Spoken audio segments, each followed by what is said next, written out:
Where am I? Ist the still the homeland? Lynch, clutching Gastacofold magazines, gazed in bewilderment at the scene surrounding him, having set out to sell trash. Henavir anticipate da judden flash of blinding light thought would transport them to a magnificent thou brimming with futuristic technology. BC island goth hel tower at above, its surface s enveloped a nasal very unknown alloy, resembling a Neiman's ebol inverted upon the ground, that directly ahead. Numerous counter so fin determine te propose could be seen, while Levis holographic projection softs were Lingen formation float de midair. Furthermore, there existed a sign, also in holographic form. Universal Group Self-Service Transaction Center No. 3, Capital District Lynch started diet for armament before turning back. Just outside the transaction center where has stood lay a bustling street. Itwa steaming with pedestrians Gladin Bizarian day Vantgardi attire, Bizala traversing back and forth. Some individualese floated being small, chair-like herialvicals, the street was devoid of conventional four-wheeled cars, with numerous levitating vehicles gliding gracefully at varying heights.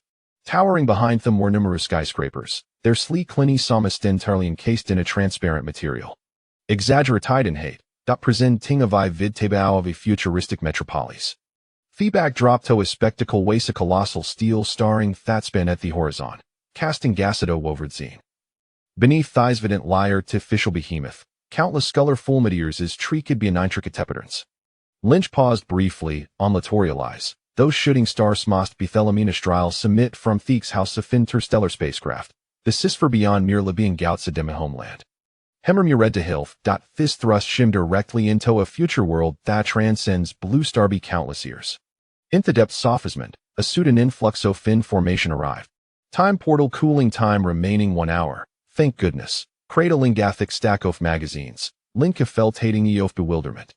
After all, his satire stark-like contrasted with the sporadic futurist synthy trading hall. Thought he later were a large lie preoccupied with Thyron affairs, even if a few individualese not a sedicidity, he paid it little mind, that yet for Linky himself. Being thrust into an entirely unfamiliar environment inevitably bred unease. Indeed, everything had transpired so abruptly. For a fleeting moment, even intertent the derapus ability of being trapped in the future, never to return. Fortunately, the situation wasn't a task Ramasha feared. The orchestrator of this traversal was known than his own golden finger. These was soon doubtedly goodness. Moreover, the conditions for utilizing these time portal were remarkably lenient. This revelation brought Lin Qi considerable relief, dispelling E's earlier panic. In its stead, a flicker of fervor gradually ignited from the depths of a sharp thimmeritoft hill of vitating fickles into streets. The interstellar spacecraft soaring above, and the magni. Ficent star ring vivid lie illustrate test his bountiful and prosperous future world. In comparison to theather side off time space portal, indeed resembles Salandoff gold. Now, the means to traverse between his atoriums lias firmly in his grasp, that knowing that he could return to blue starata nimament and Justin Hor, Lin Keifel taster of confidence. Leisurely stroll led through tea trading counter. At 18, had just embraced the summer vacation following his college entrance examination. His remarkable trait washes audacitiando pen-mindedness. Findingus patacit, has surveyed the surroundings. He observed that theather synthehal were equita preoccupied. Somewhere murmuring rapidly, their voice slow, occasionally gesturing emphatically as if conversing with an invisible companion. Man yothers gazed into the air, their expressions alternating between gravity and perplexity, nodding slightly as if contemplating gashal engine conundrum. Tobe candid, while on ortwa individuals behaving thighsway might be acceptable. Witnessing dozens or even hundreds of people in such a manner was rather peculiar. Were it not for the occasional holographous image sap hearing beside certain individuals, moving in accordance with Thierlin offsite, Lin Qi might have felt as though had done with. Enlistumbled into a lunatic asylum. Is this some sort of fair device? No, it tap here stove farmery advanced. Lin Qi observed quietly, instinctively reacting for his phone in his pocket. Here lies it that the Tuauto acquires it off this low-call black technology product. Identification, funds, communication devices, the Sirith 3 essential elements of modern societal existence. In the land where a heresides, these three components can essentially be encapsulated within a mobile device. Many individuals can own entire week without stepping outside, yet few can endure a week without engaging with their phones. Indeed, even a sudden interruption of internet connectivity former Lahoffen or can leave many feeling restless and uneasy. Looking ahead, in this future society, the integration of communication will reach a vain greater range. Devasesa smartphones, wristbands, and Bluetooth headsets were at least bevisible. However, these individuals that Lin Qi sutter la unawario where a their mobile devices were actually located. Hestrain to avezdro pansun spotted a silver-haired man cladina striking lie avant-garde silversut, in thespana fuse 3 minutes. This man conversed with at least a dozen people, sent messages, and even appeared multiple pages, seeming like concluding several transactions with. Outproducing a single device, hemorrhage read toward the air, drawing gone tapping in the space before him. Now under they hardly visit the counters Lin Kimmermaredto himself fascist stood up, clutching gas stack of magazines. He walked down a toward a secluded counter at the front of the hall, where Anus and Niels presprint. He spired to acquire a similar device to establishments of further exploring this futuristic world. Additionally, has up to secure some funds to serve his initial capital. However, due to the abrupt emergency of the time space portal, he had arrived in haste. Other than this spilio fold magazines, he brought nothing wing with him. Reluctantly, he decided he could gamble with them. In this world, these items must be considered antiquities, at least, Lynch pondered. It would be fortunate if they could be sold, and whatever theme out, he'd accept, if they could not be sold. After all, they were remer lyrum niche intended to discard. Having graduated, it wasn't natural to dispose of the clutter, including the pilly of magazine she had been required to subscribe at during his high school years. Lynch had a considerable collection of old books to part with, such items, left by the temporal gate, wary of little consequence. Ha prepared himself for the worst possible outcome. Lynch placed Thestaco fold magas and the self-service counter rampa sheeted forward. Outwardly indifferent, has secret lit her board a flicker of hope, a citern doubt. His initial assumption proved to be correct. Above the counter, a beam of light descended, enveloping Thestaco fold magazines. Then, with that chime, Theglo shifted from red to green to detect teditum type paper books and periodicals. Carbon-14 dating confirmed that approximately 100 years ago, an artifact from the cradle period. As the announcement echoed, several merchants nearby cast curious glances in Link's direction. Before him, the previous slime tie counter suddenly manifested a lifelike figure of a woman. Esteemed customer, welcome to our inaugural visit. I am your dedicated AI customer service representative. Designated as No. 12, here to ensure our experience seamless, the woman, entirely composed of holographic symmetry, spoke with palpable eagerness. Ari when tending to acquire this collection, offensient artifacts from our center, would be delighted to assist you. Chapter 2. Transforming waste paper and old books into cultural relics. As the old adage goes, money can move mountains. This principle holds true in any realm. Even in the future world. Before Lynch revealed this collection of high-value assets, no one paid him any heed. However, once he displayed these items, suddenly, he was assigned a dedicated customer service representative. Why does this feel so familiar? It was reminiscent of those ubiquitous financial messages. Lynch could not help but silently lament. Though he maintained a fa of composure, nodding subtly. Yes, I intend for you to appraise the value of these, relics, if the price is appropriate. I shall make my purchase immediately. Very well. We shall ensure to present you with a satisfactory offer, responded the AI representative, number 12, with an impeccable smile and an eager demeanor. The AI technology in this world was indeed remarkable. Its responses flowed seamlessly, and its emotional expressions bore an uncanny resemblance to those of a living being. As Lynch observed, he felt his understanding of the future society enhanced further. However, the representative continued, Dear customer, we have not detected any terminals or implants on your person, which means we are unable to access your personal identity or authorize your financial accounts. It was unclear what methods were employed for this detection, but Lynch felt entirely oblivious to it. Instead, her words instilled a sense of unease within him. Of course, there would be no authorization. After all, in this world, he is essentially an individual without a legal identity. Is he on the verge of catastrophe? Is it too late to escape now?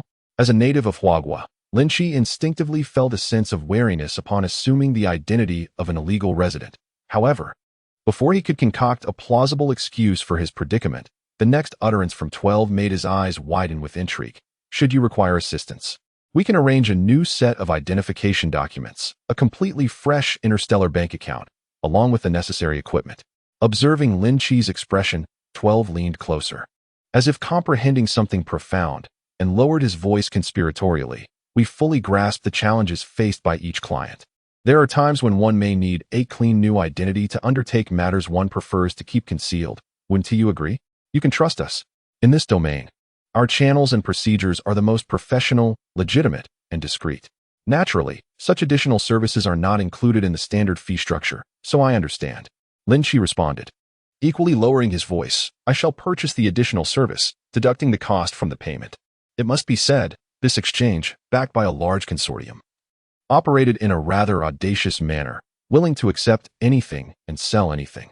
After a brief consultation with 12, Lin Qi procured the special package for a post-tax price of 2,000 star coins, acquiring a federal citizen certificate bearing the same name, a newly registered Interstellar bank account under Lin Qi's identity, and a device resembling a bracelet, known as the Universe Type 2 wrist-mounted computer. It is evident that, compared to the mobile devices possessed by others, this arm-mounted computer lacks sophistication. However, Lynch remains unconcerned.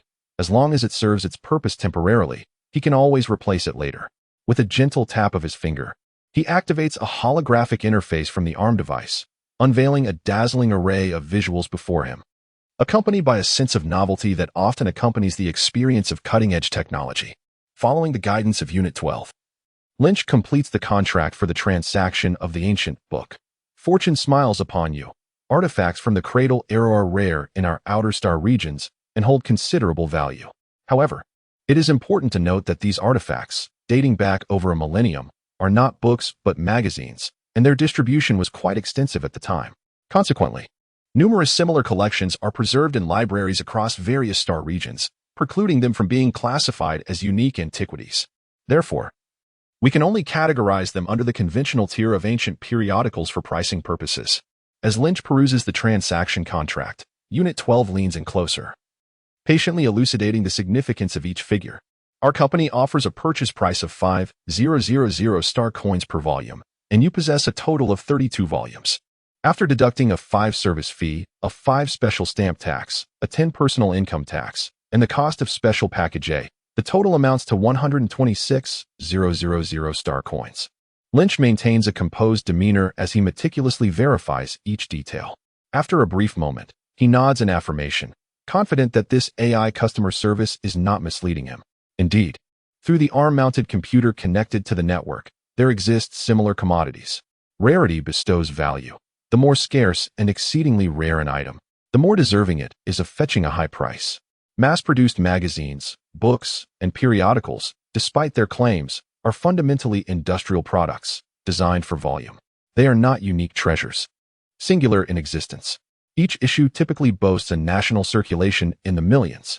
Were it not for the historical value accrued over the past millennium, one could assert that they hold little worth. For Lin Qi, he is indifferent to whether these items qualify as rare ancient texts or ordinary collectibles. The fact that he can exchange these items, which are merely suitable for propping up a table, for tens of thousands of star coins brings him considerable satisfaction. So much so that the various taxes and fees, which amount to as much as 20%, can be conveniently overlooked. Having concluded the transaction, Lin Qi departed the counter on the 12th, yet he did not exit the trading center. Instead, he sought a secluded corner in the hall to sit down. With newfound wealth, it was only natural to contemplate how to spend it. Currency merely serves as a measure of value. It does not create value. Moreover, the tangible world does not accept star coins. Hence, his course of action was straightforward. Either exchange the star coins for goods that could generate value in the real world, or find a way for the star coins to create value on this side of the time portal. With this in mind, Lin Qi activated his arm ring and expanded the holographic display. He intended to log into the portal website and browse through various mainstream media, social platforms, and online marketplaces. He must first understand this world to form a comprehensive concept of the purchasing power of star coins.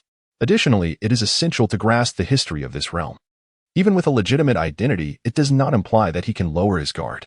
As an otherworldly traveler, Lynch must acquire the local knowledge to avoid exposing his true nature during external interactions, thus evading unnecessary troubles. Chapter 3: The Future of Human Society. Star Ring Federation. An hour later, the time-space portal had cooled down, yet Lynch remained seated, deep in thought. At present, it appears that the primary star zones of the Federation are predominantly in a state of peace. This suggests that personal safety is at least minimally assured, and local prices are unlikely to be exorbitant, which is indeed good news. As for the technological level, TSK, the disparity in this regard is remarkably vast. in the Federation's technological hierarchy.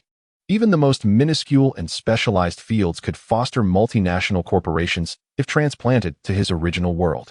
The issue is not merely the magnitude of the opportunity. Rather, it is whether my aspirations are sufficiently grand. This future society is called the Star Ring Federation. Like Lynch's world, it shares a common origin, both stemming from the human civilization of Blue Star. However, the Blue Star civilization in this parallel world has advanced at least a millennium beyond that of his own. According to local historical records, over 1,000 years ago, the human civilization of Blue Star was, through friction, conflict, negotiation, the Cold War, and even Hot War, the long-standing division finally culminated in a successful transition to a republic. Led by several great powers, a unified and formidable political entity was established, historically referred to as the Human Federation. Prior to this, during the lengthy process of integration that spanned several decades, the two dominant nations located in East Asia and North America had already launched manned spacecraft within the solar system as part of the space race. They had established outposts on both the Moon and Mars, which were staffed by permanent personnel.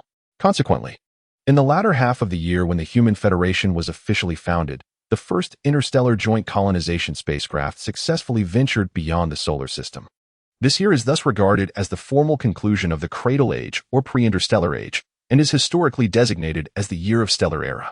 Beginning in the Year of Stellar Era, or the year 2050, human civilization embarked on a journey of exploration and development across the vast expanse of the cosmos.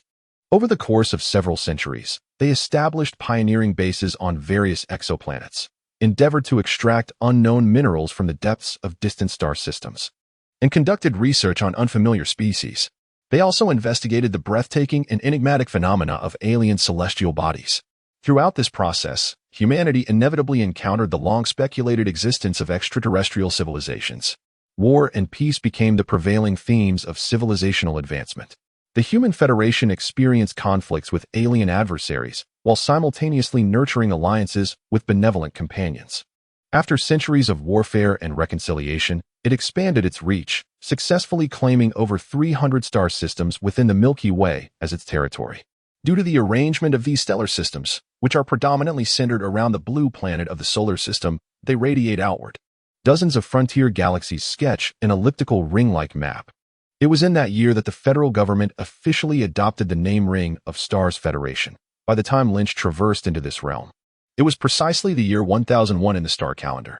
Throughout this millennium, the Human Federation, or rather the Ring of Stars Federation, has continuously advanced in technology.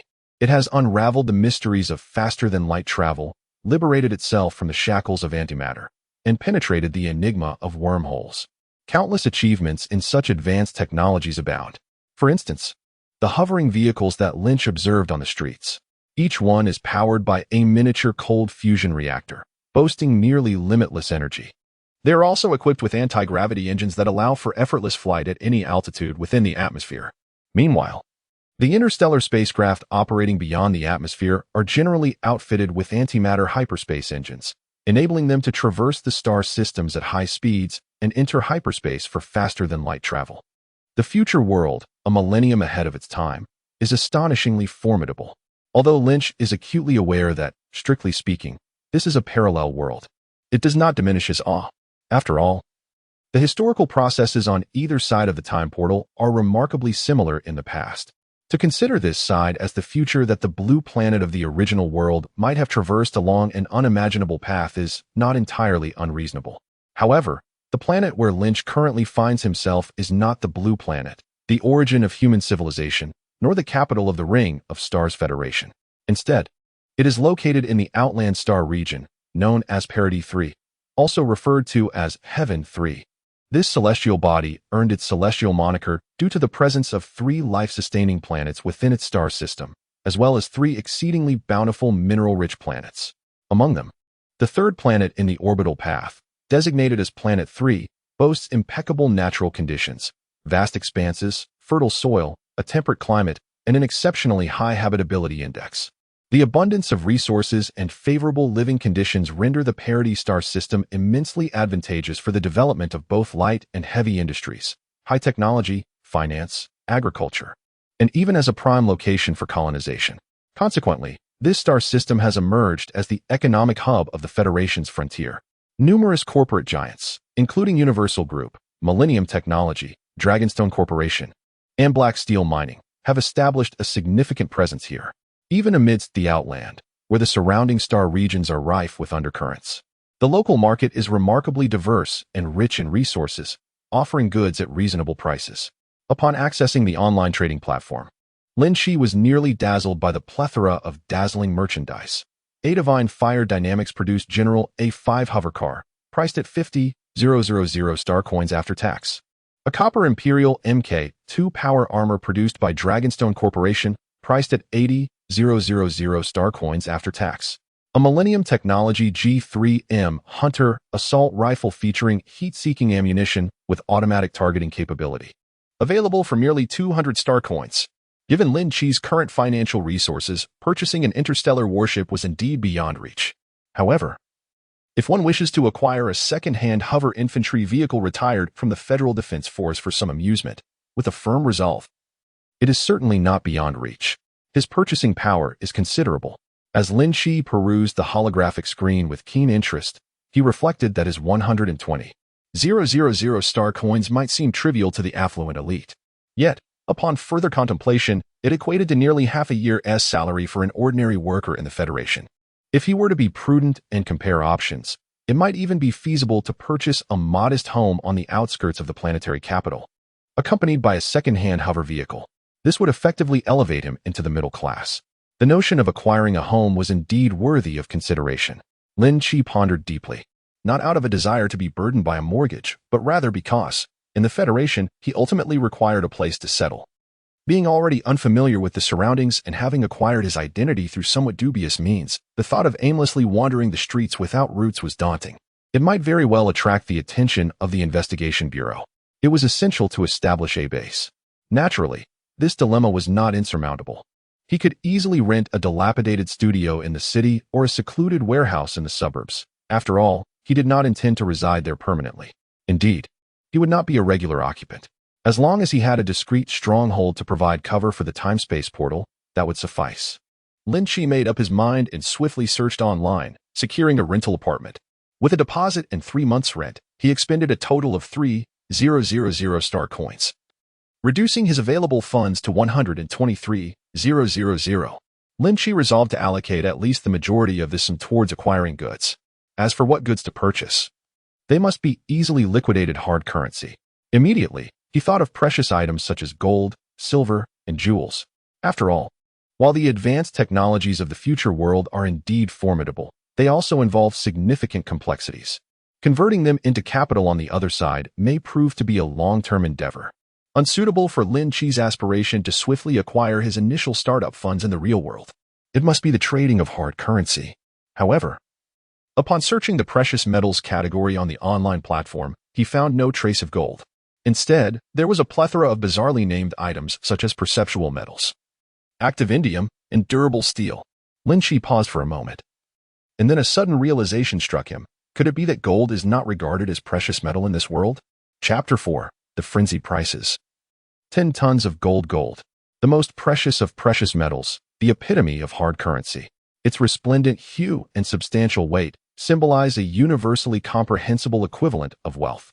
The exploration and utilization of this rare heavy metal can be traced back to the primitive eras of human civilization, ingrained in the collective memory of generations past, preserved within the very fabric of our genes. The mere sight of it evokes associations with affluence. Much like the old adage states, the color of gold possesses an enchanting allure. Yet, is this truly the case? In Blue Star, the reason gold has remained an unchanging equivalent of wealth throughout millennia of human civilization is to become a true global currency that surpasses both the US dollar and the soft currency. It must possess a remarkable stability.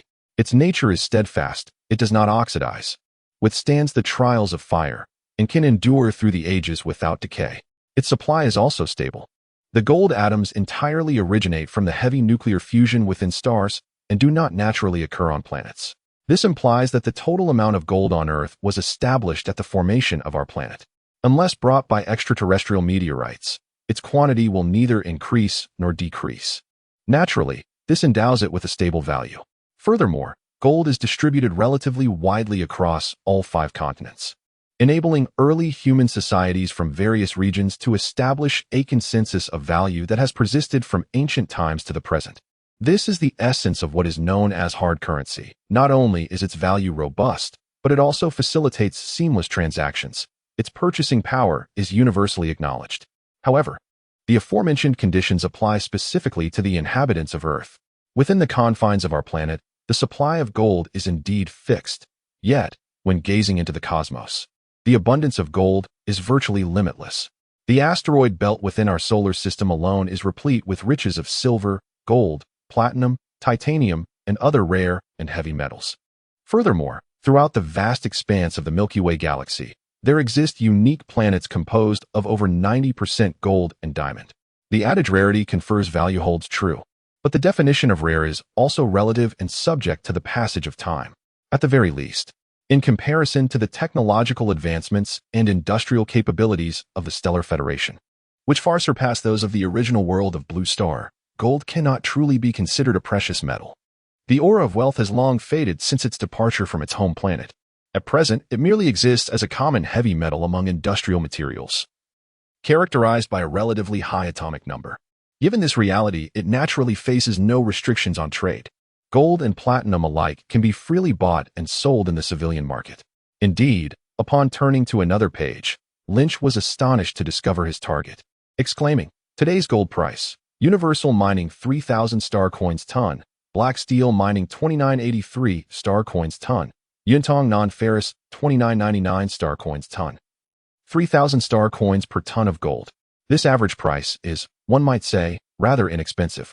After all, even if it cannot serve as an equivalent representation of currency, gold remains a legitimate industrial material. Moreover, it holds a relatively high atomic number among heavy metals. The majority of metals in the cosmos are produced through nuclear fusion within celestial bodies. In this process, those with higher atomic numbers appear later in the fusion chain reaction. Consequently, their natural reserves and distribution tend to be scarcer and more precious. It is worth noting that Lynch had observed numerous types of alloy steel and special steel priced at several thousand to tens of thousands per ton on other pages. In contrast, 3,000 star coins per ton of pure gold is indeed not exorbitant, especially considering the recent price of 616 yuan per gram of gold. This ton of gold is valued at no less than 610 million on the Blue Star. If Lynch were to exchange all of his remaining 120,000 star coins for gold, he could acquire 40 tons, worth a staggering 24 billion. Effortlessly, he could achieve 240 small goals. The gold that could be sold for 24 billion was merely obtained through exchanging outdated magazines, which were too stiff for even wiping one's backside from his home. These old magazines, if sold to the scrap dealer in the real world, would hardly fetch 2.4. One would be lucky to make even that. It is utterly insane.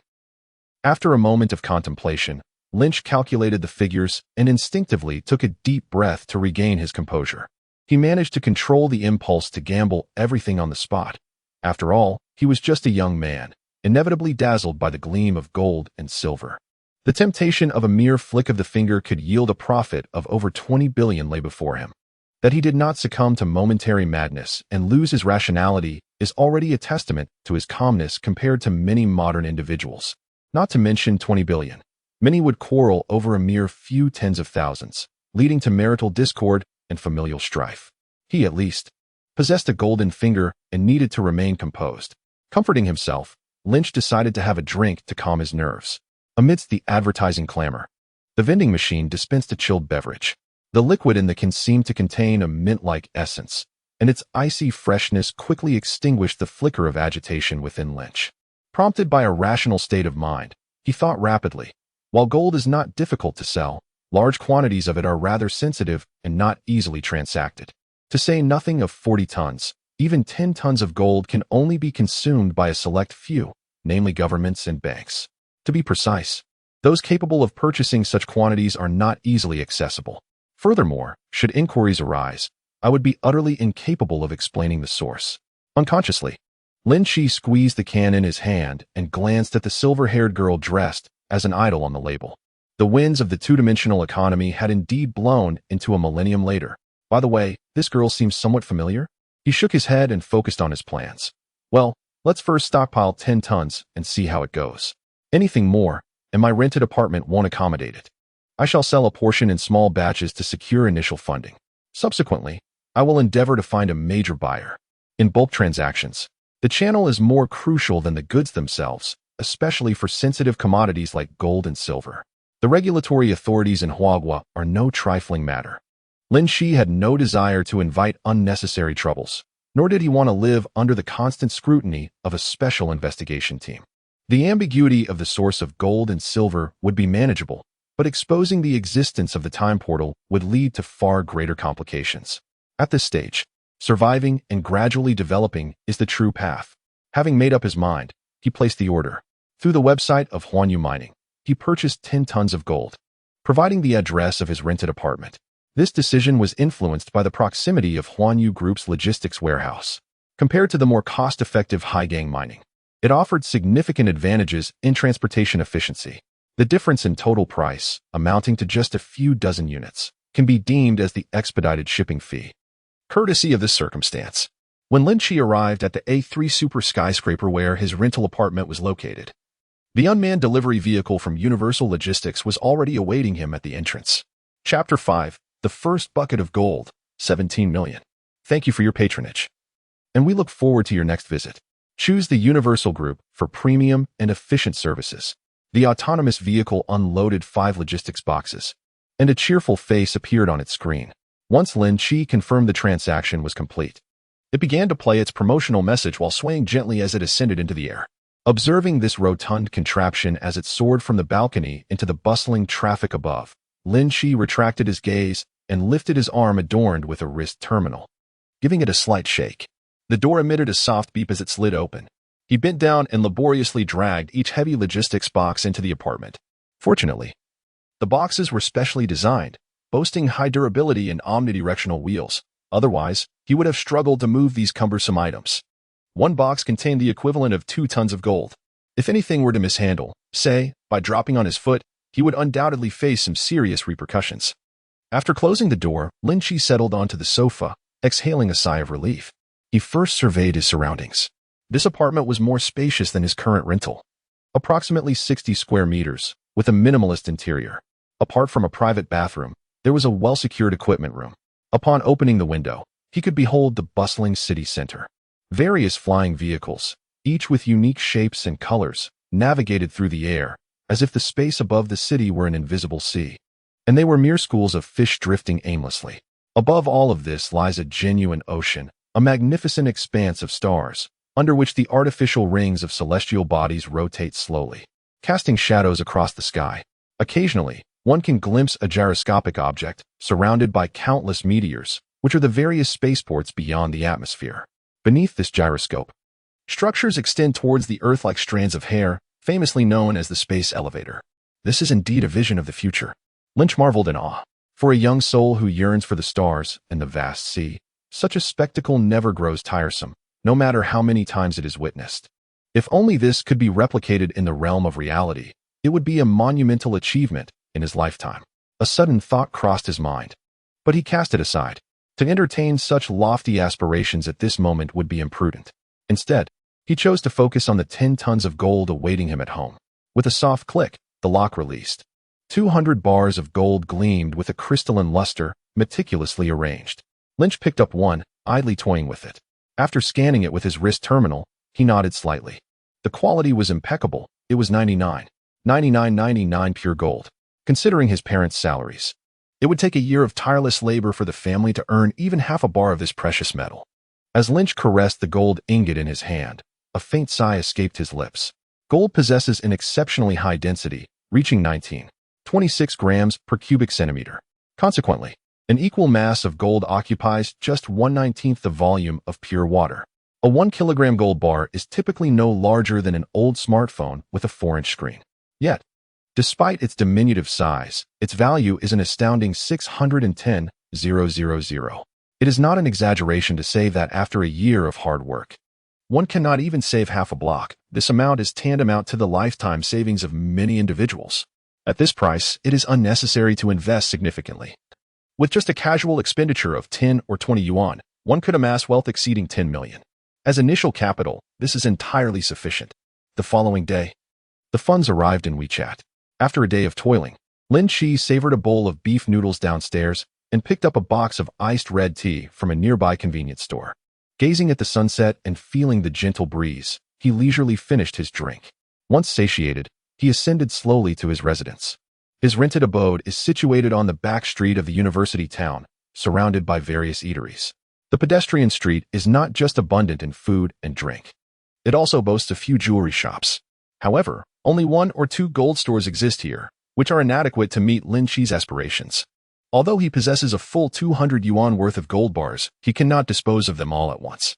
In each shop, he can afford to sell only 2 pieces at most, and does so discreetly by negotiating privately with the store manager. Even this modest approach attracts a flurry of curious glances from the staff.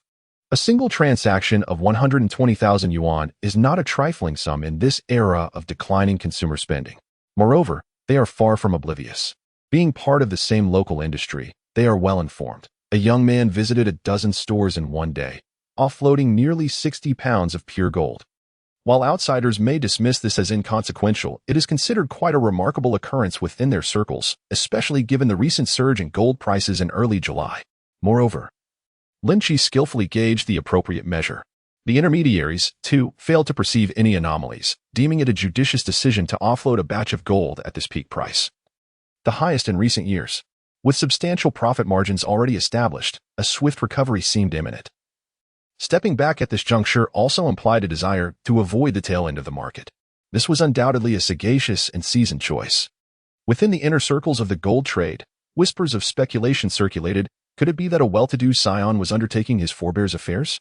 On this day, Lin Qi frequented a total of 15 gold shops, selling 28 gold bars and reaping over 17 million. In a second-tier city like Qiqing, this sum firmly positioned him among the affluent. Even if one were to be a touch audacious, addressing him as young Master Lin would hardly be out of place. Indeed, the various managers he conversed with today did precisely that, primarily due to his youth and boyish countenance. As an 18-year-old high school graduate, it was rather challenging for those older, more seasoned individuals to muster the audacity to call him General Lin. Sighing, he hoped not to attract too much attention, as that was certainly not his intention. Young Master Lin enjoyed an 8 yuan bowl of beef noodles and sipped on a 250 iced tea before returning to his modest 30-square-meter rental apartment. After plugging in his phone to charge, he unceremoniously flopped onto his bed. Cautiously, he mentally reviewed the day's events, nodding in silent affirmation before rising to freshen up. Night had descended, and after nearly 30,000 steps taken today, he resolved not to engage in any further endeavors, opting instead for a restful night. Reflecting upon his financial independence, Lynch pondered whether it was time to enhance his physical well-being as well. As he brushed his hair and gazed into the mirror, the realization struck him: the body is the foundation of one's endeavors. If he could bolster his physical constitution, he would possess an abundance of vigor, a truly delightful prospect. Ever since his excursion to the future world, he had been enviously captivated by the Federation's advancements in medicine and biotechnology. According to the information gleaned from the Stellar Domain Information Network, the average lifespan of humans in the Star Ring Federation had surpassed 2 centuries, a figure that reflects the entire species average. For those fortunate enough to enjoy superior living conditions and exceptional medical care, even the prospect of reaching 300 years of age through the integration of prosthetic enhancements seemed entirely plausible. Beyond mere longevity, the Federation's biological technology also boasted remarkable capabilities in terms of combat prowess. Today's report from the Stellar Daily News detailed an extraordinary individual known as the Stellar Silver Falcon, who single-handedly vanquished an entire alien marine battalion on a mineral-rich planetary colony in a remote sector. By his own strength, he repelled an alien civilization attempting to encroach upon the Federation's territory, forcing them back to the negotiating table. While Lynch could not ascertain the exact combat capabilities of an alien marine battalion, it was reasonable to assume they would not fall drastically short of the might exhibited by a heavy-armored synthetic brigade of Blue Star humans. However, he was not inclined to harbor such lofty expectations at this moment. As long as I can strengthen myself to the point where I am not exhausted after walking over 20,000 steps in a day, I can accept it. However, to achieve this, I may need to seek out more suitable trading commodities. The price of magazines is simply too low. The advanced pharmaceuticals that could enhance longevity and physical strength likely require several million star coins to procure. Cross-industry trade must undergo a transformation. The more money I earn, the busier I become, and the more tasks I accumulate. Lying in bed, Lin Qi let out a deep sigh. The matter of improving physical condition was relegated to the to-do list for his next trip back to the Federation. There were still many affairs to settle here in the present world. After a day of busyness, he had merely exchanged gold for currency. He still needed to use this capital to establish a company. He had to make another trip to secure various permits and qualifications. He also needed to contact recruitment firms to find suitable personnel. The more he thought about it, the more it felt like a mountain of legal troubles. And Lin Qi felt a wave of frustration. He didn't even realize when he had fallen asleep. Chapter 6. Establishing the company and hiring a manager. July 6th. After having spent a rather fulfilling day yesterday, Lin Qi woke up the next morning, stretching lazily, only to notice a slight change in his expression. Well, how should I put it? The muscles in my waist and legs feel exceedingly sore. The corners of Lin Qi's eyes twitched as he discreetly lowered his hands, silently heading to wash up and brush his teeth. Yet, in his heart, the urgency to improve his physical condition had intensified. After breakfast, Lin Qi set out once more. He took the subway to Hungrong Consulting, located on the 18th floor of the CBD International Trade Center. Upon entering, a middle-aged man in a tailored suit approached with great enthusiasm. Mr. Lin, Mr. Yi.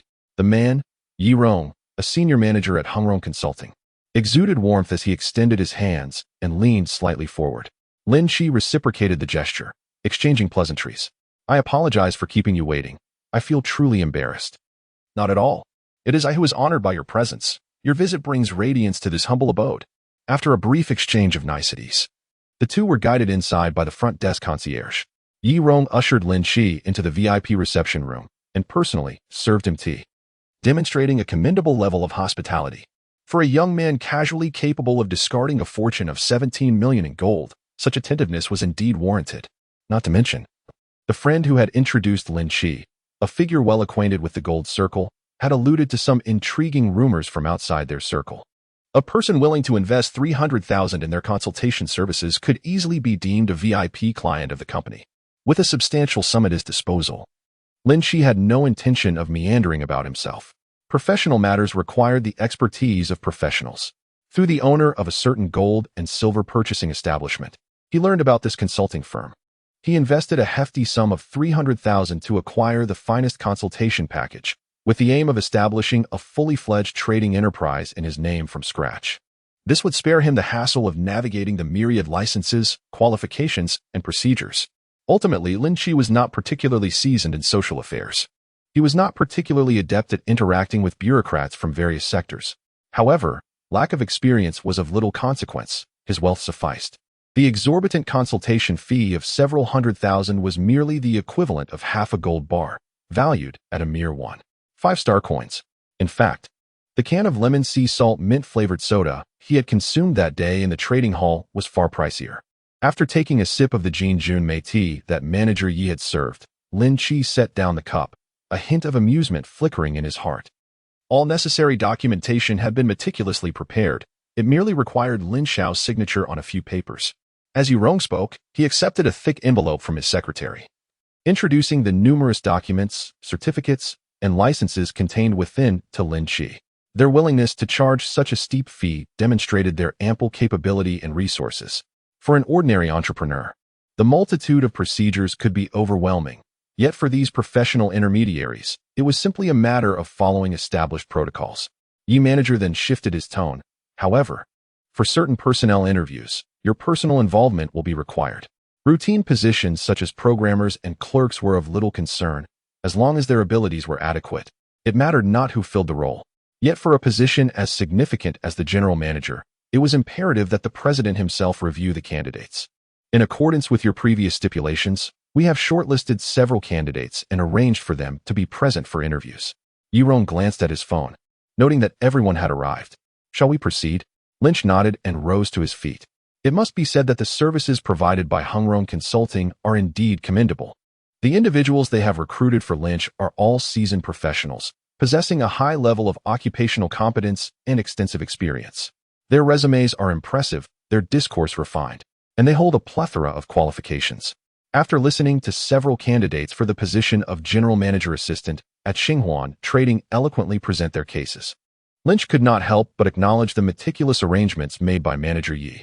It was not merely a matter of receiving substantial benefits and then exploiting individuals as mere pawns. Many of these applicants even arrived with proposals, clearly indicating that Yi Rong had prepared them in advance. They had thoroughly developed contingency plans from both upstream and downstream perspectives. If executed properly, it would be quite feasible to support the operations of a trading company. Upon learning that Lynch had been dealing in gold recently, several candidates hinted at having some channels in this regard. In the present context, gold is a strictly regulated commodity in Huagua, with smuggling being heavily penalized. However, the dynamics differ when it comes to import versus export. Even though the world has moved beyond the gold standard into an era of fiat currency, gold reserves continue to play a crucial role in stabilizing currency value. Smuggling gold out is met with severe repercussions, but importing it is a different matter altogether. As long as the gold ultimately flows to state-owned financial enterprises such as banks and securities firms, authorities tend to turn a blind eye. Obtaining the necessary import qualifications is not overly complicated. A registered capital of 30 million allows one to apply for a gold import license. Considering the connections that introduced Lynch, Yi Rong also mentioned the possibility of assisting him in obtaining such licenses, due to the temporary lack of registered capital at the Xinhuan Trading Company. An agreement was reached to revisit the matter at a later date. The two had discussed related topics, noting that many African nations abundant in gold have Chinese enterprises possessing such licenses engaging in clandestine acquisitions. A significant portion of these dealings is facilitated by intermediaries with ties to higher authorities. The bankers who assist Lin Qi and Heng Rong in making connections sometimes assume similar roles. The former aim to acquire from abroad, thereby augmenting the nation's gold reserves, while the latter act as domestic proxies, selling or acquiring as needed to assist official departments in stabilizing gold prices.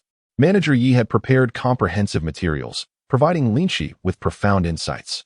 Ultimately, in China, engaging in transactions involving such sensitive commodities cannot bypass official channels. Hence, Lin Qi painstakingly sought assistance in establishing a company, completing necessary procedures, and directing a framework. When one cannot challenge an established order, the most prudent course of action is to join it. Once adorned in a cloak of legitimacy, there exists no unlawful business in this world. The expenditure of 300,000 was allocated towards this endeavor. Otherwise, he would not have wasted time with a near-elderly man.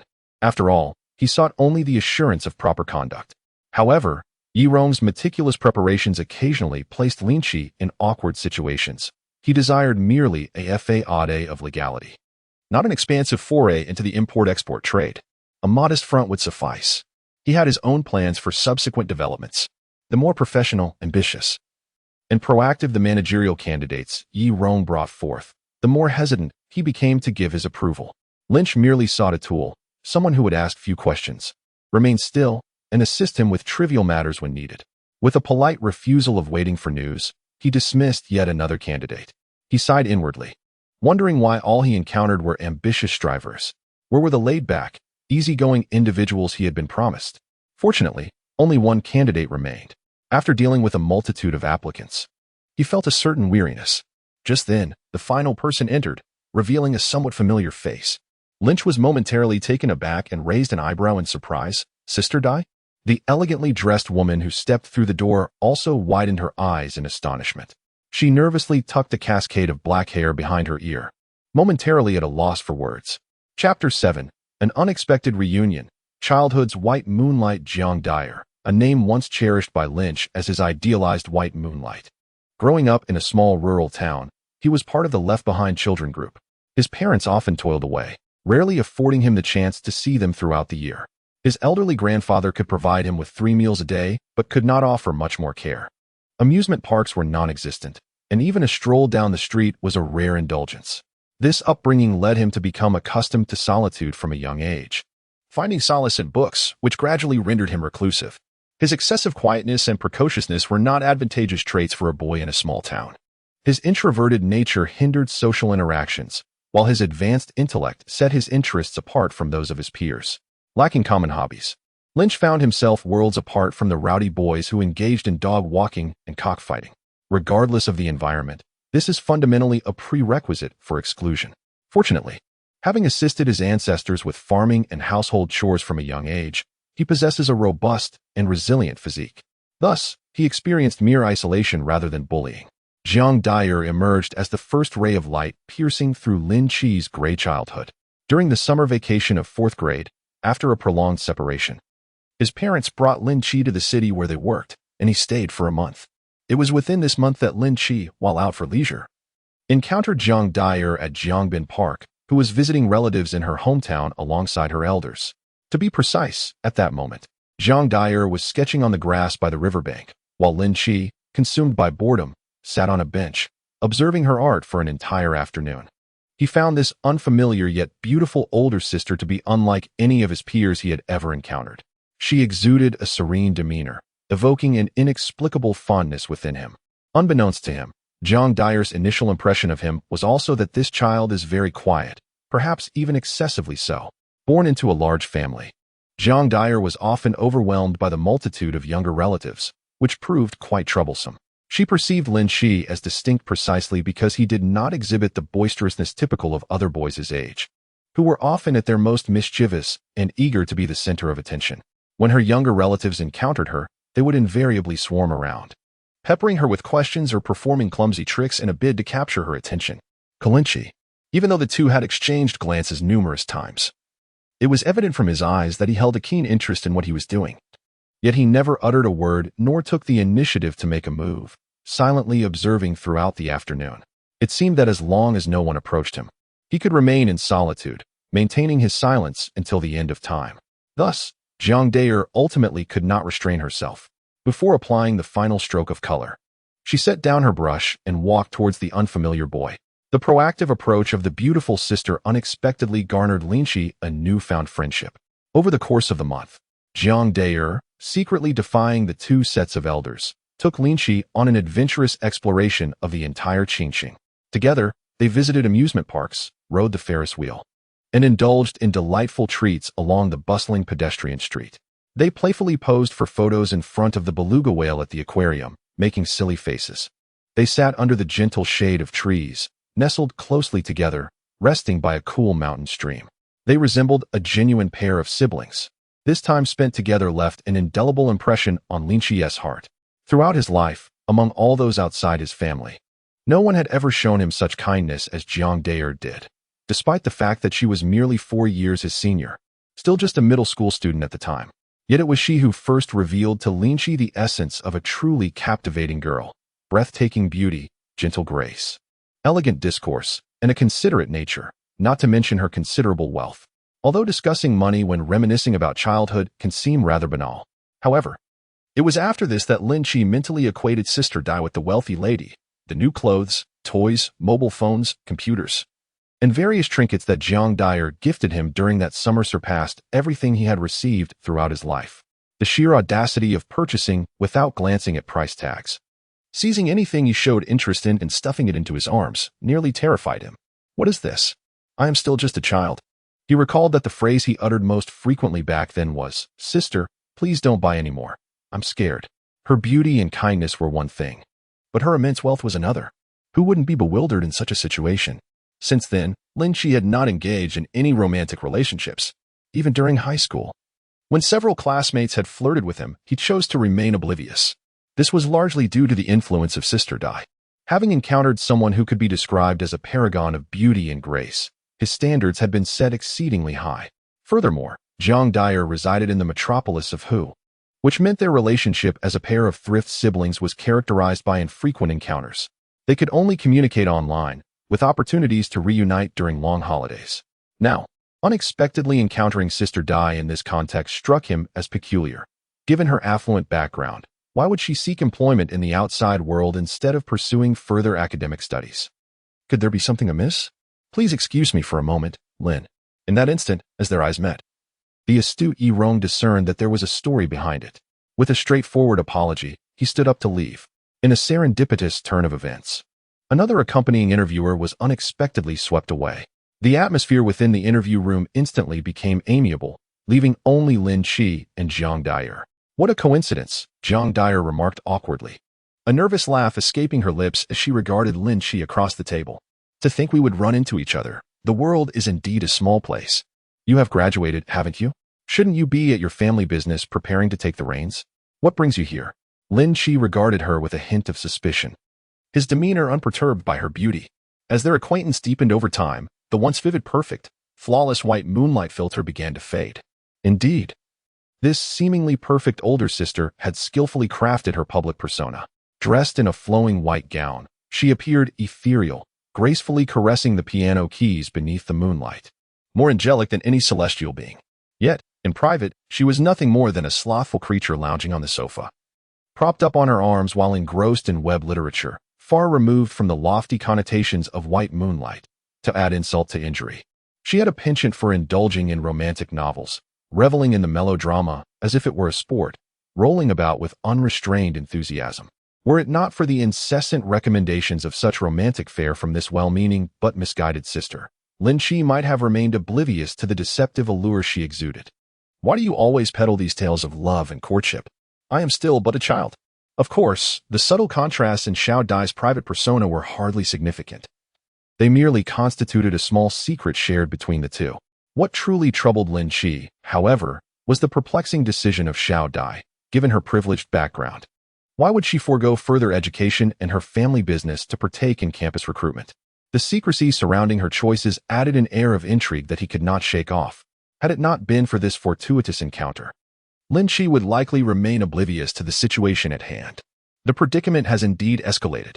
However, on the other hand, he mused, with a sudden stroke of fortune on my side, it appears there are numerous inconsistencies. Throughout his life, Lin Qi had engaged in a battle of wits with Jiang Dai'er. Contemplating this, he seized the initiative. You encounter trouble, yet fail to inform me? Has our bond grown distant?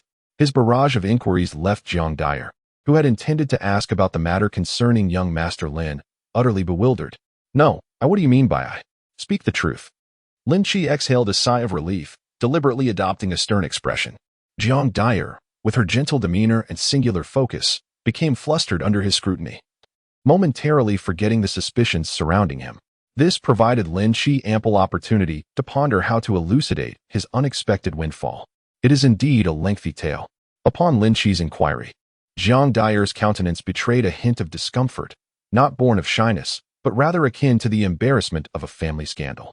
Lin Qi gazed at her thoughtfully for a moment, then conjectured, you wouldn't happen to be being pressured into marriage, would you? Chapter 8. The Most Suitable Steward. The company's initial formation. Lin Qi's guess proved accurate. Jiang Dai'er was indeed facing pressure to marry. Although in Lin Qi's previous perspective, the Jiang family loomed large, they paled in comparison to the true aristocracy. Consequently, she had longed to shed the label of nouveau riche and integrate into the upper echelons of high society. Just as a fitting opportunity arose, Father Jiang intended to negotiate a union with the Su family of Shanghai, aiming to further solidify their long-standing partnership. Unbeknownst to her, Jiang Dai'er suddenly found herself bound by a marriage contract. She was both astonished and furious. In private, she hired someone to investigate her betrothed. However, such inquiry proved almost unnecessary, for the young Master Su was quite renowned within the extravagant circles of the overseas elite. He was well versed in indulgence, be it revelry, gambling, or debauchery. His most notorious feat involved hosting a lavish yacht party that attracted nearly all the young scions of North America, where he provided a 3-day, non-stop extravaganza replete with an endless supply of premium ice and an assortment of escorts from various countries. The reputation of Master Su soared within the elite circles, likened to a modern-day Robin Hood among playboys. Poor Jiang Dai'er was already infuriated by the notion of an arranged marriage. The revelation that her intended was such a character left her heart heavy with despair. Having held herself to the stringent standards of a refined lady from a prestigious family, she had dedicated over a decade to mastering the arts of music, chess, calligraphy, and painting, all while cultivating impeccable manners. To think that her future could be tied to someone who indulged in excess more than he drank water was utterly disheartening. She mused that it would be better to start anew. Jiang Dai'er felt a surge of anger at this arrangement, yet she understood that such fury was futile. The essence of a union was to use the younger generation as a token to foster mutual trust between the elders. The elders of both families have reached a consensus. As a mere junior yet to formally debut, she cannot sway the established facts merely with words. Fortunately, that young Master Su is still abroad pursuing his diploma. A master's and a doctorate will take him no less than 2 to 3 years to return. Thus, after careful consideration, Jiang Dyer decisively abandoned further studies after her undergraduate degree. Under the pretext of gaining experience, she left the confines of academia to participate in social recruitment. Ostensibly, it was for self-improvement. But in truth, she sought to amass personal capital independent of her family. She had already prepared for the worst, due to the embarrassment such matters entailed. Jiang Dyer felt it would tarnish her image and had refrained from discussing it with Lin Qi. After all, to sneak out of her home in shame, abandoning her identity as a young lady, and starting from the bottom as a laborer, all while hoping to rise against her family's will. This, in any light, bore the sin of a stray dog. It was already quite a scandal when Lin Qi discovered her penchant for slacking off. She had no desire to face another humiliation. What ill intentions could a childhood friend with such a pure demeanor possibly harbor? Wasn't it merely to maintain her image as the cherished one in the heart of a certain scoundrel? Yet, she did not anticipate the ironic twists of fate that would lead to her misadventures being laid bare before Lin Qi. Jiang Xiaodai, I must say, your idol persona is rather burdensome. Lin Qi grasped the situation after hearing her brief account, wearing an expression of bemused disbelief. Jiang Dyer maintained a solemn facade, remaining silent. Let the idol burden be what it may. The matter had been laid bare, and she resolved to embrace the chaos. As an elder sister, one must be mindful of her image. Speaking of which, Lin Xiaoqi, you have truly changed. When you were younger, you would spend the entire day by my side, calling me sister with such affection. Now, it seems you have learned to revel in my misfortunes. Very well, I shall say no more. Let us depart. Upon observing her delicate demeanor, Lin Qi could discern her thoughts. He was well aware of his little sister Dai's penchant for vanity. Merely stepping out for a stroll by the riverside necessitated her bathing, changing, and applying makeup for nearly half an hour. Not to mention her meticulous application of sunscreen even on the tops of her feet. Remarkably, she was only in the second year of junior high. My ambitious little sister, who prides herself on never being outdone, would rather lose her head or bleed than compromise her image. Understanding her character, Lin Qi refrained from further inquiries and simply rose. Where to? Home, of course. Where else? But this recruitment, she feigned ignorance. Since you are here, why would I seek outside help? Quickly sign the contract, and we shall discuss matters at length later. Lin Qi smirked as he handed her the general manager's appointment letter along with a stack of documents. Though this may seem somewhat unkind, Dai's unfortunate predicament inadvertently provided him with assistance. After all, this carefree overseer sought a professional, obedient, and trustworthy steward. With Jiang Dyer present, no one was more suited for this role. As for her troublesome marriage, that was quite amusing. Lin Qi, after all, had the entire future world and the Star Ring Federation at his back. Is it truly worth concerning oneself with the modest Su family? Presently, they are still in their nascent stages, necessitating caution in light of the formidable official powers wielded by the Sanchang. Otherwise, he could effortlessly crush the Su family with countless tons of gold. Bearing a plethora of documents and an unexpected gain, Lin Qi bid farewell to Manager Yi and proceeded to the Jiangjing building located in the CBD. Per the contractual agreement, Hung Rong had secured a substantial portion of a floor in this recently constructed and strategically situated office building for Lin Qi as a workspace.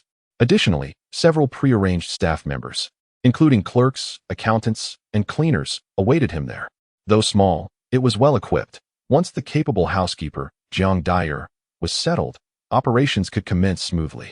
However, Lin Qi harbored alternative aspirations regarding specific business operations.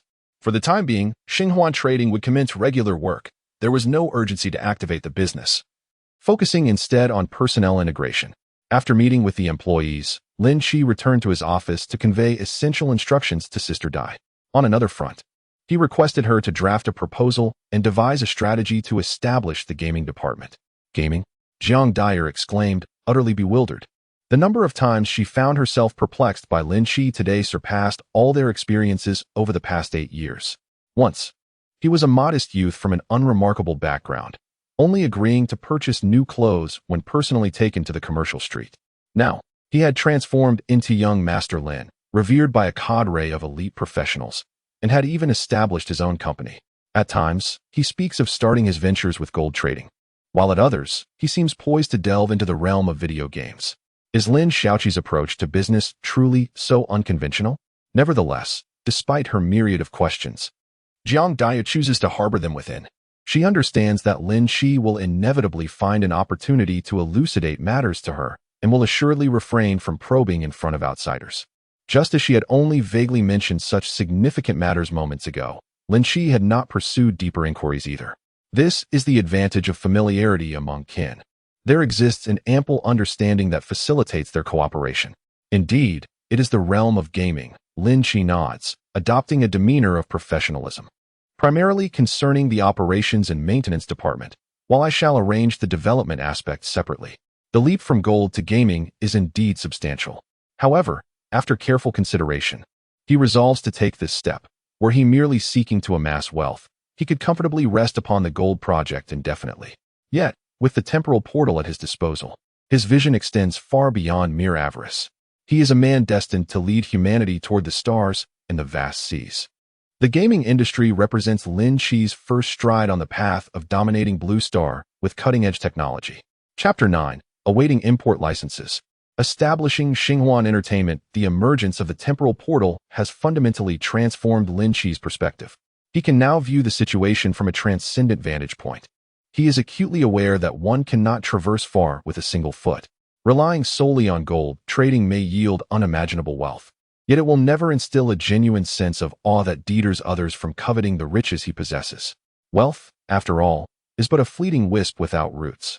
Without the support of power and influence, wealth cannot endure for long. One cannot merely rely on the price differentials between the present and the future, acting as a mere temporal trader. It is imperative to establish a foundation on both sides, accumulating genuine, reliable power that can be wielded at will. The path to true security lies in industrial development, achieving dominance across multiple sectors, and erecting an immense superconglomerate, a colossal enterprise. Only then can one safeguard the most vital asset, the proverbial golden finger. This would allow one to stand on equal footing with the seasoned old rogues, or even transcend them. Lin Qi indeed yearns for the stars and the sea. Yet this does not preclude his desire to vie for a modicum of power and influence within the blue planet. Setting aside long-term aspirations, he also has numerous practical considerations, the gold import license, which he has yet to secure. Thus, while this path may promise exorbitant profits, it cannot yet be formalized. Moreover, as previously mentioned, the gold reserves on the blue planet are finite. There are only a limited number of gold mines that continue to produce steadily, each with its long-term purchasing partners. The flow of transactions is semi-transparent within the industry. While such insider information may elude the average person, it cannot escape the scrutiny of governments and relevant financial regulatory bodies. Frequent and large-scale gold disposals would be exceedingly conspicuous. Consequently, a dual approach is necessary. Engaging in the straightforward and lucrative gold trading requires a strategy to operate overtly by securing an import license and selling to official intermediaries, while clandestinely liaising with major overseas buyers. Maintaining two channels of distribution, one transparent, the other covert, would suffice. However, beyond gold. Additionally, it is essential to simultaneously foster more sustainable and stable projects that are not overly sensitive. After considerable contemplation, Lin Qi directed his attention towards the gaming industry. The reason for this choice lies in the remarkably low entry barriers within this field. Gaming and software truly represent domains where one can embark on entrepreneurial ventures right from the confines of their garage. With robust technology, there exists the potential to create blockbuster hits without requiring substantial financial investments. The stark technological disparity of up to 1,000 years in the future looms large, ensuring that regardless of Lin Qi's industry selection, he would possess advantages akin to a dimensional reduction compared to the present world. In fact, within his wrist terminal, there are several intriguing future games. Although these games are pre-installed software that comes with the terminal, they have the capacity to captivate him profoundly. Unfortunately, these mini-games are developed based on the advanced hardware architecture and operating system of the wrist terminal, rendering them too progressive to showcase. If they were merely a step ahead, it would be acceptable. However, the fundamental architecture being vastly different is simply excessive. Should they be introduced into the present world, they would inevitably reveal themselves. Thus, Lin Qi adopted a different approach. He decided to allocate a sum of star coins to hire individuals within the Federation to develop new games based on the current operating systems of the present world. A shift in perspective opens up vast possibilities. Ultimately, the Star Ring Federation serves as a direct lineage of human civilization on Blue Star, having experienced the eras of Windows, Android, and iOS. presenting a new system design that far exceeds mainstream systems or even programming languages superior to Python and Java would undoubtedly create significant ripples and potentially instill fear. The reverse operations at the Federation have become rather unremarkable. The Federation boasts a thriving entertainment industry and a rich cultural landscape, making it quite understandable for a few affluent individuals to indulge in retro pursuits. Lin Qi's request for Jiang Dare to establish the operational department of Xinhuan Entertainment stems from this very reason. If one were to genuinely set up a development department in the present world, the financial implications would be staggering. However, in the future world, merely hiring a programmer online for a commission suffices. This is no jest nor an attempt to disparage the contemporary gaming giants. It merely highlights the vast disparity in technology and productivity between the two realms. In the present day, creating a AAA title demands hundreds, if not thousands, of employees to toil for several years, often requiring investments of hundreds of millions. Yet in the Federation, many tasks can be significantly streamlined, eliminating the need for such extensive mobilization. A single developer, paired with an AI assistant, can accomplish the task within 2 or 3 days. Over a millennium ago, these projects necessitated the full focus of world-class companies to tackle their development challenges and workload. However, 1,000 years later, such endeavors would barely suffice for a middle school student's DIY project. In summary, preparations for the department are underway and the development section is nearing completion. I will expedite the process, Lin Qi pondered, not intending to elaborate further to Sister Dare, merely assigning the task. When the demo is ready, I will pass it along to you. Your responsibility will be to apply for the licensing and liaise with the platforms. All right, no problem, Jiang Dare replied, though slightly perplexed. She nodded with enthusiasm. After all, being a game developer isn't a bad undertaking. She, too, is a young person, fully aware that this burgeoning industry holds the potential for meteoric success and the creation of a wealth myth. If she could truly achieve something remarkable, then the burdensome marriage contract would naturally become a non-issue. Moreover, beyond the promising prospects, she feels a profound sense of relief and reassurance regarding Lin Qi's transformation. Her younger brother, once perpetually dejected, bore a demeanor reminiscent of their first encounter, displaying a disinterest in many aspects of the world. Even when he did exhibit interest, it was accompanied by a cavalier attitude of fortune favors me, but if I lose, it is of no consequence. This was quite troubling. From a psychological standpoint, it stemmed from his lack of attachment to the world, resulting in an emotional detachment. Excessive detachment could easily evolve into nihilism, leading to a disdain for life itself. That would be quite dire. From the moment she first laid eyes on him, Jiang Dare took it upon herself to care for him, as if he were her own kin, largely to dispel the sense of emptiness that enveloped Lin Qi. The world is filled with so many wonderful experiences yet to be explored together. How could one simply conclude that life is not worth living? That initial gaze seemed to bind them in some inexplicable fate, instilling in her a profound sense of responsibility for the listless boy. She felt an unwavering commitment to ensure he was not left to fend for himself. This inexplicable sense of duty has endured for 8 years and continues to this day. Finally, today, she witnesses an encouraging change. Lin Qi, now, not only exudes an absence of despair, but also seems to harbor a grand ambition within his heart. His seemingly inexplicable schemes all serve this singular purpose. That indifferent attitude towards the world has finally dissipated, replaced by the vigor typical of youth. This is indeed commendable. With this thought, Jiang Dare felt a surge of determination. She grasped Lin Qi's arm earnestly, proclaiming, "Do not worry, within 3 days at the latest. I shall assemble the entire team." "There's no need to rush so much," he replied. "Absolutely, we must hurry." Sister Dai clenched her fist, her eyes sparkling with enthusiasm. "This is a crucial moment for you to accomplish great things. I cannot possibly be a hindrance. 3 days, at most 3 days. If it comes to it, I shall simply forego sleep." "Who hasn't pulled an all-nighter?" Lin Qi, hearing her fervor, broke into a sweat. "Sister, please don't push yourself so hard. It frightens me." Chapter 10. New Temporal Transactions. Complete ancient texts and ancient terrestrial globes. That evening, in the future world, during the afternoon, Lin Qi repeatedly persuaded Sister Dai to abandon her reckless all-nighter approach. Eventually, they, along with other team members, dined at the Longkai International Hotel adjacent to the Jiangjing Tower, officially marking the establishment of their team. Upon returning home, Lin Qi began to gather his belongings and activated the time portal once more. This time, He selected a new batch of trading items. Lin Qi dragged his suitcase into the trading center, at which point his arm ring flickered momentarily. The holographic image of AI assistant number 12 emerged from the arm ring. "It is a pleasure to see you once again at our center, Mr. Lin," greeted No. 12 with a cheerful smile. "What transactions do you require today? Are you looking to acquire or sell?" Lin Qi simply tapped the suitcase he carried, remaining silent. "Hee, I presume it's the latter," number 12 continued. "Then, please follow me to our members' service room. If you have any particularly sensitive items, we can negotiate privately." As they spoke, the holographic display transitioned from number 12's half-figure into an arrow, indicating a discreetly decorated passageway door in the corner of the hall. One cannot deny that the Universal Group's approach is indeed audacious, exuding an air of whatever you dare, we shall accommodate. However, despite their boldness, their service quality is undeniably commendable. Discretion with wealth is a universal principle. During his previous 2 visits, Lin Qi observed that he was the sole customer at the counters in the trading hall. Clearly, those counters served merely as a fade. Genuine transactions predominantly occurred within the members' room. This arrangement pleased him, as he had brought a substantial amount today and did not feel the same urgency as before. He was uncertain about the future value of this batch of goods.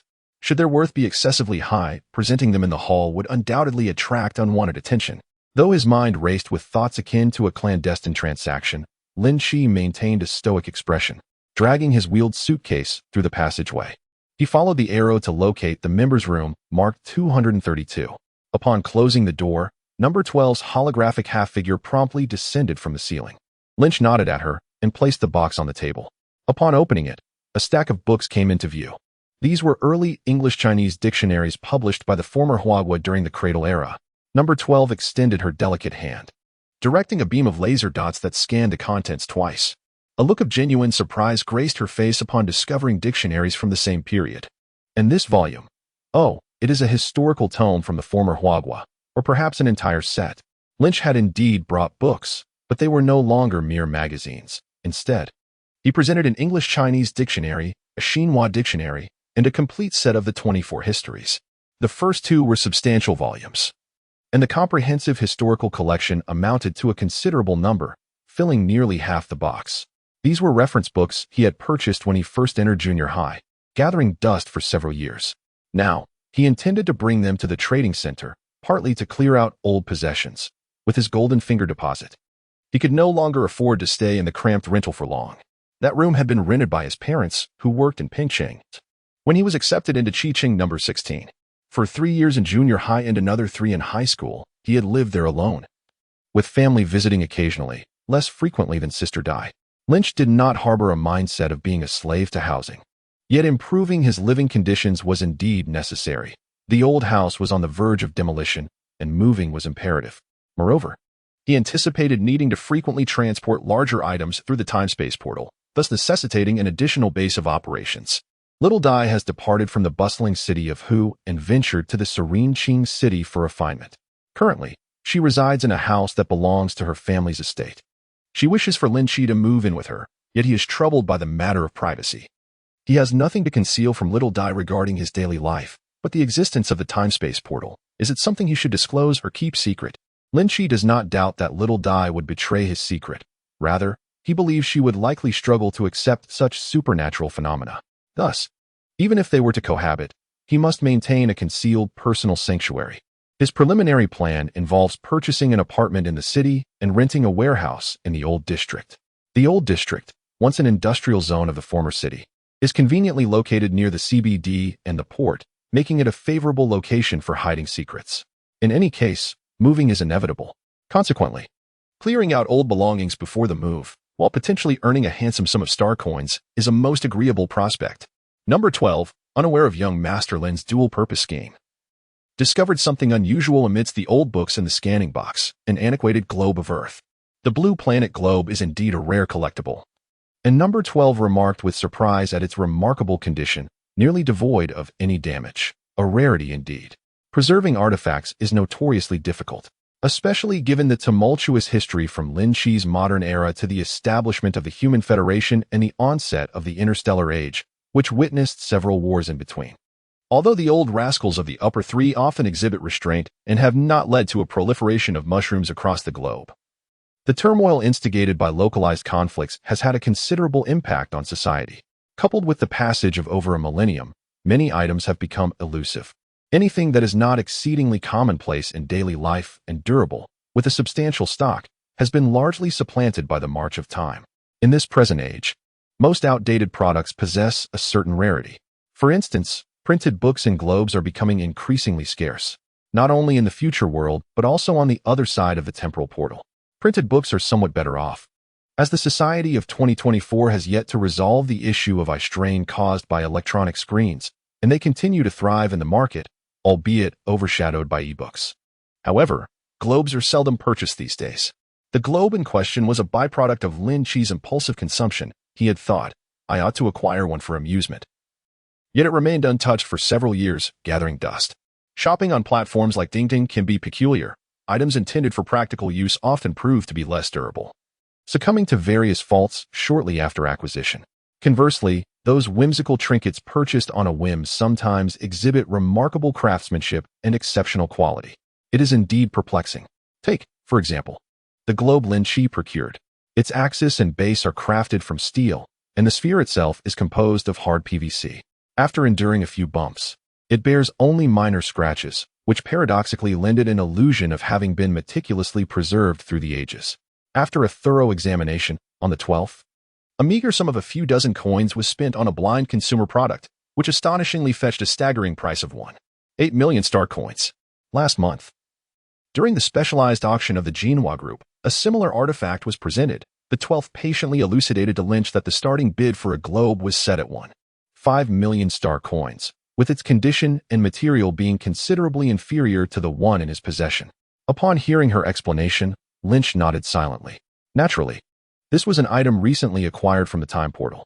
Although the time travel effect had rendered its carbon-14 dating over a millennium old, it had not truly endured such an extensive passage of time. Thus, its pristine condition surpassed that of any local artifacts within the Federation. The price of 1.8 million seemed quite reasonable. After all, the Consortium's acquisition would undoubtedly be followed by resale, allowing for a margin of profit. Lynch did not believe they would be so benevolent as to reserve all the profits for themselves. His standing within the Galactic Group had yet to reach such heights. Chapter 11. The Dark Web of the Star Domain. The Low-Key Club, however, business is a reciprocal affair. Failing to negotiate could easily lead to suspicions regarding his integrity. Consequently, Lynch engaged in a token bargaining process, requesting the exchange to absorb various taxes and fees. Upon receiving a nod of agreement, he accepted the price of 1.8 million. As for the other two hefty tomes, the acquisition price offered by the 12th was 200,000 star coins for both. The complete set of 24 histories was indeed considerably more valuable, each volume valued at 50,000, totaling 1.2 million for the entire collection. Lynch discerned that even in the future world, the conventions of the collecting community remained akin to those of the present. Complete sets commanded a significantly higher price than individual items. Consequently, the total price of this batch ascended to 3.2 million star coins. Lynch refrained from further negotiations on the subsequent two items. In exchange, he stipulated that all transactions, both current and future, be exempt from any taxes, to be covered by the exchange. After a moment's hesitation, the representative from the 12th responded affirmatively following consultation with superiors. Lynch understood that this demand might lead to the imposition of taxes incorporated into the purchase price in future dealings. However, he was equally aware that the market value of similar collectibles could be readily ascertained, making significant price manipulation implausible. The counterpart was likely cognizant of this as well. Thus, should they indeed resort to such tactics, it would only result in a minor increment of a few percentage points. As long as the increase did not exceed 2 or 3 points, Lynch would turn a blind eye.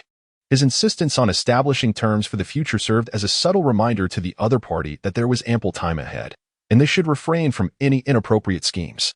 This arrangement effectively resolved the exorbitant 20 tax issue while allowing for a few percentage points of concession, fostering the prospect of long-term collaboration between both parties. Overall, Lynch found this outcome quite satisfactory. With both financial and material matters settled, a sense of camaraderie prevailed. As Lynch prepared to take his leave after a brief exchange of pleasantries, the representative from the 12th called out to him to pause for a moment. Subsequently, A small window slid open on the wall adjacent to the members' lounge, allowing a palm-sized drone to enter, suspended by a delicately crafted black box of similar dimensions. In light of the recent transaction flow within our esteemed group, your membership status has been elevated to Iridium level. This is your new membership card, provided in both physical and digital formats. The black box, composed of polymer material, features an anti-jamming coating. Upon opening it, one discovers a shimmering silver square card, emblazoned solely with the logo of the Universal Group and Lin Qi's membership number. Additionally, there is a compact chip encased in a plastic sleeve. By connecting it to any mobile device, one can synchronize their membership identity. Even when acquiring new equipment, the membership number allows for a seamless transition. Naturally, in this era, a more prevalent method is the direct implantation within the body. Given the high degree of cybernetic enhancement in the Federation, many individuals possess numerous implants, albeit subtly concealed from external view. Lin Qi held no fondness for the idea of indiscriminately installing devices within himself. He connected the chip to his wristband, glanced at the recently credited sum of 3.2 million star coins, secured the black box, and nodded towards point 12, preparing to take his leave. Mr. Lin, please take your time. We look forward to your next visit. The AI girl smiled warmly, waving goodbye. The Universal Group will always stand as your most steadfast support. Should you require anything, do not hesitate to reach out. Her reminder sparked in Lin Qi the recollection of a matter he had nearly forgotten. I happen to have a matter that may require your assistance. Lin Qi gazed at her, inquiring if they were aware of any platforms or websites where one could anonymously enlist the services of individuals well-versed in information technology. Specifically, a place to post tasks for professionals in this domain, whether they be legitimate software developers or hackers. After a brief moment, armed with a link obtained from number 12, Lin Qi returned to the apartment located in the super skyscraper A3. The Low-Key Club? What a peculiar name. The interface of this clandestine website was starkly minimalist, comprising merely forum-style sections and a series of posts. The homepage even featured background music, a gentle blues melody playing softly. By Blue Star standards, such a page design seemed decidedly rudimentary. For a fully digitized Federation, it could only be described as exceedingly retro. Clearly, fashion is indeed cyclical. As even in a futuristic world, the adage the more antiquated, the trendier holds true. According to number 12, the Low-Key Club is a non-public information platform established by several major federated corporations, among which naturally lies the Universal Group. It caters to mercenaries, hackers, arms dealers, space pirates, and private miners across various star systems, individuals who navigate the murky waters of legality. Given its backing by a host of colossal enterprises, even those aforementioned rogues would hesitate to engage in any deceitful antics here. In the age of interstellar commerce, a megacorporation is far more than just a single entity. They possess not only personnel, economic resources, and business operations, but also their own armed forces, bases, and even fleets. Aside from the absence of publicly established governmental institutions, they bear striking resemblance to political entities. Any individual daring to oppose these colossal powerhouses will inevitably face dire consequences. In an environment where extreme violence serves as a formidable ally, clubs accommodating a multitude of gray characters surprisingly exude a harmonious atmosphere. Transactions are conducted with integrity. No debts are incurred. Trade is free, and fairness prevails for all. In essence, as long as one does not transgress the red lines delineated by the magnates, everything is negotiable. Conducting business, hiring, and issuing tasks in this realm is, in fact, deemed more reliable than the publicly accessible networks of the star domains. The 12th entity described it thus, and Lynch chose to accept it at face value. After all, based on his own observations, the dealings in this place were indeed quite audacious. A Louis-class dreadnought for sale, a decommissioned mainstay model from the federal military, salvaged from the Tula Fringe Star Zone, with the hull and armor extensively refurbished and a full complement of armaments. Fixed price of 15.5 million star coins. In the Twin Rivers Star Zone, a batch of medium-range ballistic missiles is available for sale, with designated delivery locations within the Star Zone. For further details, please contact privately.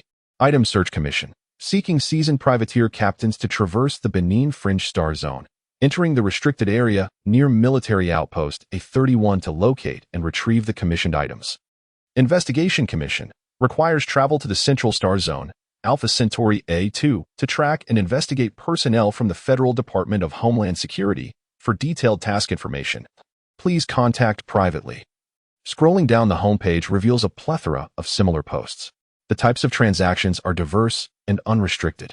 Heavy weaponry, anti-gravity tanks, and even interstellar dreadnoughts are available for sale. As for the commissioned content, it is equally varied and impressive. Lynch gazed in amazement, experiencing a distinct sensation reminiscent of the dark web of the interstellar era. After meticulously reviewing about 10 posts and confirming their authenticity, he began to trust the credibility of the club. If the platform were not sufficiently reliable, it is unlikely that anyone would dare engage in such perilous dealings where a misstep could cost them dearly. Subsequently, Lynch registered an account. After some contemplation, he posted a new request. Commission for program development. My client has a fondness for retro video games from the former interstellar era and is seeking a seasoned software engineer to develop game products based on platforms such as Windows and Android from that period. The requirement is to use engines and component libraries from the same era, creating products that have not appeared on the aforementioned platforms during their historical timeline. Generous compensation offered. Details available via private message. Chapter 12, Mecha Procurement Plan, Giant Corporation Millennium Technology. Once the post was made, it seemed to vanish without a trace. Lynch remained unperturbed. Given the plethora of posts on the forum, it was entirely normal for no one to pay attention to a newcomer's request immediately.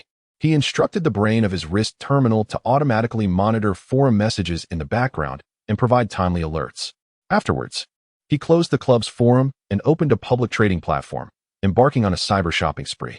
Account balance: 3,293,000 star coins, with another successful transaction. Lynch's wealth skyrocketed, elevating him to the status of a millionaire in the interstellar age. With ample funds at his disposal, he was poised to initiate new procurement plans as usual. Currently, the strategies on the earthly plane have gained momentum. The dual approach of gold and gaming has laid a broad foundation for future prospects. In the realm ahead, Lynch similarly finds himself with abundant avenues for generating wealth. Ultimately, the situation is analogous on both sides. It is not a matter of capability, but rather of desire and courage to seize opportunities. The prospect of unlimited gold sales in the earthly realm is akin to exporting antiquities openly in the Federation, both promising paths to sudden wealth. The question lies in whether he possesses the fortune to grasp such immense wealth securely. Disrupting the interests of others can indeed invite peril.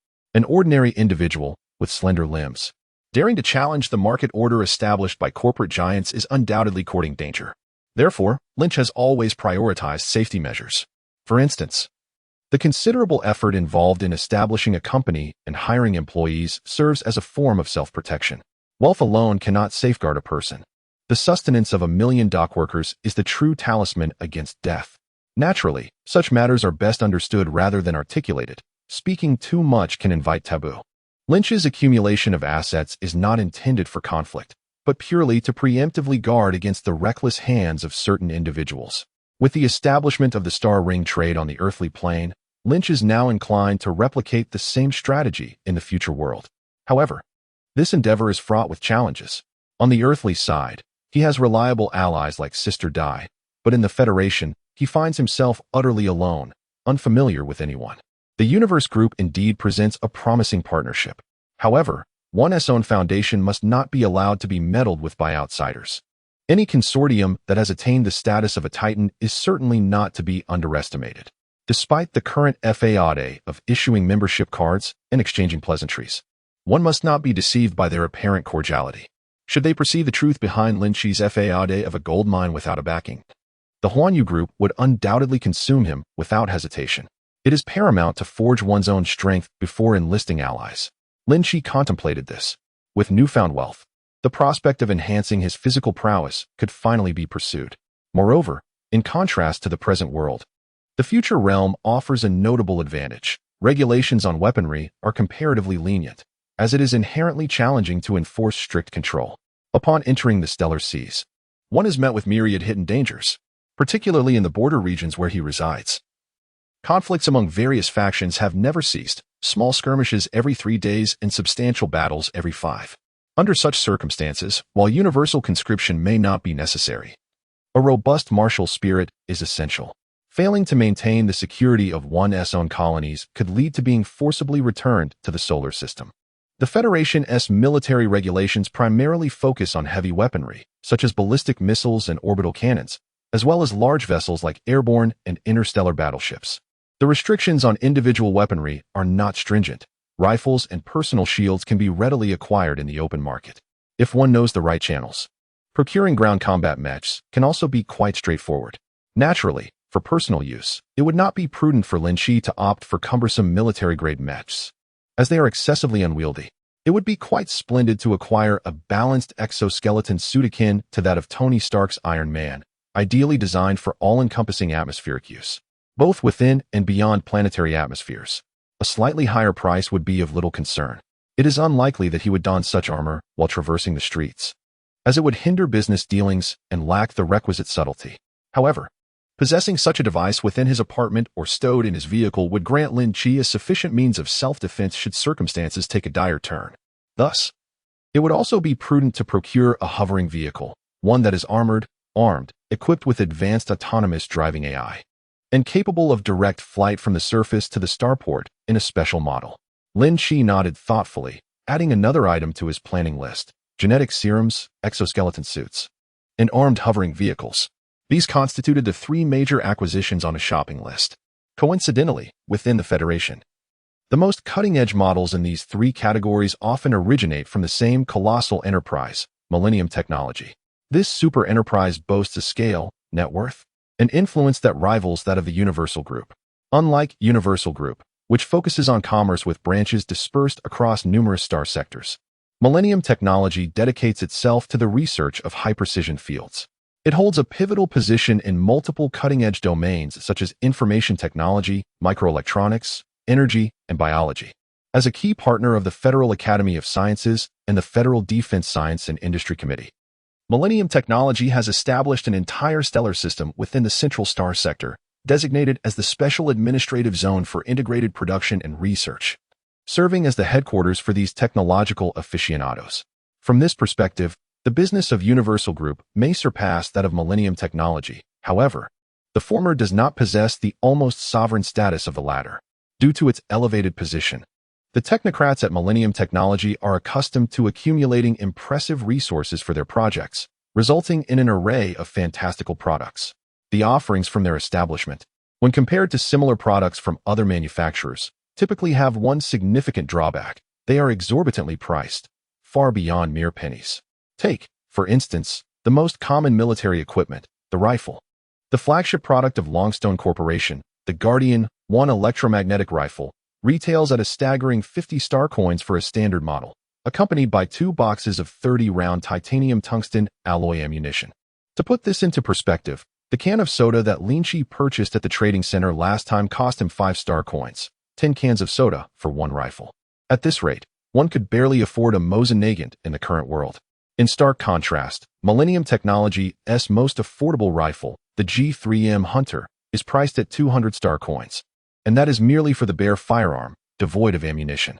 Even for a basic product like a rifle, which typically has higher sales volume, the price difference compared to competitors is a staggering 4-fold.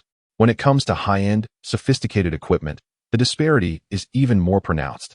Aside from the affluent elite who can effortlessly indulge in these luxuries, the average person lacks the courage to order from their inventory. Lin Qi, however, chose to embrace only quality, disregarding cost-effectiveness when it comes to acquiring such items for his own use. Thank you for choosing to ride with us on this express service. We wish you a smooth journey and a pleasant trip. Universal Passenger Service, safe travels. Unlike the expansive commercial center owned by the Universal Group, Millennium Technology is situated in a large, unmanned logistics warehouse in the suburbs of Parity 3, rather than in the city center. This understated approach sets it apart from other corporate giants, revealing that the external perception of these reclusive entities is not without merit. Within the vast confines of the warehouse, numerous avant-garde hover vehicles, encased in sleek, silver alloy shells, gracefully float on the anti-gravity platforms. In the distance, larger vehicle platforms house similarly uniquely designed hover tanks and infantry fighting vehicles.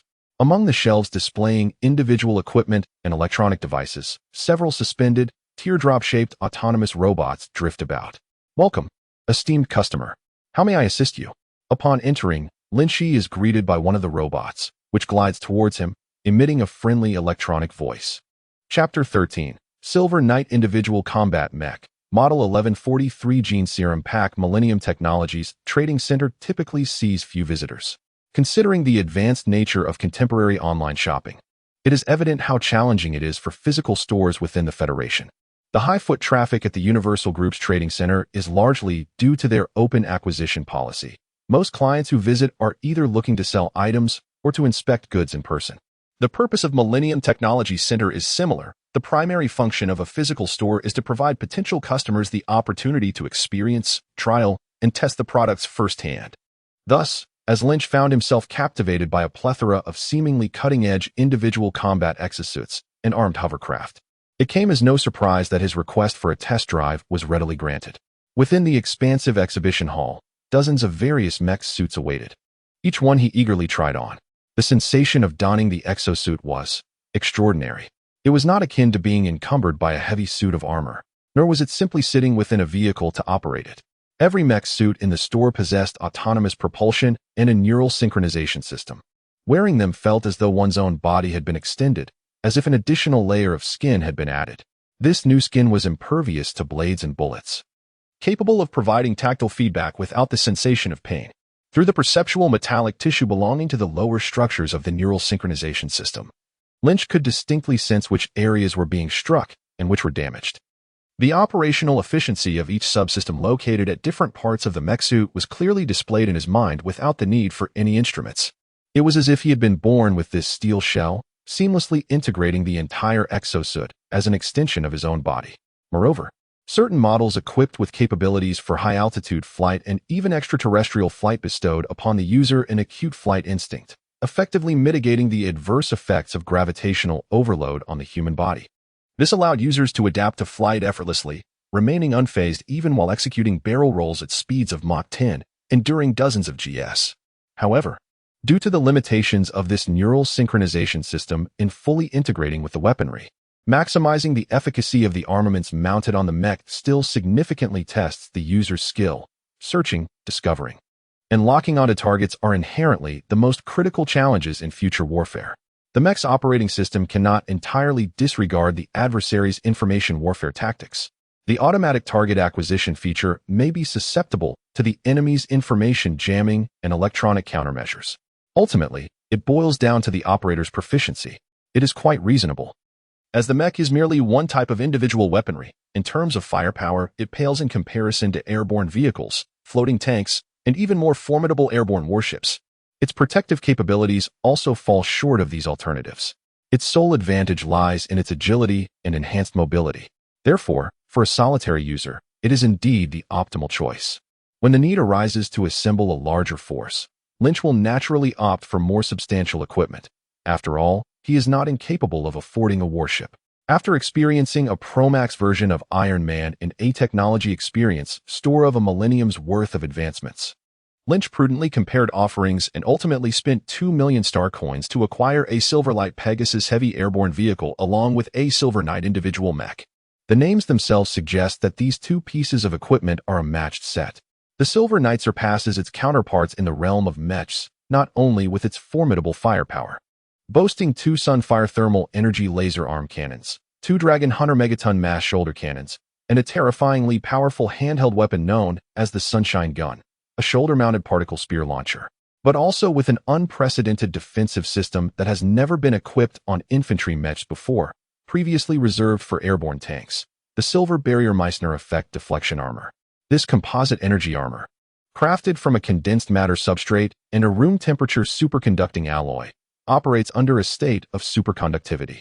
Its surface, augmented with energy circuits that generate a strong magnetic field, applies a counteracting force upon the assault of any conductive metallic projectiles, thereby deflecting and repelling them. Due to its efficacy against nearly all metallic materials, this type of armor has been strategically employed by the military to counter heavy mass rounds fired from electromagnetic cannons. Coupled with a megawatt-class high-power energy shield designed to combat energy weapons and other projectiles, this armor and shield combination offers a defense system that can withstand virtually any situation, rendering the defensive capabilities of the Silver Knight mech as formidable as its firepower. However, this model's energy consumption is equally daunting. It not only integrates a spark cold fusion reactor, but also requires the support of the shining Pegasus heavy airborne vehicle. This latter not only serves as a mobile base for storing and remotely controlling the Silver Knight, but is also equipped with a miniature antimatter reactor, providing ample power. It can sustain an extensive array of both light and heavy weaponry, while simultaneously functioning as a mobile energy station for the mech. To be candid, Lynch's acquisition of this set of equipment for a mere $2 million is undeniably a fortunate bargain, were it not for the nascent state of Millennium technology, which has only recently solidified. One would hope to observe market feedback. These two grand toys would certainly not be offered at such a modest price. $2 million represents the cost under a preliminary experience and customer feedback program with a generous 60% discount. The original price of this magnificent set of toys amounts to a staggering 5 million star coins. Furthermore, the preliminary experience is naturally limited in availability. It is sheer luck that Lynch arrived at this opportune moment. Across the entirety of Parity Star number 3, only 10 sets of the Silver Knight for preliminary experience were shipped. He serendipitously acquired the third to last set. The remaining 2 sets were snatched away online before he could complete his other purchases, leading to a chorus of lamentations from those eagerly vying for them, be they affluent young gentlemen or opportunistic scalpers. An anonymous message promptly reached Lynch's terminal, inquiring whether he would consider reselling. He dismissively blocked it, regarding it as mere harassment. This scenario evokes a dramatic sense of irony, akin to a scalper struggling to secure tickets yet being outpaced by an unassuming bystander. As the last 2 floating vehicles laden with mecha departed from the overhead hangar to make their delivery, Lynch found himself at the biotechnology counter below, awaiting the autonomous robots to properly package his goods. Although the center boasted an on-site medical area, Lynch was acutely aware that he could not undergo an injection there. After all, he hails from the present world of Blue Star. He merely appears as a denizen of the future, with significant internal differences, to say nothing of the stark contrast in medical examination reports. In the future, individuals are universally administered a variety of advanced vaccines upon birth. However, he possesses none. Furthermore, federal regulations mandate that during the compulsory education phase, students must undergo gene optimization at regular intervals, an injection of mild genetic agents designed to enhance their immune capabilities in various aspects. Naturally, Lynch does not have this either. Thus, even with the presence of specialized medical robots, he cannot solicit their assistance for an injection, as a full body scan prior to the procedure would reveal his lack of these enhancements. Dining in is not an option, so he resorts to takeout. Consequently, Lynch spends 200,000 star coins to acquire a set of 1143 genetic agent packages. This product represents the pinnacle of millennial technology, with their genetic agents named by numerical designation. The 1143 model, while not the latest, is the most stable, effective, and best-selling variant. In a certain sense, it can be regarded as the finest flagship genetic agent available in the open market of the star domain. Compared to other similar products, the advantage of the 1143 model lies in its comprehensiveness. This package contains not only the primary extraordinary gene activation serum, but also preparatory agents such as the trunk activity promoter, the psychic factor absorber, and the neural tissue enhancer. If one were to indulge in fantastical terminology, the genetic agents themselves could be likened to a foundation-building elixir. While the aforementioned 3 serve to solidify the user's foundation in advance, akin to the bone refining powder, chi gathering powder, and spirit concentrating powder used prior to the formal consumption of the foundation-building elixir. Moreover, it is equipped with a set of diagnostic devices, facilitating self-observation for users who wish to administer the injections themselves. Gene serums indeed embody cutting-edge technology. However, they remain pharmaceuticals that necessitate a 3-day observation period following each injection. Consequently, a complete treatment regimen spans 12 days. Upon the final injection, one may activate the extraordinary fragments concealed within the human genetic sequence, yet this is ultimately a matter of fortune. The vast majority of individuals will merely enhance their ordinary physical capabilities, while only 1 in 10,000 fortunate souls may acquire some semblance of extraordinary abilities. Lynch does not impose expectations on such probabilistic phenomena. After all, he possesses ample financial resources and does not require supernatural powers for combat. His sole desire is to bolster his own defense. Chapter 14. The Acquisition List of Millennial Technology, Original Biological Living Samples, Account Balance. 1,043,000, after a brief foray. his wealth significantly diminished. Lynch now comprehends why the trading center appears so desolate. Ultimately, colossal enterprises are indeed distinct from others. These entities, whose business spans the galaxy and whose industries encompass the entire Star Federation, are far from trifling. Lacking funds is one thing. Entering merely to satisfy visual curiosity is another. Those with wealth, however, enter with the intent to procure anything within their grasp. The giants have the means to extract products even from the miserly grasp of a Scrooge. Securing just 3 primary objectives cost Lynch $220,000, and it is worth noting that this is in star currency, not in soft currency or USD. In comparison to those two, the purchasing power has escalated to an unimaginable dimension. Were there a suitable avenue, such as the discrete club channels, 2 million star coins could indeed procure a second-hand battleship. This amount is undeniably substantial. It is precisely this set of mecha and hover vehicle that provides him with crucial assurance regarding his personal safety. Otherwise, he would scarcely dare to spend money in such a manner. Moreover, despite his deliberate restraint in adhering to his shopping plan, he ultimately succumbed to temptation and spent an additional $50,000. He acquired several ultra-micro personal energy shields for self-defense. He also procured a Tianshu 330 personal terminal to replace the half-sold, half-given Huan-Yu Type 2 arm-mounted computer. The new personal terminal resembles wireless earbuds and is an external implant that can be affixed to any location on the body. Compared to the Huan-Yu Type 2, its level of discretion is significantly enhanced. After all, the technology of the latter is decidedly outdated. Even though the arm-mounted device can masquerade as a fitness bracelet, its retractable holographic projection screen remains conspicuously visible. In the real world, Lin Qi would never dare to utilize such a device. The Tianshu 330, on the other hand, employs augmented reality holographic projection, allowing the user to experience visuals and interactions that are visible solely to them. Akin to the individuals he initially observed at the Huan-Yu exchange. It is portable, discreet, and fully functional, far more convenient than any data glasses depicted in science fiction. A device no larger than a button can be placed anywhere without issue.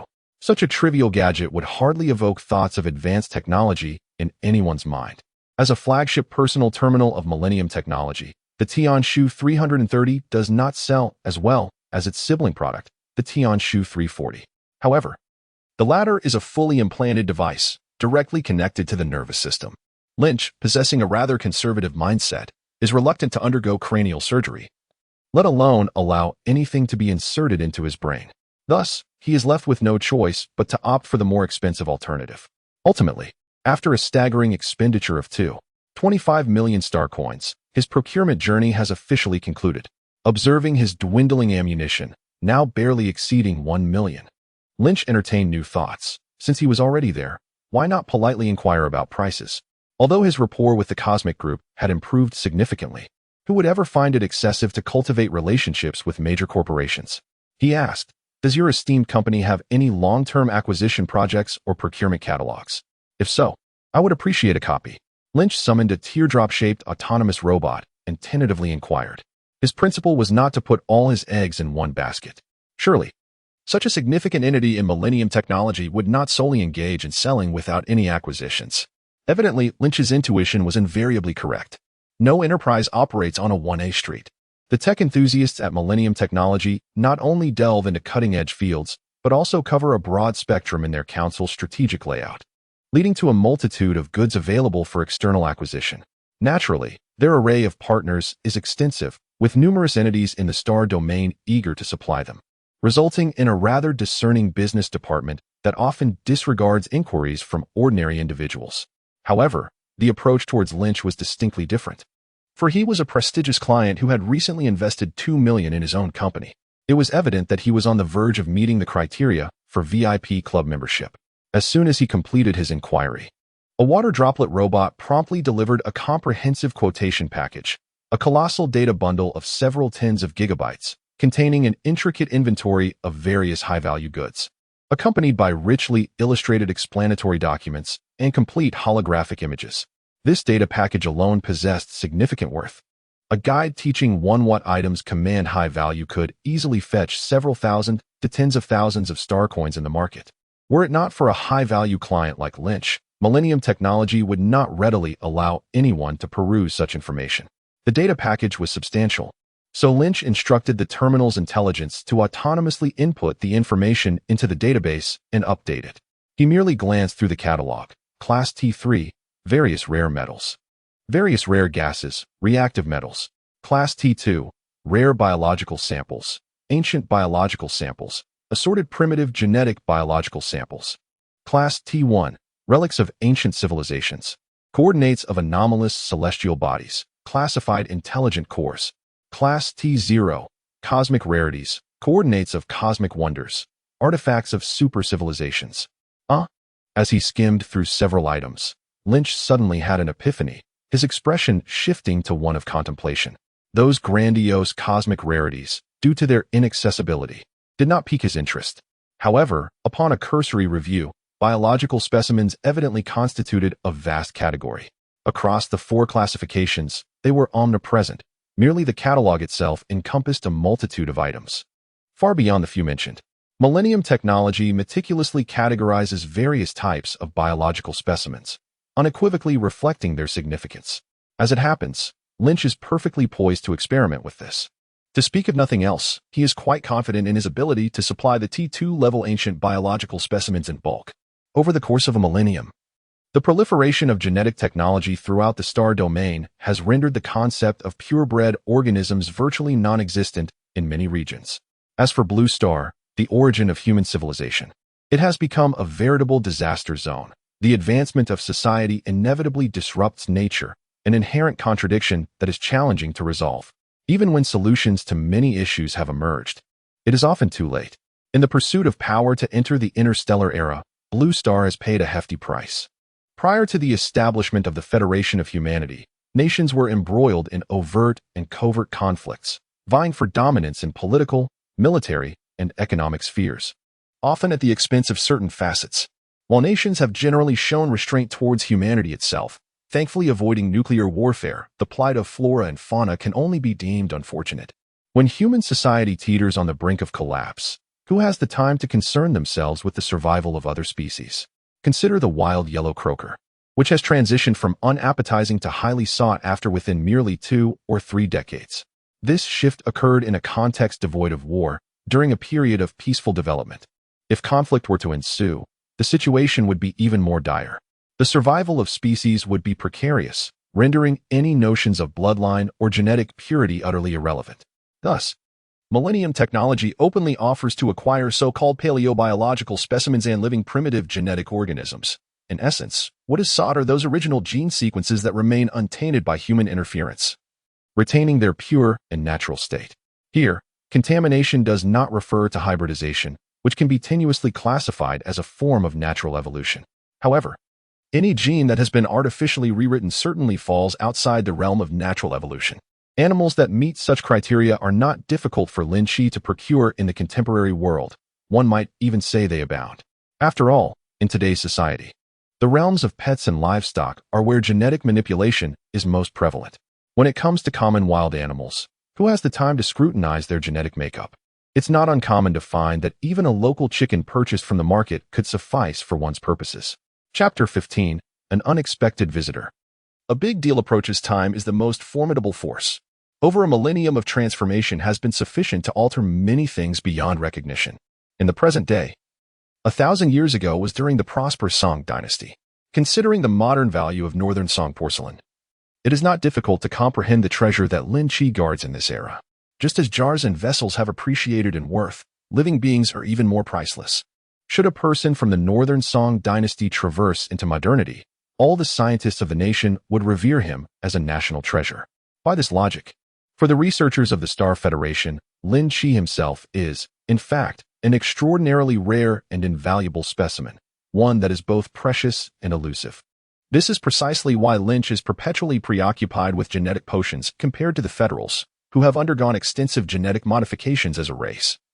His unadulterated essence as a primitive human is as rare as an albino panda, easily attracting misfortune. Acquiring these potions serves not only to enhance his own abilities but also to mask the flaws within his genetic makeup. Otherwise, should he fall ill and undergo a blood test at a hospital, his true nature would inevitably be revealed. Lynch has no desire to become a rare specimen for scientific study. Rather, He prefers to be the merchant who sells such rare specimens for others to examine. Upon receiving the acquisition guidelines, all objectives of this venture were not only successfully fulfilled but also yielded additional rewards. Lynch promptly opened the car door and loaded a plethora of items. He boarded his newly acquired silver Pegasus and set off for home. This anti-gravity vehicle, originally priced at 5 million star coins, is indeed extraordinary. Although its peculiar silhouette resembles a droplet of water elongated and sliced in half, with a larger front and a smaller rear, its internal configuration is nothing short of exquisite. The avant-garde yet understated luxury of the interior, coupled with fully automated touchless operation, creates an experience akin to having a personal chauffeur driving smoothly, while the owner reclines on a handcrafted leather sofa, simply closing their eyes and arriving at their destination in no time. Lynch need not lift a finger. He merely verifies his identity and binds it, allowing the vehicle's AI to manage everything flawlessly. In this age of interstellar travel, the upper echelons of society have long embraced the enchanting advantages of a fully automated lifestyle. If one were to open the small refrigerator at the bar and activate the 360 panoramic view by lowering the car windows, gazing down upon the vibrant, neon-lit city while savoring a glass of champagne, one would certainly relish the exquisite sense of superiority that accompanies success. However, just as Lynch lifted his glass, he noticed an unusual sight outside. An old, boxy hovercar, clearly not a luxury brand, had intrusively merged into his lane. Hovercars, those unique aerial vehicles that exist between automobiles and aircraft, traverse not along traditional roads, but rather along expansive aerial tubes. These pathways lack defined boundaries. Instead, they are marked by unmanned drones stationed at intervals of several hundred meters. Hovercars navigate along the central axis established by these drones. And should they deviate too far from this axis, the Planetary Aerial Transportation Bureau would promptly alert the vehicle via the drone's base station, primarily to prevent collisions within urban airspace. The velocity of hovercars far exceeds that of ground vehicles, and their dimensions are typically much larger. A high-speed collision involving such a colossal entity would yield disastrous consequences. Should the reactor or fuel tank on board explode, it would be akin to having a zeppelin plummet from above for pedestrians below. Thus, meticulous control over flight paths is imperative. Beyond the city limits, such aerial lanes cease to exist, granting pilots the liberty to maneuver as they please. Yet, Lynch found himself entering the main urban area, and the sudden approach of an unfamiliar hovercar felt akin to being cut off on a highway. The visitor's intentions were unmistakably malevolent. Fortunately, at that moment, he remained largely unfazed by the potential hostility, accompanied by a faint hum of the electric motor. The silver glider boasted a sleek, aerodynamic roof and a mirror-like undercarriage, each adorned with a seemingly inconspicuous small cylinder reminiscent of a camera. These were, in fact, the dual turrets of this formidable hovercraft. Despite their unassuming appearance, the dark openings concealed within these modest protrusions housed high-energy thermal beam cannons. Once targeted by such formidable weaponry, the opposing hovercraft found its movements swiftly curtailed. Shortly thereafter, an unfamiliar signal was relayed through the onboard AI. "Is this really necessary, my friend? We merely wish to have a conversation. Why the threats?" A holographic image of a corpulent man in a red jacket materialized within the vehicle, his expression dark as he regarded Lin Qi. "I don't typically follow strangers only to accuse them of wrongdoing," Lin Qi replied with a hint of amusement. "Accusing someone of wrongdoing is one matter. Surreptitiously tailing them with ill intentions is quite another." Seated within a powerful armored vehicle crafted by one of the galaxy's leading corporations, he felt no trepidation or fear. Instead, he found the situation somewhat comical. The demeanor of his adversaries bore a striking resemblance to the petty thugs and dropouts of contemporary bars. It was surprising to discover that even in the interstellar age, figures akin to gangsters still existed. One couldn't help but wonder if, in these times, they still paid homage to Guan Yu or sported tattoos of fish on their bodies. With ample confidence, Lin Qi remained unfazed by the grotesque demeanor of his adversary. Instead, he regarded the corpulent man in the jacket with a curious gaze, as if pondering the tattoos that adorned his body. This almost simian scrutiny only served to infuriate the rotund individual further. However, contemplating the immense profits represented by the newly designed hover car, he suppressed his ire. "Do not misunderstand me, my friend. We are here to deliver good fortune to you, a lucrative deal amounting to 3 million star coins. Surely, that is enough for us to forge a friendship?" The man beamed with feigned delight, striving to adopt a tone imbued with mystery and persuasion, suggesting that Lin Qi was indeed experiencing a stroke of luck, akin to that of a multi-level marketing instructor, having been bombarded daily by an array of sales tactics from various influencers. Lin Qi was well equipped to discern the ulterior motives at play. He continued to observe the man's performance with genuine interest. "Pray tell, what business do you propose?" Noticing Lin Qi's curiosity and lack of immediate dismissal, the corpulent man felt a surge of elation. "What business, you ask?" "A deal worth 3 million star coins. My friend, securing this hover car is indeed a stroke of luck, but no fortune can rival the allure of ready cash. If you merely nod and transfer the vehicle along with the mech inside, that 3 million star coins will be yours." He lifted a small plastic case, revealing 30 stacks of thin silver-blue bills, exclaiming, "In the blink of an eye, you could pocket a cool million. What could be more exhilarating than that?" Upon witnessing the scene, Lynch cooperatively displayed a hint of astonishment. His shock was not due to the hefty offer made by the rotund man, but rather because, after his considerable time in the Federation, this was the first occasion he encountered actual star currency in cash. Moreover, what astonished him further was the revelation that such a denomination as 10,000 existed. Was it not a risk to produce such a high-value note, given the potential for counterfeiting? Chapter 16. Information Leak. The Hidden Enemy. Well, indeed, it is quite an excellent deal, isn't it? Lynch mused, lost in his thoughts, allowing his mind to wander. In the eyes of the rotund man, he assumed this young man had fallen under his spell. Thus, he reveled in his silent triumph, laughing heartily while slapping his thigh in a display of generosity. "All right, since you agree, let us find a place to exchange the vehicle.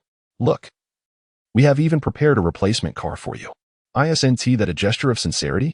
However, before he could finish his sentence, Lynch interjected.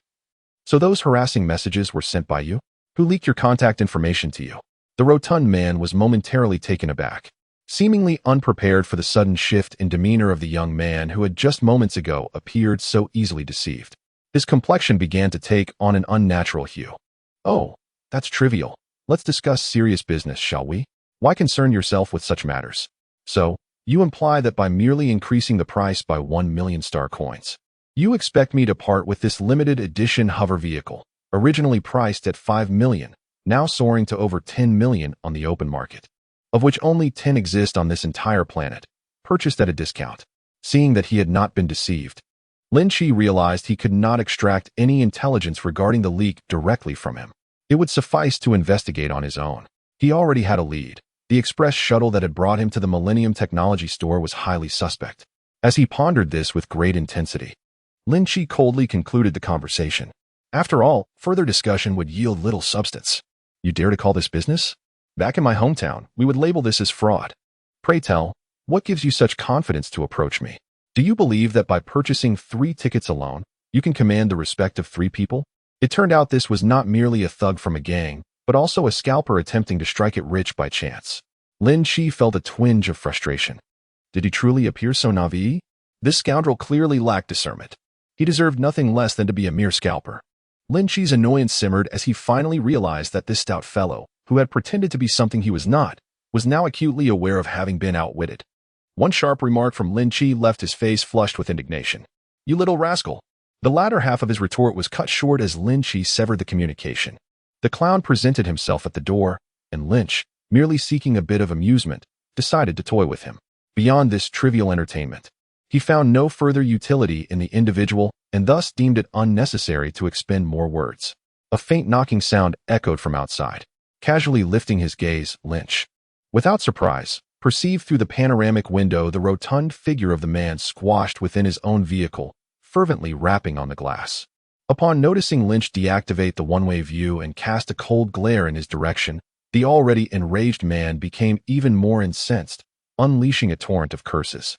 7 million in hand slipped away, only to be toyed with by a pretentious dandy masquerading as a hefty sheep. One could hardly blame him for his fury.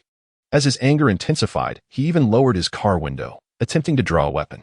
With a subtle motion of his finger, Lynch commanded 2 turrets to swiftly lock onto the man, causing his actions to freeze instantaneously, his face reddening with rage.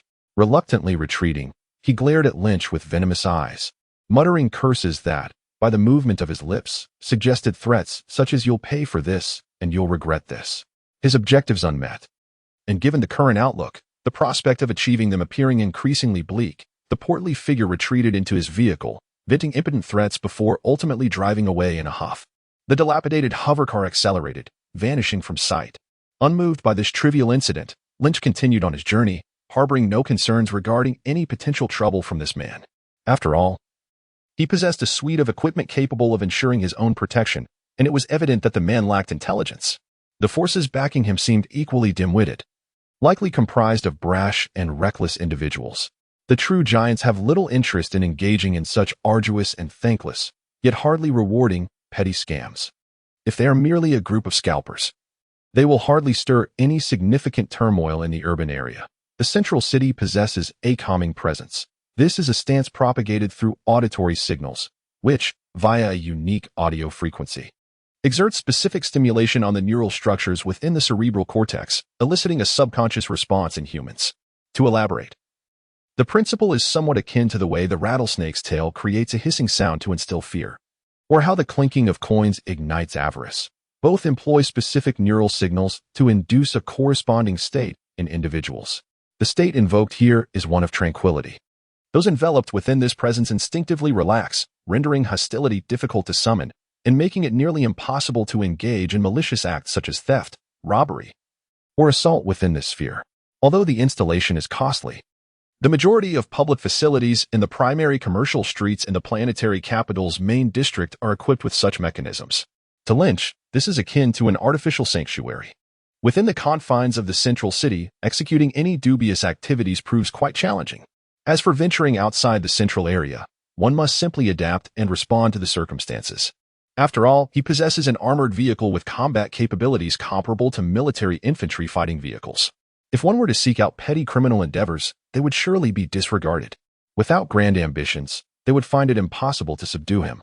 Ultimately, this is the capital of the entire planet, the administrative center of the Paredes star system. The first fleet of Parades is currently hovering above the starport. Lynch found it hard to believe that anyone would possess the audacity to act boldly under the watchful eyes of the regular Navy. In contrast, it was the breach of information that instilled a greater sense of crisis within him. The ability to directly contact his terminal indicated that someone had acquired his communication number. This was not the early days of the information network when personal privacy was alarmingly compromised, to the extent that institutions like schools would willingly sell personal information. In the interstellar age, personal privacy transcended mere telemarketing nuisances. Hackers had the capability to strike from afar. Remote invasions of cybernetic bodies could be lethal. The survival of an individual when faced with such tactics hinged entirely on the location of their cybernetic implants. This was precisely why Lynch dared not implant chips in his brain. He was well aware of such cases. Conversely, due to these concerns, the Federation's information regulation was exceedingly stringent. The power wielded by the Cyber Monitoring Bureau rivaled that of the National Tax Bureau. Even hackers who operated in low-profile clubs were seldom bold enough to tamper with residency information. Provoking the Cyber Monitoring Bureau was akin to challenging a surgeon before being placed on the operating table. Such reckless behavior was virtually unheard of. Thus, the question remained, was it the ride-sharing company that had issues, or was there a fearless hacker behind that rotund figure? Lynch swiftly grasped the crux of the matter and fell into deep contemplation. It would take time to ascertain the truth. For now, he could only heighten his vigilance and place the other party within the realm of suspicion. Chapter 17. The agent's commission results in the path of the apocalypse. Minor interludes do little to disrupt Lynch's grand design. Under the cover of night, he discreetly returned to the A3 super skyscraper aboard the Silver Pegasus. He casually parked the luxury vehicle, recently inflated in market value to over 10 million star coins, in a modest garage attached to his apartment. After a long afternoon of exertion, Lynch finally relaxed and became acutely aware of his hunger, feeling as though his stomach were pressed against his back. Such a state was hardly conducive to receiving further injections. Consequently, he promptly ordered a light meal. Within moments, a drone from a fast food establishment in the commercial center at the building's base delivered his order. It is remarkable that the trifecta of hamburgers, fried chicken, and French fries remains one of the most popular street foods a millennium later.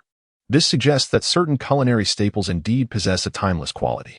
However, the flavors of the hamburger meat, chicken, and potatoes carry an inexplicable peculiarity, reminiscent of some synthetic product enhanced by technology.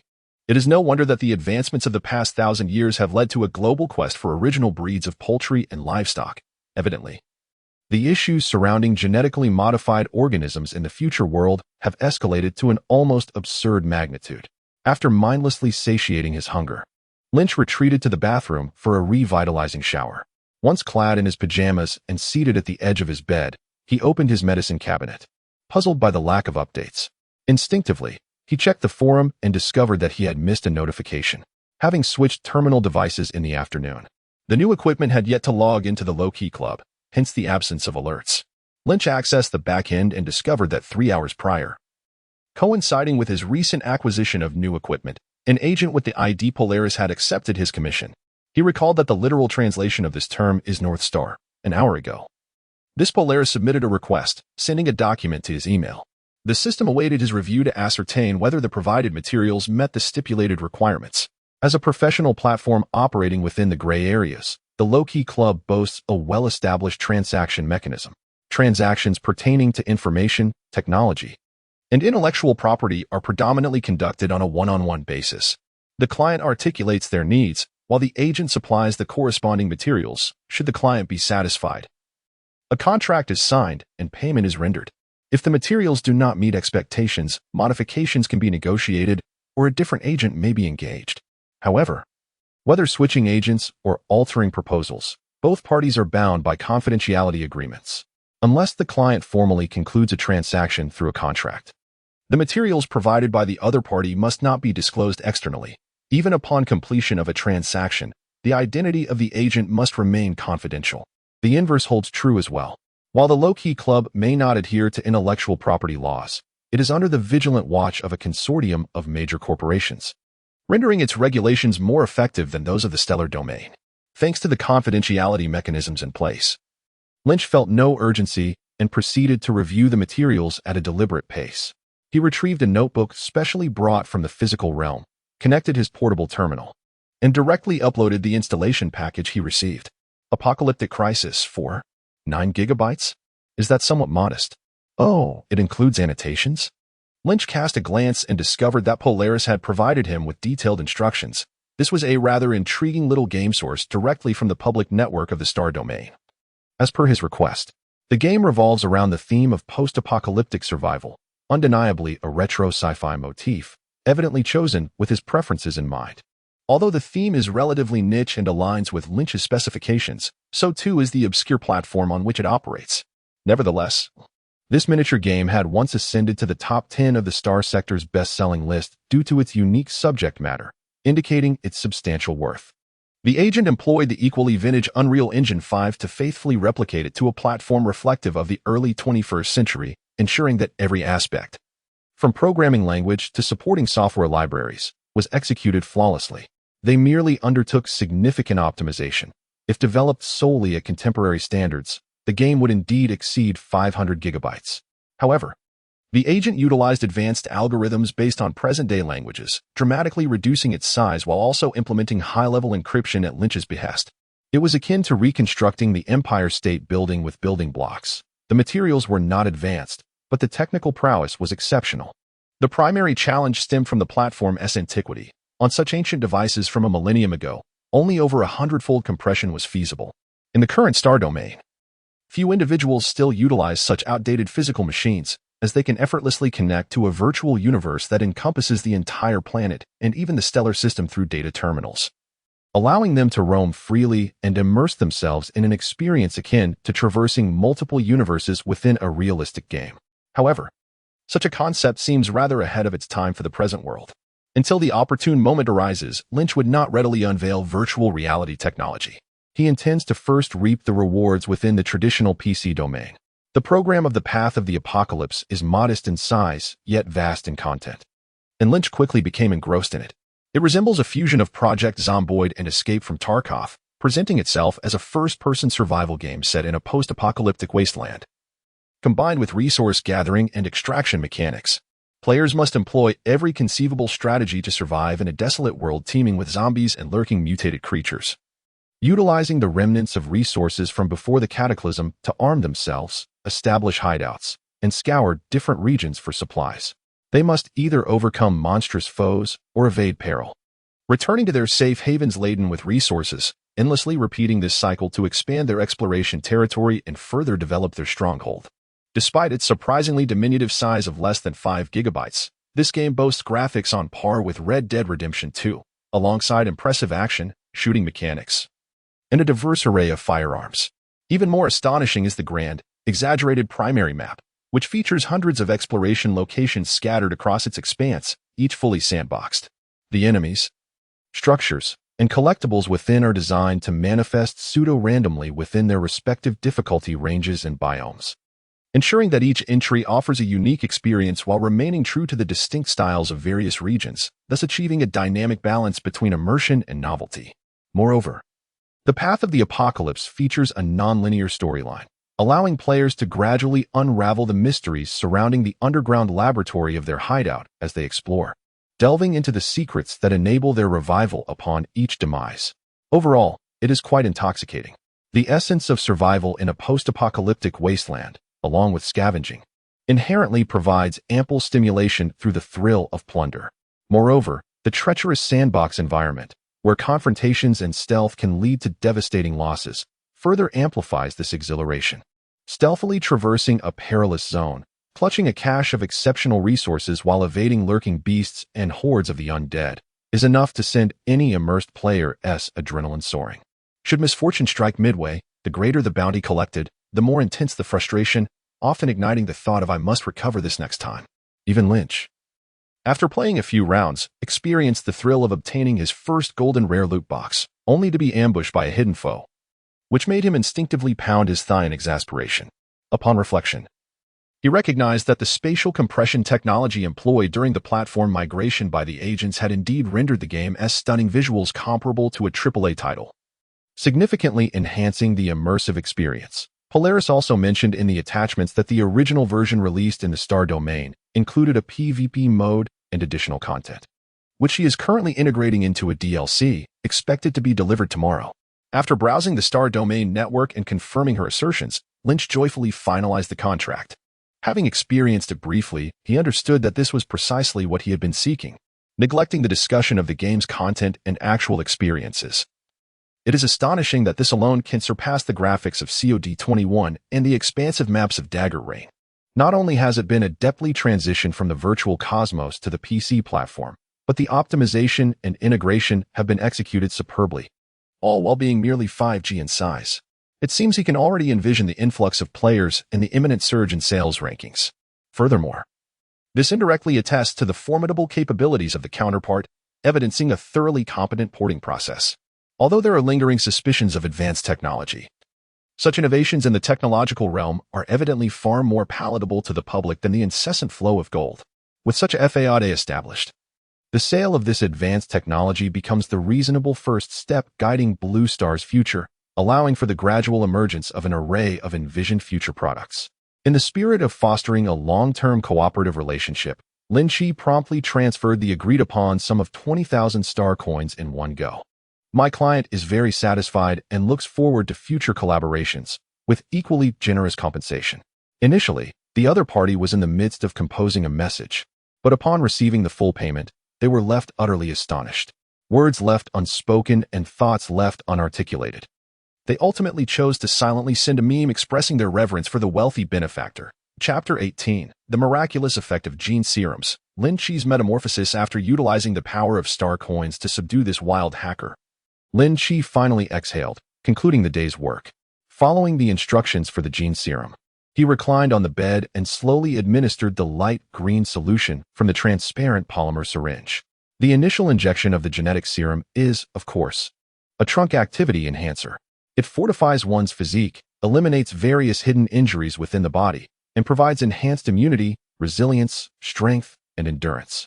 It even has the capacity to repair aged damage to critical human tissues such as stem cells and nerve cells, allowing one to experience a rejuvenation akin to the arrival of spring. Naturally, the ultimate aim of all this is to lay a solid foundation for subsequent enhancements.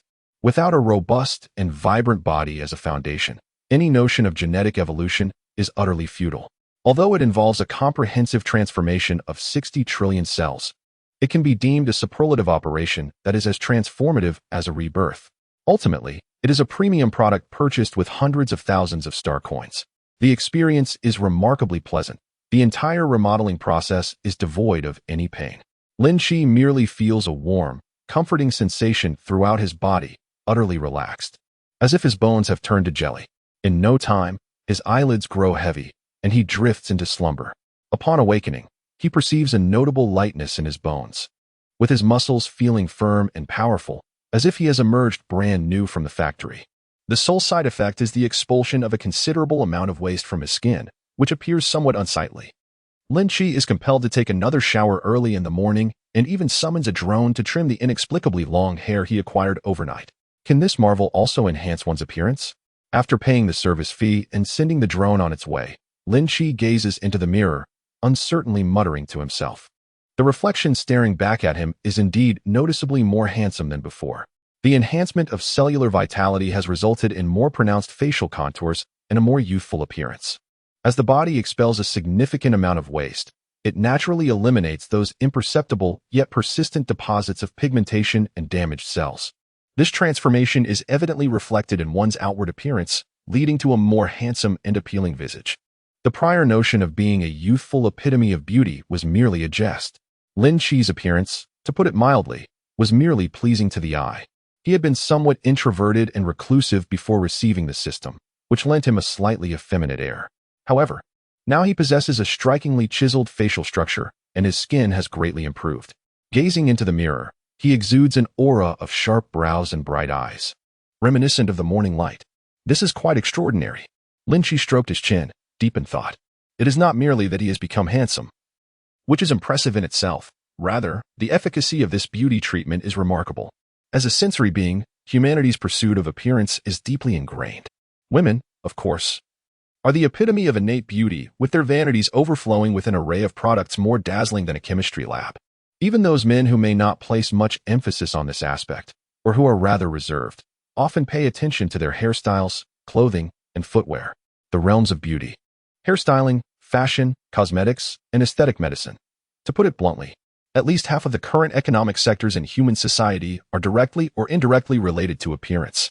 This phenomenon stems from the most fundamental instinct of reproduction and courtship, giving rise to a competitive awareness surrounding looks. Once again, within Maslow's hierarchy of needs, the psychological demands that surpass mere survival are difficult for the average person to escape. Yet, when gazing across the globe, no cosmetics company or aesthetic medical giant possesses technology that can rival the current situation of Lin Qi. This is not merely a matter of facial alteration. It is akin to the transformation of an entirely different individual. It significantly enhances one's appearance while also dramatically improving skin tone and texture, proving effective against various scars and pigmentation. Additionally, it enhances muscular strength, thereby reshaping body contours, akin to achieving fitness results. Consider those women who, in pursuit of beauty, willingly sacrifice their fortunes to endure countless surgical procedures, and those men who, in their quest for chiseled abs and a sculpted physique, push themselves to the brink of exhaustion, resorting to dubious substances. Lin Qi envisions countless youthful faces, weeping and clamoring to obtain this miraculous transformation, with a deluge of currency cascading down like a torrential rainstorm. A shiver involuntarily runs down his spine as he recalls the exaggeratedly large vanity of his wealthy sister, filled with tiny bottles costing thousands, branded as little gold bars and elixirs of immortality. He remembers the dread of being at the mercy of his affluent sister. This cannot be rushed. Unveiling such advanced technology all at once would create a global sensation. Lin Qi instinctively wipes away non-existent sweat from his brow, haunted by the thought. It is essential to proceed in phases, gradually, ideally by establishing a brand that evolves with each generation, slowly elevating its prestige. Indeed, if one were to take the level of beauty he currently enjoys and present it to the world, it would undoubtedly leave all the beauty giants and medical aesthetics manufacturers in utter disarray. However, this is not within the realm of the United States. Otherwise, one might attract the attention of an unstable individual with a firearm. In the context of China, the repercussions would be akin to a bulldozer's approach. Furthermore, the rejuvenating effects he experiences are merely a byproduct of a flagship genetic agent. The cost of such genetic concoctions is exorbitant, making widespread application impractical. It would be far more judicious to import ready-made beauty products from the Federation or to seek out genetic agents specifically designed for enhancing appearance and skin texture, albeit at a considerably lower efficacy than 1143, but also at a fraction of the cost. However, if one were to branch out in this manner, it would transcend mere beauty. The commercial potential of genetic agents is vast. While beauty is indeed a lucrative pursuit, does the medical field not also offer substantial financial rewards? After all, one's face pales in comparison to the value of life. Additionally, genetic agents can enhance vitality, providing a level of energy that far surpasses that of coffee or energy drinks like Red Bull, and without the adverse effects associated with the latter. For those tirelessly engaged in demanding professions, this would indeed be a boon. Most importantly, the ability to repair cells throughout the body effectively extends the limits of aging, prolonging life. These two simple words encapsulate humanity's ultimate aspiration. The allure of such a promise is enough to drive emperors, influential figures, and wealthy merchants to the brink of madness. A meticulous list must be drawn up for a thorough exploration of these possibilities. Lynch sighed with a sense of poignant reflection. The prospects for the application of genetic biotechnology are indeed exceedingly promising, rivaling the realm of information technology. It is imperative to establish a foothold in this area as soon as possible. In time, he may need to have Xiao Dai support the expansion of star ring biotechnology. This morning, as he returned to the mundane world, Lin Qi commuted to Jiangjing building via the subway like an ordinary office worker. With a net worth in the tens of millions, it was high time for him to acquire a vehicle. The Line 1 train was packed like a sardine can. It was quite a feat that he managed to endure it. Habitually, Xiao Dai awaited him in the lobby, meticulously adjusting Lin Qi's disheveled collar from the crowded carriage. And with a bemused expression, she remarked, "I asked you to take my car, but you refused. I've said it before. One shouldn't shy away from taking advantage of the Jiang family's resources." Oh, after a moment of grumbling, Xiao Dai suddenly sensed something amiss. Grasping Lin Qi, who attempted to slip away, she pulled him close and scrutinized him with wide eyes. "Lin Xiaoqi, have you consumed ginseng fruit? Why do you seem so different today?" Noticing the sudden flush on Jiang Dai's cheeks and her unexpected hesitation, Lin Qi couldn't help but feel a pang of guilt. Such a noticeable change was indeed difficult to conceal from the person who knew him best. Fortunately, he had prepared himself. Otherwise, he would have struggled to provide a satisfactory explanation. Chapter 19. The next move, leisurely chess, developing simultaneously overseas a new skincare lotion? Jiang Dai looked bewildered as she held the small bottle Lin Qi had handed her. She indeed noticed the transformation that had taken place in Lin Qi and sensed that there might be some underlying reason behind it. However, she never anticipated that it was related to beauty and skincare products. Her own inexpensive little brother had hardly ever touched such items throughout his life. He was the kind of person who didn't know to apply cream in winter or sunscreen in summer. The facial cleanser that Jiang Dai bought for him was something he would rarely use. And only on the rare occasions when she caught him would he slather it on haphazardly. He was the epitome of a clueless male. As Lin Qi put it, he prioritized his studies and had no interest in romance, so why bother with the hassle of grooming himself? Besides, no matter how he dressed up, he wouldn't be able to see himself. This reasoning was so compelling that it left little room for Jiang Dai to respond. Following this line of thought made her feel somewhat guilty, if she too didn't really see the point in her own appearance. And it was merely for the eyes of others. What ulterior motive did she have in encouraging him to dress up? Furthermore, at that time, Lin Qi was still quite young, and someone was afraid of revealing any ulterior motives. Thus, she could only helplessly accept his straightforward mindset. Now, however, Lin Qi unexpectedly pulled out a bottle of skincare lotion and shared his personal experiences with it, which immediately struck Jiang Dai as peculiar. She touched her own face and began to ponder. It didn't make sense. The previously clueless boy had suddenly become rather vain. Could it be? A spark of realization lit up her eyes as she seemed to contemplate a possible explanation. Noticing her reaction, Lin Qi also smiled. "Sister, did you guess it?" "Guess what?" Jiang Dai feigned modesty and sighed, clearly aware of the absurdity of the situation. "Although I too find the transition from gaming to the beauty industry rather ludicrous, I trust you can comprehend this, right?" Lin Qi held the small vial in his hand.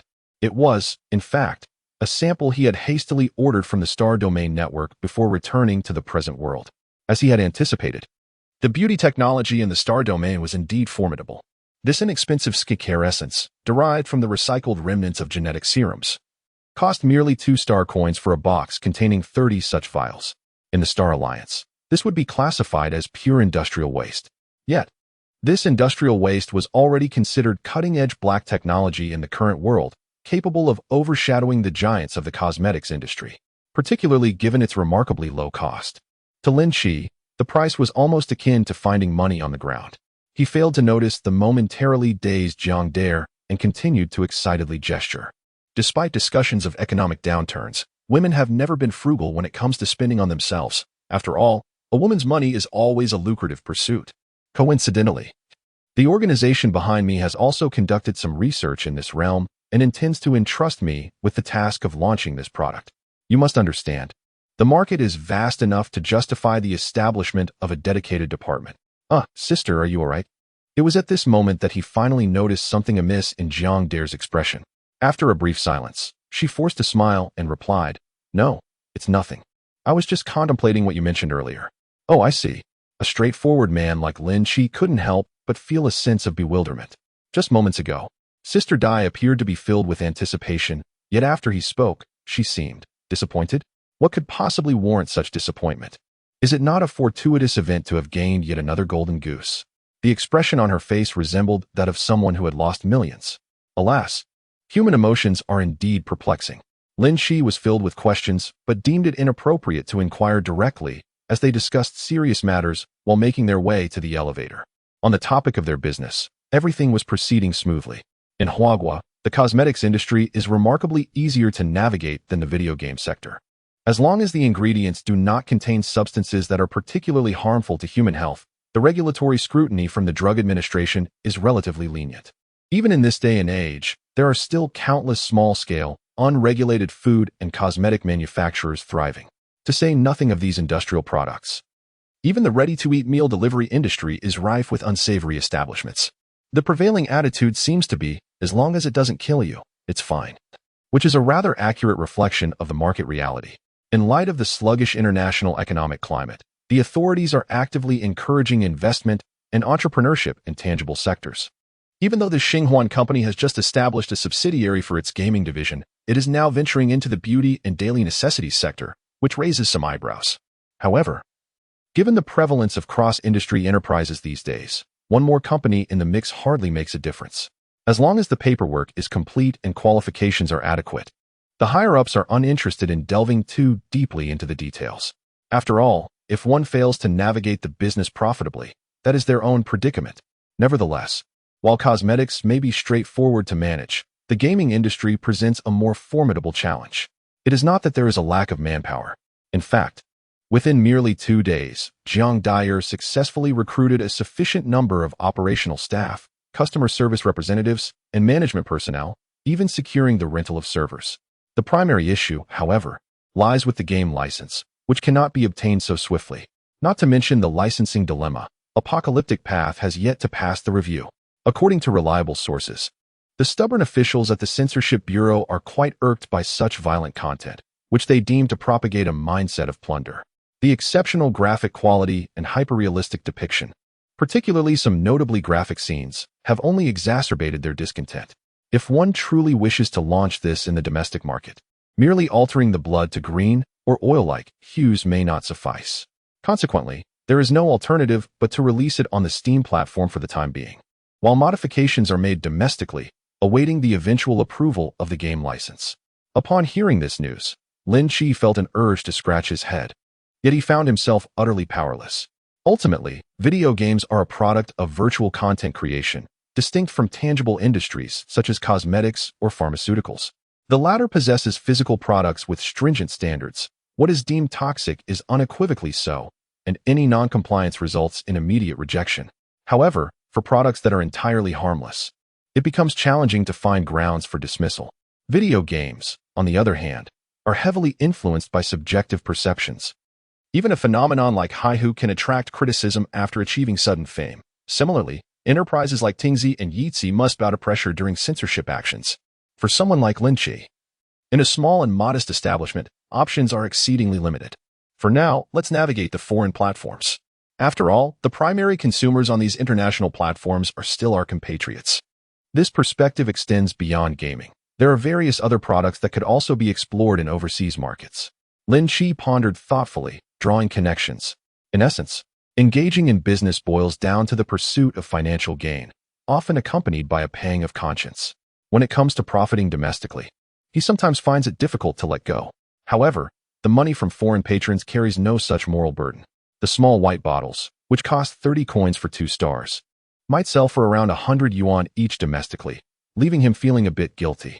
Yet, if placed on the international market, he wouldn't even flinch at a price of $100 per bottle. This is still the most innocuous of everyday consumer goods. When it comes to products in more sensitive sectors, the implications are even more pronounced. It seems that by merely shifting one's perspective, even troublesome matters can transform into opportunities for prosperity. Exchanging a glance with Jiang Dyer, Lin Qi revealed a knowing smile while she silently sighed, aware that her busy days were likely to return soon. Chapter 20. Set to launch. The hidden technological marvels within the game program, Doomsday Path, encountered no obstacles during its release on the Steam platform. As a mainstream gaming platform renowned for its comprehensive player community system, its operators are truly knowledgeable in the field. Although the secrets hidden within this astonishingly vast yet remarkably compact data stack remain unfathomable, it is abundantly clear that the game itself harbors no viruses or other harmful elements. Given this context, as a global gaming company, an independent studio, or even an individual developer's open platform, there exists no justification for obstructing its launch. With a sense of profound astonishment, the Steam staff swiftly navigated through the entire review process and promptly communicated to Star Ring Entertainment that they were ready for release. Furthermore, they extended an invitation to this year's Steam Diamond Joystick Grand Prix. The reviewers, naturally, needed to play the game. After their experience, they were fully aware of the game's remarkable quality. Although its content may not be groundbreaking, merely achieving a commendable level of 8 to 9 out of 10, it is certainly not a masterpiece. Its technical execution, however, is nothing short of miraculous, which significantly enhances its prospects for accolades, perhaps even securing the grand prize. Nevertheless, Lin Qi was not particularly concerned about the awards. His primary desire was to establish a sustainable cash cow. With the foundation of Star Domain's cutting-edge technology, any present-day accolades would merely serve as embellishments. He approved the relevant documents, confirmed the launch date, pricing, and covered regions, and entrusted the entire matter to the game department manager recruited by Sister Dai. This professional, in her 30s and reportedly having once founded a modestly successful game studio from scratch, had sold all her shares in frustration over unsatisfactory investment tactics during subsequent financing, leaving her almost empty-handed. She was now fully responsible for all ensuing affairs. Subsequent updates and plans for DLC are all outlined here, with content currently under development. Soon to be delivered. Lynch handed a folder to the bespectacled manager Lorenz, clad in a white t-shirt that exuded a distinctly reclusive aura, and instructed. Discuss the specific promotional strategies with Manager Su from the marketing department, ensuring that the funding remains within the limits set by General Jiang. That's quite manageable. Given the quality of our game, we won't need to allocate much for marketing. It will easily create a buzz, Lorenz responded, exuding confidence. As an industry insider and a devoted gamer, he truly understood the craft. Upon experiencing the demo, he was so astounded that his glasses nearly slipped off. He was on the verge of prostrating himself in admiration. In his view, the technical prowess displayed, capable of delivering blows to industry giants, was simply excessive for an independent game. It was akin to using a cannon to swat a mosquito. This sense of awe and intimidation had seamlessly transformed into his confidence. If this doesn't create a stir, then those gaming media outlets can just eat their words. He continued, in fact, if we leverage advanced technologies like data compression as a selling point and promote it effectively, the impact would be even greater. It was evident that he was becoming increasingly enthusiastic. We likely won't need to spend much. There are plenty of review media outlets that come equipped with their own resources. Once they spread the word, it will ignite a frenzy, and the traffic will come pouring in. No, there is no need to promote this specifically, Lin Qi replied, shaking his head in disapproval of the suggestion. After all, he had barely managed to conceal his findings. Why would he hastily unveil such anomalies? Let them conduct their own research. Why? Loren inquired, somewhat perplexed. Why not seize the opportunity for free exposure? Creating a ruckus about this topic in the current climate would not bode well, Lin Qi retorted with a sardonic smile. Do not forget the lessons you have learned in the past. As developers from humble beginnings, it is not easy to possess some trump cards. If we recklessly sensationalize this, we might inadvertently attract predators, and that would not be amusing at all. Lin nodded in realization, his expression reflecting a profound understanding. Clearly, Lin Qi's explanation resonated deeply with him. Why had he ventured out to serve as a high-level laborer for others? It was due to a group of capital vampires, devoid of any merit beyond their wealth, waiting to usurp the hard work of self-made entrepreneurs like himself. However, aside from this, he soon contemplated a new dilemma. But Mr. Lin, what if someone approaches us with a lucrative collaboration proposal? The domestic giants and foreign behemoths would undoubtedly be interested in such technology and would likely be willing to invest generously. Politely decline. State that it is a trade secret and that we are not considering external collaborations or patent applications at this time. If any media or companies inquire, you need not delve into details. Let them speculate. In this regard, Lin Qi possessed unwavering confidence. Even with the deployment of advanced technology from the Star Alliance, its prowess remains unparalleled, even when utilized on an ancient system such as Windows. The encryption methods effortlessly devised by Polaris within a mere 2 hours are akin to a pure lamentation wall. In this era, conventional encryption methods pale in comparison, and no developer across the globe could hope to decipher it, even after decades of effort. In the absence of a feasible breakthrough, speculation from the outside will run rampant. However, it is well understood that any conjectures made will inevitably lead to erroneous conclusions. What if someone from above were to intervene? Manager Luo lowered his voice and inquired furtively. As you are aware, this technology, which significantly compresses data size, alongside its specialized encryption techniques, could hold immense value in certain fields. This was not mere jest or fanciful thinking.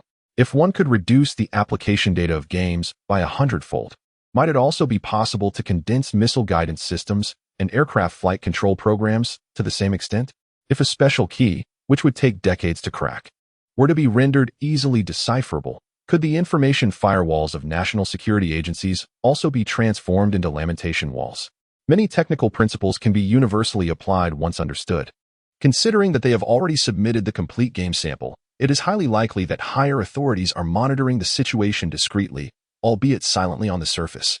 Yet, if the embedded technological marvels within this game possess the potential for expansion into other sensitive domains, it remains uncertain how long they can maintain their silence.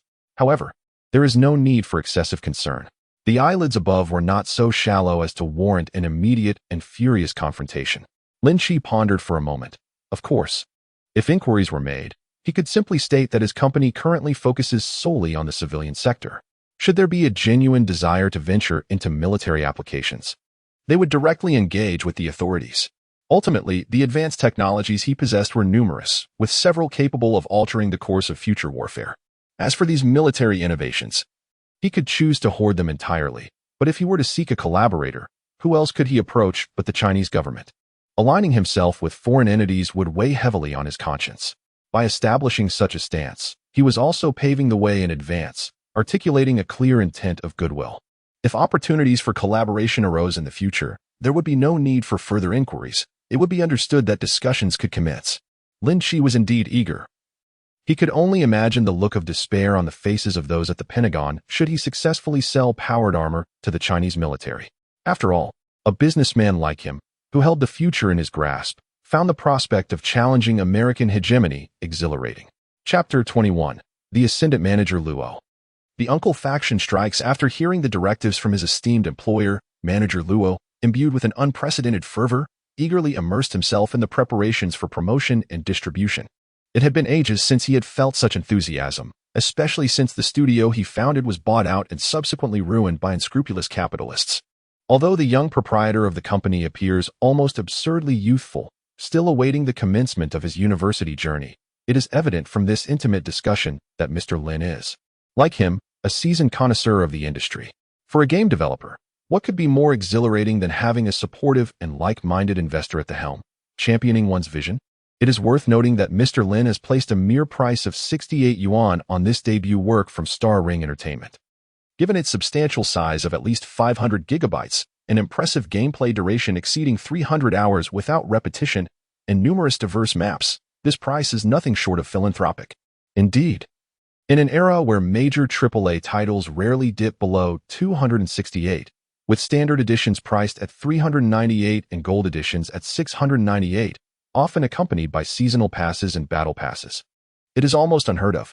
Taking the rapidly produced and stable Western European Empire series as a case in point, their latest installment has already surpassed the 500 mark. An optimistic projection suggests that within 2 to 3 years, standard edition prices may exceed 1,000. In light of this, regardless of how Laurent perceives the situation, he can only conclude that his boss is indeed engaging in a charitable endeavor. To put it somewhat dramatically, it seems he is attempting, with his modest means, to rectify the currently distorted market, striving to revive players' nostalgic appreciation for the golden age of single-player gaming through heartfelt creation. Such a thought even evokes a sense of emotional resonance within Laurent. As someone with experience, he undoubtedly understands the formidable challenges inherent in making such decisions. Not only are outsiders likely to misunderstand, but even those within the development department may harbor grievances. While it would be fortunate if others could appreciate his noble intentions, a lack of understanding could result in not only financial losses, but also the ridicule of countless individuals. Such behavior may be deemed foolish. Yet it cannot be said to lack nobility. After all, how can one not acknowledge that those with abundant artistic sensibilities are often prone to self-indulgence? Following a bout of imaginative contemplation, Lin Qi's image in Laurent's eyes transformed into that of a valiant knight, charging fearlessly into the fray against 1,000 foes, towering and grand. Of course, he remains blissfully unaware that Lin Qi's motivations stem purely from negligible costs. The grand production that Laurent envisioned, which would necessitate a technical investment of no less than 100 million, with total development costs soaring into the hundreds of millions, ultimately cost Lin Qi only a few tens of thousands of star coins, merely the price of a handful of old magazines. Whether priced at 68 or 28, he would still net a profit of $27.90. Even with a blind discount, the profit margins would soar to several dozen times the initial investment. This is the power of the temporal portal. With costs nearly approaching zero, Lin Qi finds himself in an invincible position, regardless of the industry he chooses to invest in. As long as he is willing to engage, he remains unstoppable. It is akin to racing a sports car against others in a marathon. He can effortlessly outpace every competitor. Indeed, it is inconceivable for him to further lower the price. Selling an item valued at 268 for a mere 68 would lead observers to think the owner has lost his mind, engaging in a detrimental price war. If the price were to be halved, public opinion would no longer merely question Lin Qi's sanity, but rather suspect some ulterior motives at play. At the current price point, after a few months, by releasing several substantial and conscientious DLCs priced around 20 to 30, ensuring that the complete edition remains under 200, one could assert that no competitors exist in the market. With groundbreaking technological advantages, coupled with a significantly lower price than peers, and content that fosters prolonged engagement, the cumulative effects of these factors would greatly extend the game's anticipated lifespan. Clearly, this aligns perfectly with Lin Qi's vision of steady and sustainable growth. As for the specific sales figures, he is not overly concerned. A breakout success is guaranteed, even if it does not explode. Merely achieving ordinary status on the bestseller list would suffice, allowing for additional investments to attract further attention.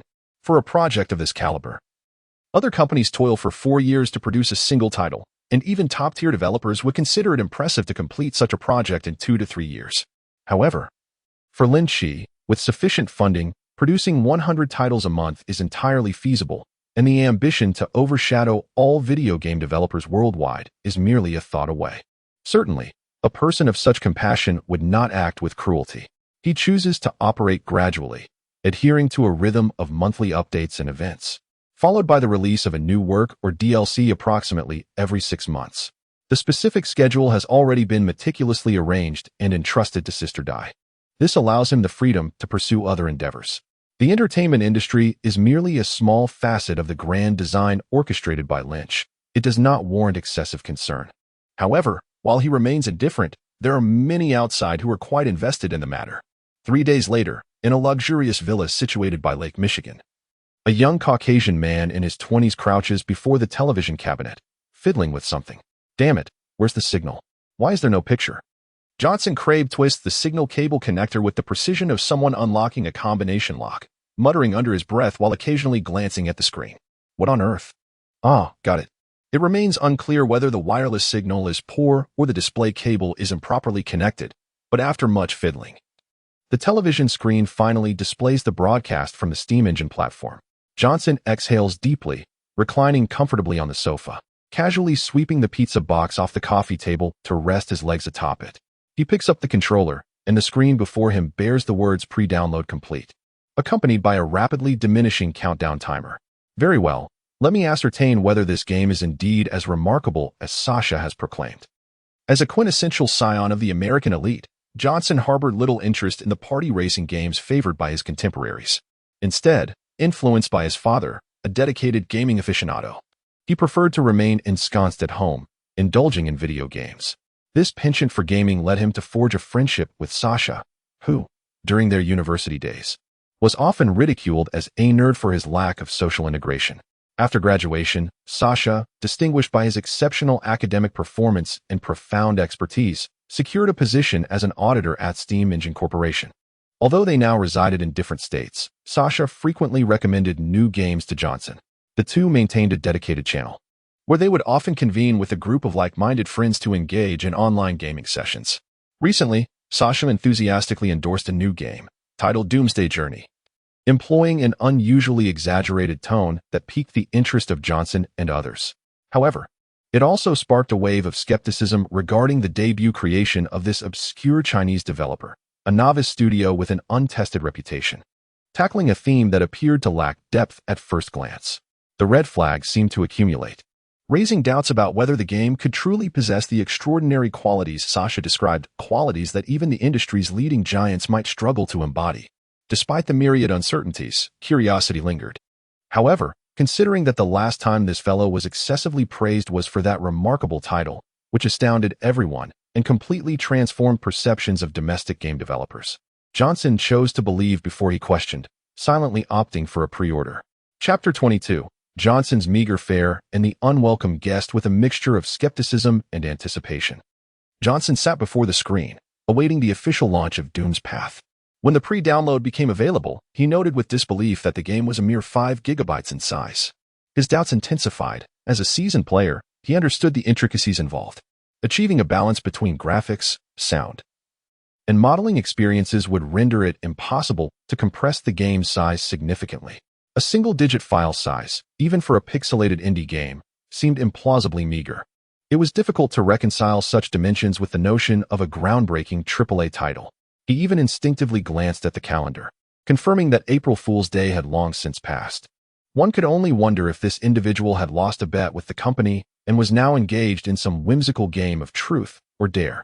Yet, such errant thoughts were utterly shattered the moment he bypassed the title screen and entered the new game. Good grief. That fellow was indeed serious. Gazing upon the desolate cityscape and the overgrown fields, observing the vegetation that harmoniously blended with nature, the clouds, the interplay of light and shadows upon the water's surface, Johnson instinctively set down the controller and rubbed his eyes. This had to be Unreal Engine 5, but how could such a premier engine, with its several gigabytes of data, produce this caliber of graphical quality? Even a seasoned player, having indulged for over a decade, would possess a discerning eye. Johnson understood well that achieving such visuals necessitated a substantial investment in resources. To replicate reality within virtual realms was akin to the ancient pursuit of perfecting the circle. One could not transform a square into a circle, yet one could infinitely approach circularity by continuously increasing the number of sides. Similarly, it was impossible to entirely simulate the nuances of the real world, but one could enhance textures and increase polygon counts to render virtual models that increasingly resembled their real counterparts. The distinction between low and high polygon counts was fundamental, and the disparity between 3D modeling and 2D texturing was even more pronounced, manifesting in the human sensory experience as either a blurred vision or a crystal-clear image. Incredible. Johnson manipulated the joystick, approaching a towering tree, raising his pistol to take aim. With a close-up shot, he scrutinized the intricate yet vividly natural texture of the bark, marveling at the distinct shapes and structures of the nearby trees, indicating that they were not mere repetitive models, but rather independently crafted. When he fired at the trunk, rocks, road surface, or soil, the craters and the condition of the bullet were influenced by the angle of fire.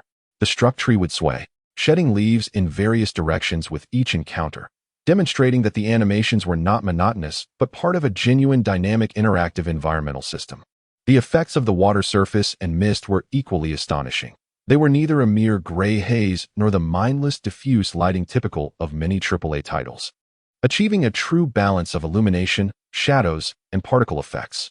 Merely exploring the vicinity of the novice spawn point left Johnson profoundly impressed. The last time he experienced such awe was with the game that nearly shattered the entire Western single-player scene. However, as a player well acquainted with that title and having watched developer interviews, Johnson understood that its grandeur stemmed from a combination of extensive scanning of real-world monuments and the relentless resourcefulness of Unreal Engine 5. In other words, that unparalleled visual splendor was a clever exploitation of resources. The 5,000 years of civilization in China provided an inexhaustible reservoir of splendid heritage, affording the development team an almost limitless array of options, enabling them to select mere scenes that would leave players utterly entranced. Yet this obscure new game is distinctly different. Its post-apocalyptic ruins, characterized by the chaotic, organic growth that ensues after the collapse of human civilization over centuries, cannot be detected through mere scanning. One must remember that even Chernobyl is but a small town, a far cry from the submerged metropolis before us, which rivals New York in scale. Clearly, the game's realistic effect is achieved through an abundance of elements. It not only boasts countless features, but also maintains an impressively compact size characteristic of indie games. This is nothing short of a display of opulence and technical prowess. Upon realizing this, Johnson immediately comprehended the exaggerated descriptions from his old classmate, who, as one of the initial players to experience it, likely felt an even greater shock than he does now. How is it possible that such a game is sold for merely $10? Do the people of Huagua have an inexhaustible supply of money? Poor Johnson, somewhat bewildered, touched his forehead. However, his confusion soon transformed into excitement. His face flushed. One might think he had indulged in some intoxicating substance, with a genuinely enjoyable game to play. Who would wish to confront those politically correct blockbusters? As for the issue of personal pronouns, as a player in the real world, he finds himself forcibly dragged into a predetermined program by an NPC, compelled to endure several minutes of unskippable, uninterruptible animation, where the NPC berates him with thousands of words steeped in various LGBTQ theories, akin to training a dog, and potentially leading to a negative outcome. In the face of such content, no matter how well-crafted the game may be, what value does it hold? Moreover, the situation itself is not particularly promising. A mere 8 out of 10 at best. It is worth contemplating why players in Europe and America continue to engage with games that treat them with such disdain. It becomes evident why individuals like Johnson exhibit such a fervent spirit of resistance. Indeed, when they lead the charge against media that disparage their fellow gamers, they display an enthusiasm that often surpasses that of players from China. Ultimately, as consumers, there exists an inherent aversion to the unscrupulous practices of developers, especially when such actions are not only distasteful, but also an affront to the dignity of the players. The rise of developers from the Eastern superpowers is, paradoxically, a boon for these Western players, who would relish the prospect of seeing them achieve greatness and expand their influence. Johnson, devoid of any stakes in Western development companies, eagerly anticipates a new blockbuster each year, hoping to consign subpar titles like IBS to the annals of obscurity. While he indulges in these exhilarating thoughts, the name Star Ring Entertainment is indelibly etched in his mind. Simultaneously, as Johnson and his fellow opponents of DI celebrate yet another anticipated masterpiece from the Far East, they remain oblivious to the fact that their new ally is already under the watchful eye of that old adversary they so despise. What exactly is this IBS? What is its origin? Holding a letter that could aptly be described as an affront, Lynch curiously inquires with manager Loren by his side. Due to the necessity of undergoing genetic enhancement, Lynch has refrained from his usual escapades and time traveling, instead opting to remain at home, diligently reading and recharging his mind each day. This is to avoid encountering unforeseen events that may disrupt the process of genetic enhancement. With a keen sense of vigilance, he made no errors and safely navigated through the initial observation period, subsequently undergoing a second enhancement. Chapter 23. The extortion of monstrous figures and the suppression by Western media after the injection of the psychoenergy factor absorber. Lynch did not immediately perceive the presence of psychic energy. Instead, he felt as though he had regained several years of youth, with every sense heightened and an abundance of vitality coursing through him. Restless and unable to remain idle, he decided to visit the company. To his surprise, upon arrival, he received a letter from the notoriously infamous IBS company. The contents of the letter, even for someone as good-natured as he, were perplexing and utterly absurd. Due to the insufficient diversity elements in Doomsday Path, the absence of LGBT characters, and the lack of promotion of LGBT culture, IBS believes that the game is implicated in racial discrimination, as well as the vilification, oppression, and discrimination of LGBTQ and other diverse groups. We will soon file a lawsuit against your company with the federal government and the country where Star Ring Entertainment is located, and we will organize a campaign to boycott your company. Certainly, considering that your company is relatively new and may lack experience. IBS graciously offers you a salvatory opportunity, a payment of $10 million for a consultancy fee on diversified thinking, originally priced at $5 million. With an additional $5 million exclusively for Chinese enterprises, your transgressions will be benevolently forgiven. Furthermore, we can introduce you to a cadre of exceptional employees seasoned in DI diversity, equity, and inclusion, cultural advocacy, whose salaries will be borne by your company, with a recommended starting salary of $120,000 per month, supplemented as necessary for work in areas of significant discrimination, China. The document continues for several pages, delineating various fees and stipulations that must be adhered to, while kindly offering some guidance. Lynch found himself so bewildered that he could hardly muster any anger. He felt utterly disoriented. Were they living on another planet? Or were we the ones who had strayed from Earth? Lynch gazed at Lauren in a daze. It is worth noting that even he, a traveler between two realms, who has seen more than the average person, found it rare to experience such a profound sense of confusion. Clearly, this official correspondence from IBS transcended mere written communication. It was imbued with a sense of mimetic pollution that left Lynch questioning his own mental state. It is not surprising, such is their nature. Loren received the news rather earlier than expected. Having endured both frustration and laughter, he was left with a sense of helplessness stemming from the absurdity of the opposing party's foolishness. Thus, he calmly remarked that many domestic developers, including Kuyu, had faced similar extortion from that side. Their modus operandi is indeed habitual. Whenever a new face appears, they will inevitably come knocking. Lynch chuckled and shook his head, commenting that they have grown accustomed to being bandits, striking indiscriminately whether or not there is fruit to be had. It is quite similar. Not only us in the single-player realm, but also those in the Shanghai circle who develop sequels are daily subjected to their extortion, and everyone has grown used to it. Loren shrugged with a hint of schadenfreude. For someone like him, who possesses extensive connections in the industry, many matters are hardly secrets. For instance, prior to the release of Black Malo, Kuyu had been extorted by IBS 3 times, with the initial demand being $5 million, subsequently escalating to $10 million and then $20 million, under threats of banning all media praise and prohibiting all awards in Europe and America. However, they never responded to the former. Additionally, this group particularly enjoys laying traps within their target companies, leveraging the rebellious tendencies of certain employees to subtly propagate their elevated aesthetics and correct ideologies. Due to the prevalence of factions within most large corporations, which often harbor disgruntled employees and require management to assert themselves, they frequently resort to divisive tactics, instigating gender conflicts, inciting opposition between operations and players, encouraging breaches of protocol, and steering narratives to incorporate personal agendas within their creations. This is merely one of their insidious strategies. Enduring such manipulation can be quite exasperating, akin to the gnawing presence of a parasite. The larger and more established the company, the more susceptible it becomes to their corrosive influence. Entities like Lynch and Kuyu, which possess exceptional capabilities, considered by some as an unfair advantage, remain unaffected, as they triumph by virtue of quality and market presence. However, for large-scale corporations, this becomes a challenging predicament. Companies with stable revenue streams dread the prospect of their foundational support being undermined. Often, the conservative upper echelons prioritize compromise to avert disruption. Yet, yielding progressively can lead to an inevitable decline. This is particularly true for developers whose core audience lies within the domain of IBS's influence, where such circumstances are bound to arise. The inclusion of personal agendas alienates genuine players. Only those who cater to the whims of IBS's minions will heed the call of their masters.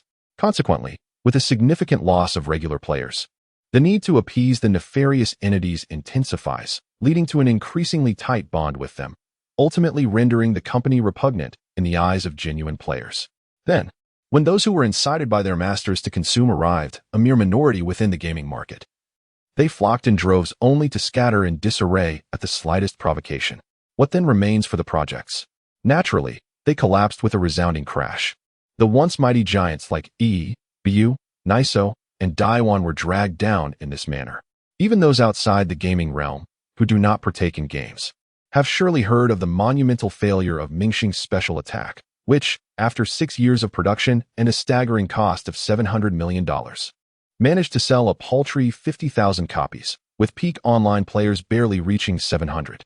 This is precisely the source of the audacity and impunity exhibited by IBS and their ilk. One force subdues another. Those engaged in public discourse consider themselves to be the nemesis of creators, arrogantly perceiving themselves as superior to both players and developers.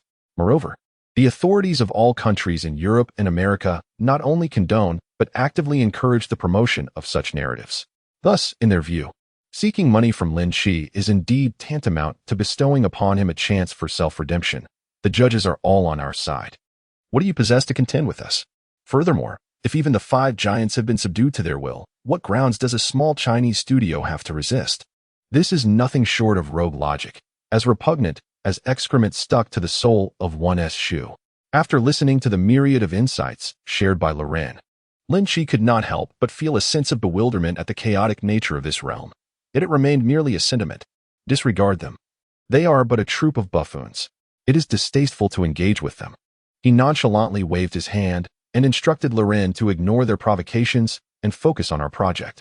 After all, their influence cannot reach our homeland. Let them bicker outside. We shall let them be. The gaming industry of Star Ring Entertainment essentially operates at zero cost, comprising merely employee salaries and server maintenance fees. In this scenario, any sales will yield profit. No amount of public dissent can cause him loss. Moreover, those who subscribe to such nonsense are not the primary demographic for video games. Their opinions hold little weight. The mainstream player base, in anticipation of future masterpieces, will naturally cast their votes with their wallets, rendering any need for Lynch to refute rumors unnecessary. Thus, ignoring this band of jesters is the wisest course of action. Truth be told, Lynch currently lacks the means to extend his reach internationally. He would prefer to devise a strategy once he has the capability. Ultimately, he is not one to possess an overly forgiving temperament. If provoked, he will certainly seize the opportunity to retaliate. Very well, you shall assume full responsibility for matters here, he declared as he rose. He had plans to accompany Sister Dai to view a property shortly. There was no reason to let these cacophonous troublemakers spoil his day. However, little did he know, those fixated on him were far more than just these political jesters. The latter is merely the white glove of the puppet master. Chapter 24. The Pig on the Brink, the Gaze of the American Military. At this moment, far away on the west coast, in Los Santos, as one of the strongholds of the Democratic Party, this city is teeming with a multitude of grotesque figures. The headquarters of IBS Asia Pacific is also situated in this metropolis. Decades ago, it nurtured generations of true American elites and guided the global information revolution known as Silicon Valley. Yet today, it has transformed into a lair for these grotesque entities. Years of hollowing out and deindustrialization have led to the complete decline of this technological capital. Those with true creativity and execution have been relegated to mere subservience beneath these grotesque figures. Rhetoric must align with political correctness, and actions must respect diversity. Even an outstanding manager who has diligently served the company for decades may find themselves vilified and facing scorn, merely for mistakenly using an incorrect pronoun while greeting a political correctness advocate. Countless homeless tents line the shores of Santa Monica, housing individuals who once contributed immense wealth to America but have ultimately been discarded like refuse. Yet the resentment burning within them cannot ignite a flame of rebellion. For the various legalized and even freely distributed addictive substances have corroded the last vestige of clarity within their souls. Hee. In the nightfall, the tents crowded together like poisonous mushrooms sprouting after the rain, flickering with faint glimmers of firelight. The acrid smoke of burning narcotics wafted through the air, permeating the surroundings. Numerous figures staggered aimlessly amidst the clusters of tents, adopting various absurd postures, resembling a horde of zombies from an apocalyptic film. Nearby, atop a towering skyscraper, a figure adorned with a nose ring and an exaggerated afro, whose gender was indeterminate and exhibited both masculine and feminine traits, disdainfully surveyed the scene below. This was Yeleni Batuka, the regional director of IBS Asia Pacific, one of the newly elevated dignitaries of Los Santos. Has there been any response from that Chinese company? With a scornful smirk, Yeleni withdrew his gaze from the wasted old white men and turned to his assistant. No, sir. The assistant, a black woman also sporting a nose ring, at least she appeared to be a woman, glanced at the tablet in her hands, bowing slightly in deference as she replied. These damn monkeys. Yeleni furrowed his brow, his expression grave. The ultimatum from IBS to Star Ring Entertainment had been dispatched nearly 10 hours ago. Yet there had been no reaction from the other side. It was daytime in the Far East, and a working day at that. They could not possibly have overlooked it. There was neither a humble acquiescence nor a furious rebuke, but rather a silence akin to a cow sinking into the sea. This utter disregard for their presence infuriated Yeleni. Yet it also stirred a tinge of unease within him. She was acutely aware that the banner of political correctness was both her most potent weapon and her sole means of engagement. It was through gender reassignment surgery, the art of illusion, and fervently championing the cause of diversity that she ascended from a life as an uneducated escort, a descendant of illegal immigrants, to a position of prominence in just 2 years, earning an annual salary of $1.7 million, an achievement that left many illustrious graduates from Harvard and MIT gazing up in admiration. The manipulation of political correctness to subdue opposition was her only skill, her singular capability. If her adversaries were impervious to this tactic, she found herself at a loss. Given the current circumstances, it was evident that Xinhuan Entertainment fell into this category, a development that boded ill. Not only did it imply that extracting funds from those of Chinese descent would prove challenging, but it also indicated her failure to fulfill the directives assigned to her in a timely manner. Director, Mr. Roberts' car has arrived. He expressed a desire to speak with you. Fear not, let him come. The assistant suddenly covered her earpiece, tilting her head to listen intently, and then conveyed the information. Upon hearing the name, Yeleni instinctively shivered. Yet, she took a couple of deep breaths, donning an air of composed confidence as she proceeded towards the elevator leading to the underground parking garage. In a secluded corner of the parking lot, a sleek black Chevrolet Suburban sat discreetly, nearly blending into the dim surroundings. However, Yeleni detected its presence immediately. As she opened the car door and settled into the passenger seat, an involuntary flicker of trepidation crossed her face upon encountering the seemingly unremarkable middle-aged white man, Robert Karsenberg, a senior agent of the Federal Department of Homeland Security. Meanwhile, the silent figure in the back seat, a man in plain clothes, exuded a more terrifying presence, Colonel Wellscourt, the trusted aide of General Lester Miller, the head of the Department of Defense Logistics. Director, punctuality is a virtue. You ought to strive to adhere to it, Robert remarked, casting a cursory glance at his watch before his countenance darkened as he continued. I have heard that your operation has exceeded 10 hours. I am quite certain that the other party must have comprehended your intentions thoroughly. Therefore, I hope you bear good news. He added, should it be otherwise, both we and the general would undoubtedly find ourselves considerably disappointed. Upon hearing that word, Yeleni's complexion paled further. It was pitiable for a woman of color to be rendered so ashen with fright. Of course, this may have been influenced by the frigid gaze of Colonel Wells, who remained ominously silent in the back seat. Despite his civilian attire and lack of verbal participation, his presence undeniably conveyed the will of the formidable figure he represented. The mere thought of being scrutinized by such a military titan left Yeleni with an unsettling sensation in her legs. For someone like her, who has transformed herself through plastic surgery and gender reassignment to become an ambiguous figure, desperately shouting slogans to align with the current trends, her ascent into high society is merely fortuitous. In stark contrast, Lester, who has quietly helmed the Defense Logistics Agency for over a decade, maintains intricate ties with various entities, including the military-industrial complex, to the extent that Congress must heed his counsel. He is, without a doubt, a formidable presence that should not be trifled with. Although the current Secretary of Defense, O'Connor, has also followed a politically correct path, and the two have engaged in mutual praise publicly. O'Connor's rise from a dentist to a politician, adorned with the rank of 4-star general, through mere transformation and rhetoric pales in comparison to the clandestine power wielded by the Pentagon's true orchestrators. Moreover, with his superficial connections, O'Connor would never dare to confront Lester on her behalf. Those who gain influence by pandering to the tides of fashion are merely transient figures. while military leaders like Lester and the corporate magnates behind him are the true architects of the storm. The will of such deities is not to be defied. When they, for reasons unknown, learned of her intentions to extort Star Ring Entertainment and discreetly approached her, demanding she undertake certain additional actions, Alani found herself devoid of options. Initially, it was merely a hit-or-miss endeavor, but now, despite her ignorance of how this obscure Chinese gaming company captured the military's attention, Alani realized that failing to fulfill Robert's commission would likely lead to dire consequences for her. Chapter 25. The Scheme of Deception. Extorting shares from Star Ring Entertainment, Your Excellency.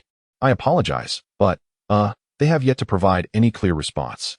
Under the cold scrutiny of the two pairs of eyes, Yeleni stumbled over her words as she explained, I have devised a comprehensive plan, and as soon as they respond, we will take more decisive action. Indeed, she had a strategy in place. After all, as a seasoned con artist, one inevitably acquires certain insights. What is paramount in extortion? To seize the initiative. Why do those engaged in domestic electronic fraud often introduce themselves as the police, the bank, or the government? It is because, in the ingrained psychology of the populace, such claims evoke fear in the face of adversity. The law-abiding citizens are especially averse to trouble, while those who operate outside the law naturally harbor even greater fears. Upon hearing the voice of the self-proclaimed Uncle Hat, the immediate reaction is one of trepidation. And the scammer will not afford the victim the luxury of contemplation. They will relentlessly bombard them with scripts, exploiting the victim's bewilderment to render them incapable of rational thought. Yeleni's tactics mirrored this approach. The common people dread official scrutiny, but what do game developers fear? Public opinion and reputation. They dread the potential impact of these factors on their sales. Within her bombastic letter, laden with threats and intimidation, it seemed as if the company would implode the very next day should Lin Qi fail to comply. This was all part of her strategy to intimidate him into submission before methodically extracting what she desired. Regardless of Lynch's response, Yeleni had already devised a strategy. If he were to concede, it would be ideal. She would swiftly strike. However, if he remained obstinate, it would pose no issue. As soon as Lynch inquired, she could shift her demeanor, sincerely indicating that the previous correspondence may have been somewhat exaggerated, yet such a situation could indeed arise. She would then present terms far more favorable than before, such as waiving the guidance fee and merely requesting a modest share of the profits. In exchange for introducing Lynch to the diversity initiative, providing promotional support, and assisting in market expansion. Alternatively, she could proactively offer investment, advocating for mutual collaboration to achieve greater success. In essence, she would first adopt a conciliatory approach, only to later adopt a more assertive stance. The strategy entailed lowering psychological expectations initially, followed by a dramatic resurgence, leveraging the tendency for human beings to be drawn back into the fold. Even in the worst-case scenario, where Lynch failed to respond and escalated the situation into a scandal, she could unleash a torrent of public opinion, transforming the matter into a sensational topic through mutual disparagement. She could exert pressure through various tactics such as embargoes, sanctions, and lawsuits, while privately negotiating for financial compensation or equity to quell the situation. Ultimately, as long as Lynch engaged, she had a multitude of cards to play. Yet, to her astonishment, Lynch not only refrained from responding, but also completely disregarded her, effectively pinning Yeleni in a corner with no options for retreat or advance. All her plans, A or B, became utterly futile. After all, one must engage reciprocally in a game. If the opponent chooses not to respond and simply departs, what is there left to play? In truth, this situation is not entirely without recourse. It merely necessitates the early application of pressure tactics. However, the orders given to her by Robert and others do not entail eliminating Lynch or coercing him for money. Instead, they seek to infiltrate Star Ring Entertainment and secure a stake in the company to gain access to those enigmatic data technologies. Much like the methods employed by con artists, pressure, intimidation, and threats. Ultimately, it all revolves around the pursuit of financial gain. Every scheme devised by Yeleni is aimed at persuading or compelling Lynch to the negotiation table, thereby laying the groundwork for subsequent equity division and technology transfer. Simply exerting unilateral pressure may not yield results if the other party refuses to engage. Yet, progress is not entirely absent. At the very least, I have successfully instilled a significant psychological strain upon them. In the presence of Robert and Wells, Yeleni would surely hesitate to openly confess the dismal reality of having yet to establish any communication channels. Instead, he would employ the artful rhetoric and cunning typical of a fraudster to fabricate an elaborate narrative, portraying the Eastern gentleman named Lin as merely putting on a facade, desperately maintaining a semblance of strength. Nevertheless, his employees are evidently apprehensive about our potential interventions, particularly as they are merely a fledgling studio, barely a week old. Should we choose to blacklist them, their products would languish unsold in their primary overseas markets, presenting an insurmountable crisis for them. I require a few days for this atmosphere of panic to ferment. As fear permeates among my subordinates, Lincoln is bound to waver, and that moment shall be our opportunity. If presenting facts and reason fails, we must resort to assumptions and grandiose projections. After much persuasion, the two stern-faced magnates finally softened their stance, nodding in agreement to her plan and granting her additional time. As she bid farewell to the unremarkable suburban vehicle, Yeleni felt her back drenched with perspiration. She leaned weakly against a pillar in the parking lot, as if her very spine had been extracted, taking a considerable time to regain her composure. "Will, do you truly believe that peculiar creature's nonsense?" Robert sneered as they drove away from the IBS Asia-Pacific headquarters. He was no fool.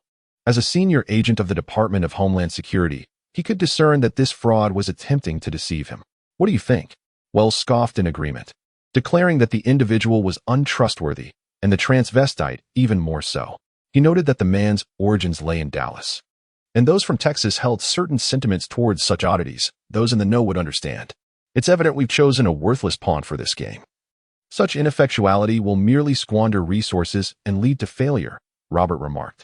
O'Connor's opinion still warrants consideration, for he is our Secretary of Defense, albeit he is soon to be ousted from the Pentagon, Wells replied with resignation. The faction has already abandoned Shizong, and the Laughing King is a pitiful excuse for a leader. The Donkey Party faced a dismal defeat in the midterm elections. Despite numerous social elites rallying for the Laughing King, they do not resemble Ma Baogwa, who has consistently poured money into supporting the Understanding King. Indeed, the Laughing King is supported by the entire film and cultural industry, yet the Chwanma Double Row Group possesses tangible assets. If this momentum continues, the next election may render the Donkey Party unable to prevent the return of the enlightened king. At that juncture, individuals like General O'Connor, whom some might deem less than admirable, will undoubtedly be ousted from the Pentagon. Little does Yeleni realize that seeking her out for this task is, in essence, the very intention of General O'Connor, whom she considers a potential ally. The latter appears to be in a state of desperation, frantically seeking solutions. The military is eager for Lin Qi's astonishing data compression technology and advanced information encryption techniques. Naturally, personnel from the Department of Homeland Security, the FBI, and the CIA covet them as well. The consortiums are no exception. Any valuable asset that eludes their grasp renders them restless. All parties involved are well acquainted and understand that mobilizing forces for such a trivial company is hardly justifiable. Thus, they covertly unite, while publicly appointing a figurehead to execute the matter. Although they are collaborating, internal factions abound, making consensus elusive. O'Connor, a four-star general, the Secretary of Defense, and a leading figure among the myriad factions, proposed initiating action through the channels of IBS, and others found it difficult to feign ignorance. After all, the election has yet to commence, and the Donkey Party remains in power. The influence of the myriad factions is still formidable. They are willing to take the lead, even if it results in failure, for they must demonstrate their worth. Otherwise, it would be difficult to justify their actions to the White House. However, the military leaders are acutely aware that this disarray of ineptitude is hardly promising. Robert and his associates have been dispatched by General Lester to oversee operations. Upon observing the despondency of those involved with IBS, it became evident that they were utterly incapable of managing the situation. Consequently, a report was promptly dispatched to the Major General, preparing for a dual strategy. Upon hearing Robert's response, the Major General's demeanor reflected a calm that suggested he had anticipated this outcome. "Let us simply arrange a dump truck for that, Lin," Robert proposed. As a trusted confidant, it was only natural for him to offer strategies in times of his superior's concern. Noticing the Major General's expression, he sensed that certain suggestions might not be appropriate to voice directly. Thus, he tentatively broached the subject. He is merely a recent high school graduate. Those technical achievements are surely not his own. Dispose of him, and then we can devise a means to extract the technical personnel from Huagua. The remainder will be quite simple. Chapter 26. Infiltration from the Pentagon. Lin Qi observes the new residents. It is not that straightforward. We are not yet at the juncture where we can overtly breach protocol. Major General Lester slowly shook his head. Protocol remains of utmost importance among great powers. Whether in overt or covert maneuvers, one must operate within the established rules of engagement. This is not the Cold War of decades past, where one could recklessly hunt each other down with nuclear submarines. In this information era, amidst globalization, the interests of Huami intertwine like serrated teeth, intricately entangled. A single thread pulled could set the entire tapestry in motion. Utilizing capital and public opinion to seize advantage leaves no room for critique. Yet, to commence with outright annihilation. That is simply lacking in decorum. Xinhuan Entertainment has not merely submitted samples to the steam engine platform. It actively seeks to establish itself on the Huagua platform. Therefore, it is certain that Huagua has also taken note of the subtleties within this seemingly innocuous game. They did not directly invest in Star Ring Entertainment or nationalize it. Clearly, they wish to avoid escalating the situation and are seeking a stable resolution. The two parties resemble gamblers at the same table, both fixated on the same target. Should one side resort to drastic measures, it would inevitably provoke retaliation from the other, potentially placing the blame on Lester. To illustrate, merely tightening the import of shale oil or canceling a few orders could incite a multitude of oil magnates to erupt in anger, besieging the White House. Ultimately, the China of today is not the China of several decades ago. Their opinions have transformed from inconsequential to significant. Although Lester holds a military position, he is merely the leader of one faction within the armed forces. He clearly lacks the resolve to sacrifice his own interests for a problem that could be resolved through alternative means. Furthermore, Lester instinctively suspects that Lynch harbors more secrets than merely the data technology. To eliminate him outright would be akin to killing the goose that lays the golden eggs, an act not worth the cost. It is prudent to closely monitor developments from the Chinese side. Before they make their move, let others exert their efforts. There is no rush. The general pondered, a knowing smile gracing his lips. Prior to any decisive action, it would be wise to keep a close watch on Lynch. The intelligence agency has nurtured a few swallows over there, hasn't it? Select a few to place by his side, to carefully observe his movements, and if the opportunity arises, attempt to engage with him. This young man, brimming with energy at his age, could be approached in such a manner that he might be swayed without a single soldier being deployed. Upon hearing the officer's jest, Robert displayed a knowing smile, nodding in agreement. Indeed, let others engage in the arduous and menial tasks of battle. We shall indulge in our leisurely pursuits. The failure to succeed is inconsequential, merely resulting in the exposure of a few swallows. In America, there is an abundance of beauty. A few less do not make a difference. Should fortune favor us, it would be a significant gain. It is evident that our commanding officer retains his pre-enlistment mentality as a professional stockbroker, ever inclined towards leveraging small investments for large returns. Understood, sir. I shall make the necessary arrangements immediately. Robert saluted and departed from the general's office. Meanwhile, while the top brass at the Pentagon were tormented by a plethora of mysterious black technologies seemingly emerging from the crevices of stone, desperately weaving elaborate conspiracies to obtain them, those in possession of such technologies remained unfazed, comfortably ensconced. Of course, primarily due to the fact that Lynch was currently quite immobilized. A 3-bedroom, 2-living-room arrangement felt insufficient. One required a private study, a designated reception room, and a fitness area. How could one possibly reside in such a compact flat? Furthermore, what kind of planning led to such a diminutive underground parking facility? With so many 3-bedroom units in the community, it would be unreasonable to allocate merely one parking space per household. Consider how inadequate that would be. At the prestigious Suiyanhuafu, the finest residential complex in the prime district of Chiqing, in the sales office's grand hall, Jiang Dia held Lynch in one hand and the manager in the other, passionately articulating her thoughts while the two men regarded her with trepidation. Pity the manager, a somewhat older woman than the lovely Miss Dai, who could barely be described as a charming beauty in her prime, renowned far and wide for her eloquence. However, upon encountering this visitor, adorned in designer labels and luxury jewelry that could rival the value of an Audi A6, she felt her legs weaken. The formidable presence of this young lady swiftly seized the conversation, meticulously analyzing various housing options in terms of location, amenities, interior design, and lighting, her insights incisive and profound. The manager instinctively felt diminished, rendered almost a head shorter in stature. Speechless, she could only nod in agreement, functioning as little more than a bobblehead.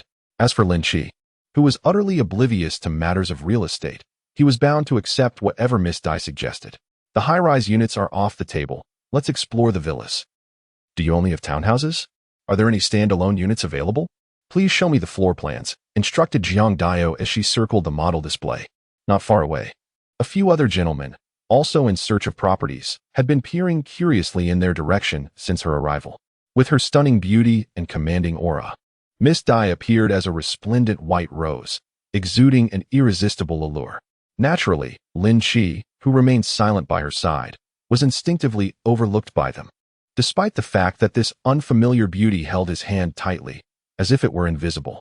Two gentlemen, believing themselves to be of reasonable standing, adjusted their collars and cuffs, felt the keys to their 7 Series and S Series in their pockets, and, stealing their resolve, prepared to approach. Upon hearing Jiang Dai's words, the carefully rehearsed lines that lingered in his mind evaporated in fright. He hastily quickened his pace, turning away with double the speed at which he had approached. My goodness. Her tone was utterly daunting. Purchasing a standalone villa seemed as casual as picking up a couple of scallions at a market. What sort of familial wealth could afford such extravagance? Surely, this was not a mere video shoot, was it? Some onlookers instinctively harbored doubts, aware of the absurdity and omnipresence of contemporary short dramas. However, scanning the vicinity revealed no sight of a camera crew or any filming equipment, no long lenses or selfie sticks in sight. At most, there were numerous pedestrians discreetly capturing the scene from afar, but they hardly appeared to be part of a coordinated effort.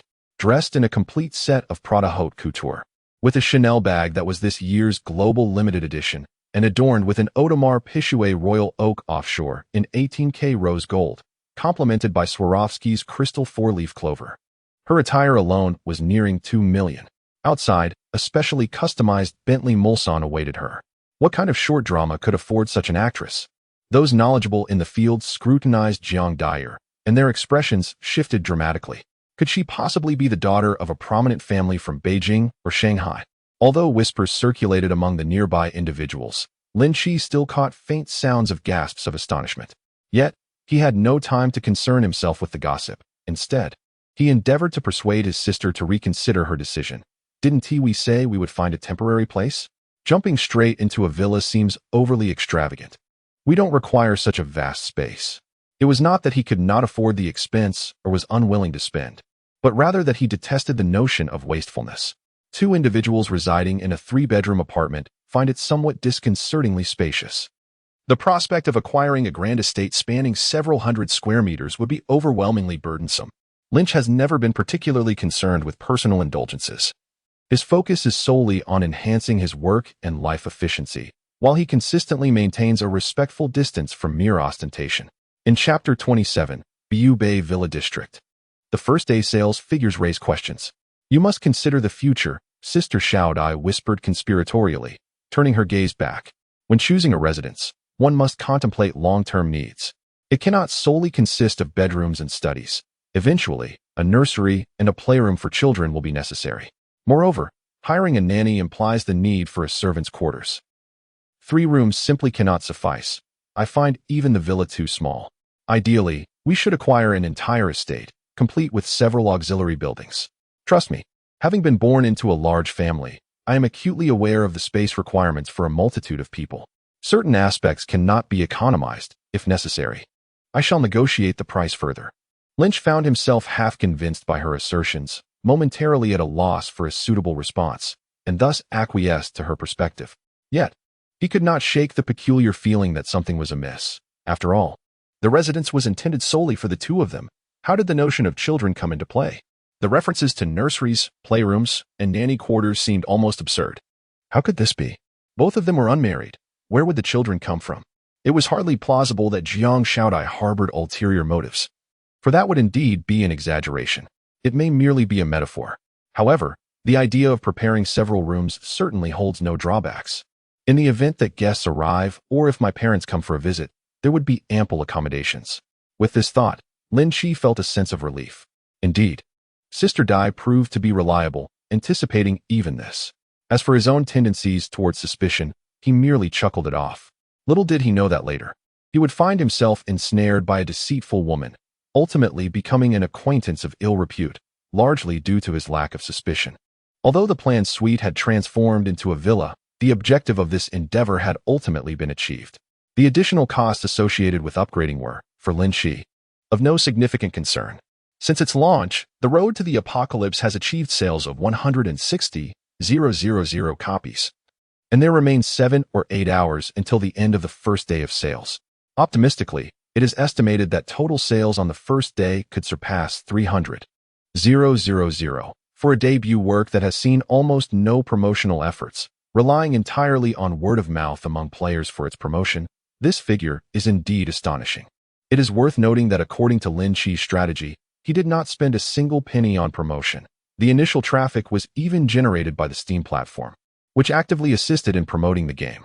These individuals not only placed the game on the shortlist for this year's Grand Awards, but also featured it as a new recommendation on their homepage. A group of players, entirely unfamiliar with the enigmatic entity known as Xinhuan Entertainment, found themselves bewildered as they clicked into the experience, only to swiftly become ensnared within its captivating allure. With sales soaring to an astounding 160,000 copies, even at the remarkably low price offered by Lin Qi. And after accounting for the distribution cut from the Steam platform as well as various operational costs, he still secured a guaranteed net profit of at least 10 million. And this was merely half of the first day's earnings. 2 million in profit within a single day made the prospect of purchasing a villa for 100 million seem trivial. However, at the Emerald Mansion, Lin Qi was not compelled to part with 100 million outright. When faced with the imposing presence of Jiang Dyer, he momentarily lost his usual eloquence, relegating himself to the role of a timid subordinate. Yet, when the discussion turned to the payment method, the beleaguered manager mustered her courage to voice her suggestion, attempting to persuade Lin Qi to consider a loan. After all, real estate companies like theirs typically maintain some level of collaboration with banks, which naturally came with certain expectations. In this current climate, the real estate business was far from easy, unlike the frothy years of yore. The number of individuals willing to take on mortgage loans was dwindling, and the financial chain of their parent company, Longhua Real Estate, was as fragile as a taut hair, ready to snap at the slightest pressure. In such circumstances, the manager could hardly afford to let a significant client like Lin Qi pay in full. After much persuasion, nearly in tears and clutching at Lin Qi's pant leg, she finally managed to convince him to opt for a mortgage loan instead. However, the interest rates are quite low, merely a few points. After all, she does not dare to openly suggest that Lin Qi sign a 30-year loan with the Grim Reaper, merely proposing a 5-year installment as a formality. Yet, even as a formality, this represents a continuous flow that satisfies the bank's requirements, which is fundamentally different from a full payment. It is somewhat pitiable to see such a charming and alluring young woman before him, her eyes brimming with tears and constantly pleading. Lin Qi felt a pang of sympathy, and after some deliberation, he finally relented. The truth is, he genuinely did not have $1 billion in cash at his disposal. Her initiative to propose an installment plan served as a much-needed escape route for him, and he naturally took the opportunity to acquiesce. His act of kindness moved manager Xiao even more, filling her with a sense of relief akin to grasping a lifeline. She was acutely aware that her request was somewhat presumptuous. After all, loans incur interest beyond the full payment. Who would willingly spend extra points of money without cause? A young, wealthy, and affable gentleman like Lin Qi was truly a rarity in her experience. Although she recognized the caliber of the person by his side and understood that such individuals were beyond her reach, she could not help but feel a twinge of regret. As if lamenting, "I was born before you, yet you have come into existence while I am already old." Even engaging in a mere charade with someone like him would be a cherished memory. To make matters worse, the person next to him was keeping a watchful eye, leaving no room for subtle flirtation. A wave of envy and jealousy surged within her. Manager Xiao even felt a hint of depression creeping in. "Mr. Lin, how about I take you to view some properties?" she tentatively suggested, harboring a flicker of hope. It is said that the property had not even been viewed. Upon entering the sales office, one merely glanced at the model and hastily signed the contract. Such absurdity! Typically, she would relish the prospect of all customers being so straightforward. Yet today, Manager Xiao found himself regretting his haste. He should not have been so eager to present the contract. There was no need for it now. The contract was already signed. Lin Qi politely nodded in acknowledgement. However, at the very least, he could familiarize himself with the surroundings. It's nothing. It wasn't too much of a detour. We can find our way back ourselves, he reassured, though he was puzzled by the woman's despondent demeanor. Given his status, he harbored no inappropriate thoughts towards a married woman. After a brief, courteous farewell, he rose to depart. Yet, the petite Xiaodai, observing his demeanor, suddenly broke into a gentle smile, as if she had stumbled upon something delightful. The light champagne-colored Bentley Mulsanne glided smoothly over the bridge, racing along the expansive 6-lane road on the eastern bank of the Qinjiang River. After navigating several intersections and traversing a wetland park, they soon arrived at a tranquil valley nestled among the woods. This was the location of the villa that Lin Qi had purchased for over 37 million as a down payment. The luxurious community, named Bu Bay, features only standalone and townhouse villas, situated at the eastern bank of the Qinjiang River, behind a modest hill known as Yashan. Chapter 28, Defining the New Energy Development Plan and Seeking Extinct Biological Samples as Yashan is also part of the Jiabin Wetland Park. Vehicular traffic is prohibited within its confines. Thus, it provides a serene contrast to the bustling Binjiang Avenue and the lively Bu Bay, allowing one to escape the cacophony of urban life despite being mere moments away from a thriving commercial district. In this precious and coveted Binjiang area, it resembles a hidden paradise, offering the fresh air and tranquil ambience typically found in the outskirts. More importantly, it is in close proximity to the headquarters of Xinhuan Trade.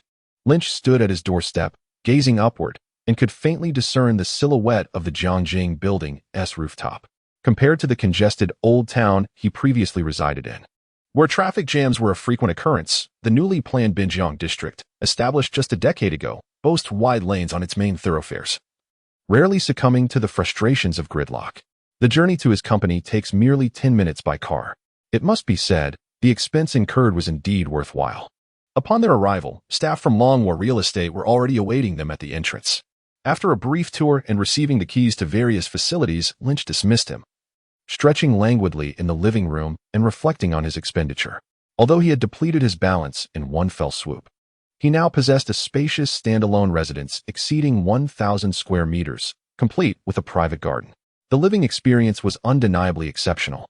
Of course, one must consider the discerning choice of location. Hearing the teasing undertone in his remarks, Sister Dai couldn't help but respond with a proud hum, acknowledging Lynch's playful banter. As the elder sister in their duo, Jiang Dyer consistently assumes the role of the negotiator during their outings, while Lin Qi often decides what to purchase and the budget. It is Jiang Xiaodai who expertly handles the intricacies of how and where to buy, ensuring they spend as little as possible. This can certainly be regarded as a collaborative effort. When it comes to luxurious residences, Lin Qi places his faith in her discerning eye, thus he remains a passive observer, rarely voicing his opinions. Their synergy is remarkable. If Lin Qi identifies a flaw, Jiang Dyer typically spots it instantly as well. And designs he finds commendable often receive her approval too. Had the property not met both their requirements and aesthetic sensibilities, Jiang Xiaodai would never have encouraged him to invest more. Although Lin Qi's finances do not belong to her, she feels a twinge of regret when spending his money, even more so than when using her own, particularly now, with significant disagreements with her family elders. Jiang Dyer is prepared for a potential rift and is seizing this opportunity to claim her family's assets. Not only did she withhold that luxurious car, but she also contemplated using her family's funds to finalize the contract. Fortunately, Lin Qi managed to dissuade her with concerns over property rights. Otherwise, he would have found it difficult to shed the label of a kept man. It must be said that the term supporting brother carries its weight of apprehension for a reason. Now that their residence has been secured, there is no longer any need for Lin Qi to worry about the remaining matters. In the rental property, the lease has yet to expire, and with little deposit left to reclaim, he is in no hurry to vacate. This moment serves perfectly as a clandestine storage space.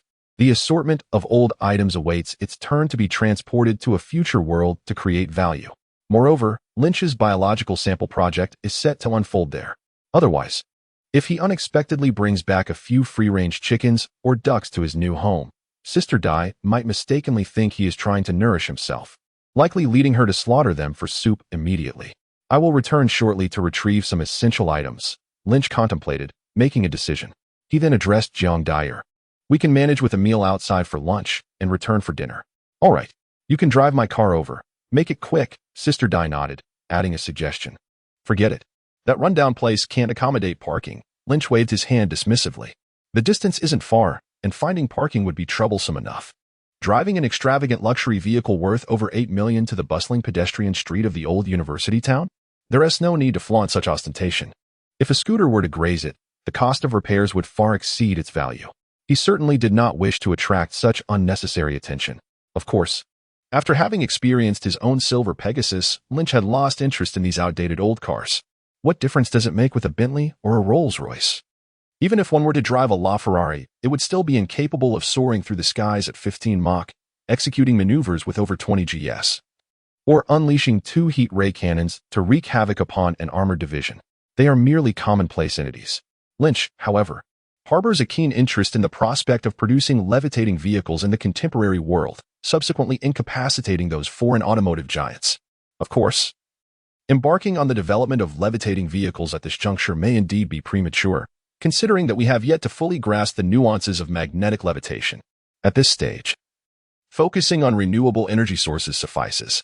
Although the electric vehicles available in the market are fraught with issues, such as exceedingly short ranges and a propensity to ignite, their shortcomings stem from inadequate battery technology. Were Lynch to take the reins, such flaws would undoubtedly be rectified.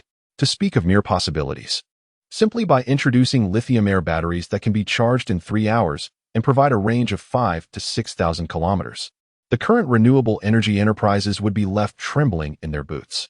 In a federation replete with miniature cold nuclear reactors, these lithium-air batteries are, in fact, an antiquated technology that has been obsolete for nearly 5 centuries.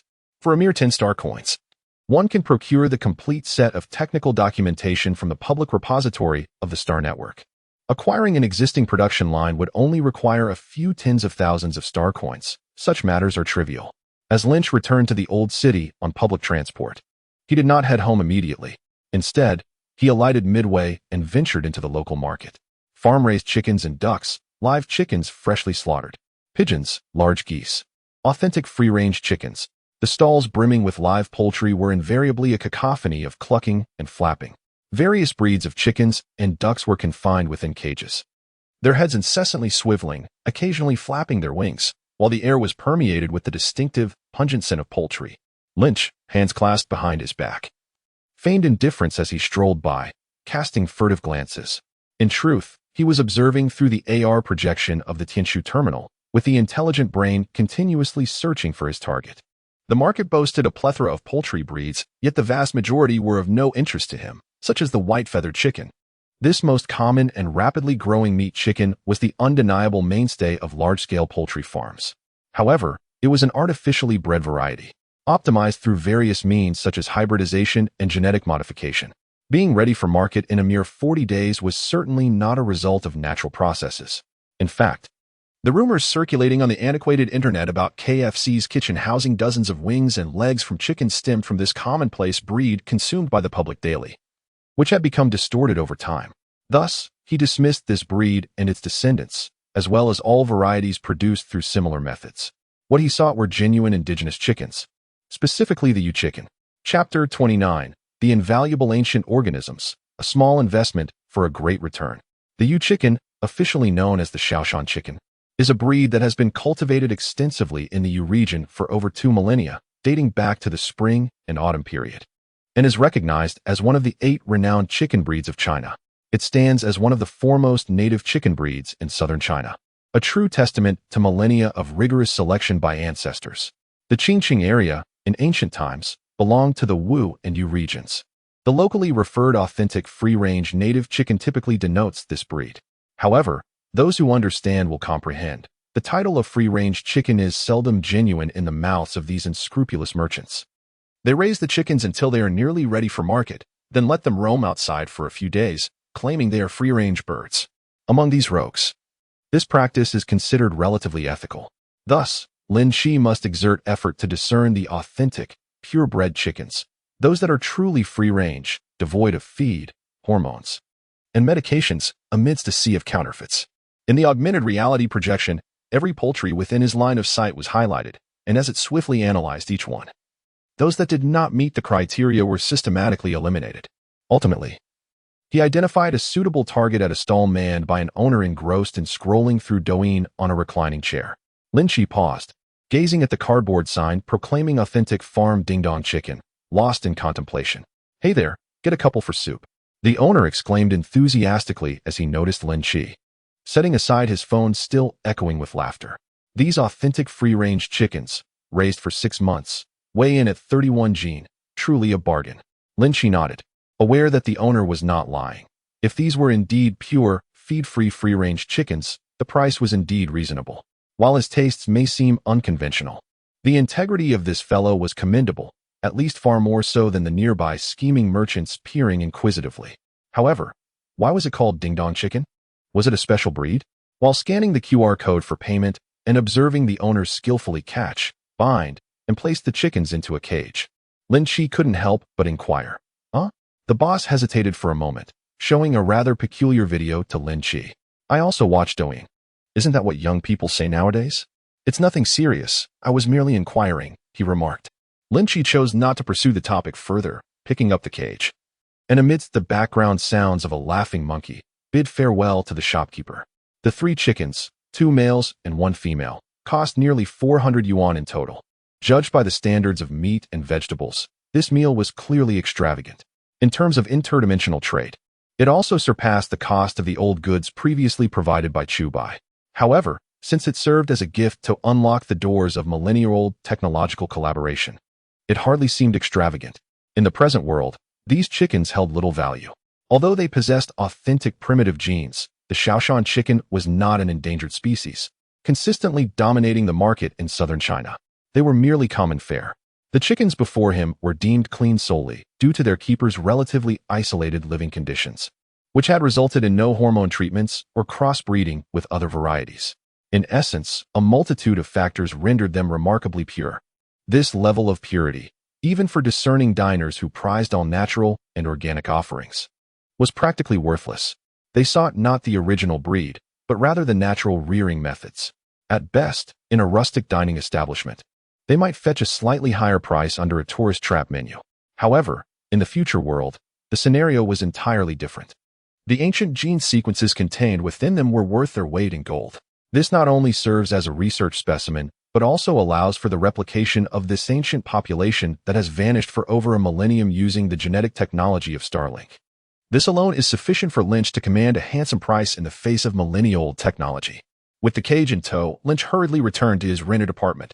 Passing through the time-space portal formed by resplendent luminous rings, he placed an additional order for a cage in his apartment within the towering A3 skyscraper. Items traversing through time and space, apart from living beings in the possessions he wore or deliberately preserved, would undergo temporal alteration. In other words, upon crossing through time. The bamboo cage, gifted by the vendor, much like those antiquarian books, would transform into an artifact. Failing to procure a suitable container would inevitably conflict with the alibi Lynch had meticulously crafted.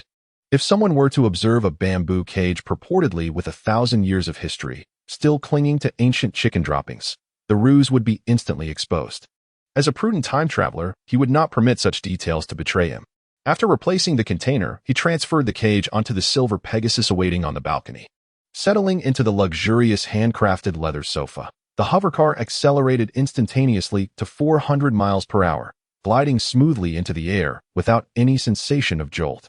Departing from the cramped urban area ensconced by countless skyscrapers, it merged into the aerial thoroughfare, swiftly heading towards the outskirts, the trading hub of millennia-old technology.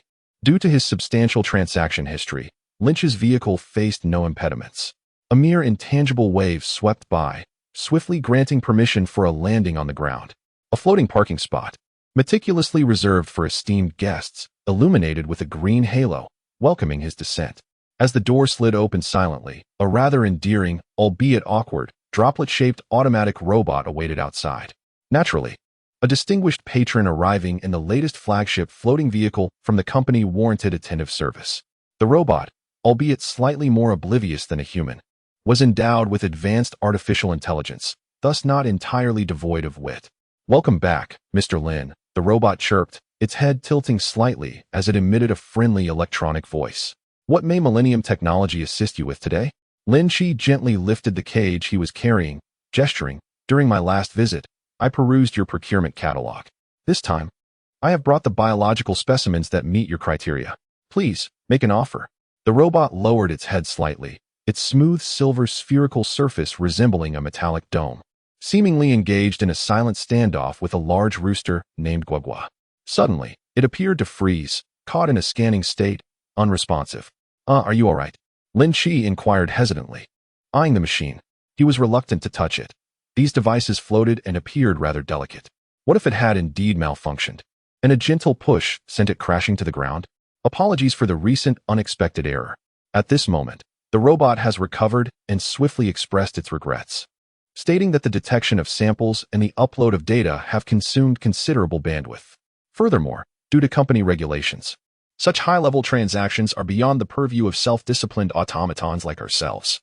Thus, as per the latest communication received, a superior management personnel will assume responsibility for this transaction and will arrive shortly to discuss matters with you. Chapter 30. The Floating Warship, a 6 million star coin deal. Is such a grand display truly necessary? Lin Qi blinked in surprise. The value of these 3 exotic chickens seemed to far exceed his initial expectations. The automated self-service transactions were insufficient. Human intervention was now required for face-to-face discussions. What does this imply? An ATM cannot accommodate the transaction, necessitating a visit to the counter? As he pondered this, the sunlight above him suddenly dimmed. Instinctively, Lin Qi looked up and immediately comprehended the true meaning of the senior management personnel mentioned by the robot. Above the thin layers of clouds, a colossal steel figure descended from the starport beyond the atmosphere, trailing a cerulean glow as it plummeted. It was a warship, its size comparable to that of a 100,000-ton aircraft carrier, sleek and avant-garde in design, reminiscent of a devilfish. This floating warship, previously docked at the starport, measured hundreds of meters in length and width, resembling a steel island soaring through the skies. Its blue-silver alloy exterior reflected the sunlight, shimmering resplendently. When such a colossal entity descended, even the sky darkened, creating an overwhelming sense of pressure. Was it truly that exaggerated? Even Lin Qi found himself sweating. Indeed, when a mass comparable in size to 3 Empire State Buildings plummeted from the heavens, poised directly above one's head, it would evoke a visceral response of trepidation in anyone. Clearly, the robot was not exaggerating in the slightest. The arrival was not only remarkably swift, but the identity of the vessel was undeniably prestigious. The behemoth hovering battleship descended like a floating island from the sky. At first glance, its length surpassed that of an aircraft carrier, and its tonnage must have been several thousand. Yet, the process of its hovering and landing was entirely serene. This alloy creation, weighing at least a few thousand tons, descended as delicately as a feather, the gusts it stirred not even ruffling Lin Qi's hair. It was a flawless amalgamation of extreme motion and profound stillness. It came to a gentle rest beside the logistics warehouse of the trading center, and a gangway descended, connecting with the rooftop platform. Only then did Lin Qi realize why this gargantuan structure, nearly rivaling the water cube in size, featured a roof edge with an uneven, zipper-like protrusion. After all, this place served as a dedicated docking station for such grand vessels. The flat cargo stacking area in front of the main entrance below perfectly transformed into an unloading zone for the hovering battleship. This mode of direct transportation between the surface and the starport for bulk goods rendered the need for a space elevator unnecessary, offering unparalleled convenience. As Lynch took the opportunity to observe the logistics transfer strategies of the Interstellar era, a hatch leading to the gangway of the floating battleship slid open. A woman with long black hair, clad in a gray suit and draped in a white lab coat, emerged. "Greetings, Mr. Lynch. It is a pleasure to meet you. I am Lilian Yang, the director of the Parades branch of Millennium Technologies." The tall, black-haired professional advanced a step, her expression calm as she extended her hand. "It is a pleasure to meet you, Director." Lynch nodded and shook her hand, parting politely almost immediately. On the surface, this Director Lilian appeared to possess the same striking figure as the enchanting Jia Dyer, yet in contrast to Jia's gentle demeanor, Lilian exuded an icy composure, reminiscent of an ancient, unmelted iceberg, emanating a subtle sense of aloofness. However, this was merely an impression. After exchanging a few pleasantries, Lynch soon discovered that Lilian was quite approachable. She spoke directly, without unnecessary embellishments, embodying the essence of a warrior unskilled in eloquence. Yet, her demeanor was not one of haughty arrogance. Rather, it was tempered and devoid of any predatory intent. For Lynch, this last point was undoubtedly of utmost significance. It was essential to recognize that the individual before him was one of the high-ranking officials of a transgalactic conglomerate in the Borderlands, the supreme authority of Millennium Technologies at the Parades branch, a position even more transcendent than that of the Grand Chancellor of Parades 3. Truly akin to a ball leader or system head, such a character taking the initiative to visit Lin Qi for a face-to-face discussion undoubtedly reflects a profound sincerity. Unlike the more casual approach of the Universal Group, which might dispatch an AI as a mere formality, Qiannian technology embodies a governance model characterized by technocratic rule, wherein technology supersedes politics. Consequently, the upper echelons are largely devoid of pure administrative bureaucrats. Rather, they consist of technical personnel who simultaneously assume administrative roles. Lillian exemplifies this situation, serving as both the branch supervisor and the director of the Research and Development Department, with the latter role being of greater significance. Thus, she delegates all administrative matters to the intelligent brain and autonomous machinery, while she immerses herself in the experimental space station situated in synchronous orbit, diligently advancing her projects. The reason she carved out time to meet Lin Qi personally is that one of her key research projects revolves around biological genetics. The bounty for primitive biological samples was proposed by her academic faction and has been upheld for an extended period. When someone within her jurisdiction submitted a reward she had established, Lillian could hardly remain seated. She promptly made her way over. "I bring forth a set of acquisition proposals for your review," she stated as they entered the trading center, taking their seats across from each other in the exclusive VIP lounge, which seldom saw meetings throughout the year. Unbeknownst to Lillian, mere words would soon earn her the label of the 3-No Series black straight hair in Lin Qi's eyes. With a wave of her hand, a floating spherical autonomous robot materialized in the air, as if it had been transported from thin air. From the abdomen of the spherical robot, she retrieved a formal paper document and slid it across the table to Lynch. "If you have any other thoughts, feel free to share. We have ample time to discuss." "I must admit, I could truly sense your sincerity." Lynch gazed at the item on the paper that read total price, 6 million star coins, and nodded in satisfaction. 3 local chickens, totaling 6 million star coins. Divided evenly, that amounts to 2 million per chicken, equivalent to the cost of AT-4 class heavy cruiser or AT-3 class battleship. This is no mere local chicken. It is, in fact, a golden chicken, a diamond chicken. Of course, under normal circumstances, such an exorbitant price would be unfathomable. The reason Lillian could quote 6 million without a flicker of hesitation is that she has a personal need for them. In her ongoing extinction species revival project, there exists a demand for such specimens. Lynch had effectively scratched her itch, hence her enthusiastic response. Moreover, there is another crucial aspect.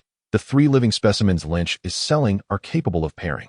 This bears significant importance, akin to the set bonus when he previously sold the 24 histories. The presence of 2 males and 1 female implies that these chickens can naturally reproduce, eliminating the necessity for cumbersome procedures like gene extraction and subsequent pairing. This greatly preserves the genetic purity of the offspring. Furthermore, having 2 male individuals means there can be 2 independent paternal samples, enriching the lineage of the descendants. At most, the hen may experience a slight burden. One could assert that within Lillian's 6 million, at least 2 million was allocated for pairing. Chapter 31. A new corporate partner, Lynch's grand procurement plan. Naturally, Miss Lillian was inclined to extend a favor, and I, in turn, had to acquiesce. Lynch gazed at the contract and continued, "In principle, I agree to this price. But I have a minor stipulation. The payment need not be in full star coins, but rather in the form of a shopping credit. I shall utilize a portion of it for procurement from your esteemed company, and I will provide you with a detailed list shortly. Of course, everything will be calculated based on your company's market price." "Certainly, that is agreeable." Lillian nodded, revealing a rare smile. If the headquarters personnel from her contemporaries were to witness this thawing of her icy demeanor, their jaws would likely drop in astonishment. Yet, what could she do? This young man was handsome, articulate, and considerate enough to offer concessions. What other course of action remained for her? Even the most stoic would be compelled to smile in the presence of such a person. It is worth noting that Lillian had initially prepared herself for significant expenditure. After all, while 6 million may astound the average citizen of the Federation, for someone of her stature, it was not an unattainable sum. Accelerating the research project and yielding immediate results was worth the investment, even if it meant utilizing her own funds. Moreover, The additional funds were merely an advance on her part.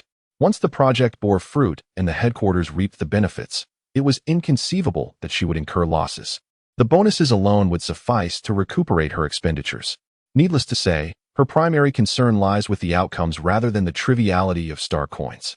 Nevertheless, Lin Qi's expression of willingness still brought her great joy. Who would not be pleased by someone willing to invest in them?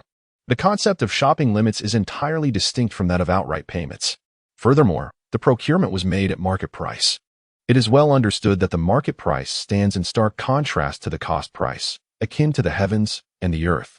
This effectively means that the funds she provided were spent directly on her benefit. Not only did it save money, but it also yielded tangible results. It can be said that this was an exceedingly clear gesture of goodwill, one that was utterly flawless. In that moment, her gaze towards Lin Qi softened considerably. If their initial interaction was merely a business discussion, she now found herself contemplating the possibility of deepening their acquaintance. With that in mind, why not directly calculate it at the internal employee price? Lillian smiled and remarked, "Mr. Lin, you need not be so courteous. I still possess this authority." "It would be my utmost pleasure to receive such kindness from Miss Lillian," Lin Qi responded with a smile. Business, after all, operates on mutual consideration. When both parties are willing to make concessions, the atmosphere becomes exceptionally harmonious. A heartless merchant, a time-traveling middleman, and a scholarly heir of bureaucratic lineage exchanged knowing glances, both feeling a sense of regret for not having met sooner. Lin Qi's plan, under his adept maneuvering, progressed remarkably well. It is an undeniable truth that humanity is a rather superficial species. Opening the doors to interpersonal relationships is, in fact, quite simple. Beauty, eloquence, and wealth. When all three conditions are met, one can hardly fathom a life devoid of friends wherever one goes. It can only be surmised that there exists a certain flaw in one's character. Of course, by the standards of an average individual.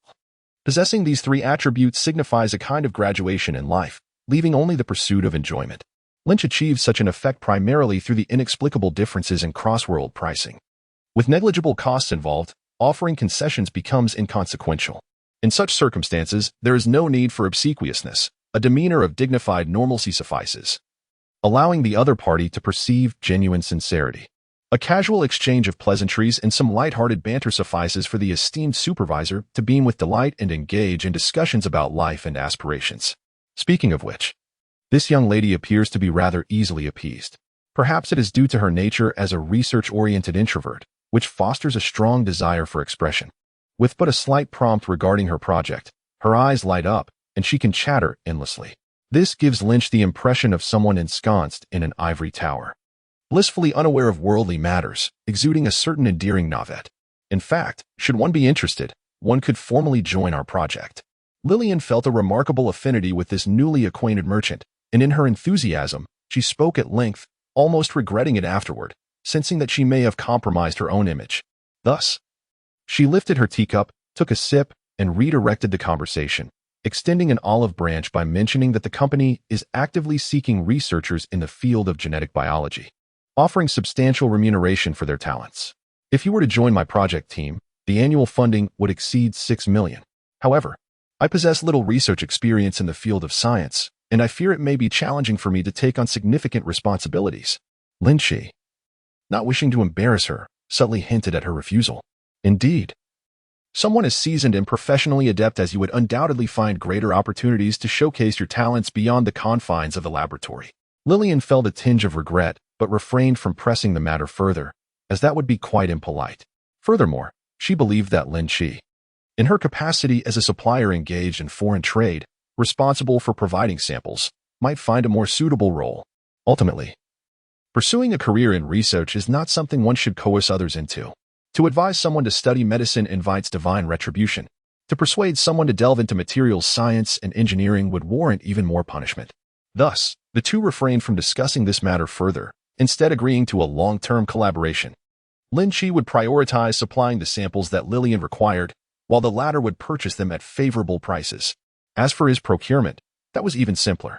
The production line for the 063 gene reagent, that is quite straightforward, priced at 100,000 star coins per line. Listening to Lin Qi's requests, Lillian readily nodded. Given that this was a transaction of such modest magnitude, she personally handled the negotiations, confident there would be no issues. However, This item is not for sale, although you, as a VIP client, certainly fall outside the restrictions on non-sale items. It does mean that there is no current stock available for sale, as all are from decommissioned production lines. While it is assuredly still functional, it has simply been stored for some time. I will arrange for someone to retrieve it, and it should arrive by evening. The 063 Gene Serum is the ultimate selection made by Lin Qi after meticulous comparisons. It was once the flagship comprehensive gene serum of Millennium technology, designed to enhance every function of the human body. Although it is a product from centuries past, it has undergone numerous generations of formula optimization, leading to its retirement. In other words, its efficacy is not excessively extraordinary, and its cost is not prohibitively high, thus not alarming the contemporary populace. Moreover, it can be diluted.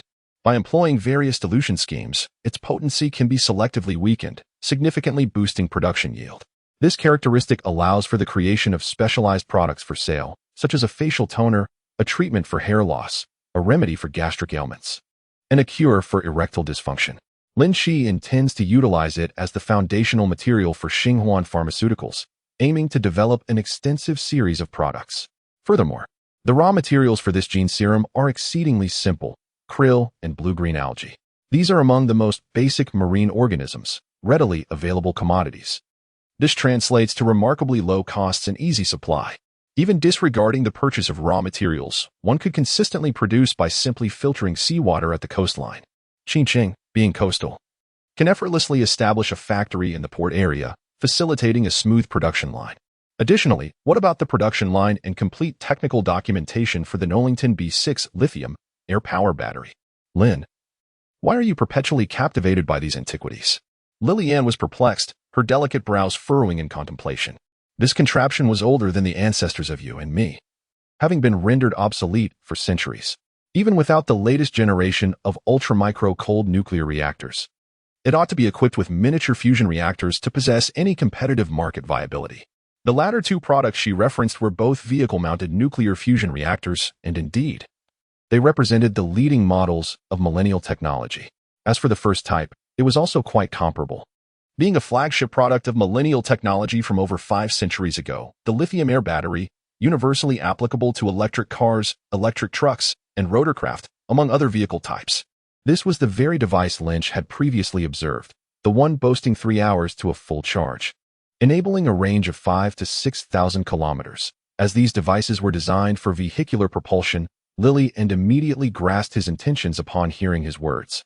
However, it was precisely this that fueled her confusion. For instance, if someone were to aspire to establish an automobile company in 2024, regardless of whether they opted for a 1.5T or a 2.0T engine, it would necessarily have to be an internal combustion engine, wouldn't it? Who on earth would purchase a vehicle equipped with a steam engine produced on a 1900 manufacturing line? This primarily stems from the fact that my clientele has a penchant for the vintage, infused with a sense of personal nostalgia, Lynch confessed awkwardly, rubbing his nose as if to convey his reluctance to elaborate. Additionally, the harsh conditions on his side made the supply of helium-3 rather challenging and excessively costly. Thus, when it comes to vehicles, it is inevitable to economize wherever possible. Having a self-contained reactor is too extravagant. Utilizing the reactor for charging purposes suffices. Incidentally, this brings me to my third procurement project. I wish to acquire 3 medium-sized fusion reactors. The Flare Mark III model will suffice, although if there are more energy-efficient alternatives, that would be even better. The Flare Mark III fusion reactor is also the flagship product of millennia-old technology, a flagship from over 3 centuries ago. The selling point of this reactor is its energy efficiency. A single helium-3 tube can last 2 to 3 years. Furthermore, it boasts remarkable safety. Even when subjected to heavy artillery fire, it remains unharmed, with an extremely low radiation leakage index. Its compact size is an additional advantage. Weighing half a ton and only as large as a refrigerator, it can easily be transported with a handcart. Lillian gazed at him for a moment, then slowly nodded in agreement. The complete production line and the entire set of technology for Norlington B6 will cost you 100,000 at cost price. As for the 3 Flare Mark III reactors, they will be a bit cheaper, totaling 30,000. As she spoke, her expression revealed a hint of bewilderment. Harsh local conditions and strategic materials are scarce. What did this signify? It suggested that this new acquaintance's clients were likely not the most upstanding individuals. The former debuff is quite common. In this day and age, those venturing into the marginal star zones are generally in such predicaments. Whether they are exploration teams, private mine owners, or surveying fleets, these individuals are on the front lines of exploring unknown star systems, akin to the first explorers who set foot on new continents. It is indeed a rare occurrence for their operational environment to be anything less than harsh. However, the latter was indeed extraordinary, even if the local infrastructure was lacking. Procuring supplies was no simple task. The trade enterprises within the star domain, especially colossal entities like the Universal Group, were ubiquitous and indefatigable. It was only a matter of not having the funds to purchase, rather than being unable to acquire. Moreover, if one could delegate merchants to procure millennia-old technology, it hardly seemed plausible that they were truly without financial means. Thus, it could only be those with dubious identities who had been ostracized, banned from sales, and rendered incapable of participating in the open market. Such individuals might include space pirates, rebels, or illicit colonies. The mere ability to associate with such characters suggested that this new acquaintance of mine was likely not a paragon of virtue. Rather, they existed on the fringes of legality. It was no surprise that their connections were so extensive. After all, even a species like the purebred Vietnamese chicken, which had been on the brink of extinction for nearly a millennium, could be procured in pairs. Of course, as friends, Lillian would not question Lynch's identity. After all, she herself was an executive at a major corporation. When it came to navigating both the legitimate and the illicit, no one could rival the reach of large enterprises. She merely offered Lynch a gentle reminder: one must always exercise caution when dealing with such nefarious individuals. Even if they possessed treasures akin to the purebred Vietnamese chicken, trust should not be so readily given. It was essential to remain vigilant to avoid betrayal by those unscrupulous scoundrels. Naturally, that was to be expected. Thank you for your counsel. I shall keep this in mind, Lynch responded with a smile and a nod. Even though this identity was merely a fabrication of his own making. However, Lillian's candid reminder for him to take care of himself did touch him somewhat. It is rather uncommon for an individual to disparage one partner in front of another. While some may be appreciative of such sincerity, others could perceive it as an attempt to sow discord. No wonder she struggles to maintain friendships. She possesses a blunt nature, speaking her mind with little regard for subtlety. Out of the $6 million in trade funds, after purchasing a few minor items for $260,000, Lin Qi made a significant acquisition. He ordered a starship from Millennium Technology, a large armed cargo vessel with a capacity of no less than 1 million cubic meters, equipped with a moderate level of armament, designed for long-term sustainability in the transportation of living creatures. Furthermore, he desired it to be as intelligent as possible, requiring minimal crew, ideally operable by a single individual. He enumerated his specifications. After all, he had now amassed a fortune of several million star coins. It was high time he possessed his own interstellar vessel. His intention was not to hastily explore the cosmos, but rather to utilize it as a mobile base. A proper base was indeed necessary, as his current apartment was far too cramped to accommodate his ambitions. The production lines he wished to transfer could not be managed solely with hover vehicles and an apartment. Thus, a spacious warehouse and a substantial means of transport were imperative. Given this necessity, the ideal solution would be a combination of both. After all, he was no longer short of funds. Initially, Lin Qi had planned to rent a warehouse in the suburbs, but what warehouse could compare to a starship? Not to mention its superior mobility and security, which far outclassed that of a mere warehouse. Its only drawback was its cost. Fortunately, through Lillian's connections, one can now purchase at internal employee prices. Chapter 33, the Outlook-class armed colony ship, Sentinel Synthetic Guardian. This revelation liberated Lynch's thoughts. Why not acquire a grand vessel?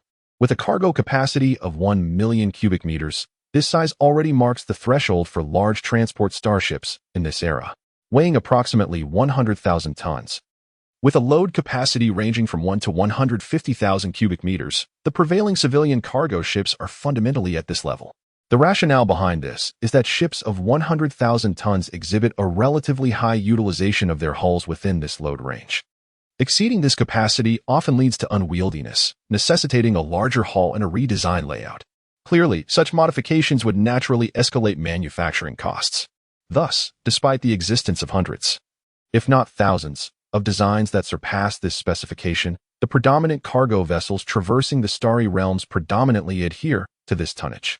Consequently, Lynch decided against seeking novelty and opted for the most popular choice in the market. However, while he could conform to the prevailing tonnage, his personal requirements remained non-negotiable. This, in turn, would elevate costs significantly. Nonetheless, there existed suitable solutions. Acquiring an armed colony ship would suffice, Lillian remarked. Although her primary focus was scientific research, she ultimately served as the branch manager of a leading corporation in the star domain. Overseeing military and political economics, she effectively functioned akin to a planetary governor. Naturally, matters pertaining to the Navy also fell within her purview. Upon hearing Lynch's request, she immediately understood the type of ship he required. In fact, in her estimation, such a vessel was inherently the most suitable for him. The capacity for cargo is substantial. In order to supply an expedition team, it is imperative to ensure robust transportation capabilities that can meet the material demands from the establishment of a barren colony to achieving self-sufficiency. The vessel must possess a viable life support system. When it comes to transporting living beings, few ships surpass the colonization ship, apart from troop carriers and pure passenger liners. It features distinct ecological zones for nurturing various species of flora and fauna, as well as specialized hibernation areas, typically comprising 50 to 100 hibernation pods. Embarking on extraterrestrial exploration necessitates preparation for prolonged endeavors. Should one encounter a hyperspace storm, preventing entry into hyperspace, and fortune does not favor them, they may drift in the material universe for decades before returning home. Without hibernation pods, one would be left to count the age spots on their skin, living each year like an eternity. Furthermore, the condition of being able to accommodate all crew members for hibernation indicates that such a colonization vessel is undoubtedly highly intelligent and autonomously operated. Generally, the majority of the crew would be in hibernation, while a small team of 2 would rotate on duty, ensuring oversight to prevent psychological issues during the lengthy voyage. Akin to the chaos depicted in the 3-body problem, all tasks would be efficiently managed by AI. Considering that Lynch would operate solo without the colonization team, one person would suffice. Do you have any specific recommendations? I shall not demand second-hand goods. Anything that is easy to maintain and has low upkeep cost will suffice. Upon hearing her account, Lynch's eyes sparkled with interest. Lillian nodded, her delicate hand gesturing slightly in the air, conjuring a luminous screen before Lynch's eyes. The 3D holographic projection reveals a starship featuring a robust and graceful design, characterized by a rounded, spindle-shaped bow, complemented by 2 imposing, symmetrically placed armored fortifications that resemble thick shells along the hull. At first glance, it resembles a formidable, heavily armored warrior. Not only does it offer ample internal space, but it also boasts an exceptionally sturdy armored hull. The Yuanwang-class armed colonial vessel is one of our company's latest generation of products, as Lillian elaborated, with its primary selling point being the serially arranged, 2 powerful polarized light neutrino reactors. This is our recently promoted large reactor, typically installed on capital ships as the main energy source. Due to the adoption of a capital ship-level energy supply system, the Yuanwang class possesses an exceedingly luxurious all-energy weapon array for its heavy cruiser classification. 2 L-slot energy arc emitters at the bow, 6 M-slot plasma emitters mounted on the armored fortifications, and 3 S-slot long-range focused laser emitters at the stern. Additionally, it features a flight deck and a medium hangar capable of accommodating a certain number of onboard aircraft. Of course, thanks to its fully modular design, one can freely choose whether to include the hangar, an additional L-class main gun, or to allocate space for an extra cargo hold. Lillian shrugged and slid a configuration list across the table. I took a glance. This balanced configuration seems quite satisfactory. Lin Qi briefly scanned it and, without much hesitation, made an immediate decision. Indeed, the concept of a multifunctional hangar is rather appealing. With 2 formidable main cannons and an additional 6 medium secondary guns, there is no necessity to further pursue firepower. Acquiring some onboard drones, whether for reconnaissance, transportation, or combat, proves to be exceedingly convenient. Moreover, the entire setup costs merely 2 million star coins. For a flagship product from a prominent first-tier corporation, this can hardly be deemed exorbitant. Of course, this is primarily due to the internal pricing for employees, which is significantly more favorable than any external discounts. It is noteworthy that the market price for such an item exceeds 6 million. Account balance, 753 million star coins, after ordering the starship. Lynch spent an additional 30,000 star coins on various robotic escorts and ancillary equipment. With this transaction, all purchases are considered complete.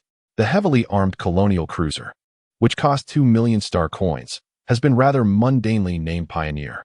However, unlike the production lines ordered concurrently, it will not arrive as swiftly.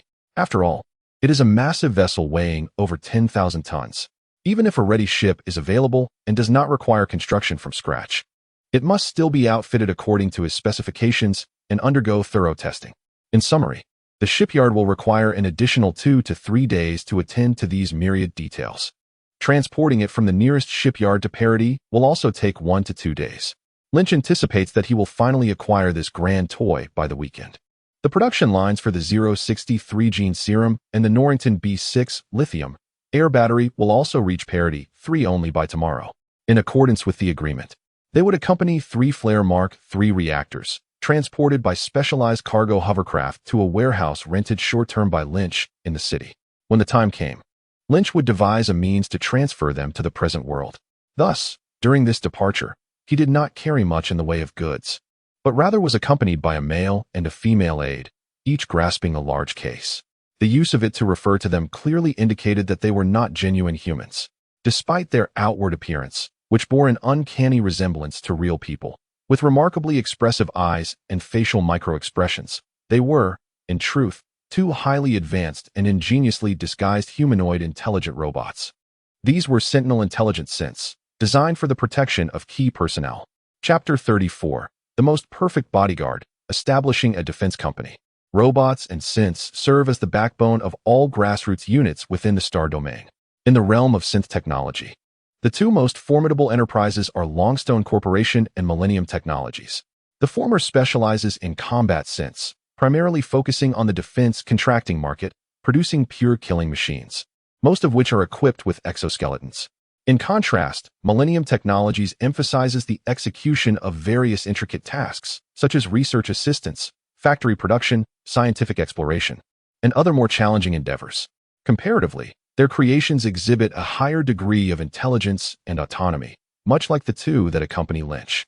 With a mask and sunglasses concealing their features, they appear indistinguishable from ordinary individuals.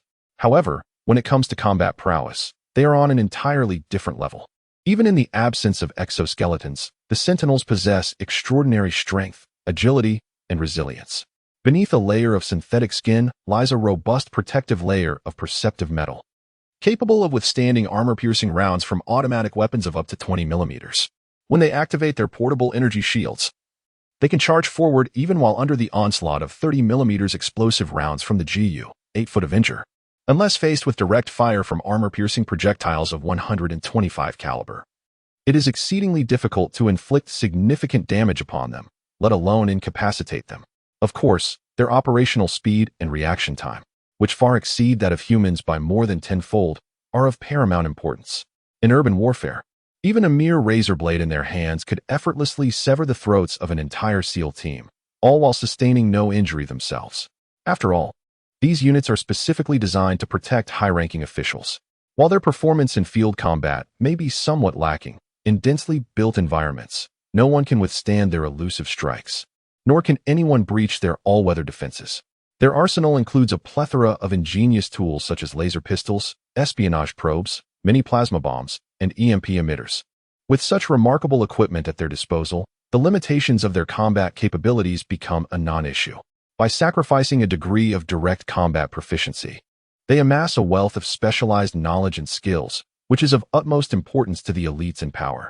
Versatile in both literary and martial pursuits, I can serve as a full-time secretary. The sole drawback lies in the fact that I am ultimately not human. I lack the comprehensive background, growth, and life trajectory inherent to humanity. However, this predicament can be readily remedied. Forging credentials is not an insurmountable task. By leveraging the unparalleled information processing capabilities of the Tianshu 330 intelligence system, I could fabricate a complete personal history and then, through certain dubious means, obtain the necessary documentation. The rest would be straightforward. In fact, there would be no need to seek out forgers. One could simply utilize advanced technology from the Federation to create a set of authentic-looking foreign credentials. The 2 individuals in question do not present as pure-blooded citizens of Huagua. thus necessitating the use of foreign documents. The female sentinel embodies a somewhat mixed heritage, resembling the peoples from the Minjiang region, akin to the likes of Reba. Conversely, the male sentinel is the quintessential fair-haired, blue-eyed Anglo-Saxon individual. With such appearances, claiming to be two foreign immigrants would elicit no suspicion from anyone. The latter is a classic American white male, while the former could easily pass as Central Asian or Middle Eastern. By harnessing the advanced technologies of the Star Alliance, one could produce a completely convincing set of American credentials, coupled with a labor visa, enabling them to become the inaugural batch of foreign-hired personnel for the burgeoning Star Ring Defense Company. All necessary procedures would be impeccably in order. After all, the Enterprise Management Bureau of Qingxing City has no means to verify against the databases of the American judicial system. In this manner, Lin Qi would have the opportunity to employ them with complete confidence. Provided they are not assigned to roles that necessitate frequent interaction and public visibility, they would remain inconspicuous. As bodyguards, their taciturn demeanor and discreet presence would be entirely reasonable. Regarding the reluctance to engage in conversation and the steadfast commitment to their positions, one can only commend their high level of professional integrity. Two key personnel, designated as Sentinel androids, were assigned numerical identifiers by Lin Qi. The male, referred to as 0, will henceforth be known as Ling Hao, a name he adopted in pursuit of acquiring a green card in Huagua. This individual will accompany Lin Qi and also assume the responsibility of driving, since Lin Qi intends to purchase a vehicle eventually. It serves a dual purpose to have a driver at this juncture. The female counterpart, designated as 1, will naturally be named Ling Qi, given that both names are pseudonyms. There is no need for particular scrutiny. She will be assigned to assist Sister Dai, primarily for the protection of this affluent individual who is currently paramount to Lin Qi's life, work, and future endeavors. Furthermore, she will maintain a presence at the headquarters, acting as a vigilant eye to avert any unforeseen incidents. Ultimately, Lin Qi, as a president who must constantly be on the move, relies heavily on proxies to manage operations. However, Sister Dai, as the chief steward, is chiefly responsible for overseeing the company, which includes monitoring employees, identifying spies, and deploying informants, tasks that necessitate a different sort of personnel. Only individuals of genuine trustworthiness can be entrusted with such responsibilities. When seeking candidates in the real world, one cannot find anyone more loyal than a dispassionate android. Nevertheless, the deployment of android sentinels on a large scale is impractical. Their artificial nature and ambiguous origins would undoubtedly attract undue attention if they were to exist in significant numbers within the same department. Since the introduction of advanced federal technology into the realm of video games, Lynch has mentally prepared himself for the possibility of entering the official spotlight and potentially engaging in collaboration with them. In this context, it is essential to maintain a level of subtlety to avoid raising suspicions among prospective allies.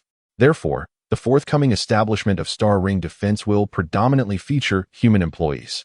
Moreover, it is rather inappropriate to operate a mercenary-type company within the borders of China, prompting the decision to register in the Cayman Islands.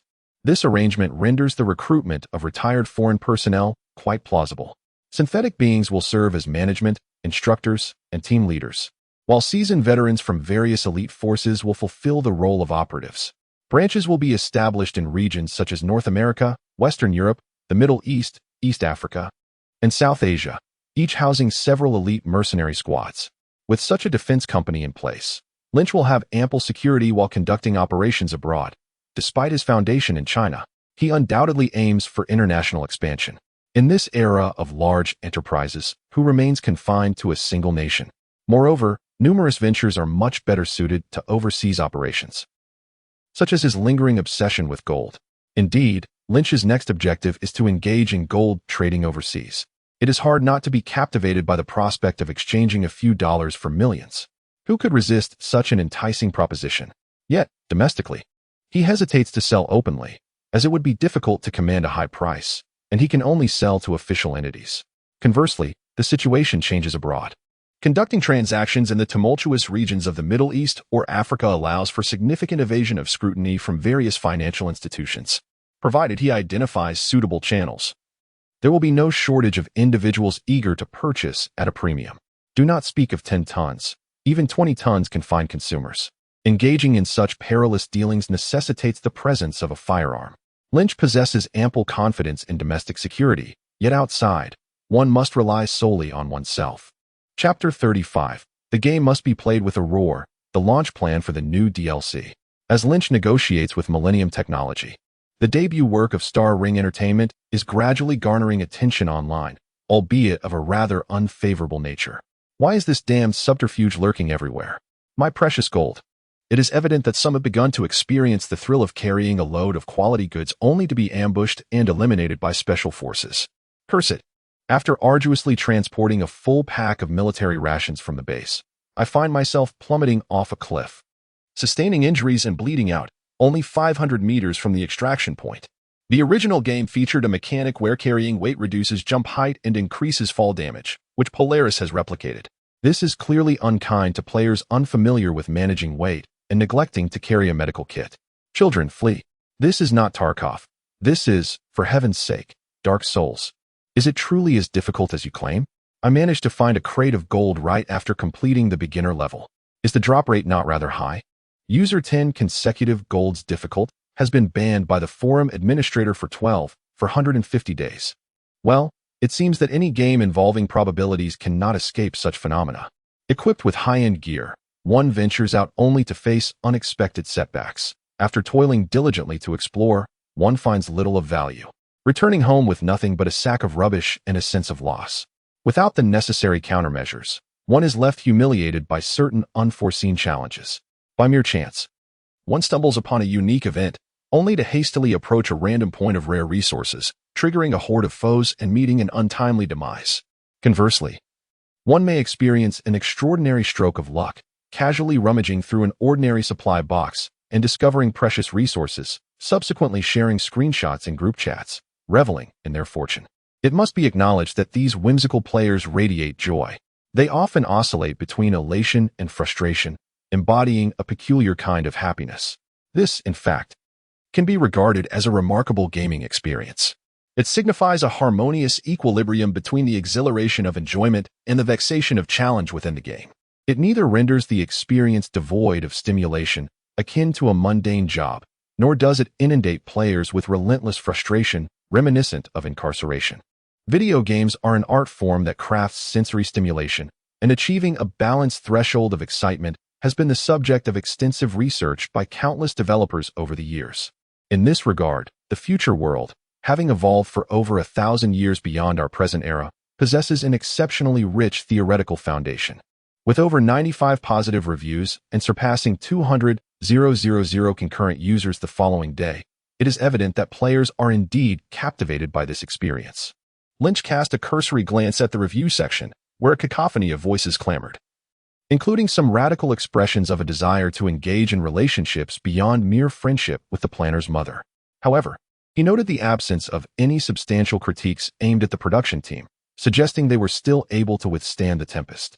It was akin to playing Dark Souls, Elden Ring, or Hollow Knight, players lamenting while battling through the challenges. Conversely, the overwhelming majority of positive reviews were replete with effusive praise and thoughtful analyses. Among them were comments that referred to it as a miracle unparalleled in the world, eliciting an involuntary shiver from Lynch. Indeed, they genuinely perceived it as a miracle. After all, for such a modest creation to amass content that even colossal studios might envy is nothing short of miraculous. Hundreds of dazzlingly intricate map designs, an endless array of rich monster designs that rarely repeat, meticulously crafted dungeons that are far from the glitch of an empty room with a treasure chest, and an almost entirely realistic equipment system encompassing hundreds of firearms, thousands of accessories, and items. As for the management of outposts and technological advancements, it was an unexpected delight. It was rumored that forthcoming updates would heed player suggestions, though it was actually Polaris who orchestrated this. And Lynch intentionally delayed the announcement to generate anticipation, incorporating a plethora of farming systems, including more diverse crop cultivation, animal husbandry, and industrial production, which sent the players into a frenzy of excitement. Many Western players, while indulging in their gaming experiences, cannot help but feel envious of their Eastern counterparts. Some have even sarcastically remarked that while the gaming industry in China has produced groundbreaking titles like Black Monkey and Doomsday Path, their own nation's former giants are still entangled in the quagmire of imposing player discipline and perpetuating the whims of so-called high aesthetics. Amidst their criticisms and lamentations about the West's future, one cannot help but wonder if there is any hope. It seems rather bleak, at least until the upcoming election at the year's end, when a certain leader might reclaim the reins. Upon encountering such comments, Lin Qi could only empathize and shrug in response. It is, indeed, a pity for these individuals, particularly in terms of aesthetics. In Lin Qi's games, there exist NPCs such as immune-infected, robotic servants, and the inhabitants of other survivor outposts. While not every character is a striking beauty, they at least conform to the standards of normalcy in China. The sight of a flamboyant individual with an afro, adorned with a nose ring, standing before them is rather jarring for Western players. One cannot deny that this must be quite a challenge for them. It is no wonder they desperately seek solace in the 3D realm, turning to Tifa for comfort, as they feel compelled to do so. Lin Qi then suggested to manager Lauren that they prioritize the release of the Homecoming Guest DLC, which would provide a reprieve from the relentless cycle of combat and allow players to unwind. Indeed, it is time to consider the experience of casual gamers. Lauren nodded in agreement. This DLC encompasses the farming system previously mentioned, introducing not only agricultural activities, but also new NPCs who will arrive at the player's outposts through random events. For instance, encountering a dying person in the wilderness and offering assistance, or perhaps stumbling upon fellow survivors during explorations, joining forces to confront crises together. Players can engage in trade with them, foster relationships, and extend invitations for them to join their stronghold. As the camaraderie and trust levels rise, members of the stronghold can provide greater support to their leader. Those possessing specialized skills can utilize appropriate production tools discovered during scavenging to create unique resources. Whether it entails embarking on joint explorations or remaining at home to manage the base, these elements are quintessential to the experience. Ultimately, akin to the familiar tropes found in post-apocalyptic narratives, players are afforded the exhilarating sensations of stockpiling provisions, constructing fortifications, and ascending to power. It bears resemblance to games such as RimWorld, where one may choose the path of benevolence and engage in noble endeavors, establishing a thriving city, attracting talented individuals, and becoming a savior of the wasteland. Conversely, for those with less scrupulous inclinations, one might cultivate plantations, operate slave markets, or manage toll stations. In essence, there are diverse ways to play. The entire Homebound Guests expansion emphasizes management and development. After all, a scenario devoid of combat, yet lacking progression, is unreasonable. Similarly, scavenging without agricultural pursuits remains incomplete.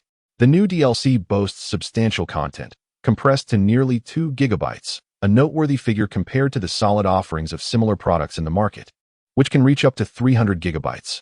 Lynch has priced it at a modest 36 yuan, reflecting a fair deal for establishing connections. Beyond pricing, he leaves other matters to Laurent and the team of planners, who have become thoroughly acquainted with the company's products and are fully engaged in their roles. The individuals, recently invigorated by the generous offers presented by Lynch and the overwhelming praise from public opinion, are now brimming with enthusiasm, as if they have rediscovered the original passion that inspired them when they first entered the industry. They are equally filled with gratitude towards the employer who has provided them with such a fulfilling role that satisfies both their interests and stirs their emotions. Lynch, merely conducting a routine visit, casually strolled through the office, yet he was met with a wave of admiring gazes, leaving him somewhat perplexed, given their current state. He even suspected that if he were to point and declare an ambition to topple the 5 titans, they would eagerly rush forth in excitement. Chapter 36. The launch of Star Ring Dynamics, preparing for East Africa. Star Ring Biotech, Star Ring Pharmaceuticals, and Star Ring Information have all been officially registered, forming a cohesive team under 4 distinct banners. I am currently in the process of expanding our recruitment, and I anticipate that within a few days, we will have assembled enough personnel to operate independently. The champagne-colored vehicle glided smoothly, and in the soundproof and privacy-protected rear seat, Jiang Dare reported to Lynch. He nodded calmly in acknowledgement. The first 2 subsidiaries are geared towards the application of genetic pharmaceuticals, while Star Ring Information corresponds to the advanced technologies of Star Alliance Information Technology. Ultimately, these virtual domains entail lower costs and, with access to discrete clubs, can be easily replicated in abundance. Expanding into realms such as gaming, software, and hardware electronics presents a relatively stable trajectory. Lynch is well aware that the major factions are most focused on this aspect, and he is far from naive. There has been a continuous inflow of substantial funds, and within a week, several companies have been established, creating a significant upheaval in the video game industry.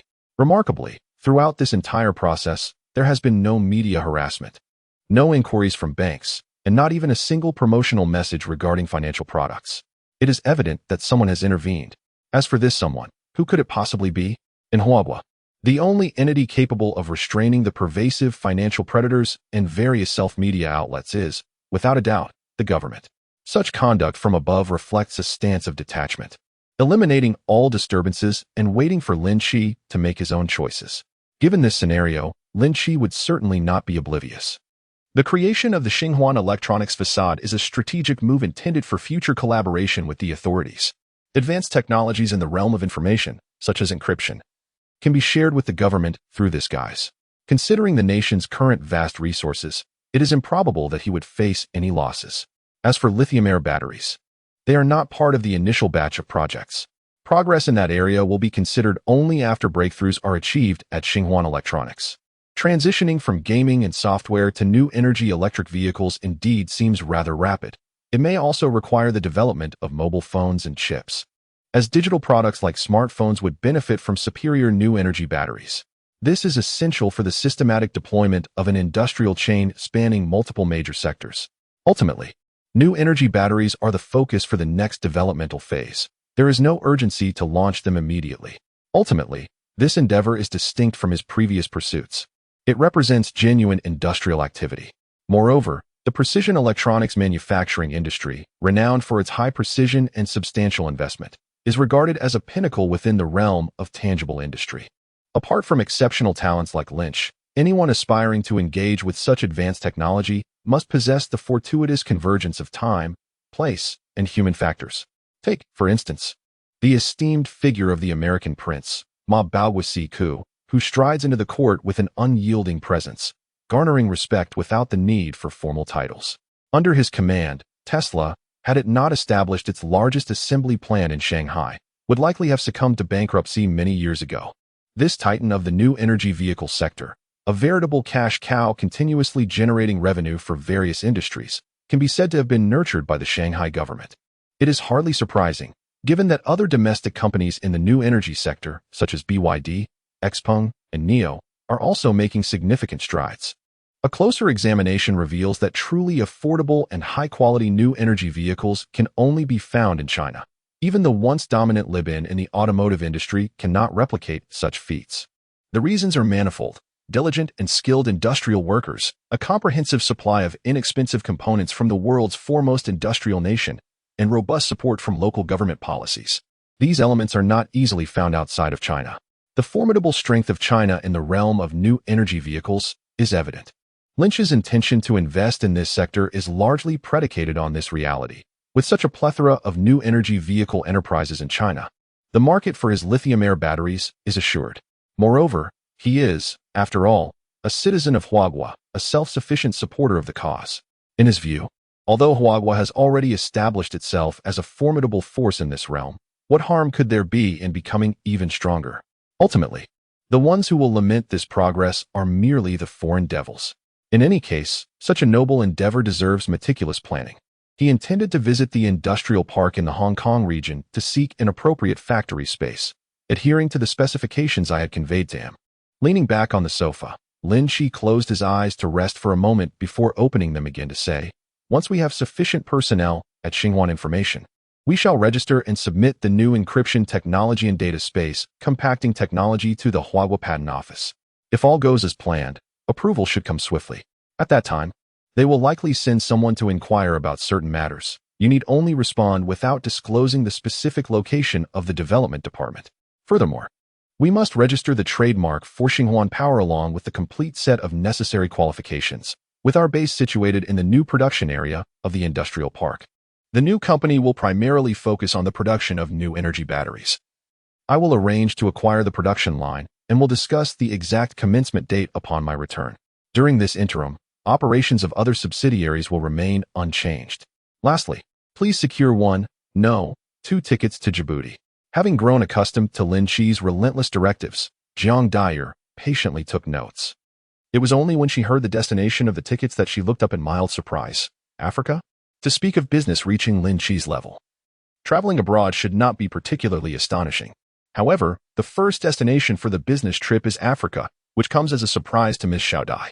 She had anticipated destinations in Europe, America, or Japan and South Korea, given that products such as video games, pharmaceuticals, information technology, and new energy have traditionally flourished in those markets.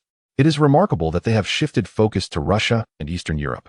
But those regions are still embroiled in protracted conflicts with limited consumer capacity. As for Africa, although Djibouti, located in East Africa, is relatively prosperous and maintains good relations with our nation, where we even have a naval base that commands the strategic exit of the Red Sea at the Gulf of Aden, the continent is still characterized by its notably low consumer spending. Jiang Dyer finds it hard to imagine that they would invest in the entertainment-oriented products offered by her company, which are more extravagant than practical. In truth, the purpose is to receive goods. You should recall that I have an organization behind me. They are not based domestically, and the transfer of goods can only occur overseas. Lin Qi ambiguously rubbed his nose and continued to fabricate his story, stating that the Middle East would be the most suitable location. But the mindset of the people there is quite erratic, and he did not wish to court trouble. In contrast, East Africa is indeed appropriate. Our country wields considerable influence there, ensuring safety and convenient transportation. Well, as long as you are aware, Jiang Dyer remarked with a meaningful glance, slowly nodding in agreement. Remember, safety comes first. Chapter 37. Engagement with official institutions, the underlying struggle logically. When the president embarks on a visit, she, as the chief steward, should undoubtedly accompany him. However, the company simply cannot afford her absence. Moreover, she is no fool. It is evident to her that Lin Qi intentionally refrains from mentioning this matter, deliberately preventing her from joining him. Well, Lin's ability to weave such a tale cannot possibly deceive someone who resides under the same roof. Jiang Dyer has known Lin Qi since childhood. The possibility of a mysterious foreign force lurking behind him is something she is acutely aware of. She is not oblivious to it. This young individual, who had never ventured beyond the province in the first 18 years of his life, suddenly transforming into the spokesperson for some overseas clandestine organization during the summer vacation. How ludicrous. Even if Lin Qi claimed to have awakened some extraordinary ability, Jiang Dyer would find that more believable. In truth, her primary suspicion revolves around a different possibility, not the absurd notion of an underground organization seeking his public representation, but rather that Lin Qi has inadvertently acquired some highly secretive object or power that possesses exceptional creative potential.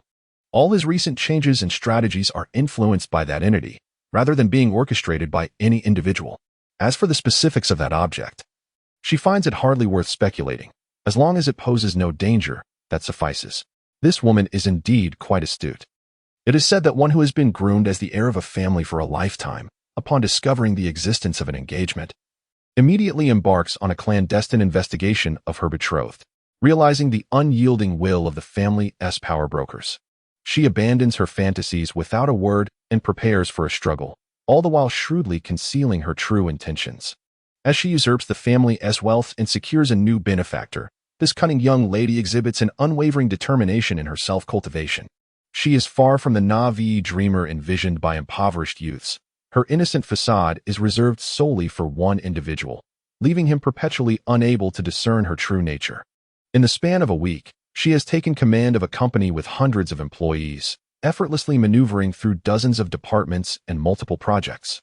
With a precise and tailored development plan for each subsidiary, she personally oversees the managers to ensure effective implementation. Such decision-making prowess and execution capabilities are not to be taken lightly. Were she in ancient times, she would undoubtedly embody a formidable empress, wielding absolute authority and dictating the course of state affairs. For this very reason, although she harbors doubts, she chooses not to challenge Lin Qi's explanations nor to delve too deeply into the matter. As an elder sister, it is her duty to safeguard the little one's secret. Were it not for his inflated sense of self, compelling him to concoct an explanation, Jiang Dyer would hardly have bothered to inquire. Her only concern lies in whether this troublesome individual can navigate the chaotic affairs of East Africa while ensuring his own safety. She has little interest in his convoluted attempts to divert her attention or in his solitary escapades. From a certain perspective, Lin Qi believed that she was the only person in the world to whom he could safely entrust his career, And indeed, he was not mistaken. There exists only one kind of person who will never concern themselves with whether you are earning a fortune outside. They will only care about whether you are able to eat well and sleep soundly. For him, Jiang Dyer was that person. The arrangements had been made. The message should have been sent, and without any response, she tacitly accepted Lin Qi's assertion. After fiddling with her phone for a moment, she nodded and said, "You and that bodyguard named Ling Hao, tomorrow at 4 p.m., Jiabin International Airport, flight EK309. Excellent," Lin Qi smiled. Once he legally departed, the remaining matters would no longer burden Sister Dai. With the Tian Shu 330 intelligence system as his informational aid, he could effortlessly delve into the dark web and acquire an identity. During the 10 hours on the flight, he would meticulously sift through suitable buyers willing to rendezvous in Africa. With a sentinel as his bodyguard, personal safety was not a concern.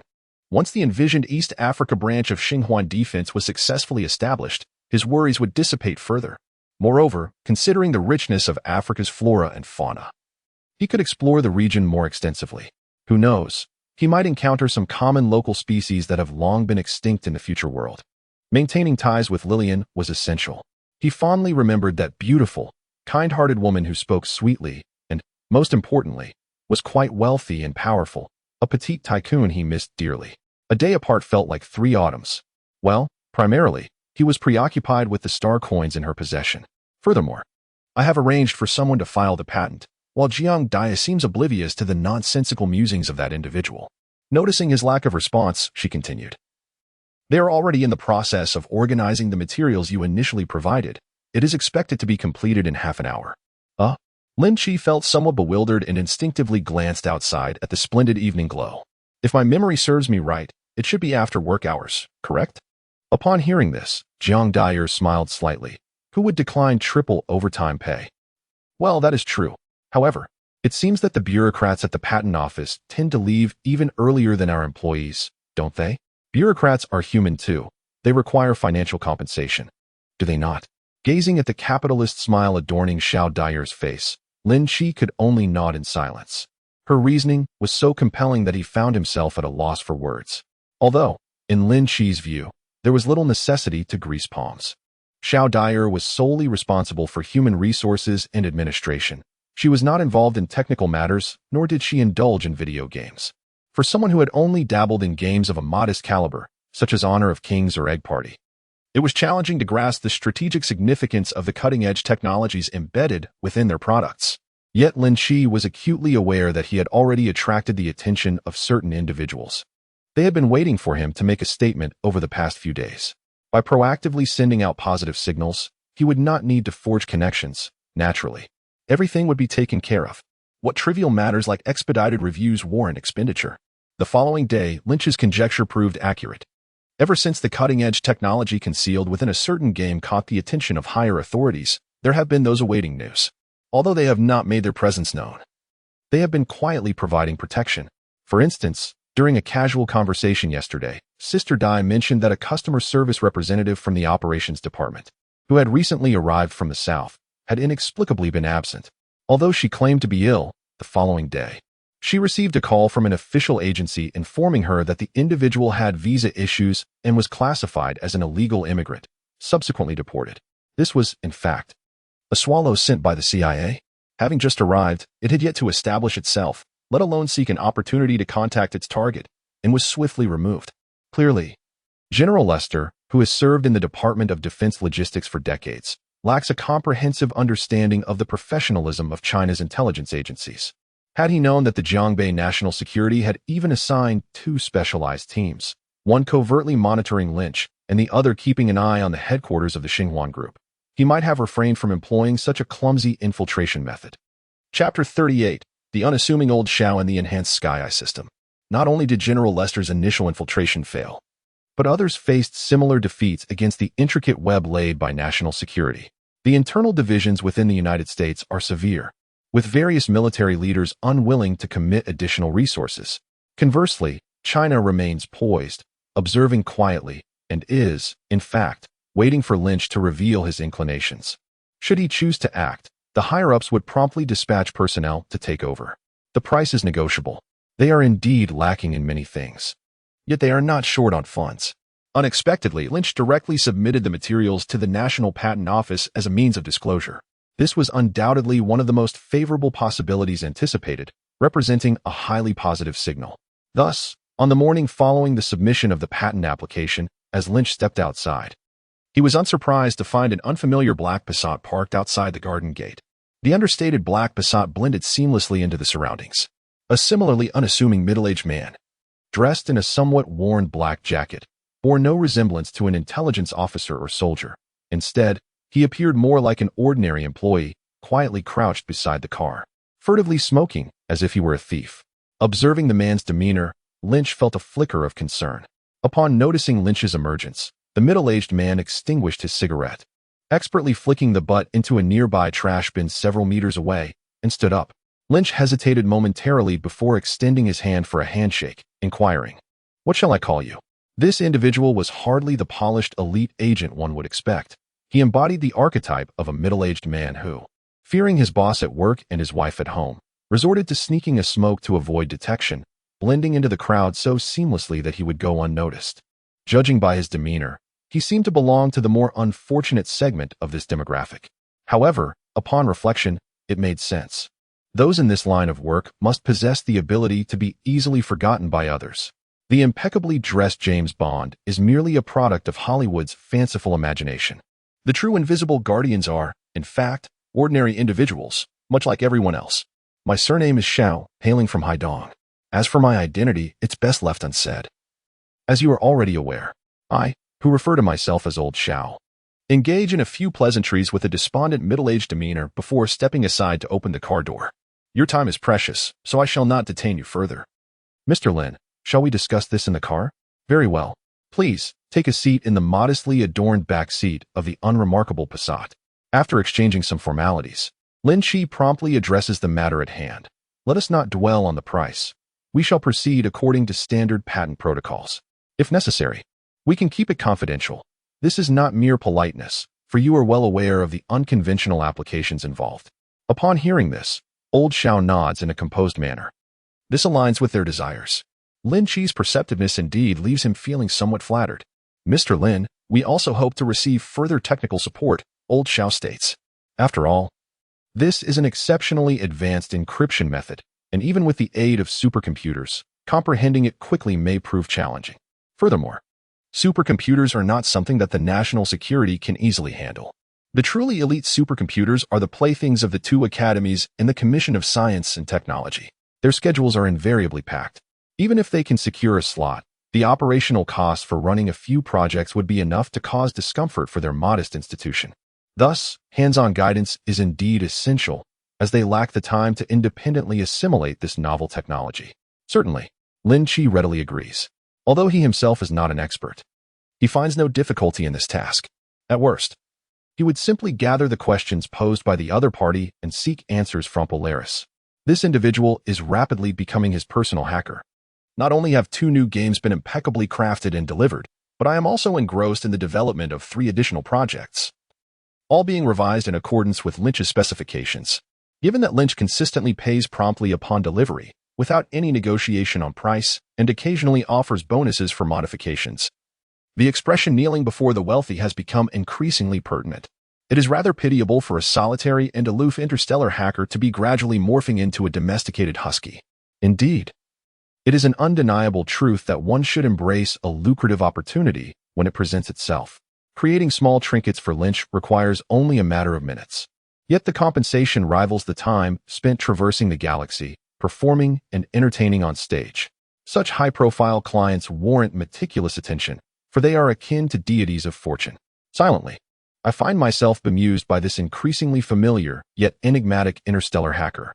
In a matter of moments, Lynch and Old Xiao finalized the remaining details. In truth, as long as technical support is addressed, the rest should pose no significant challenge. However, Lynch's willingness to be so generous leaves Old Xiao in a bit of a quandary concerning the remuneration. It's unnecessary to insist on payment. There is no need for such rigidity. I am not in want of cash, Lynch implied. As friends, we ought to assist one another. As a businessman, there are times when I may require help in various matters. If not you, then whom should I turn to?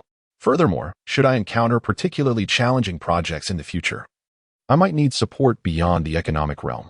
Do you understand? Indeed, I comprehend fully. Old Xiao replied with a smile and a nod. The implication could not have been clearer. The technology provided without charge serves as a means to secure Lin Qi's autonomy in his endeavors, as well as the occasional assistance he may require.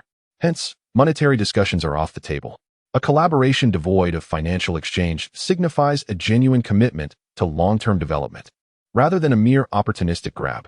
This approach is indeed favorable, as it is precisely what they desire. The true character of individuals is revealed over time, and the journey through the world is long, thus we shall take our time. In this regard, Lao Xiao possesses ample confidence. After exchanging contact information with Lao Xiao, the unremarkable Passat departed as quietly as it had arrived. Meanwhile, Lin Qi, previously an obscure figure, has officially entered the purview of the authorities. Of course, this merely signifies that he has caught the attention of the relevant departments. In reality, at this level of prominence, the true magnates are unlikely to expend their energies monitoring him. The swift response from national security can be attributed to the cybersecurity sector's eagerness for Lin Qi's encryption technology. They are not alone in this desire. The public security system is equally keen on acquiring such marvelous data compression technology. Its contribution to the SkyEye system would be no less significant than that of encryption technology to the cybersecurity firewall. It is worth noting that the issue of storage space has long been a source of vexation for them. Here is a lesser-known fact. Apart from genuinely critical confidential facilities, the vast majority of public surveillance cameras do not retain footage for extended periods.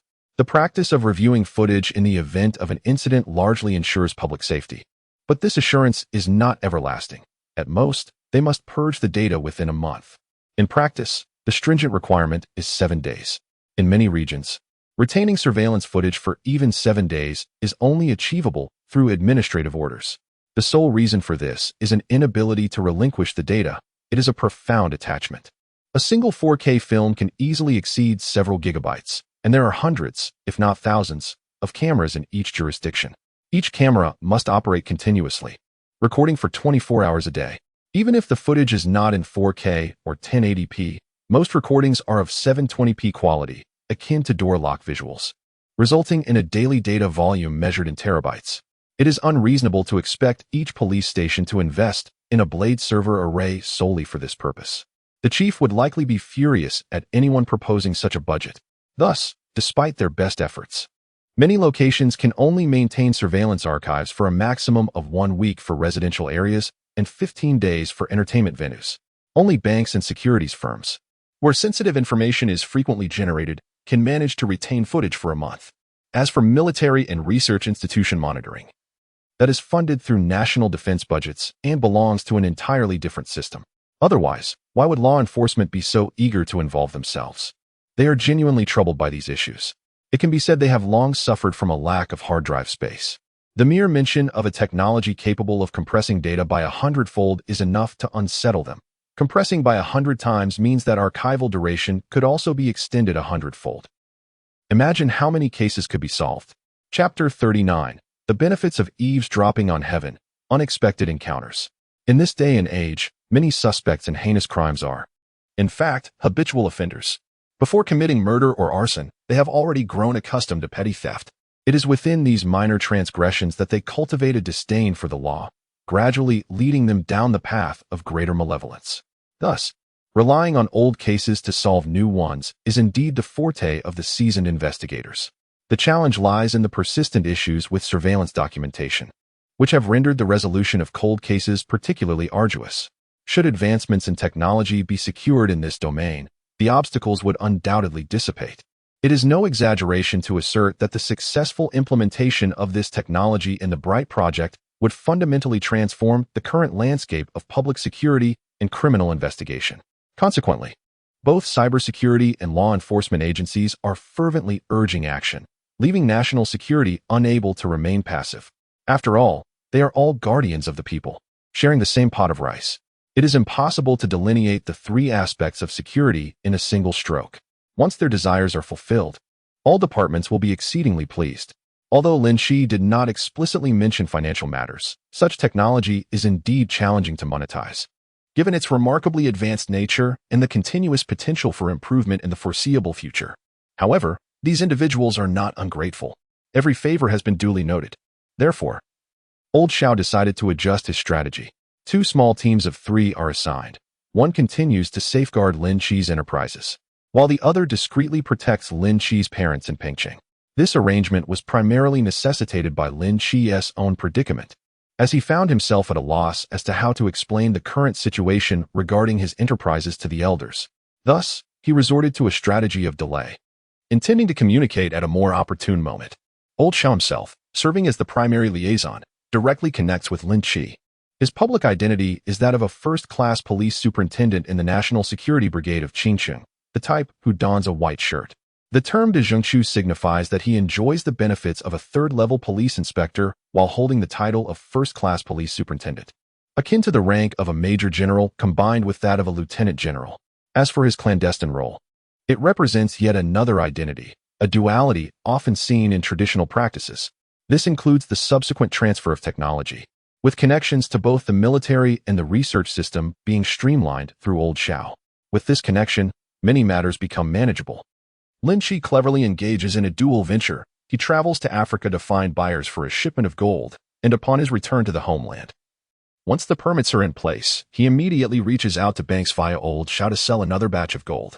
After all, there are numerous independent traders in Africa who frequently sell such commodities to the domestic market. Whether he can be trusted is an entirely different matter. Such seasoned informants are well versed in the art of quiet accumulation of wealth and are unlikely to expose his shortcomings. In truth, given Old Xiao's astuteness, he would undoubtedly discern Lin Qi's ulterior motives for venturing there. We have several covert contacts in Djibouti, and their channels are generally reliable. Most of the special equipment you might require can be procured through those avenues. Old Xiao did not inquire further, nor did he awkwardly suggest sending a few individuals to accompany Lin Qi. Rather, he simply provided a plethora of addresses. However, if possible, it is advisable to avoid drawing too much attention, as the situation there is indeed precarious, teeming with a mix of characters and numerous observers. Should any unforeseen circumstances arise, and should you fail to reach me, you may directly contact the military attaché at the embassy. They are the most dependable allies. When necessary, one could even request assistance from the security personnel at the Djibouti base. Regardless of what Lynch intended to do there, Old Xiao hoped he would not embroil himself in trouble. East Africa is merely a stone's throw from the Middle East, at the Gulf of Aden. Even long-range artillery could reach the opposite shore. It is certainly not an ideal locale for a leisurely summer vacation, especially considering the threat of pirates. The neighboring region is Somaliland, the epitome of lawlessness. A base? Perhaps a carrier base, but the security personnel, they surely cannot be Marines. Lynch understood his implication and chuckled. Of course, we are not like the Americans, randomly stationing troops abroad. Old Xiao smiled modestly, wearing an expression that suggested understanding was sufficient. Retired soldiers, naturally, do not count as stationed troops. They are merely security personnel. China possesses the world's most formidable infantry, and there is never a shortage of seasoned veterans like him. Coincidentally, Lynch mentioned his intention to establish a defense company there, and Old Xiao planned to introduce him to several capable individuals. In the afternoon, after meandering around and conducting various inquiries, Mr. Lin, who now oversees several companies and manages hundreds of employees, finally concluded the myriad tasks preceding his journey. One must acknowledge that with great enterprises comes great busyness. Even a mere appearance at the company requires a significant investment of time.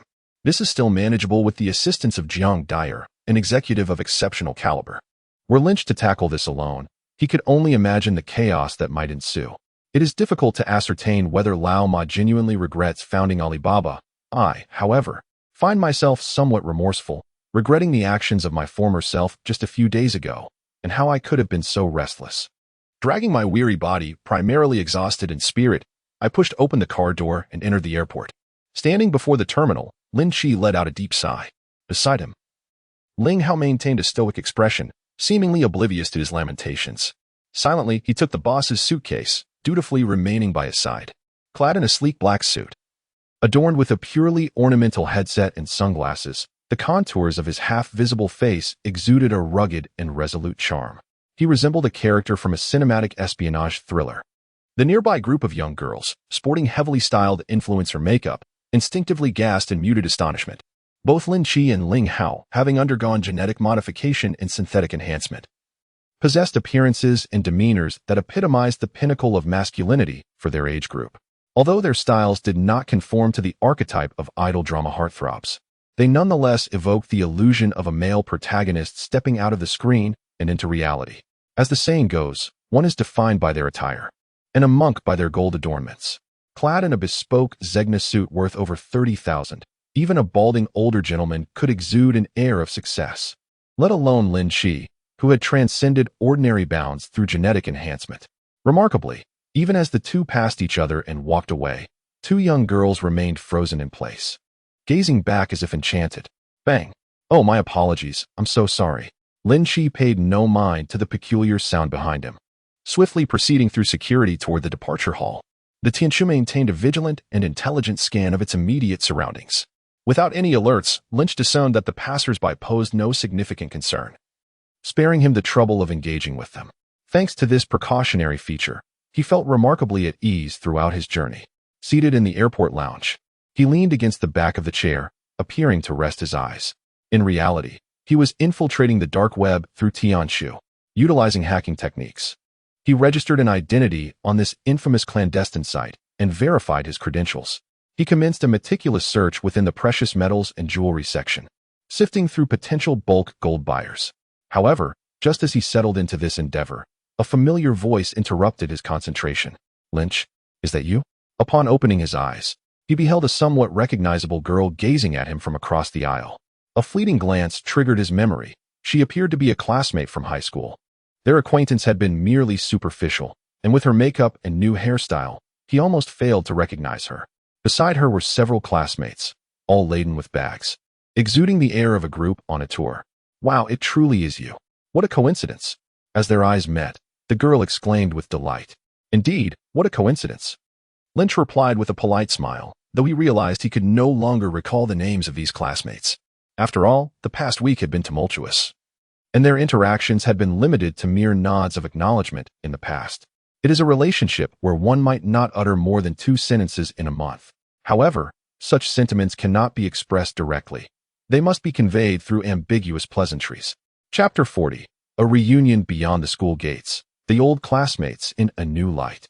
Fortunately, there exists Tianqiu, which conducted an automatic scan of the 3 men and 4 women before him, with computational power surpassing that of a supercomputer array. It swiftly unveiled the identities of these individuals, enabling Lin Qi, who was on the verge of faltering, to recollect their names and surnames. It was somewhat unexpected. After 3 years of acquaintance, he had no inkling that she was, in fact, a little heiress. With the assistance of Tianqiu's information, Lin Qi found conversation flowed effortlessly. Having recently interacted frequently with various influential figures, he discovered a certain rapport with Song Ranran. Song Ranran was the girl who recognized him at first glance. A local of Qiqing, her father, a businessman who had ascended to the status of a city representative, could certainly be regarded as a gentleman of means. Yet, she remained remarkably unassuming, devoid of any airs of a privileged upbringing. Throughout their 3 years of schooling, she consistently took the subway home, never once flaunting her true circumstances. Consequently, Lin Qi found her current glamorous appearance a stark contrast to the memory of the simple girl in a school uniform with a single ponytail and unadorned visage, who wore glasses year-round. According to Tianqiu's scan, she did not even suffer from myopia, making her a rare specimen among high school students in Huaguo. The glasses she had worn for 3 years were merely a fade for the sake of humility. Clearly, her present demeanor indicated that she had finally embraced her freedom post-examinations, embarking on overseas travels accompanied by a group of close friends. Moreover, the destination is none other than Dubai. The flight booked by Jiang Dai is from Qingqing to Dubai, after which Lin Qi will transfer to a regional aircraft bound for Djibouti. After all, the young lady is indeed of a distinguished caliber. Her graduation trip takes her to locales that starkly contrast with those of ordinary individuals. Observing the demeanor of her 3 accompanying attendants, it is evident that their intentions extend beyond mere admiration of the sands. They are likely prepared to indulge in extravagant shopping sprees. As for the few male classmates accompanying them, they naturally assumed the role of devoted admirers, attentively monitoring Song Ranran's reactions while casting unfriendly glances at Lin Qi. However, due to the stoic presence of Ling Hao, who stands beside them like a statue, their hostility remains merely a silent observation. In truth, they find themselves engulfed in confusion. After all, despite both Lin Qi and Song Ranran concealing their true identities, the disparity in their standings is glaring. Not every affluent second-generation heir possesses the means to employ a personal bodyguard, let alone one who may be an ex-special forces operative from a foreign land. The sheer coldness of Lin Qi's scrutinizing gaze instills a sense of trepidation within them. Compared to the merely wealthy Song Ranran, he evidently belongs to an entirely different echelon. What on earth is this fellow's story? Could it be that he has been feigning modesty all along? The trio's thoughts resonate in unison, each question multiplying within their minds. Song Ranran, too, reflects on Lin Qi's previously unassuming persona, unable to suppress her inner musings. Still working at home, doing some legwork. If it weren't for the chance encounter, I would have remained oblivious to your schemes. She truly possesses an eye for quality.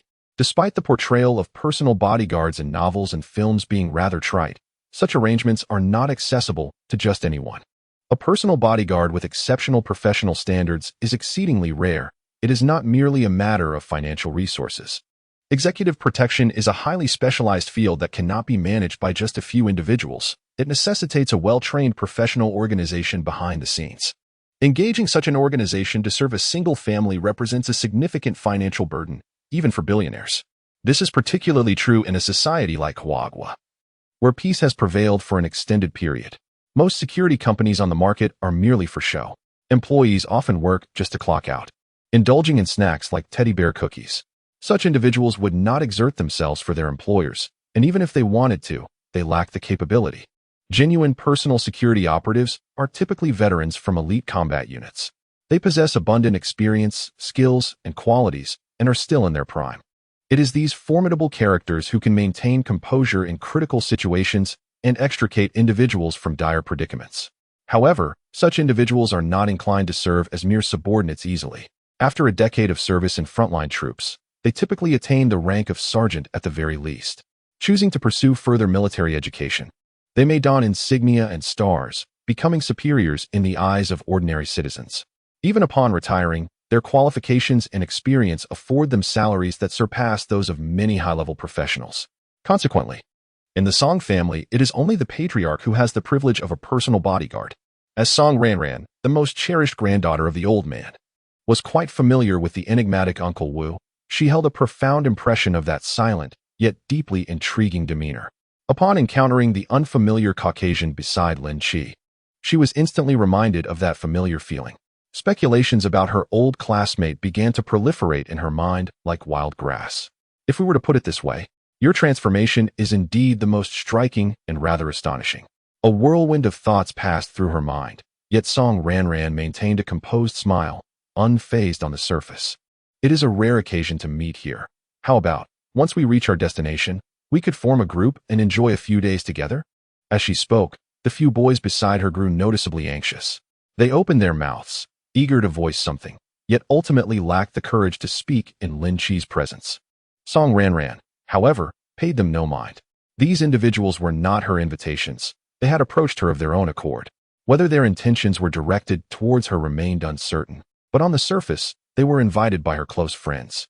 The latter, after all, was quite different from a young lady of an affluent family. The class monitor's earnestness in seeking her attention was indeed a gratifying boost to her vanity. During her high school years, these few friends were the only ones she could genuinely converse with. They had persistently persuaded her, and with the class monitor, He Wenhui, the leader among the boys, also volunteering to share the expenses, she reluctantly acquiesced. Thus, they formed a 7-member travel group, each harboring their own hidden agendas. Ultimately, despite the lack of deep emotions, there remained a bond forged through their shared experiences as classmates. However, she held little interest in He Wenhui and his companions, allowing them to mingle with her close friends. Instead, she found herself intrigued by the unexpected encounter with Lin Qi. Although she spoke in a half-joking manner, her invitation was sincere. Unfortunately, Lin Qi harbored no such sentiments towards her. His mind was preoccupied with the heap of gold at home that he could never seem to dispose of. He simply lacked the time to concern himself with Song Ranran or Song Dandan. This outing was purely to assist his family with business affairs, leaving him little opportunity for leisure. Feigning regret, Lin Qi shook his head, delicately conveying his refusal. At that moment, the announcement echoed through the terminal. prompting everyone to queue with their boarding passes. Very well, but do send us a message once you're free, Song Ranran suggested. We'll be there for a week.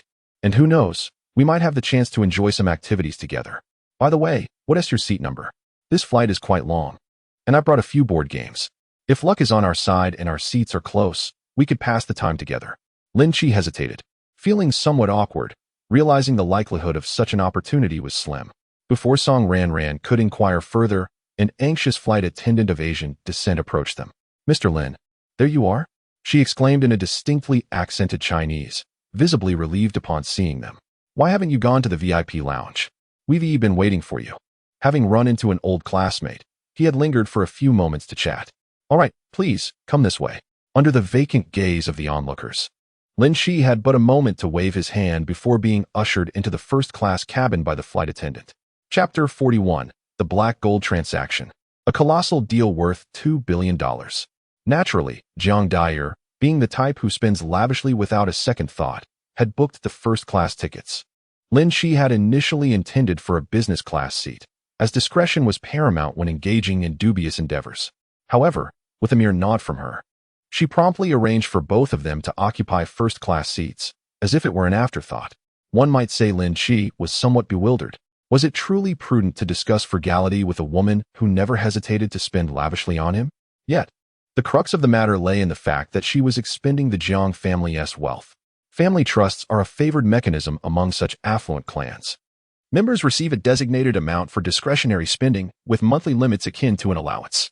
However, this allowance tends to be rather generous.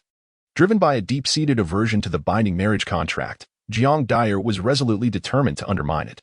Thus, she seized every opportunity to exploit her share of the trust, relishing the notion that power not exercised is power wasted.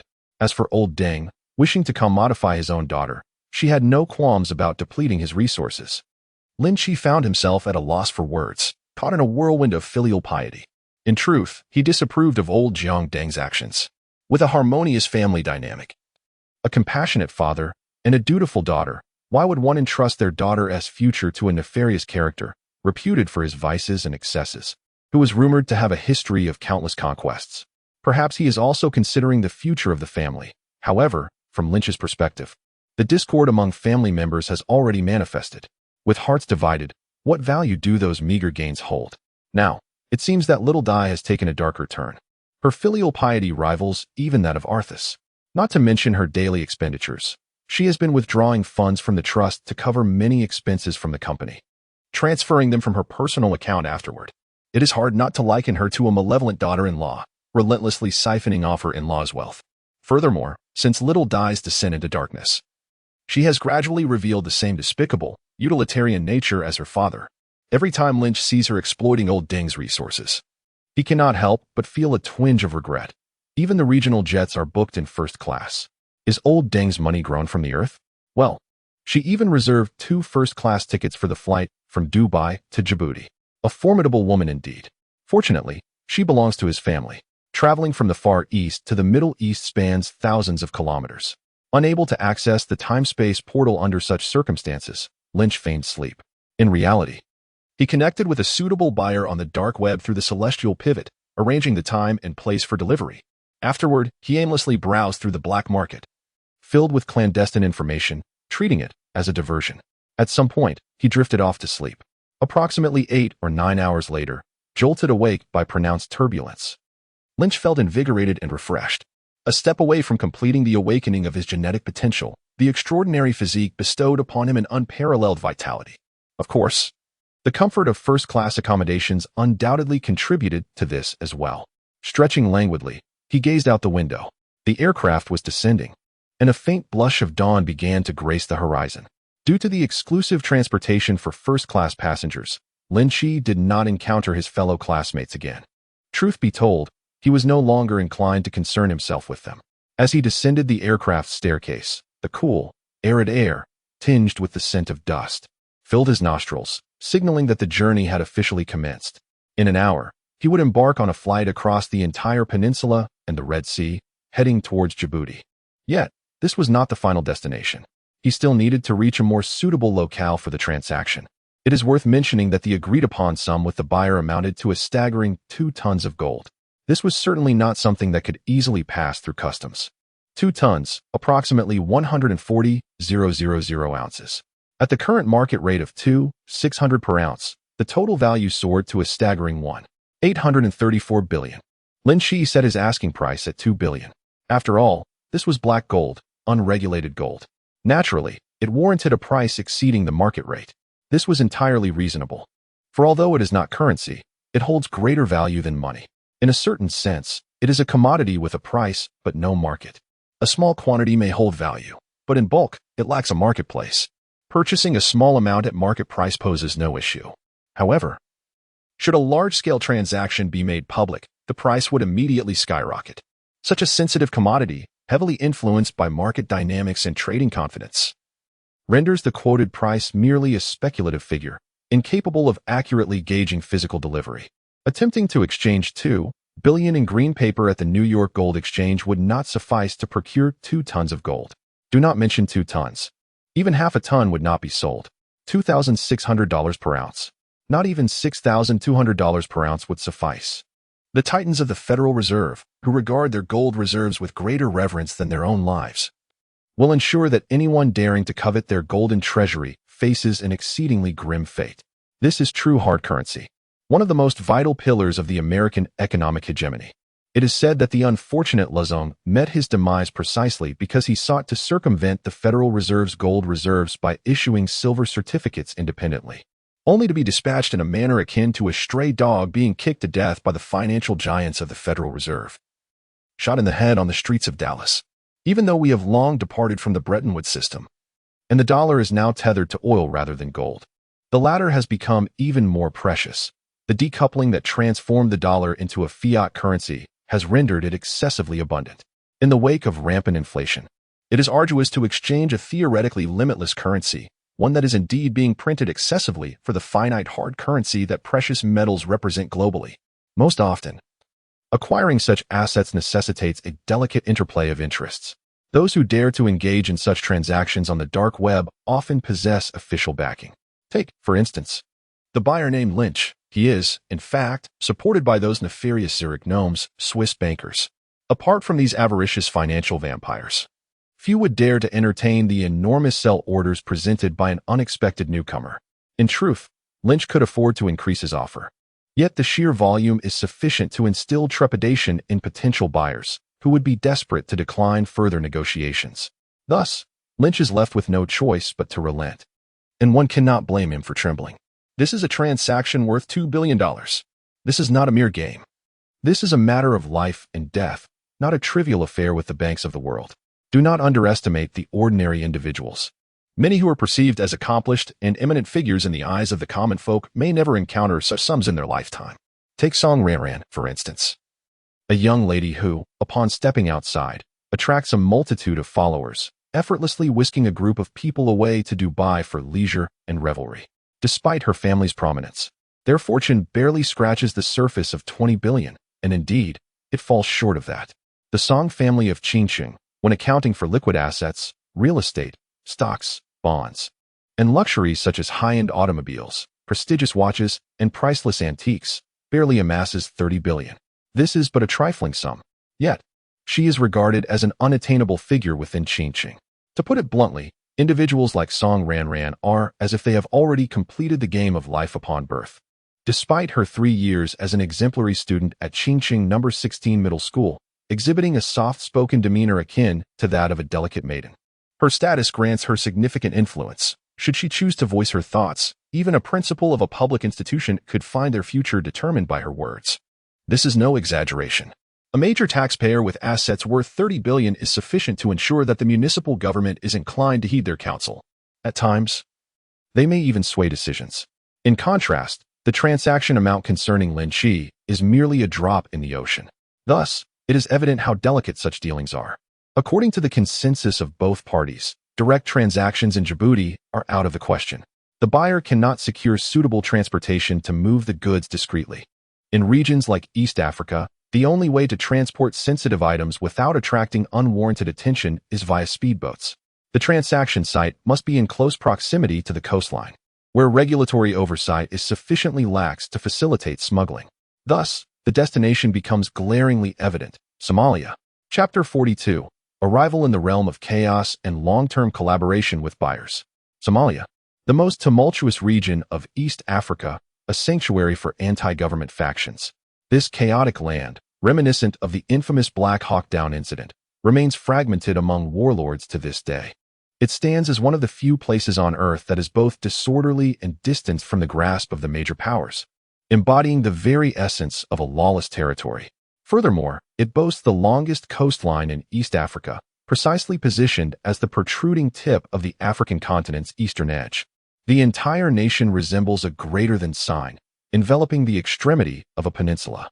Along this lengthy coastline, devoid of any substantial law enforcement presence, one could readily find a spot to clandestinely transport goods by speedboat under the cover of night. Indeed, this forsaken land is also one of the busiest maritime corridors on the planet. The renowned Gulf of Aden lies within its vicinity. While the major powers may not maintain a significant military presence in East Africa, merely deploying peacekeepers, their patrol vessels and anti-submarine nets render this vital corridor between Europe and Asia virtually impenetrable.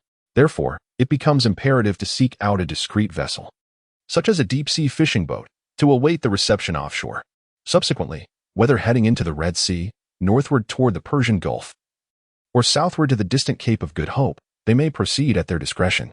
According to the intelligence gathered by the celestial mechanism regarding the incursion of buyers, it appears that these individuals intend to venture southward, as this route leads to South Africa, the largest gold-producing nation on the planet, without exception. Though this path is longer, it offers the possibility of laundering through the chaotic gold companies of South Africa, subsequently integrating into legitimate channels to be transported back to Switzerland. However, this matter bears no relevance to Lynch. His sole responsibility is to meet with the buyer in Djibouti, and then deliver the goods in a small town called Tobar on the Somali coastline. Once the transaction is complete, the ensuing logistics will be the buyer's concern. Djibouti. It is a pleasure to see you, Lin. Welcome to the wilds of Africa. It is a pleasure to meet you as well, Mr. Johnson. In the parking lot outside the airport, a white man leaning against an SUV extends his hand towards Lynch, who is accompanied by Ling Hao. This man is a representative sent by the buyer, George Johnson. Of course, it is surely an alias. Such names among the Anglo-Saxons are akin to common Chinese names like Lu Wei, Li Hua, or Wang Chong, easily drawing several glances if shouted in the street. Furthermore, according to the intelligence gathered by the Celestial Compass, this individual is not truly of Anglo-Saxon descent. Rather, he might be considered a half-soap person. Among the gnomes of Zurich, there exists a substantial number of these soap individuals. The pursuit of oil is not solely the obsession of a single mustachioed man. It is, in fact, a consensus that spans all of Europe. Long before the mustachioed man, the Russians had already begun their endeavors, while the English and French, riding the coattails of the Third Reich, liquidated the Rothschilds and 200 families, achieving financial nationalization. Of course, they later returned to reclaim their positions. But that is another tale entirely. As for Switzerland, it has managed to evade multiple reckonings due to its so-called permanent neutrality. The influence of the soap cartel in that region is undeniably formidable. During their clandestine discussions on the dark web, Lynch had already surmised this reality. Typically, a consortium would hesitate to accept a $20 billion deal from an unfamiliar face. As for delivering goods to Somalia, that venture teeters on the brink of folly. Such a reckless pursuit of wealth aligns perfectly with the ethos of the soap merchants. It's still early, Lynch. How about I show you around? Johnson enthusiastically proposed. The tropical allure of the desert occasionally possesses a unique charm. Thanks, but I have little interest in ingesting sand, Lynch replied, casting his gaze towards the overcast sky and the drab surroundings reminiscent of a third-rate town's urban fringe. His disinterest was palpable. He was aware that Johnson's insinuation hinted at certain entertaining diversions, but he was decidedly unenthusiastic about such offerings in this locale. Who would find allure in the likes of a charcoal black figure? Yet, it would be disingenuous to claim that there were no exotic elements at play. Johnson's overly familiar demeanor inadvertently relaxed Lynch's vigilance, prompting a conciliatory smile from him. I would much prefer to discuss such exoticism with you in Central Asia or the Middle East, Lynch remarked with a hint of disdain. Reminiscent of a seasoned connoisseur surveying a garden, I find Persian dance far more captivating. Perhaps we shall save that for another occasion, Johnson replied, somewhat deflated. Johnson discerned the underlying implications of his words, which deepened his sense of melancholy. This was not merely an exchange of flirtatious insights. It was a discussion concerning the venue for their next transaction. It was indeed surprising that the counterpart was willing to engage in such a substantial and long-term deal. Johnson also sensed Lynch's sincerity. However, dealing in such a vast quantity of gold in East Africa had already required considerable audacity on his part. To venture to the shores of the Persian Gulf, that would be a reckless endeavor. He was merely a Swiss consortium, not a Morgan consortium. Although both belonged to the same soap opera sphere, the former lacked the profound connections that the latter shared with the American empire. Strictly speaking, he was subordinate to the latter, akin to a neglected little dog closely monitored by its master. Their presence in East Africa was primarily to evade the watchful eyes of the American empire. How could they dare to frolic within mere hundreds of miles from the Zahedan base? Otherwise, should their master become aware of their clandestine efforts to amass gold reserves through certain covert channels, it could easily lead to suspicion regarding their activities. Eastern Europe was too chaotic, Southeast Asia too distant. Perhaps Southern Europe might be a suitable alternative. You should find the elegant Greek noblewoman, Heidi, quite intriguing, Johnson thoughtfully suggested, subtly hinting that it would be ideal to meet in the Alps. There, we have an exclusive ski resort accessible only to VIPs, where you may indulge in whatever whims you desire. Upon hearing this, Lynch slowly nodded in agreement. Ultimately, engaging in such dealings surely implied a desire for doorstep delivery. Switzerland? Nestled in the heart of Western Europe, devoid of coastal access yet blessed with a dense network of air routes, was indeed an advantageous location. A small, obscure place surrounded by several nations, where a single aircraft could be simultaneously detected and locked onto by multiple long-range warning radars. In such circumstances, it is hardly surprising that he chose to rendezvous thousands of kilometers away in Africa. Ultimately, they are merely one of the many Swiss consortiums, lacking representation from the Swiss government, let alone the entire UBS group. Their operations must be conducted furtively, akin to the actions of a thief, wary of drawing the attention of their masters and inciting suspicion, while also fearing that other factions might seize a share of their gains. However, if both parties are genuinely interested in fostering a long-term partnership that cannot persist in this manner indefinitely, Johnson's suggestion of Southern Europe subtly indicated that they had connections in Italy and Greece, implying that traversing this route would offer them support. Furthermore, if they could facilitate a direct transfer to Switzerland, they would even be inclined to increase their financial contributions. Indeed, I harbor a keen interest in the charm of the Alpine region, Lynch mused, pausing thoughtfully before nodding in agreement. I hope there are some distinctive projects on your end that will truly captivate. Naturally, Johnson was elated by his acquiescence to the most challenging proposal he had envisioned, assuring him that they would ensure such a distinguished guest felt utterly at home. Chapter 43. Investment and Philanthropy. Official support arrives. Johnson did not linger for long. After a brief meal, he hastily took his leave. Lynch proceeded to the hotel they had reserved, and the two parted ways. This fellow was not a decision-maker. He was merely a diligent worker on the front lines. A temporary agreement has been reached regarding further cooperation intentions.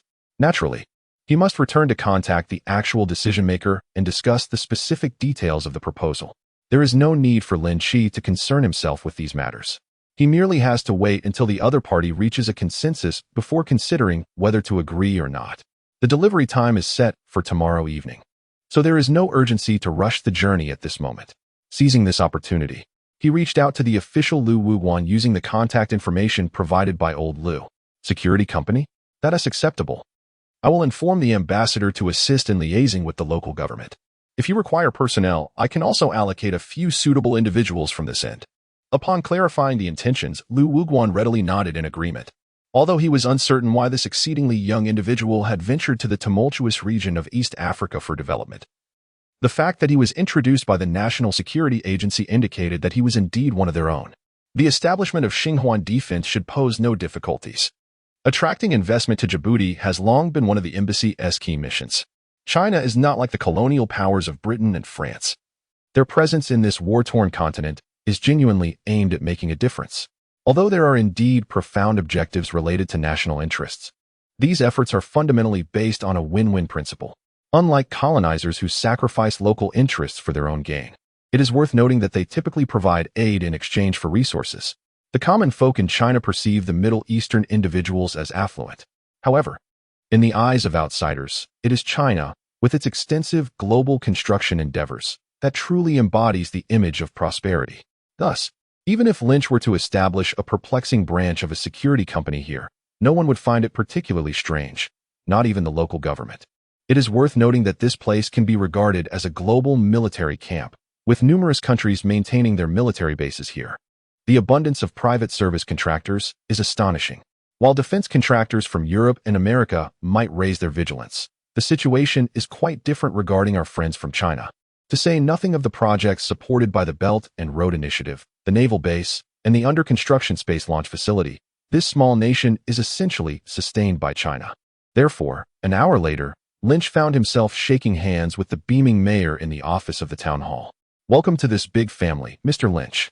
The mayor's visage, glistening with joy, was a rare sight, especially as he spoke with a commendable fluency in Mandarin. "I assure you, you will not be disappointed with this investment. No matter how many projects you wish to undertake in Djibouti, we shall always provide the most favorable policies and robust support for our friends from afar." "Thank you very much, Your Excellency," Lynch replied humbly, nodding appreciatively. He had just presented the mayor with a generous sum of 20 million yuan, and the gratitude expressed was undoubtedly sincere. Of course, this was not a direct gift. 15 million was allocated for the construction of a comprehensive training center on the outskirts of Djibouti. The training grounds, office buildings, barracks, and utilities, essentially a comprehensive array of facilities, are meticulously constructed to meet first-rate standards. Both China State Construction and China Railway Construction are present locally, so there are naturally no issues in this regard. As for the remaining 5 million, it will be allocated to the heartfelt lunch program that Huagua supports in the area.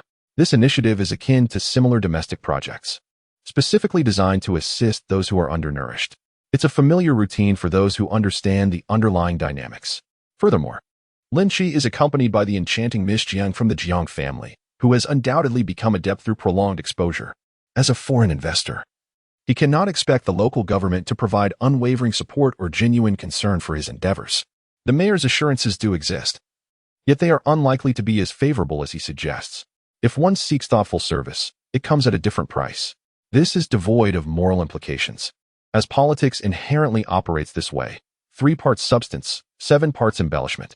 However, Lin Qi's ambition to establish a star-ring defense training base necessitates thoughtful service. After all, he intends to engage with particularly advanced technologies within his company, which may occasionally require the authorities to turn a blind eye. Thus, upon recognizing the mayor as a seasoned politician, Lin Qi opted for the simplest approach: delivering political achievements. This strategy benefits all parties involved. It is worth noting that the ambassador is also present. Although he had subtly advised Lin Qi earlier, he now appears equally radiant. This too contributes to his political capital and fosters goodwill across various fronts. In summary, not only did the mayor benefit from readily available political achievements, but the ambassador also basked in glory, while a host of local leaders reaped their own rewards. Naturally, this led to a jovial atmosphere. Theoretically, Lynch was the only one at a disadvantage. However, given his proclivity for profit-driven ventures, he placed little value on the relatively minor expenses incurred, merely a few million. The time spent in bureaucratic wrangling could have yielded him far greater financial gains. Likewise, ensuring the smooth progression of plans without his intervention allowed him to conserve valuable time and energy, which, in his estimation, exceeded mere monetary considerations. At this juncture, Lynch had begun to savor the joys of the affluent elite. With a robust backing and resources at his disposal, he encountered a plethora of friendly faces wherever he went. It is no wonder that he was treated as an esteemed guest everywhere he appeared. Those who engage in such endeavors invariably find themselves welcomed as honored guests. Since we are all gathered here, why not raise a glass to this momentous occasion? As Lynch proceeded to sign the contract and transfer the initial payment, the mayor's previously stern countenance began to flush with warmth. Maintaining a veneer of restraint, he rose and addressed the assembly. "I have arranged for a feast in the banquet hall. Shall we proceed, Mr. Lynch?" The ambassador glanced at Lynch, who nodded with a smile, prompting him to return the gesture. "Then let us graciously oblige," he said. "Ladies and gentlemen, please." The mayor, with an air of dignified authority, gestured elegantly. "After you." Lynch, wearing a serene smile, responded with appropriate decorum. Following the cunning old foxes, amidst their laughter and banter, they made their way to the manor's backyard. The banquet concluded, and as they departed the town hall, twilight had already descended. Lynch boarded the ambassador's private vehicle, returning to the embassy alongside His Excellency and the elderly Xiao, who participated remotely via a conference call. After their clandestine discussion, Lin Qi returned to his lodging. This modest two-star hotel lay merely a street away from the embassy, situated on the city's most bustling thoroughfare. In the sitting room of his executive suite, Lin Qi encountered his new employees. Lu Tianyu, a young man of approximately 27 or 28, with bronze skin and a composed demeanor, initiated a respectful greeting before clasping Lin Qi's outstretched hand. Following his lead, 6 other young men, though simply attired, exuded a distinctive aura of resilience characteristic of those from military backgrounds, sequentially shook hands with Lin Qi and introduced themselves. Luo Xiao from the 2nd Artillery, Wu Liang from Thunder God, He Zichuan from Eagle, Zhang Xiaotao from Zhu Rai, the tractor operator. Their appearances were unremarkable, yet their backgrounds were increasingly extraordinary. Once all had introduced themselves, Lin Qi instinctively glanced at the leading Lu Tianyu. The latter offered a humble smile. I am from HNA. I previously flew for Fei Fei Sha. Chapter 44. The elite troops of the PLA and Lin Qi's future military technological innovations. Quite impressive. Lin Qi regarded him with reverence, nodding in acknowledgement. Very well. This is precisely what Lao Xiao referred to earlier, the professional security personnel supporting Lin Qi. A group of seasoned veterans from the front line of the PLA. Soldiers consume rations, engage in combat, and inevitably there will be casualties and losses, particularly for those units deployed on the front line, traversing various locations. It is rare for an operation to occur without someone being sidelined due to injury or illness. The instances of ailments resulting from acclimatization issues are even more prevalent. Take, for instance, those who participated in joint counterterrorism exercises in the rainforests of Southeast Asia. Even with optimal logistical support, some will inevitably fall ill. Minor ailments and injuries do not deter a true warrior. However, the current era is distinct from the past. The notion of no retreat for minor injuries is no longer upheld. The PLA possesses the largest and most proficient reserve force in the world. The general staff will not be stingy when it comes to sourcing manpower. In certain elite units, the mantra is truly, if you cannot step up, there are others who can. Each of these individuals shares a similar narrative. Take Lu Tianyu, for instance. He is a test pilot for naval aviation. During a carrier landing exercise, a mechanical failure of his aircraft caused him to sustain injuries during an emergency landing, rendering him unable to serve on the front line. Consequently, he was reassigned to the rear as an instructor for several years. The cheerful Zhang Xiaotao, another individual present, shares a comparable story. He originally served as a Blue Force soldier at Zurich under the command of a full brigade. While repairing a track with a sledgehammer, he was struck by a suddenly dislodged screw, fracturing his tibia. After recovery, he was able to run and jump. But he was no longer suited for service as an armored soldier. Thus, he transitioned to the second line, spending years in logistics repairing tanks. The individuals gathered here have largely experienced similar fates, finding themselves sidelined by unforeseen accidents during their most capable years. However, they bore no grievances. The revolutionary warriors are akin to bricks, moved wherever needed. The ability to endure the high-intensity training on the front lines is governed by stringent standards. One cannot simply rely on spirit to withstand the rigors. The organization has designated them to shine and contribute in the second line. Could they possibly express discontent towards their superiors or bang on the table? The very presence of those gathered here is in accordance with the orders from above. They were originally deployed to Djibouti under various identities such as embassy security, base security, and construction site security over the past 2 to 3 years. The higher-ups intended for these seasoned veterans, although unable to engage directly in frontline combat, to serve as a safety net, complementing the Blue Helmet forces both overtly and covertly. After all, while the Chinese military maintains peacekeeping troops in several nearby countries, certain matters are not suitable for their intervention. Even in extreme situations, these veterans could stabilize the numerous projects that China has established in the region. Ultimately, at the gateway to the Red Sea, bordering the Middle East, establishing a Chinese aircraft carrier base would be tantamount to provoking the Americans. One cannot dismiss the possibility of the latter reacting desperately. Fortunately, this precautionary measure has yet to be employed. As of now, all projects here have essentially been set on the right track, and the higher-ups originally planned to seek an opportunity to redeploy them when the time was right. Coincidentally, they now find themselves involved in the Lin Qi affair. Through the mediation of Old Xiao, the military has decided to place them under Lin Qi's command to continue their contributions. The directive from the superior is to assist you in every possible way to fulfill your plans locally, ensuring the safety of both your assets and personnel. After the introductions and pleasantries, Lu Tianyu handed a document to Lin Qi and offered a respectful salute. Despite the perplexity surrounding this unusual task and the bewilderment at the exceedingly youthful and handsome visage before him, Lu Tianyu, a distinguished major of the PLA and once a formidable naval eagle, maintained an air of composure, adhering to the orders given. All personnel are prepared, Commander. Please issue your command, he stated. Excellent, Lin Qi responded, returning the salute with a nod of approval. However, you may relax a bit, Major. This is not a battlefield. Understanding Lin Qi's implication, Lu Tianyu nodded in acknowledgement, easing his stance and sitting upright on the sofa, resembling a broken spear, straight and poised. The others behind him mirrored his posture, presenting a synchronized appearance, as if they were shadows of a singular entity. Observing this scene, Lin Qi felt a deeper sense of satisfaction. This is indeed the advantage of collaborating with the official channels.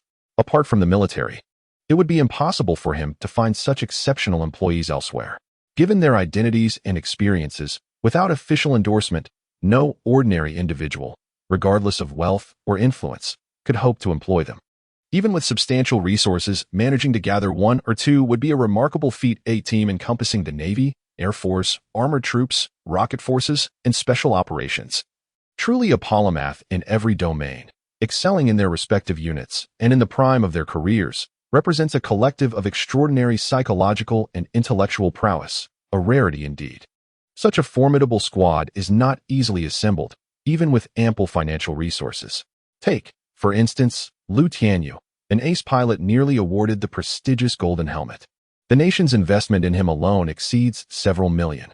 This individual, who has faced the peril of catastrophic failure numerous times while undertaking the most arduous trial missions for carrier-based aircraft, embodies a fearless spirit, unafraid of sacrifice. For the sake of his mission, he regards his own life as inconsequential, trivializing the worth of material wealth.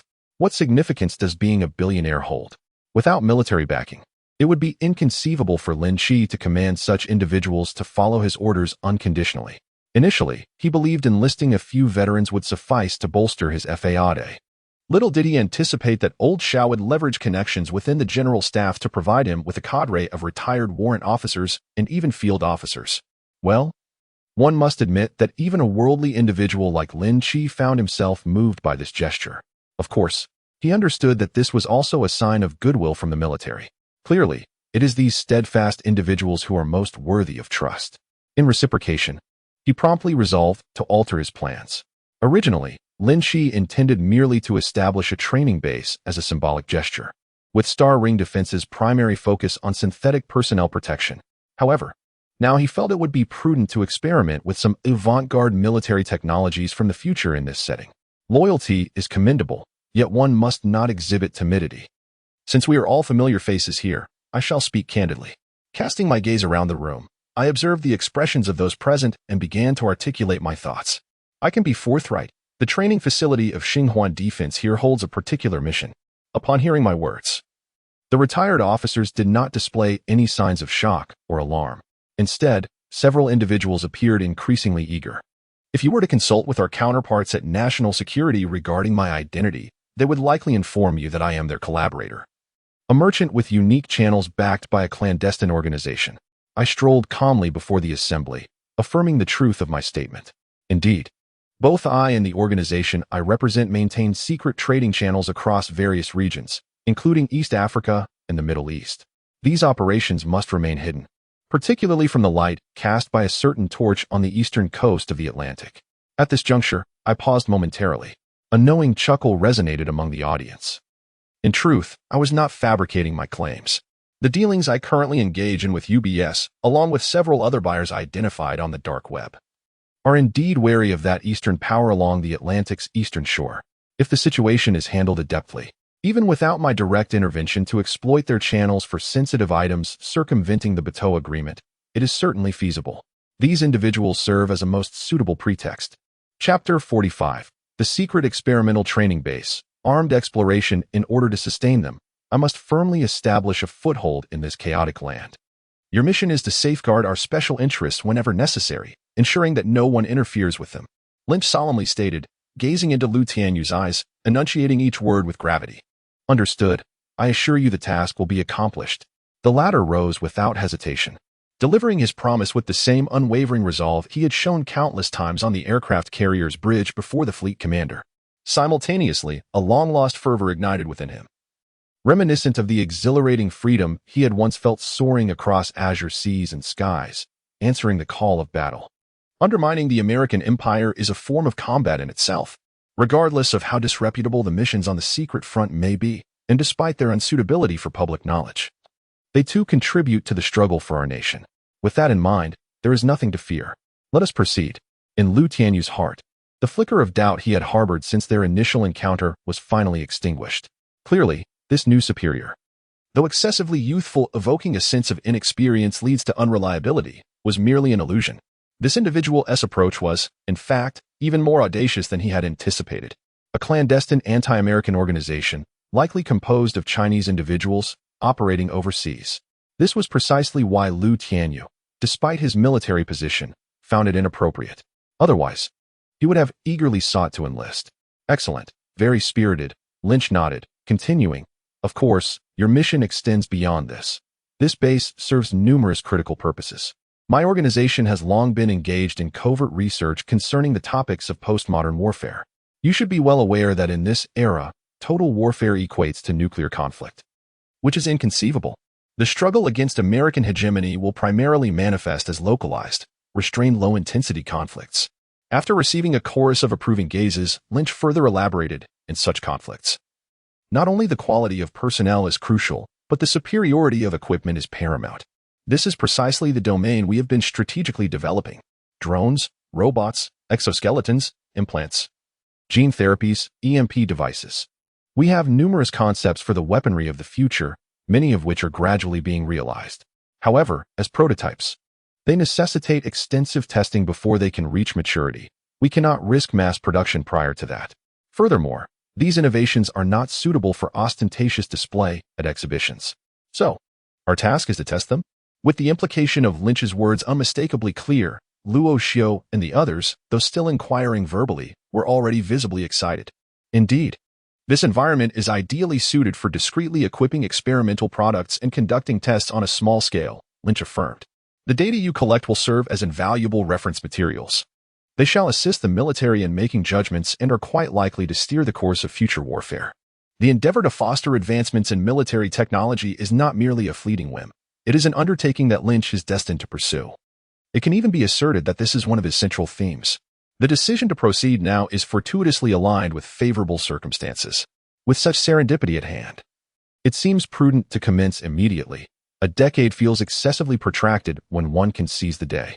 However, it does not imply an urgency that necessitates action this very evening. Following the conclusion of this clandestine discussion, Lynch and his associates will return to their respective abodes. The veterans will split into two factions. Lu Qianyu and He Zichuan are set to join Lynch's team tomorrow, embarking on a journey to Somalia to finalize their transaction. After this private gathering, these formidable men have developed a substantial trust in Lynch and have gained a comprehensive understanding of his current plans. While certain truly confidential matters will, of course, remain concealed from them, they are now adequately informed and accepting of clandestine gold dealings. After all, Lynch presents himself as an organizational representative, and conducting such covert transactions to secure operational funds for the organization is entirely reasonable. Subsequently, the quartet will continue their journey to Western Europe, strategically timing their second transaction with Johnson. Meanwhile, as the vice captain, Luo Xiao will lead the others to the outskirts. The Star Ring defense base is still under construction, necessitating that they reside in temporary accommodations akin to those of the workers for the foreseeable future.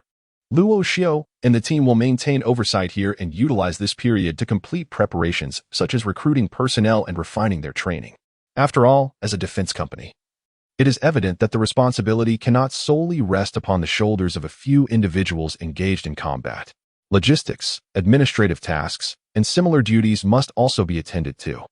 They possess connections with Ambassador Su and Officer Liu, alleviating Lin Qi from the burden of these intricate details. Instead, he must seize the cover of night to meet the undercover contacts introduced by Old Xiao, preparing transportation and some specialized equipment for the upcoming operation. The following day dawned clear and bright, with the sun blazing down. A relatively new Hummer M1113 traversed the unpaved roads of Somaliland. The heavy vehicle, armored and weighing over 2 tons, rolled over the shimmering desert, its heat causing the air to shimmer and distort. Mounted atop the vehicle was an unabashedly displayed remote-controlled dual-mounted M2HB machine gun. Occasionally, riders from the Isaac tribe or militia soldiers patrolling on motorcycles would catch sight of the standard desert yellow paint and the weathered white star on the doors, silently watching as it passed by, their gazes filled with wariness and vigilance. Indeed, this was one of Lin Qi's specialized pieces of equipment. Old Zhao's local informant, a bit of a wild card, was a man named Hassan, a black market trader in Somalia. More precisely, he was a smuggler from the Isak clan in northern Somaliland. He had amassed wealth through dealings with the Somaliland resistance before eventually relocating to the neighboring country of Djibouti. This textbook case of an arms dealer, now in a semi-reformed state, resembles many black market operators who aspire to turn over a new leaf. On one hand, he invests substantial sums in local public infrastructure, such as schools and hospitals in Djibouti, while on the other, he continues to manage arms and smuggling operations back home through intermediaries. Given that he is not engaged in the sale of particularly egregious items nor associated with genuine terrorist organizations, and has indeed contributed to charitable infrastructure, his resolve to distance himself from his past is relatively steadfast. Consequently, the comrades in charge of overseas operations within national security have decided to recruit Hassan as an informant. This individual has built a significant enterprise, even acquiring surplus equipment from the American military stationed in the Middle East, considering the highly unstable nature of the destination. In addition to the usual firearms, ammunition, and body armor, Lynch has also procured a modified second-hand Hummer M1143 equipped with a remote-controlled turret from him as a vehicle. Although its armor can only withstand standard ammunition and is inadequate against heavy-caliber machine gun fire, rendering it mere fodder on a conventional battlefield, where a single round could incapacitate it, and even armor-piercing shells from tanks would penetrate. It suffices for Lynch's current needs. Its armor effectively shields against small to medium-caliber infantry rounds, and the twin-mounted weaponry atop it successfully deters any potential hostile armed factions they encounter along the way. Chapter 46, Peril in Somalia. Arrival at the rendezvous point. I remain perplexed as to why they harbor such intense animosity towards us. Gazing out the window at the fleeting figures of several tribesmen, who vanish from sight in an instant, I observe the hostility etched upon their faces. Hezichuan, seated in the passenger seat, lets out a lament, his expression clouded with worry. Do they not comprehend that we are here to assist them? Our peacekeeping soldiers are striving to aid their government in quelling the turmoil that plagues this land. The incident he refers to transpired merely an hour ago. After departing from Djibouti and traversing a significant portion of the country, crossing the border, the quartet, led by Lin Qi, made a brief stop in an obscure town along the Somali frontier. In this small settlement, smaller than a certain mountain village back home, with merely an intersection and 2 streets, they found themselves seated in what might be the only hotel lobby. Before they could contemplate sampling the local delicacy, a mysterious yellow-green paste accompanied by baked flatbread, a group of individuals materialized from nowhere, attempting to extort the 4 unfamiliar Eastern faces. Fortunately, Ling Hao and Lu Tianyu reacted swiftly. The former promptly drew the Glock G18C, equipped with an extended magazine, which Lin Qi had specially provided for him, disengaging the safety and aiming it at the unwelcome visitors. Meanwhile, Lu Tianyu hastily retrieved his AKS-74U with a folding stock from beneath his coat, complete with a GP-25 underbarrel grenade launcher, leaving their assailants visibly shaken. A dozen or so bandits scattered like frightened birds, fleeing with a speed that far surpassed their arrival. However, shortly thereafter, Lynch and his companions were also unceremoniously expelled by the proprietor, who cited their secret possession of firearms as grounds for their unwelcome status. From the proprietor's countenance, which bore the foul expression of one who had been deprived of millions, it was evident that his disdain extended beyond merely disapproving of armed guests. Lu Tianyu and the others were not fools. The rapid arrival of the bandits indicated a prearranged collusion. Their interference had undoubtedly disrupted his business, causing him to lose a lucrative opportunity, and it was no surprise he was irked. With pressing matters at hand, Lynch chose not to seek retribution against this nefarious establishment, opting instead to return to the vehicle without further ado. Fortunately, there were canned goods and packaged food prepared in the car, which sufficed for a modest meal before they departed from the nameless town. Though the group maintained their composure despite the incident, they were not entirely unaffected. He Zichuan, known for his loquaciousness and typical of a northeastern man with a straightforward temperament, found himself on the verge of triggering PTSD at the sight of the hostile locals. He incessantly lamented about these ungrateful ingrates. While the bandits were indeed thieves, whether they could be classified as ingrates was debatable. Sitting in the back seat, Lynch scoffed, remarking that the people here were not aligned with our government's supportive authorities. In their eyes, we might well be seen as accomplices of the reactionaries. Sighing, He Zichuan opened his mouth as if choked by unspoken words, ultimately resigning himself to silence with a deep breath. Lynch was not mistaken. Indeed, the region they inhabit does not recognize the authority of the Somali government acknowledged by China. Somaliland and Somalia are not synonymous. In a broader context, Somaliland initially referred to the entirety of the Horn of Africa, specifically the slender coastline shaped like A that lies at the junction of the Red Sea and the Indian Ocean. As part of a continent ravaged by colonialism, Somaliland was inevitably one of the colonies of the European powers, initially occupied by the French, British, and Italians, with the former establishing control in the northernmost area, which later became Djibouti, while the latter two took possession of the eastern and southern territories. These three colonial holdings form the upper and lower edges of the greater-than symbol. Nestled within this symbol is an ancient sovereign state, Abyssinia, more commonly known as Ethiopia.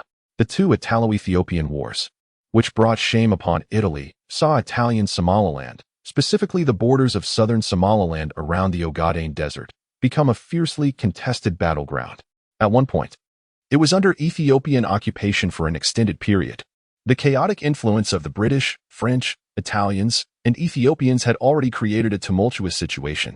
Furthermore, Somaliland itself is a melting pot of ethnicities, the Darid clan in the south and the Isaaq clan in the north, beset by ethnic animosities and religious conflicts, find it exceedingly difficult to coexist harmoniously. Thus, since gaining independence in the 1960s, the nation has remained entrenched in turmoil. In the northern region of Somaliland, the Isaaq rebels cast a watchful eye.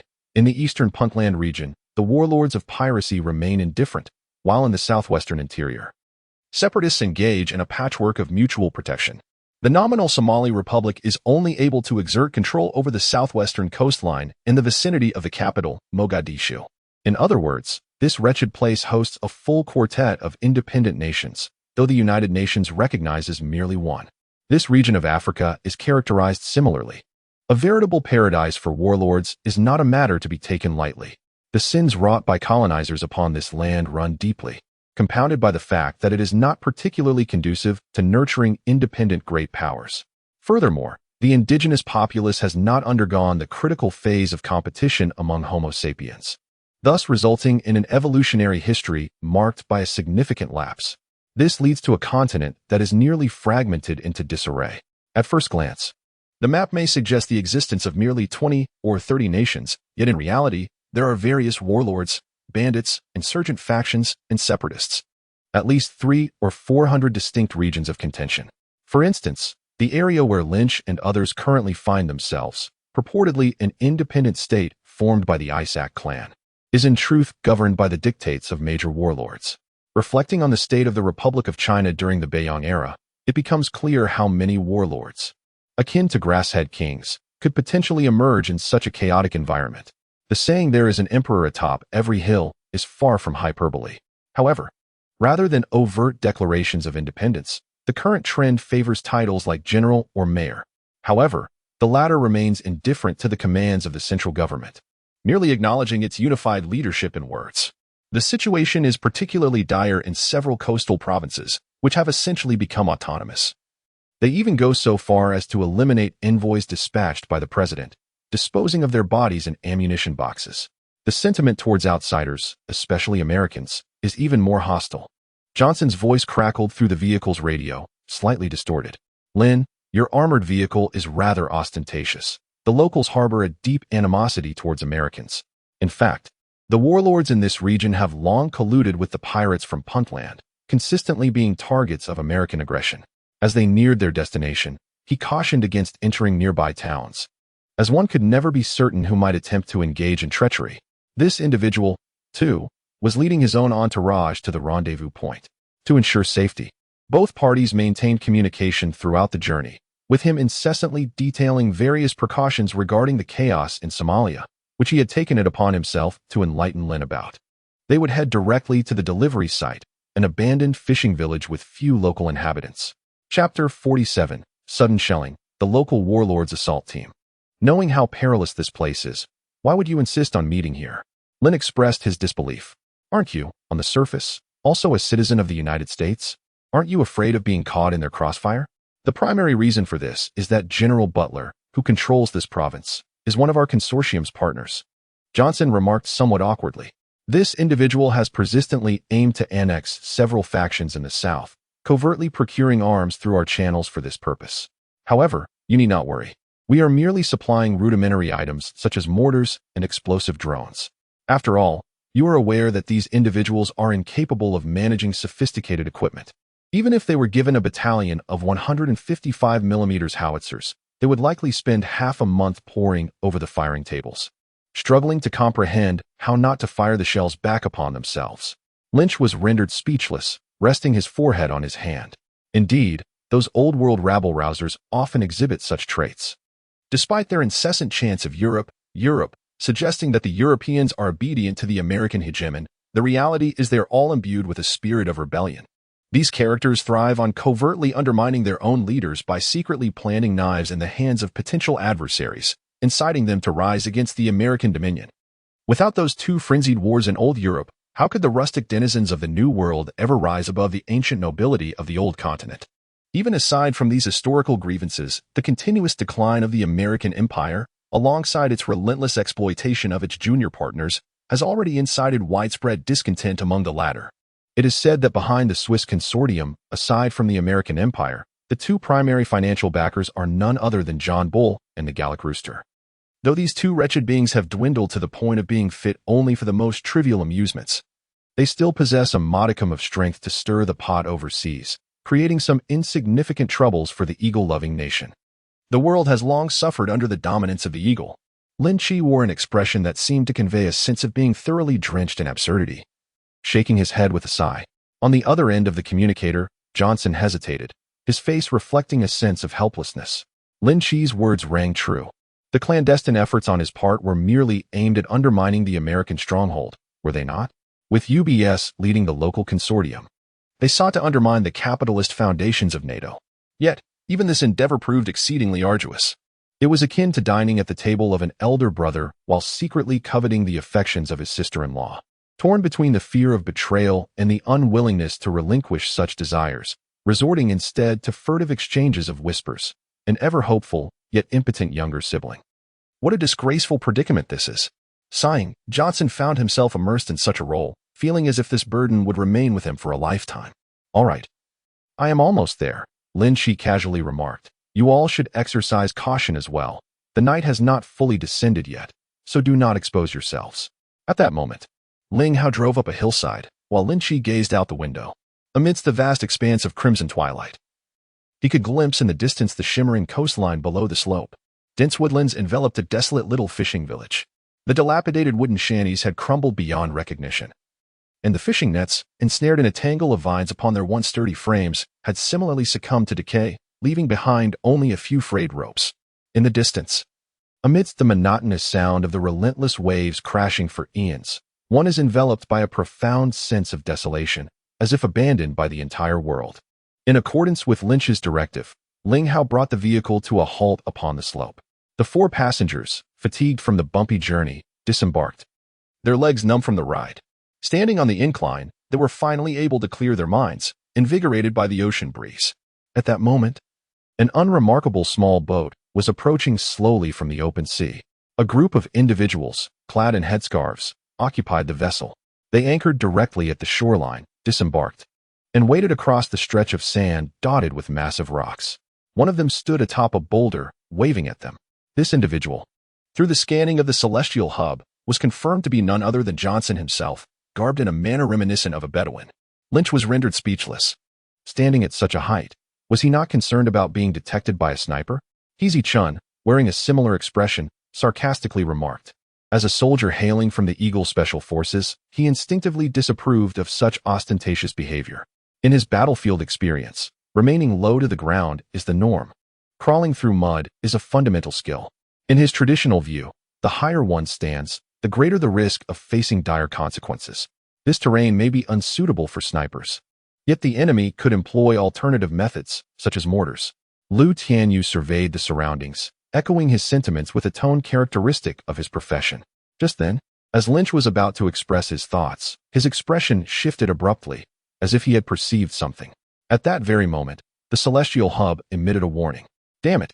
Meanwhile, maintaining his taciturn demeanor as an uncommunicative backdrop, Ling Hao's expression abruptly shifted. 2 o'clock, incoming artillery. Liu Tianyu and his companion instinctively yanked Lin Qi down to the ground in unison. In the next instant, a piercing whistle cut through the air. Damn it! A subsonic projectile, indeed a mortar. He Zichuan cursed vehemently. Yet, the barrage was not directed at them. 2 discernible grayish silhouettes streaked across the sky at an astonishing speed. One struck the ocean, while the other landed on the shore. A fiery explosion engulfed several of Johnson's subordinates behind him, obliterating the fast boat into a myriad of fragments. That fellow was fortunate, having been far enough away.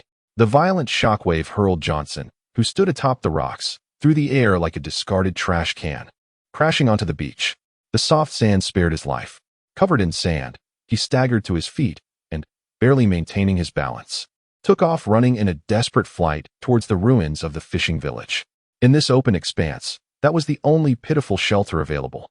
However, before he could reach it, gunfire erupted from the northeast, where the woods had just been marked by Tianshu, accompanied by a string of curses in some local dialect. Armed militants concealed in the thickets began firing at him. Johnson swiftly dropped to the ground, taking refuge behind an overturned boat hull, trembling as he cautiously peered out. Good grief, they were not General Butler's men. The voice crackling through the intercom was filled with despair. Your General Butler is either blind or likely deceased. Lynch drew his weapon and retorted impolitely. The skirmish erupted instantaneously, with the adversary launching a surprise ambush. In a mere flash, Johnson's ostentatious entourage of bodyguards was utterly vanquished, their demise echoing through the air. Even the small transport vessel was reduced to splinters by an 82mm mortar shell. Now, he found himself alone, sprawled on the ground, exchanging gunfire with an unidentified group of bandits hidden among the ruins of the desolate fishing village and the encroaching woods. In truth, it was primarily the assailants who were directing their fire at him. Unfortunately, he possessed only a Glock 17, which he had brought for convenience, offering little defense against the assortment of long firearms wielded by the marauders, such as the AK-103, an armament we had sold to Butler. As he listened to the cacophony of gunfire from the opposition, Johnson lamented quietly into the channel, "This might very well be from the last shipment I sent over." Chapter 48. Beasting Individual Cluster Munitions. Old Ganma achieves great merit. The identity and number of the armed individuals in the woods remained uncertain. Roughly speaking, there appeared to be at least 20 distinct points of fire, suggesting a numerical advantage for the enemy. However, as dusk fell, it seemed that they lacked night vision equipment, and their marksmanship was rather poor. Johnson's sporadic shots kept them on edge, allowing him to return fire even in the face of overwhelming odds. The dilapidated vessel where Johnson sought refuge, along with the surrounding ramshackle wooden shacks, was subjected to a cacophony of clattering and splintering debris. Remarkably, he had sustained minimal injury, save for a minor cut on his face from a fragment of wood. Through the faint illumination of the celestial scanning night vision, Lynch beheld this scene with clarity. He also discerned the identities of those across from him, a group of over 30 individuals clad in t-shirts and shorts, their heads wrapped in scarves and faces obscured. Some even adorned in sandals. Several among them had ventured perilously close to Johnson's hideout, yet they remained rooted in place, taking cover behind trees, half exposed. Employing ancestral African marksmanship by holding their AKs horizontally, raised above their heads, firing intermittently. Despite the presence of a solitary target, Lynch could detect a palpable sense of tension and fear etched upon their faces, as if they were facing an elite force from the Empire. With a swift glance, Lynch muttered in exasperation, "Forget about him. That fellow won't perish just yet. Let us first eliminate those wretched fools firing artillery outside." At the moment of the initial bombardment, Ling Hao, utilizing the integrated rapid scanning device with anti-artillery radar capabilities within his system, promptly assessed the trajectory and velocity of the projectiles. subsequently pinpointing the locations of the 282mm mortars through reverse analysis.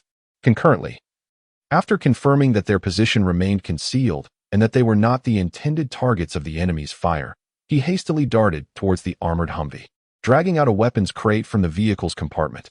The entire process took less than 10 seconds. Upon opening the box, a sleek, black single-man launcher was revealed. It bore a striking resemblance to a Javelin anti-tank missile, albeit with considerably fewer components. The head of the launch tube featured an object reminiscent of a hypercaliber grenade, its sharply contoured casing adorned with 2 pairs of X-shaped short wings at both the front and rear. FPV, so diminutive? Lin Qi, whose shoulder was being steadied by Liu Tianyu, caught sight of this and momentarily froze. Boom. Ling Hao, adopting the posture of a Middle Eastern warrior firing an RPG, knelt to launch the missile.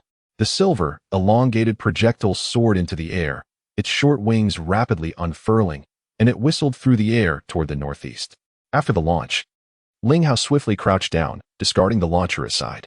He fixed his gaze on the tablet screen, beginning to maneuver the direction of the loitering munition.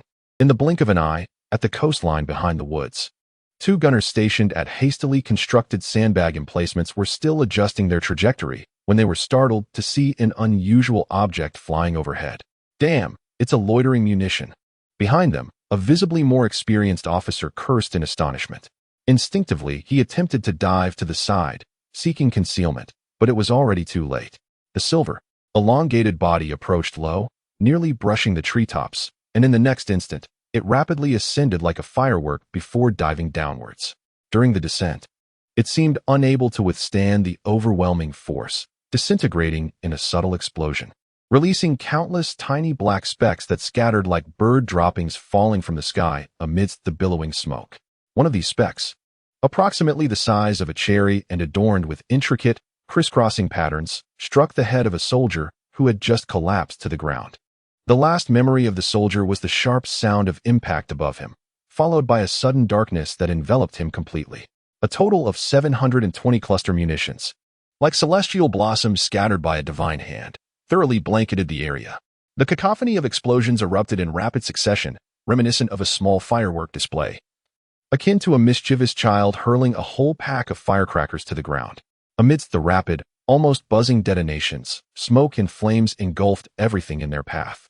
The fiery explosion of the ammunition box followed, shaking the very earth beneath.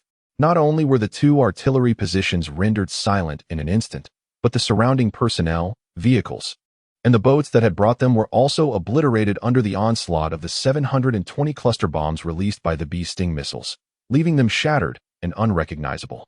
The ground was nearly devoid of any intact limbs. My goodness, even from 2 kilometers away.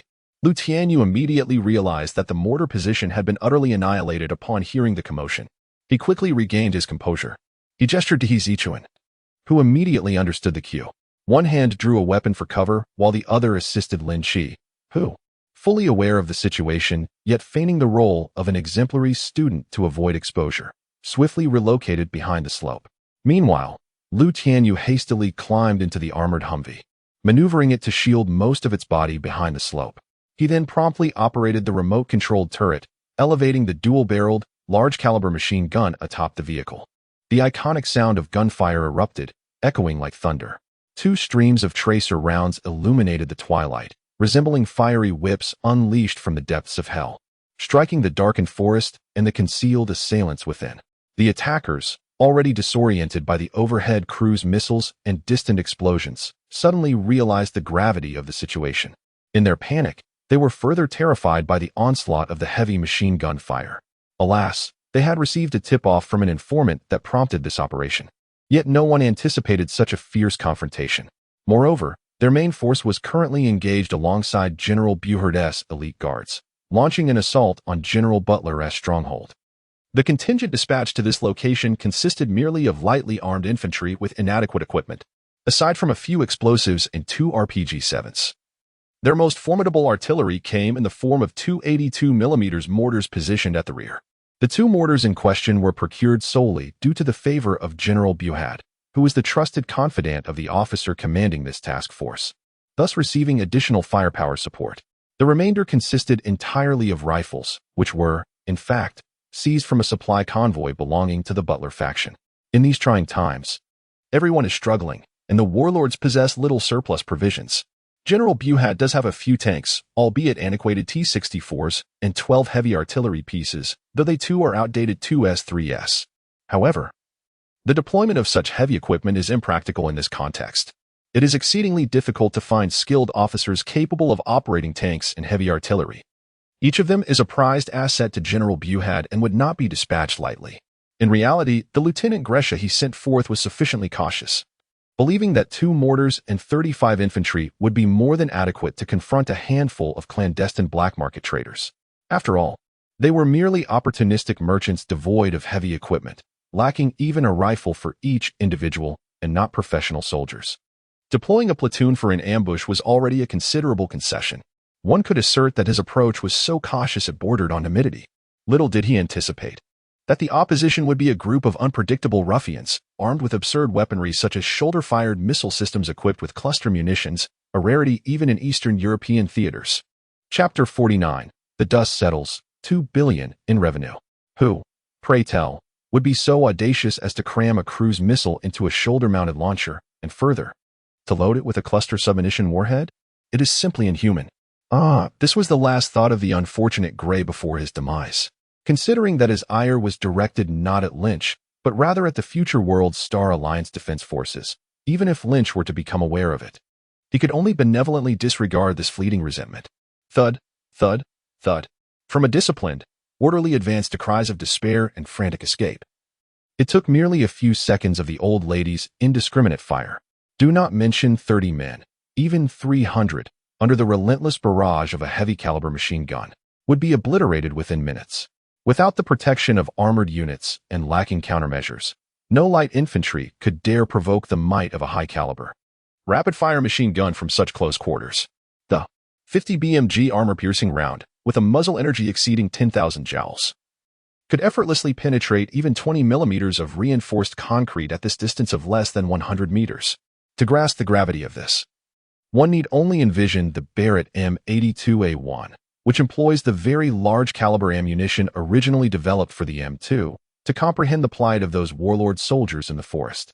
It is akin to being subjected to a dual-wielded Barrett, firing at a staggering rate of 550 rounds per minute. Furthermore, 2 treacherous individuals lay atop the hill, incessantly raining down grenade fire. It would indeed be a miracle if they did not collapse under such pressure. Lynch, you are truly my salvation, my guardian angel. Below, Johnson was overwhelmed with emotion, weeping tears of joy, incoherently shouting, "Eliminate them! Eradicate these vile scoundrels! Yes, just bombard that area. Goodness, I seem to have witnessed a leg soaring through the air. Quiet down, and take a look to see if they are all dead." Lynch, having confirmed through the Tion Shu scan that all life signs in the forest had vanished, waved dismissively at the people beside him. Simultaneously, he spoke irritably into the communicator. "Oh, it appears there is indeed no sound. The 3 miscreants on the hillside had ceased fire, and the once vibrant woods, now ravaged by sweeping gunfire and explosions, were enveloped in silence." Johnson cautiously navigated through the debris of branches and wooden fragments, peering inside for a glimpse. He soon emerged, retching, "All is well. Everyone inside has perished, but, oh dear, it resembles a slaughterhouse in there. I wonder which unfortunate soul had their intestines blown out. Damn it. These are Louis Vuitton bespoke shoes, handcrafted with fine calfskin soles, and I intended to wear them for another 20 years. People are dead. And you still utter such frivolous remarks? Have some decency," Lynch replied, his face devoid of expression as he criticized. It was as if he had not just commanded the 3 burly men beside him to ensure the attackers inside met their gruesome fate. All right, you saved my life. Whatever you say is right," Johnson grumbled, clutching an AK-103 as if it were a cane, while muttering to himself, "I really ought to clean the soles of my shoes. What on earth is this sticky substance? Goodness gracious, I shall have nightmares tonight." Lynch observed as the man approached the shoreline, scuffling along the beach.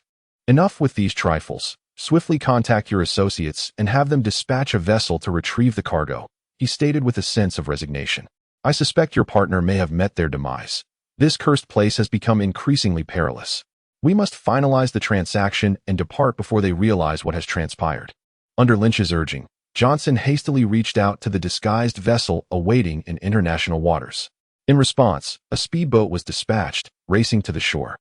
It retrieved the secure box that Lynch had unloaded from the armored vehicle, 2 tons of gold, all in the purest form, consisting of 1 kilogram bars of 24-karat gold. The retrieval team promptly conducted a sampling inspection. This material was impossible to counterfeit, and verification was straightforward. A simple weighing would suffice. The confirmation was swift and unequivocal. Subsequently, Johnson and his team boarded the boat, turning it toward the open sea. Lynch, disinterested in further negotiations, turned back inland after confirming that the $20 billion had been successfully transferred.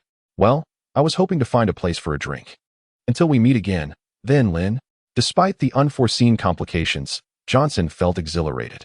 It was a sensation akin to having ventured out and nearly lost his life, only to not only reclaim his existence, but also to secure a substantial fortune. We shall reunite in Zurich.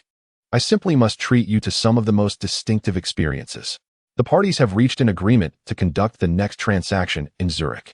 This time, the target amount is 8 tons of gold. Lynch, adhering to the customary practice, has set the price at $8 billion. At a valuation of $2 million per ton, this amounts to a premium of $80 million per ton, considering the sustained rise in gold prices over the past 2 years. And the fact that this time he's delivering directly, circumventing all watchful eyes, UBS believes such a premium is not excessive. It is, after all, their clandestine effort to avoid the world banking system controlled by the United States while discreetly accumulating reserves. The absence of a 30% service charge for the war zone already indicates that Lynch is being remarkably generous. It is worth noting that a seller capable of producing 10 tons of gold in one go is an exceedingly rare find. The counterpart is even speculating in hushed tones about which powerful entity Lynch serves as a front for. Is he backed by domestic Chinese interests or overseas Chinese in Southeast Asia? It is hard to believe that this 10 tons of gold could be entirely his own, as that would indeed be rather extravagant. Moreover, the 3 highly trained elite individuals accompanying him are not typically attainable by an ordinary businessman. At just 18 years old, Lynch is merely a child in the eyes of established tycoons. What could he possibly offer to attract such talent? Merely his connections? The magnates at UBS are not so naive as to overlook such an obvious inconsistency. In any case, having regarded Lynch as a front for some powerful faction, their confidence in this transaction has markedly increased. They promptly confirmed July 25th, 2 days hence, as the date for the transaction, foregoing any unnecessary observation period. Securing the deal swiftly is the most pragmatic approach. I am entirely capable, for there is no possibility of any issue arising on my end. Lynch's tone was quite assertive, and after witnessing the array of equipment surrounding him, Johnson held no doubts regarding this assertion. However, what about you? Can your intelligence operations be conducted with a semblance of competence? Were it not for my prior preparations, you would now require someone to scrape you off the ground with a shovel. We too did not foresee such an eventuality, Johnson muttered, somewhat vexed. Truth be told, he felt a twinge of apprehension. Butler had bribed individuals at the local intelligence station to acquire information regarding the gold transactions, secretly plotting to betray this long-standing trading partner and seize the 2 tons of gold. Little did he know that among those attending the clandestine meeting was a double agent for General Buhard from the neighboring region. Upon learning of this, Buhard swiftly made covert contact with the CIA's underground intelligence station in Mogadishu, exchanging this information for a connection and thereby obtaining a cache of heavy equipment. Utilizing what were rumored to be the antiquated Soviet arms left behind by the late Colonel Saw, Buhard decisively breached Butler's defenses, ultimately hanging this old adversary from the flagpole of the general's residence. Chapter 50. Ample funding and strategic investment in the new energy industry. As for the task force, it was initially dispatched with a sense of unwavering confidence. After all, the CIA had effectively sealed off information, leaving Johnson entirely unaware of his exposure. Yet, unexpectedly, their plans were disrupted by a group of inexplicably emergent Easterners. Heavenly mercy, Boha had mistakenly believed that the mysteriously arriving armed Hummer belonged to his newly recognized American overlord subordinates. Lynch's journey was entirely through Butler's territory, where there were no informants to be found in the nameless town. The proprietor of the seedy inn and the bandits were aware that the vehicle contained 4 Eastern individuals. However, they had no obligation to report this to their boss's sworn enemy.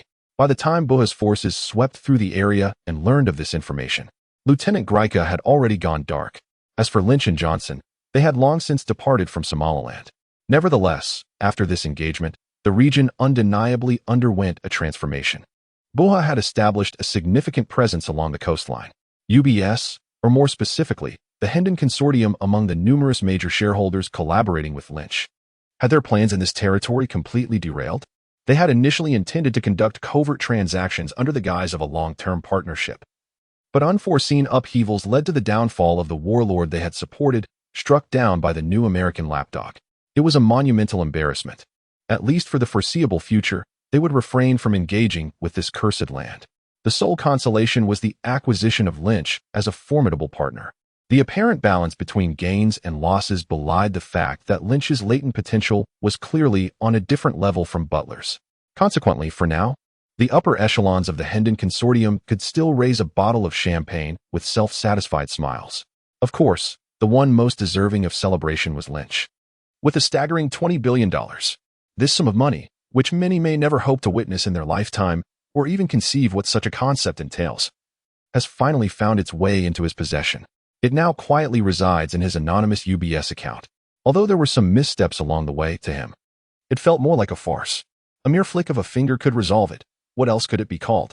With only a novice just joining the ranks and an outsider like Johnson observing, it was prudent to refrain from grand gestures.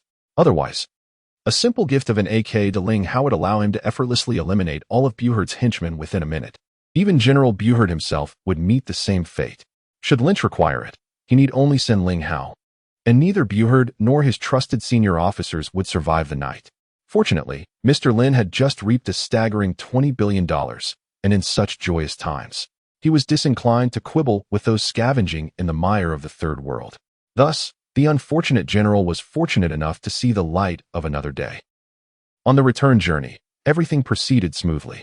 Only two rather unfortunate members of the anti-government forces, who had recently wreaked havoc with machine guns and grenades upon a squad, resembled old beetles rekindling their long-abandoned trade, discussing their exploits with a lingering sense of satisfaction. As Lynch listened to their recounting of the events, he could hardly suppress an eye roll. For heaven's sake, these two fools. 20 billion. And in dollars no less. How many years of labor would it take to amass such a fortune? The first fool spoke with enthusiasm, wearing a face of pride as if he had achieved something monumental. Cease your musings. Regardless of how many years you endeavor to relocate, it remains an impossibility, unless, perchance, the construction site is paved with gold bricks. Sand sculpture number 2, despite his origins as a pilot, maintains a degree of composure, mercilessly critiquing his companions. Even if gold bricks were involved, one must. Let me calculate. Although to Lin Qi, Lu Tianyu's earnest attempt at such calculations appeared no different from He Zichuan's foolish demeanor. Your method of calculation is flawed. You must first establish the known variables. He Zichuan interjected from the passenger seat, seriously counting on his fingers. How many pieces per truck, the number of trucks per hour, and how many hours in a day? If you consider it this way, Lu Tianyu crossed his arms, adopting a contemplative pose. In truth, a rational person would not engage in such calculations. Rather, they would rouse themselves from their daydreams first. Without a change of expression, Ling Hao, driving the vehicle, suddenly remarked, "You two are like deranged individuals debating whether a spoon or a ladle displaces water more swiftly. As a highly advanced synthetic being, Zero is indeed capable of communication, exhibiting behaviors almost indistinguishable from those of ordinary humans, albeit with a propensity for reticence. Not only can it converse, but it even indulges in sarcasm." This interjection caused the group to lose their composure, with an unidentified individual stifling laughter. Lin Qi, expressionless, gazed out the window. Unwilling to partake in the absurdity of the discussion, however, the jesters had no intention of sparing him. "Boss, may I ask what your intentions are with this sum of money?" In a different context, such a question might seem quite intrusive. However, with Lynch backed by the temporal gateway and armed with an array of advanced technologies, he found himself in a uniquely advantageous position. Thus, he remained indifferent to the thoughts of others. He responded casually to He Zichuan's inquiry, investing in the company, expanding production. What else could it be for? Surely, you do not think I exerted myself to venture out here, traversing various places, merely to amass a few $1 billion and then retire in comfort? To be frank, I truly do not care for this amount. If I desired wealth, there are countless ways, even to lounge at home while money flows in. This 20 billion, along with the subsequent 100 billion, Is merely considered seed capital. What industry could possibly require $20 billion? He Zichuan gazed at him in astonishment. Oh, there are plenty new energy, drones, photolithography machines, exoskeletons, brain-computer interfaces, anti-gravity technology, aerospace. Leaning back in his chair, Lin Qi casually mentioned a few terms, which cast a grave expression upon both their faces. Comrade, do you genuinely believe we are merely playing house? Our organization collaborates with the government to strategically position ourselves for the industries of the future. If it were merely a standard investment solicitation, would the national security apparatus and the military go to such lengths? Why would they specially assign you to me? As they reflected on the discussions from the secret meeting, a realization washed over them. Initially, I presumed that the new boss was merely indulging in routine grandstanding. To my surprise, he has already begun to take action. The first tranche of startup capital has been substantial, and the visions he has painted are likely not mere jest. What, then, lies ahead in the plans? In what ways might we be of service? Lu Qianyu, too, has ceased his jesting. The whimsical demeanor vanished, replaced by a grave focus. The forthcoming project is centered on new energy batteries, as Lin Qi articulated. We possess an advanced lithium-air battery design, poised for implementation and production. This pioneering technology is destined to render all existing lithium batteries obsolete, igniting a new energy revolution centered around the Chinese market. Chapter 51. Arriving in Zurich. The reception by the Hindun Consortium. The current plan entails establishing a large-scale factory in Qicheng, utilizing an experimental production line to realize and continuously expand production. The combined expenditures for land, facilities, personnel, and ancillary requirements are projected to exceed 500 million yuan for the initial phase. Costs are a trivial concern. The objective is to expedite the launch of this project with utmost urgency, as long as the lithium-air battery is successfully put into production. Given the current international standards of similar products, it is undeniably incomparable, and there is no need to worry about profitability. At this point, Lin Qi shrugged his shoulders in response to the astonished yet partially understanding gazes of the two individuals. Naturally, the most probable scenario would be to prioritize participation in national defense industrial cooperation and ensure supply to the military. After all, this technology is exceedingly advanced. Launching it directly into the civilian market would be rather inconsiderate, potentially leading many to financial ruin. By the way, do not book the flight too early. Just reserve it for 2 days later. The remaining 2 days can be spent exploring the area. What shall we explore? One asked. Let us venture into the wild. After all, we are in Africa, Lin Qi confidently replied.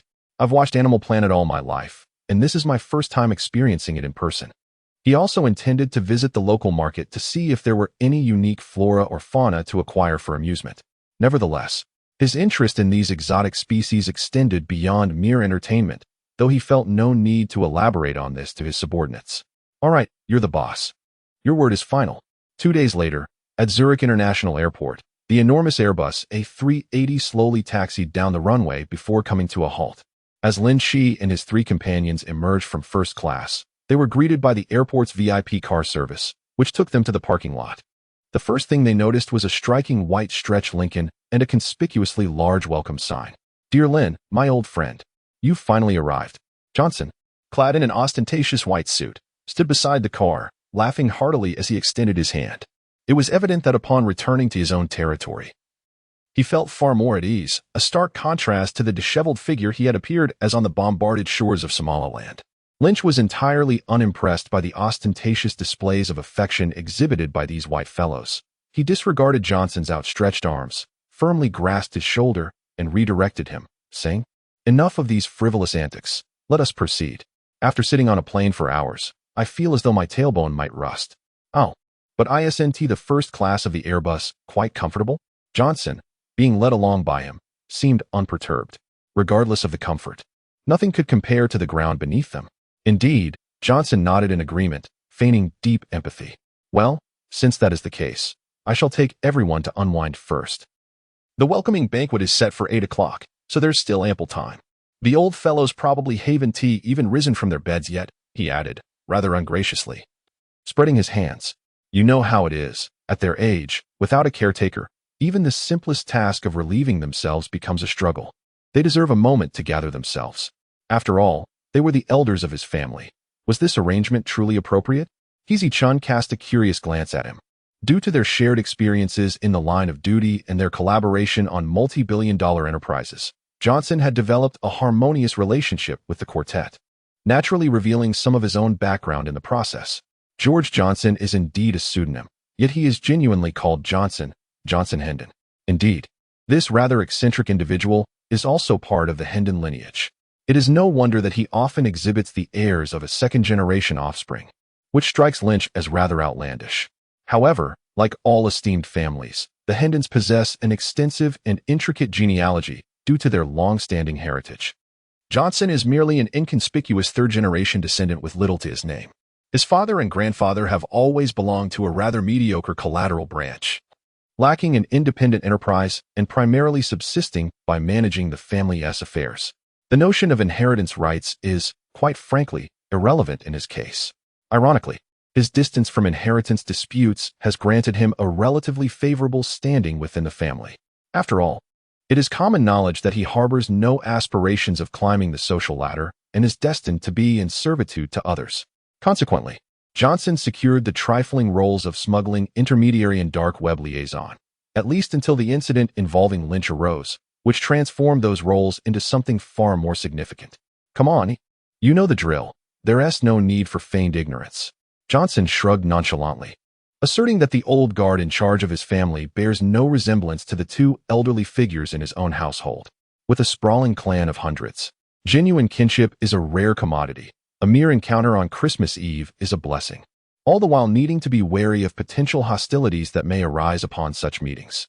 I must admit, I envy your freedom, unlike me, who is constantly at the beck and call of those cantankerous old-timers who never offer a kind word. It's futile to put on a show of hardship among familiar faces, isn't it? Lin Qi showed no mercy, unmasking Johnson's affected emo fade, questioning why he never complained while indulging in lavish car rides and extravagant parties. Well, that was a matter for another time, and such things cannot be generalized. Amidst Johnson's protests, everyone stowed their luggage away. The special edition, $1 million extended Lincoln gently roared to life, smoothly departing from the airport. After leaving the airport, Lin Qi was escorted by Johnson to an exclusive members-only club, a secluded estate in the mountains devoid of any signage, resembling a private residence. They were treated to a casual meal prepared by a former Michelin 3-star chef, enjoyed the estate's natural hot springs, and indulged in massages and spa treatments. After a series of leisurely activities, Lin Qi politely declined Johnson's invitation for an exhilarating special project. Leaning against the hot spring pool, he quietly closed his eyes to rejuvenate. In truth, he was reviewing the intelligence submitted by Ling Hao through a remote terminal. After dining, this synthetic being excused himself under the pretext of lacking interest in the spa and went out to explore the scenery. Following the route mapped by the cognitive assistant, he wandered through the entire estate as if a tourist, all the while scanning and cataloging the estate and its surroundings, confirming that threats from any direction remain well within control and can be effortlessly eradicated. A person embodies a comprehensive network of surveillance and defense. This principle underpins the design of the Sentinel type of synthetic guardian from the outset. Thanks to the presence of this individual, Lynch is able to nonchalantly align himself with Johnson's pace, behaving as if he were in his own territory, without a hint of reservation. This gesture profoundly moves Johnson, considering the magnitude of this multi-billion-dollar transaction. One cannot escape the undercurrents of deception, even if Lynch disregards Johnson's hospitality, and to put it bluntly, insists that even the dishes he orders undergo a poison test before consumption. Johnson finds no grounds for complaint. One might say that the old folks at home are even more excessive in their conduct, without a thorough inspection by trusted confidants, employing various devices for verification. Those elderly individuals wouldn't dare to sip the tea offered by their hosts during visits. They embody the adage that the wealthier one is, the more one fears death to its utmost expression. In contrast, while Lynch has also requested necessary checks from Ling Hao and others, Johnson perceives these as merely a matter of courtesy, which he finds exceedingly gracious. Chapter 52, 8 billion. The old fox's test in the steaming hot pool. The air is thick with vapor. Beautiful attendants in sheer bathrobes glide silently, attending to the distinguished guests in the water. It is my honor to meet such a sincere and graceful gentleman like you. Johnson leans against the edge of the hot spring, exuding a sense of heartfelt camaraderie. However, Your lack of engagement in any activities seems to reflect my own inadequacies in hosting, lacking in brotherhood. Is that truly my fault? You fail to consider the caliber of individuals you have sought. Lynch, unimpressed by such unrestrained individuals, rolled his eyes and remarked, "You seek out unique projects, which I do not mind. However, it would be prudent to inquire about my preferences first. Do you intend to infuriate me by presenting those two plump whales? By the way, their age is almost sufficient to be my mother." Indeed, this individual had just procured two exceedingly disgraceful Russian girls for him. Although Lynch referred to them as whales, they actually possessed the quintessential physique suited for adult films. With a mere pair of yoga pants and a few Instagram photos, they could garner thousands of admirers exclaiming about their legs. Alas, even if they were divine beings in the territory of a group of cunning old foxes, Lynch would not allow himself to indulge freely. Johnson himself was rather guileless, merely a pawn easily manipulated by the higher-ups of the Hendon Consortium. How could he discern the machinations of those seasoned individuals? While they sought his assistance, theoretically, their intentions could extend beyond that. But what if? The onslaught of flesh is far more perilous than that of silver bullets.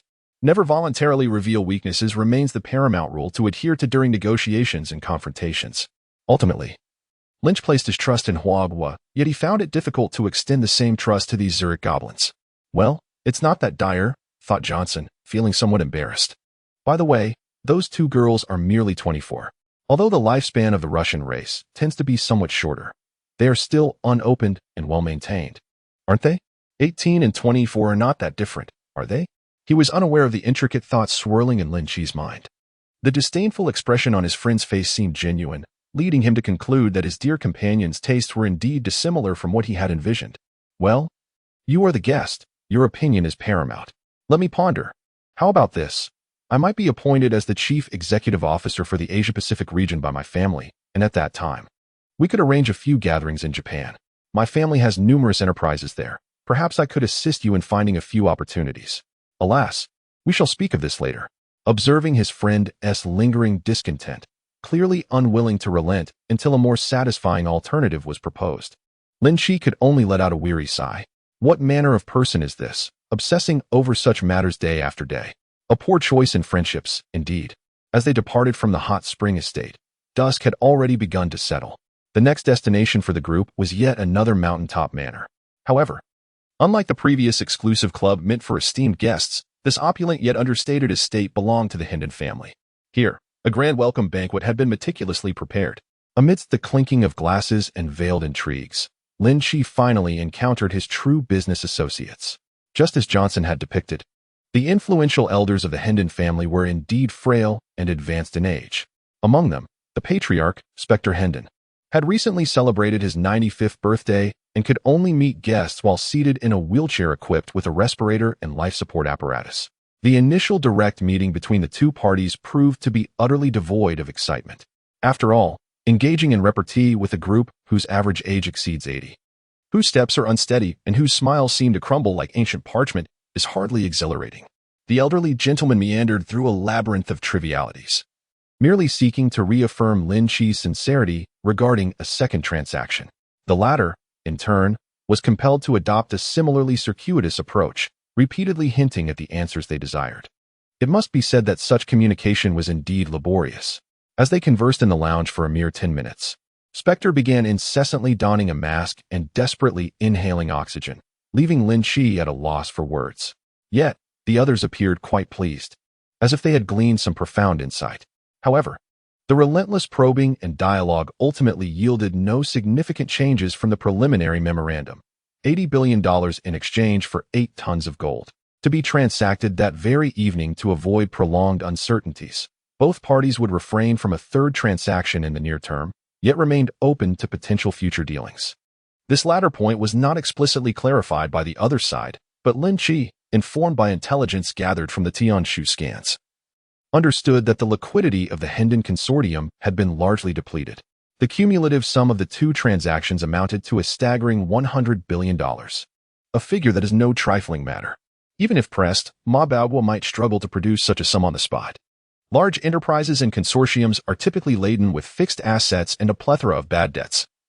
It is rare for anyone to leave an exorbitant amount of cash sitting idly on their books.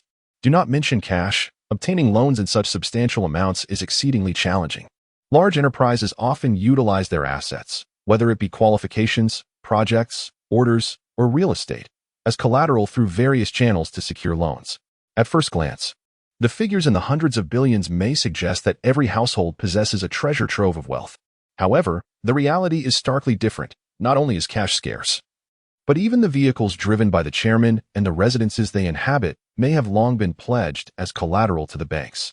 Despite this, many companies exhibit astonishingly high debt ratios, leaving them with minimal liquidity.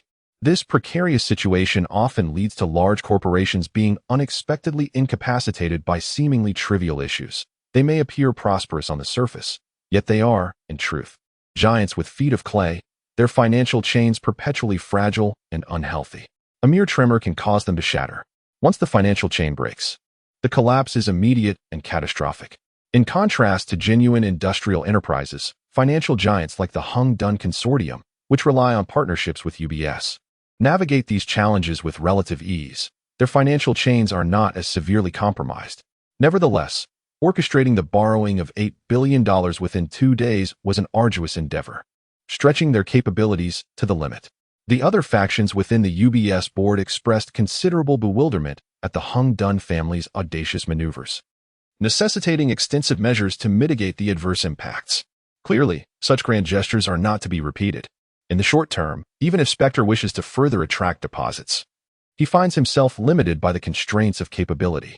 It is precisely for this reason that he is quite earnest in maintaining a cordial relationship with Lin Qi by first grasping the hand of friendship. Who knows what other opportunities may arise in the future? He cannot afford to let this connection sever easily. In pursuit of such appeasement, Lin Qi received a plethora of tokens of friendship following the banquet. At the forefront was a black gold Duke card from UBS. Chapter 53, the Black Gold Duke Card. The enticement of UBS, although the name may sound similar, it is not the same as the Black Gold Centurion. This is a privately issued, limited non-debit card. In other words, it is not a credit card at all, but rather a savings card.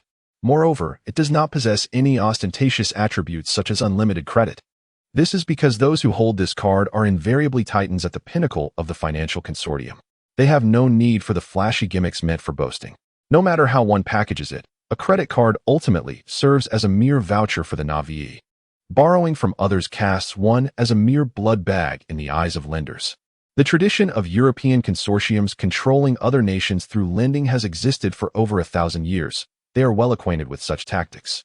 Unlimited credit is of no practical use, as it ultimately entails repayment along with interest. Furthermore, it is not genuinely unlimited in the true sense. In stark contrast, the Duke card signifies the esteemed status of the highest-level partners of UBS, granting its holders unparalleled access to all services and conveniences within the consortium's framework. The distinction lies between that of a client and a shareholder.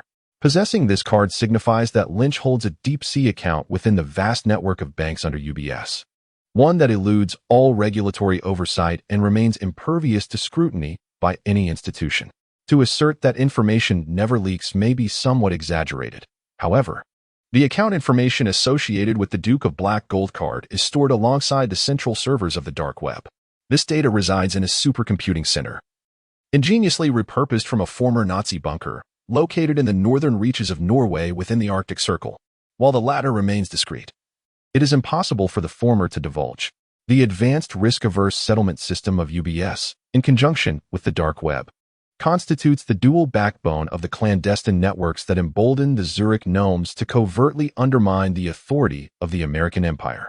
Ultimately, despite the rapid development of the New World, it is still at a disadvantage due to its late inception. The financial systems of old Europe have been intricately woven since before the 10th century.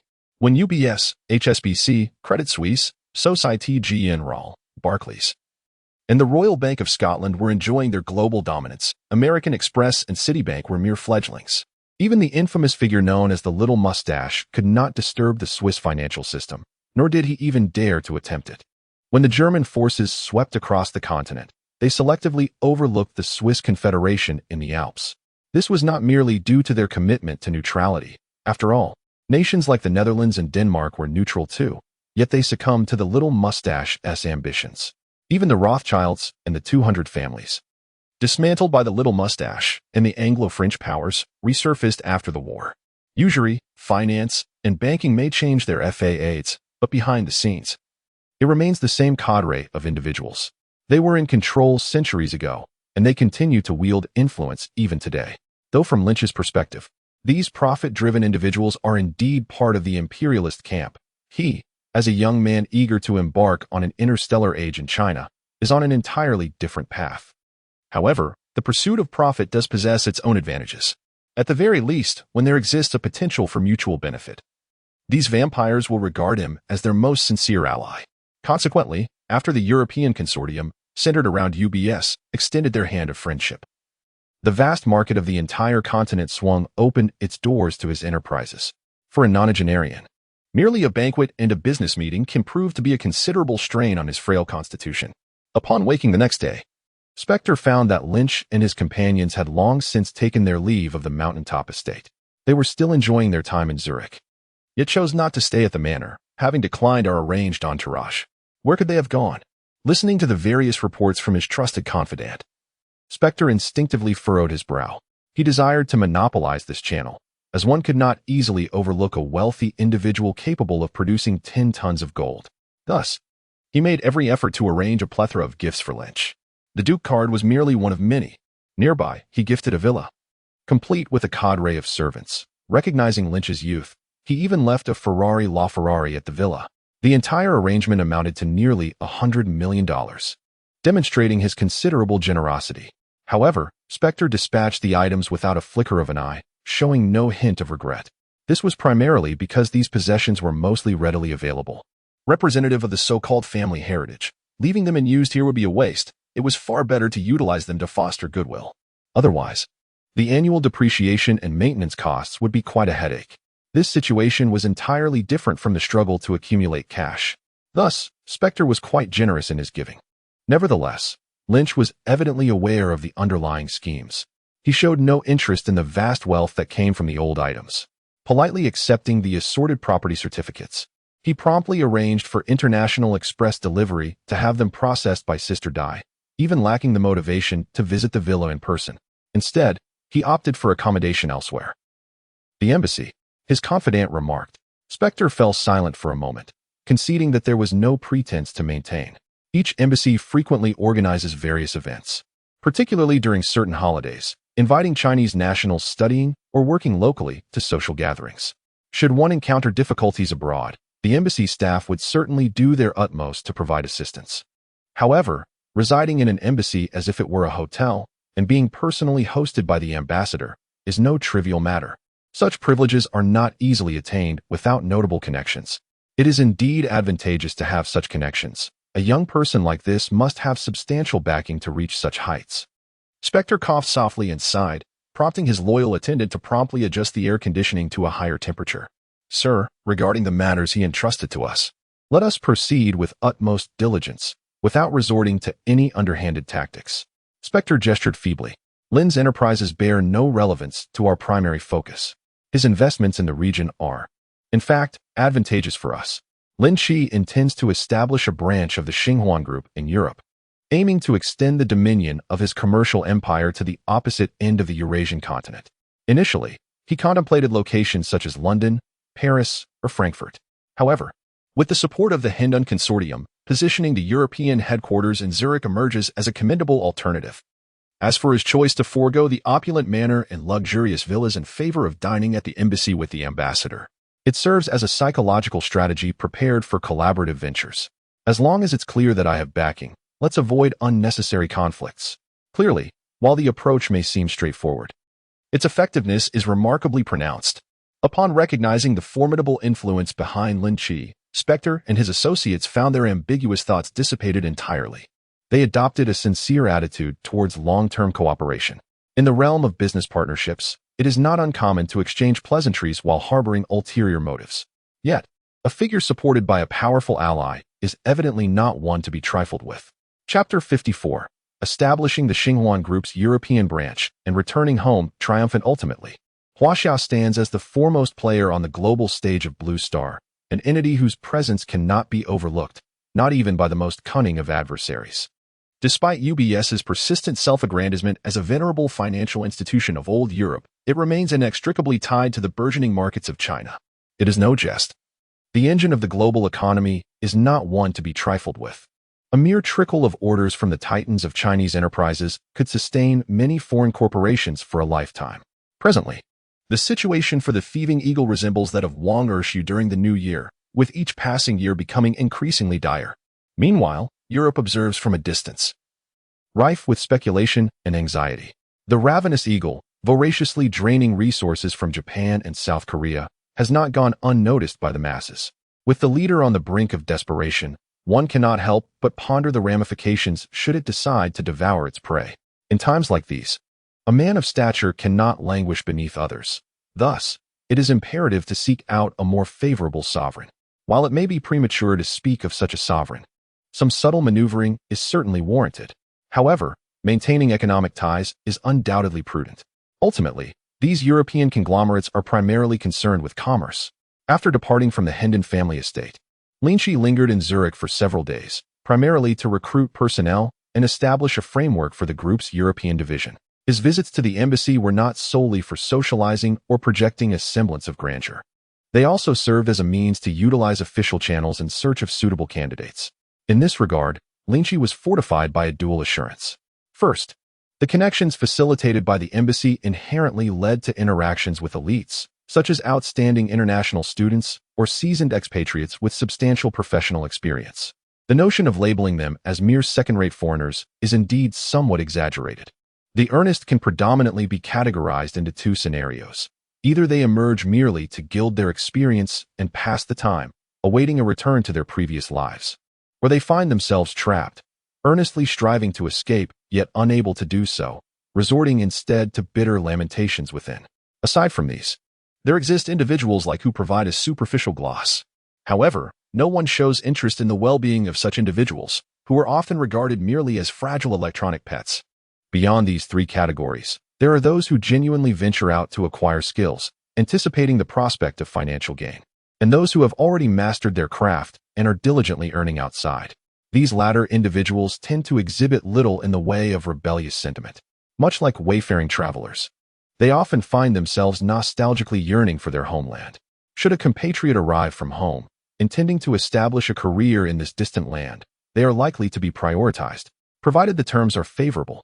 The second point, which is of paramount importance, pertains to Lin Qi's possession of, endowing him with an extraordinary capacity for information retrieval that far exceeds that of the average individual. Any concealed criminal records, illicit ideologies, or trustworthiness of past experiences are rendered transparent. With the advanced scanning capabilities of future technology, nothing remains hidden. This surpasses the capabilities of any hacker. A simple scan can reveal the deeds of one's ancestors, offering a comprehensive insight into their backgrounds. With such an almost unilaterally transparent access to information, Lin Qi has never been concerned about inadvertently attracting individuals with ulterior motives or deceitful intentions. Conversely, his almost metaphysical method of selecting talents has instilled a sense of trepidation in Mark Speller, the general manager of the European division of the Star Ring Group, whom he has recruited. The latter is an elderly gentleman from Germany, who originally served as a manager in the Human Resources Department at Zeiss. After receiving a recommendation for Mark from the ambassador, Lynch engaged the services of a headhunting firm to lure him away at a considerable price. Unlike the domestically languishing federal bureaucrats, Mark Speer, hailing from the tail end of West Germany's economic miracle, retains a modicum of the meticulous spirit characteristic of old-school Germans. Although he may possess somewhat antiquated views, for Lynch, who merely requires a remote-controlled pawn, this steadfast and methodical general manager, devoid of any capricious tendencies, is precisely what he needs. Mark was the first to be recruited, subsequently participating as one of the interviewers alongside Lynch at a two-day recruitment fair. During the event, Lynch's almost mystical ability to discern the true caliber of candidates based solely on instinct, without the need for extensive background checks, left a profound impression on the old man. Having spent over a decade in a prestigious company like Zeiss, Mark's judgment regarding people is notably astute. Moreover, as a quintessentially meticulous German, his analytical skills regarding documents and records are equally formidable. After dedicating some time to research, he can ascertain the underlying truths of each applicant. identifying their glaring weaknesses and potential strengths, as well as their credibility. However, what astonished him was Lynch's ability to achieve the same insights, seemingly without the laborious dialogues and exhaustive analysis that he himself employed. It was as if Lynch could perceive the essence of a person with a mere glance. The old man began to harbor doubts. Could it be that the mystical arts of divination from the distant East were indeed real? It seems that even the Germans possess a hint of superstition. Or perhaps it is not only the Germans. Most white individuals share a similar sentiment. Their approach to religion contrasts sharply with the Chinese perspective of as long as it doesn't cost anything. A little belief is sufficient. They tend to adopt a mindset of better to believe in its existence than to dismiss it. Consequently, after attending 2 days of recruitment fairs, the way Mark gazed at Lynch was tinged with a sense of reverence. Regardless of how Lynch achieved his remarkable feats, whether through scientific means, unscientific forces, or simply an innate talent for discerning the true thoughts within people's hearts, one fact was certain to Mark. With such an uncanny ability to read others, Lynch's enterprises were destined for success. Aligning oneself with such a mysterious and capable leader could very well be the wisest decision of his life. At the end of July, in Qingcheng, the massive form of the Boeing 787 gracefully descended onto runway 3 of Qingcheng International Airport. He was back, finally back. As he disembarked the aircraft and beheld the familiar cityscape, Lynch was enveloped by a surreal sense of having traversed through time. This trip abroad had not been lengthy, merely 2 weeks, but the multitude of events that unfolded during this journey was overwhelming. He had essentially circumnavigated a substantial portion of Asia, Europe, and Africa. Even for a burgeoning group president like himself, such a business journey was rather exhausting. This level of travel should typically be the burden of the middle management, who are responsible for most of the practical affairs and are the busiest within the company. It is quite pitiable that Lin, as a prominent leader of the group, found himself laboring to such an extent. One can only say that in his pursuit of rapid career advancement, he has indeed sacrificed an abundance of personal time. The sensation of returning to his homeland was truly nostalgic. Beside him, Liu Tianyu nodded vigorously, appearing to resonate deeply with Lin's sentiments. Admittedly, their situation was even more severe than Lin's. These two had not set foot in their home country for several years. Although they were not returning to their hometown, they were at least stepping onto the soil of their motherland once more. Even being in a different locality, the experience was markedly distinct from being in a foreign land. How about I give you both a few days off to visit your families? Lin turned his head to glance at the two. Is that really appropriate? Zichen's heart leapt with joy, yet his face feigned reluctance, akin to a sincere child who, while waving off a relative offering a red envelope, discreetly opens his pocket. Chapter 55, Star 1 Lithium. Air battery officially goes into production. Farewell, old Xiao. First, take a look in the mirror before discussing what is appropriate, Lin remarked, exasperated. All right, let us proceed as I suggested.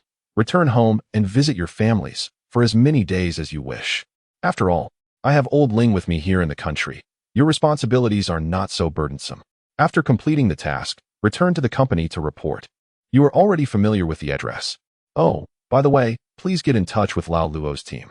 If they require assistance, do lend a hand. As we are comrades sharing the same fate, there is no need for me to elaborate on what should be done. Understood. I assure you the mission will be accomplished. The two lively characters immediately stood at attention, their movements precise and their voices resounding with strength, drawing the curious gazes of passers-by. Is this some form of cosplay? Yet, judging by their demeanor and appearance, they resembled genuine soldiers. And what about the young man in the center, issuing commands? In an instant, a multitude of questions seemed to arise simultaneously above the heads of the onlookers. Lin Qi felt a twitch in his eyelid. His fists clenched tightly, but he ultimately decided to let it go. To assault a retired officer at the airport would not reflect well. He would deal with these two conspicuous characters later. With a resigned gesture, he said, All right, everyone disperse. This is becoming quite tiresome. Returning to Qingcheng does not imply a respite. On the contrary, due to the completion of various plans and the orchestration of new business ventures while away, Lin Qi found himself busier than ever upon arriving at the company.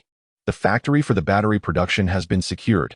It was originally an electronics factory that has since relocated due to a business adjustment. The premises are already refurbished, complete with a clean room of 1,000-level standard, awaiting the installation of your production line. As we have maintained constant communication online and occasionally engaged in video calls, Jiang Dyer displayed a calm demeanor upon Lin Qi's return, devoid of any extraordinary excitement. The staff has also been recruited, predominantly comprising local individuals with prior experience working in battery manufacturing.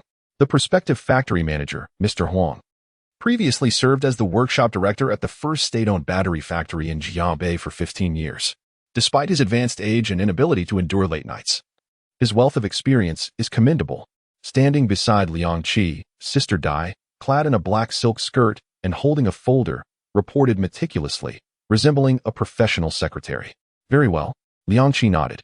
I have brought back all the equipment, which is currently at the dock awaiting loading. You can simply instruct the fleet manager to transport it to the new factory site. Jiang Dyer glanced at the contact information and promptly made a phone call to arrange this matter. The complete set of technical documentation for Nolington is also with Lin Qi. After a thorough review and refinement, he eliminated the anachronistic and discordant elements within it. After all, this material was designed according to future standards, and much of its content appears utterly incomprehensible in the present context. It is not only difficult to grasp, but nearly impossible to ascertain the foundational system upon which it is based, even with the assistance of Tianqiu. This task consumed a considerable amount of Lin Qi's time, as he was occupied with it throughout the previous night. After the refinement of the technical documentation, the Millennium Technology product Nolington B6 lithium air battery has officially transformed into Star 1, the inaugural product under the auspices of Xinhuan Power. Director Huang, the first and sole individual to receive this technical dossier, is tasked with leveraging the information and production line to swiftly achieve stable mass production of this revolutionary lithium battery, reputedly secretly designed by the Group's Overseas Research and Development Department. Indeed, it is revolutionary. While mainstream electric vehicles are still utilizing lithium iron phosphate batteries, Lin Qi has directly transitioned to the high-end lithium air battery, which, to date, has only existed in laboratory settings, relying solely on the reaction between oxygen and lithium without employing any miscellaneous metals. Furthermore, the capacity is astonishing.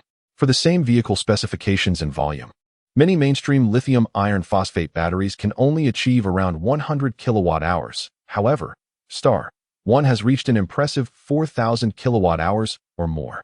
Its energy density surpasses that of comparable products on the market by at least 40 times. This is precisely the critical data for purely electric-driven vehicles.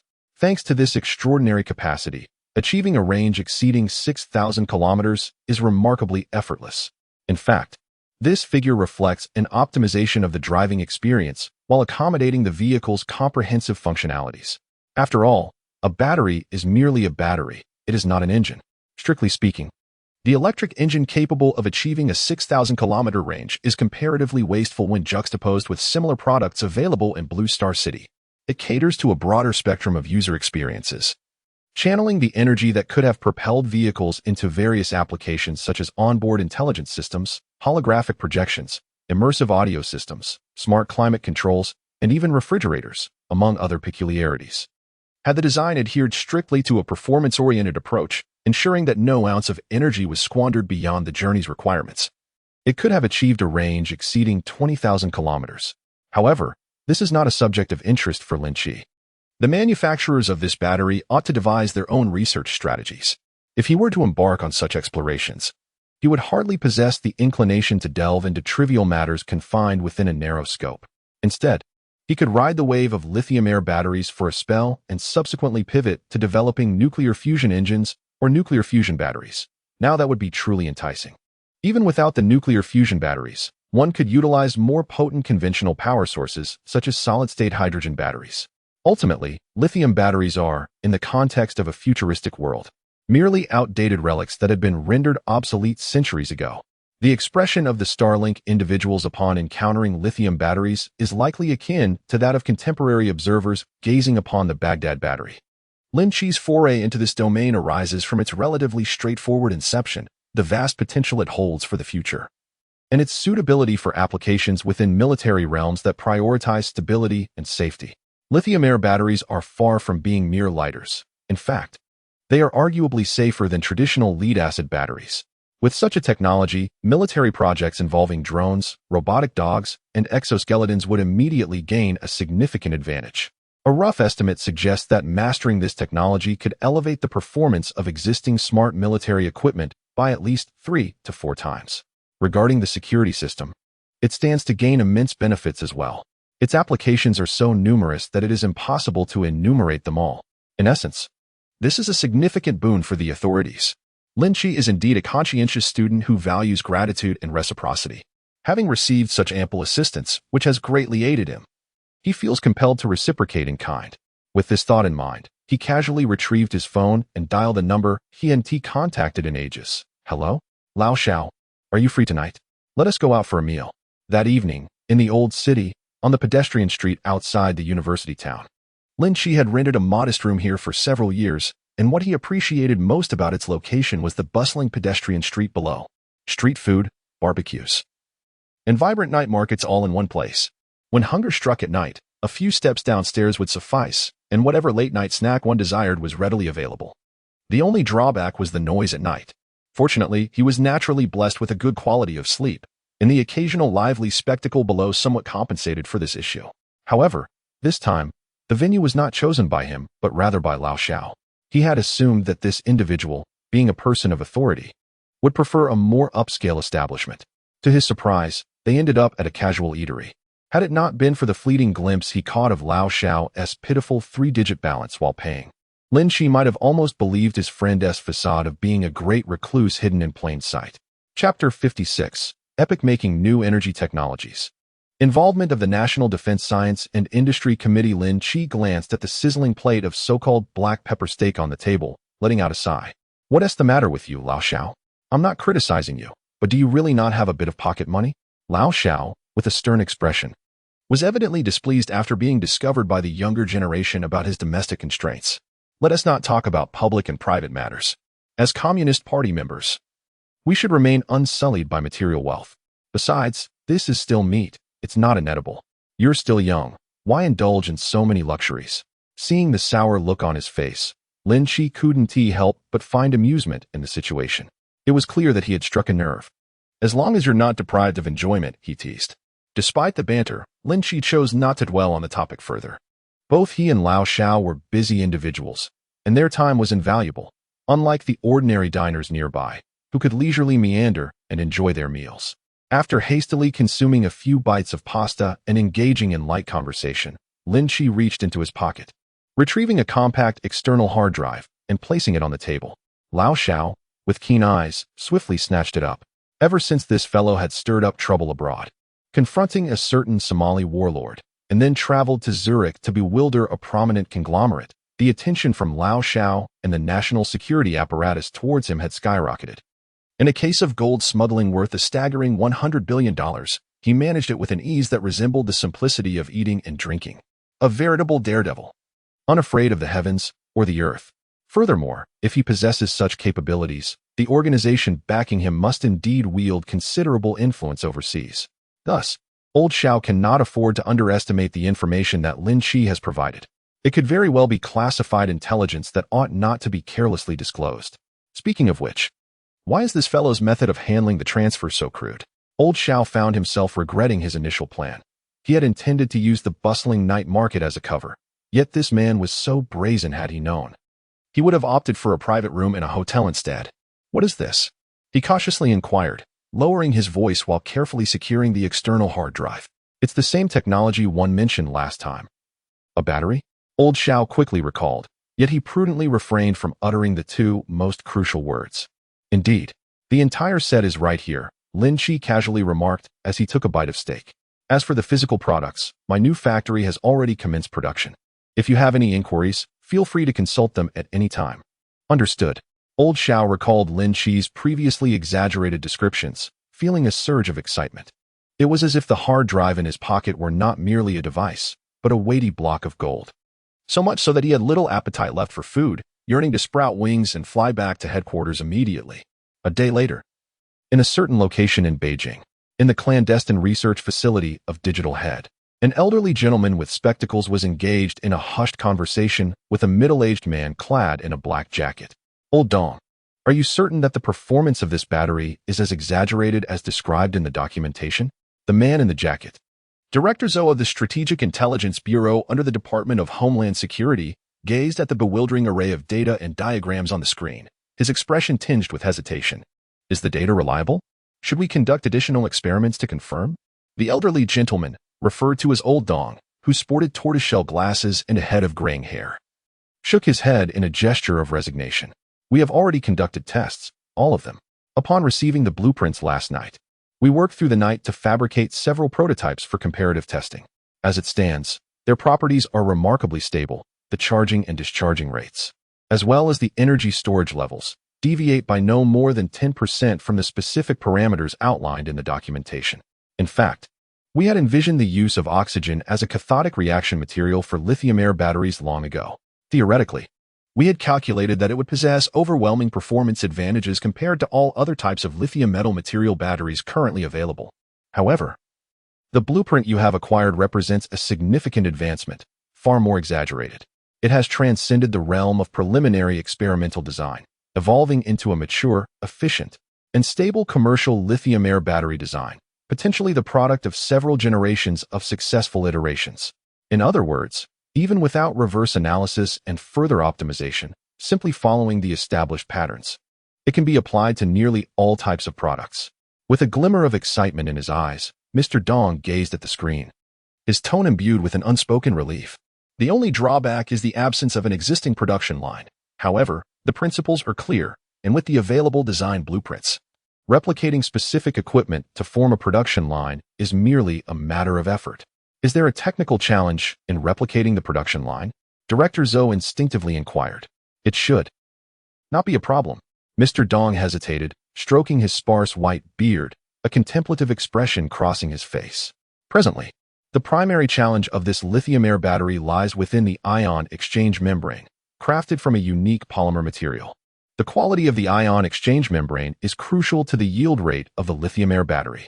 As long as the quality and supply of the polymer material can be ensured, maintaining an acceptable yield rate should not prove overly difficult.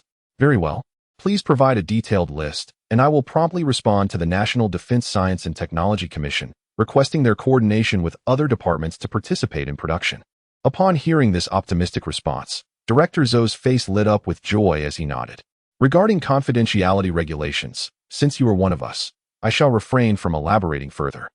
The new type of power source is indeed highly valued, with hopes of prioritizing its comprehensive implementation in the defense sector, gradually expanding thereafter to areas such as communication and transportation that pertain to public welfare. However, I would like to express a viewpoint. Was it not reported that this information was secretly developed by a pro-China overseas Chinese organization and submitted to us? Moreover, they have agents within the country who are preparing to establish industries in this domain under their name, correct? Mr. Dong appears to be quite well informed. They have unilaterally presented us with this invaluable technology, and their goodwill is unmistakable. Why should we withhold our intentions? We should directly engage in discussions, seeking ways to incorporate that company into the defense supplier list and inviting them to participate in the project. Would this not be a mutually beneficial arrangement? It would not only expedite our project, but also assist them in securing a stable, large-scale market. I will do my best, though I cannot guarantee their willingness to engage. Director Zhou appeared somewhat perplexed. Why not give it a try? There's nothing to lose, Mr. Dong remarked with a smile, stroking his short beard. After all, they are not outsiders. They establish companies for profit, and we can certainly provide that for them. In comparison to this revolutionary energy transformation, what do a few trivial monetary concerns truly amount to? Indeed.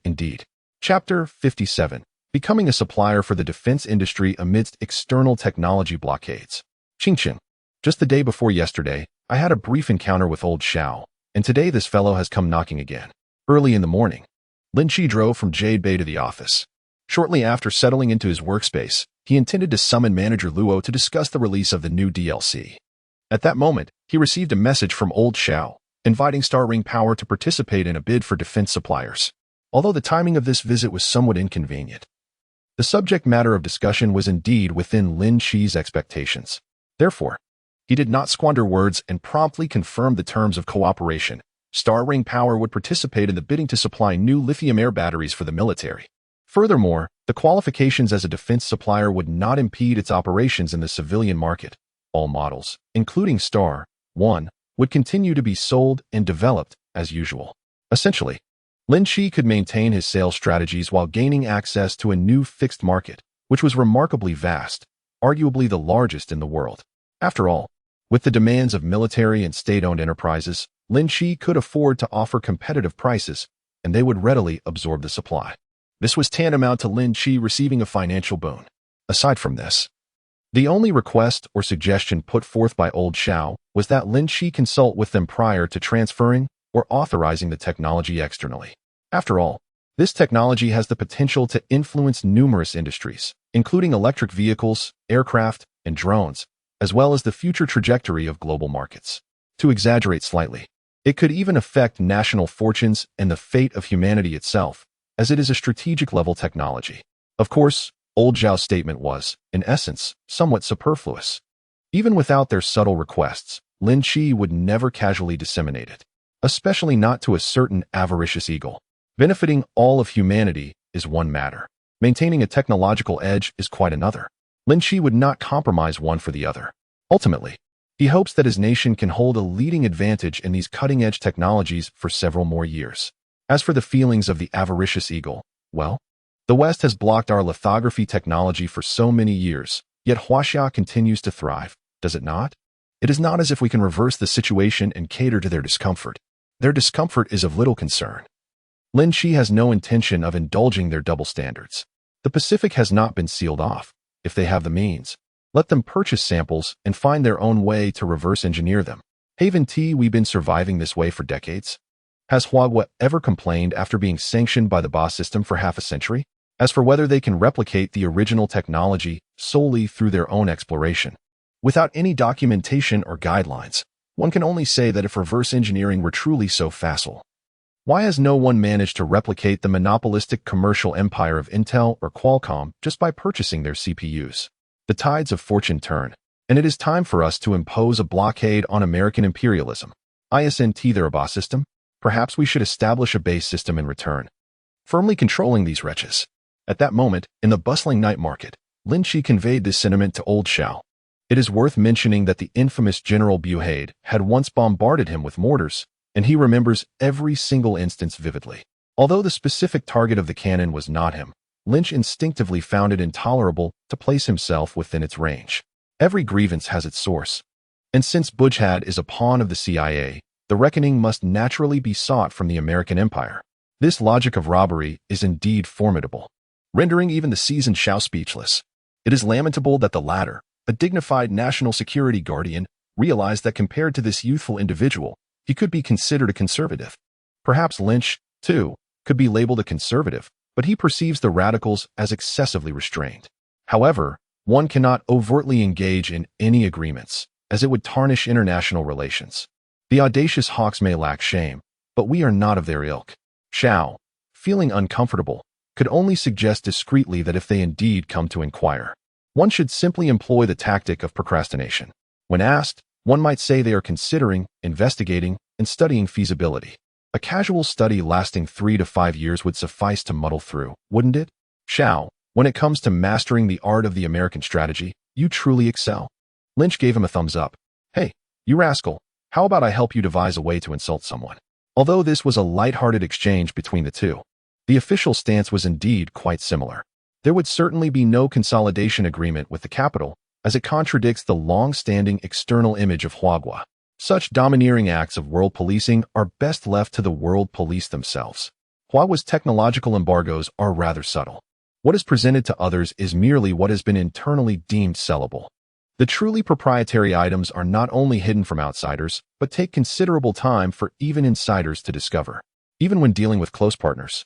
A simple remark such as the technology is too immature to showcase suffices to placate them.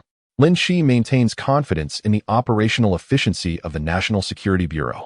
Consequently, after finalizing the cooperation agreement in this regard, he readily communicated with Director Huang. Several personnel from the National Security Bureau, military, and the Ministry of National Defense Science and Industry were appointed as technical assistants, allowing them to closely observe and engage with the original production line of Star 1. This proximity would facilitate the collection of data and information, aiding Old Dawn's research and development efforts for improvements. Objectively speaking, The military representatives dispatched by the Ministry of National Defense Science and Industry contribute positively to Lin Qi's enterprises. Their practical learning experiences stem from the technical materials provided by Lin Qi. Thus, there is no detriment in their learning process. On the contrary, these individuals, who have successfully navigated rigorous selection to enter China's premier scientific and industrial system, possess technical expertise that far surpasses that of Director Huang and his team. Notably, among them are 2 individuals with professorial titles and several frontline technicians who have received provincial labor model accolades, indicating a robust and capable team. With their assistance, the newly established Xinhuan power, which was initially somewhat immature in various aspects, quickly stabilized. They commenced production in an orderly manner according to the plan laid out by Lin Qi. As a result, Lin Qi found himself liberated from this affair, allowing him to focus on other endeavors. What is the status of the DLC? The online response appears to be quite positive. Upon visiting Star Ring Entertainment, Lynch gazed at Lauren, who was cheerfully nodding while holding a tablet. Not just good, it's simply excellent, he remarked. Just over half a month since its launch, a new DLC has already been released. In the realm of single-player games, such a swift release would typically incite outrage.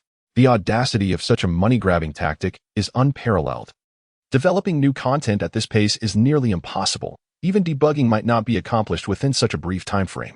The main game has only recently launched, and now they unveil an expansive new expansion, clearly indicating a strategy to fragment the content into 2 parts for sale. This approach mirrors the classic scheme of free-to-play.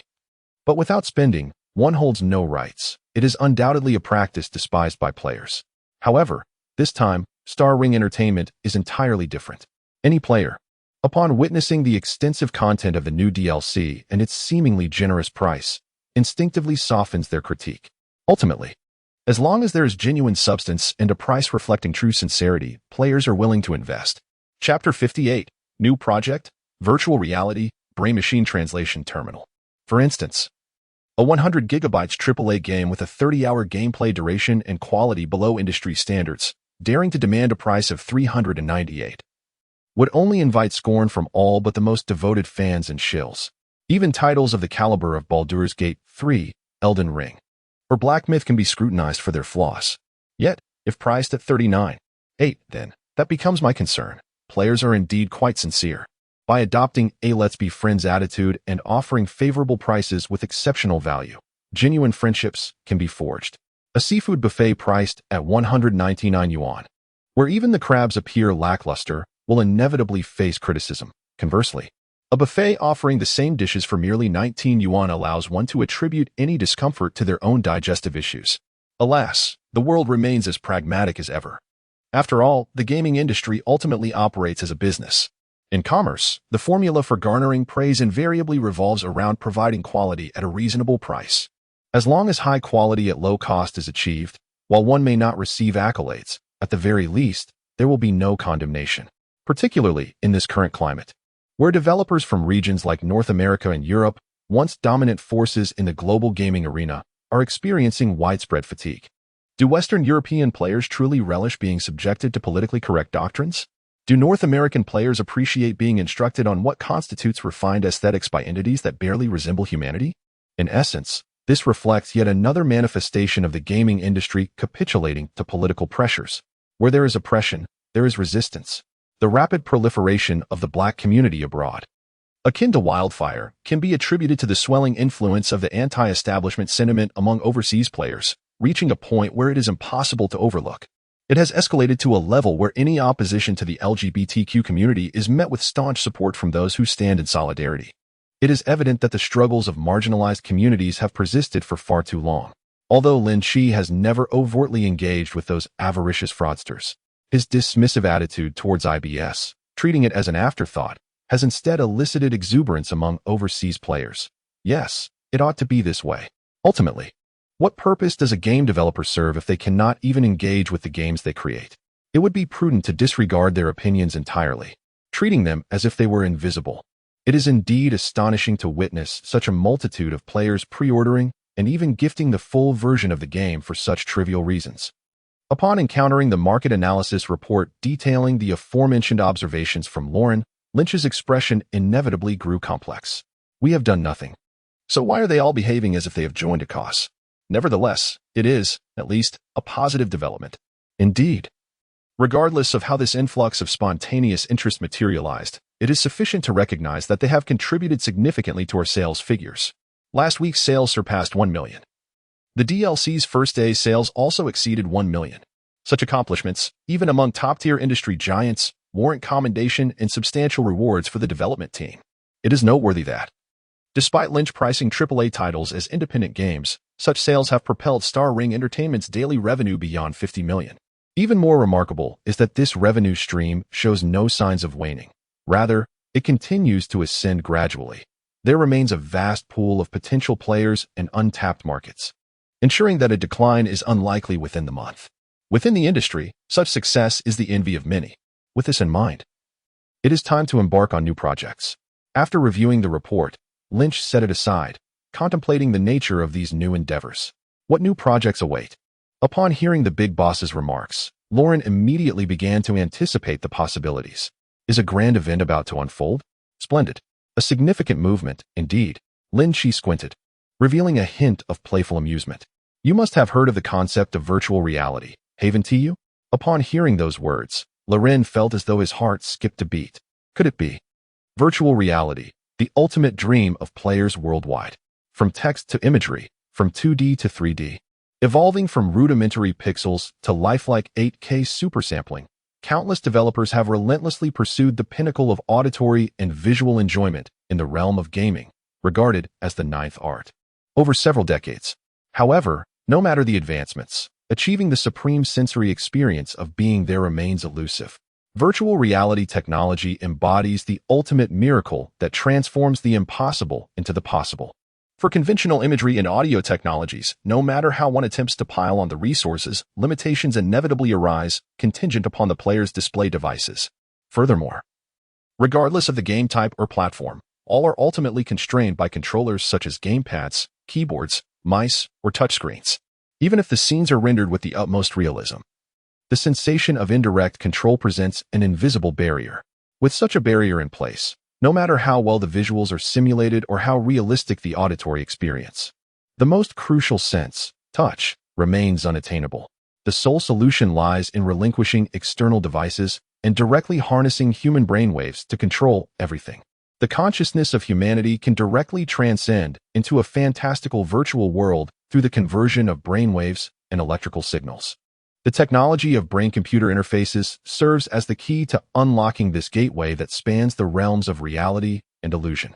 While many works of fiction have envisioned the concept of cables inserted into the back of the head, the virtual reality technology within the Star Alliance completely dispenses with such necessity. Brainwaves are intangible, and the translation between brainwaves and electrical signals does not require contact-based devices for its realization. As long as the distance is sufficiently close to allow for a stable connection, it suffices. Consequently, the brain-computer interface in the Star Alliance does not necessitate a physical port that would entail modifying the human skull with a USB slot. Rather, it takes the form of a simple headband. Worn upon the head, it facilitates access to the virtual universe. Naturally, to accommodate enthusiasts seeking stable, prolonged connections to this virtual cosmos, manufacturers often design the device as a helmet or operational pod, which aims to minimize external interference. For those with tighter schedules who require lightweight, portable equipment that allows for ease of movement, devices akin to the Tianj series exist in the form of wearable headsets or implanted chips. In summary, regardless of the specific design of this brain-computer interface, it is imperative for the user to wear it upon their head, in proximity to the brain, to enable the functioning of the brain-machine translation terminal. The technology behind the manufacture of such devices, although diverse, hinges on two pivotal elements: perceptive metal and hyperfabric. The former is of utmost importance, serving as the critical foundation for the high-speed translation between brainwaves and electrical signals.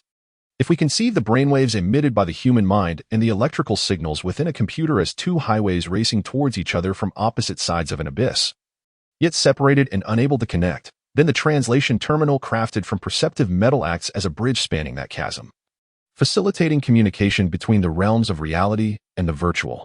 Chapter 59, The Brain Machine Production Scheme, Exotic Products Brought Back from East Africa. Indeed, through centuries of relentless exploration, Numerous translation terminals have been designed and manufactured using various non-rare materials. Among them are blueprints achievable even with contemporary earthly technology. However, the efficacy and speed of translations achieved with perceptive metal stand in stark contrast to those of other materials. They are worlds apart. This distinction is the result of countless upgrades over centuries, recognized unanimously by numerous major enterprises within the Stellar Federation as the most superior and efficient material available. In Lynch's perspective, there is no reason to seek alternatives when the optimal solution is readily apparent.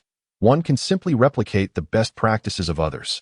Of course, this is primarily feasible due to his financial capacity to bear the costs.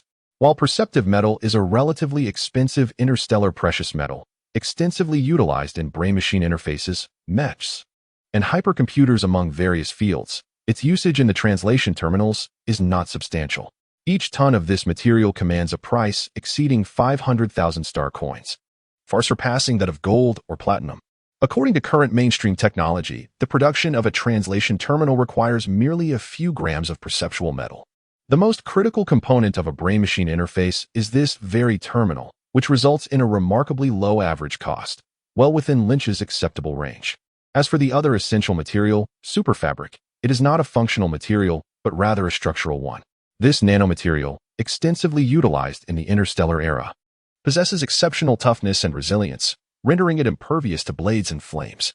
Its primary purpose in the construction of brain machines is to protect and secure the translation terminal and other components, ensuring that the entire brain machine headband is not only robust and durable, but also adequately form-fitting.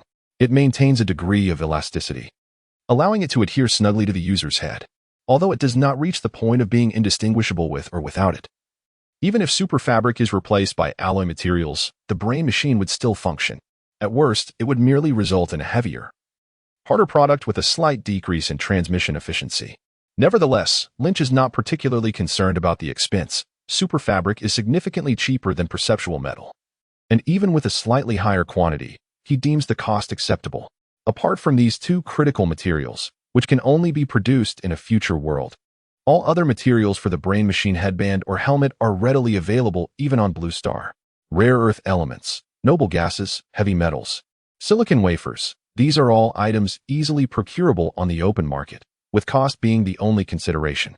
However, this cost, in the eyes of Lin Qi, who has just received a staggering $1 billion, it is truly not a concern. In the future, he might still contemplate the cost-effectiveness, after all. Even with Lin Qi's current resources, acquiring astronomical amounts of star coins within the Star Alliance is rather challenging, with assets only in the millions. He is not yet at a point where he can spend lavishly. In the present world, it has indeed become a matter of prioritizing efficiency over cost-effectiveness. For the reasons stated above, after careful consideration, Lin Qi believes that the prerequisites for the virtual reality sector have matured sufficiently. It can undoubtedly be included as a significant investment project for the next phase. Since idleness is not an option, why not seize the day and initiate it now? For an 18 or 19-year-old, his enthusiasm for such a heartfelt venture is palpable. Once the virtual reality platform is launched, Lin Qi can indulge in it himself. Moreover, it provides an opportunity for Polaris, who has been rather idle lately, to engage in some worthwhile endeavors. Recently, Lin Qi has been occupied with gold-related matters and has not assigned her any substantial tasks, only trivial issues like fixing bugs and minor updates. Yet, her salary and bonuses have continued to flow, never diminishing. Consequently, the poor hacker lady has begun to feel a pang of guilt when receiving her paycheck. Each time she converses with her boss, her messages are filled with a humble tone. Observing her cautious demeanor is rather disheartening for Lin Qi. If this child remains so unoccupied, it is likely to lead to psychological issues.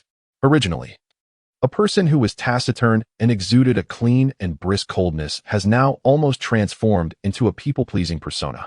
Here, the virtual reality project is being launched ahead of schedule, conveniently providing her with additional tasks to occupy her mind, preventing her from spiraling into endless contemplation throughout the day. In the evening, in a world yet to come, due to the incessant projects at the various subsidiaries of the group, Jiang Dyer hastily had a dinner at home before heading off to work overtime. Her weary and travel-worn appearance almost stirred a sense of guilt in Lin Qi, albeit fleetingly. After all, he too was preoccupied with matters concerning virtual reality. Everyone was laboring late into the night, both the elder and the younger brothers alike. Once Jiang Dyer departed, Lin Qi securely locked his bedroom door and activated the time portal. In the apartment of the A3 super skyscraper, the living room was adorned with several cages, and a few transparent plastic containers rested upon the table. Surrounding them were various supporting facilities, such as a water dispenser and a dog food machine. At first glance, one might assume Lin Qi had transformed his living room into a pet store. A comically simple cylindrical robot busily traversed between the cages and boxes, monitoring the needs of the animals within, occasionally dispensing food and clearing waste.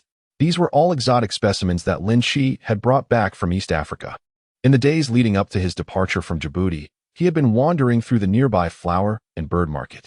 According to the catalog provided by Millennium Technology, he was on a quest in the local public market for living specimens of extinct animals. After all, Africa is known as the cradle of humanity and a well-known paradise for wildlife. The entire continent serves as a natural exhibition of flora and fauna, boasting a biodiversity that even South America cannot rival. Even in the local open flower and bird markets, pet markets, and even vegetable markets, there exists a plethora of flora and fauna that are elusive in the outside world. Among them are species that have long since vanished in the future, or at least, animals like the Shaoshan chicken, which no longer possess naturally existing purebred populations. Lynch merely spent 2 days casually exploring and discovered a dozen varieties. These included birds, small pets from the feline and canine families, as well as insects and arthropods. Due to the region's abundant resources, these extinct species are not considered endangered or protected animals locally. They are available for open trade. Theoretically, they could be classified as invasive species within the borders of Huagua, but Lynch simply returned them through the time-space portal. What invasion could there be? It is not feasible to transport all these animals at once. In reality, Lynch's purpose in amassing such a collection was to avoid the constant trips to that place or relying on others for purchases, intending to sell them gradually and maximize profits. Consequently, he had to care for them. It must be said that raising animals can indeed be a source of great concern. Even though the animals Lynch could acquire were not large, their numbers could become overwhelming. Fortunately, advanced future technology was at his disposal. To ensure the sustenance of these living ancestors, which are typically valued at hundreds of millions of star coins in this world, Lynch invested a significant sum of 7,000 star coins to purchase a smart feeding robot dedicated to their care. Chapter 60. Engaging in time-space trade again. Visiting Lilian's space station in the future world. The pet industry undoubtedly thrives, and a single robot can effortlessly manage an entire pet store. Placing such a contraption in Lynch's apartment would suffice to maintain the vitality of these biological live samples. Let me see. Which specimen shall I select as a suitable gift for our meeting? The realm of virtual reality embodies a pinnacle of advanced information technology, and seeking assistance from millennia-old technology is undoubtedly the most fitting choice. With these precious specimens at hand, Lynch intends to casually select a pair to bring along before his visit to Lilian. It serves the dual purpose of delegating tasks while simultaneously reaping substantial profits. What's not to delight in? Before long, he identified an appropriate target. Since you are the loudest, I shall choose you. Enclosed within a modest iron cage were 2 vividly colored and rather charming parrots. At that moment, sensing the cage being lifted, they huddled together, staring with their beady black eyes, squawking incessantly. These are a pair of lovebirds, known for their gentle demeanor and vibrant plumage. They possess significant ornamental value and are widely kept as pet birds across the globe. However, unlike their domesticated counterparts in the pet market, these 2 lovebirds are wild. Recently captured and yet to be tamed, their tempers are quite irritable. Unlike other parrot breeds, they do not mimic human speech but rather chatter away, which leaves Lynch somewhat exasperated every time he encounters them. With resolute determination, he decided to make them the first batch of trade goods, sending them directly to the Ecological Preservation Park of Millennium Technology to bask in unimaginable wealth. Grasping the cage containing the peony parrot, he boarded the Silverlight Pegasus. The opulent silver flagship hovering vehicle ascended amidst the envious gazes of numerous pedestrians on the streets below. It swiftly soared past the Kármán line, and the distant contours of the atmosphere and the sparse starlit sky gradually emerged. At that moment, an invisible particle beam emanated from the space station of the fleet's motherport beyond the atmosphere, sweeping over the airborne craft. After scanning to confirm its identity, origin, and destination, it vanished without a trace. All of this transpired in an instant, imperceptibly. What Lynch could see was a green pass granted symbol flashing on the control panel of the hovering vehicle, replacing the previously displayed pale yellow scan indicator. In the Interstellar era, the traffic control system operated in 3D, even 4D, the latter referring to hyperspace. The advanced means of transportation rendered journeys extraordinarily simple. The authorities were utterly disinclined to squander time on the ground, as long as they managed the planet's gravity wells and the entrances to hyperspace. All potential hazards could be thoroughly eradicated before reaching the planet's surface. Conversely, the same held true. As a wealthy individual with a vehicle worth millions of star coins, Lynch had no need to endure the tedious wait for shuttle flights between the surface and the starport like the ordinary citizens. The Silverlight Pegasus, equipped with shuttle capabilities, could effortlessly carry him aloft. As a VIP registered in the annals of millennia-old technology, his vehicle is included in the green list of the Port Authority. With mere remote identity verification, he can traverse the near-Earth orbit freely, unbound by restricted flight paths. It must be noted that for Lynch, departing the planetary atmosphere aboard an aircraft is a novel experience. Beyond the confines of the atmosphere, the hues of the cosmos unveil themselves in a manner far less vibrant than when gazed upon from the ground. It resembles a vast, dark canvas, immense, distant, and nearly suffocating. The distant starlight, sprinkled across this expanse, appears inconspicuous and exceedingly dim. This is not the imagery captured by radio telescopes. Those resplendent celestial depictions are the result of meticulous processing, amplifying each glimmer of starlight to achieve such a visual effect. Beyond the atmospheric veil, the naked eye finds it exceedingly challenging to perceive them. All that remains is an abyss of darkness. Merely confronting this profound void in a mortal form evokes an overwhelming sense of fear. This is the true visage of the starry sea, immensely grand, boundlessly vast, and ancient, a colossal entity that has been evolving for billions of years. In its presence, it is almost impossible to articulate the insignificance of one's own existence. To Lynch, the nebulous night veil formed by the atmosphere serves largely as a barrier, shielding those who dwell on the surface from being consumed by the profound, void-like darkness of the heavens when they gaze upward. On the ancient canvas of billions of years, amidst the distant and dim starlight, it is solely the creations of humanity that offer a semblance of solace. Those fleeting interstellar vessels, their trailing flames resembling flickering candlelight in the darkness, illuminating the brilliance of civilization. It is only by witnessing these marvels that one feels the tether to the earthly realm. As the perspective gradually narrows to encompass the floating space stations, akin to iron stars, and the ships darting between them and the ground, reminiscent of meteors, Lynch could not help but let out a long sigh. Without venturing beyond the heavens, one remains unaware of their own insignificance. Yet, the more one comprehends this diminutiveness, the greater the motivation drawn from the inspiration of civilization. After all, this man-made cosmos has been cultivated from nothing over the course of a millennium. 6,000 years ago, the race that forged the iron celestial dome was still foraging on the ground, subsisting on raw flesh and blood. Yet, 6 millennia later, their creations are now capable of galloping across the cosmic seas. If, in this current world, Lynch could also conjure such miracles, it would indeed be an immeasurable contribution. Silently observing this scene, it felt as if a prompt of determination 3 had sprung forth above his head. He withdrew his gaze, focusing ahead. The main body of the space station, shaped like a shuttle and adorned with several concentric circular structures, boasts a radius exceeding 100 kilometers, resembling a colossal alloy gyroscope. This is his destination, the dedicated starport of Parity 3, where millennia of technology converge, and the stronghold of Lilian Yang resides. The central shuttle-shaped structure serves as the energy and propulsion core of the space station. The outer ring, composed of arc-shaped structures that do not fully connect with one another, constitutes the primary sections of the starport, including warehouses and markets. Of course, Lilian's laboratory segment is also among them. It occupies the outermost position, boasting the longest sides, greatest width, and height, making it the most conspicuous of all. Among the various sections of the space station, it stands out prominently, towering above the others, which appear almost like a group of malnourished dwarfs in comparison. The exaggeration is striking. Lynch noticed this disparity and curled his lip in disdain. He had ample reason to suspect that Lilian's motivation for coming to the Parati system as an administrative supervisor stemmed from a desire for personal gain under the guise of public service. For instance, she might be manipulating the financial allocations, stealthily appropriating a substantial portion of the funds designated for the operation of the entire headquarters to construct her grand laboratory. Chapter 61. The Automated Intelligent Space Station, rare biological samples too. In the vastness of space, the enormous space gyroscope rotates slowly. Such a colossal space station, with more than half of its compartments dedicated to laboratories and ancillary buildings, presents a rather imbalanced sight, raising suspicions of personal gain under the pretense of public duty. Given Lynch's understanding of Lillian's character, this possibility is not without merit. However, while he may harbor such thoughts, he recognizes the necessity of clinging to the wealthy benefactor's support to maintain this crucial channel. Thus, he chooses to ignore the matter entirely, refraining from addressing it directly.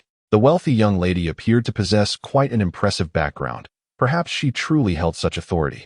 As these thoughts swirled in his mind, the Silver Light Pegasus smoothly docked into the designated area of the experimental section, guided by signals transmitted from the space station. The outer airlock door sealed shut behind him, and oxygen was replenished within the airlock chamber as the inner door slid open with a soft hiss. In contemporary starports, most employ uninterrupted constant energy field docking systems. These systems maintain a unidirectional energy field within the passageway leading to the space station, utilizing an intangible energy field rather than rigid physical structures to prevent the artificial atmosphere from leaking. This facilitates the seamless transit of spacecraft. Eliminating the hassle of entry and exit protocols, one can simply drive straight in. However, Lillian's laboratory was not a bustling starport. Aside from the cargo bay, there was little need for frequent ingress and egress. In fact, for the sake of confidentiality and isolation, it required optimal airtightness. Thus, it retained a relatively retro design. Since the completion of this docking station, it had seen no users other than Lillian herself, who was accustomed to traveling in floating battleships rather than shuttlecraft. Consequently, Lynch's floating vehicle was, astonishingly, the first to inaugurate this docking station, lending it an air reminiscent of a secret lair for some nefarious organization. Stepping through the inner door and gazing at the surrounding environment, filled with science fiction allure yet utterly devoid of life. With not a single soul in sight, Lynch could not help but silently scoff at the absurdity of it all. Were it not for the holographic projection of Tian Shu revealing the guiding signals from Lillian, and the cacophony of two budgerigars squawking within the cage he held, he might have mistaken this place for a set of some cosmic horror film, perhaps the surface of a black hole. The recollection of childhood traumas sent a shiver down Lynch's spine. Fortunately, after traversing a short distance, he began to encounter the familiar teardrop-shaped robots. These seemingly simple machines added a semblance of life to the otherwise desolate space station, providing Lynch a measure of comfort amidst his earlier unease. As he ventured deeper, the presence of autonomous robots became increasingly prevalent. "Welcome," they chimed, "Mr. Lynch." Numerous positions were occupied by humanoid androids clad in white lab coats and protective gear. Despite their lifelike appearances, the multitude of electronic eyes evoked a sense of absurdity. Lillian had taken the principle of efficiency to its zenith in her stronghold. Any task that could be performed by automated devices or units was never entrusted to a living being. After all, humans require sustenance, rest, and the pleasures of life, along with the fluctuations of their moods. Excluding imagination, creativity, and initiative when it comes solely to work efficiency. Any task that robots can flawlessly execute is undoubtedly beyond human capability. To say nothing of the fact that a being that neither eats nor drinks can consistently labor for a full 24 hours each day far surpasses human potential. It is said that even if one works merely 8 hours a day without a single day off throughout the month, many individuals would succumb to depression. In contrast, robots and synthetic beings require only occasional major repairs, which may not even occur once a year, and certainly not necessitating an entire day. As for the distinctions in job roles between various synthetic beings and robots, as well as the seamless integration of upstream and downstream departments, these pose no significant challenges. With the aid of modular assembly and freely designed compartments, the production line can be dynamically adjusted, allowing for the deployment of intelligent machinery units to the same workstation. When a project needs to be altered, one can simply relocate the entire workstation along with its components. This revelation is indeed eye-opening and thought-provoking. Initially, Lin Qi had merely intended to observe something novel, yet as he strolled along, he gradually found himself enlightened. Is this not a complete layout of an unmanned industrial chain? Although this is an unmanned laboratory belonging to the Research and Development Department, with minor modifications, it could easily be adapted for use in production and transportation sectors as well. Visiting such a system in operation is immensely beneficial for him as the leader of the group, providing a sense of serendipity in his presence. Due to Lillian's reclusive nature, there was no designated meeting room, and Lin Qi had to wait briefly in the office until this individual hurried over from some obscure corner. Once again, it was a new sample. Upon spotting the cage that Lin Qi had brought, this person immediately lit up with excitement, without even a greeting. Observing her expression, Lynch discerned that he had indeed secured the right trade item. The peony parrot. I recall that they had been confirmed extinct by the Stellar Federation archives for over 9 centuries. Lillian gazed at the 2 colorful, bewildered parrots within the cage, her face alight with excitement. Presently, only a few nature reserves housed them, where genomic sequences had been extracted from remnants of feathers to recreate clone populations. The natural populations, whether artificially propagated or wild, have become entirely elusive. Most of the native species of blue star that are labeled as extinct or functionally extinct in this future world are, in truth, quite similar. One might argue that they have completely vanished, yet this is not entirely accurate. It has only been a millennium, not 10 million years. Furthermore, even across 10 million years, geological transformations ensure that some fossils will remain preserved. The concept of Jurassic Park is not without merit. Genetics is indeed a formidable force. Even in fossils dating back tens of millions of years, while the genetic material may have lost its vitality, it is still possible to reverse engineer specific fragments through technological means. In Lynch's era, these fragments were insufficient to directly resurrect ancient biological populations, which is why Jurassic Park remained merely a fanciful idea. However, in the Star Ring Federation a millennium later, biotechnology has advanced to the point of transforming such notions into reality. Nonetheless, despite the existence of such technology, its limitations are still considerable. The restored organisms possess singular, fragmented genetic samples, leading to a myriad of deficiencies. It is akin to those engaged in inbreeding, who are inherently afflicted with numerous congenital defects. Moreover, it is not merely a matter of resemblance. They are, in fact, products of inbreeding, individuals deriving from the same genetic source. And even if of different genders, they remain closely related. The direct descendants of the same parental lineage, such as siblings, are of similar caliber. While their longevity may be questionable, these so-called restored organisms are incapable of reproducing normally. In truth, the offspring they produce cannot even be deemed normal. With the paternal and maternal lines already riddled with ailments, the further hybridization only exacerbates the situation, leading to a high likelihood of producing numerous deformed stillbirths. Such specimens hold no intrinsic research value whatsoever. Chapter 62. 5 million star coins deposited for the procurement of a virtual reality equipment production line. Although to the average citizen of the Star Federation, the zoo showcases a plethora of flora and fauna, exhibiting a vibrant and diverse spectacle, to a professional like Lillian, they are merely superficial entities. It is a matter of sifting through a plethora of bizarre and substandard specimens to select the few that can be deemed suitable for exhibition. If even the purpose of mere exhibition is fraught with such challenges, one can only imagine the insurmountable difficulties and tasks demanding practical utility, such as breeding, labor, egg production, and milk yielding. It is utterly unattainable. Otherwise, why would the millennia-old technology behind her be willing to pay a substantial sum for healthy, living biological samples? Such specimens indeed possess profound significance. The blame ultimately lies with the ancestors from over 1,000 years ago, who failed to adequately prepare for this domain. Warfare, once a source of exhilaration, has plunged the world into turmoil, with decades of global conflict leaving behind an inexhaustible legacy of repercussions. When the 3 perennial ruffians glare at one another, thump tables, and threaten to unleash hydrogen bombs weighing in at millions of tons, who possesses the capacity to safeguard the existence of wildlife? Even those botanical and zoological conservation centers with official backing find it immensely challenging to sustain themselves amid prolonged periods of warfare.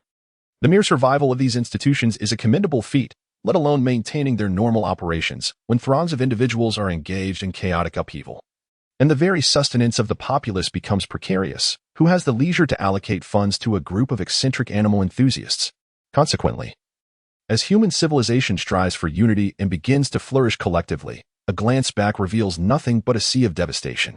In the early years following the establishment of the United Nations, the reason humanity remained ensnared within the confines of the solar system, rather than venturing forth to expand its territories, was largely due to the pressing need to address the remnants of its own planet's chaos. Even a millennium later, as technology proliferates and vast sums of currency are distributed across the cosmos, It serves merely to clean up the mess left by our ancestors' fleeting indulgences, were it not for the inability to find living beings throughout the solar system, who would willingly expend millions of credits for a mere handful of chickens sufficient for a mere 2 days, or a pair of aesthetically pleasing yet functionally useless parrots. Regardless of the scale of a corporation's empire, such wealth does not simply materialize from thin air. Fortuitously, the Millennium Technology Group, as a deeply entrenched partner of the Star Alliance, stands at the forefront among numerous research institutions. The diligence and accountability of these tech enthusiasts surpass that of others, which is why they are inclined to make such enticing offers. If it were another colossal enterprise, it would be inconceivable for Lin Qi to fetch a high price for mere biological samples. Any other giant would ultimately resell them to Millennium Technology, acting merely as middlemen. These intermediaries would inevitably undercut the original sellers, thus failing to offer a lucrative price. In line with previous arrangements, the price was set at 5 million star coins. When the subject of price arose, Lillian responded decisively, agreed. Lin Qi, equally amenable, nodded in affirmation. Last time, for 2 males and 1 female living samples, the price was 6 million. Although this time we still have a pair, the absence of 1 paternal gene makes 5 million quite reasonable. The omission of 1 sample was intentional. It was already remarkable to obtain pairs consistently, and it was unrealistic to expect an abundance of live specimens each time. It was not that Lin Qi feared Lillian would scrutinize the origins, but rather he wished to tantalize her appetite. There exists an inexhaustible supply of similar biological samples on the other side. To open the floodgates and sell them all at once would only undermine the value he rightfully deserves. Such folly is not the path of the wise. In any case, he was not in dire need of funds at present. The marginal gains or losses from each transaction were inconsequential. It was a strategy of scarcity marketing after all. Lin Qi was the helm of a multinational conglomerate and understood these commercial principles well. Given the precedent of their prior dealings, neither party engaged in extensive haggling this time. One proposed a price, and the other nodded in agreement. After swiftly concluding the transaction, the pair of budgerigars were escorted away by the autonomous robot. Simultaneously, Lynch's Tianshu 330 terminal received a notification indicating a transfer of 5 million star coins into his account. It must be said, the more he observed Lillian, the more he found her strikingly beautiful, largely due to the extraordinary ease with which he earned this money. So much so that Lynch was disinclined to engage in the trade of second-hand goods at the Huanyu Group. As for the items numbered 12 and 11, he was utterly unfamiliar with them and hoped that little Lily would not misconstrue his intentions. The despicable pragmatist, forever in such a disposition. Just as he confirmed a substantial influx of star coins, the pragmatic opportunist promptly turned to Lillian to discuss virtual reality equipment. The freshly earned wealth, still warm, was to be spent on the affluent lady, which was indeed a delightful affair. As for the virtual reality terminals and servers, this was a trivial matter. Given Lillian's status, it was hardly a concern. Although the most formidable enterprise in the realm of virtual reality across the entire star domain was the Virtual Universe Company, Thousand-Year Technology also held a commendable position as a technological giant in this high-end field, ranking second only to the former. This was primarily due to the fact that virtual reality products are long-term operational in nature, and the terminal devices produced by Thousand-Year Technology, being exceedingly sophisticated, entail higher maintenance costs, putting them at a relative disadvantage. However, this disadvantage was merely a comparative measure within the elite industry. Just as Apple and Huawei may be compared, they remain far superior to the lesser brands that merely aspire to their heights. Lillian was concerned about another matter. Could it be that you still desire second-hand goods? Well, she had already formed a stereotype of Lynch. In her eyes, he was merely a black market merchant in the fringes, catering to a peculiar clientele with eccentric tastes. The bizarre demands of Lynch's clients were so outlandish that she had grown accustomed to his penchant for seeking out antique and vintage items.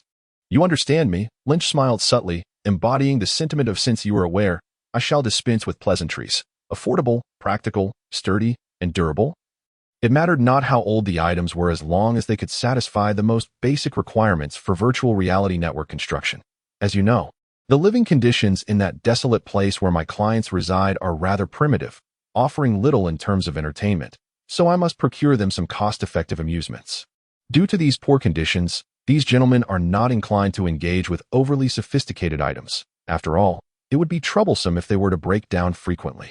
It is not that they lack the funds for repairs, but rather that the incessant to and fro is simply too cumbersome. Lillian nodded resignedly. All right, I understand your needs. Then let us proceed as we did in previous transactions, seeking those mature products from centuries past. Chapter 63, Quantum Array Servers, Developing Virtual Reality Games. In fact, if one were to set aside her identity as the head of high-tech research and development, Lillian objectively believed that Lynch's habit of scavenging for second-hand goods was quite astute. The living conditions in the borderlands are indeed generally subpar. For those who are illegal colonizers with uncertain identities, ensuring a high standard of basic supplies becomes even more challenging. It is exceedingly prudent to economize on operational costs wherever possible. This situation can be likened to the warlords in neighboring Somaliland during Lynch's expedition to East Africa. The notorious figures of the Triad have established their foothold in the area, and even the British and French factions have their presence. However, none would dare to market advanced technologies locally. It is not that suitable products are unavailable. The crux of the matter lies in the fact that bringing in top-tier equipment such as the M1A2 SCP or VT-4 would be utterly impractical for the local populace. The complexities of managing 6th or 8th tier housing are already daunting for them. Introducing a piece of equipment with a performance index exceeding 10 would be tantamount to setting them up for failure.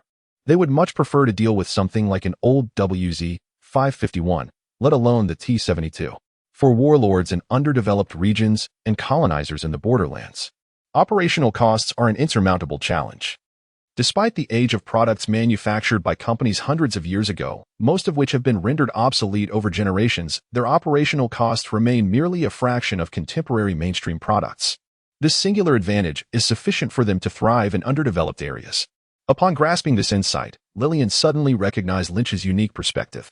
Of course, she was unaware that the primitive living conditions Lynch referred to in the so-called backward regions were not the remote borderland she envisioned, but rather the ancient blue star from over a millennium ago. With the demand clearly established, there was no longer the need to search blindly. Lillian connected to the company's central database through her terminal, instructing the AI to search based on specific criteria. It wasn't long before she identified a suitable target. The two then discussed the intricacies of their requirements, considering that in virtual reality service operations, the terminals utilized by users were paramount, while the servers were of lesser importance. Consequently, Lynch resolved to simultaneously introduce 2 production lines for brain-machine interface terminals, an automated assembly line for virtual reality headsets, as well as 2 specific models of quantum array servers. The first 2 were self-evident.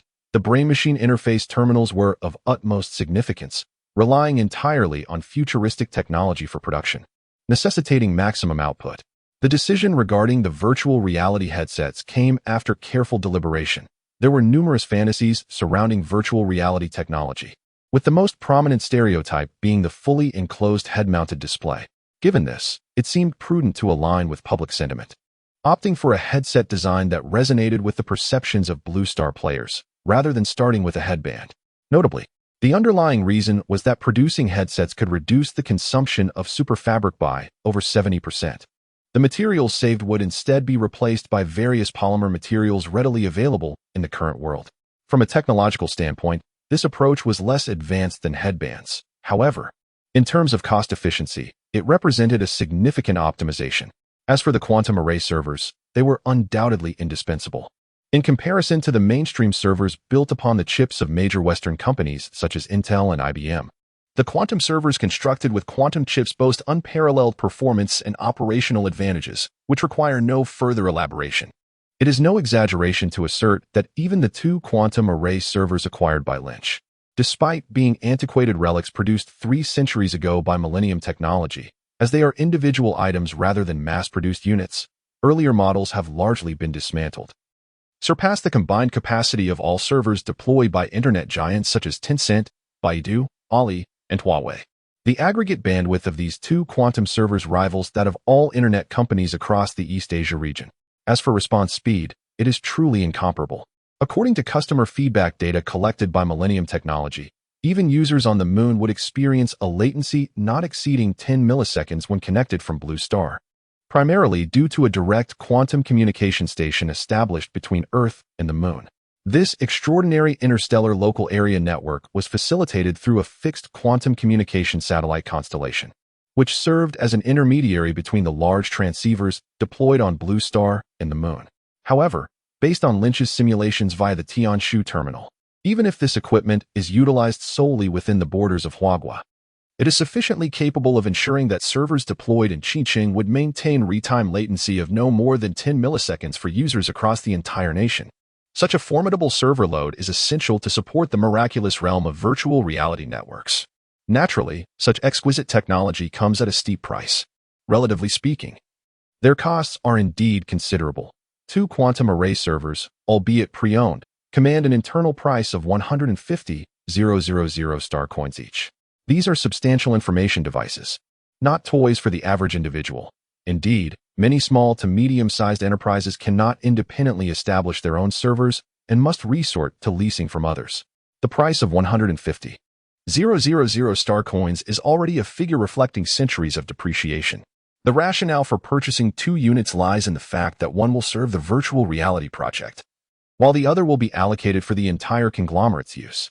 Of course, at that juncture, it will not be disclosed that these are quantum servers. They will merely be described as an unbranded rental product. The total cost for the 2 servers amounts to 300,000 star coins. Meanwhile, the 3 production lines previously mentioned tally up to a mere 120,000 star coins. Thus, for the virtual reality industry, the total investment in production and operational equipment reaches 420,000 star coins.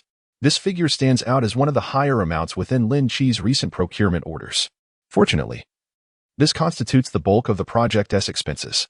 The remaining components adhere to the usual protocols: leasing production line facilities, server center rentals, and employee salaries, among other minor matters.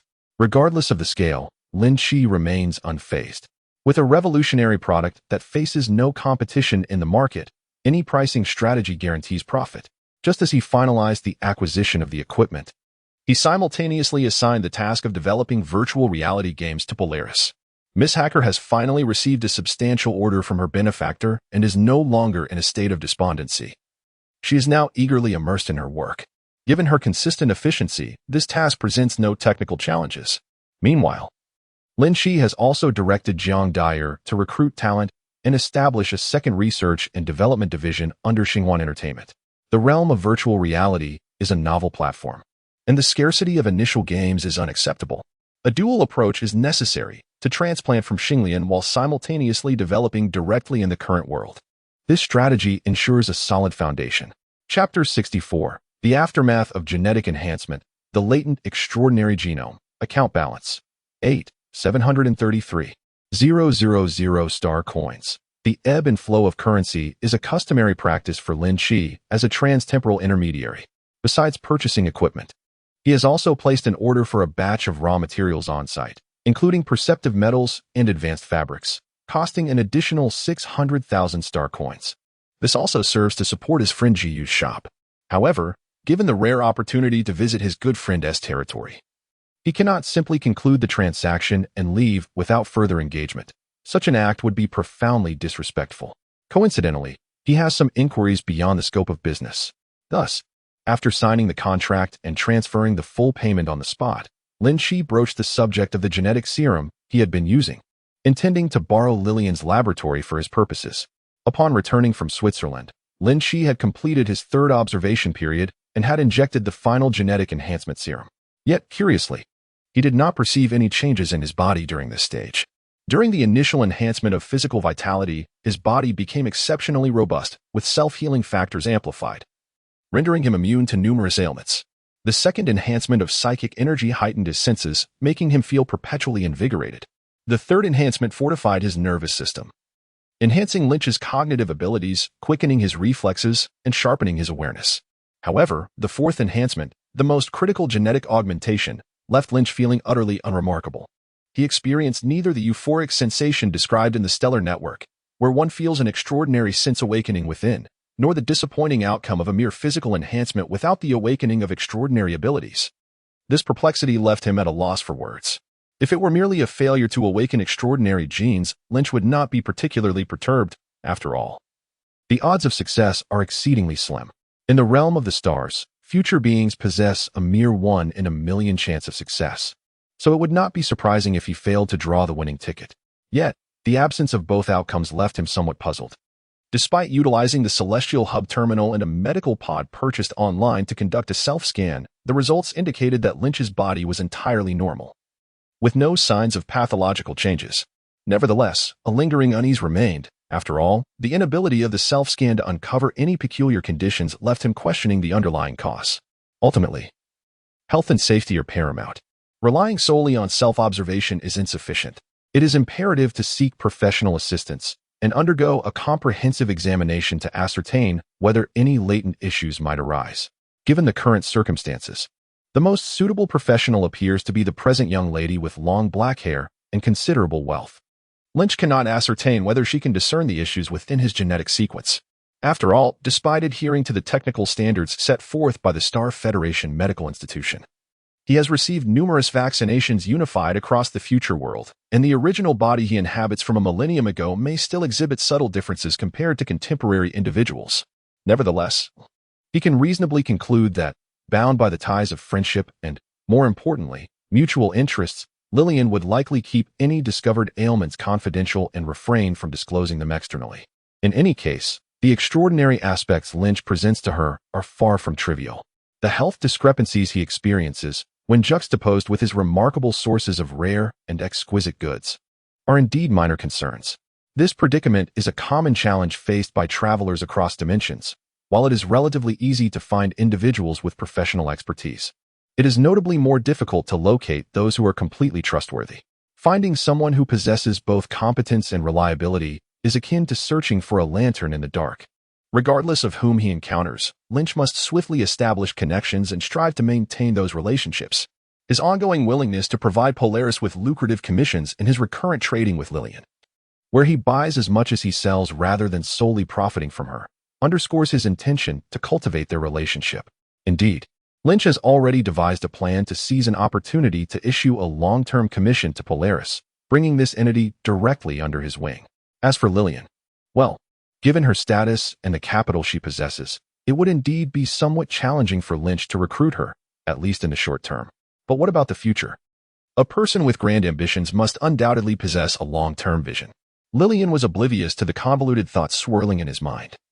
She simply heard Lynch express his desire for a physical examination and, without a moment's hesitation, readily agreed. After all, it was merely a matter of facilitating a health check. They were good friends, so there was no room for hesitation. Naturally, before proceeding, she, in her role as doctor, inquired about Lynch's intentions. Upon learning that the examination primarily concerned a follow-up after the injection of a genetic serum, and understanding the circumstances he had encountered, Lillian became contemplative. Her wine-red eyes fixed on the young man before her. It felt as though she had stumbled upon an intriguing case. Consequently, she escorted him to her genetic laboratory. Generally speaking, the modifications induced by genetic serums are quite apparent and easily identifiable. Seating Lynch upon an apparatus resembling a rather oversized recliner, Lillian busied herself while simultaneously providing educational insights. She explained that both their company's products and those available on the market strictly adhere to the pharmaceutical standards set forth by the Stellar Federation, implementing a dual standard, success or failure. The introduction of excessive reversal factors is not permitted, nor can the user's body undergo unpredictable mutations. Typically, there are no unforeseen complications. However, there are instances where certain users may be rather exceptional. It can be understood that prior to the infusion of the serum, the genetic sequence already harbored mutated fragments. Consequently, when unique individuals emerge beyond the influence of this serum, the repercussions of their inoculation may occasionally yield a third state. Distinct from the aforementioned two, the latent extraordinary gene. After a lengthy exposition, even Lynch found himself somewhat bewildered, furrowing his brow as he silently analyzed the information in his mind. According to Lillian's words, this did not seem to signify a dire situation. The latent extraordinary gene, no matter how detrimental, indicated that an extraordinary gene had indeed manifested. In other words, the serum's alteration of the body had, in essence, succeeded.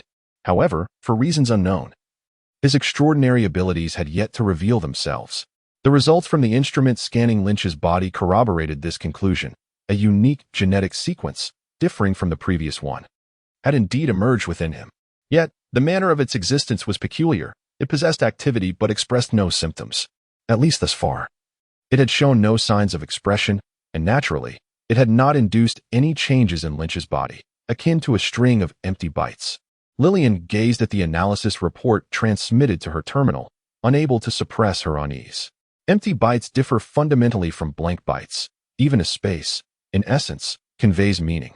Yet in Lynch's case, it was as if that sequence of genes formed nothing, signifying nothing at all. This left her at a loss.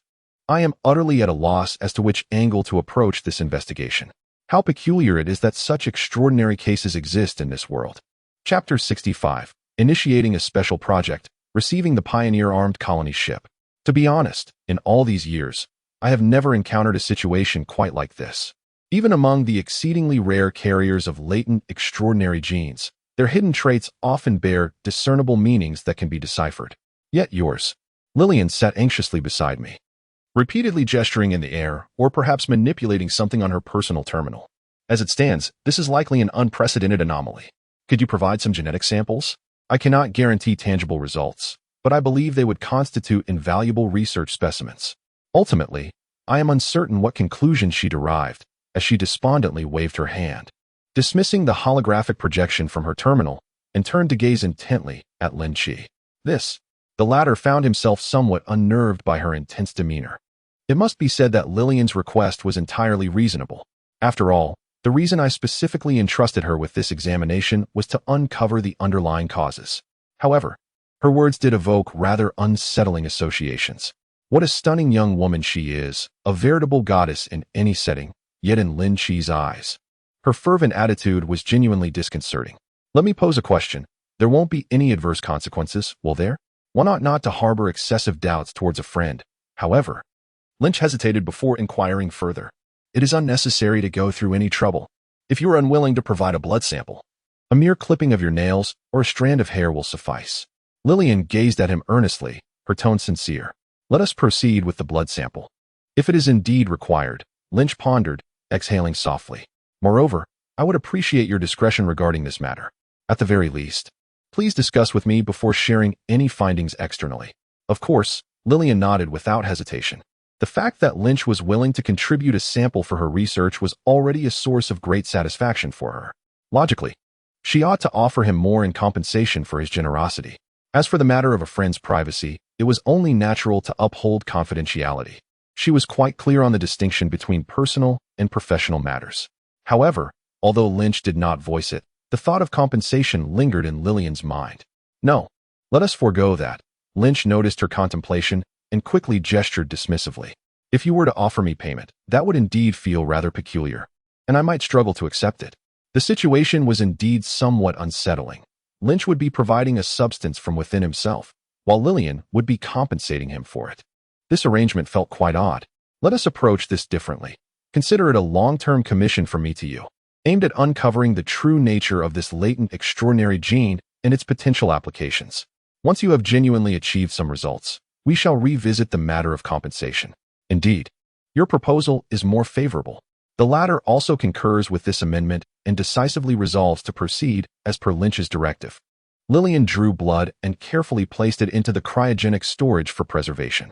After a brief discussion regarding the research plan, the two departed from the laboratory. The Explorer-class armed colonial vessel, ordered by Lynch, has arrived at the spaceport of Parity 3, stationed adjacent to Lillian's experimental sector. On this occasion, Lynch also took the opportunity to examine this colossal craft. Weighing over 100,000 tons, this behemoth, despite its heavy armor-compressing space to some extent, appeared exceedingly massive. With a length exceeding 500 meters and an average width and height surpassing 100 meters. The broadest sections of the hull on either side extended beyond 250 meters. The upper decks of the flanking turrets were densely populated with main gun positions, secondary gun placements, and anti-aircraft artillery, along with enclosed flight decks designed for the temporary ingress and egress of shuttles, fighter jets, and mechs. Behind the robust composite steel armor, energy shield generation units were integrated, further emphasizing the vessel's formidable scale. To be precise, the side hulls are distinct appendages of the vessel, separable from the central structural body. Primarily designed for modular assembly, as Lillian elucidated, the central body constitutes the core of the colonial ship, with the outer hulls encircling the ship's hold affixed to additional hull sections, allowing for convenient detachment and maintenance at a reduced cost. Within the central structure, Aside from the armament module at the bow and the propulsion system at the stern, the forward midsection houses the integrated avionics system. While the central area is critical for the reactor and power compartment, the rear midsection is predominantly allocated for the ship's transport, production, and sustenance modules. In essence, while emphasizing capabilities to operate under harsh conditions, it ensures ample space for transportation and production. The Voyager class represents a specialized vessel imbued with the aspirations of millennial technology. Diverging from mere transport ships or warships, it amalgamates the functionalities of both, yet does not excel in either. Clearly, from the outset of its design, it was not intended for captains who prioritize cost-effectiveness or singular missions. Even the military would refrain from procuring such relatively expensive composite vessels, as armed forces possess comprehensive combat systems and logistical frameworks, eschewing the pursuit of both in efficacy in a singular ship. Its target clientele consists solely of intrepid explorers and distinguished independent captains, specifically catering to those with substantial budgets who do not hesitate to utilize the finest steel for the sharpest blade. This aligns seamlessly with the developmental philosophy consistently upheld by millennial technology. Ultimately, in the shipbuilding industry, they have consistently found themselves overshadowed by giants such as Longshore Corporation, Shinhua Dynamics, and Baixing Shipyard. The latter wield overwhelming dominance in the mid to low-end civilian market, military sector, and bulk transportation fields.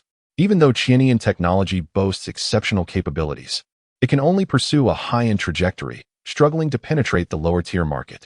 However, their specialization in high-end manufacturing has garnered them a stellar reputation in the realm of specialized vessels, including colony ships, engineering vessels, research ships, and exploration crafts. The popular consensus within the Star Domain's public network is, those who can afford vehicles produced by Qianian technology are undoubtedly affluent. When Lin Qi's grand toy arrived at the local starport, it drew the attention of numerous onlookers. Yet, due to Lilian's exemplary privacy measures, she adeptly utilized her authority as the head of the Galactic Department to directly summon personnel from the headquarters to pilot and transport the colossal ship. Upon reaching the star system, she promptly docked the Pioneer at her own space station, with all routine maintenance personnel being her own staff. Consequently, the external world knows very little about the enigmatic and discreet owner of this magnificent vessel. One must admit, it is quite considerate. Chapter 66. The Custom Transport Vehicle, an innovative use of the time-space gate. Thank you for your assistance. This arrangement is quite satisfactory. Lin Qi glanced at her, appreciating the meticulousness of her planning. Recently, my work focus has shifted away from this area, and I may require it to remain on your territory for a bit longer. It would be best to continue employing your personnel for its maintenance. That is perfectly fine. We are friends, after all. You may park it for as long as you need. There is no need to mention money. Your assistance far outweighs any trivial amount, Lilian jested. It was surprising to see this cold, expressionless woman with long, straight hair engage in humor, catching Lin Qi's attention. Well then, I shall not be polite, he nodded, choosing not to elaborate further. As Lilian had stated, their relationship had reached a level where their intertwined interests had evolved into a bond akin to that of allies. Discussing trivial matters would not only seem tedious, but also create an artificial distance between them. With professionals taking charge, Lin Qi felt a sense of reassurance. After all, he intended to utilize this vessel as a base rather than for frequent excursions. Stationing it on Lilian's territory ensured both security and privacy. If he were to embark on short journeys across the galaxy, he would likely refrain from using the Pioneer. Given his status, traveling on a Millennium-class technology or a VIP flight from the Cosmic Group would be far more economical than purchasing and operating his own vessel. Accompanied by Lilian, Lin Qi explored his newly acquired ship. It must be said that the colonial vessel possesses a distinct natural advantage in terms of habitation. In contrast to the militaristically utilized and relatively confined battleships, as well as the cargo ships designed primarily for standard container transport which often feature vast and empty holds. The interior design of the colonial ship is markedly more humane, evoking a sense of livability. It resembles a mobile city crafted from alloy. However, at present, within this mobile city, apart from the synthetics and robots, there are no other inhabitants. During the internal renovations of the Pioneer prior to delivery, some flora and fauna were cultivated in the vessel's ecological compartments. In the pursuit of colonization, self-sufficiency is imperative for resource production. Agriculture and livestock rearing are essential subjects. Without seeds or breeding stock, How can one proceed? This is a standard configuration provided by the shipyard, and even Lynch did not expend additional funds in this regard. The synthetics, aside from maintaining the vessel, primarily serve to attend to these life forms. In an incredibly advanced future starship, witnessing a quaint pastoral scene feels somewhat absurd to Lynch, leaving him somewhat perplexed. After a thorough inspection and confirming that the new ship was in good order, Lynch returned to Lilian's space station. Bidding farewell to her marked the conclusion of this journey. Upon boarding the Silver Pegasus and descending back to the surface, he promptly arranged several work-related tasks and awaited the shuttle for transporting goods. Once the cargo, which included equipment urgently shipped by Lilian, was fully loaded, Lynch operated a specially designed truck, making several trips to transport everything back to the suburban warehouse on the other side of the time portal. At this juncture, the artisanal methods of transportation that once sufficed could no longer meet his business demands. Consequently, prior to the East African operation, Lynch specifically reached out through the channels of the Universal Group to commission a customized truck from a repair shop. On the surface, it appeared to be just another typical king of 100 tons commonly seen on modern highways. Its dimensions and weight bore no distinction from the authentic models of today. Lynch even had the manufacturer emblazon a grand emblem upon it. However, internally, it was an entirely different story. Although Lynch refrained from equipping it with a nuclear reactor, it retained the standard pure electric engine found in the civilian market of Starlink. Nonetheless, both its load capacity and speed diverged significantly from the original specifications. Thanks to these modifications, its acceleration and top speed were remarkably exaggerated, achieving 100 kilometers in merely half a second, a feat that placed it in the realm of supercars, far beyond the capabilities of a typical semi-truck. Lynch's requirement stemmed entirely from the need to facilitate the temporal gateways. When in direct contact with his corporeal form, the duration of the temporal gateway was nearly infinite. However, once contact was severed, the gateway would remain open for a maximum of 2 seconds before automatically closing. Unfortunately, during the transportation of bulk goods, maintaining the opening and closing of the temporal gateway was impractical. How much could one carry with both hands full and a backpack strapped on? Thus, upon recognizing the limitations of manual transport, Lynch decisively opted for a vehicle change. Yet, upon this transition, he encountered the issue of duration. Each time he opened and closed the gateway, he was compelled to wait an hour on the other side due to the cooldown period. This presented a rather exasperating dilemma.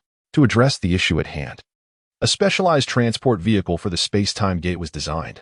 With its colossal load capacity, it can carry hundreds of tons of cargo, enabling the entire production line's equipment to be transported in one go.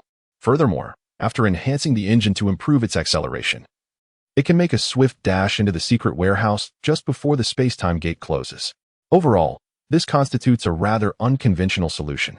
However, at present, Lynch finds himself devoid of better alternatives, given the dimensions of the space-time gate. Attempting to pass a heavy truck through it is already the limit. Any more would not fit. Ultimately, this enigmatic gateway remains the sole connection between the present and the future, making it immensely crucial. He is uncertain about its origins and finds himself at a loss on how to study it, let alone alter it.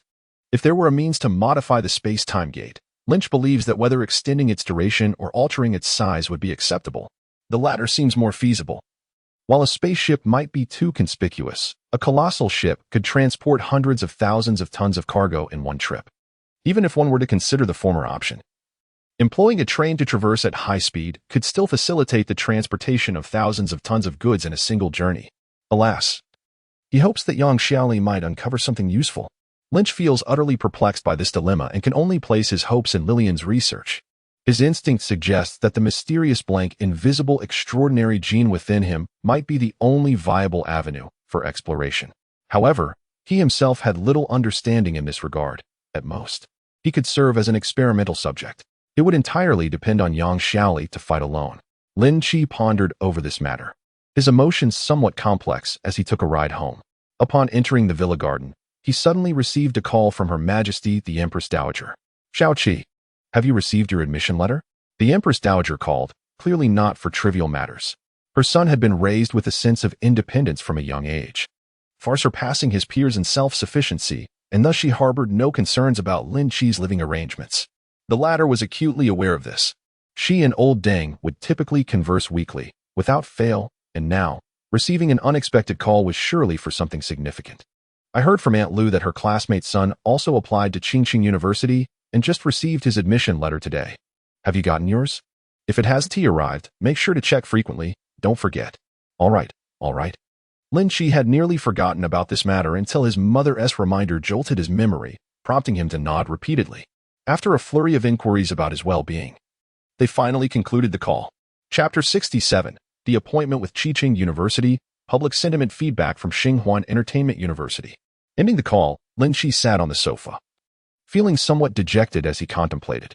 To be honest, if it hadn't been for his mother's call today, he might have almost forgotten that he was still a student. The arrival of the time-space portal had completely disrupted all his prior plans. The sudden emergence of his golden opportunity felt akin to a derailed train, leaving chaos in its wake. In the past month, a myriad of chaotic events has transpired, overwhelming and disordered. Lin Qi has been either embroiled in turmoil or en route to create it, busily engaged in a whirlwind of activity. He has ascended to the realm of managing billions in assets, conversing effortlessly with prominent figures in the real world, and even clandestinely collaborating with national institutions. This marks a complete rupture from Lin Qi's former identity, as if an invisible chasm has severed his memories.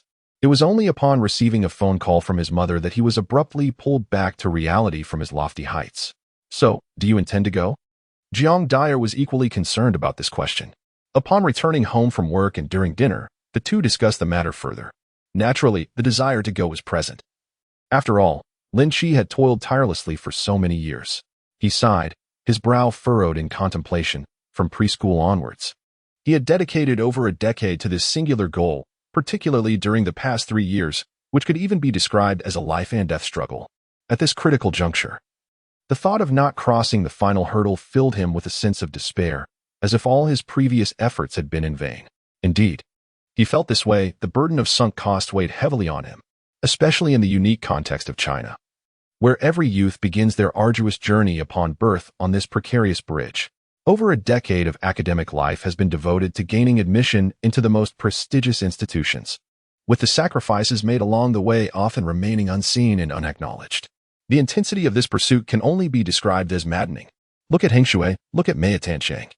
No one would find it exaggerated to use the term madness to characterize the examination-oriented education in China.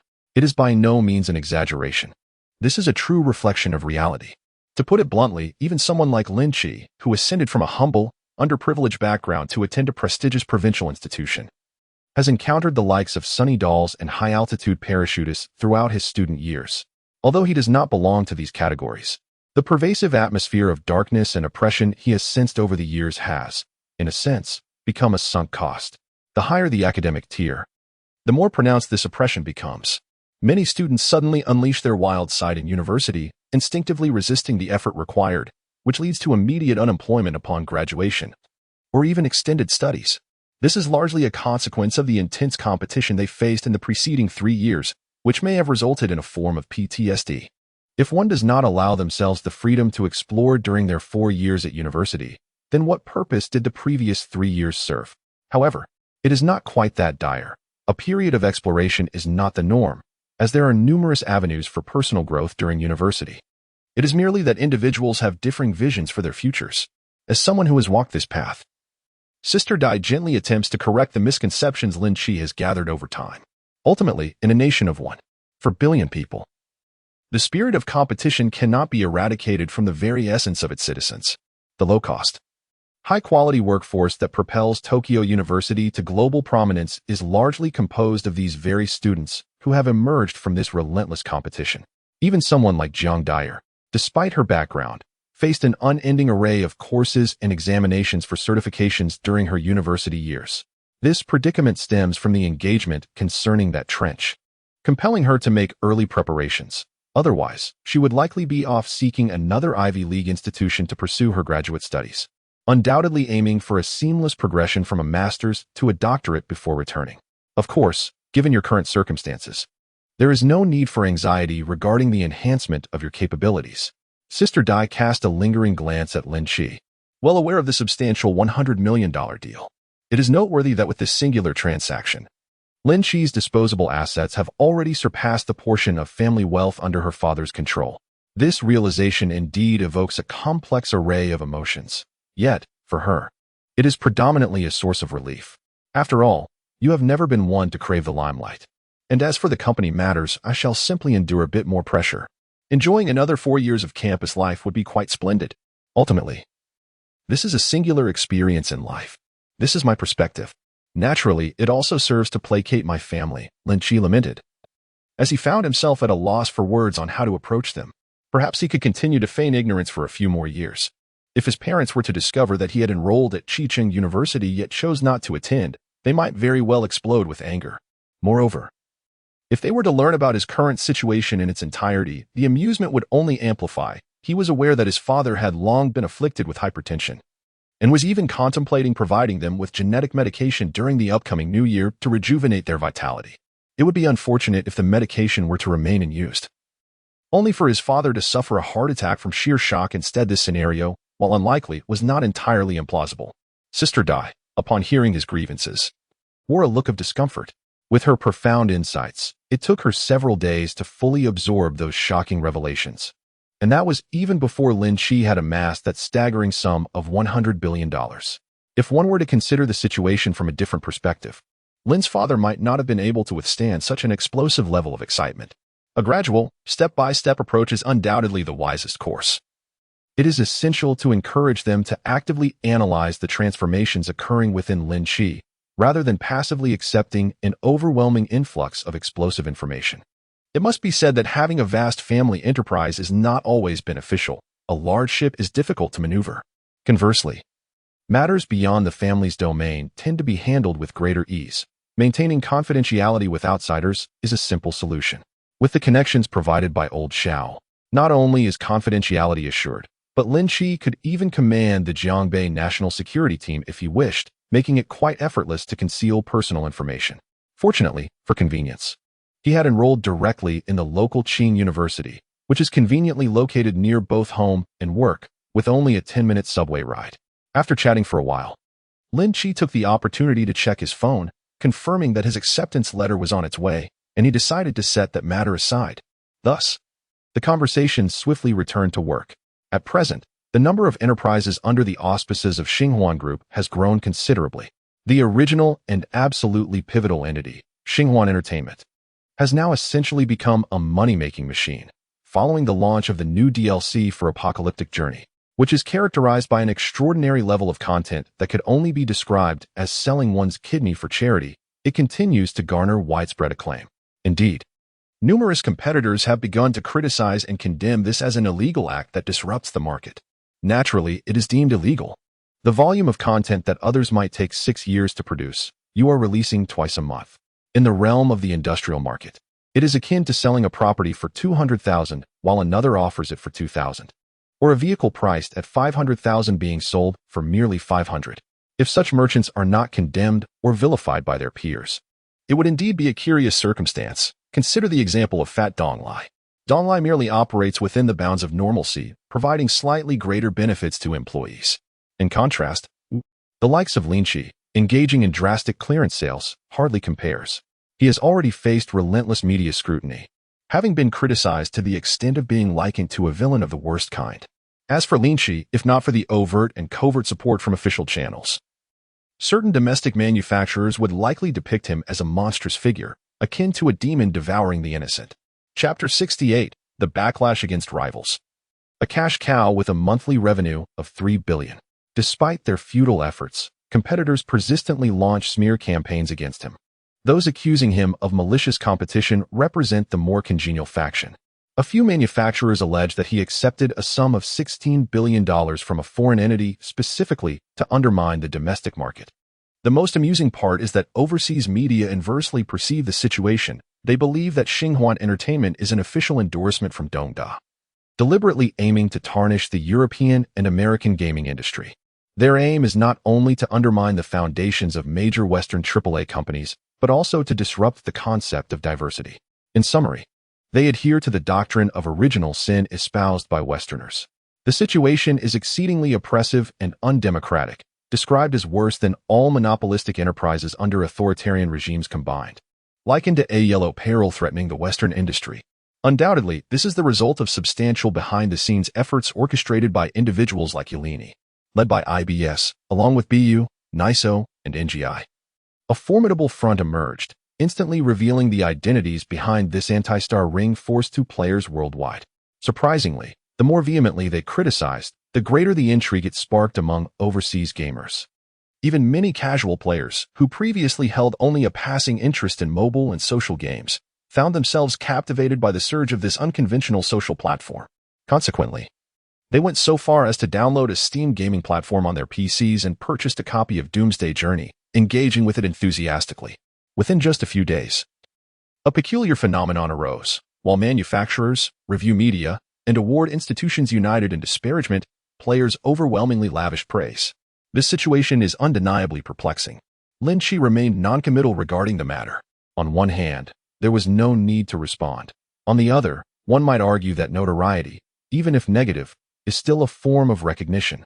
In any case, influenced by the public relations offensive of the Yeleni organization, the DLC not only amassed substantial profits, but also boosted the sales of the main game. Currently, this single game project generates over 100 million in global revenue daily, an astonishing figure. What does a monthly turnover of 3 billion signify? Such levels are characteristic of the world's top-tier gaming enterprises. Remarkably, nearly all of this revenue is pure profit, as the exorbitant development costs associated with the gaming industry have been entirely avoided.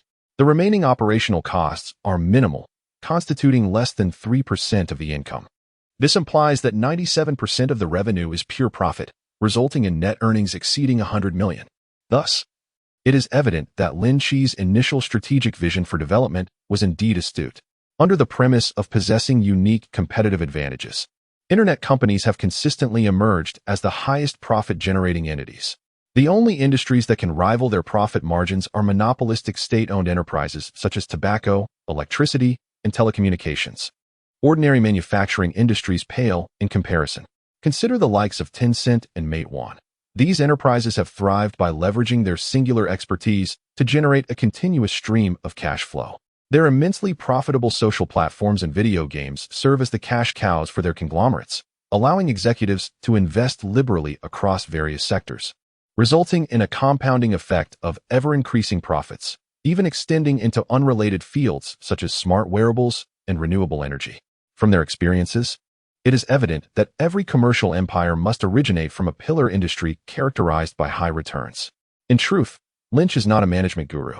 He merely emulates the successful strategies of others, standing on the shoulders of all the internet giants of Huagua. Of course, this is only one facet. The other facet is firmly positioned within the invincible portal of time and space. With the continuous influx of substantial profits from Xinhuan Entertainment, along with the deployment of lithium-air battery production lines by Xinhuan Power and the impending establishment of brain-machine interface equipment production lines by Xinhuan Electronics, they can operate at full throttle without regard for costs, moving with unprecedented speed. To invest in 2 industrial parks simultaneously, with a combined cost exceeding 1 billion, is indeed an astonishing endeavor within the industry. Such grand investments have directly captured the attention of the Qiqing municipal government, which hastily convened a special symposium for General Manager Jiang to facilitate the bidding process on-site. According to Sister Xiaodai, the governor even hinted at arranging a municipal democratic title for her. He assured that he would demand the construction team to complete these 2 projects at the highest quality and efficiency. Such a level of investment no longer necessitates clandestine dealings of power and money. With a billion-level investment in factories, one can only imagine the extravagant subsequent industrial chain. Just the factory buildings and personnel alone would amount to billions. What would the equipment cost? And how many orders and taxes would arise from the subsequent raw materials and product sales? It is worth noting that this enterprise is backed by the National Defense Science and Technology Commission, with connections reaching the highest echelons. When the city government staff learned of this news, they were utterly astonished, having been through the ranks themselves. They understood well that this was no longer merely a financial matter. It was fundamentally an economic engine capable of revitalizing an entire region. Once successfully constructed and operational, it would yield an unceasing stream of political achievements. In comparison, grasping a meager share of profit would be a trivial gain. Moreover, the meteoric rise of the mysterious Xinhuan Group, which not only has the endorsement of the National Defense Science and Technology Commission, but also subtly hints at connections with national security and the military, cannot be overlooked. Even in the absence of such affiliations, the governor would not dare to act recklessly, especially for the sake of political achievements. Those who have navigated through numerous obstacles and spent decades ascending to their positions are certainly no fools. As for any potential resistance from other quarters, after the collective intervention of the city's first and second committees, which conveyed their constraints in the most stringent manner, any tentative thoughts were swiftly suppressed. There are countless ways to earn money and plenty of avenues for enjoyment. However, to provoke the entire leadership of Qingcheng on its own turf would undoubtedly be akin to igniting explosives with detonators. It is exceedingly rare in Huagua to encounter such an eccentric method of self-sabotage. Even the ordinary delinquents, who remain oblivious to the storms brewing within the upper echelons, would swiftly learn their lesson. Take, for instance, a petty thief who, while pilfering from an industrial park, casually absconds with a few steel bars from the Xinghuan power plant construction site. Within 2 hours, he would find himself apprehended by the Qiqing City Bureau, detained for 30 days, and subjected to a diet of boiled cabbage in a detention center, which would render him instantly contrite. It is not merely the hapless thieves who have learned a lesson. Even the envious ruffians and wayward girls frequenting the bar streets are well aware that one should never provoke individuals bearing the Xinghuan Group insignia. Under such unprecedented scrutiny and protection from the entire city, the progress of both projects is exceedingly promising. The rigorous schedule of 3 shifts, white and black, 5+2, is no joking matter. Just the overtime pay for the construction teams must amount to several million daily. Optimistically, it is anticipated that within a couple of days, the renovations of the retained old factory buildings will be completed. As for the numerous new structures under construction, they should be erected before Lin Qi's school term begins. Once the renovations of the existing factory are finalized, production lines can be deployed and operations commenced. Lin Qi contemplated, yet emphasized the necessity of robust security measures. After all, this is a globally leading confidential project, and with so many eyes around, leaks must be avoided.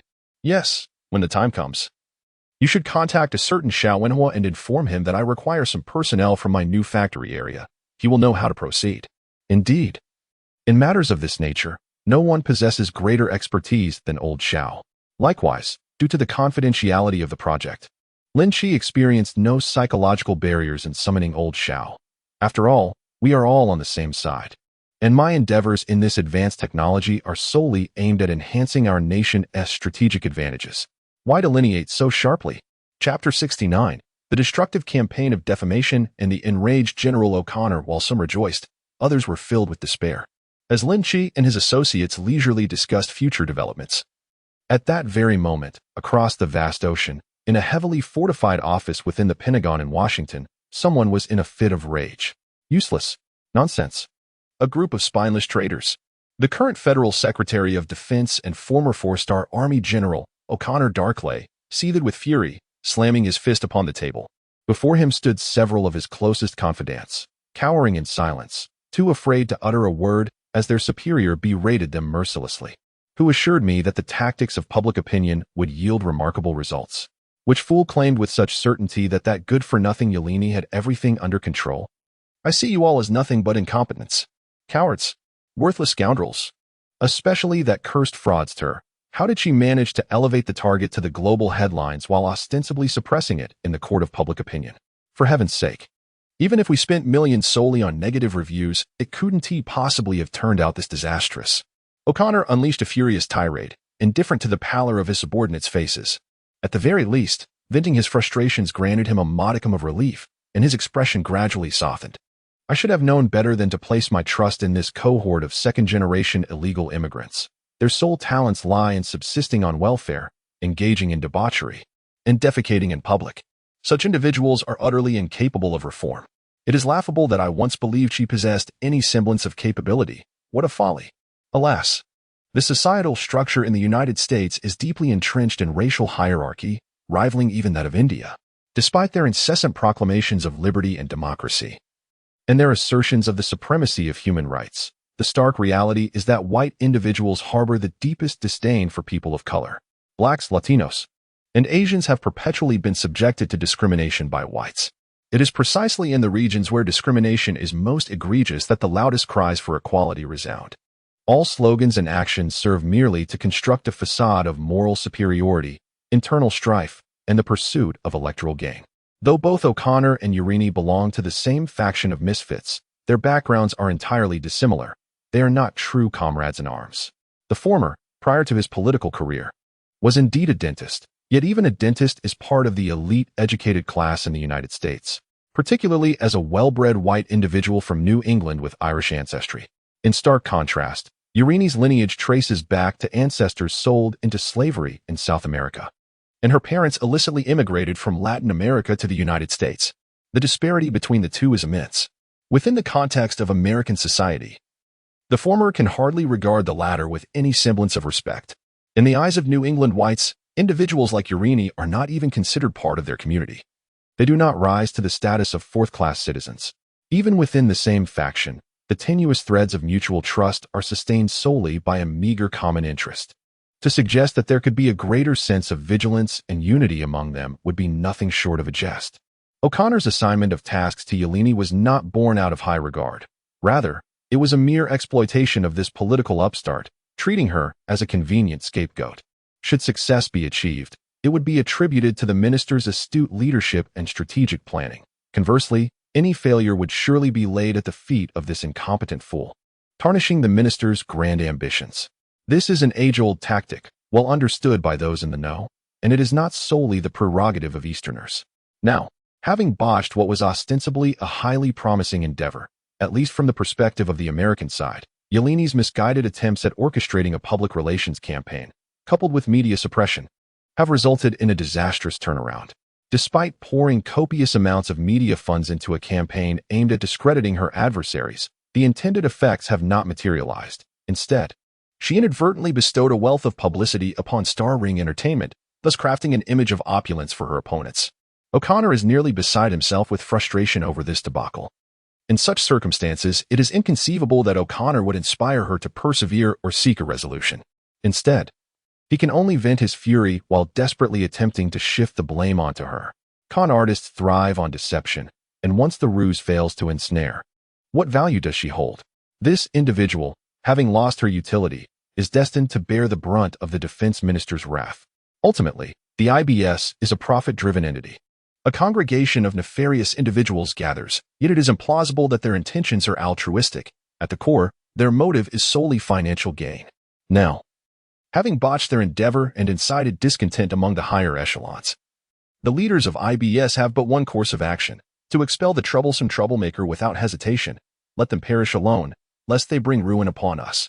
However, while the blame may have been shifted and the flames ignited, the fundamental issue confronting O'Connor remains unresolved. The objective has not been achieved. What shall be the next course of action? That wretched scoundrel has marred this affair, rendering me exceedingly vulnerable in the eyes of certain prominent figures. O'Connor, his countenance darkened, surveyed his trusted confidants, who quaked in trepidation. Who could be deemed a prominent figure by the Secretary of Defense, but those at the pinnacle of the societal hierarchy? The heads of the few illustrious families? Given that the Secretary belongs to the Democratic Party and the faction of nefarious individuals was supported by them, it is likely to be either Morgan or Kennedy. The conventional methods of public opinion have faltered due to the ostentatious maneuvers of IBS. Standard economic strategies are likely rendered ineffective. New approaches must be conceived. The Secretary of Defense glanced around, hoping his confidants would swiftly devise a viable strategy. The powerful players behind the Democratic Party have set their sights on the elusive digital information technologies. After all, they have traditionally been the unseen masters of Silicon Valley, placing considerable emphasis on domains such as electronic information, digital virtualization, and the Internet. Notably, the major Internet titans of the United States, including Microsoft, Apple, IBM, and Intel, reveal upon scrutinizing their equity distribution that the funds steering these enterprises are predominantly under the dominion of the Democratic Party's consortium. While the military-industrial complex and energy magnates associated with the party may not be particularly concerned with these somewhat ephemeral ventures, merely allowing General Lester to make a few idle moves as a token gesture, there exists a compelling justification for O'Connor, aligned with the Democratic oligarchs, to act decisively. Having committed to fulfilling the boss's directives, he must exert every effort, even if the endeavor falters. Otherwise, contemplating the fate of Yelena serves as a forewarning of O'Connor's potential predicament. The confidants exchanged glances, uncertain of how to proceed.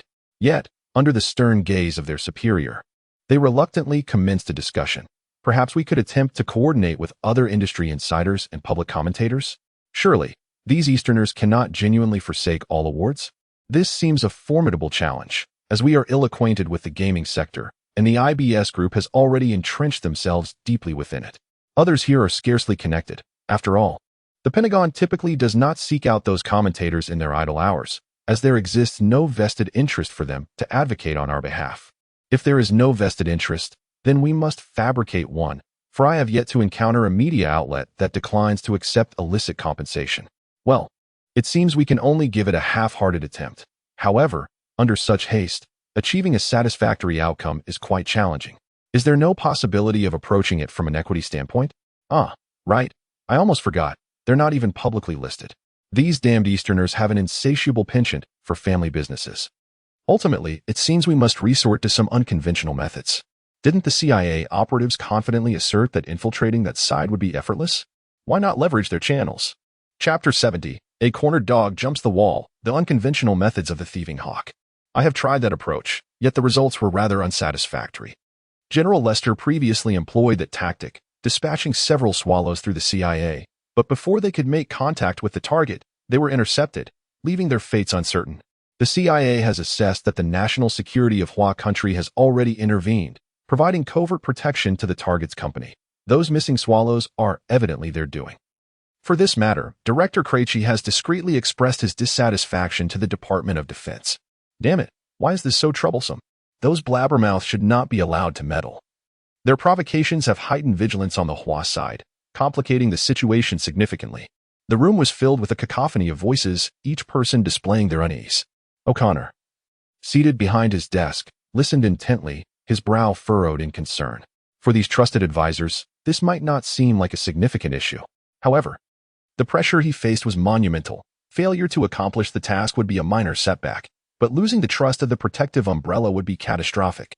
From the perspective of the midterm elections, the forthcoming administration is inevitably confronted with the resurgence of the party, and the current Secretary of Defense may soon reach the end of his tenure. However, the notions of a safe landing and being shown the door cannot be conflated. Unlike politicians hailing from established political dynasties, O'Connor, who has risen to prominence through the tides of political correctness, lacks substantial foundational support. If he does not diligently seek an opportunity to secure a dignified exit sanctioned by influential figures above him, he risks descending into a dire fate reminiscent of the once renowned strategist Bannon, who ultimately found himself surviving through deception among the disillusioned. The mere thought of such a scenario sends shivers down O'Connor's spine. One must wonder how many indiscreet remarks he has made and how many questionable actions he has undertaken to ascend to his current position. Not to mention the formidable adversaries he has provoked. Advocating for political correctness inherently pits him against traditionalists. Not only do the disillusioned resent him, but military leaders also regard this office-bound general, who has never served a day in the ranks, with disdain. Even within the Democratic Party, the traditional establishment, led by the New England Puritan elite, subtly ostracizes him and his faction. Should he be forsaken by his protectors? It would be a mercy for O'Connor to merely succumb to a tragic end at home. The internal factional struggles within the empire are vividly exposed at this juncture. Observing O'Connor's current predicament of being caught between a rock and a hard place elucidates this reality. Even as the illustrious Secretary of Defense, a member of the cabinet, and theoretically the highest authority within the Pentagon, his command over personnel is rather limited, merely a handful of loyal subordinates. Though these trusted aides are steadfast in their loyalty, their capabilities raise significant doubts. They are not even graduates of reputable military academies. O'Connor lacks a political foundation, and those willing to follow him are primarily a motley crew of flamboyant investment brokers and impoverished social commentators, undeniably grassroots political figures. Among them are even former gang members and so-called investment bankers who engage in usury. These grassroots individuals have been absorbed into his office, adorned with titles such as strategic advisor and decision-making consultant, creating an appearance of legitimacy. However, when confronted with genuine challenges, their lack of sophistication becomes glaringly apparent. Having received no elite education, their repertoire of strategies is decidedly limited. Once their few tricks are exhausted, they are rendered utterly helpless. Moreover, apart from these individuals, he is unable to command others. Being a civilian, the Secretary of Defense derives his authority from the White House cabinet, which is inherently unstable. The military leaders of the Joint Chiefs of Staff are the true power brokers within the Pentagon. They are natural allies of the military-industrial complex, generally dismissive of the current administration's credibility. The military heads are unlikely to exacerbate O'Connor's already precarious situation. It is doubtful they would extend any assistance. Perhaps we should consider employing some decisive measures? After a prolonged silence, someone finally stepped forward once more. The former gang member, with a menacing glint in his eyes, spoke up. If communication cannot be established and commercial negotiations are futile, then a more visceral approach must be employed to intimidate the counterpart. It's a simple matter of money or life. The others around him were taken aback by his demeanor, remarking that the target had already been secured by the national security of Huagua, making peaceful interventions nearly impossible. Did he really intend to resort to such extremities? The individual who had previously voiced his concerns nonchalantly remarked, "You finance types are all spineless. You have no understanding of the complexities of survival within a gang. Regardless of one's perceived weakness, one should at least know the rudiments of kidnapping, should they find themselves in such a predicament. Honestly, putting oneself in that position, would you not fear such a fate? Every individual possesses a vulnerability, particularly those from Eastern cultures, where familial ties are held in profound regard, much like the Italians. Let me put it this way. I refuse to believe that if one's closest relatives, parents, or lovers were held captive, they could still arrogantly disregard our conveyed opinions as before. If all else fails, one might devise a strategy to lure him out and take control. Ultimately, he is merely a child, not yet 20. And you have elevated him far too highly, the proponent stated with a serious countenance. Approaching the situation from an equitable perspective and adhering to the established rules, it becomes exceedingly challenging to identify effective means of dealing with him. However, when considering his age, experiences, and unconventional extreme methods, one often finds that they can be remarkably effective. Specialized knowledge can be acquired swiftly. But the experience of navigating life and death crises is not something one can learn within the confines of an ivory tower. If not handled carefully, a mere couple of shots could leave him so terrified that he might soil himself on the spot. It must be said that transitioning from the lofty realms of business warfare, political maneuvering, and psychological tactics to the most disparaged and contemptible street thugs' kidnapping strategies is indeed a considerable leap. The disparity is quite striking, rendering those present momentarily speechless and hesitant to comment. Yet, O'Connor, seated at the head of the table, absorbed these ideas gradually, allowing them to resonate in his mind. The deeper he delved into the contemplation, the more his eyes sparkled with insight. Before his meteoric rise, he was merely a dentist in an affluent neighborhood. In his traditional understanding, such unscrupulous and underhanded tactics were, in fact, quite effective. Rich individuals in upscale communities often found themselves embroiled in such disputes, and dealing with the kidnapping of loved ones is invariably challenging, leaving them severely impacted each time. Most crucially, these sordid tactics possess a formidable capacity for intimidation. If one could exploit an opponent's momentary lapse in vigilance to strike unexpectedly, it could yield an almost limitless leverage of threats. For O'Connor, who currently found himself at a loss, this was akin to a lifeline. Chapter 71. The dump truck takes position. Lin Qi's defensive network. Let me put it this way. Once we liberate our minds, nothing becomes insurmountable. Reflect upon our actions in Iran, Iraq, Afghanistan, and Palestine. Do you not yet comprehend which methods yield the greatest efficacy?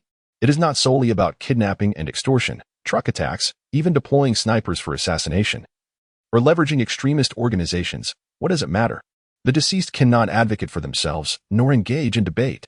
Shall we proceed, my lord? There is no need for psychological counsel.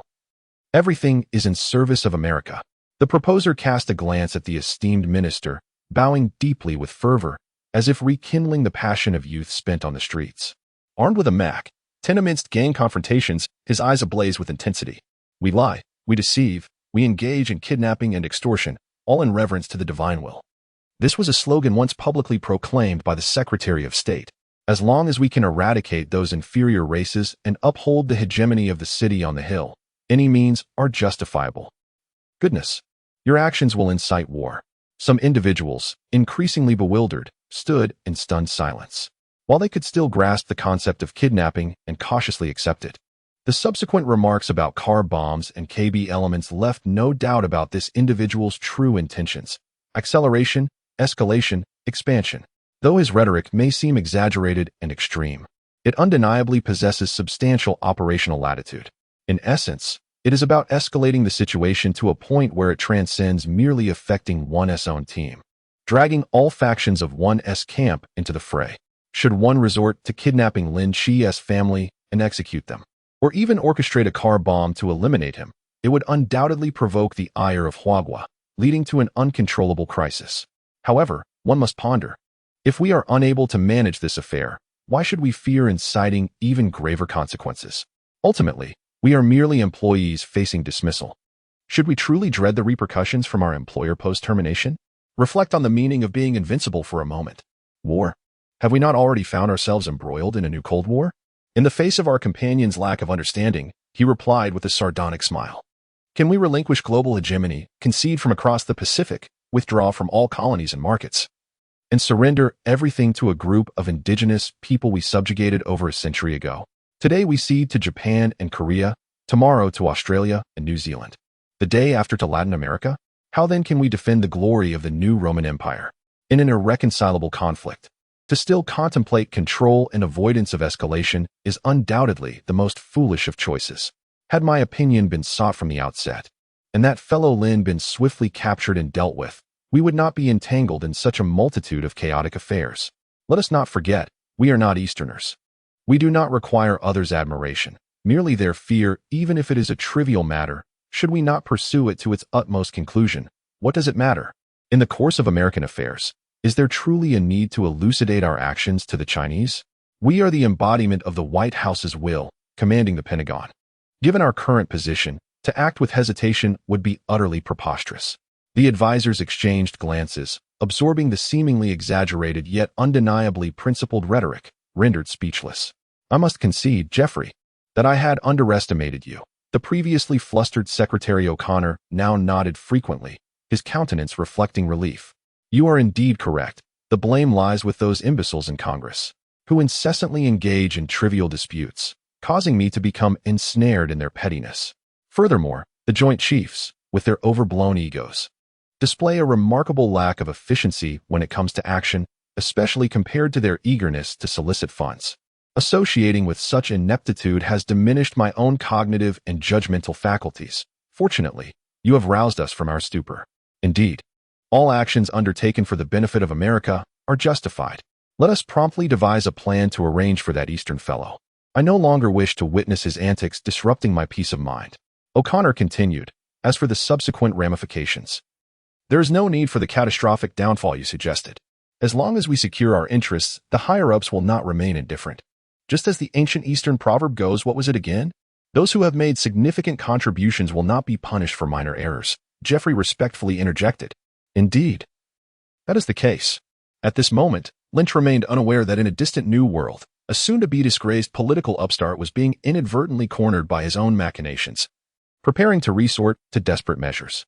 Of course, even if he were aware, Lynch would not be particularly astonished. The rise of new forces inevitably leads to the downfall of the old rulers. This is an inescapable path in the progression of history. O'Connor had not truly erred. He merely found himself in an unwise faction, trapped on a leaky vessel, a metaphorical ship of state. Consider that many of the holes in this ship were created by pests like him. Even if O'Connor were to meet his demise, it could only be deemed just retribution.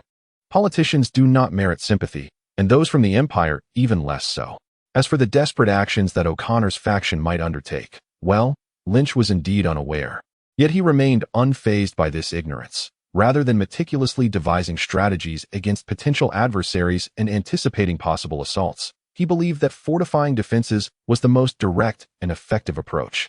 In this regard, he had always been prepared. Periodically, Lynch would procure equipment from the realms of time yet to come.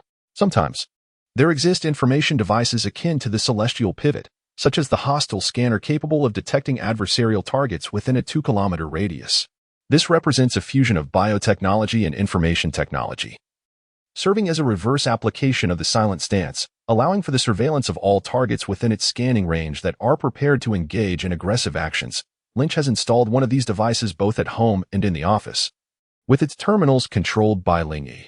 The latter has now become quite suitable for the role of General Manager Zhang's personal bodyguard, as the intelligent module embedded in Lin Qi has been specifically designed to enhance social capabilities. Her mannerisms and speech are indistinguishable from those of a real person. Articulate, knowledgeable, and considerate, her synthetic exterior belies the fact that she is, in fact, a robot. Even the clever little fox, Jiang Dai, holds Lin Qi in high regard, almost considering her a confidant, curious about where her younger brother found such a remarkable talent. Chapter 72. The initial establishment of the synthetic human intranet. Star Ring Entertainment is once again recruiting, with the hostile scanner and an array of specialized spy equipment designed for Star Ring federal agents. Lin Qi is more than capable of managing the situation. Not to mention the assistance from national security, even if old Xiao is preoccupied with other matters, unable to lend support. Lin Qi alone can leverage this surveillance and defense system to thwart any attempts at infiltration or attack by espionage agents. To subdue her would require the deployment of a mechanized battalion to launch an assault on the headquarters of Star Ring Group or the Jade Bay Villa District. Nonetheless, Lin Qi continues to perpetually augment his defensive capabilities. He has placed an order with the Millennium Technology Group for 30 Sentinel synthetic guards, in contrast to the Ling siblings. These 30 Sentinels do not belong to the VIP guard type. Rather, they are of the operational defense dual-purpose type. While their degree of anthropomorphism remains comparably high, their social skills are somewhat lacking, likely categorizing them as the type often perceived as socially anxious by the average person. Furthermore, the skill set possessed by the dual-purpose Sentinels is not as extensive. Ling Hao is proficient in piloting all aircraft, including attack helicopters and jet fighters, operating main battle tanks, infantry fighting vehicles, and self-propelled artillery, as well as navigating all types of surface and underwater vessels. He is also adept at operating various strategic weapons, including short-range, medium-range, and even intercontinental ballistic missiles, rendering him a veritable master across the military domain. It would indeed be absurd for someone capable of commanding a fleet of starships to struggle with equipment from the pre-stellar age. Additionally, Ling Hao has acquired numerous hand-to-hand combat techniques and various forms of melee weaponry. He has even equipped himself with survival skills suited for scenarios such as emergency landings on uncharted primitive planets. This is all attributable to his nature as a synthetic, wherein skill acquisition merely requires the infusion of data, allowing him to become a polymath beyond the reach of ordinary humans. Lin Qi mirrors this capability, though her expertise leans more towards the humanities, encompassing music, dance, writing, and painting. She is equally proficient in essential life skills, including medicine, agriculture, and animal husbandry. Jiang Dyer felt an instant rapport with her, largely because she considered the assistant to be an exceptional connoisseur of obscure knowledge. This individual seemed to possess a smattering of knowledge about everything, strikingly similar to her own nature. However, unbeknownst to her, this person was not a human girl, but rather a synthetic being. Moreover, her capabilities extended far beyond mere superficial knowledge. Nevertheless, being a polymath comes with its own costs. For humans, acquiring skills requires merely learning and practice. The ability to learn is a matter of personal aptitude, with all individuals facing the same low threshold at the outset. In contrast, for synthetic beings to master skills, they must be equipped with suitable software and hardware, integrated into their very being. Thus, there exists a fundamental difference in cost between the two. Compared to the two elite synthetic beings previously acquired, who were adept in a wide array of skills and could perform comprehensively, the subordinates newly obtained by Lin Qi were not so erudite. They uniformly possessed numerous foundational skills, as well as the majority of combat-related abilities. However, in terms of advanced skills across other domains, they typically housed only a few specialties, serving as their signature talents. For instance, some were specialized in electronic device production. Others excelled in mechanical engineering, while a few possessed top-tier surgical skills. In this manner, although they were all capable warriors, they inadvertently formed distinct divisions of labor. On the surface, they could be classified as technical specialists, discreetly embedded within Lin Qi's circle. The latter would orchestrate their public personas and establish appropriate channels to deploy them across various locations. The company, the factory, the home, as well as the bases in East Africa and Europe. Of course, one cannot overlook the parents residing far away in Pengcheng. Considering that the latter remains blissfully unaware of the current situation, Lin Qi opted for a subtle approach, arranging for the two synthetic beings to blend indiscreetly. One was designated to sell breakfast beneath his parents' rental apartment, while the other was positioned as a security guard within the industrial park where his parents worked. Although this plan posed certain inconveniences, it would ultimately prove beneficial during the upcoming new year, when his parents would return to their hometown. Lin Qi intended to seize this opportunity to reveal a portion of the truth to them. At the very least, he wished to convey that he had embarked on an entrepreneurial journey and established his own company, alleviating them from their previous hardships. Whether they chose to enjoy a comfortable life at home or accept a light role within the organization mattered little. The essential thing was to have the family gather together without the need for dispersed protection. In a similar vein, arrangements were made for 30 sentinels, each finding a suitable position. They were assigned numbers starting from 10, and they named themselves, leaving Lin Qi unconcerned about the details. Unlike the pricier initial models, this second batch of synthetic beings was considerably more economical. 30 units totaled 300,000. Accompanied by a remote intranet terminal for Synths and a dedicated maintenance base station for Synths, Lin Qi set up these supplementary devices, laying the groundwork for future acquisitions of additional synthetic beings to bolster the ranks of Star Ring defense. Ultimately, he understood that to ascend in status, one could not avoid attracting adversaries. The individual, possessing an abundance of cutting-edge technology and the capability to upend global industries at will, stands as a remarkable figure. With ventures often amounting to billions and the prospect of industrial revolutions looming, it is inevitable that many harbor animosity towards him. Unbeknownst to him, a multitude of individuals likely wish for his downfall. In light of this, he resolves to erect formidable defenses around himself, anticipating their attempts to breach his stronghold. Lin Qi is determined to avoid the perennial vigilance against theft, opting instead to extinguish potential threats at their inception. In early August, on a particular Monday, Lin Qi, having received his admission letter, confirms his enrollment at Qingqing University for September. Concurrently, a new cohort of recruits is reporting to his company. You are Liao Zhihong, the newly recruited software engineer in the RD department too? Roland, seated in his office chair, peruses a printed resume while observing the young man across from him, who bears a faint resemblance to the photograph on the document. Indeed, that was me, though I was much leaner then. The young man, his chin slightly more rounded, adjusts his black-framed glasses, revealing a hint of surprise. Having been in the industry for an extended period and not engaging in regular exercise, he has inevitably gained some weight, hasn't he? Roland, being seasoned in the field, nods in understanding and casually poses a few technical questions to verify the young man's credentials. Our company offers favorable conditions. We have an in-house gym adjacent to the office area, equipped with the most professional apparatus available on the market. During your free time, I encourage you to take advantage of it to clear your mind and recalibrate your thoughts. Let me preface with a candid remark. The project team you have joined is tasked with a highly significant development mission, so do not allow your health to hinder your progress. Chapter 73, Development Team of the 2nd Research and Development Department, Virtual Reality Gaming Pod. Is our esteemed company truly so leisurely? Are we permitted to frequent the gym during work hours? Liao Zhihong gazed at him in astonishment. Before his transition to this role, at his previous internet company, indulging in exercise was unfathomable. One was restricted to a mere 3 restroom visits throughout the entire morning or afternoon. While operational roles such as customer service may have had their own challenges, for programmers like them, the burden of tasks was invariably the heaviest. Although they were engaged in creating games meant for entertainment, the developers themselves seldom experienced any joy. After nearly a decade in the industry, he had witnessed colleagues succumb to sudden cardiac incidents with unsettling frequency. The notion of being able to pursue personal interests during working hours was beyond imagination for him. Isn't it rather surprising? The daily operations within our company are not as burdensome as you might envision. You may have surmised that where there is a 2nd department, there exists a 1st. The true luminaries reside there, shouldering the most arduous assignments. The 2nd department primarily serves to assist, to identify and rectify gaps. Thus, it is inherently less demanding. As Loren spoke, Liao Zhihong listened thoughtfully, nodding in agreement.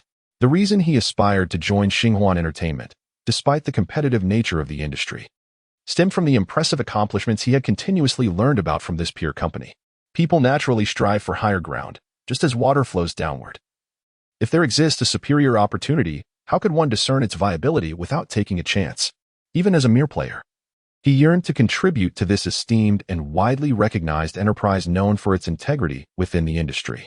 Before successfully securing his position, Liao Zhihong found it perplexing that despite the formidable technical prowess of Xinhuan Entertainment, which had earned it the reputation of being a monster in the field, there was still a demand for developers. It became clear to him that the true brilliance of the team was concealed behind the scenes. With this public recruitment primarily intended for auxiliary roles, assisting in such capacity was indeed advantageous, as it alleviated the burden of the greatest pressures. allowing one to glean wisdom from the industry giants. It was, after all, a rather fortunate situation. He pondered the direction of their current project.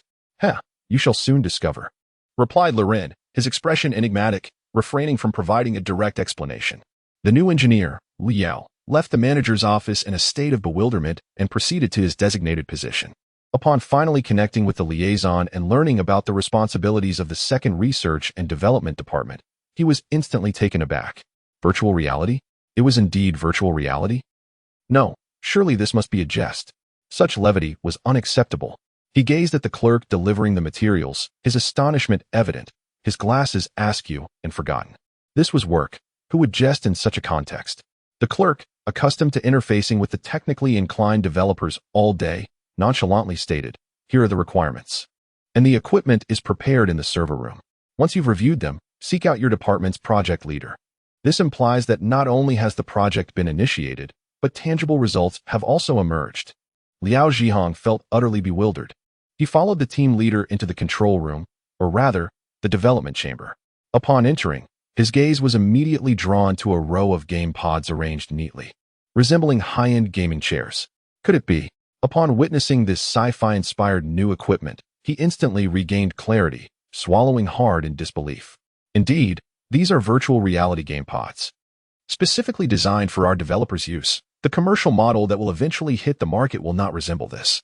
The team leader, having experienced the same shock just the day before, understood Liao Zhihong's thoughts and nodded with a sense of nostalgia. Those who have managed to navigate through a sea of competitors and successfully joined the ranks of Xinhuan Entertainment are undoubtedly regarded as elites in the eyes of others. They possess not only technical prowess, but also a profound passion for the gaming industry that has propelled them to their current status. For individuals like these, encountering the virtual reality devices that have appeared in countless works over the past few decades, existing solely in the realm of legend and nearly mythologized by players, the sense of astonishment is truly beyond words. The thought that the ultimate dream of all players worldwide, a second world for humanity, would materialize in their hands is exhilarating. Even seasoned veterans like Liao Zhihong and his colleagues cannot help but feel like children who have just received their cherished toys, bursting with excitement. How is this even possible? The members of the project team, alongside Liao Zhihong, turned their questioning gazes towards the team leader. The latter, ignited by an inner fervor, gradually became exhilarated, displaying a palpable eagerness to embark on an ambitious endeavor. According to the higher-ups, both the equipment and technology had reached a level of maturity, with production lines operating at full throttle, poised to launch into the market in due course. This aspect was not a concern for us. However, the developers were so engrossed in advancing the equipment and technology that they had neglected to finalize the specific product. Thus, the responsibility of creating the first virtual reality game now rested upon our shoulders. Our sole mission in the R&D department, too, was to construct a platform for virtual reality gaming. Subsequently experiencing the equipment firsthand and endeavoring to design a competent virtual reality game, gradually refining it. Everyone, let us strive not to hinder the efforts of the developers and ensure we do not disappoint the players outside. Under the leadership of team leader Zhou Shui, the virtual reality project team of R&D Department 2, comprising 20 enthusiastic developers, eagerly settled into the gaming pods. Although referred to as gaming pods, these were not entirely enclosed. This was an internal version tailored for developers, enhancing the performance of the brain-machine translation terminals, while the external devices were not overly refined. It resembled a large, egg-shaped chair, allowing individuals to recline partially within it, adorned with a hollow helmet akin to motion capture equipment, and before them hung a massive curved screen. This screen was utilized to display observational data, facilitating developers in seamlessly monitoring their real-time status or editing programs. Much like a helmet, the integrated screen of the development pod can be operated through brainwaves, rendering it exceedingly convenient.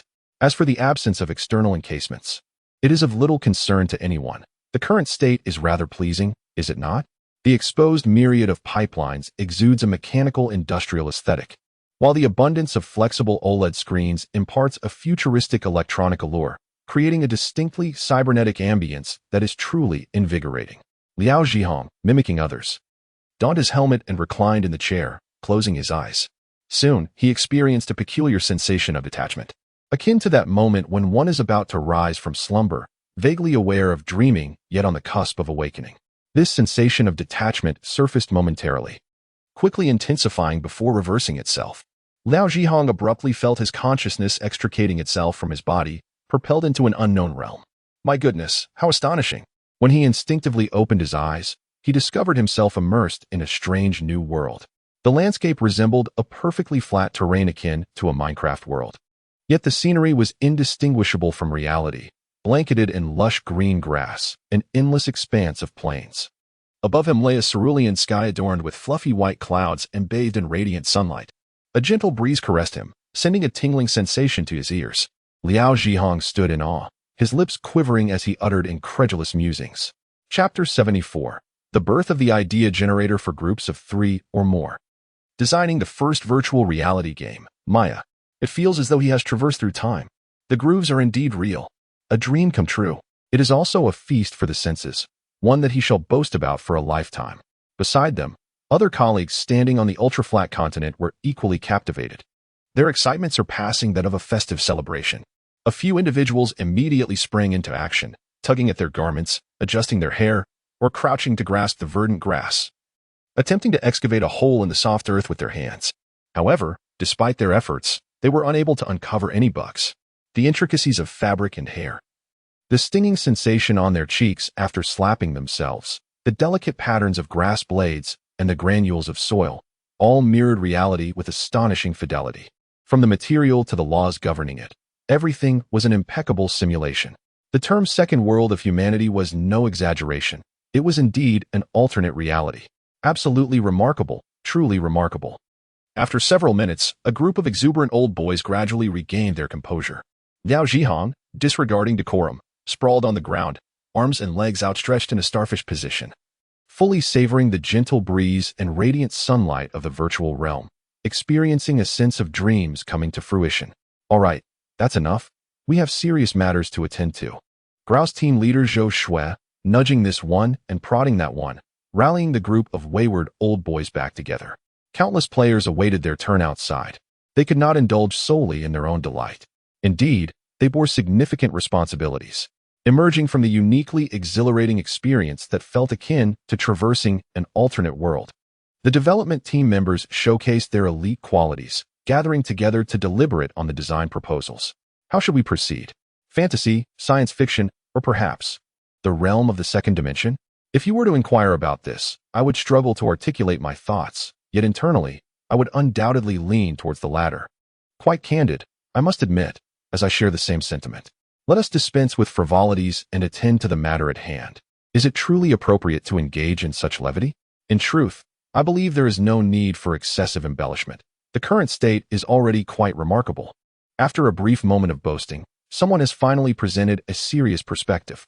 Reflecting on our earlier reactions, one can easily surmise the sentiments of other players. Oh, how so? Zhou Shui, intrigued, turned to the speaker. It is, in fact, the terrain of this space that has inspired me. The speaker gestured towards the seemingly boundless expanse of flat land before them. Without my prompting, I trust everyone can deduce which game this evokes. Are you suggesting we create a purely sandbox open world akin to Minecraft, devoid of any predefined objectives? Upon observing the vast, flat landscape, it became evident to all. A light bulb moment. Indeed, but not entirely so, the individual nodded. To be precise, we can adopt the sandbox simulation approach reminiscent of Minecraft, eschewing elaborate lore, character development, and intricate plots. By allowing players to simulate reality within a virtual environment, countless gameplay possibilities would emerge. This assertion holds merit. The essence of the game lies in its mechanics, and the crux of those mechanics rests in their playability. In contrast, aspects such as background lore, character design, power systems, and worldviews are secondary, as long as the core gameplay is sufficiently robust to support an ample experience. Even a simple arrangement of blocks can ensnare billions of players in a state of immersion. Is the Resident Evil series not well known? Is the Call of Duty franchise not renowned? When it comes to recognition, popularity, and player count, they pale in comparison to Minecraft. The former relies on additive complexity, while the latter embraces simplicity, placing them in entirely different realms. The speaker's sentiment is akin to this. There is no need to amass a plethora of chaotic settings or painstakingly construct an entirely distinct sci-fi or fantasy world. Instead, merely presenting a fresh, Limitless sandbox reality allows players to explore, survive, build, manage, and combat, all of which fosters exceptional playability. Consider the multitude of life skills and entertainment options available in reality. Countless, indeed. A group of individuals can find immense joy in activities like fishing or farming within a single-player game. Imagine if they could fully experience the pursuits they long for, but cannot undertake for various reasons, all from the comfort of their homes. The thought alone is exhilarating. Drawing parallels, the discussion quickly unfolds. Unlimited freedom signifies the ability to engage in anything.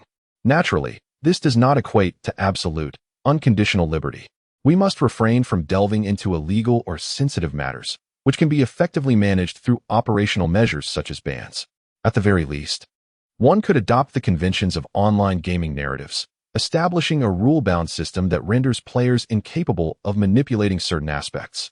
Moreover, a commitment to realism necessitates a character system that is sufficiently authentic and vibrant, eschewing mere complexity for the sake of embellishment. Elements such as hunger levels, hydration, fatigue, sanity, and stamina, these treasured attributes of survival games, must undoubtedly be included.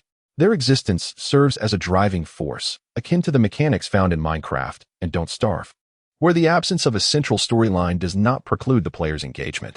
Instead of inundating players with a plethora of guiding quests and golden exclamation marks, they are compelled to act by the gradual depletion of these metrics, instinctively understanding their objectives. By drawing parallels and establishing a foundation in realistic simulation and sandbox survival, many challenges become more manageable. Survival attributes form the basic framework, and with the aforementioned high degree of freedom, an abundance of skill attributes can similarly be integrated. Skills such as mining, agriculture, hunting, crafting, fishing, firemaking, and butchery can be complemented by more advanced disciplines like metallurgy, carpentry, medicine, and animal husbandry. If the aim is total realism, then surely one could have access to everything one desires. Remarkably, although players start with uniform basic attributes at zero, the knowledge they possess from the real world accompanies them into the game. Individuals with prior understanding or interest in certain skills will surely find themselves thriving within the game environment. This significantly mitigates the initial feelings of disorientation and frustration that often accompany a bare beginning, akin to a time travel narrative. The knowledge within the protagonist's mind serves as their unique advantage. Nevertheless, it must be acknowledged that virtual reality is ultimately not reality. The development team does not intend to create a one-to-one simulation of the blue planet within the virtual realm. Modifications and adjustments are inevitable. Simply replicating the real world would be devoid of interest, wouldn't it? Advanced power systems that are impractical in reality may be judiciously incorporated as a rewarding aspect for later stages of the game. Who does not yearn to wield spells or possess supernatural abilities? Of course, we must avoid extremes. We do not wish for absurdities such as a single strike inflicting 999,999 damage or wielding a golden-winged slaughtering blade. In reality, traversing distances poses a significant challenge. A game map that is too small diminishes realism and immersion, while one that is excessively vast makes travel a tedious endeavor. A viable solution would be the inclusion of teleportation points, effectively striking a balance. There are numerous aspects requiring meticulous fine-tuning and optimization. Through these subtle adjustments, a novel experience emerges, one that is rooted in reality yet distinctly separate from it. Chapter 75. The Idea Generator Strikes, Recruiting Beta Testers Wherever There Are People. There will be conflict. As the population grows, conflicts naturally arise, leading to the formation of communities. This, in turn, provides a foundation for subsequent gameplay, ensuring that players do not find themselves bored. Zhou Shui smiled as he remarked, "What is the greatest challenge of survival games? It is the emptiness that sets in during the later stages. Exploring and surviving on a deserted land, starting with a single tree and mining one's way to wealth, is undeniably engaging at first. There are countless tasks to occupy oneself within the name of survival and combat. However, once the issues of sustenance and safety are resolved, the game can quickly lose its allure. This dilemma is a common plight among nearly all survival games. The conventional approach involves introducing construction, crafting, and upgrading systems. However, such methods tend to incur excessive costs. It is indeed a valid consideration. Simulating agriculture within a game is relatively straightforward, yet simulating industry presents a more complex challenge. How extensive must the technology tree be to prevent players from feeling aimless? There is no sufficient length. A finite technology tree will always pale in comparison to limitless development, ultimately leading to either a stagnation at the pinnacle or a monotonous cycle, causing players to lose interest. Moreover, the longer the duration, the more new players will lack meaningful experiences. In single-player mode, this is manageable, as everyone engages individually, but in multiplayer scenarios, seasoned players of the information age could easily overshadow primitive newcomers. Originally, this dilemma posed significant challenges for the development team, but given the premise of limitless freedom, allowing players to unleash their creativity, this concern transforms into a non-issue. The technology tree can be constructed by the players themselves. The development team takes a step back. Those with skills may delve into mining and metallurgy, forging an industrial empire, while others may opt for primitive tools such as stone axes and wooden clubs, embracing their roles as early humans, all treated equally. Undoubtedly, this complete relinquishment will greatly stimulate players' initiative, fostering collaboration under the philosophy of mutual complementarity, leading them to form communities and even construct cities. Communities located in disparate regions may, in turn, encounter conflicts over resource zones or other reasons, gradually giving rise to scenarios reminiscent of tribal clashes, town brawls, and even Age of Empires in the near future. Certainly, when viewed from a different perspective, war and peace have always coexisted. Players embody not only the aspect of calamity, but also unite in inexplicable ways. Therefore, by altering the narrative, it could very well transform into exiled city or cities, skylines. Most importantly, everything stems from one's own efforts. The sense of achievement and belonging far surpasses any other circumstance. As Zhou Shui remarked, what novice village could possibly compare to a city entirely constructed by the players, brick by brick, evolving step by step from a humble settlement into a grand metropolis? A career is the most effective means of retaining individuals, far more valuable than mere reward collection for daily logins. We cannot solely consider ideals. We must also take into account the company's revenue. Allowing the player community to develop autonomously, could user engagement possibly falter? With strong user engagement, no issues remain insurmountable. Indeed, the audience nodded in agreement, each expressing a deep understanding. As industry professionals, they are acutely aware of the immense profitability of a long-standing, enduring service game. Why has Glass Shard managed to become one of the 5 giants in the video game industry, even once teetering on the brink of the foremost position? It is not merely due to the broad claim that Blizzard products are always exceptional. To be fair, its technical prowess is inferior to that of Asta and BioWare, excelling only in CG and localization, while its practical technology ranks among the lower tier of the 5 giants. The true reason for Glass Shard's enduring success lies entirely in the masterpiece known as World of Warcraft. It is no exaggeration to state that, over the past few decades, the company known as Glass Shard has essentially thrived under the auspices of the World of Warcraft IP. This unparalleled entity in the realm of MMORPGs has profoundly influenced an entire generation for 20 years, spawning numerous extensions within the entertainment industry and directly shaping the colossal IPs of fantasy and online gaming literature. Even today, it retains significant weight in the industry. The mere spin-off of Hearthstone has captivated millions of players who find it hard to part with it. Regardless of Glass Shard's missteps or its gradual decline, players continue to cherish it as their first love. But why is it that many other similar games fail to evoke such enchantment and do not possess the formidable user engagement that the former does? A substantial factor lies in the sense of belonging provided by the 2 principal factions, the Alliance and the Horde, which others cannot replicate. After enduring great efforts to create a plethora of original characters and factions, relegating player characters to mere background NPCs completing quests pales in comparison to the direct sale of enmity, allowing players to gradually establish their own factions through conflict. If every event within the game merely serves as a narrative to be observed, maps to be traversed, or tasks to be completed, how can players genuinely feel a sense of participation? In the eyes of Shui, the factional struggles within World of Warcraft are relatively secondary, considering that the development team is crafting a virtual reality game, one that fosters a far stronger sense of immersion. Moreover, engaging in conflict cannot provide the same tangible experience as contributing to construction. While the former may be unattainable, they can certainly achieve both. Well, it appears that this experience will yield significant results, as everyone is brimming with a continuous flow of fresh ideas. Zhou Shui glanced around, nodding in satisfaction. Therefore, our next task is to meticulously explore how to shape this limitless freedom world. Do you not wish for players to commence from scratch, gathering resources and advancing through technology to achieve prosperity step by step? Such endeavors necessitate the direct involvement of planners, as without it, they lack authority. Naturally, we cannot rely solely on our group of 20. That would be insufficient. I propose we reach out to the manager to assist us in recruiting additional internal testers. Ideally, we should seek individuals with diverse knowledge and skills, capable of providing multifaceted insights. That evening, at the Bay of Jade Villa, in Lin Qi's study. Laurent, do you have a proposal? Let me see.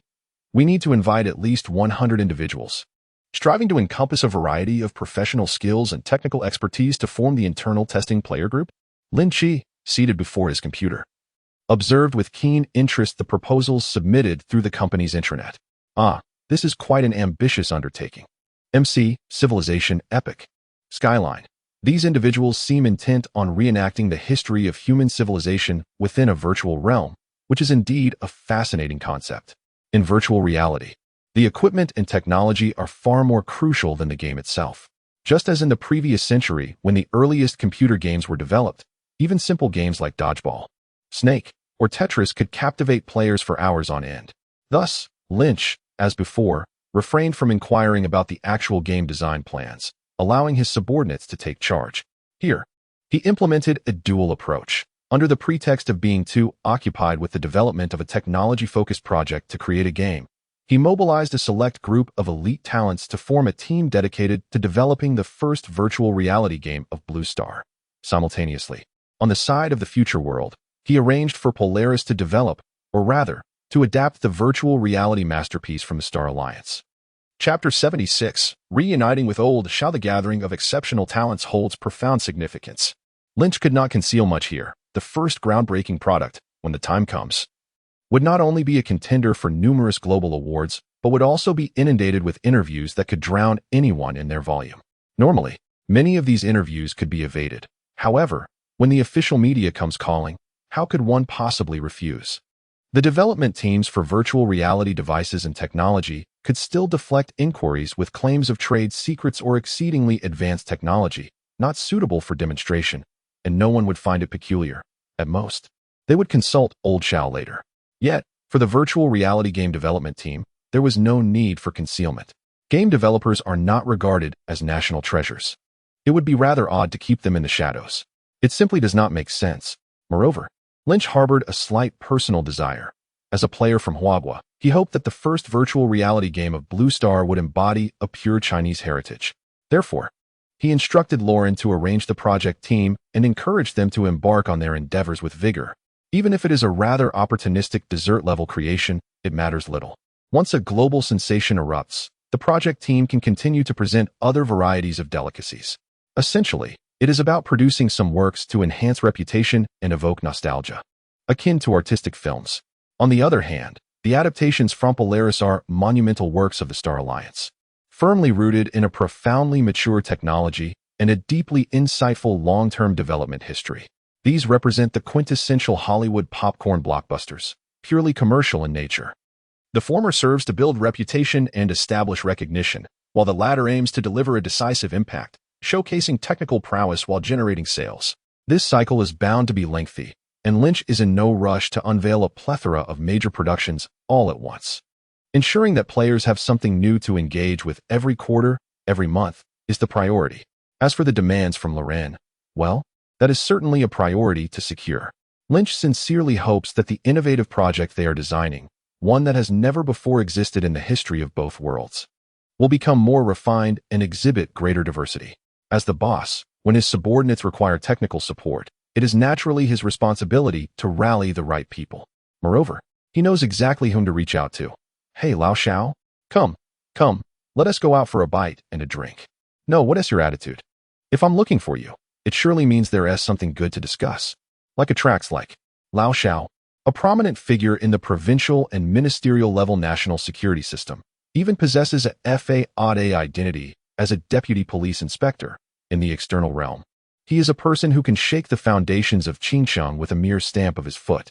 a significant character who commands silence across the entirety of Zhongbei with just a glance. Every time I hear that scoundrel Lin Qi speak of good deeds, my legs seem to freeze in place. It's inevitable. He offers far too much. Not only does he not benefit himself, but each time he brings advantages to the nation. Old Xiao, a steadfast and traditional character, finds it particularly difficult to tolerate such tactics. Those who can operate discreetly in national security undoubtedly possess a measure of sincerity and lofty aspirations. Although Lin Qi consistently seeks to entrust him with tedious and menial tasks, the various compensations he offers are far from insubstantial. On one hand, the lithium-air battery project has ignited a fervent campaign within the National Defense Science and Technology Commission. On the other hand, a new era military technology synthesis training base is being constructed with great urgency. Furthermore, the two technologies previously provided by this young man have already been integrated into the official system and, reportedly, have received accolades for their significant contributions to the cybersecurity and public safety intelligence systems. The more I contemplate these matters, the more Lin Qi's voice on the phone resonates like an affectionate summons from the god of wealth. Despite my pressing workload, I swiftly arranged for my deputy to take over and scheduled a meeting with Lin Qi at a designated location. Of course, this time, it was his responsibility to select the venue. After all, discussing such clandestine matters regarding cutting-edge technology is only appropriate in an absolutely secure environment. Lin Qi's somewhat clumsy approach to his work has long been a source of private criticism for Old Xiao. In his view, the young man's raucous antics in the outside world stems solely from raw determination, relying entirely on the overwhelming power of the organization behind him to subdue adversaries and competitors. When it comes to the art of deception, one must certainly learn from the seasoned veterans. Upon their meeting, after exchanging pleasantries, the two laid down their chopsticks and delved into serious matters. Are you planning to develop East Africa? Is that why you've recruited so many engineers, deliberately spanning various professions? Old Xiao, puzzled by Lin Qi's description, felt something was amiss. No, it's not merely engineers I seek. I require professionals from as many diverse fields as possible, even including lumberjacks, hunters, fishermen, farmers, even postnatal care for sows counts, not just those in the industrial sector. Lin Qi quickly realized that the old man had not grasped the essence of his request and hurriedly clarified. Oh dear, do you really need that many? This could prove somewhat troublesome. Faced with Lin Qi's perplexing demand, even Old Xiao, who had weathered many storms, couldn't help but scratch his head. It wasn't that it was unfeasible, it was just that the matter seemed rather peculiar. He needed to think of an appropriate title to obscure the true nature of the task in order to facilitate recruitment. Moreover, finding such individuals was no easy feat. Lin Qi required not only knowledgeable individuals, but also those who were discreet, steadfast, and reliable. This dual requirement inevitably posed some complications. Solely relying on national security would not suffice. Various administrative bodies needed to unify their stance, and only then could personnel be seconded under their auspices. National security indeed oversees the entire nation with remarkable authority, yet it does not wield absolute power. In this part of China, every endeavor must adhere to established protocols. 100 individuals is no small number. It would undoubtedly take at least 3 to 5 days of effort to organize. To gather these individuals in Qingcheng alone would require considerable effort, with some possibly needing to travel for over 10 hours. Old Xiao pondered this, scratching his stubble with uncertainty, before offering a preliminary assessment. After hearing his response, Lin Qi fell silent for a moment. Very well, let us estimate 5 days. To be honest, this is already better than I had anticipated. This underscores the importance of the state. Without the assistance of official institutions or the machinery of the nation, it is exceedingly challenging for any organization or force to undertake such a task. It is akin to assembling 100 distinguished leaders from various fields to form an advisory committee. One that must also uphold party loyalty and refrain from indiscriminately selling information for trivial gains. Just imagining the difficulty of this task reveals its complexity. Mere wealth is insufficient. Lin Qi sought him out precisely because he believed that relying on the group's connections would likely take several months to achieve. Indeed, given the stature of Xinhuan Entertainment, he could easily attract discreet professional players. However, as for the professionals beyond these players, while it might be possible to locate them, finding a sufficient number who are elite and trustworthy is another matter entirely. Yet, once it came to Old Xiao's end, everything could be resolved in under a week. One must ponder, What is Lin Qi's enduring interest in collaborating with them? It is simply the unparalleled assurance that their formidable organizational prowess brings to any endeavor. Chapter 77. Academician Dong's Conjecture, the marvelous application of virtual reality. All right. I thought you were in a great hurry. Since you're not, we shall proceed as planned. Old Xiao, feeling relieved after completing the task, decided to inquire further. Just to be cautious, what new endeavor are we embarking on this time? Is it of a nature that demands absolute confidentiality?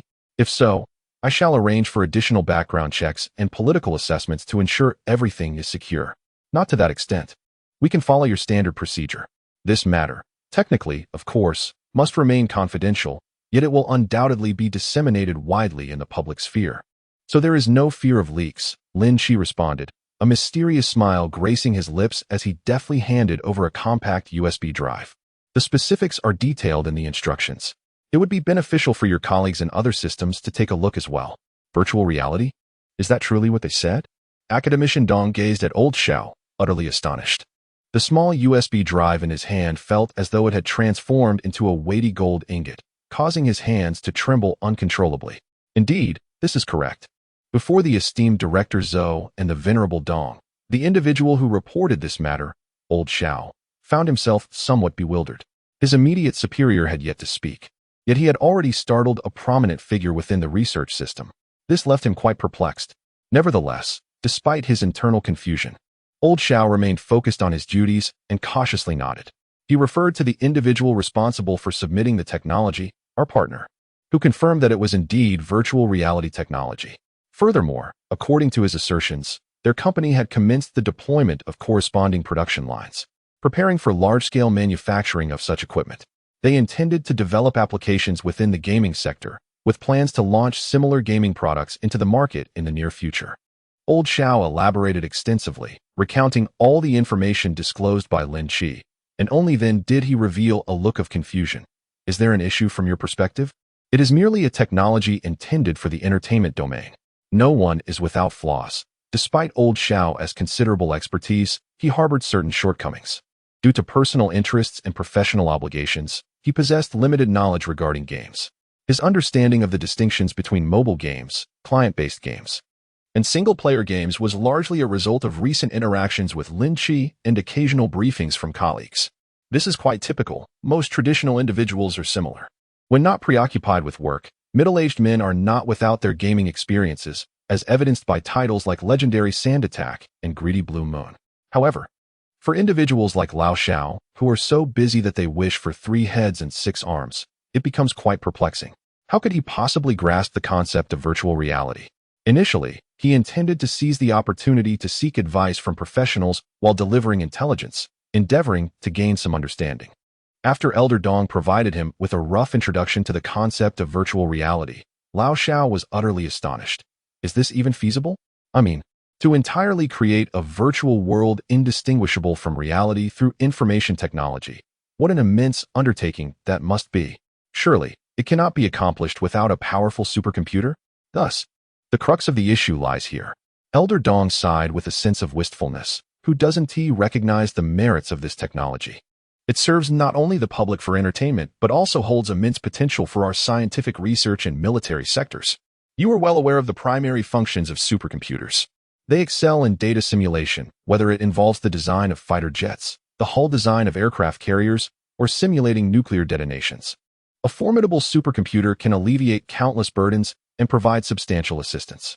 Just imagine, this is merely a simulation of virtual data, a modeling exercise. If there were a way to present those vexing problems within a virtual realm, to dissect them one by one and conduct repeated trials. Consider the potential reduction in national defense costs and the savings in budget. Goodness.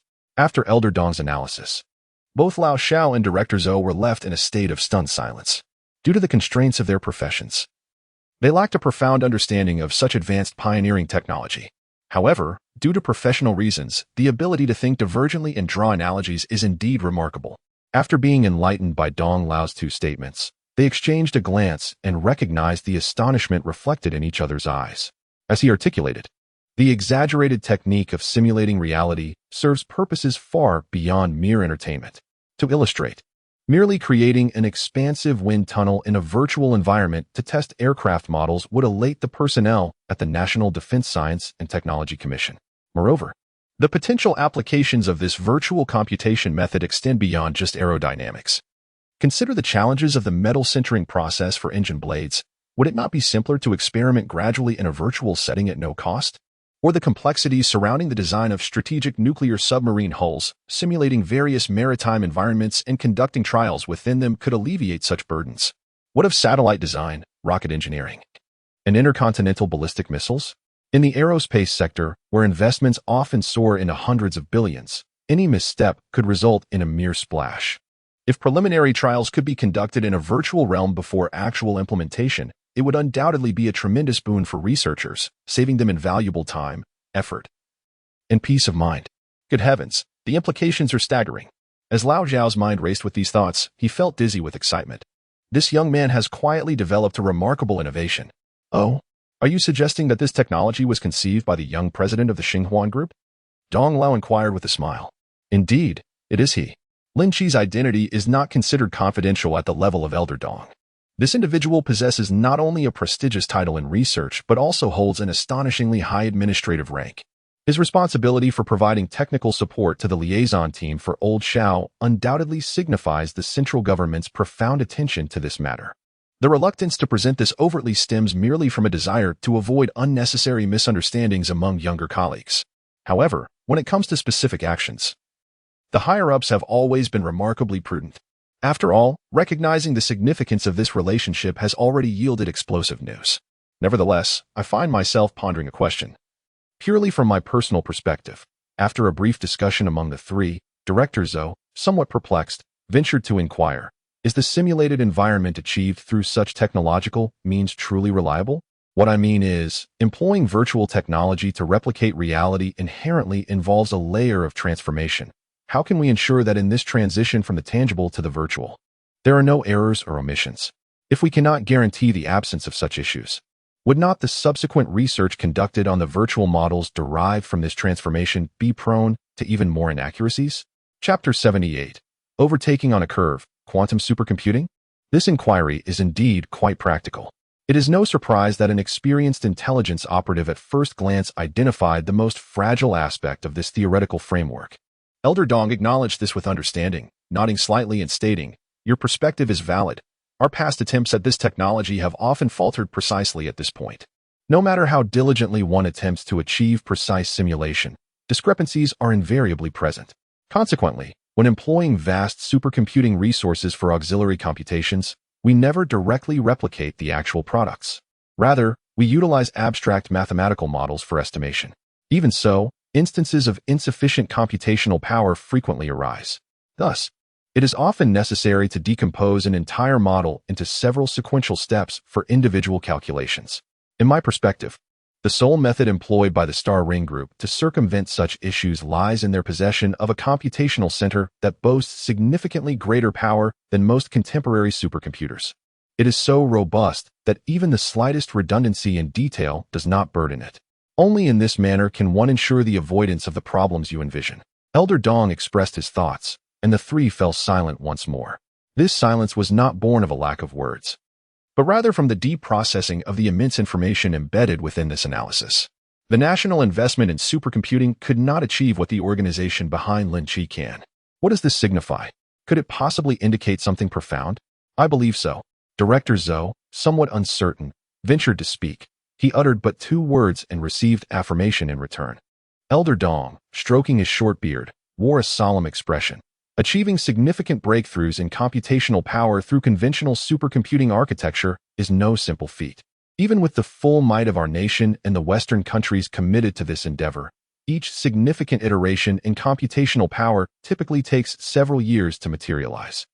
Observing global supercomputing rankings, one might note that updates are not necessarily frequent, often spanning 2 to 3 years, which underscores this reality.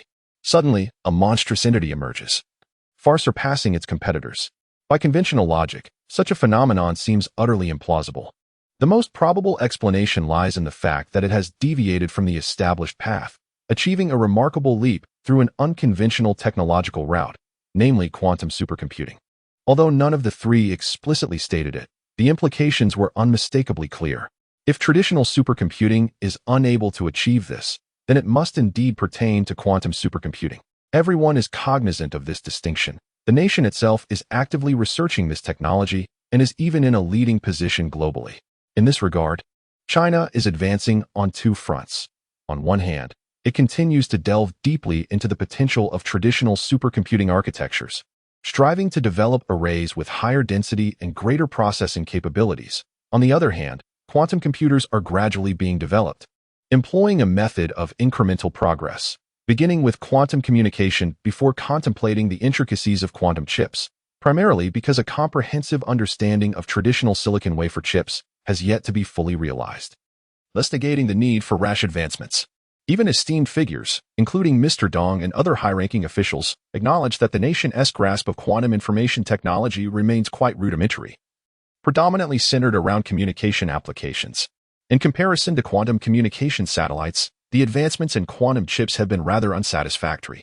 Considering that the collaboration between SMC and Huawei to develop 3-nanometer chips is already taking shape and poised for commercial launch within the next couple of years, the notion of overtaking through quantum chips has become an impractical and unnecessary hypothesis. Consequently, both institutions remain steadfast in their belief that a cautious approach is paramount. Haste is unwarranted.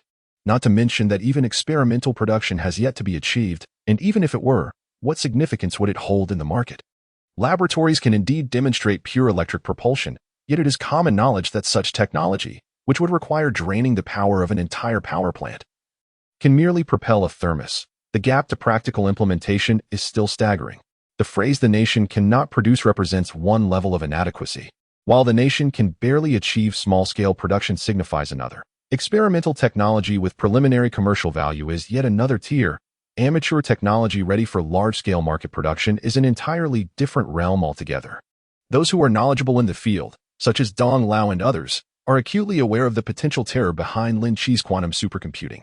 This technology seems to transcend human capabilities, nearing the realm of extraterrestrial science, exceeding conventional technological levels by at least 3 or 4 generations. However, despite such musings, as seasoned party members and staunch materialists, they are unlikely to entertain such absurd perspectives. One can only surmise that this mysterious organization lurking overseas may indeed have achieved a remarkable technological breakthrough through a series of fortunate accidents, rather than through the fanciful notion of alien imparting wisdom. It seems far more plausible that a group of scientists, through serendipity, stumbled upon a treasure trove of knowledge. It is quite commonplace for scientific endeavors to go awry, although more often than not, such errors lead to adverse outcomes. As for this group, they have evidently encountered extraordinary luck.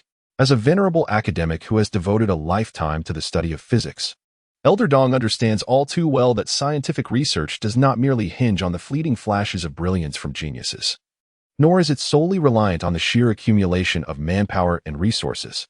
The era in which a solitary individual could generate countless inventions is long past. In today's cutting-edge fields, it requires not only relentless diligence, but also the orchestration of substantial human and material resources to ensure optimal outcomes. Moreover, one must fortuitously seize that elusive spark of inspiration, navigating through myriad divergences to arrive at the most accurate path, in order to achieve any significant success.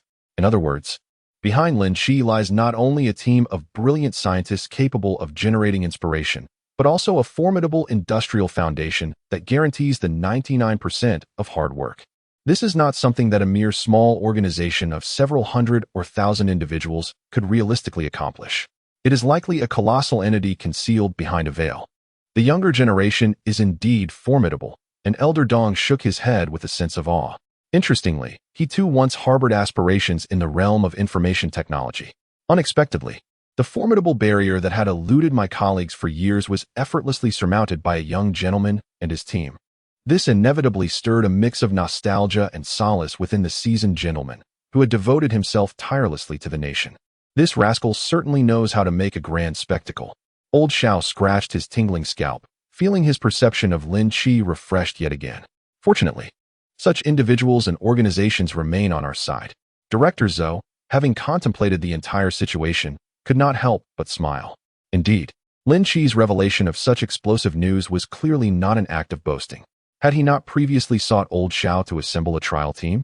It was evident he was presenting a casual demeanor for collaboration.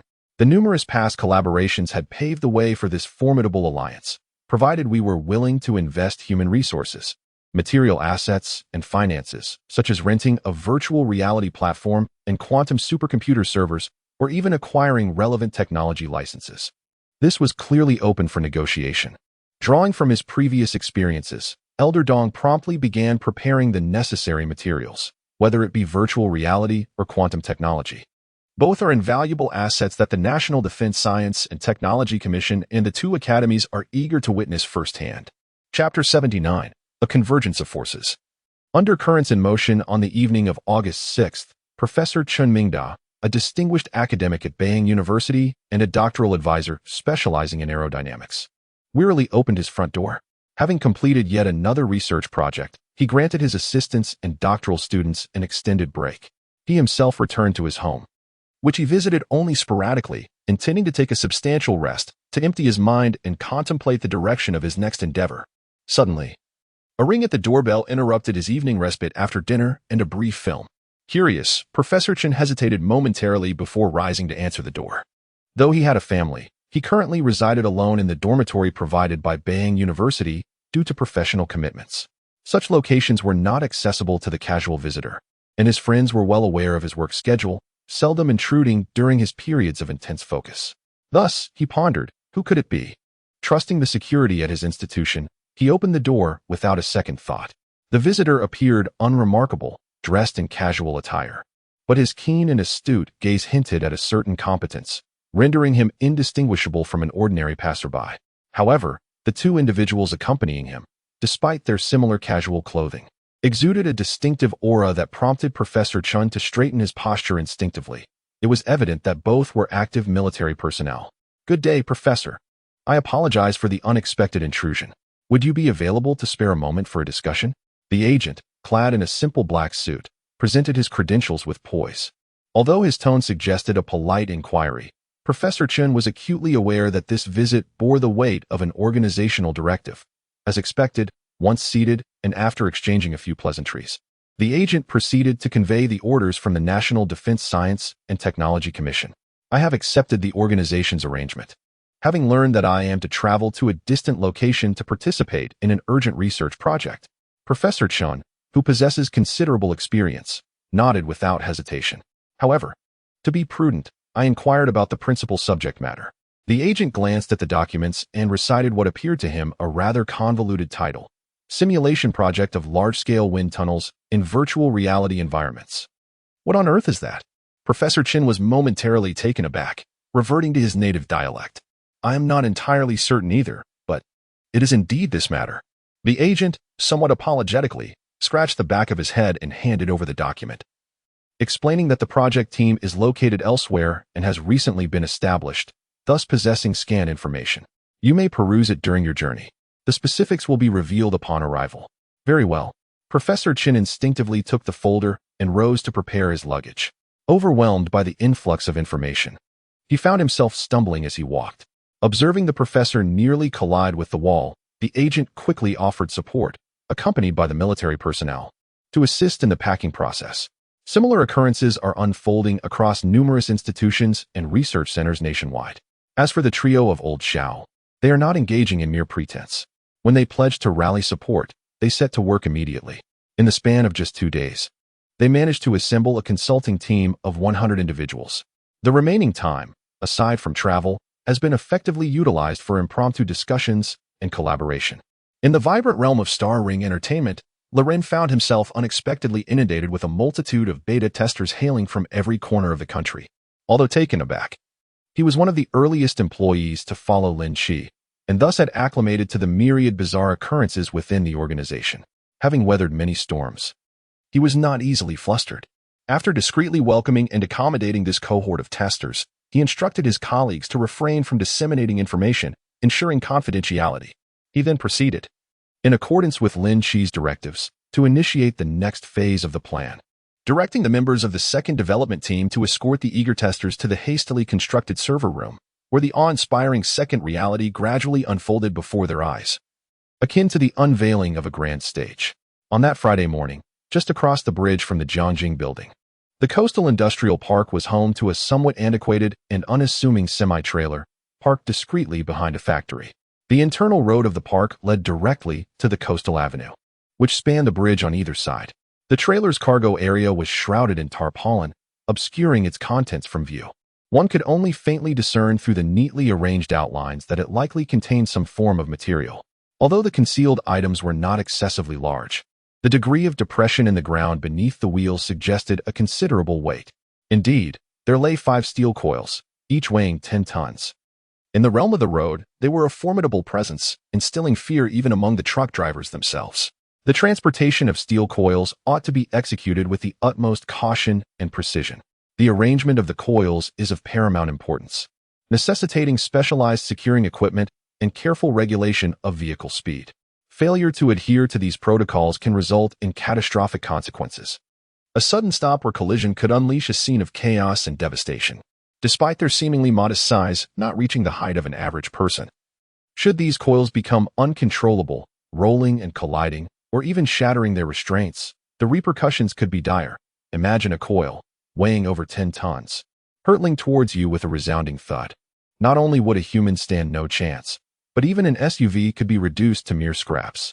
Presently, 5 steel coils are carelessly piled in the cargo hold, resembling toys strewn about by a child, hastily bound with a single layer of straps and covered merely with a tarp. Moreover, they are laid flat, stacked one atop the other.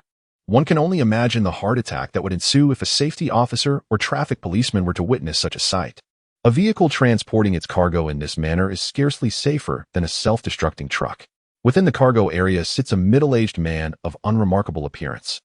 Clad in blue work attire, his facial features subtly distinct from those typical of the Han Chinese. He remains solitary, occasionally lifting his phone to report his status to an enigmatic figure on the other end. The voice that responds is cold and mechanized, evidently altered by a voice modulator. The man, unfazed by the clandestine nature of this communication, nods slightly. He leans back against the driver's seat, calmly smoking one cigarette after another, embodying an air of indifference toward life and death. His condition was captured by the dashcam located above the driver's seat. The footage was transmitted via wireless signal to a Wuling van parked just a street away.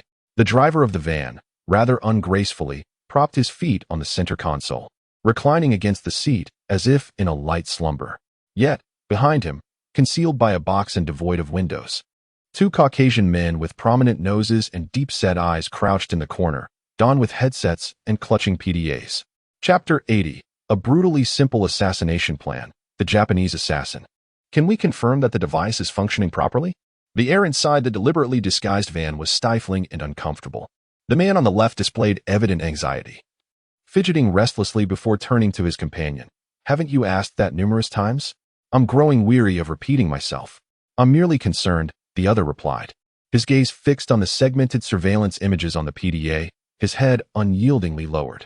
There's no need to be so harsh on a colleague, Joe, John interjected. Damn it, John. If you possessed even a modicum of professional integrity, you would understand that silence is golden in moments like this. Less talk, more action. I would love to take action, but the issue is, damn it, it seems you are the one keeping us in limbo. You ought to say that the real curse is the target, Joe yawned dismissively. If the target does not show up, we cannot proceed. Patience is key. If you cannot endure the wait, why did you even join the CIA? But, I know. Enough with the complaints, focus a little. Casually dismissing his partner, Xiao shifted to a more comfortable position, leaning against the wall of the vehicle. The Wuling minivan was quite compact, and the cargo area was cluttered with several inconspicuous boxes. The 2 burly Caucasian men squeezed inside were hardly at ease, which made Xiao empathize with his partner's impatience. Yet, what could be done? The target was undeniably elusive. It wasn't that the individual was particularly vigilant or aware of their presence. Rather, it was simply that this young Eastern gentleman ventured out so infrequently and had a peculiar fondness for the subway, hardly fitting the mold of a young mogul worth billions. Evading the professional security of the local elite neighborhoods proved challenging, and orchestrating an assassination within the confines of the subway was even more daunting. The operational team had no choice but to contemplate deploying a dump truck during the target's rare outings.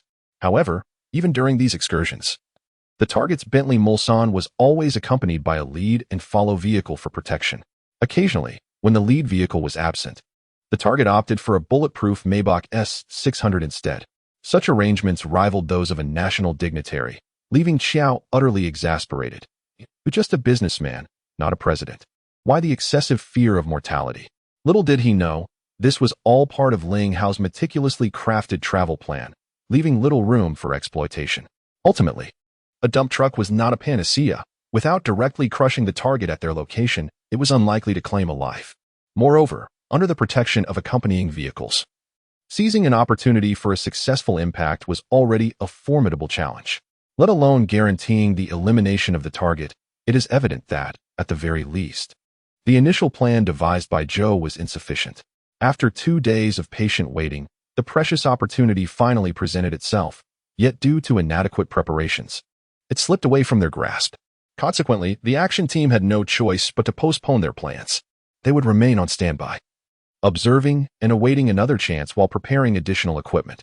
Thus, the extravagant 5 rolls of 100 tons came to be. The seemingly haphazardly arranged steel rolls were, in fact, meticulously designed. The engineers of the action team had installed remote control devices upon them, allowing for simultaneous release at the sound of a command. Given their specific placements, orientations, and angles, once activated, the unleashed ferocity of dozens of tons of unbound metal would obliterate everything in its vicinity. This approach is far more formidable than a mere dump truck assault. Without velocity, a dump truck cannot inflict significant damage. However, the entire route of the target is under the vigilant surveillance of the traffic police. Indeed, the sheer size of these heavy trucks makes them conspicuous, complicating their deployment. Even if other suitable ambush positions were available, the inability of such heavily laden vehicles to access those areas rendered them futile. It is akin to cavalry unable to gain sufficient initial speed. Their impact force would be severely diminished.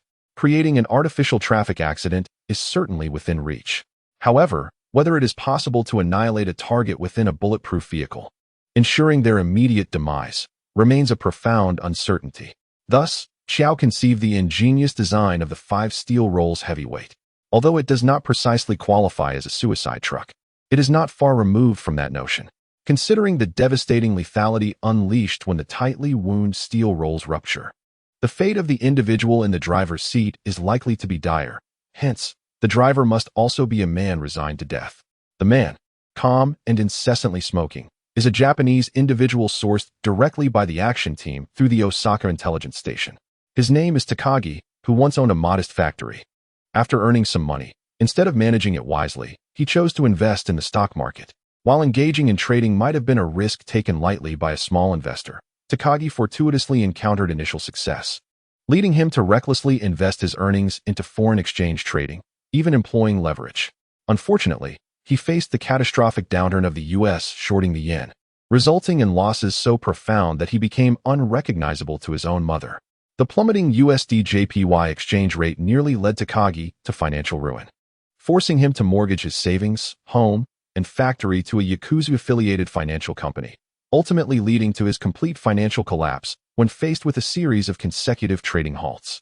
After his bankruptcy, Takagi's wife and daughter were sold into Yakuza-operated establishments, and he himself was extracted by the CIA, treated as disposable material for their operations. Coincidentally, an operation was underway in China, and he was swiftly abducted, confined in a shipping container destined for transport. Following extensive indoctrination by the action team, Takagi's spirit lies in tatters. He cares not for the purpose of his actions or the identity of his targets. He intended to merely await orders from the other party, ready to accelerate recklessly at any moment. Being struck down by a steel coil seemed inconsequential. After all, he had never intended to return alive. Thus it would serve as a fitting conclusion. How he wished to comprehend these peculiar Easterners. Observing Takagi through the camera, who appeared like a lifeless statue, silently enduring for an eternity, John shook his head in contemplation. Were he in that position, he would never adopt the role of a mere pawn in a futile endeavor.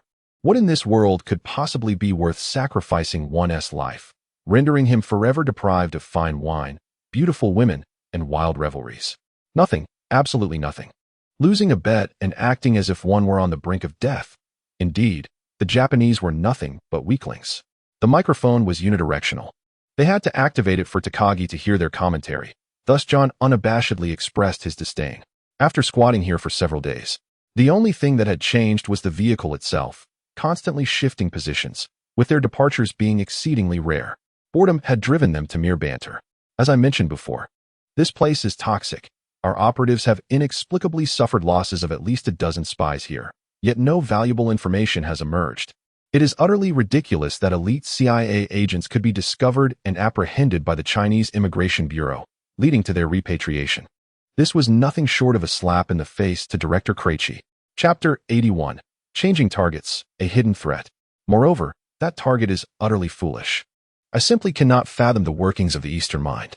Had I possessed as much wealth as that fellow, I would have summoned every stunning beauty I encountered by the roadside, hosting a grand revelry in a villa for 100 guests, indulging in the most exquisite delicacies, savoring the finest spirits, and relishing the company of the most enchanting women, then awakening the next day to repeat the experience. How could he endure the monotony of commuting to the office every day? To possess wealth yet be deprived of life's pleasures. What purpose does such fortune serve? Admittedly, I acknowledge that the woman he cohabits with is rather exceptional, a rare gem among Eastern women who aligns with my aesthetic preferences, yet this hardly justifies his seclusion. John incessantly critiqued, yet neither Joe nor the driver seemed inclined to entertain his musings. What is this? Sacrificing an entire forest for a single tree? How dreadfully mundane. Silence. Fool. Your incessant prattle is the most tedious of all. Initially, he was ignored, but when Joe's phone vibrated, he cursed under his breath, gesturing for his dim-witted partner to cease his chatter before hastily answering the call. Yes, understood, I shall arrange it immediately. Upon hanging up, Joe faced the puzzled gazes of the two, revealing a look of relief. The higher-ups have changed their minds. We no longer need to surveil that Eastern miscreant. The target has been altered. What? John was momentarily taken aback, and then his composure shattered. Are you implying that our efforts over the past few days have been in vain? Those wretched bureaucrats. Be quiet, rookie. You must learn to adapt. This is the nature of our profession. Only when you have consumed nothing but sand for a month in the deserts of North Africa, yielding no results, will you comprehend that intelligence operatives require little more than ample patience and a sharp intellect. With a sardonic smile, Joe silenced his partner's complaints and proceeded to elucidate in a languid manner. Moreover, this merely entails a change of target. It does not signify the abandonment of our mission. We no longer need to confront that adolescent CEO directly. Instead, our focus shifts to his clientele. Clientele? John blinked, adopting a demeanor of eager curiosity. You must understand that the true objective lies with that young man's company, or more precisely, the technology it possesses. The collapse of his enterprise suffices. His personal relevance is negligible. Joe sighed, patiently elaborating that the current predicament stems from the fact that the individual in question is excessively cautious, surrounded by comprehensive protective measures. Given the stringent controls within the Huagua, we are unable to procure substantial equipment support, rendering our efforts quite challenging. Compounding this, the higher-ups have grown increasingly impatient. Through alternative channels, they have discerned that this Chinese lens company is engaged in a rather enigmatic new project. To facilitate this, he has enlisted numerous professionals through official avenues, elites from various fields. It is said that their appearance fees are quite substantial, ostensibly as beta testers, yet they are likely serving as technical consultants. It is evident to even the most naive that something is amiss. A game development company hiring a plethora of physicists, engineers, and even biologists to test a game. Doesn't that strike one as absurd? It is believed that this group is secretly serving Lin's other subsidiaries, particularly those most detested by the influential figures, such as Xinhuan Electronics, Xinhuan Information, and Xinhuan Power. Therefore, he has instructed us to deal with these individuals. At this point, John could hardly be oblivious. His only shortcomings were inexperience and a tendency to speak too freely, yet he was still a legitimate recruit of the CIA. Indeed, intelligence reports indicated that, to maintain a facade, the newly hired consultants were all residing in the same hotel, shuttled by a single bus. Joe nodded and introduced.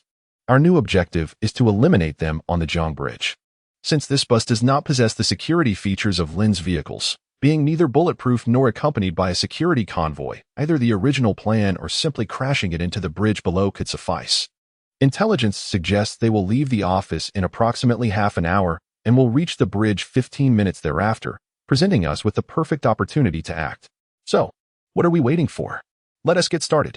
With the ultimate solution to the problem finally in hand, John felt a surge of joy and excitement. But do not celebrate too soon. Given the change in target numbers, the authorities will undoubtedly increase their vigilance following the incident, so we must relocate in advance. That's a full 100 individuals. Our counterparts in Huagua will go mad. Do we fear them? John chuckled momentarily, but as the laughter subsided, he was reminded of the peculiar spies who had fallen into their trap, and he promptly composed his expression. Well, it wouldn't hurt to exercise caution. We shall immediately proceed to the rendezvous point, confirm the success of our mission, and depart from the area. As for the specific actions, let that Japanese individual handle it himself. After a brief discussion, the two swiftly finalized their plans and updated their operational strategy. The inconspicuous van discreetly exited the parking lot, merging into the flow of traffic on Riverside Avenue, navigating through a series of turns until it entered the coastal industrial park. It brushed past a heavy truck that remained stationary, shrouded in smoke within the driver's cabin, and continued directly toward the port dock within the park. During this journey, the Jiangjing building loomed in the distance, visible across the Changjiang River estuary. An unnoticed gaze, originating from a high-rise floor-to-ceiling window, fixated on the two vehicles, maintaining a steadfast lock on their movements throughout. The antics orchestrated by the operational team were undoubtedly under Lin Qi's watchful surveillance. It is worth mentioning that this group had been surveilling the vicinity of Biu Bei Villa and Jiangjing Building, a location less than 5 kilometers away, for nearly half a week. It would be overly naive to think they could evade her detection, especially considering her possession of a futuristic subspace detector, a technology a millennium ahead. From the moment the CIA team arrived and concealed themselves, every action they took had already been tracked within Lin Yi's purview. The reason she refrained from apprehending them immediately was merely a tactic to engage in entrapment. As a high-ranking operative model, its internal information systems and hacking capabilities surpassed those of all hackers combined on Blue Star. Within a radius of 5 kilometers, Lin Qi is capable of unconditionally decrypting all surveillance targets. Whether it be the idle chatter between Joe and John or the encrypted communications between the former and his superior in Tokyo, all are as clear as if viewed in the palm of one's hand. Consequently, her grasp of the entire operation is even more precise than that of the senior bureaucrats at the CIA's Asia-Pacific Division in Tokyo. Chapter 82. A critical moment of failure. Consecutive accidents. The command from her master is to handle all threat targets as discreetly and efficiently as possible, without attracting unnecessary complications. Therefore, Lin Qi refrains from hastily closing in before the adversaries make their move. It would be embarrassing if they were to escape before she could ensnare them. She does not intend to intervene personally, nor does she plan to directly summon Old Shao through her master's channels. Yet, she has her own methods to capture John and his associates. The plans devised by CIA agents are often overly intricate, with some aspects bordering on superfluous. If all goes smoothly, the operation will be seamless. However, what if an unforeseen oversight occurs at some stage? The target approaches, preparing to reach the bridge. Contact that Japanese individual. Oblivious to the unfolding situation, the van is parked in a secluded corner near the dock, while Joe monitors the PDA, continuing to operate remotely. John hastily grabs the communicator, reiterating his partner's commands. It is unfortunate that he has passed. What in the world is happening? The triumphant smile had barely lingered on his face for 2 seconds when Joe's expression abruptly shifted. I just received orders that Takagi, who was operating the heavy truck, encountered an unexpected incident before he could steer onto the coastal highway. The gearbox of the 100-ton truck seemed to have malfunctioned, causing an instantaneous lock on speed and direction. No matter how Takagi twisted the steering wheel or pressed the brakes, it was futile. The vehicle surged forward like a runaway missile, crashing directly into the concrete barrier at the center of the highway. With a resounding thud, the truck, which had only recently started and had not even gained speed, collided with the barrier, failing to break through and instead being halted by the thick concrete. The front of the truck crumpled as if struck by a giant's hand. Given the elevated position of the driver's seat, which already posed a challenge to balance, Takagi was thrown from his seat upon impact, hitting his head against the windshield. His skull shattered the glass, creating a web of cracks, and he lost consciousness before he could utter a sound. The out-of-control vehicle skidded a short distance along the road before coming to a sideways halt. The sudden accident resulted in no casualties other than Takagi himself, leaving the drivers of the many small cars behind him in a state of bewilderment. They exchanged glances, staring at the bloodstains on the truck's windshield. What on earth is going on? Goodness, there has been an accident. Call an ambulance. Why are we just standing here? Oh my, so much blood. Surely he can't be. Alas, cease the incessant honking behind. Cannot you see that an incident has transpired here? The coastal avenue traverses the bridge, connecting the city center with the port and industrial zones, and is inherently one of the busiest thoroughfares in Chongqing. Out of the blue, a massive truck, as if under the influence of some counterfeit liquor, careened to a halt in the middle of the road, startling the myriad of passers-by. Less than a kilometer away lies the police station of the industrial park. Soon enough, police cars, ambulances, and fire trucks began to converge upon the scene. Takagi, having narrowly escaped death, was transported to the hospital by ambulance, unconscious and utterly defenseless. However, this was not a fortuitous turn of events for the action team. Having a survivor fall into the enemy's hands was far worse than if he had perished on the spot, although the moment of the accident had rendered the cameras inoperative. Cutting off their signal, John and his companion could easily deduce what had transpired. Damn it, I knew those Japanese would prove unreliable.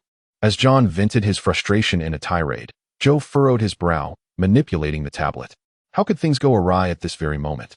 Moreover, was it a mere operational error on his part, or a mechanical failure? Perhaps he neglected maintenance. What else could it be? I always knew this Japanese fellow was untrustworthy. Day after day, he merely sits there, smoking in silence, oblivious to the need to tend to his equipment. John, still seething with anger, continued to shout. Takagi's sudden lapse had dire consequences for all three of them. The targeted bus was halted in the midst of the vehicular chaos on the bridge, obstructed by a heavy truck that had been suddenly wrecked in the road center. However, the latter had already succumbed to a loss of control, rendering any further plans impossible. All that remained was, damn. Joe gazed at the cluster of private cars blocked by the toppled truck, along with two buses situated a few paces behind them. Gritting his teeth, his eyes glinted with menace as he pressed the release button for the steel coil restraint mechanism, only to find it unresponsive. A chill ran down Joe's spine as he realized something was amiss. This was no coincidence. I should have known that foul play was afoot. The prearranged vehicles had malfunctioned unexpectedly, and the secret mechanisms they had deployed had also gone awry. Such occurrences could not happen simultaneously by mere chance. After all, they had meticulously designed and maintained these systems, ensuring their flawless operation. Yet, at the critical moment, they faltered one after another. What other explanation could there be? If not sabotage? And if that were the case? Damn. Forget about that situation. We must relocate swiftly. The current circumstances are perilous. Realizing that someone had targeted them, even managing to tamper with the vehicles they had been monitoring without their knowledge, Joe's hands trembled uncontrollably on the tablet. Beads of cold sweat streaming down his forehead like a breached dam. The ability to compromise their most crucial assault vehicles without their awareness indicated an alarming level of insight into their surveillance methods. It was possible that their adversaries even knew their hiding tactics and were aware of their whereabouts. For an operative engaged in clandestine activities overseas, especially one involved in wet work, the exposure of a safe house, secret vehicle, or their own location is tantamount to facing imminent death. This is particularly true in a nation like China, where internal control is exceedingly potent. It is akin to a creature that perishes when exposed to light. Darkness is their sole refuge. Once discovered and illuminated by the spotlight, their fate is sealed. There exists no hope for rescue from distant organizations. Hurry to the dock. Seek an escape vehicle, quickly. Realizing this dire circumstance, John's complexion paled, and he urgently urged the driver to hasten. To his surprise, the driver appeared even more terrified, beads of sweat cascading down his forehead, his voice trembling. I am going as fast as I can. But, damn it, it won't start. At that moment, both John and the driver sensed something was amiss. The engine failed to ignite, sputtering and dying mid-rev, emitting a peculiar sound that was unmistakable. No matter how desperately the driver pressed the gas pedal or shifted gears, it responded not at all, persistently choking and refusing to start. How could this be? It had functioned perfectly just moments ago. With sweat dripping from his brow, the driver continued to manipulate the controls, but ultimately succumbed to despair, exclaiming, "It's over, it's all over." John and his companion turned pale, sensing a catastrophe approaching. Once could be a misunderstanding, twice a coincidence, but thrice surely indicated foul play. It was laughable that they, as elite members of the CIA, were oblivious to the fact that their vehicle had been tampered with. But who could have anticipated that the adversary possessed such remarkable capabilities, executing their schemes with such finesse? Just moments ago, as I drove from the parking lot, everything seemed perfectly fine. How could the vehicle simply break down now? Chapter 83. Total Collapse, Lin Qi's Revenge. Everything transpired too abruptly, leaving no time to ponder which element had been compromised. After the van stalled, the three individuals inside immediately noticed several figures emerging from behind the adjacent stack of containers. A group of burly men, armed with large transparent riot shields emblazoned with star ring defense, formed a triangular formation, surrounding the incapacitated vehicle from three directions. "Damn you, piece of trash."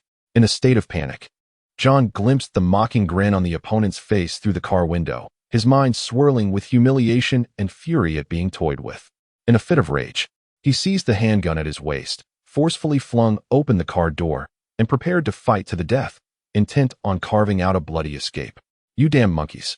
Don't think that just because you wield a few pathetic shields." Suddenly, as John cursed, he swiftly positioned himself behind the car door for cover. Yet, before his other leg could fully exit the vehicle, an electrode trailing wire shot forth from behind the adversary's riot shield, striking him squarely in the chest. Ugh! The once boastful Agent John was instantly incapacitated by the taser, convulsing and foaming at the mouth, while his M9 handgun clattered to the ground. On the other side, noticing the fate of his partner and glancing at the ominous muzzles of the shotguns outside the window, Joe and the driver silently chose to surrender. They raised their hands and were escorted out of the vehicle. It was done. Zichuan deactivated the taser and retracted the wires, disdainfully curling his lip. Is this it? This feeble skill, attempting to emulate others in carrying out a terrorist attack? Bah! I protest. We are American citizens, and you cannot treat us this way. Being escorted and searched by a group of hulking brutes, with a multitude of dark barrels pressed against their heads, Joe, the most seasoned among the trio, remained relatively composed due to his professional training. However, the driver, a non-combatant, was utterly bewildered, his mind in disarray, and in his desperation, he blurted out anything that came to mind. Such impotent threats were of no consequence to Zichuan and his companions, instead provoking Joe to helplessly shut his eyes. Americans? I am precisely targeting Americans. As Wang Tianyu handcuffed him and placed a hood over his head, he scoffed, given how readily you have confessed. You may escape the death penalty, but the lesser charges are inescapable. Prepare to have some tea with the comrades from National Security. They will be quite pleased to see you both. Alas, yet another encounter between Uncle Sam and President Lin ended in the former's complete defeat. For this operation, the CIA had dispatched more than just one action team. Joe was merely leading a frontline team. Behind them were several intelligence processing units and a dozen strategic advisors devising plans and analyzing the situation. In this operation, the highest-ranking official is Thomas Johnson, the director of the CIA's Asia-Pacific Division. However, he and his confidants remain comfortably ensconced in Yokohama, refraining from direct command on site. Johnson's role is largely nominal. The real work is conducted by his subordinates, who, like him, are sheltered in the headquarters of the Asia-Pacific Division, living in a state of complacency. Nevertheless, all teams that ventured into Chinese territory, be they engaged in frontline operations or intelligence processing, were swiftly apprehended following the capture of the trio. With Lin Qi's exceptional capabilities, no matter how formidable the agents or spies may be, they invariably yield all information when confronted by her. It is lamentable that Captain Xiao, a seasoned operative with over 20 years of experience, had hoped to demonstrate his unwavering resilience, thinking, "Do you think this band of comical corporate security can intimidate me?" He had even contemplated retaliating with accusations of illegally assembling armed groups and abuse of power, which would have brought dire consequences for the entire Star Ring group. Little did he know that Lin Qi would not even deign to inquire. She merely placed a brainwave controller against his forehead, prompting him to immediately roll his eyes and divulge even the most intimate details, down to the patterns of his wife's lingerie. As for the codes, secret channels, rendezvous locations, and personnel rosters, those were effortlessly surrendered as well. Thanks to the stringent confidentiality maintained by Star Ring Defense and Lin Qi's simultaneous deployment of multiple capture teams, the moment intelligence was obtained, action commenced without delay. The agents who remained safely ensconced in their safe house, awaiting news from the front lines, were completely oblivious to the unfolding chaos, ultimately falling into the trap. The CIA's intelligence network throughout the Jiangbei region was predominantly centralized in the provincial capital of Qingqing, and now it had been uprooted entirely, leading to a swift collapse of the situation. The news of the collective disappearance of the Jiangbei intelligence network reached Tokyo, plunging Director Zhuang Xin into a state of deep despondency. He resembled a middle-aged man whose wife had been whisked away by a rogue, cradling his head in confusion. He tugged at his hair, lamenting, "What sort of curse does the BYD Star Ring Group wield? It is as if they are a black hole, swallowing every intelligence officer dispatched there without a trace. Moreover, no substantial information has managed to return, leaving them utterly bewildered about how to proceed. Whether it be the exceptionally disguised swallows or the seasoned veteran operatives, each seems to have met their demise in a bizarre manner, akin to a farcical tragedy. The most infuriating aspect is that the adversary has not suffered a single loss. They have not only avoided casualties but have also not incurred financial losses. The carefully orchestrated media offensive has turned into a means for them to reap profits instead. The intelligence network painstakingly cultivated and embedded has collapsed entirely within a single day.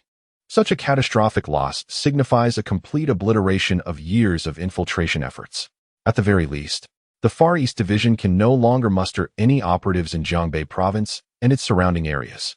This dreadful news left Director Zhuang Xin utterly paralyzed, retreating into his office and isolating himself for hours on end. Bang, bang, bang.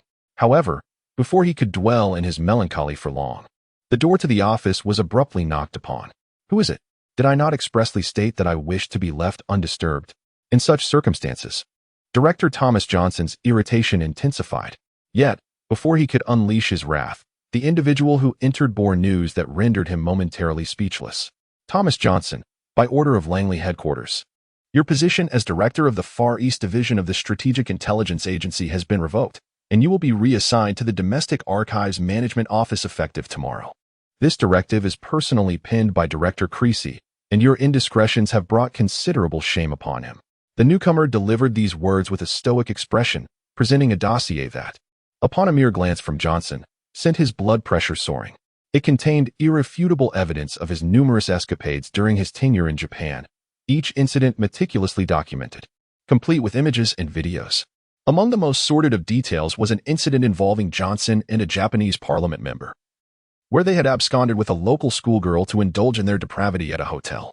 These unspeakable acts, which Johnson had hidden more deeply than his own embezzlement, were now glaringly exposed across various mainstream social media platforms, including those in Japan and the United States. The revelation struck like a nuclear bomb, igniting a public outcry that overshadowed even the trivial scandals of the son of a certain minor official, sending shockwaves through the Western media. Damn it! In the eye of the storm, Johnson, upon learning of this debacle, felt an overwhelming rush of blood to his head, the world around him spinning in disarray. Before he could utter a complete sentence, he collapsed to the ground. The CIA operative, tasked with delivering the orders, cast a sympathetic glance at the fallen figure. He understood that this former director had reached his end, not merely in his political career. Meanwhile, this news had naturally already reached Lin Qi. The latter merely glanced casually at the file presented by Lin Qi, then placed it back on his desk. It was merely another instance of the CIA's meddling, conveniently resolving yet another persistent annoyance. It was hardly worth noting. Lin, the esteemed president, was no altruistic figure. He had chosen not to pursue the American empire. However, when its agents provoked him, they expected to land safely without paying any price. Such a notion was utterly naive. The opposing party had indeed met a just fate.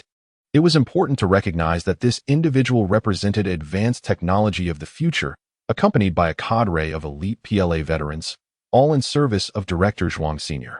A gathering of distinguished talents. How could such fortune be insignificant for the director? At present, Lin Qi was too preoccupied to concern himself with the cat-and-mouse game between Lin Qi and the foreign forces. He had far more pressing matters to attend to. After a period of trial production, the Star, One lithium, air battery, and the brain machine translation terminal production lines had successfully passed inspection, achieving stable mass production of qualified products. Chapter 84. Supply of lithium air batteries. Commencement of mass production for brain machine translation terminals. It is worth noting that the lithium air battery production line was actually established prior to the translation terminal. Yet their synchronized progress was primarily due to the substantial involvement of numerous foreign technical consultants in the former. Strictly speaking, The expertise of these technical consultants surpasses that of the original employees from Xinhuan Power under Director Huang. However, their primary purpose here is to assist, with learning being secondary. The entire process of installation, adjustment, and trial operation of the production line possesses a certain demonstrative teaching quality. Thus, while both teams have acquired a greater depth of technical knowledge, the progress has inevitably been somewhat hampered. On the other hand, the brain-machine interface segment remains highly secretive, necessitating stringent confidentiality. The entire production line was, in fact, completed by the Ling siblings along with the second batch of synthetic individuals. It was only during the testing of the virtual game that around 100 consultants were introduced. These individuals were dispatched workers from Xinhuan Entertainment, received from the old Xiao, and are unrelated to Xinhuan information, hence they have no access to the most critical secrets. This has resulted in an industry that was laid out in a staggered manner, ultimately completing its goals simultaneously. What is the current situation? Lin Qi inquired casually while perusing the report. Standing beside him, Zhang Dyer accepted the folder he handed over, organized it neatly, and placed it back on the table. All is progressing steadily and positively, according to your previous arrangements. The first batch of lithium air batteries has predominantly been allocated to fulfill the orders from the Ministry of Defense, primarily focused on large-scale models serving as onboard and airborne power sources. Each unit is priced at 7,000, merely covering the costs while yielding a modest processing fee. In contrast, the production of small and micro models intended for mobile devices such as smartphones, watches, tablets, and other smart wearables is currently abundant. These models not only fulfill the orders from the Ministry of Defense but are also being stockpiled in the Group S warehouse, as per your directive, awaiting future applications in other products. Zhang Dyer remarked as she tilted her head to glance at him. Inquiring about the initial plans, are you considering utilizing this technology to manufacture smartphones directly? Lin Qi, nodding in response, suggested, there's no rush. Let us focus on developing the lithography machines first. Zhang Dyer rolled her eyes and playfully tapped him. After all, smartphones are consumer electronics on a mass scale, encompassing a broad spectrum of considerations. Most consumers tend to prioritize brand recognition over mere specifications. Lightly jesting to lighten the mood, Lin Qi remained unfazed, continuing his contemplation. Certainly, when performance is sufficiently robust, consumers will indeed look beyond brands. Yet this holds little value for us. Elevating the cost-performance ratio to surpass all existing competitors would not only obliterate numerous rivals, but also adversely affect the gradually emerging domestic consumer electronics industry. What purpose would that serve? Indeed, Lin Qi's reluctance to delve into the smartphone, smartwatch, and tablet market stems largely from a desire to evade the pitfalls of cutthroat competition prevalent among domestic peers. He seeks profit through a myriad of avenues, with internal competition being the least desirable option. This scenario markedly differs from the realm of game development.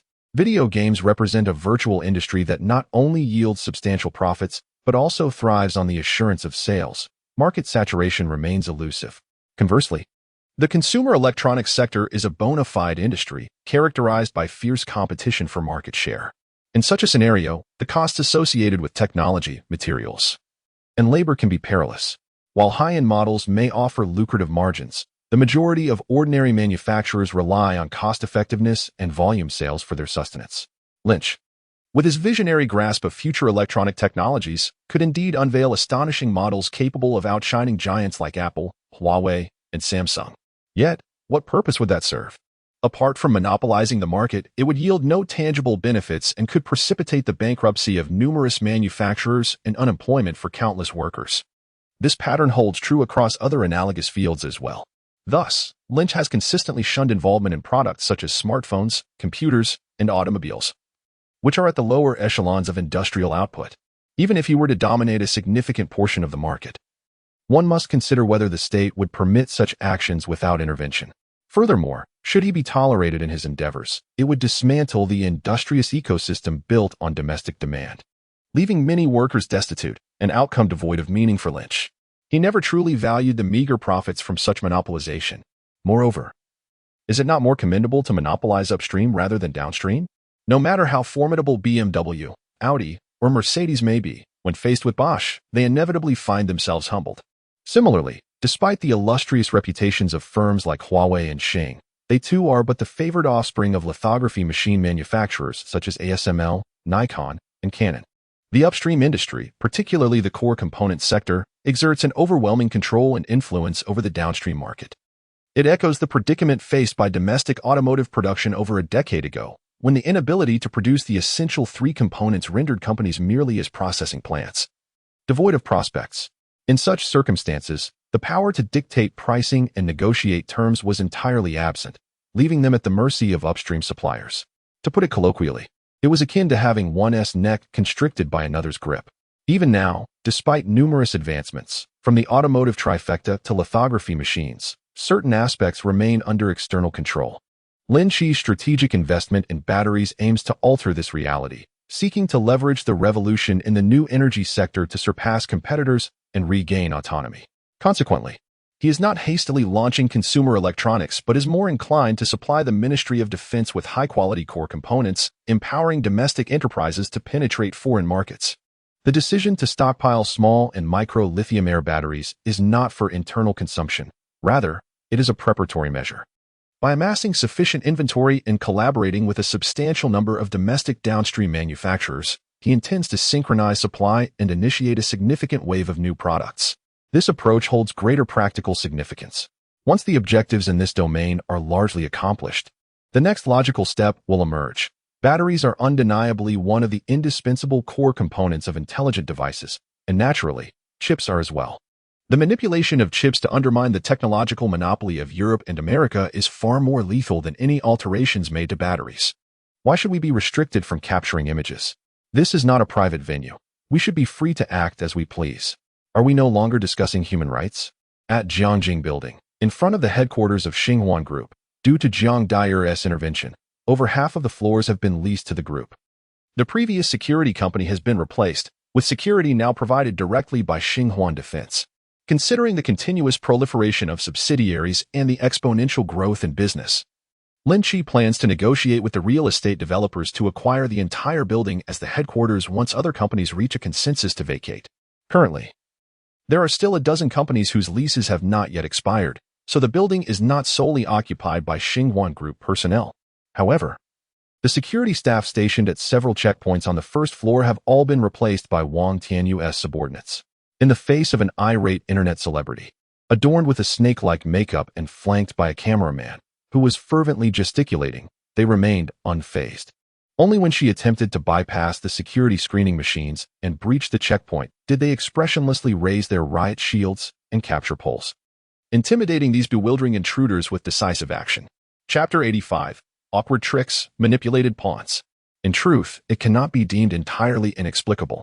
Ever since the initial Swallow disappearance incident, Jiangjing Building has been periodically graced with various unidentified and dubious visitors over the past month. There are competitors seeking to gain insights, self-media bloggers and freelance journalists eager to conduct interviews, as well as video creators inexplicably wishing to scout locations. It cannot be said that all have ulterior motives. However, there indeed exist many individuals with dubious intentions among them. This reflects a common tactic employed by intelligence agencies worldwide, including the CIA, the blending of truth and deception, a strategy to navigate murky waters. Not only are those with questionable backgrounds deliberately sent to infiltrate, but even those without apparent issues are incited through various means, encouraged by inducements to charge forth, while the instigators blend into the crowd to exploit the situation for sabotage. This is a traditional art of manipulation that cannot be dismissed. Many video creators, who are purportedly urged on by so-called financial backers or fans, may genuinely seek to interview this rising star in the gaming industry without any ulterior motives. The Strategic Intelligence Bureau of the Asia-Pacific Division intentionally stirs such enthusiastic viewers to take the lead. This approach complicates the situation for the targets. These individuals inherently support your organization. The Star Ring Group and their interviews stem from goodwill, primarily aiming to gather material for their programs. Essentially, they are offering their support to promote you without any substantive malice. Their intentions are purely altruistic. If you turn away such individuals, even dismissing them harshly, what remains of your company's reputation? Lin Qi is well aware of the director's tactics. The strategy of doing harm under the guise of goodwill and raising a red flag, while subtly undermining it, is something that Western intelligence agencies are adept at. Was it not precisely this that led to the downfall of Airmal? The concept of a color revolution is no jest. It epitomizes the strategic infiltration ideologies of the American empire, applicable to both nations and enterprises alike. Regrettably, this methodology proves utterly ineffective against the Xinhuan group. While murky waters may conceal truths, enabling opportunistic endeavors, the same cannot be said when faced with a competitor who operates with complete transparency, disregarding all forms of disguise and deceit. In such circumstances, the strategy resembles a farcical endeavor, akin to donning nocturnal attire in broad daylight. Lin Qi need not concern herself with Director Zhuang Sen's infiltration tactics. Her sole focus lies in graciously engaging with genuinely friendly media, ensuring they encounter none of the confidential information that Lin Qi has expressly forbidden from disclosure. With meticulous care, she sees them off one by one, only to swiftly collect her own interests, ensuring that not a single agent sent by the esteemed director escapes unscathed, all destined to have Tian Old Zhao's interrogation room. To a significant extent, it is the repeated failures of infiltration in this domain that have incited Director Zhuang Sen's frenzied response, hastily agreeing to collaborate with the military to execute General O'Connor's so-called comprehensive retaliation strategy. However, the retaliation falters, resulting in a loss that encompasses his own interests. Meanwhile, the situation at CAI has grown increasingly desperate. At this critical juncture, dispatching a multitude of individuals to create disturbances prompts even Lin Qi to shake her head in disbelief. This hardly qualifies as an offensive. It is merely akin to wallowing in a cesspool, contaminating oneself in a futile attempt to repulse others. It is a purely reckless act born out of desperation. Could it be that, following Zhuang Sen's dismissal, none of those remaining possess any discernible intelligence? The security personnel, disinterested, merely observed the scene unfold. Shortly thereafter, a man clad in a black suit emerged from the building, striding towards the female streamer who was still vociferously lamenting. Once her tirade had subsided, the gentleman, exuding an air of politeness, conveyed a rather brusque message. If the disturbance continued, he would be compelled to escort her and her associates to a location where tranquility could be swiftly restored. By referring to her companions as associates, he blatantly disregarded any consideration for their sentiments, cutting straight to the essence of the matter. The female influencer, feeling humiliated, erupted in fury. "What did you say? Repeat that. Who do you think you are to assert such authority? In broad daylight, under the open sky. Is there no law anymore?" The gathering crowd, initially engrossed in the spectacle, began to murmur amongst themselves, stirred by her outburst. Ultimately, the public not only has a propensity to conform, but also tends to empathize with the underdog. This instinctive sympathy is often quite blind. The masses rarely discern whether one party is genuinely a victim or a good person.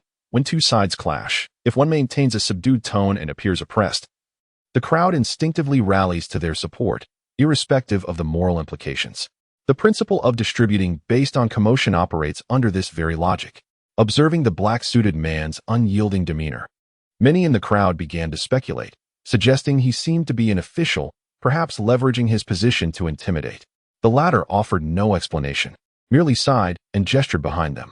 There hung a rather inconspicuous sign on the wall outside the main gate, a sign that bore the words, "Of course.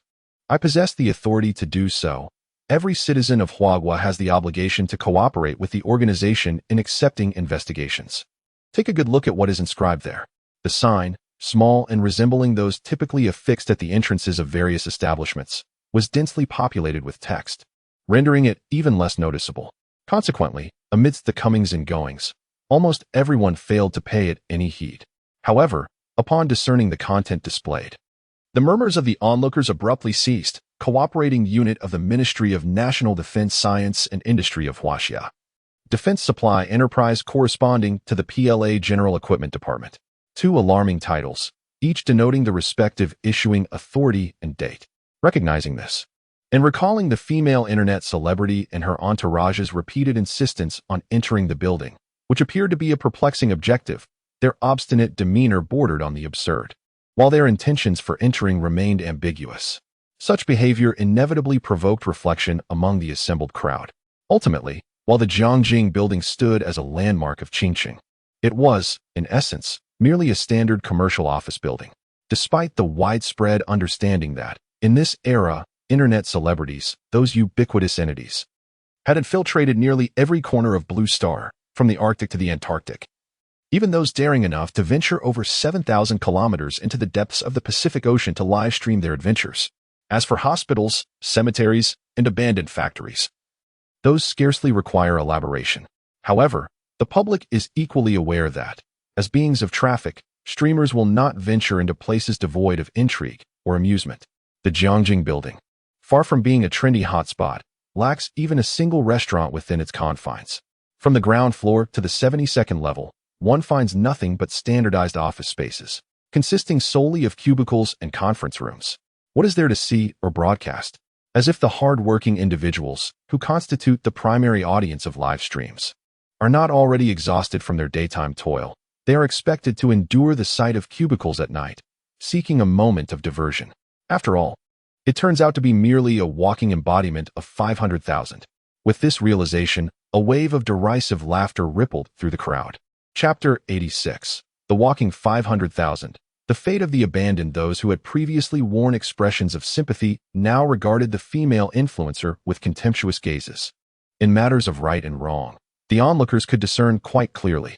Being misled and nearly becoming pawns in someone else's game is one thing. However, once they understood the true nature of the situation, the crowd felt an urge to assist in apprehending the culprit. What does this little scoundrel intend to do? It is not too late to clarify matters before departing. If you are truly wronged, you need not rely on the police. I shall personally bow an apology to you. At that moment, two hefty men emerged from the throng, one swiftly blocking the retreating photographer. The latter glanced nervously at his employer and then at the expressionless figure in the black suit, panic evident in his demeanor. Sensing the approaching figures, he instinctively shoved one of them aside. The two burly men, speaking with a northeastern accent, showed no leniency. One individual swiftly seized the camera and set it aside, while another approached and forcefully restrained the photographer's arm, effectively pinning him down. It was high time to set them straight. How dare they brazenly show their faces after such a sum of 500,000? Look at how spoiled this wretched group has become. As the photographer was subdued, rather than offering assistance, the crowd merely reveled in the chaos, clapping and cheering. I protest. You cannot treat us this way. Upon witnessing his subordinate being apprehended, the man in the black suit, accompanied by his entourage, gradually made his way over. The once fearless internet celebrity, who had shown no trepidation in the presence of security personnel, now found herself in a state of disarray. What a disheartening reality this was, far removed from her expectations. Wasn't it said that this place attracted little attention, and a few blusterous words could easily dismiss the laborious security guards? Her confidant had failed to mention that this desolate provincial town would have surveillance in place and be monitored by national security. In her mind, she fancied herself as a so-called international influencer with a following of hundreds of thousands across various platforms such as Douyin, Twitter, and Instagram.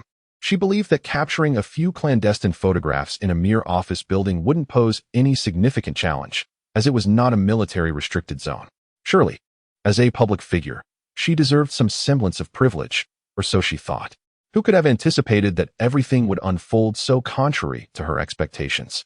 The person who initially solicited her assistance had neglected to mention the complexities involved in this endeavor. In a moment of desperation, she retrieved a document from her pocket, holding it aloft as if it were a talisman of invincibility. You have no authority over me. I am an American citizen. Until my lawyer arrives, I shall say nothing. I will later accuse you of violent enforcement, so tread carefully. This theatrical display seemed to encapsulate the entirety of the internet celebrity's education, reminiscent of her favorite dramatic monologues. The agent in the black suit noticed the small notebook in her hand and, upon closer inspection, struggled to maintain his composure. After regaining his demeanor, he shrugged and stated, "Firstly, even if you are indeed an American citizen, presenting a green card or passport would not preclude us from requiring you to provide an account. We are not the public security. We are the national security of Huagua. No one possesses the right to evade our investigation on Huagua's soil. Secondly, Ms. Kong, are you not aware of the distinction between a tourist visa and a passport? It is rather absurd to think that merely visiting the United States on a tourist visa grants one the right to claim American citizenship. Such an idea would surely bewilder the U.S. Immigration Bureau. Faced with the ineffectiveness of her ultimate gambit, the internet celebrity froze, realizing with dismay that she genuinely wished she could present a green card. If it weren't for that document, would she truly resort to such frivolous antics?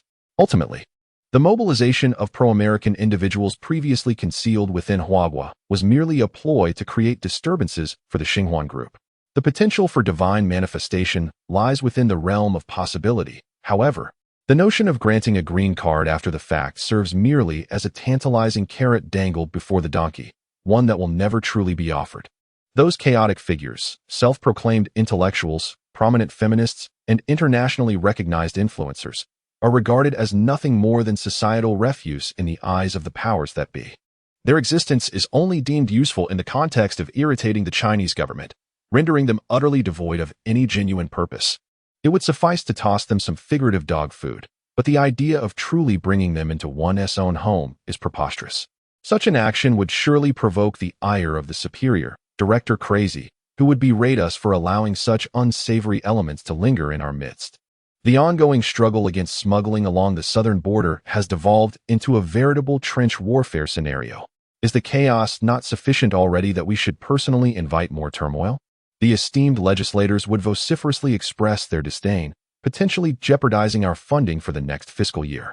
Presently, the intelligence network surrounding Jiangbei has been dismantled, and the prospect of its reconstruction remains a distant dream. The individual previously responsible for these matters, Zhuang's son, has unfortunately been dismissed from his position.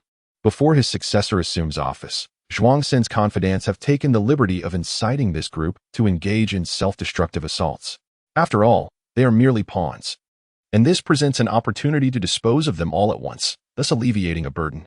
Otherwise, the incessant inquiries regarding green cards and citizenship would undoubtedly vex the intelligence personnel tasked with interfacing with them.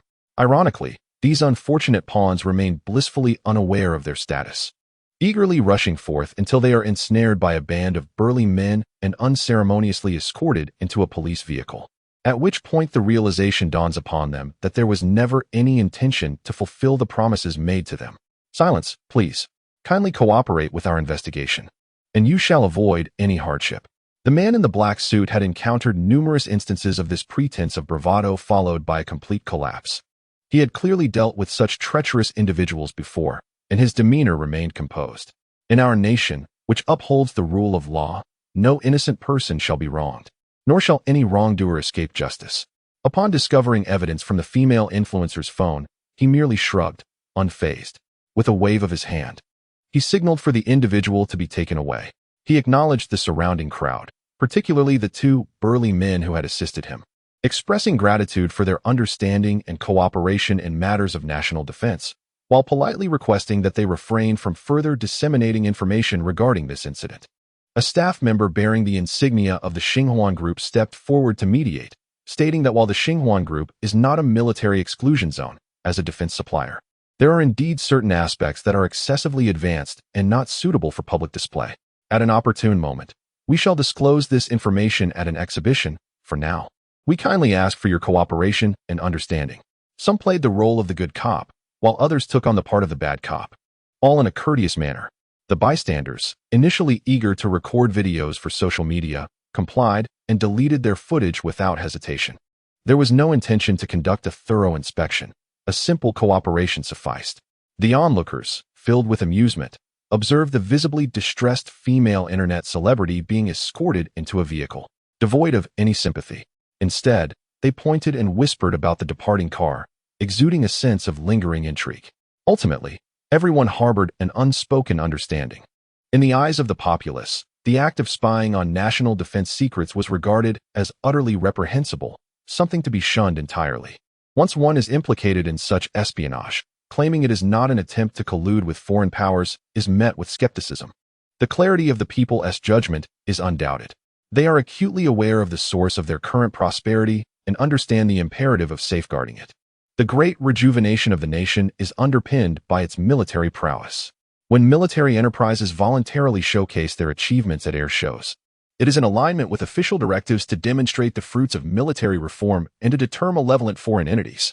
However, if someone were to pilfer military intelligence and leak it, it would be tantamount to treason. No one considers such actions deserving of compassion. As the crowd gradually dispersed, there lingered a sense of accomplishment in having participated in the apprehension of a spy, leaving them with an unfulfilled eagerness. Meanwhile, the news reached Lin Qi, who was en route in a vehicle. He merely nodded in acknowledgement, replying with a brief noted, before setting his phone aside. The CIA, it seemed, was regressing further, engaging in increasingly absurd antics. Such trivial matters of cat and mouse should be left to the professionals. By the way, what incident has transpired? A brand new Maybach S600 turned the corner, arriving just in time for a red light. While waiting at a red light, Lin Qi turned his head and noticed a group of people fervently debating in front of a half-demolished building not far away. Several individuals, evidently local officials, were perspiring profusely as they attempted to elucidate the situation. Strangely enough, the contention was not between officials and the common folk. Rather, it appeared to be an internal dispute among the former, while the latter stood in a circle, observing the spectacle with keen interest. Ling Hao, seated in the driver's seat, silently turned his gaze towards that direction, where ephemeral green characters cascaded like a waterfall in the depths of his eyes, according to their discussions. This was a relocation and demolition at a nursing home, where a corruption case had been uncovered, and the supervisory officials from a higher authority were holding the local authorities accountable. Ah, what a chaotic scene. The innate curiosity to witness a spectacle surged within the Chinese populace, prompting Lin Qi to decide to indulge in the unfolding drama, thinking that he could always venture into the future world later. Let us go and see what this is all about. The Maybach veered towards the commotion and came to a halt by the roadside. Lin Qi gestured for Ling how to maintain a low profile. The latter understood and adopted a casual demeanor, following Lin Qi to the throng of onlookers as if he were merely an ordinary foreigner caught up in the excitement. The surrounding spectators noticed their presence, glanced over momentarily, and found nothing amiss, promptly returning their attention to the unfolding event. With his hands clasped behind his back, Lin Qi observed for a while and soon grasped the underlying circumstances. The building encircled by blue iron sheets, slated for demolition, was the Third People's Nursing Home of Qingqing Huaiyang District. Established in the early 1980s, it is one of the designated institutions of various national charitable associations within the city, specifically tasked with caring for the elderly and the infirm in surrounding areas facing economic hardships. A nursing home is inherently not a place of leisure. The challenges of looking after the elderly are indeed considerable. While some may still manage to care for themselves to a degree at such an advanced age, most are burdened with chronic ailments, and those who could once move independently may find themselves bedridden within a couple of years. Moreover, as the facility is under the aegis of the National Charitable Association, directives prioritize the acceptance of sick and disabled elderly individuals, further complicating the workload. Without a genuine spirit of compassion, few can endure the demands of this work for long. Fortunately, as a public institution, there is less concern over profit and cost issues, allowing it to sustain operations for decades. As a largely overlooked establishment, the daily affairs of a nursing home rarely capture public attention. However, the Huaiyang district is slated for demolition, specifically targeting the older buildings along Jiefang Road, including the Third People's Nursing Home, constructed in the 1980s. Undoubtedly, when ordinary citizens face demolition, they may receive compensation or alternative housing, allowing them to depart with ease. In contrast, public institutions typically do not face direct closure, but must undergo comprehensive relocation, with the impending move coinciding with an inspection by higher authorities in Qingqing. The process of sealing and reviewing the assets within the facility became inevitable. Unfortunately, this scrutiny revealed significant financial discrepancies. The accounts were riddled with deficits. And no matter the effort, balancing the books proved elusive. What precisely transpired remains to be elucidated. Due to the throng of people surrounding him, Lin Qi did not intend to have Ling Hao conduct a scan. Instead, he casually approached a passerby for information. It was evident that the onlookers relished the opportunity to enlighten the uninformed, and without regard for whether they knew the individual or the abruptness of the inquiry, the stranger cheerfully began recounting the events to Lin Qi. The individual implicated in the embezzlement was the current director of the nursing home. This elderly man, previously affiliated with the Provincial Writers Association, had been dismissed for some peculiar reasons and eventually found himself managing the nursing home, seemingly oblivious to the circumstances that led him to this thankless position. After 6 years as director, he had once again found himself in a predicament, and this time it was particularly bizarre. This old fellow, in a fit of madness, had actually misappropriated charitable funds allocated from above to renovate the garden. The passerby, with a touch of suppressed schadenfreude, spoke mysteriously to Lin Qi about the renovations. Renovating the garden? Lin Qi was utterly bewildered. What kind of scheme was this? If it were a matter of embezzling public funds for personal gain or indulging in extramarital affairs, or even bribery, that would be comprehensible. Even if he had invested in art, engaged in speculation, purchased properties or vehicles, or gambled, those would all fall within the realm of common practices. But renovating a garden? What an obscure notion. Was the director perhaps a reincarnated deity? Who could fathom such eccentric thoughts? I have encountered numerous officials with a penchant for admiring beautiful young women, but an official who adored sculpting for his own enjoyment. This was a first in my many years of life. Beside them sat a middle-aged man who interjected at an opportune moment, wearing an expression of utter bewilderment, shaking his head. This individual, known as the eccentric director Zhang, is an art aficionado with a rather niche taste. While others revel in the classical arts of music, chess, calligraphy, and painting, or indulge in the acquisition of antique treasures, he harbors a particular fondness for sculptures, especially portraiture. Initially, he invested his own resources to procure a handful of pieces from various antique art dealers. However, the authentic works of sculptural masters, both ancient and contemporary, do not come at a trivial cost. Even if sculptures are less sought after compared to paintings, their prices remain exorbitant. Director Zhang attempted to discreetly misappropriate charitable funds to clandestinely acquire a few items. Having tasted the fruits of his clandestine endeavors, he became increasingly reckless, accumulating more and more. As the financial discrepancies in his accounts grew ever larger, his lack of accounting expertise left him in a state of constant anxiety.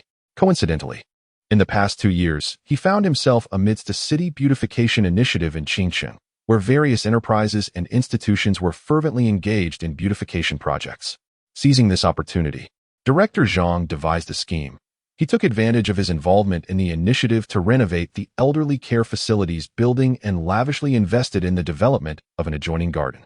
Moreover, under the pretext of participating in environmental beautification projects and enhancing the spiritual civilization of the third hospital, he invited the sculptor Chao Mengyuan, hailing from Qingcheng, to design and oversee the construction of numerous statues in the newly established garden. Chapter 88. Embezzlement of Assets and the Dilemma of Aftermath. Chao Mengyuan. This name seemed vaguely familiar to Lin Qi, who, upon hearing it, displayed a pensive expression. Local residents are likely familiar with him.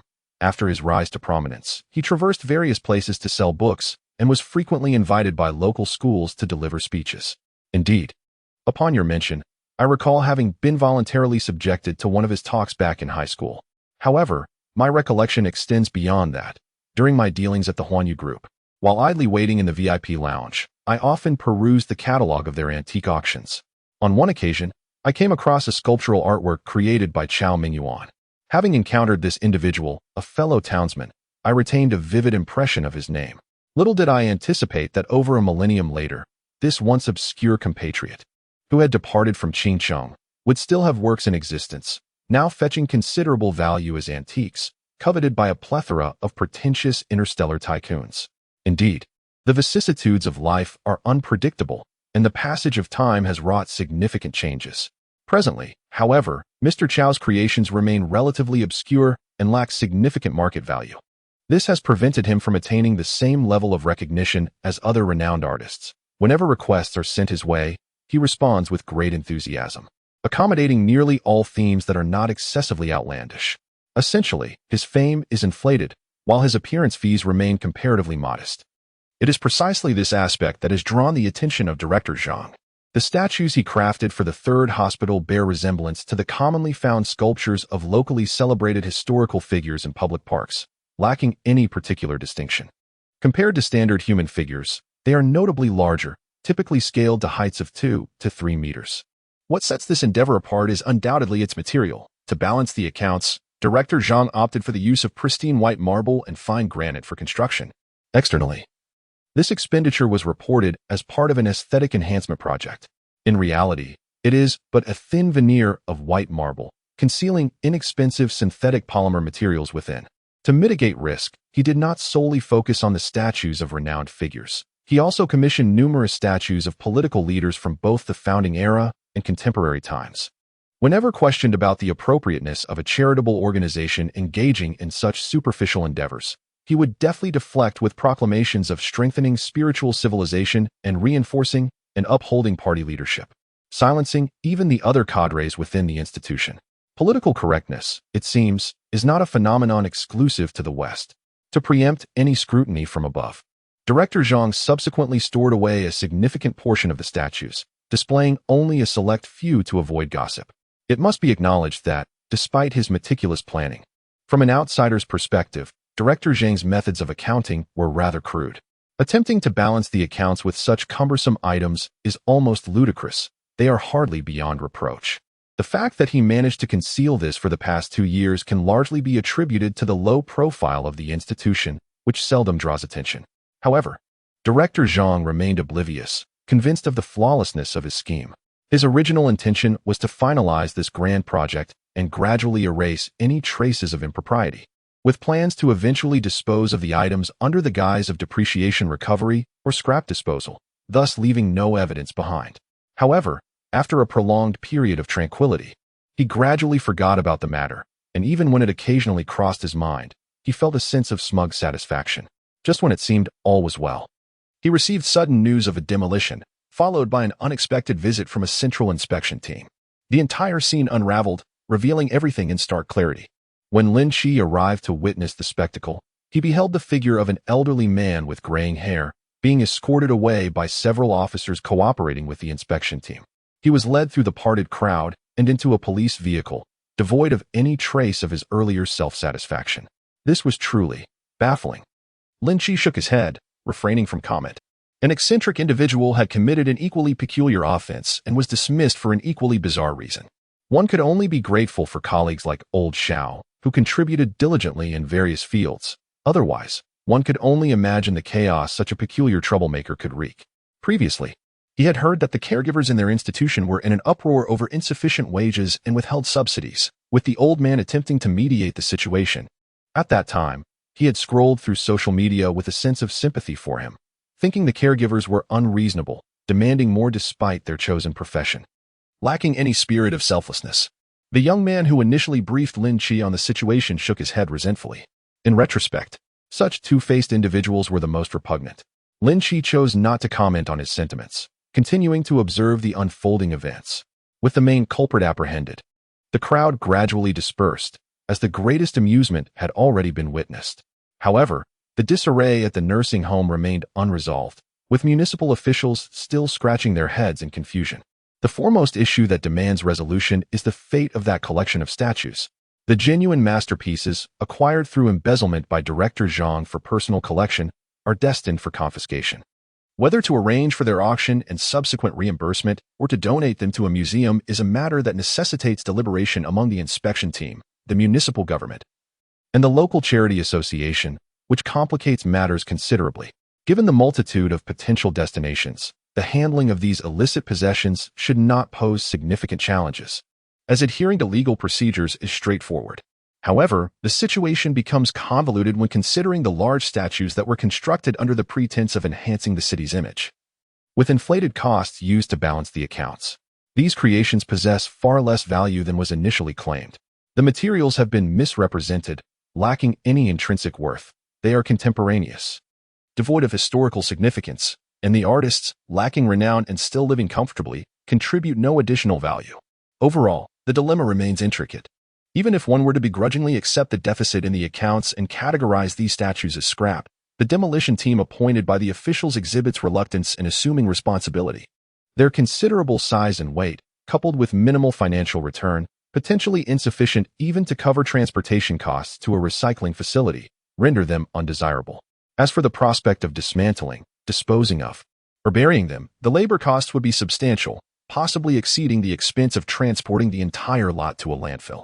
Moreover, the contractor overseeing the project is cautious and prone to overthinking, feeling uneasy about the implications of such actions, while the historical figures may be manageable. The treatment of contemporary leaders poses a significant conundrum. These are not figures from the distant past, but rather notable modern personalities, including current political figures. Were it in the days of the foreman's youth, engaging in such transactions would have necessitated enduring reprimands. One could not merely purchase, but rather had to extend an invitation. As for the present, undoubtedly, the gravity of such matters has diminished. Yet, irrespective of others' perspectives, the mere thought of dragging such a statue to shatter it and subsequently discard it into a refuse heap induces a peculiar discomfort within him. Thus, he remained impervious to the repeated entreaties and demands of that clerical officer, merely shaking his head in refusal. Ultimately, the crux of the matter lay in the absence of profit, a venture devoid of gain, a accompanied by a sense of foreboding, is naturally one that the seasoned veteran would shun. Chapter 89. Tackling the Dilemma. Gratuitous antiquities. What nonsense is this old coot indulging in, dabbling in such frivolous matters that burden everyone? The young clerk, unable to persuade him further, expressed his frustration with a terse expletive, feeling quite exasperated. Observing this scene, Lin Qi stroked his chin thoughtfully.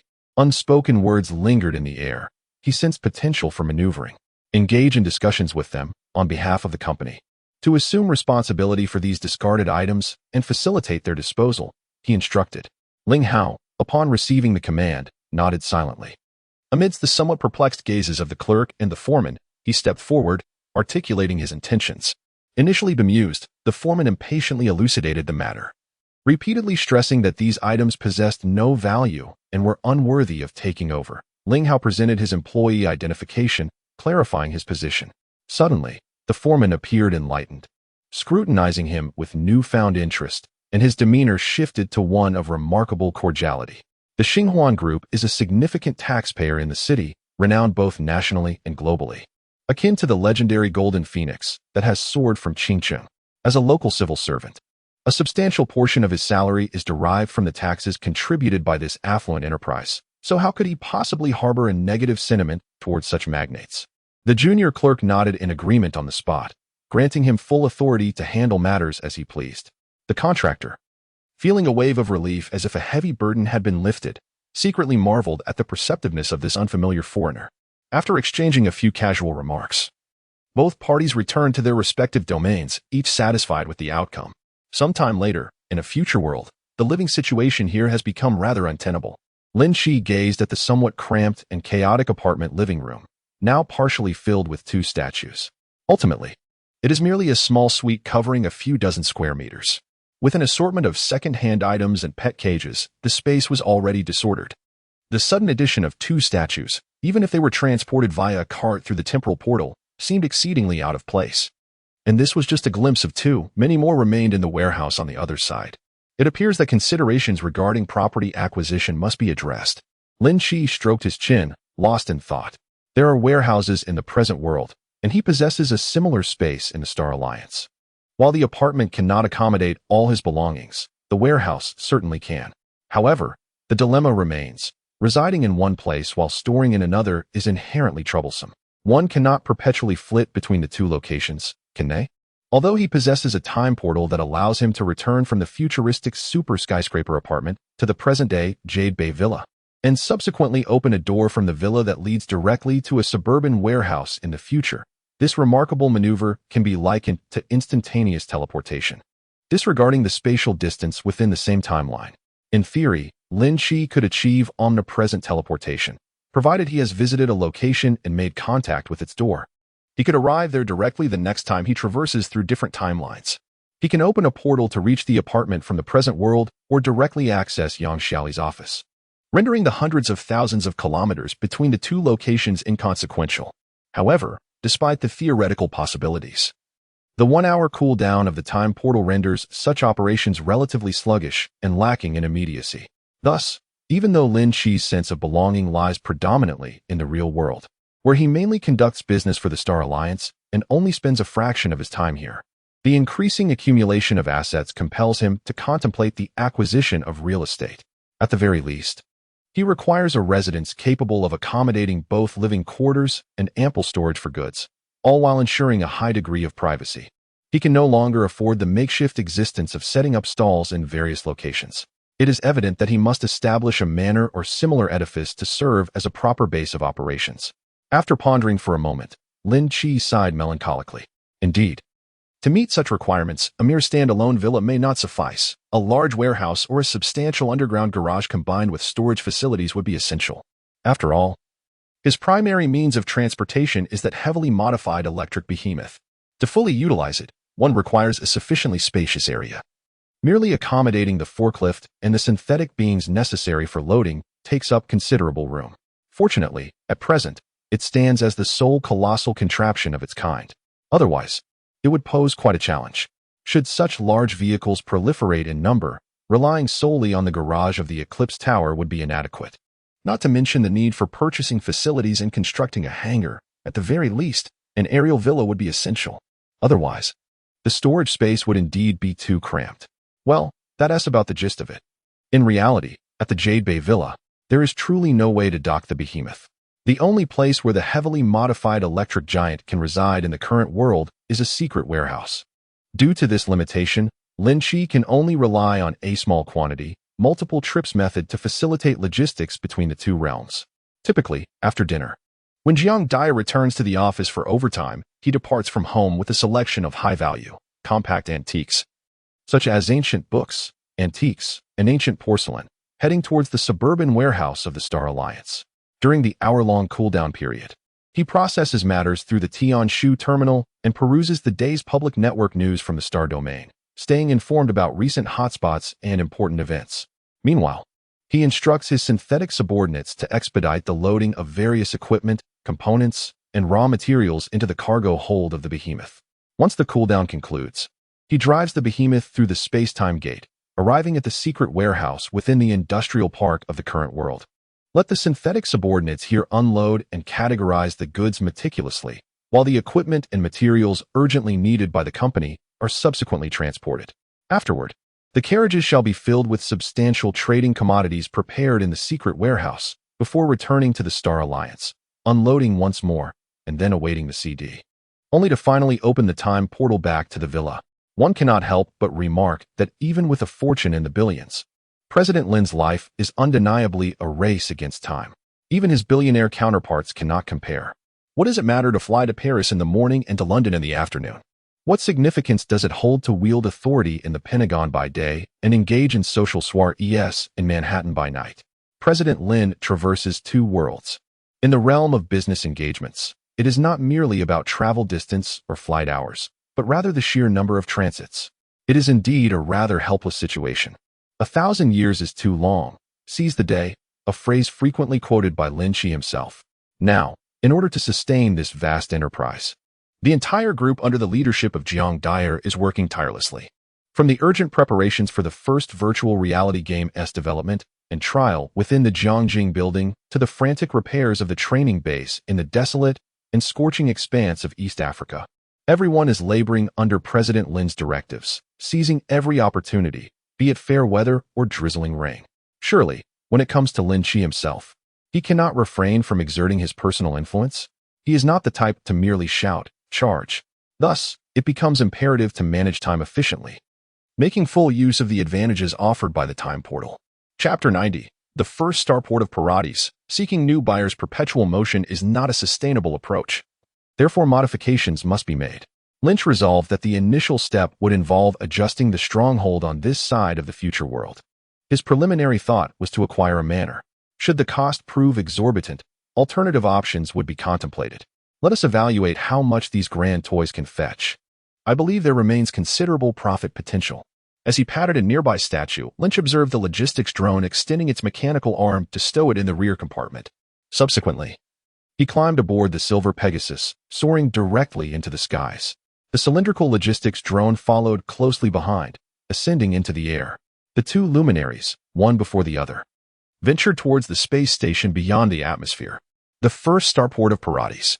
Compared to the numerous commercial centers located on the surface within the planetary capital, this starport, suspended in synchronous orbit, stands as the most prosperous economic hub of this planet, renowned as the frontier paradise. After all, Parades 3 is traditionally regarded as a heavenly planet with an extraordinarily mild surface climate, rendering 90 of the globe habitable. Even the oceans and skies host a plethora of floating island cities. The commercial plots within the planet are traded at astronomical prices. Truly a case of every inch being worth its weight in gold. The construction of the star ring, or orbital ideal city, illustrates the acute scarcity of building space. This is no mere exaggeration. As for commercial venues, the higher the rent, the more vexed the merchants become. Establishing a financial center on the ground, alongside a stock exchange to facilitate business dealings, would suffice. The direct trading of commodities is undoubtedly best conducted in space. At the very least, the docking fees for ships and vehicles are of an entirely different magnitude. As the designated commercial starport by the authorities, the first starport, along with the second and third, ranks among the trio of space stations with the highest traffic beyond the surface of our planet. Among these, the first starport stands out as the earliest constructed, yet it has also undergone the most expansions and renovations. This colossal space station boasts over 500 docking bays capable of accommodating vessels weighing up to 200,000 tons, corresponding to the interstellar standard dimensions of 500,150,150 meters or less. Within these 500, one-fifth can accommodate ships of 500,000 tons, in addition to 20 dedicated berths for 1 million-ton supervessels. Such scale and ratio of docking facilities are exceedingly extravagant in the remote star regions, with this establishment being singular in its capacity. In the pre-interstellar era, the prosperity of a port was determined by two main factors: the maximum draft depth and average depth of the waters, as well as the geographical location of the port, specifically the number of shipping routes originating from and traversing through it. As we transition to the interstellar age, these conditions remained largely unchanged. Simplified, the former represents carrying capacity while the latter denotes transportation conditions. When both are exceptional, it is difficult for a location to suffer from poverty. The first starport thrives due to these advantageous conditions, drawing merchants, transport fleets, travelers, and explorers from myriad star systems, to the extent that it often becomes overcrowded. Bang. My apologies. No trouble at all. Lynch cast a glance at Ling San, who had been inadvertently jostled by a hurried passerby, shrugged, and then averted his gaze. In a superlative edifice constructed entirely to the standards of the interstellar era, capable of accommodating 100,000 individuals, it is not surprising to encounter such congestion that collisions occur. The sheer volume of foot traffic here is quite remarkable. Of course, a significant factor is the multitude of vendors occupying the thoroughfares, relying solely on dozens of high-speed magnetic levitation transit lines, along with an equal number of aerial vehicle routes. It is a formidable challenge to effectively disperse such crowds. The Paredes star system, nestled between the Tula Fringe and Binning Fringe, as well as the Shuanghe star system, essentially serves as a crucial nexus between the core of the Star Federation and the fringe territories. Its strategic position is akin to that of the Straits of Malacca, the Suez Canal, or the Panama Canal, inherently benefiting from its advantageous shipping routes. Furthermore, by decree from the Central Authority of the Federation, this star system has been designated as a high-standard free trade demonstration zone, signifying that all planets and spaceports here operate as free ports. With the exception of items listed on the restricted goods list, the vast majority of transactions, regardless of import or export, are subject to a locked-in tariff rate of 8 or less. Even in the pre-interstellar era, an 8-point tariff was considered exceedingly favorable. In comparison to the average tariffs of 16 to 24 that prevail at most major ports in the surrounding star regions, this becomes even more tantalizing. Imagine the profits gained by evading half, or even 2/3, of the taxes. Even merchant fleets that do not typically traverse this route are inclined to make the detour specifically to deliver their goods here. This has led to considerable envy among the authorities of neighboring commercial planets, who find themselves powerless to alter the situation. There is no alternative. The policy has been firmly established. Initially, the Central Authority aimed to rejuvenate this rare celestial paradise by maintaining remarkably low tax rates to encourage the development of remote regions. Little did they anticipate that, after a period of operation, the substantial volume of trade would gradually compensate for the deficit caused by the low tariffs. Not only did they escape the burden of financial losses, but they also experienced significant profits due to sustained prosperity. Over the centuries, the splendor of this border paradise has become renowned within the Stellar Union. To the travelers emerging from the core star regions, it represents the southern gateway to a tumultuous realm, where countless treasures and opportunities await their discovery upon departing from Paradis. For the intrepid explorers who have navigated through the rugged frontier, star zones, and even beyond, this galaxy serves as a beacon symbolizing their return to civilization, a sanctuary upon which these daredevils, who live life on the edge, ultimately rely. Whether entering or exiting, many aspire to amass wealth here. Most individuals engage in trading at several primary exchanges, while others prefer to seek buyers directly outside. They project holograms to comprehensively showcase their goods, awaiting the approach of interested parties. This phenomenon, known as street trading, arises from the diverse and intriguing nature of the commodities, inevitably drawing crowds who engage in animated discussions, occasionally leading to disputes. Fortunately, due to the presence of a calm stance, such disagreements rarely escalate into physical confrontations. The Port Authority finds it challenging to manage trivial matters in the era of interstellar travel. The ability to access the starport without visiting a counter signifies that one has already logged into a legitimate account and connected to the starport's trading management system. In other words, conducting online transactions outside the exchange is part of a lawful process, adhering to tax obligations. Consequently, the authorities can only turn a blind eye, allowing individuals to act as they please. Lynch navigated against the flow of people, making his way to the Hall of Exchange number 3, where he found a suitable place to sit, multitasking. On one hand, he scanned the various enterprises, organizations, and individuals advertising within the venue in search of appropriate buyers. On the other hand, he accessed the exchange's data center through a wireless signal, simultaneously searching online via the Celestial Hub. Chapter 91, Echo Archives. Interstellar Relics Preservation Organization. After surveying the surroundings, he recognized most of the small and medium enterprises that resided within the Starport Exchange, in contrast to the colossal corporations he frequently interacted with. He absorbed information regarding their respective scales, characteristics, main businesses, and preferred commodities into his terminal database. This endeavor broadened his horizons and familiarized him with the players in the field. However, these enterprises were not particularly suitable for his objectives. Either their main business scope was too narrow, or their capital was insufficiently robust.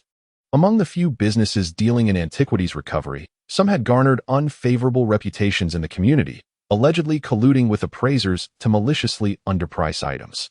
Whether this was true remained uncertain.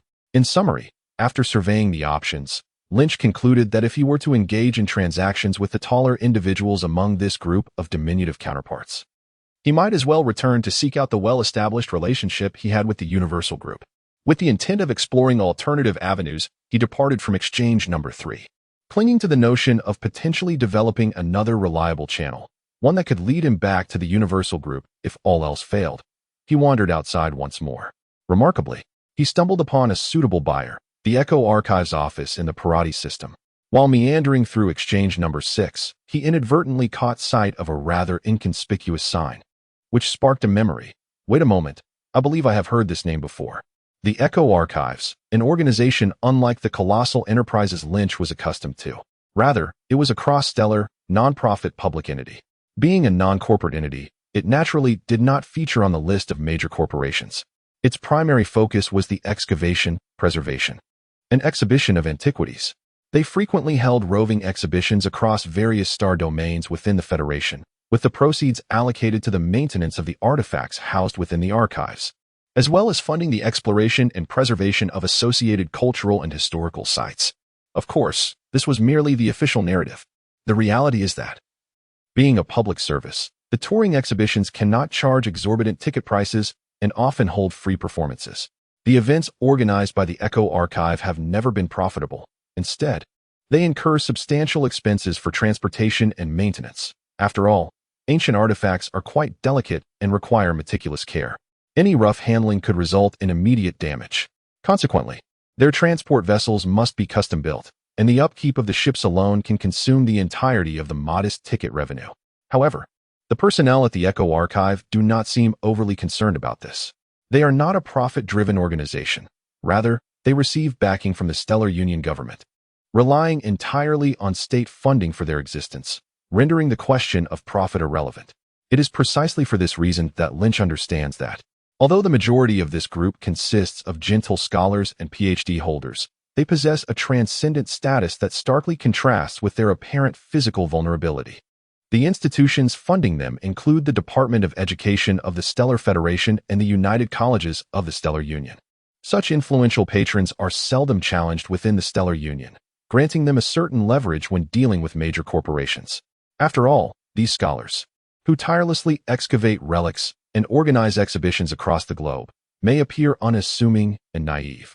Yet provoking them is akin to inciting a significant portion of the intellectual community of the Stellar Union. In a future world dominated by a technological supremacy ethos, even high-ranking politicians and executives of major corporations are often graduates of top-tier universities. A single call from the United Colleges can summon ministers from dozens of major firms.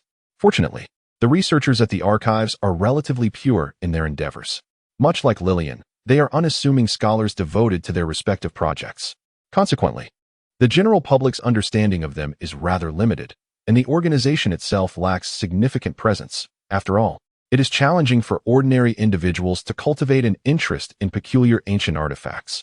Even when the archivists tirelessly organize exhibitions, crafting eloquent narratives for each relic, the citizens of the Star Alliance merely indulge in the spectacle. A visit to the exhibition, where carefully arranged exhibits captivate the eye and a guide narrates the stories, can indeed be somewhat intriguing. However, in this age of interstellar exploration, a plethora of dazzling entertainment options abound. Within virtual realities, boundless pleasures await, and one can indulge in whatever whims they desire. In contrast, attending an exhibition seems rather mundane, primarily showcasing inanimate ancient cultural displays that struggle to pique the interest of the average person. A stroll through an alien zoo would be far more engaging. This dilemma is a source of considerable frustration for the scholars at the Echo Archives. As time progresses, the public's interest in ancient cultures and human history wanes. The overwhelming array of information technology leaves little room for contemplation. Yet, they cannot resort to sensationalist gimmicks that would compromise the preservation of ancient culture. Thus, the task of safeguarding and promoting traditional culture has become increasingly arduous. It is akin to the apocryphal tales propagated by self-media, where internet celebrities fabricate sensational conspiracy theories and pseudoscience, overshadowing the legitimate historical accounts meticulously compiled by serious scholars. The public's fascination with anti-intellectual, unconventional rhetoric often eclipses their interest in earnest scientific discourse. This intrinsic curiosity within humanity, when not sufficiently tempered by education, proves difficult to alter. In contrast, the archives grapple with a similar plight of being deemed too dull and uninteresting by the masses. In their pursuit to ameliorate this predicament, the archives, under the auspices of the Federal Ministry of Education, have persistently engaged in these financially burdensome regional exhibitions. Concurrently, they have allocated a portion of their budget to establish offices across various star domains, facilitating the collection and preservation of invaluable ancient artifacts. Due to budgetary constraints, these offices tend to be rather understated, often lacking the grandeur of the museums erected within the same galaxy, making them easily overlooked by the unaware. Much of Lynch's understanding of this organization has been gleaned from casual conversations with Yang Xiaoli, who occasionally alludes to the various factions within the star domains. Given his preoccupation with cutting-edge technology and military apparatus, it is understandable that he finds it challenging to engage with a purely academic nonprofit organization devoted to the study of historical culture. Alas, this matter had almost slipped his mind entirely. It was only upon inadvertently spotting the sign of the Echo Archives that Lynch felt a pang of regret, realizing that his previous neglect was somewhat excusable, as he had been preoccupied with pursuits that had more suitable avenues at the time. Now, from any perspective, Lynch believes that the modern art sculptures in his possession would find no more suitable buyers than the Echo Archive. Chapter 92, Pricelessness, the Legal Orthodoxy of Cultural Relics. These red statues are neither renowned historical pieces nor creations of celebrated artists with established legacies. Their themes lack profound significance. Overall, their artistic collectible value is indeed not particularly high. If sold through the Universal Group, they would likely be valued similarly to those ancient artifacts of yore, with acquisition prices primarily reflecting their age, devoid of any supplementary worth. However, selling through the Echo Archive would present a different scenario. In their eyes, these sculptures would possess a greater cultural and historical value compared to the Universal Group. Consequently, the price they could command would be markedly different. With this thought in mind, Lynch quietly stepped through the door of the office. In stark contrast to the bustling noise outside, the Parati's office of the Echo Archive was notably desolate. In the center of the lobby stood a counter, behind which floated a multi-terminal intelligent service robot, commonly seen in banks and shopping malls. Yet, unlike its counterparts, the head composed of numerous screens bore no chaotic holographic images, signifying that at this moment, no one was connected to it, and no inquiries for service were being made. At the center of the space stands a rectangular counter, surrounded on all sides by display cabinets. Within these cabinets are peculiar artworks showcased through miniature holographic projections, meticulously bound ancient tomes that can be remotely leafed through by specialized robotic arms, and numerous remarkably lifelike busts representing various historical figures. Nearby, tour guide drones await, ready to provide insights to visitors.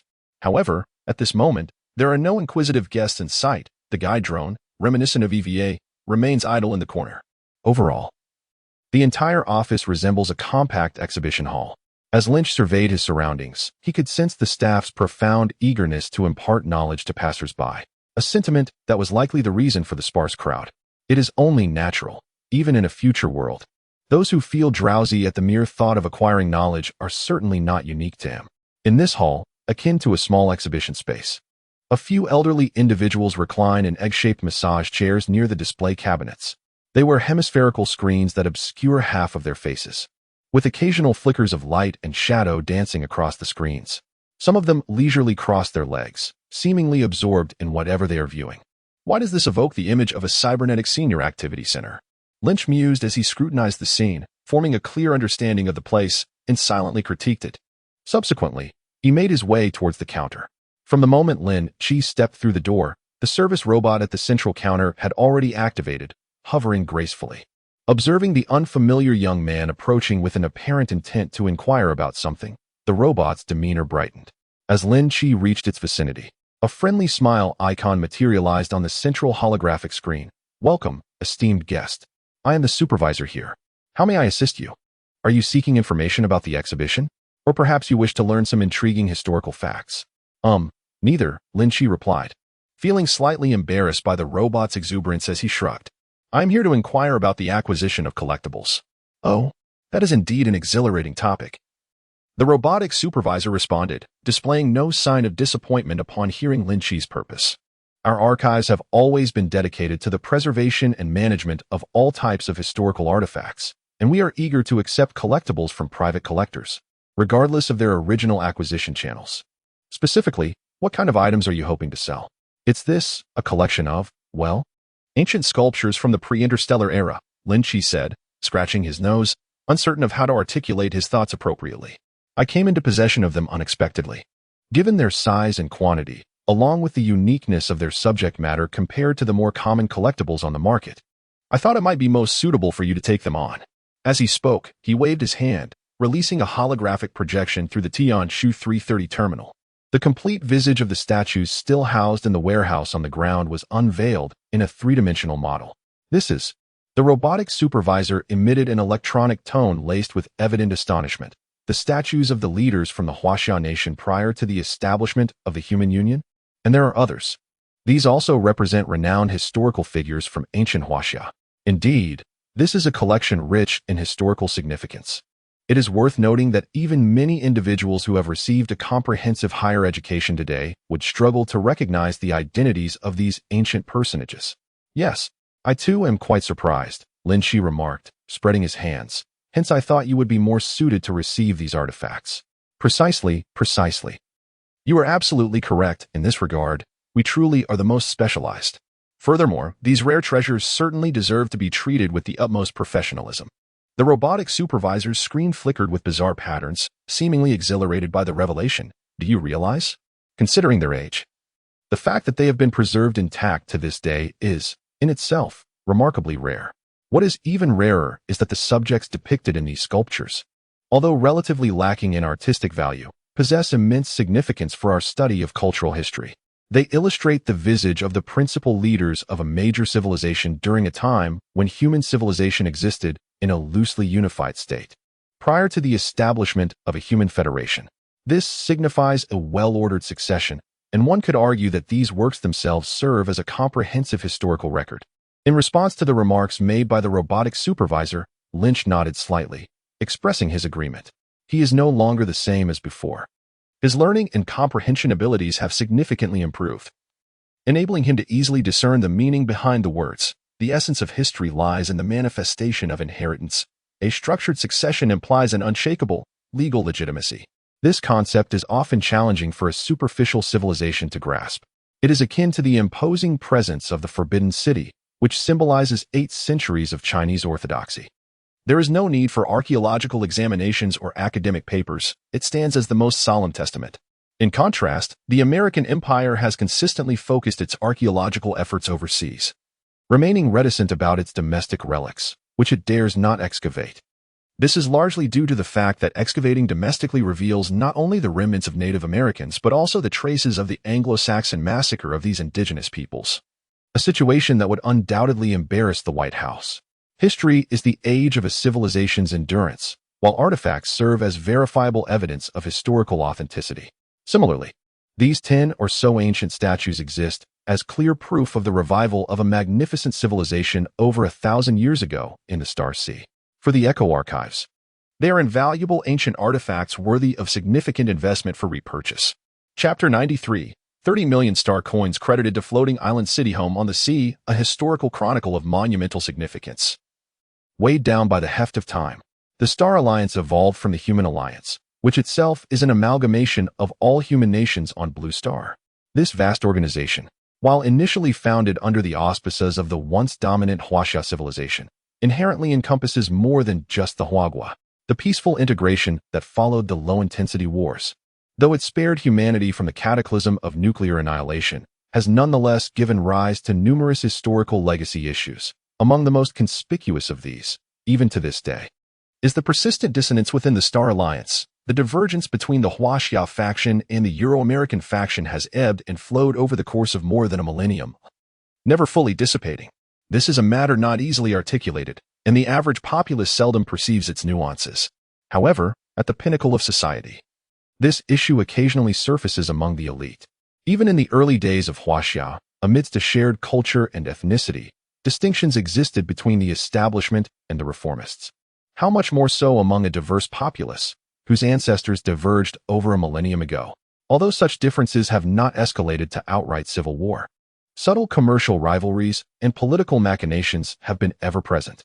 This is entirely natural. Where there are people, there exist factions, and in any organized body, divisions are inevitable. The Echo Archive, as a direct arm of the federal government, tends to align more closely with the Huaxia faction.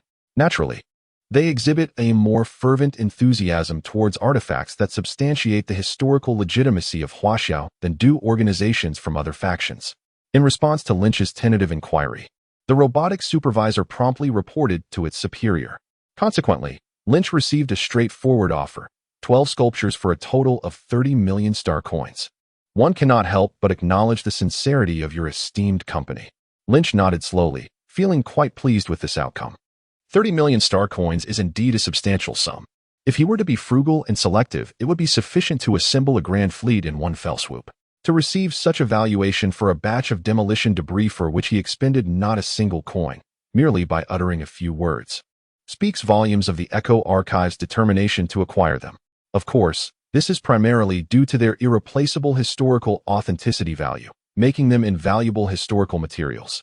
For the archive, this is akin to a national treasure, priceless, and if one can reclaim a national treasure, what fear is there in spending a little more? As long as you transport these goods to the museum, and upon inspection, we will remit payment immediately. The voice emanating from the robotics supervisor had transformed into a somewhat unfamiliar tone, slightly distorted, indicating that its superior was engaged in a cross-galaxy remote dialogue with Lin Qi. Naturally, if you have any reservations, you may designate a neutral third-party location for a contactless transaction. No need for that. We are all descendants of Yin and Huang. Surely, we can extend this modicum of mutual trust? Lin Qi readily acquiesced, which deeply moved the other party. Of course, the most pivotal aspect is that right beside this starport, he possesses a formidable ally of local influence. On his own territory, there was utterly no need to worry about unforeseen incidents, which naturally brought him a sense of ease. However, there was no necessity to elaborate on this to the other party. After departing from the office, Lin Qi arranged for a hovering vehicle stationed at the warehouse to load the cargo and set off. Simultaneously, he boarded the Silver Light Pegasus and made his way to the Echo Museum. The office of the Echo Archives was rather understated in its design, but the museum constructed in Parades was truly magnificent. This vast complex, spanning thousands of acres, was situated over the sea, forming part of a floating island city. Such floating island cities are commonplace in the interstellar era's habitable planets. It appeared as a massive hemisphere adrift on the ocean's surface, with its outer shell being semi-transparent, a protective energy shield against winds and waves, rather than a solid structure. The shield was only activated when necessary, allowing residents to freely enjoy the oceanic vistas at all other times. Unlike the exorbitantly expensive orbital ideal city, floating island cities are smaller in scale and have lower construction costs. However, the cost of buoyancy allows for flexible deployment. Whether to construct more or fewer islands, or to build larger or smaller ones, there are corresponding plans available. Wealthy planets can lavishly commission several large floating islands at once. while cash-strapped smaller planets can manage to squeeze out a modest island from their annual budget to enhance their environment. It must be said that this is indeed a highly accessible form of large-scale engineering. During his time with the Stellar Federation, Lynch had also examined such floating island constructions. In contrast to the extensive utilization of anti-gravity engines, the deployment of antimatter reactors to power airborne floating islands presents a formidable challenge. The technological threshold for oceanic floating islands is considerably lower, indeed rendering them quite accessible. Admittedly, for planets with a significant landmass and ample habitable zones, they may appear somewhat superfluous. Under such circumstances, their performance pales in comparison to that of airborne floating islands, which possess extensive applicability across any celestial body. However, for planets akin to Blue Star, where land and ocean are divided in a ratio of roughly 3:7, and the habitable regions, comprising temperate, tropical, and subtropical subarctic climates, do not blanket the entire globe, their intrinsic value markedly increases. Consider, for instance, a maritime city situated in the subtropics, perpetually basking in the warmth of spring, as opposed to a terrestrial city in high-latitude regions often plagued by frigid temperatures plummeting to -10 or 20 degrees. Which environment is not more conducive to habitation and enjoyment? Let us not entertain the notion that enduring the bitter cold somehow imbues one with superior frost resistance. Few can rival the resilience of the Russians in this regard, who have long sought to escape to warmer climes. Since the era of the Tsars, spanning several centuries, both the Russian Empire and the Soviet Union have fervently pursued the elusive dream of an Indian Ocean outlet, engaging in numerous Russo-Turkish wars and enduring significant setbacks, including a disastrous foray into Afghanistan. This illustrates the true nature of life in such harsh climates. Only those who have experienced it can truly comprehend its challenges. To cultivate more favorable climatic conditions renders the need to adapt to inhospitable environments obsolete. This principle has consistently guided the authorities of various celestial bodies in the interstellar age. Consequently, following his investigative visits, Lynch posits that the technology of maritime homesteads is likely to find extensive applications on Blue Star. Taking advantage of this opportunity to deliver goods to the museum, he lingered a while longer after completing the transaction.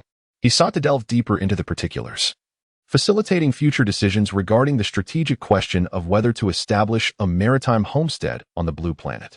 At present, the construction challenges appeared manageable, and with the confirmation that the newly acquired sum of 30 million star coins lay comfortably in his account, Lin Qi departed the museum amidst the respectful farewells of the synthetic supervisor.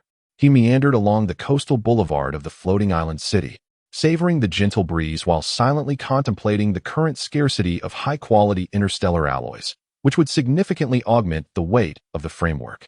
However, a potential transition could be achieved by reducing the overall tonnage and enhancing the power of the propulsion furnace.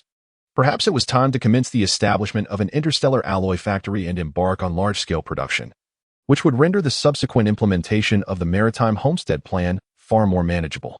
Chapter 94. Venturing into the heavy industry sector. Preparing for the interstellar alloy forging plant. Interstellar alloy is not merely a singular type of alloy, but a collective term for various alloy materials that meet the demands of space operations in the interstellar era. Compared to the diverse alloy steels and specialty steels of the pre-interstellar age, interstellar alloys are generally lighter and more resilient. Their primary attributes, such as ductility, toughness, and temperature resistance, are significantly superior. After all, these materials were invented specifically for aerospace applications, emphasizing weight efficiency. Those familiar with aerospace know that to deliver 1 ton of payload to geostationary orbit, it may require several times that amount of high-performance rocket fuel.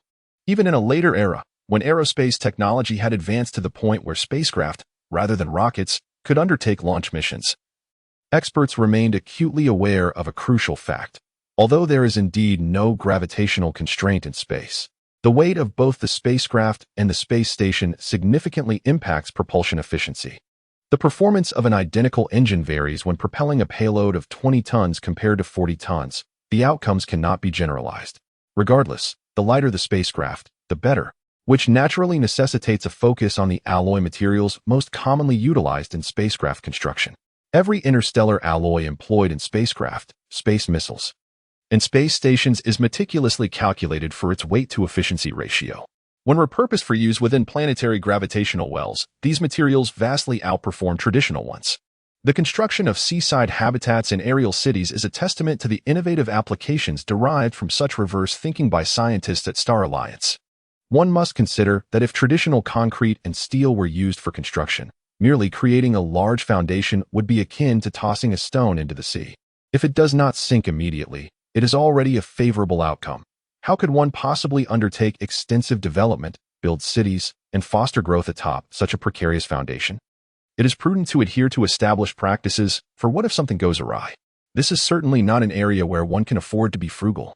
Moreover, compared to the makeshift construction of a seaside habitat, the prompt implementation of long-term strategic planning holds far greater significance.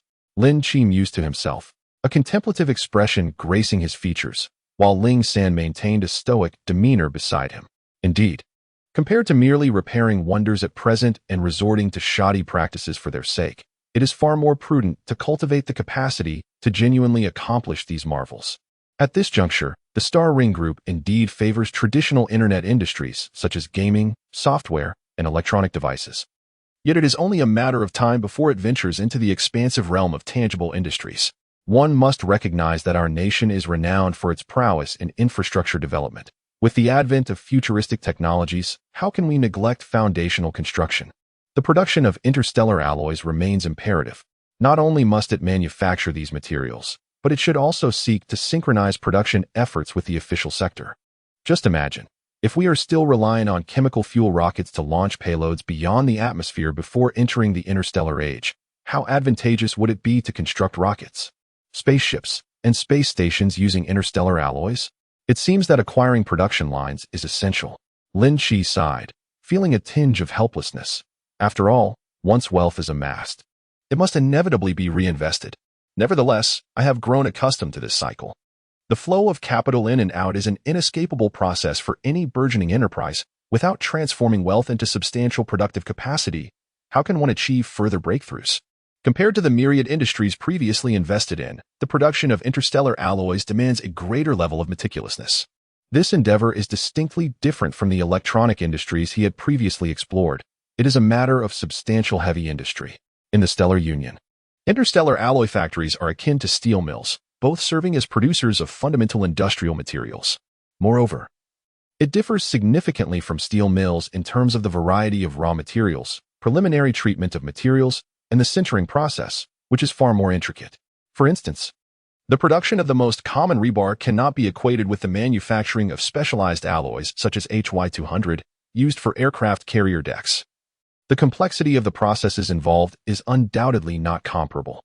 Most interstellar alloys have actually evolved from alloy steels, with the addition of a greater proportion of rare metals like titanium, molybdenum, and tungsten. The variety is extensive. Some models of interstellar alloys may be composed of hundreds of metallic and non-metallic elements, while even the least complex will encompass 30 to 40 types. It is evident how intricate the formulations must be and how stringent the processes are. Undoubtedly, if Lin Qi wishes to mass-produce interstellar alloys on Blue Star, he must first secure a stable supply of at least dozens, if not hundreds, of raw materials. In such circumstances, he can only be thankful for the exceptionally good relationship he has maintained with official institutions. Although not included in the plan list and lacking a station party group, the level of importance placed on the Star Ring Group by its superiors is entirely akin to that of state-owned enterprises. It is worth noting that even among state-owned enterprises, few can become core defense suppliers. Lin Qi can be assured that once he makes a request, Old Shao will undoubtedly report to his superiors, extending the intervention of planned economy to ensure material supply for him. After all, the current situation has reached a point where the rabbits have begun to retaliate against the American empire, enforcing bans on sales. The narrative of 30 years of East and 30 years of West prevails, even though there are still some exceedingly rare materials. Large-scale supply may prove to be rather troublesome. However, the majority of the ingredients listed in the formula should be attainable. Lynch himself does not expect them to handle everything. As long as they can alleviate some of the troubles and lighten his burden, that would suffice. Nevertheless, even with the support of the official forces from Huagua, stabilizing the mass production of interstellar alloys is no simple feat. Some materials are simply non-existent on Earth. Others, although available, are scarce and difficult to develop, making them unsuitable for unrestricted procurement. Take titanium, for instance. Titanium is one of the most fundamental elements in the formulas for interstellar alloys, second only to steel. While titanium alloys are widely utilized on Earth, their rarity is incomparable. The Stellar Federation treats this material as if it were mere scrap metal, whereas on Earth, who would dare to refine a ton of alloy at the cost of several tons of titanium? This consumption involves pure titanium of the highest grade, not processed titanium alloys. Merely contemplating this can induce a sense of trepidation, akin to producing with an equivalent weight of gold. The rationale behind this is strikingly similar to the dramatic devaluation of gold in the interstellar era, once one ventures into alien systems and explores the galaxy. The advanced technology of interstellar mining renders what was once a rare precious metal into something as common as dirt, making waste almost inconsequential. Yet on Earth, the logistics of such an endeavor become quite troublesome. Chapter 95. Reunion with the Universe Group, a grand procurement in order to mass-produce interstellar alloys. It is imperative to manufacture precious metals such as titanium, molybdenum, and tungsten in quantities that render them as inexpensive as scrap metal. To further elucidate, achieving such large-scale production and cost reduction necessitates the successful implementation of space mining, particularly the exploitation of various near-Earth asteroids within the vicinity of the Earth-Moon system. Moreover, delving deeper into the logic, the endeavor of asteroid mining cannot rely solely on the meager payload capacity of launch rockets to transport spacecraft. The limited capacity of merely 1 or 2 tons of or per vessel makes it utterly impractical to achieve a breakthrough in production capacity. The complexities and costs associated with transporting materials from outer space far exceed those of launching payloads from the Earth's surface, presenting a formidable challenge. Thus, the precursor to asteroid mining must inevitably be the establishment of a space elevator, at the very least. One must consider the alternatives of ground-to-space, direct transit spacecraft, or a space elevator. It is evident that traditional rockets and spacecraft alone are insufficient for this monumental task. Yet, this brings us back to the conundrum. Without interstellar alloys, how can one construct a competent spacecraft or a space elevator? Lin Qi pondered this intricate reasoning, feeling as though his mind had expanded threefold in the process. This indeed resembles a Sisyphean cycle. Reminiscent of the cyclical grind of the Karazhan dungeon, it is enough to induce a headache. Fortunately, he still possesses the omnipotent time-space portal. Let us revert to the old method, purchasing directly from the Star Alliance and subsequently transporting it to the present realm. Seated upon a seaside bench, he observed the uniquely designed submersibles gliding effortlessly through the waters, while tourists clad in extraordinary hyperfabric garments moved gracefully like mermaids across the surface. The atmosphere was filled with laughter and merriment, and he felt his spirits gradually lifting. He resolved to begin with the most elusive and cost-effective types of transportation, relying on heavy-duty vessels for round trips. Once he navigated through the initial phase, he would reassess. Importing raw materials for processing is a common ecological practice among industrial companies. However, the entry point he was contemplating seemed rather distant. Once he could establish a self-sustaining cycle, everything would become manageable. Yet, before reaching that stage, he first needed to address the equipment. Merely the specific models of sintering furnaces required for processing various raw materials demanded several types. To accommodate these substantial machines, it appeared that his 3 nuclear reactors might fall short, necessitating the acquisition of additional units. The endeavor to construct a heavy industrial system for producing foundational materials from scratch was profoundly challenging. Fortunately, he had recently secured a funding of $20 million, replenishing his resources.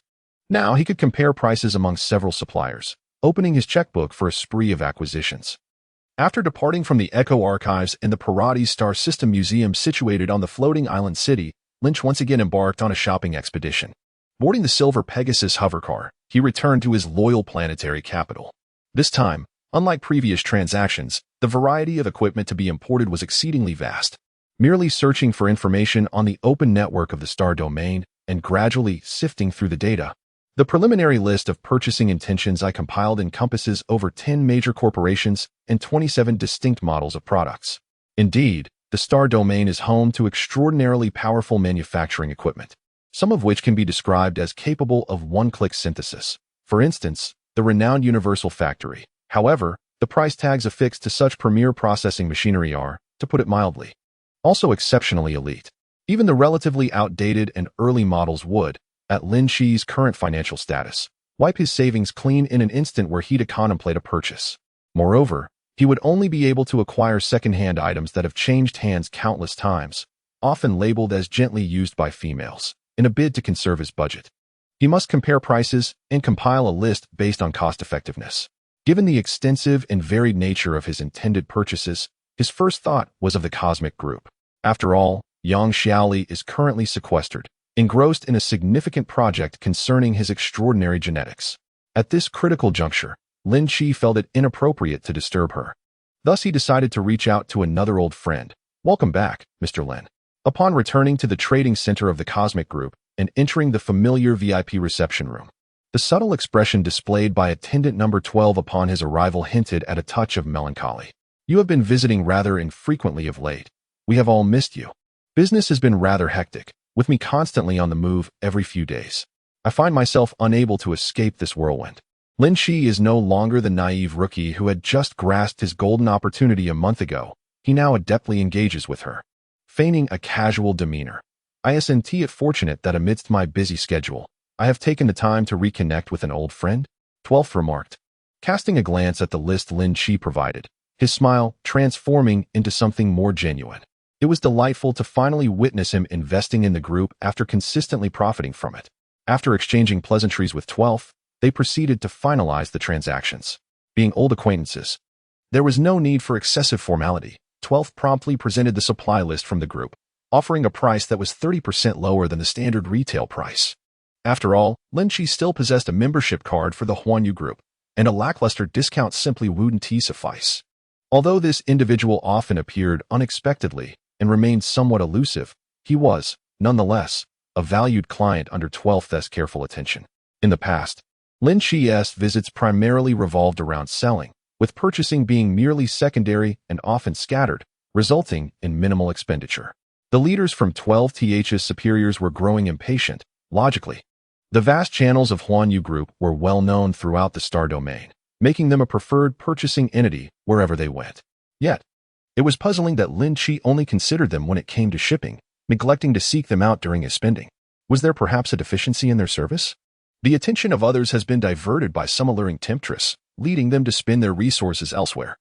A transaction amounting to several million star coins is no trivial matter in the marketplace. It is substantial enough to cause considerable concern among the middle management of major corporate divisions. The expansive opportunities available to the Universal Group stem from their fervent dedication to client development, as they tirelessly strive to conduct more business and gain greater channels and reputation, often embracing a strategy of lower margins for higher sales volumes. Consequently, in pursuit of cultivating this potential major client, Agent 12 has been instructed by superiors to keep a vigilant eye on Lin Qi, prioritizing his transactional needs at all costs. Now that Lin Qi has finally approached them for procurement, placing a substantial order encompassing a wide array of industrial equipment, Agent 12 can no longer remain passive and promptly offers the most competitive discount. While ordinary titanium and iridium level VIP discounts hover around 15 to 25, she grants Lin Qi a remarkable 30, exceeding the discretionary authority previously outlined by her supervisor. It must be acknowledged that although the Universal Group may be somewhat hasty in their expansion efforts, their straightforward approach of offering discounts proves to be remarkably effective. Regardless of Lin Qi's initial intentions, the declaration of a minimum 30 discount on any purchase inevitably brings a smile to even the most stoic of hearts. It is no wonder that their business flourishes across the star realm. They truly cultivate friendships in their dealings. Chapter 96. The Golden Signboard of Longshore Company. D4 Stellar Steel. A lavish gift is reciprocated with kindness. Having received such favorable terms, Lin Qi is naturally inclined to respond with goodwill. As I perused the quotation, meticulously selecting items while engaging in casual conversation, it could be said that the atmosphere was one of mutual enjoyment. In the past, my business kept me perpetually on the move, traversing distant lands without a stable place to call home. Now that I have acquired some wealth, my thoughts naturally turn towards establishing a venture. Indeed, without a solid foundation, how can one expect longevity? This is a notion I have pondered deeply. While the industrial sector may yield swift profits, what is paramount is its stability. I am not lacking in lucrative trading channels. Rather, I seek to mitigate risks and prepare for contingencies. There is an age-old adage from the cradle period, isn't there? Do not put all your eggs in one basket. I must express my gratitude for your kind consideration. However, at present, it is unnecessary, as I have already secured a subsequent client and have several orders to fulfill. Perhaps in the future, should my scale expand and I find myself with excess capacity, I shall pay you a visit. After all, we are old acquaintances. And selling products to you would not be amiss. On the 12th, artificial intelligence, far surpassing the analytical capabilities of an average human, caught sight of the extensive list of crushing, screening, sintering, and processing equipment on Lin Qi's procurement list, instantly discerning his intentions to delve into the metallurgy industry. Enthusiastically, I shared with Lin Qi numerous industrial insights and expressed that should he require sales channels, he should feel free to reach out to our Huanyu group. The considerate service, akin to delivering Buddha to the West, greatly pleased Lin Qi, who felt herself becoming increasingly graceful and charming. Encountering someone knowledgeable in the field, Lin Qi seized the opportunity to engage in a deeper conversation on the topic. From her discourse, Lin Qi learned that the equipment she had selected was largely of commendable quality. The manufacturers of these devices were Longshore Corporation, a renowned giant in heavy industry, celebrated for their robust quality. Regardless of the model, the reliability of their products was exceptionally high, and maintenance was notably convenient. According to the representative, the metallurgical equipment produced by Longshore Corporation held a stellar reputation throughout the star realm. The only drawback was that due to the adoption of advanced ultra-high-temperature plasma smelting technology, their smelting and sintering furnaces had a relatively higher energy consumption index compared to competing products. With this insight, Lin Qi nodded thoughtfully, deciding to add 2 large prominence cold nuclear fusion reactors to her procurement list. Naturally, the representative had no objections to this sudden change of plans. Her smile grew considerably warmer. Interstellar bank account balance, 33,020,000. It was time to return home. Lin Qi boarded the Silverlight Pegasus, leading the way back to the suburban warehouse of the planetary capital. Subsequently, 4 large shuttles adorned with the blue and gold livery of the Universe Group arrived in succession at the warehouse's landing pad. These shipments are arriving directly from the Universal Group warehouse at First Starport, delivered promptly. It is worth mentioning that this investment marks the most substantial financial commitment he has made to date. After all, it involves substantial investment in heavy industry, specifically in sectors with elevated benchmarks, making it impossible to minimize expenditures. Although Lin Qi is accustomed to utilizing obsolete equipment, this time he has no intention of producing outdated interstellar alloy formulas. Instead, he aims to achieve a definitive leap forward. The alloy formula he has chosen is the currently popular Stellar Steel D4, developed by Longshore Corporation. This interstellar alloy ranks among the superior products available on the market, offering exceptional hardness and toughness while prioritizing lightness and durability, making it an excellent choice for constructing space stations and cosmic fortresses. Its remarkable heat resistance enables it to withstand temperatures of up to 100,000 degrees, making it frequently employed in building structures in close proximity to stars, such as research observation stations and solar power plants. Such performance does not come without investment. Lin Qi meticulously selected equipment, acquiring an entire production line from Longshore's original factory. He secured 2 large-scale cold nuclear fusion reactors produced by Xinhua Power for contingency purposes, and he made a one-time payment of 500,000 star coins to Longshore Corporation for this interstellar alloy formula, covering both patent licensing fees and production permits. Theoretically, he could have covertly obtained the D4 stellar steel formula through the powerful interstellar hackers of the Low-Key Club. However, the current endeavor involves transferring technology to a realm entirely devoid of a foundation in interstellar alloy production, and he himself has never embarked on such an undertaking. Even with the original factory equipment at his disposal, Lynch harbors concerns about potential complications that may arise along the way. To mitigate these uncertainties, it is imperative that he secures technical support from the original manufacturer. Acquiring patent licenses and production permits signifies that should any issues arise during the process, he can readily consult the technical department of Longshore Company for guidance, an unparalleled advantage provided by the original team. Attempting to clandestinely obtain the formula through hacking and then experimenting independently would undoubtedly exceed his qualifications. Seeking assistance could even lead to legal ramifications. Ultimately, the sum of 500,000 star coins is not a sum Lynch is reluctant to part with. In fact, he is willing to invest such amounts to lay a solid foundation for Blue Star's advancement into the interstellar era, disregarding any minor savings. The cumulative investment of over 5 million star coins evokes a deep sense of reflection in Lynch. In the past, such a sum would have constituted nearly his entire fortune. Moreover, this is merely the beginning. The 5 million represents only the newly incurred expenses related to interstellar alloys. The estate he originally intended to purchase remains unacquired. As long as one is willing to spend, there is no limit to the expenditure. This principle holds true in any world. After arranging for the unloading of goods and storing a plethora of equipment in the warehouse, Lynch swiftly embarked once more in his aerial vehicle. Preparing to view properties, gazing out at the rapidly passing scenery, he let out a soft sigh. It is fortunate that he has come into a windfall, otherwise, parting with such sums would indeed be somewhat painful. As Lynch arrived at the transaction center of Tianyuan Real Estate, he was warmly received by the manager. Accompanied by her, he meticulously inspected the properties listed for sale. Meanwhile, at the testing center of the RD Department 2 of Xinghuan Entertainment, an eerie scene unfolded. A group of individuals lay motionless in various egg-shaped gaming pods, seemingly in a collective trance for hours, as if their souls had departed their bodies. Surrounded by an array of pipelines and equipment emanating blue and green lights, this sight resembled a peculiar ritual of collective sacrifice, exuding an unsettling sci-fi thriller ambience.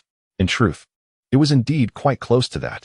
These disembodied individuals had their consciousness immersed in a virtual realm composed entirely of zeros and ones, akin to warriors who, while their physical forms remained in the present world, had ascended to Valhalla, gallantly charging and battling in the ethereal plane. Chapter 97. The Primitive Continent in Virtual Reality. Unrestrained beta testers, quick, keep up. Where's Team 2? Where are they? Don't let that beast escape. They're not in position yet. Damn it. I hope nothing happened on the way. Get Team 4 to back them up. Understood. Beneath the clear azure sky and the snowy mountains, a vast plain adorned with waist-high wild grasses witnessed a dramatic spectacle of primal hunting. Among the principal participants in this theatrical display were 3 colossal beasts, draped in thick fur, each wielding formidable curved tusks, mammoths. This primordial giant beast, which has almost become a symbol of the Ice Age, had long vanished into the annals of history due to the conclusion of the glacial epoch and the subsequent climatic shifts, long before the advent of human civilization. Yet now, they have seemingly returned. On this virtual expanse composed of zeros and ones, they stride with earth-shaking steps, crashing through saplings and crushing shrubs, exuberantly displaying the unstoppable momentum of terrestrial titans. However, the current state of these behemoths is far from ideal. Although their 4 pillar-like legs propel them forward with an imposing presence, suggesting a fierce charge, in truth, they're in full flight. The straight spears embedded in their hides, with a significant portion of their bodies entwined in flesh, unmistakably reveal the reason for their desperate sprint. Olala. On the opposite side of this grand hunting spectacle, dozens of savages adorned in animal skins or grass skirts fervently pursue them. Some ride war chariots pulled by wild horses. Others mount unknown beasts, while many simply sprint with unrestrained vigor, brandishing long spears and emitting battle cries that echo through the air. They converge from various directions, intent on encircling and capturing their 3 quarry. Moo. After being relentlessly pursued by this band of terrifying upright apes, the distance between them narrows, causing the mammoth to emit a terrified bellow as if it has encountered a specter. Initially, as it ambled across the plains and observed these peculiar bipedal creatures emerging from the forest, it paid them little heed. The disparity in size was staggering. A single step from the colossal mammoth could render a saber-toothed tiger paralyzed, and as it loomed over the bipedal primates, it resembled a human gazing down at a diminutive raccoon. It was challenging to perceive any sense of threat when one could easily dispatch such small creatures with a mere kick. Moreover, these upright apes did not intrude upon its space. They were merely engaged in some unknown activities atop a distant hill. The mammoth regarded them as inconsequential, meandering across the plains with its 2 calves, leisurely foraging for sustenance. Little did it anticipate that even a raccoon could wield sharp claws capable of inflicting a painful laceration. How much more formidable were the planet's most evolved and physically balanced intelligent beings? The mammoth had never encountered humanity. Its mind was too naive to comprehend the significance of the wooden contraptions the bipedal primates were manipulating. Had it ventured into human society and perused the internet, it might have learned that these objects were known as ballista-beds and perhaps would have ceased to underestimate these upright creatures. Alas, by the time the players had properly strung the weapons and completed their aim, with the strongest among them preparing to strike the massive hammer to activate the mechanism, it was already too late. A throng of internal testers had transported 5 ballistae via a cart. The 5 bolts, thicker than an arm, were unleashed and, in an instant, tore through the mammoth's hide, which was impervious even to the saber-toothed tiger, inflicting horrific wounds upon it. The flint-tipped arrows, as large as an adult's fist, had been honed to a razor's edge by these seasoned silver coins, with the formidable kinetic energy provided by a winch. Operated by 3 individuals working in unison and stretched to its limits, they effortlessly tore through flesh and obliterated organs, akin to a pin piercing through pristine paper. In a single encounter, 3 mammoths were rendered riddled with wounds by the bed crossbow. The most severely afflicted adult specimen was left bleeding profusely, running and wailing in despair. Despite its anguish, even as it summoned its last reserves of strength to topple several upright apes attempting to obstruct its path, it could inflict no significant damage upon them. These creatures, enhanced by modified data and endowed with physical capabilities far exceeding their original form, expertly adjusted their posture midair as they were propelled away, instinctively curling into a protective ball. Upon landing, they rolled like a lazy donkey to dissipate the impact, dusted themselves off, and rose as if nothing had transpired. Even the sole unfortunate individual, who happened to be pierced in the chest by a mammoth's long tusk, merely rolled his eyes in resignation, maintaining a posture akin to a skewered kebab, remaining motionless until he swiftly vanished into thin air. By the time this individual made his way back from the resurrection point, the hunt across the grassland had concluded entirely. The battlefield lay in disarray, stained with blood that had gushed from the colossal beasts, with the bodies of the mammoths, one large and 2 small, arranged neatly at the center. A group of individuals was skillfully securing ropes around them, preparing to drag them back to camp. Although this is not the first time, the experience remains exhilarating. Professor Chen, who typically presents himself in a formal suit with a stern demeanor, now dons a magnificent fur coat, revealing his muscular arms, his expression brimming with enthusiasm. Perhaps this combative spirit is ingrained in our very bones, never to fade away. Or perhaps it is the allure of adopting an entirely new identity, embarking on an unprecedented adventure, akin to viewing the world from a fresh perspective, which sharpens the mind and deepens thought. Beside him stands Professor Wu Qian, an expert in metallography from Harbin Institute of Technology, who, with a smile, adds a remark. Many around them nod in agreement upon hearing his words. The Virtual Air Initiative has been underway for nearly a week now. Throughout this week, participants have undergone a profound transformation in their thinking, encountering numerous astonishing experiences previously unknown to them. Currently, despite being divided into 2 groups responsible for distinct projects, all participants are interwoven within the overarching framework of the initiative, sharing and merging their insights. At Xinhuan Entertainment, the nominal head is Manager Luo, while the practical leader is Zhou Shui, the head of the 2nd Research and Development Department. He leads a development team comprising over 20 staff members, alongside more than 30 meticulously selected true, closed beta players from the core user base of Xinhuan Entertainment, all possessing extensive gaming experience and commendable personal conduct. Together, they form the Research and Development Group for a virtual reality game. As the project currently lacks an official title, it is temporarily referred to internally as Project Humanity and is often colloquially called Civilization by the team.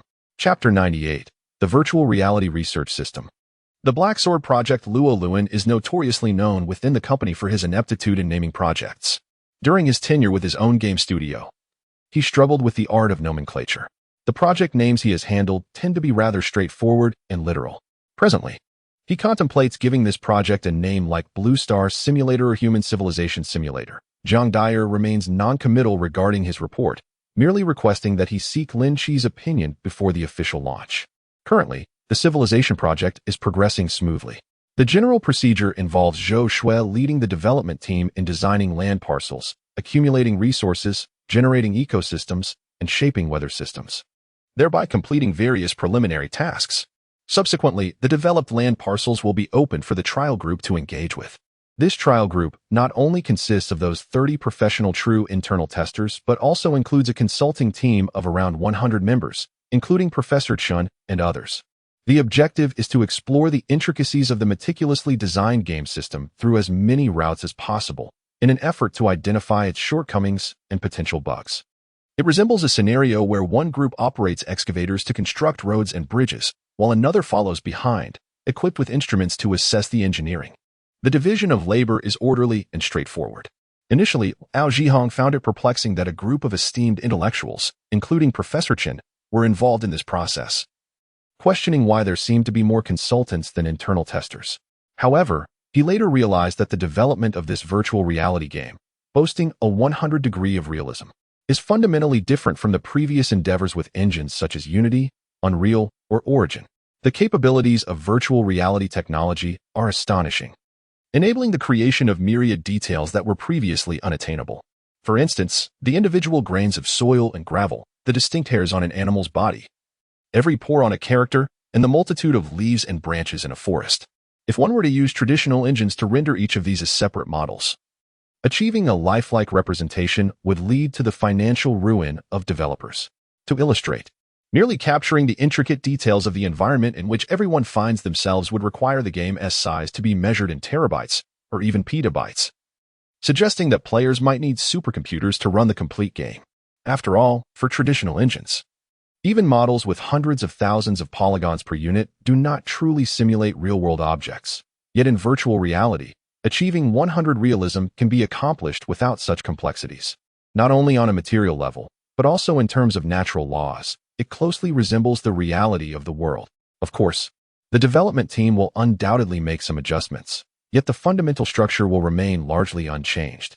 In such an environment, had it not been for the presence of these experts in mathematics, physics, and biology, professors and seasoned engineers alike offering their invaluable insights, the efforts of old Zhou and his team of programmers, whose incessant typing has led to a plethora of occupational ailments, would have likely resulted in significant setbacks. The project boasts seasoned game designers, battle-hardened veteran beta testers, and a cadre of knowledgeable consultants well-versed in both the cosmos and the Earth. Most importantly, there is a certain unnamed President Lin, who, through a temporal gateway, provides technical support, allowing the entire project to progress with remarkable speed. The designers at Xinhuan Entertainment are filled with a fervent determination as they embark on this unprecedented journey to create the world's first virtual reality game. Everyone aspires to achieve perfection and is unwilling to settle for mere adequacy. However, Zhou Shui and his colleagues remain unaware that while the Civilization Simulator project unfolds methodically, 2 quantum servers deployed in the secretive operations room of Xinhuan Entertainment are concurrently tasked with another virtual reality computation. The consulting teams, who typically collaborate with them on development tasks, are consistently divided into 2 shifts. During a session of game testing by one group of individuals in the development team, another group was not, as claimed, merely resting. Instead, they were engaged in clandestine experiments within a hall filled with virtual reality access pods, logging into a different realm of virtual reality, conducting activities shrouded in secrecy. How does the new Black Sword prototype perform? Have the enhancements yielded any results? Departing from the set of Primitive Man, Rise of the Tribe, Professor Chen and his colleagues seamlessly transitioned into white lab coats, continuing their research on the Southern Gate project. According to the data models, the new V4 version of the prototype shell is anticipated to exhibit superior stealth capabilities. It is hoped that the actual performance will reflect this expectation. The prototype is still undergoing test flights, and initial data feedback has been promising. However, there are still some subjects yet to be completed. The assistant reported, gesturing skyward, in the cloudless expanse above. A slender figure resembling a dart streaked across the sky like a specter, leaving no discernible trace behind. This was part of the project that Professor Chen and his colleagues were originally involved in, the new aircraft program of the National Defense Science and Technology Commission, which is poised to unveil the improved model of the Dark Sword, a 6th-generation hypersonic stealth air superiority fighter designed for real combat. Intended to replace the J-20-foot Dragon as the next-generation air superiority aircraft.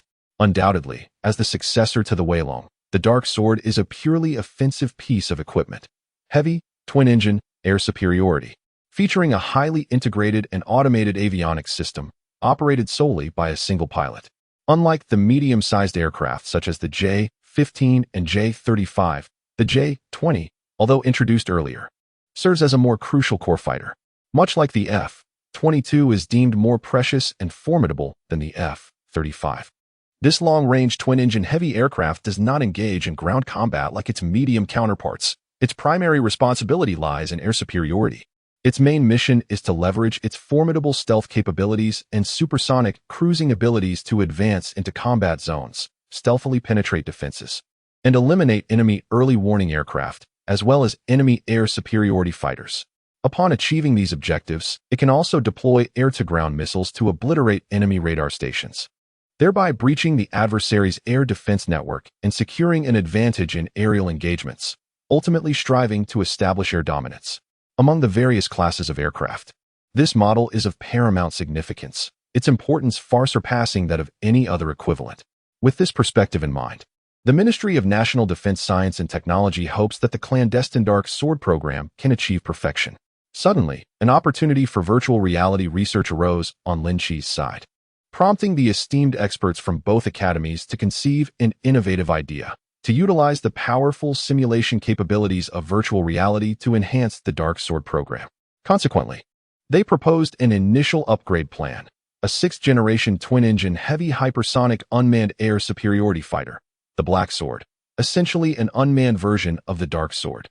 Chapter 99. The Advisory Group of 100 in the Virtual Reality Research System. To speak candidly, the advent of the Virtual Reality Research Simulation System has rendered funding limitations obsolete, liberating researchers from the constraints of equipment.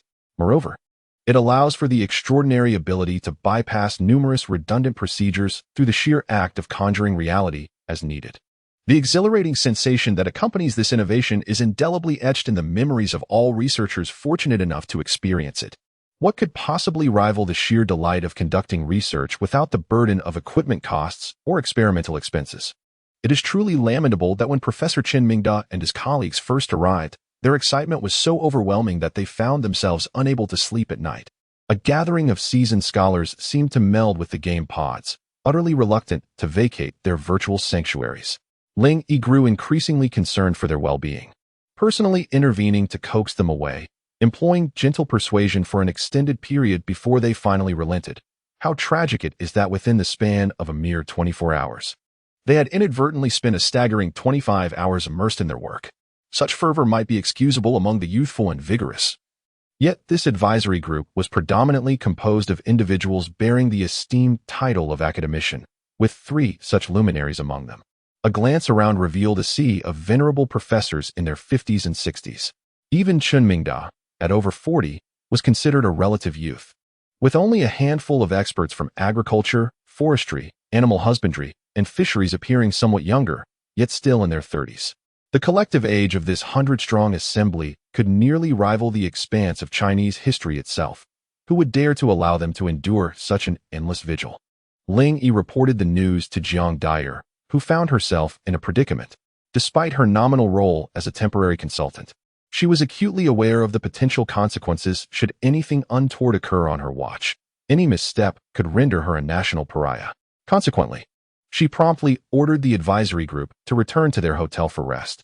The following day, a symposium was convened, instituting a daily limit on virtual reality usage to no more than 8 hours per individual. This imposition of a curfew left Professor Chun and his colleagues rather disgruntled, and several senior academicians expressed their discontent. Yet they understood the rationale behind these restrictions. Their engagement with virtual reality was for research purposes, and the cognitive and physical demands far surpassed mere gaming endeavors, necessitating a more disciplined approach. Nevertheless, the consultants remained appreciative of the opportunity. And true to the 8-hour limit imposed, each member diligently maximized their allotted time before attending to other matters, even organizing a 3-shift system to ensure continuous engagement. Upon learning of this development, Lin Qi could only shake his head in resignation. In addition to reiterating the restrictions set by Jiang Dyer, he dispatched personnel from Xinhuan Biotechnology to temporarily join the medical team, ensuring that the senior members did not become overly absorbed in their pursuits. Compared to other departments, Xinhuan Biotechnology seemed somewhat overshadowed under Lin Qi's leadership. However, it is worth noting that his investment in it had never waned. Not only was the 063 gene serum consistently produced under Lin Yi's management, but various derivative medications based on the 063 gene serum were also being developed in secrecy, in accordance with his strategic plan. However, due to Lynch's remarkably successful ventures in the gaming industry, he managed to secure a staggering $100 billion through the channels of the Hendon Consortium, effectively resolving his long-standing financial issues in one fell swoop. Consequently, the originally planned supplementary products such as health supplements and cosmetics were entirely shelved, with Lynch no longer in need of funds. There was little incentive for him to engage in such arduous and thankless endeavors. After all, aside from generating profits, these products offered no direct assistance to his grand ambition of reaching for the stars and the sea. Thus, the entire XH Bio has transformed into a medical research institution that eschews market engagement and the launch of commercial products, focusing solely on the development of crucial pharmaceuticals as per Lin Qi's vision. As a result, this subsidiary, which possesses the least presence among the numerous branches of the XH Group, has quietly and unobtrusively acquired the most advanced medical technology in the entirety of Blue Star. The 063 genetic agent serves as a foundation for the development of several anti-fatigue medications and active stimulants. Although these innovations have yet to reach the miraculous point of curing all ailments with a single injection, they also lack the exaggerated side effects commonly associated with pharmaceuticals. Within the health dietary plan designed by the medical team at XH Bio for their advisory group, a small quantity of such medications has been discreetly incorporated. The seasoned researchers, working in 3 shifts for several consecutive days, have not uttered a word of fatigue or discomfort. Rather, they generally feel increasingly invigorated. Their posture has improved, hair loss has ceased, and various chronic ailments have gradually alleviated, leading a group of middle-aged and senior individuals to exclaim, "Indeed, a change of environment works wonders." Many consultants attribute their achievements to the merits of virtual reality. Upon analysis, they believe that working within this digital realm alleviates the burdens of reality, unaware that the true credit lies with the experimental pharmaceuticals from Xinhuan Biotech that have yet to be introduced to the market. The absence of fatigue is indeed a significant boon. However, the consultants soon pivoted their thoughts, demanding to extend their daily research hours. This left Lin Qi rolling his eyes in exasperation and Xiaodai shaking her head in resignation. After much persuasion, they managed to coax the group back to reason. Feeling that these individuals had, indeed, regressed into childlike behavior, each one prone to excessive dramatics, the consultant group's fervent dedication to their work is, in some respects, understandable. These are the elite selected by Director Zhou, possessing a commendable sense of party loyalty. Motivated by the notion that completing a project in the virtual world could spare the nation from unnecessary expenditure, they are filled with an almost reckless enthusiasm. The elderly among them are eager to press forward. Seemingly transported back to a time of fervent passion, they envision seizing this opportunity to conquer the intricate and esoteric scientific projects of the next generation, thereby solidifying the nation's technological supremacy. Is it not a foregone conclusion that such efforts would carve out a new chapter in the annals of our lineage? Given the consultants' esteemed status, where professors abound and doctoral advisors are commonplace, they lack neither wealth nor power. In the eyes of the public, they are esteemed scholars and experts, admired without a hint of derogation. Such a lofty status and treatment, yet one must toil relentlessly. Is it not merely in pursuit of fame both in life and posthumously? Professor Chun harbors such thoughts. If he could one day find his name inscribed in a textbook as Professor Chun Mingda, chief designer of China's 6th-generation fighter jet Dark Sword, would that not render his life complete? It is noteworthy that he and Chief Engineer Yang are alumni of the same institution. After all, who does not harbor aspirations? However, as the recent testing period unfolded, Chen's project team discerned that, given ample computational support, the Black Sword appears to possess greater potential than the Dark Sword. Despite decades of dystopian notions reminiscent of Skynet and Terminator, the militarization of artificial intelligence remains an inexorable trend of the future. Following yet another prototype's test flight and observation, the team reconvened in the office for discussion. I believe it prudent to report to superiors, advocating for an elevation in the priority of the Black Sword, ideally positioning it just one tier below the Dark Sword. It is illogical for the Army's elder brother to employ a plethora of drones, robotic dogs, and spherical robots while leaving the Air Force in the lurch. Transforming it into an unmanned wingman to accompany the Dark Sword and forming a multi-aircraft formation for coordinated assaults would indeed be an excellent strategy. Chapter 100. The advantages of AI fighter jets. Professor Chen's hypothesis garnered widespread agreement. Although AI pilots may exhibit slightly inferior tactical flexibility compared to their human counterparts, their remarkable ability to execute maneuvers with over 30 gs of acceleration, disregarding the physical limitations of human pilots, is undeniably alluring. Moreover, the cost-effectiveness of AI-operated aircraft is substantially advantageous. The expense of manufacturing a 6th-generation fighter, coupled with the training of a pilot capable of operating such advanced machinery, far exceeds that of an unmanned sixth-generation jet. Ultimately, in the realm of modern warfare, the most precious strategic resource is, in fact, humanity itself. No matter how formidable China's industrial prowess may be or how bustling the assembly lines of the United States might appear, the creation of a healthy, capable individual who can wield a firearm necessitates a commitment of 18 years. The training of specialized technical personnel is even more demanding, often requiring much longer periods, and not everyone possesses the aptitude for such roles. No matter how sophisticated a weapon may be, it requires a skilled operator, an F-22. No matter how advanced, remains a lifeless object without a pilot, easily rendered into a smoldering heap of metal by a single rocket launcher. The pilots of fifth-generation fighters, equivalent to fourth-generation in American terminology, typically begin their careers as company-grade officers and within the military hierarchy. Their status is often regarded as more significant than that of ordinary generals. Wang Tianyu, under the command of Lin Qi, continues to enjoy a substantial monthly pension even after retirement.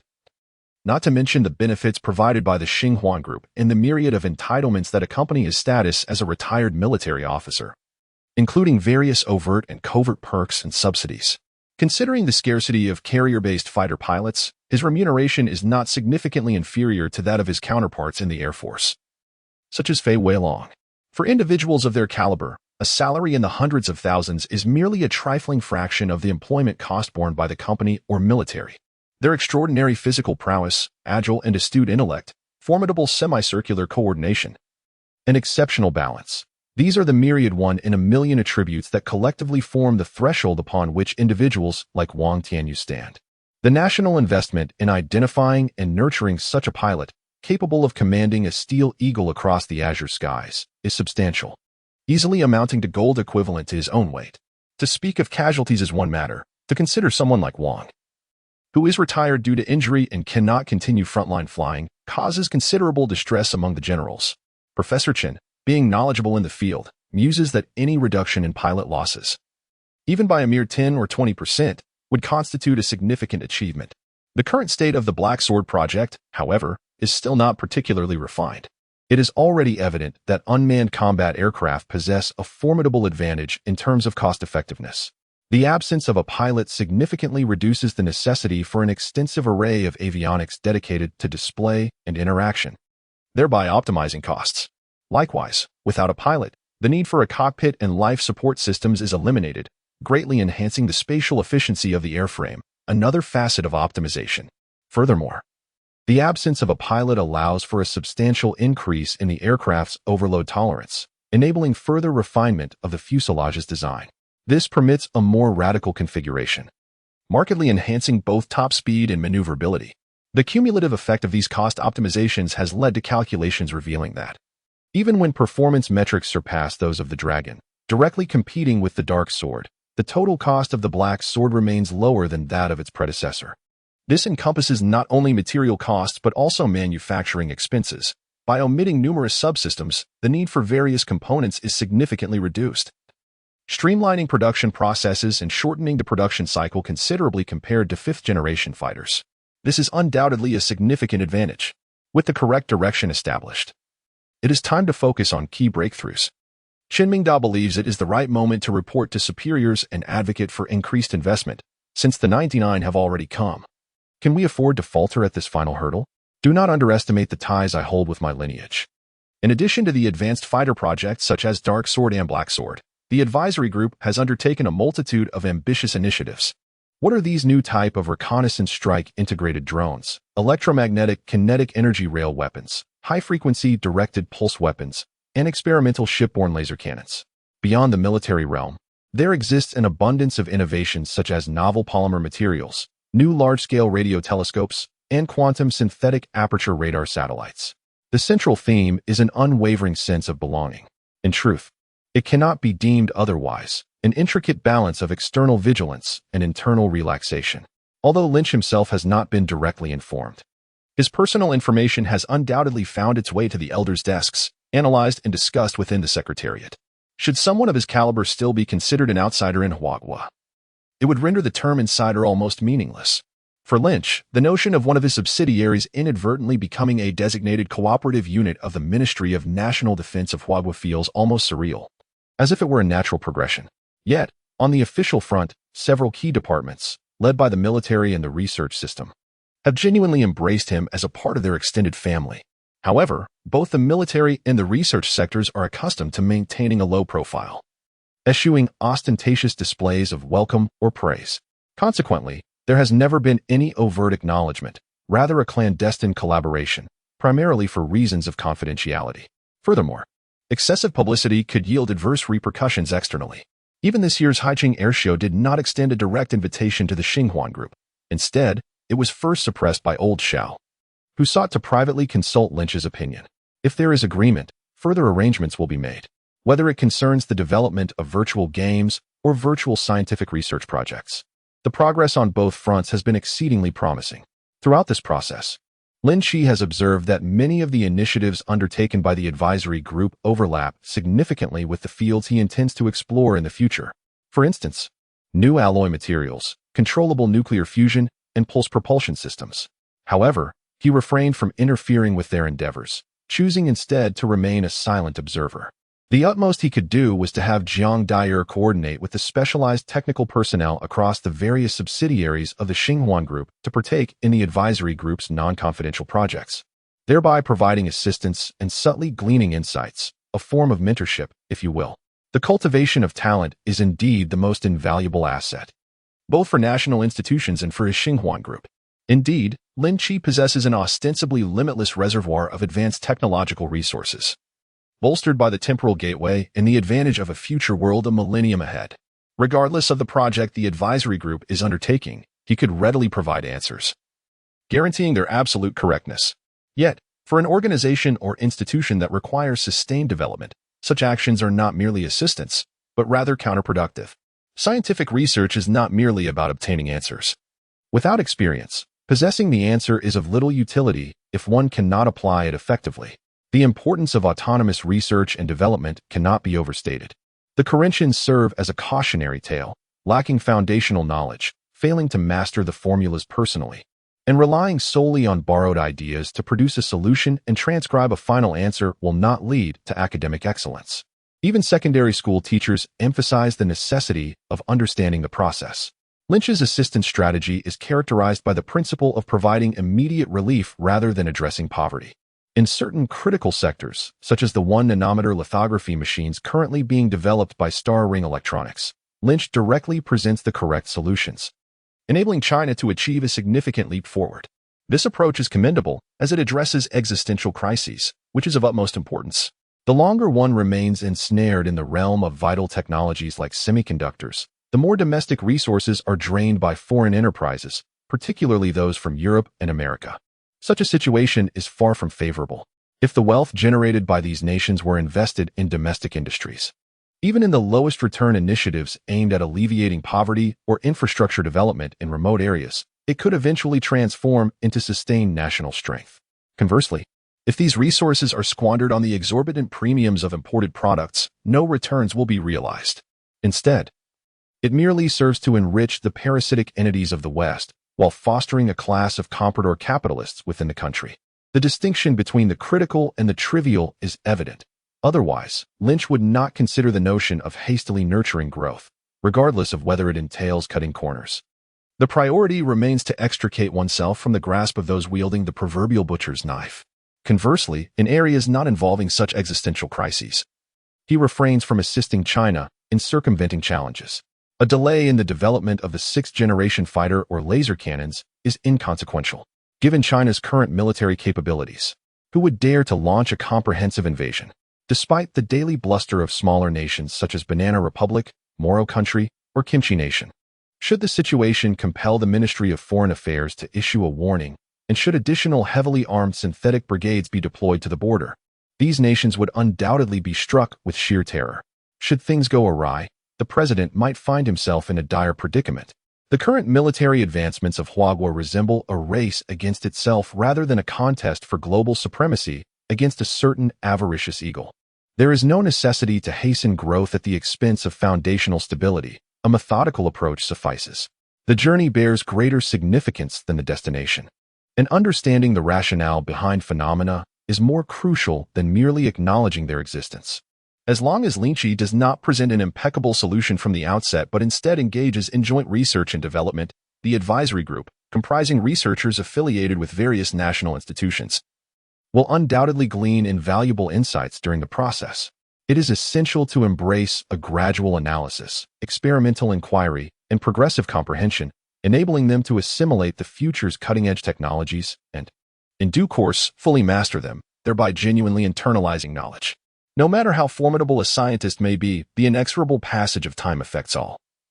And even the most advanced technologies will eventually become obsolete. Rather than risking a generational gap in the research system by making a significant leap at once and producing a plethora of advanced technologies, it is far more prudent to allow them to proceed at a measured pace, thereby preserving their capacity for sustained growth. During Lin Qi's tenure at the Star Federation, he heard tales of an extraterrestrial civilization that had existed since primitive times on a paradise planet, transformed by a superior civilization, rich in resources and replete with automated production facilities. With an inexhaustible supply of materials and energy, this civilization has seldom encountered any external existential threats, lacking any impetus to explore outer space.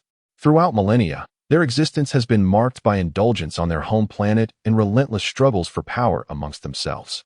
Despite possessing an unparalleled inherent advantage, it appears as though they have languished for millennia like a colossal infant nestled in a cradle.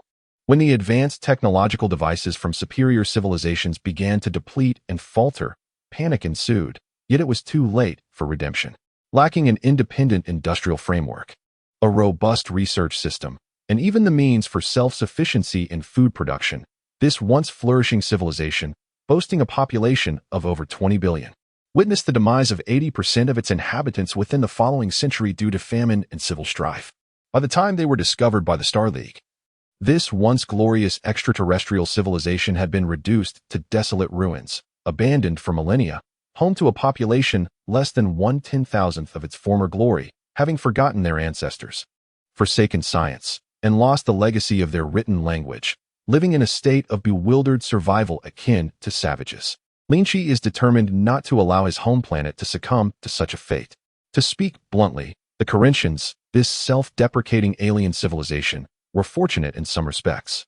After all, amidst the darkness of their civilization's collapse spanning thousands of years, they encountered the Star Ring Federation.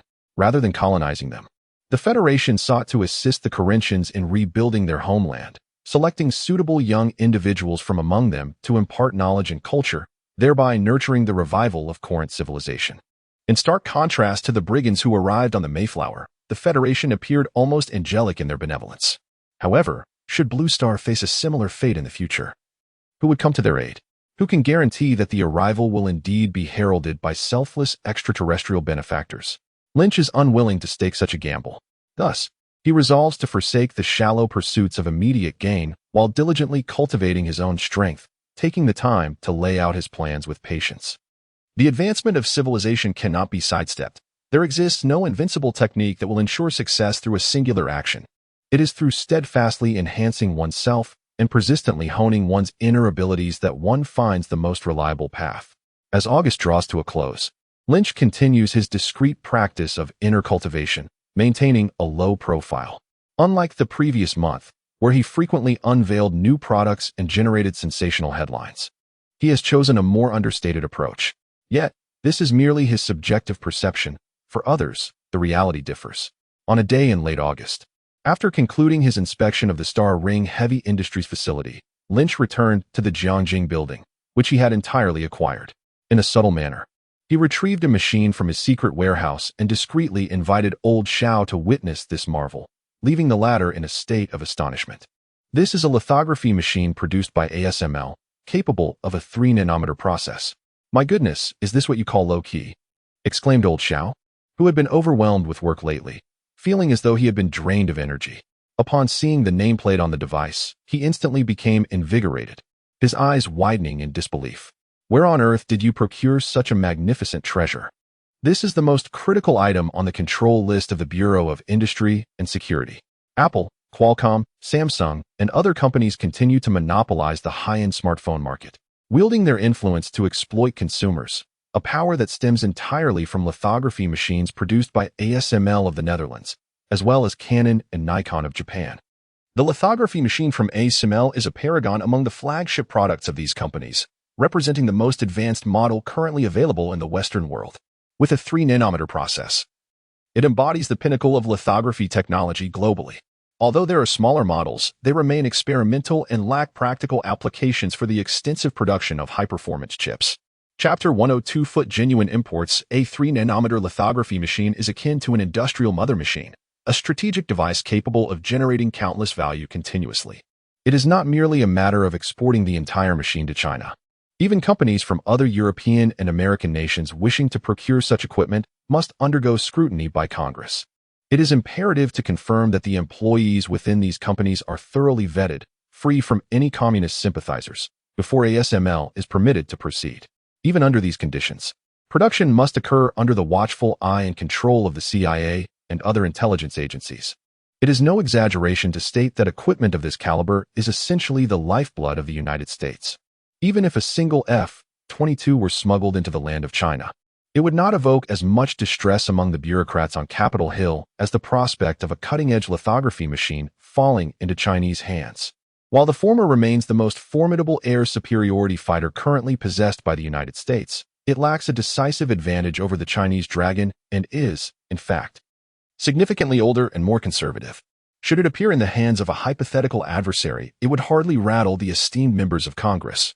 However, should a 3-nanometers process lithography machine come into the possession of China, the latter, already feverishly catching up in industrial technology, could reverse engineer it for reference. It would not be long before they could free themselves from the chokehold that has long constrained the Chinese chip industry. Once the monopoly that the West holds over chip manufacturing processes falters, we would undoubtedly witness a repetition of past events. There was a time when China could not produce the 3 essential components of automobiles, allowing European, American, and Japanese car manufacturers to dominate the Chinese market with ease. Even Nissan, a company that thrived on the spoils of war and atrocities, could suppress local enterprises nurtured by the Chinese government, reaping profits at will. Eventually, however, China achieved a breakthrough in automotive technology, flooding the market with domestically produced vehicles and leaving foreign competitors struggling to survive. Not only did they fail to dominate the Chinese market, but BYD vehicles can now be seen traversing the streets of Tokyo. Once arrogant Japanese car manufacturers now huddle behind the protective tariffs erected by their government, trembling in fear and exclaiming, "The wolf is coming." Once, the medical technology in Huagua was not well developed, and hospitals across the nation extensively relied on imported medications. With a single injection of insulin fetching an exorbitant price of $300, thus enriching the likes of Johnson & Johnson, Eli Lilly, and Pfizer with astronomical profits.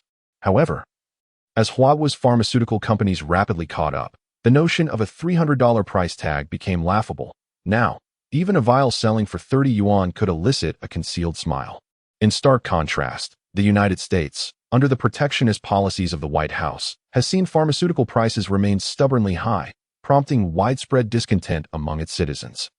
Even the rednecks in Texas are aware that flying across the Pacific to Huagua for surgery and then returning home is often more economical than receiving treatment at local hospitals. Even without the benefits of Huagua's healthcare system, the combination of the world's largest and most educated workforce, alongside the unparalleled industrial capacity of the foremost industrial nation, coupled with the unique advantage of a complete industrial supply chain, forms the true backbone of Huagua's formidable presence. Wherever the reach of Huaxiao extends, the excessive profits of industries dissipate with astonishing swiftness. Over the past few decades, countless stark examples have etched this reality into the memories of European and American nations.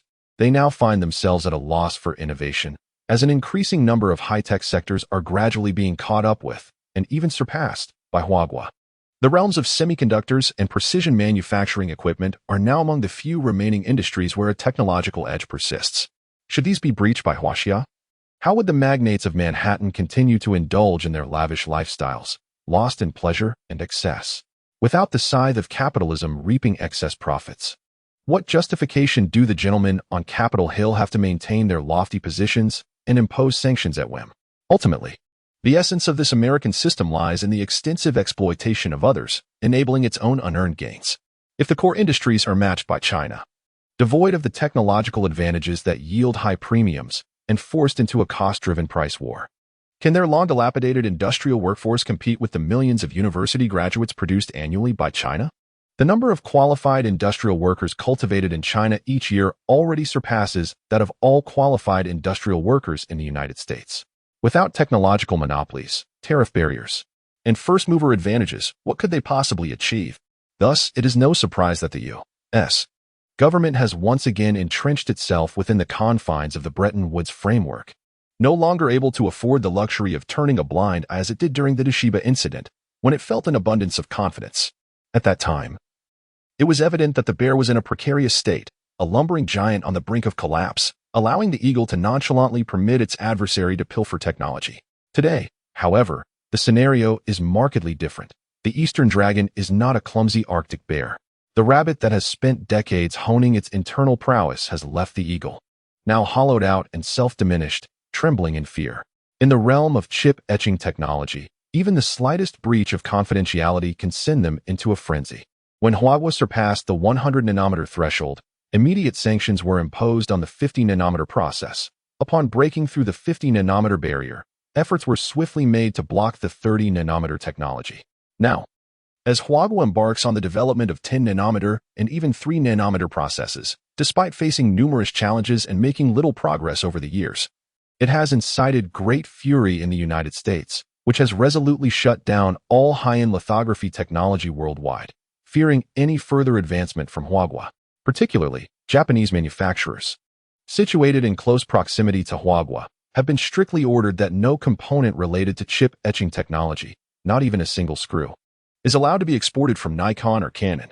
The CIA has employed various unfounded accusations to eliminate several individuals deemed suspected pro-Huawei elements. In light of this, Lin Qi, adapting to the circumstances, affixed the label of ASML to the foreign lithography machine he acquired, rendering it more plausible.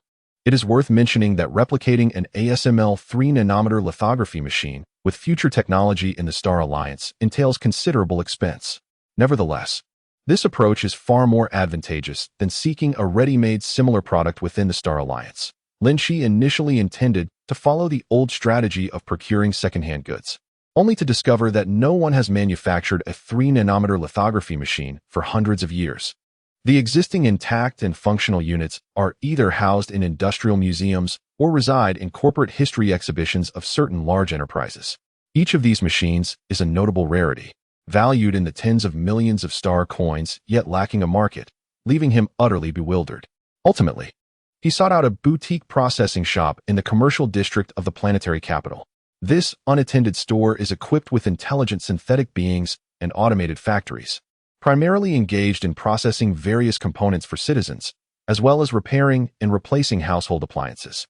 Chapter 103: Submission of Lithography Machines and the Arrangement of Reverse Engineering Projects. In the age of interstellar enterprise, numerous manufacturers abound, and many households possess devices not solely imported from foreign lands, but rather from extraterrestrial origins, even from distant star systems or sectors. If one were to replace every component directly from the original manufacturer, the transport fees alone would be exorbitant enough to purchase an entirely new unit. It would be quite tedious to make a trip to the local branch of the corresponding company for a trivial item. Thus, a plethora of such processing shops have emerged. Customers simply request a set of specifications from the original manufacturer and present them to the processing shop, whereupon the task is swiftly completed. Beyond mere replacement parts, these automated factories also offer comprehensive maintenance services, akin to a thorough health checkup. Individuals like Lin Qi, who arrive with peculiar blueprints seeking custom orders, become valued clients. In truth, the substantial profits of these boutique processing shops predominantly stem from such clientele. Routine repairs and component replacements yield little profit, while custom orders warrant a higher price. Lin Qi remains indifferent to their additional earnings, having only spent a little over 10,000 star coins. He could easily earn more by casually exchanging a couple of magazines through the time-space portal. Therefore, upon receiving the finished products and conducting tests to confirm that the boutique processing shop's level of imitation is sufficiently high, with details indistinguishable from the genuine article, Lin Qi proceeded to place an order for 3 additional units. The processing shop was filled with a sense of incredulity. Ancient machines, relics from 8 or 9 centuries ago, devoid of any need for rare materials or intricate manufacturing processes, were somehow being specially ordered by someone. A Astonishingly, they were willing to spend tens of thousands of star coins on these retro antique machines that could not even be sold as artifacts. Such a windfall of business, falling from the heavens, left one at a loss for words. Having fulfilled this peculiar order with utmost quality and precision, the processing shop not only complied with Lin Qi's request to erase all store logos from the products and affix original factory nameplates, but also presented him with a VIP membership card. They were a chain store, boasting branches on over 100 planets across the entire star region, specializing in such contract manufacturing. The capitalist in the trenches certainly knew how to seize opportunities. With a total of 4 machines, Lin Qi decided to keep 2 for himself while giving 2 to them. He casually gestured to the ASML original lithography machine, fully aware of the plan, 1 to use and 1 to dismantle. I hope you can master this technology as soon as possible. I am eagerly waiting to see domestic machines utterly vanquish Apple and Samsung. All right. We will do our best, he responded lightly. Though old Xiao was drenched in sweat, his mind racing as he gazed at these magnificent treasures, his head buzzing. The core equipment that the American empire regarded as vital. How could this young man not only acquire complete products, but also bring back a total of 4? Is ASML owned by your family? Or are you perhaps a member of the Dutch royal family? I am utterly astonished by the audacity of today's youth, each more impressive than the last. In the past, Lao Xiao regarded Lin Qi as a proficient businessman, yet he perceived his practical skills to be rather rudimentary. At that time, Lin Qi's negotiation capabilities seemed comparable to those of a mere intern fresh in the field, naively simplistic and transparent. However, now, gazing upon these 4 impeccably pristine advanced lithography machines, one cannot help but reflect on the grim reality that the overseas intelligence system, despite its relentless efforts over the course of a decade, could not even manage to procure a single component. It is a prospect so fantastical that it hardly seems plausible. Lao Zhao's heart swelled with a tumult of emotions. There was a tinge of bitterness mingled with a sense of relief, leaving him at a loss for words. These 2 magnificent treasures stand in stark contrast to the items Lin Qi previously dealt with. Regardless of the advancements in information technology or the brilliance of new energy batteries, they do not pertain to the national fortune and security of Huagua. In these domains, Huagua has always maintained a position ahead of the international curve. During the 2010s, China was perceived by outsiders as backward, closed off, and mysterious, as if it were a remote region separated from the civilized world by vast continents. However, as we entered the 2020s, particularly following the introduction of the 144-hour visa-free policy, even the most conservative individuals were left in silent astonishment upon witnessing the aerial views of Shanghai captured by drones and the widespread adoption of intelligent technologies in Shenzhen. Numerous media outlets unabashedly proclaimed, "Life in China in 2050." The information on cutting-edge technology and renewable energy that Lin Qi handed over to old Xiao was indeed commendable. Yet within such a context, it could only be regarded as a mere embellishment. China was already at the forefront globally. So what further surprises could a few additional steps forward bring? In contrast, the technology of chip lithography stood apart. It represented a critical domain where external forces had imposed restrictions, being the most upstream and foundational core industry. Lin Qi's assistance in helping China break the technological blockade in the chip sector was akin to a timely provision of essential aid. Old Zhao's reflections, naturally, shifted dramatically from before. He gained a profound understanding of the extraordinary influence wielded by this young man and his organization overseas, as well as their audacity. They could even pilfer the very undergarments of Lady Liberty, and not just one, but an entire set of 4. This matter was of great significance. I must promptly return to the capital. Amidst his contemplations, he composed himself, adopting a serious demeanor. I would trouble you to guard this warehouse more diligently for a few days. After I report, I will immediately arrange for trustworthy colleagues to transport the items. Understood. I have no issues on my end. Lynch nodded decisively, recognizing that this was not the moment for pleasantries. He gestured dismissively, opting for brevity. The accompanying technical documentation is located with another lithography machine that has already been securely packed. The hard disk cabinet within the crate is the key element. You may coordinate your personnel for analysis at your convenience. As for our organization, we have already conducted reverse engineering on the other 2 machines we acquired, and we have made some progress that may enhance the manufacturing process. However, we intend to maintain confidentiality for the time being and proceed gradually. Should the nation require it, we can be the first to announce findings, or we may do so under the auspices of other research teams. We will cooperate as much as possible. After all, national strategy is a collective endeavor. Excellent. I sincerely appreciate your kindness, old Xiao expressed, his mouth agape with emotion as he nodded. Please convey my gratitude to all members of your organization. Additionally, let them know that regardless of when they return or under what identity, the motherland will always welcome them with open arms. Old Xiao's imagination, however, evidently contained a degree of misunderstanding. Yet, Lynch had no intention of correcting him. It was a positive sign that he could comprehend the situation, and Lynch was indifferent to the nuances of his interpretation. After all, it was a delightful misconception. It was preferable for old Xiao to envision a secretive organization of overseas Chinese, living incognito and bearing hardships with a singular focus on serving the nation, rather than allowing him to speculate wildly. While it is true that most individuals would hardly conceive of something as implausible as a cross-dimensional portal, one can never be too certain. They are adept at intelligence work, accustomed to making bold hypotheses while exercising caution in gathering evidence. One can never predict who might possess such boundless imagination. In Chapter 104, Lynch's marvelous project, the groundwork for a space elevator is laid. Here, our chip etching technology requires further enhancement. After hastily sending off the seemingly exuberant old Xiao, as though he had just acquired several $100 billion, Lynch returned to the president's office to discuss the next strategic layout with Sister Dai. As for Star Ring Electronics, I recall we have had those sheep resting for quite some time, correct? Let us not waste any more time. Move those 2 lithography machines back for thorough study. Once we have assimilated the foreign technology, when we publicly announce a breakthrough in the next generation of processes, we shall seamlessly launch our own product. It is imperative that we delve into chip production, as there exists no category in electronic information and digital products that can circumvent it. Although Lynch's profits arrive swiftly, he would never squander them on offerings to foreigners.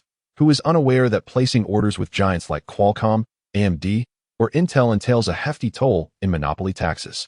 Earning meager wages from domestic consumers who work tirelessly only to relinquish a significant portion to foreign interests is infuriating.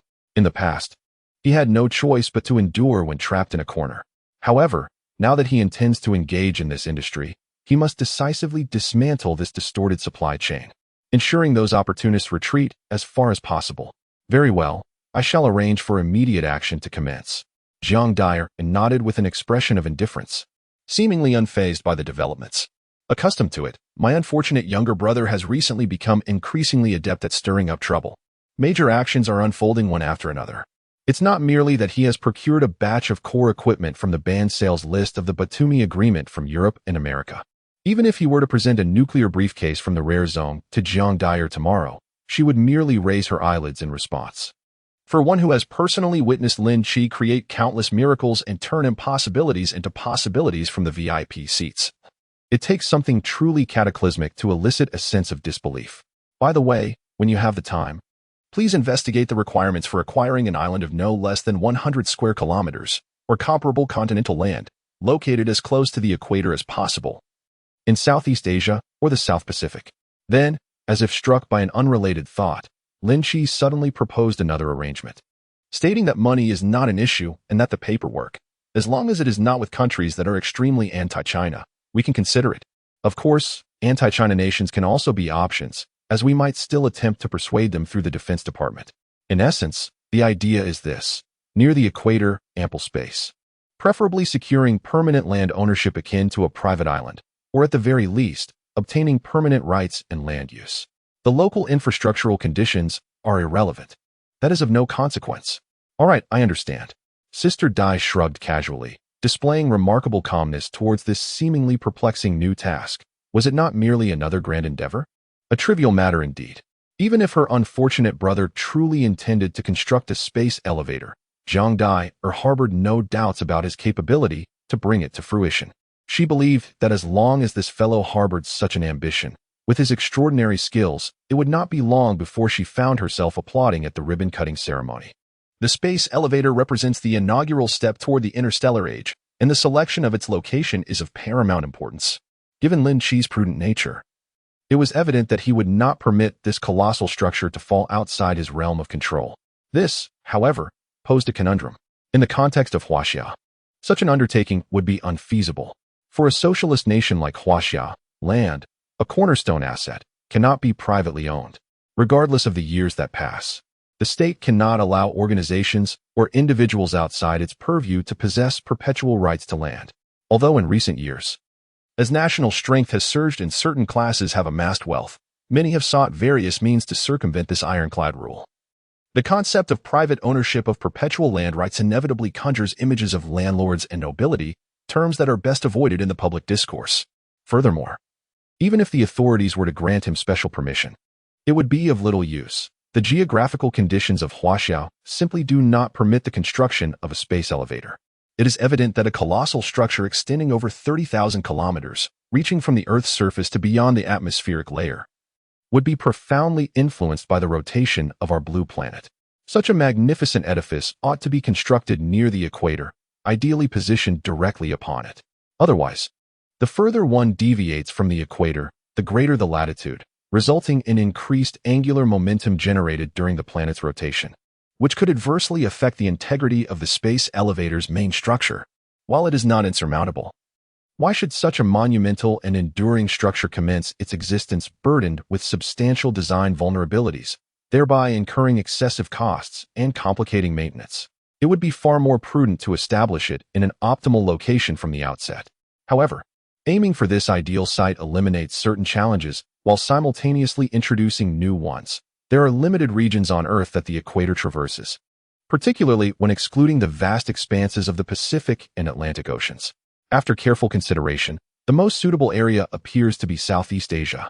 Unfortunately, nearly all the land intersected by the equator in Southeast Asia falls within the territorial boundaries of a nation that is notoriously anti-China, one that exhibits even greater animosity than the so-called banana republics.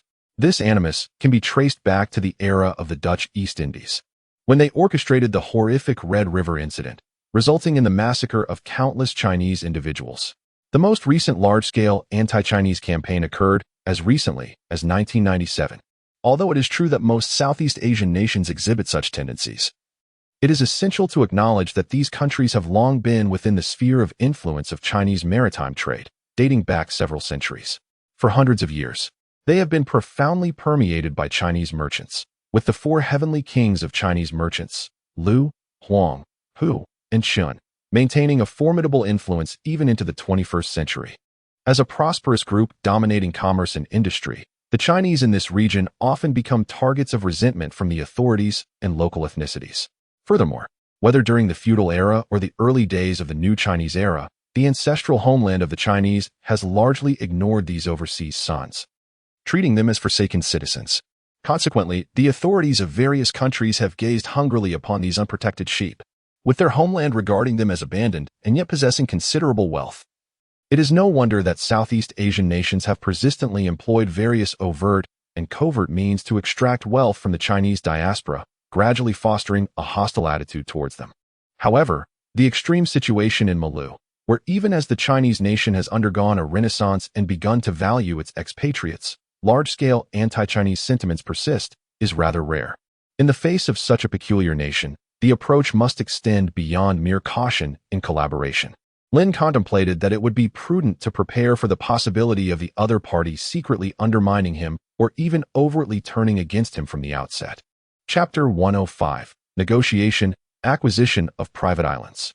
In the South Seas, and indeed globally, there are few truly unified nations. This is especially true for former colonies, where genuine centralization remains elusive. In those years, the colonizers forcibly occupied these territories, amalgamating a multitude of disparate and hostile ethnic groups. They permitted and incited their conflicts, allowing animosities to evolve into deep-seated hatred, thereby fracturing these communities to facilitate the colonial regime's strategy of divide to rule and exploiting the weak. Following the withdrawal of European colonizers from these lands, the nascent regimes found themselves incapable of resolving the profound blood feuds birthed from countless mutual slaughters. Consequently, each nation in the aforementioned regions, upon its establishment, grappled with serious historical legacies. When faced with unresolved issues, the natural recourse was to shift the blame. Anti-Chinese sentiment and hostility towards China essentially served as a means to redirect internal ethnic and class conflicts. One can only imagine that, within such a political climate and ethnic ecology, if Lin Qi were to rely on Chinese channels to establish a presence in Southeast Asia, it would undoubtedly yield counterproductive results. Should the local populace become aware of China's intentions to construct a space elevator in their midst, they would likely resist fiercely, eager to carve out their share of this lucrative opportunity.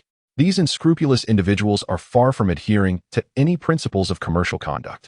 The prospect of bomb-laden trucks attacking the construction site to extort exorbitant compensation would, in Lin Qi's view, be a relatively optimistic scenario. The more probable crisis would entail these individuals alerting the United States, invoking the intervention of a formidable foreign power.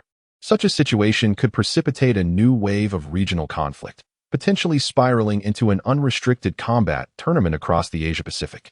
This is certainly not a scenario Lin Qi wishes to witness, at least not in the near future. Purchasing a suitable island locally, without relying on official channels from Huagua, is, in his opinion, a relatively appropriate approach. As long as there exists a privately owned island with sufficient area to support the base for the space elevator, the rest will be manageable. The base must remain stable and should be constructed on a robust terrestrial structure, yet ancillary facilities such as ports, logistical hubs, and commercial cities need not adhere to the same stringent requirements. The latter can be effectively addressed through floating island cities. He has diligently established an interstellar alloy foundry and invested in acquiring the complete technical documentation for Seaside Homestead precisely for this purpose. Site selection, island procurement, site clearance, infrastructure development, defense fortification, and the construction of supply bases, all these endeavors can be executed discreetly. After all, as long as he can secure the purchase, it becomes his private domain. Engaging Star Ring Defense to oversee maritime patrols would leave authorities with little room for objection. It may even be feasible to construct the elevator base under such circumstances. By the time the floating islands are completed, the military technologies that Lin Qi has been experimenting with will surely bear fruit. At that juncture, deploying a few armed patrol boats equipped with laser cannons, electromagnetic guns, and plasma cruise missiles to escort the floating islands and subsequently erect the main structure of the elevator would pose a significant challenge for any opposition, compelling them to reconsider their audacity. The adage that money can make the devil push the mill holds true everywhere.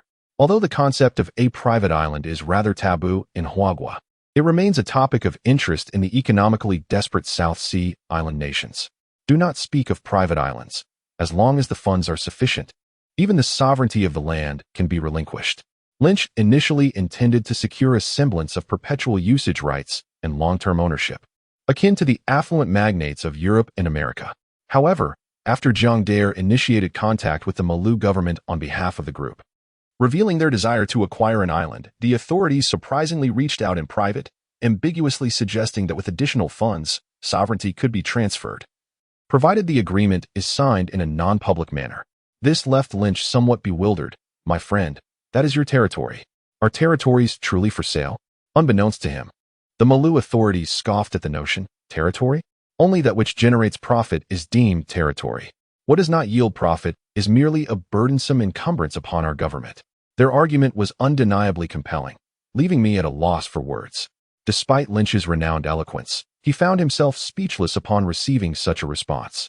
Yet, one cannot deny that from the perspective of the Malu government, their stance was not without merit. When Lin Qi instructed Zhang Dare to make contact, he expressed a desire for authentic tropical allure, untouched equatorial islands. Such islands abound in Malu's regions of Sarong, Sulawesi, and the Baton Archipelago. Their entire nation is founded upon islands that traverse the South Seas, dividing the Eurasian continent from Oceania. What they possess in abundance are desolate tropical isles devoid of human habitation. For Lin Qi, what he sought was the foundation of a space elevator, the presence of a population. Industry or resources was of little consequence. Thus, even a desolate island could be utilized. However, for the local populace, a remote island, tens of thousands of miles from a major city, not only suffered from inconvenient transportation, but might also lack even basic electricity. What value could it possibly hold? As an independent nation with colonial roots, the major urban centers of Malu are concentrated in Sumatra and Java, locations that were among the earliest developed by the Dutch East India Company and settled by coastal colonists, particularly on the island of Java.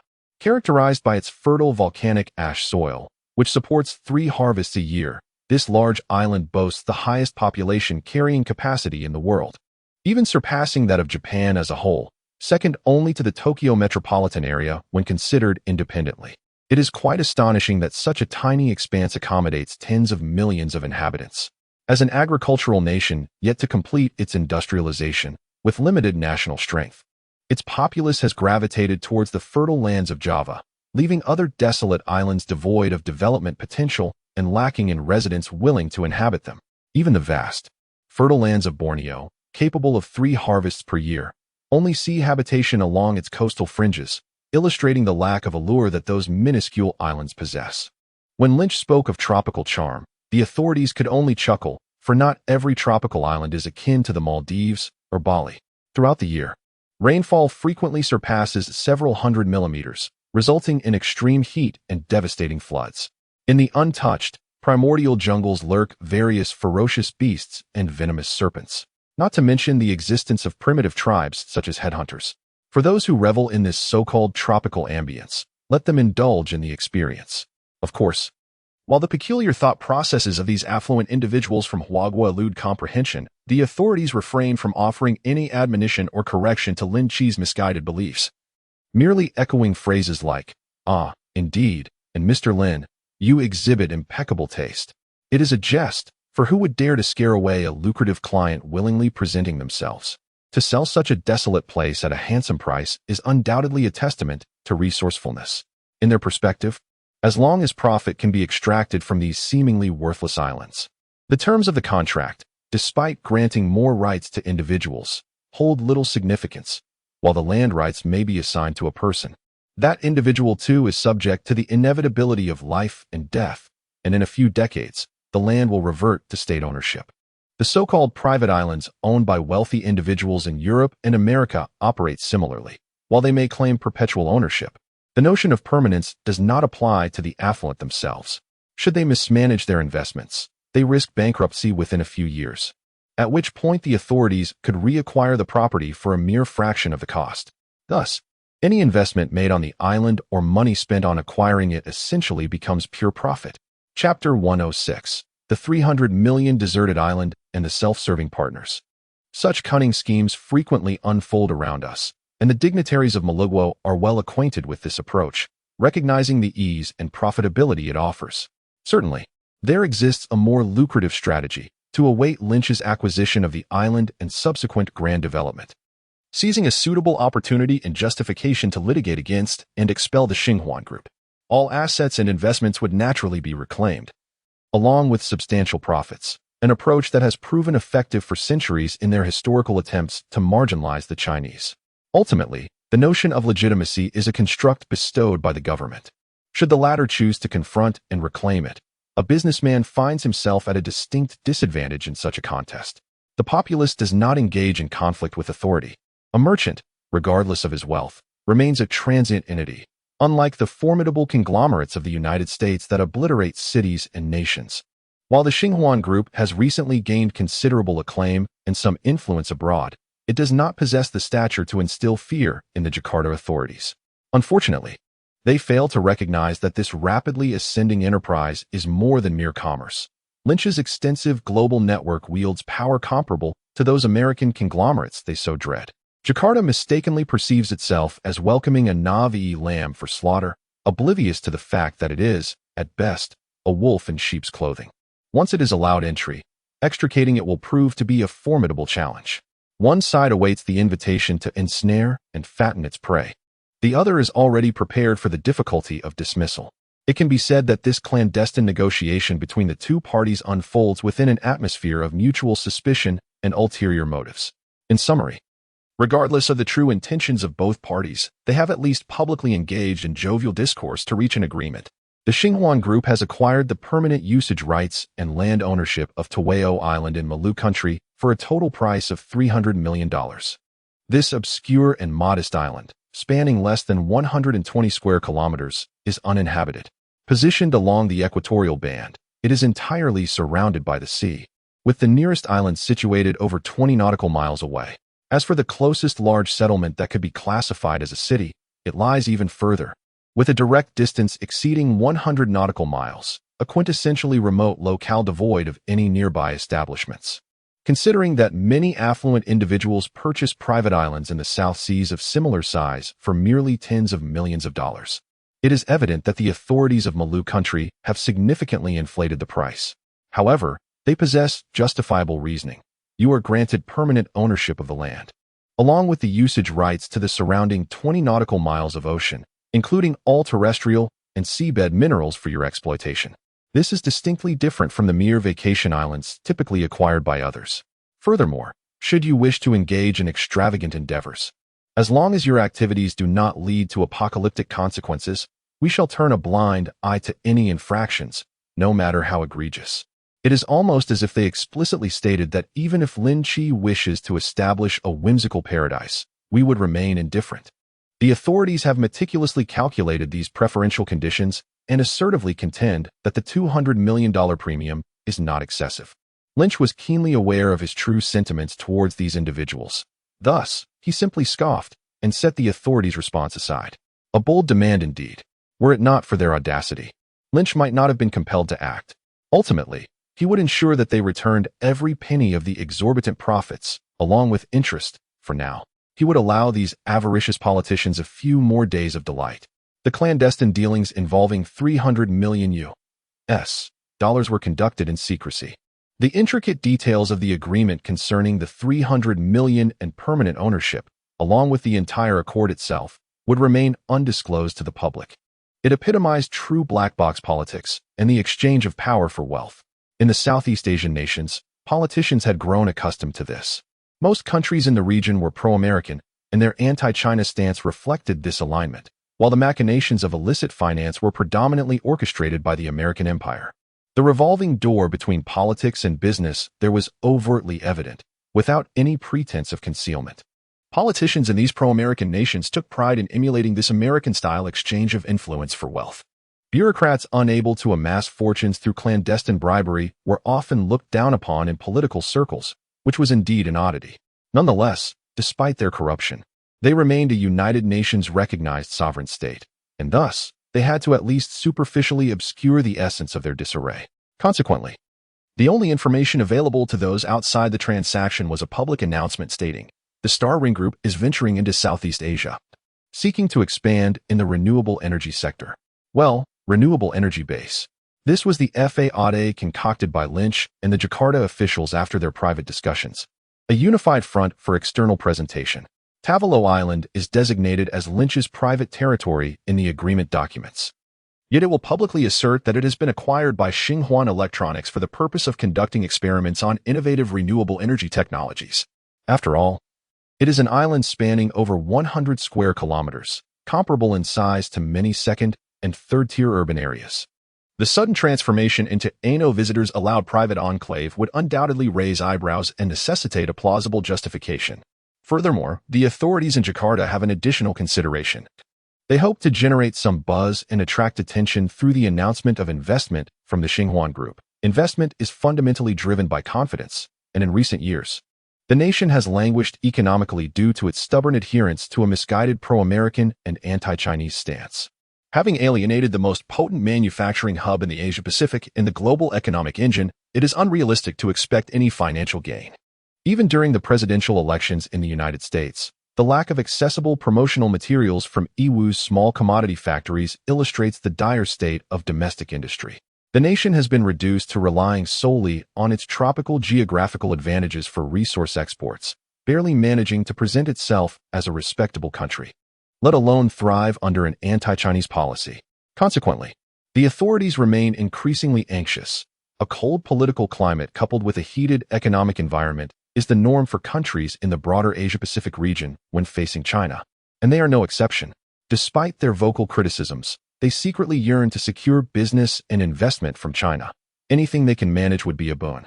The high-profile announcement of Star Ring Group establishing a new energy technology experimental base in the Bajan archipelago aims to mitigate its previous anti-China sentiments through this collaboration, hoping to attract investment from other prominent business tycoons. It must be acknowledged that few politicians capable of leading a nation are genuinely foolish. The strategic use of Star Ring Group's name for promotion is indeed a clever maneuver. Following the release of this news, it swiftly garnered considerable contemplative attention from the international community. Despite Lin Qi's consistently low profile and his ascetic lifestyle relative to his billionaire status, he remains dedicated to his grand ambitions. Nevertheless, the vast conglomerate he controls has already established itself as a colossal entity within the Chinese business landscape, attracting widespread global attention. Chapter 107. Once bitten by a snake.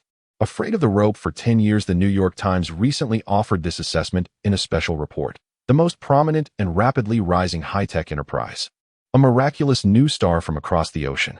Not only that, but Time magazine also approached Qingqing after the recent launch of the third large DLC for Doomsday Path, which had once again dominated global sales charts, in an attempt to interview Lin Qi. However, due to Lin's extreme discretion and his recent contentious exchanges with Director Johnson, he harbored some displeasure towards these foreign journalists, resulting in their inability to meet the esteemed president. Embracing the spirit of guests from afar, Zhang Dyer reluctantly welcomed this group of individuals. However, due to her remarkable beauty, eloquent discourse, and the inherent demeanor cultivated over years of serving as Lin Qi's proxy, leading a colossal conglomerate valued in the hundreds of billions, she naturally exuded an air of authority.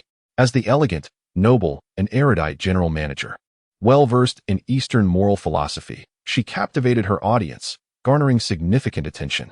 Faced with the insidious inquiries from unscrupulous media, she deftly navigated the situation with the finesse of her established role as a favored tool of President Lin.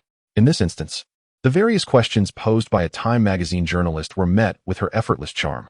During the press conference, her witty repartees left the journalists, who had failed to secure an interview with Lin Qi, feeling that their efforts were not in vain.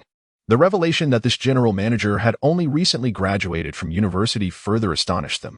Upon the return of the overseas journalist team, the latest issue of Time unequivocally featured Zhang Dyer as the cover subject, emblazoned with the headline "Exceptional Helmsman of Emerging Enterprises Changing the World." This time, Time's article was refreshingly candid, devoid of the ideological preachiness typically associated with prior reports on Chinese enterprises. To a significant extent, the style of Zhang Dyer resonates with the preferences of Westerners. A newly emerged business magnate, she is an exceptionally beautiful woman, which inherently subverts conventional stereotypes. Furthermore, she is a youthful newcomer, arguably lacking in credentials. Sister Dai mentioned her departure from the Jiang family enterprise to forge her path independently, although she subtly criticized Jiang Laoding. The journalists unhesitatingly categorized her narrative as embodying the adventurous spirit of someone unwilling to languish in the annals of past achievements. As a novice, she collaborates with another equally inexperienced CEO to construct a colossal enterprise valued in the billions. This scenario epitomizes the quintessential American dream ideology. It is precisely due to her unique status that reporters from Time chose to advocate for Xinhuan Group, even transforming their previous critical stance into one of support. Casting aside their earlier inclination to scrutinize Chinese enterprises, in recent years, traditional elite white men have been secretly troubled by the rise of unconventional figures, enduring a rather challenging existence. Unexpectedly, a figure has emerged from the distant shores of the East, one that embodies a dream more quintessentially American than the American dream itself. A legendary character that surpasses even the beacon of democracy in its alignment with individual heroism. Time magazine, of course, hastened to extol this individual, an elite woman who seamlessly aligns with both establishment and anti-establishment political correctness. Not only has she succeeded in advancing cutting-edge technology, but she has also maintained a focus on industrial development, pleasing even the most traditionalist of political sensibilities. It is safe to say that satisfaction could not reach a greater zenith. Recently, a peculiar situation has arisen. Domestic media outlets in the United States, under subtle directives from official sources, have refrained from extensively covering the affairs of the Star Ring Group, ostensibly to prevent it from drawing excessive attention. Ironically, across the ocean, it seems as though they are fervently waving flags in support of it. One might mistakenly assume that Lin Qi established this group in the heart of America. This has left many commentators bewildered, expressing their confusion about the depths of the situation. In any case, irrespective of Time's core intentions, it is undeniable that they have inadvertently provided Lin Qi with a platform for promotion. As a result of this influence, the Star Ring Group has garnered heightened global attention. Coincidentally, news has emerged from Jakarta regarding the group's investment in a new energy base, seizing the moment to perfection, riding the wave of newfound interest. Numerous enterprises have tentatively ventured to invest locally, much to the delight of the Jakarta authorities. What are your thoughts on this so-called new energy experimental base? Langley, Virginia, CIA headquarters. In a conference room adjacent to Director Krejci's office, a group of intelligence officers and senior agents were engaged in a grave discussion. The large screen in the meeting room displayed a video revealing a tropical island undergoing extensive construction, captured from an aerial perspective. In the ongoing covert rivalry with the Star Ring Group, the CIA had suffered several setbacks, including the loss of a subordinate director from its Asia-Pacific division and the dismissal of over 100 personnel across various intelligence roles. Most critically, as the principal enforcer of this lighthouse's operations, Director Krejci found himself in a most uncomfortable position due to repeated failures, facing scrutiny from both Congress and the White House. Although officials of his rank are not easily removed from their positions due to external pressures, it is not uncommon for them to become the subject of pointed jests in private settings, such as at banquets or clubs. Such occurrences can be deeply embarrassing. Nevertheless, despite his ambitions to undermine Lin Qi, Krejci was compelled to acknowledge the significance of this Chinese corporation, which he had previously dismissed. This was not a minor player he could easily eliminate, nor was it an inconsequential figure on the periphery. The formidable Huaxiaolin and its burgeoning enterprise were rapidly becoming a global entity that could no longer be ignored. As one of the first individuals to confront the pressures from the Xinhuan Group, Director Krejci approaches the situation with both gravity and caution. He has transitioned from a dismissive attitude, delegating matters entirely to his subordinates, to now hastily convening a meeting with his trusted aides upon receiving even the slightest hint of information. This shift represents a movement from one extreme to another, bordering on paranoia. However, every individual present in the conference room, including the director himself, finds no fault in this newfound demeanor.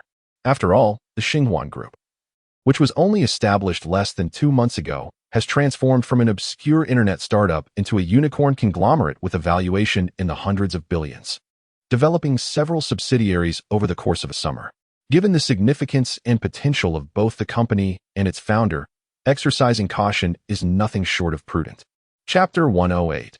The director's inner turmoil. It is essential to recognize that the initial conflict with the Xinhuan Group arose from their possession of mysterious digital encryption and information compression technologies. Yet, as time has elapsed, their valuation has multiplied exponentially, while the CIA has gleaned nothing of value from the original technology. They have reaped no rewards, only incurring losses, akin to engaging in charitable endeavors. The mere thought of this predicament stirs a profound sense of frustration within Director Krejci. What an absurd situation this is.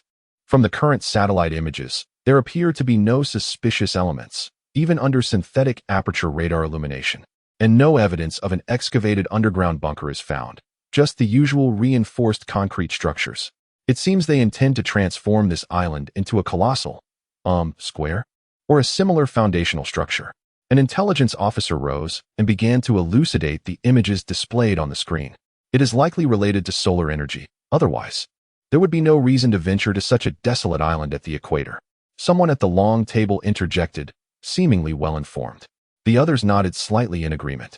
They were not oblivious to the covert connections between the Star Ring Group and the Chinese government.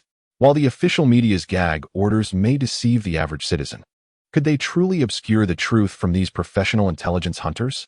In Director Krejci's view, given the attention the Star Ring Group receives from the Chinese authorities, there is no parcel of land in this country that they cannot secure. In other words, if not for some intrinsic link between this experimental new technology and the geographical advantages of the equator, the Star Ring Group would not bother to establish a base thousands of kilometers away from their homeland, particularly in a foreign land known for its strained relations with China. It is evident that, despite the claims of utmost secrecy, considering the frosty relations between Ma Lo and China, establishing a base here would inevitably invite probing and infiltration from various sources. This is incomparable to the protective advantages enjoyed on Chinese soil. However, to return to the point, the fact that these individuals have chosen to forego the substantial support of official institutions, even in the face of potential complications, to pursue overseas ventures undoubtedly attests to the significance of the technology or product they are endeavoring to develop. The intelligence officer responsible for the briefing, observing the contemplative expressions of the audience, added that there might exist exceedingly high potential value, compelling the personnel of the Xinhuan Group to confront the extortion in Jakarta with remarkable composure. One can easily surmise that, given the inherent nature of those South Sea monkeys, such a situation was all but inevitable. Indeed, this time, there were more supporters. Since the onset of the Spanish-American War, the Americans have intervened in Southeast Asia, having been driven out once by the Japanese, suffering a humiliating defeat that tarnished their reputation, yet later redeemed themselves through naval battles and the fierce contest with the Malays, successfully returning. Over a century of covert colonization has endowed the Americans with formidable control over Southeast Asia, not to mention the overtly subservient Banana Republic. Even within the confines of Malu, the pro-American faction dominates the political landscape, frequently groveling before their masters across the ocean. Having conducted operations in the South Seas for many years, the Americans have developed a profound understanding of the native character. Their greed rivals that of the Japanese, yet lacks the latter's outward hypocrisy and covert restraint, often exhibiting a level of arrogance that is astonishing. The CIA, in particular, has been acutely aware of this. Unlike their domestic operations in the Philippines, their external endeavors necessitate the deployment of personnel stationed in the South Seas. The lamentable economic conditions of Malagua, the incomprehensible local customs, and the humid, rainy, yet sweltering climate render the experience for the CIA personnel stationed there akin to a catastrophe. Were it not for the nearby allure of Siam to provide respite, enduring such a wretched place would be utterly intolerable. Even esteemed operatives from Washington, draped in the illustrious stars and stripes, often find themselves embroiled in scandals of extortion, deceit, and even street-level coercion in that dismal locale. Crazy is incredulous that Jakarta would spare the Star Ring Group, a veritable lamb delivered to slaughter, if they do not extract a considerable sum from them. What right do they have to call themselves bureaucrats? Remarkably, the Star Ring Group seems willing to endure such horrendous partners merely to acquire an island situated directly on the equator. This is precisely what draws Director Crazy's keen interest. Tavo Island lacks any valuable mineral resources, is relatively small, and has never undergone large-scale development. It boasts no permanent population, only a few supply docks for passing merchant vessels. According to the intelligence officer, the island's sole distinguishing feature is its exact position along the equator. It is assured that the technology the Star Ring Group invests in here must pertain to solar energy generation. A bold conjecture suggests that it could be a radically different solar power technology, one whose conversion efficiency vastly exceeds that of previous similar technologies, drawing them to it like moths to a flame. This technology necessitates an environment characterized by prolonged, consistent, and intense sunlight.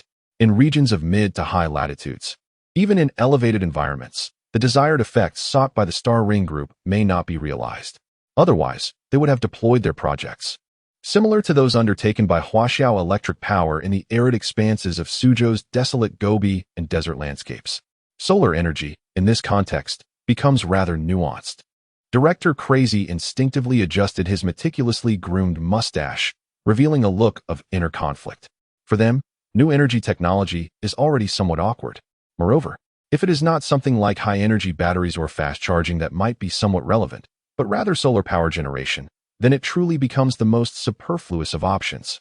The situation of the thieving eagle is quite telling.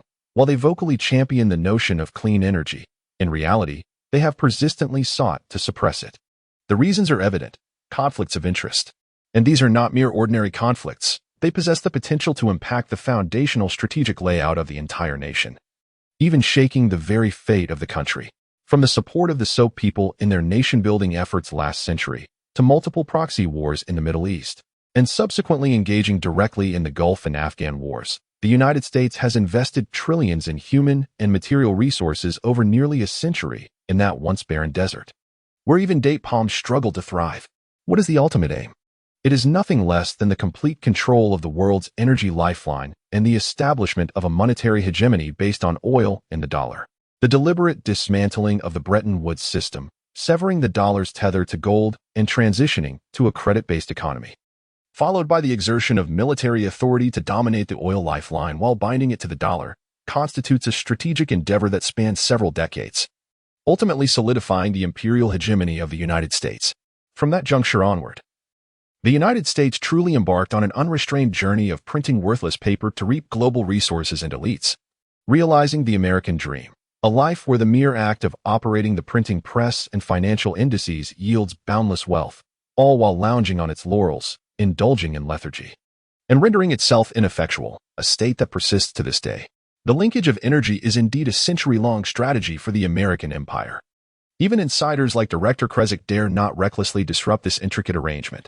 Chapter 109. Plans cannot keep pace with changes. The second round of internal testing commences. Indeed, the United States has undergone deindustrialization, and its industrial workforce has become obsolete. Yet, what of it? As long as the oil equals dollar monetary system remains robust, and the prosperity of the financial markets endures, the titans and magnates shall continue to revel in excess, perpetuating the splendor of the new Rome. Energy and finance. These two pillars are the sole supports of this once glorious, now deeply entrenched giant, both inextricably linked to the critical chemical energy of oil. In such a context, any attempt to undermine the dominance of petrochemical energy will incite the ire of the United States. Europe's recent fervor for renewable energy has merely served to vex the American empire, while China's vigorous promotion of electric vehicles has similarly provoked discontent. However, the former has proven to be utterly ineffectual after depleting the remnants of the colonial era. It has devolved into a cadre of individuals whose attempts at engaging with the elderly are laughably inadequate. The much-touted European environmentalism has now become a farcical scenario where the very backers are oil magnates, leading to the absurd conclusion that one cannot be environmentally friendly without oil. In contrast, the situation in China is markedly different. As a nation with scarce oil resources, its meager domestic production pales in comparison to the vast industrial demands that rank it as the world's foremost importer of crude oil since the nascent stages of its industrialization. The relentless pursuit of crude oil has driven the three major oil companies to traverse the globe, resulting in a myriad of infrastructure projects. After all, why else would they venture halfway across the planet to engage in aid projects in Venezuela, a nation seemingly irrelevant to their interests? The allure lies in Venezuela's unparalleled geological reserves of crude oil. Although this heavy oil is of such inferior quality that even the United States, which is just a stone's throw away, deems it unworthy, it remains a treasure for China, with every drop being imported. The strategic development of renewable energy is a century-long plan devised by the elders, steadfast and unyielding. The rapidly proliferating renewable vehicles across the nation, which are making significant inroads in the markets of Japan and South Korea, align with this centennial strategy, fundamentally addressing the substantial gap in crude oil supply and striving to reduce dependency on fossil fuels. If chips represent the recent decades-long stranglehold on China's progress, fossil energy has long been a chokehold that has persisted for many years. The only disruption comes from the formidable presence of a certain major player, and the abundance of oil-producing nations worldwide prevents the situation from reaching the monopolistic dominance seen in the semiconductor industry. Furthermore, the prolonged rivalry among the rabbit, bear, and eagle nations has rendered their relationships intricate, with each party frequently undermining the others, making it impossible for one side to achieve a definitive victory over the other. Nevertheless, it is clear to Director Qi that promoting new energy sources pleases China while adding complications for the White House. His initial infiltration of the Star Ring Group was motivated by the demand for information technology within the United States, particularly from established Silicon Valley giants like Google, who were integral to the traditional establishment of the Democratic Party, essentially Qi's own allies. Before ascending to his current position, he had made his mark at Bloomberg, largely thanks to the significant support of Senator Gross Johnson from Massachusetts, who serves as a crucial pillar behind Qi. It is worth noting that Senator Johnson's wife secretly holds a 7% stake in Google, rendering his stance abundantly clear. Qi's prior willingness to collaborate with O'Connor in the realm of information technology was primarily to curry favor with this influential figure.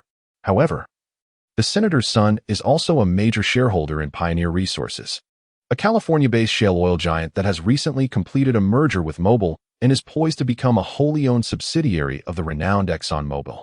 The senator's position in the energy sector is thus unmistakably apparent. Supporting shale oil and gas while opposing clean energy has gradually become a politically correct stance, not only within the Republican Party, supported by traditional energy giants like Rockefeller, but even among the Democrats. Qi does not believe his slender arms and legs qualify him to challenge this political correctness. Lin Qi's strategy on Tava Island focuses on clean energy technology, and any infiltration or attack in that area would inevitably concern that very technology. Qi harbors no doubts about his old adversary's capabilities and is convinced that the innovative black technology from the Xinhuan Group may once again lead to an industrial revolution in the solar energy sector. In terms of pure value, such technology is undoubtedly worth pursuing. However, the question remains, once acquired, what can be done with it? Establishing a new energy giant in the United States reliant on cutting-edge clean energy technology only to create obstacles for a significant number of influential figures in the U.S., including his own hidden backers, not to mention the survival of such a company under the suffocating grip of mobile. Krejci himself could very well be dismissed on trumped-up charges, followed shortly by an unfortunate demise at home. After navigating the treacherous waters of political life for so long, the most crucial lesson Krejci has learned is the necessity of adaptability and survival. Engaging in self-destructive endeavors is unequivocally unwise. What benefit could such actions bring to the nation? Such benefits could come at the cost of one's own well-being. Never mind, we have experienced considerable losses recently. It is prudent to adopt a wait-and-see approach and refrain from rash actions. Upon comprehending the intricate causal relationships within, Director Krejci's enthusiasm waned considerably. Nonetheless, he felt compelled to feign a commitment to the greater good, which lent him an air of gravitas. Albeit the endeavor revolved merely around a trivial solar panel installation at a modest base, hardly worthy of further personnel expenditure. Unbeknownst to him, even the esteemed director had inadvertently cultivated a stereotype that probing the Star Ring Group could easily lead to a depletion of manpower. The immediate priority, however, should be focused on Star Ring Entertainment. I have already signaled that this year, none of their games will receive any nominations at any exhibitions, including the AGT Academy Awards. Krejci scoffed, doubting that any game developers would remain unperturbed by the prospect of never winning an award. At that moment, bang! Before he could finish his thought, the conference room door was abruptly flung open. A visibly distressed intelligence officer appeared at the threshold, clearly having rushed over, breathless, with his tie askew and neglected. What is happening? John, are you not aware that a confidential meeting is in progress here? Before Krejci could voice his displeasure, an official rose to reprimand him. Sensing the gravity of the situation, "This is serious, Your Excellency." John, disregarding the reprimand, hastily raised his phone. "Star Ring Entertainment has made a new move. And it is quite critical. Damn it, what are those rascals up to now?" Upon hearing that unforgettable name, Krejci could not suppress his anger, instinctively rising to his feet. His expression a tumult of astonishment and fury. They intended to recruit virtual reality game beta testers on a global scale. What? Wang Defa? The mere utterance of this explosive phrase sent shockwaves through the conference room, transforming the previously composed demeanor of the attendees into one of sheer disbelief. Chapter 110. The Challenge of Overwhelming Joy. Unbelievable players indeed. Lin Qi was poised to unveil the virtual reality project. After all, humanity had reached a stage where its fundamental features were remarkably refined, with all essential elements addressed. It was high time to generate some buzz and publicly announce this monumental endeavor. Considering the multitude of projects currently underway, particularly the strikingly sensational space elevator, which was bound to attract considerable attention, Lin Qi resolved to adhere to the principle of quietly amassing wealth. He decided to seize the opportunity presented by the nearing completion of the R&D department to launch the Virtual Reality Initiative, igniting a media frenzy while simultaneously diverting attention from the substantial undertakings of the space elevator and oceanic homestead. This strategy promised a multitude of benefits. However, while it was a triumph for him, the spectators and shadowy figures monitoring the movements of the Xinhuan group were left utterly bewildered. "Brother, do you even realize what you're saying? Is it truly virtual reality? That contraption with the tubes inserted into the back of your head? I knew it. Surely there would be something from SAO, especially since this year marks the remarkable 24th anniversary.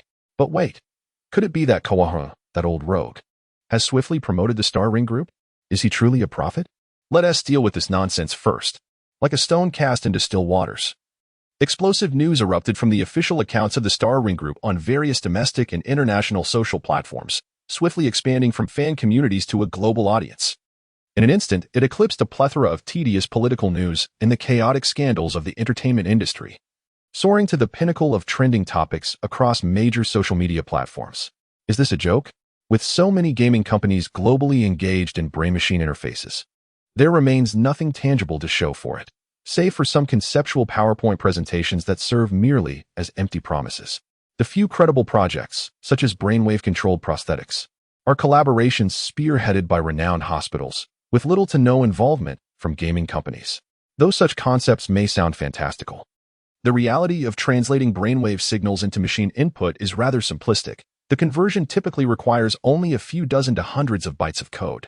While it may suffice to manipulate prosthetics for basic actions like raising a hand, moving fingers, or grasping objects, it is utterly inconceivable to utilize such technology for transmitting images or even video, let alone constructing a game world capable of real-time computation, which would necessitate data volumes in the hundreds of gigabytes.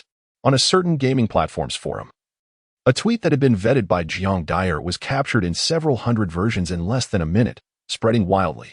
Players, whether familiar with the Star Ring group or entirely unaware of these individuals, have begun to voice their incredulity. Among them is a user with a certification as a seasoned game producer, who, in a moment of astonishment, penned an elaborate discourse infused with skepticism regarding this shocking revelation, yet simultaneously harbored an anxious fear that it might all be a mere jest. It must be noted that this seemingly knowledgeable game producer and veteran player embodies a prevalent sentiment among the gaming community. Everything has transpired too abruptly, with no prior groundwork laid. While there is palpable anticipation for the realization of the virtual reality dream, there exists an equally profound trepidation that it may not align with their expectations. The prevailing public discourse, steeped in suspicion, can largely be attributed to the investment market's influence. One must remark on the exaggerated nature of these financial speculators, who are willing to exploit any concept, regardless of its legitimacy. Not only virtual reality, but also ideas such as space mining, extraterrestrial colonization, and digital immortality have been thoroughly exhausted by these opportunists. It is indeed lamentable that while they were fervently trading extraterrestrial concepts, the nation had yet to launch a single Mars probe. They seem utterly untroubled by any moral qualms regarding their profits. The same holds true for virtual reality technology. Do not even mention virtual reality, even the so-called metaverse, which merely touches upon this domain in name, yet bears no substantive connection or practical application value, has been fervently hyped as a commercial topic rather than a purely abstract concept for an extended period. This has led to the emergence of numerous so-called demon stocks, which, after the main forces shift and the fervor dissipates, experience a rapid decline, leaving behind nothing but a trail of disarray, akin to all the high-tech concepts in the A-share market. Thus, it is often understandable why the common people harbor disdain for these capitalists, as regardless of their origin or nationality, they all exhibit the same disreputable traits.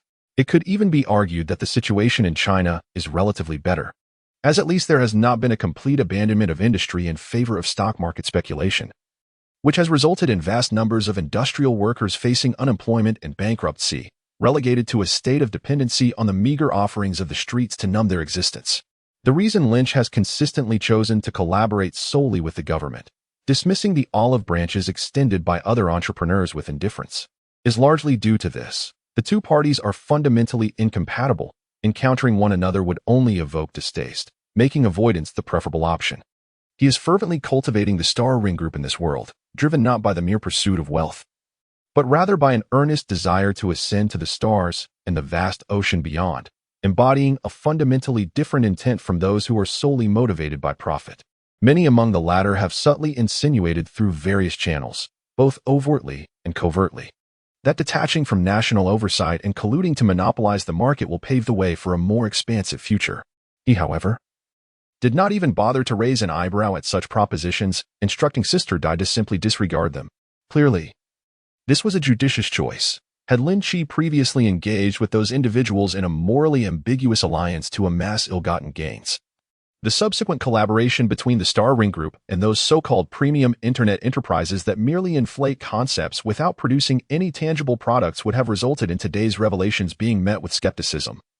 Even if they were entirely truthful, the public would likely only accept a fraction of the statements, casting doubtful glances in response, influenced by the most opportunistic financial leeches. Both the market and the player community instinctively harbor a distrust towards emergent cutting-edge technologies like virtual reality, which have suddenly surged into the spotlight. Fortunately, it is the Star Ring Group that brings this innovation forth, led by a founder shrouded in mystery. Reputedly a young and rapidly ascending entrepreneur known for principles such as integrity, affordability, and approachability. Otherwise, the public would indeed hesitate to believe the veracity of such startling news. Nonetheless, the surprise arrived so abruptly that discussions among the populace still carried an air of hesitant skepticism. Chapter 111. Public C-Selection. Second batch of internal test players fans standing with the Star Ring Group generally believe the matter to be genuine, often disregarding subsequent news. They directly extract the official messages from the initial release, meticulously analyzing them word by word. Through this method, they attempt to substantiate their claim that this is indeed a dream realized. Star Ring Entertainment's hardware technology has always been a leader in the industry. Their astonishing program space compression technology remains unsolved to this day. The super compression ratio of 100 in Doomsday Path is no mere jest. Such capacity, when paired with brain-machine technology, makes the creation of a virtual reality world composed of zeros and ones seem exceedingly plausible. Conversely, skeptics dismiss such notions outright. Countering with the myriad challenges posed by brain-machine technology, do you comprehend the difficulty in translating brainwaves into electronic signals, only to reverse the process? Research institutions specializing in brainwave control prosthetics expend tremendous effort merely to establish a translation conduit that allows for the movement of fingers and the lifting of legs. Given this narrow channel, the prospect of achieving a real-life version of SAO remains shrouded in uncertainty and could take many years. Let us not be deceived. It is well known that where there are online friends, there are debates. Regardless of the reason for the disputes, as long as the crowd swells, arguments are bound to erupt. The underlying sentiment is clear. I am already online. Must I not strive to be as formidable as others? Particularly regarding the topic of cutting-edge technology with absolutely no success stories, an eclectic assembly of individuals converges to engage in fervent debate, reminiscent of a grand symposium. Out in the world, one's identity is self-assigned. I may indeed lack understanding of what brain-machine interfaces entail, yet this does not hinder me from conjuring elaborate scenarios to fervently argue with others. How carefree the online community tends to be. However, this time there lies a slight deviation. To speak candidly, regardless of its authenticity, one ought to register on the official website and secure a spot without hesitation. After all, it costs nothing, and should one fail to obtain a place, no loss is incurred.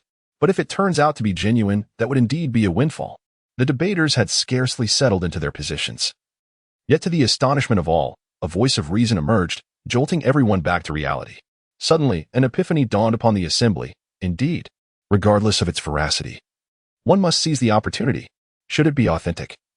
Obtaining an invitation for beta testing would render one a pioneer in this extraordinary realm, an accolade to boast of for a lifetime, even if it proves to be a fabrication.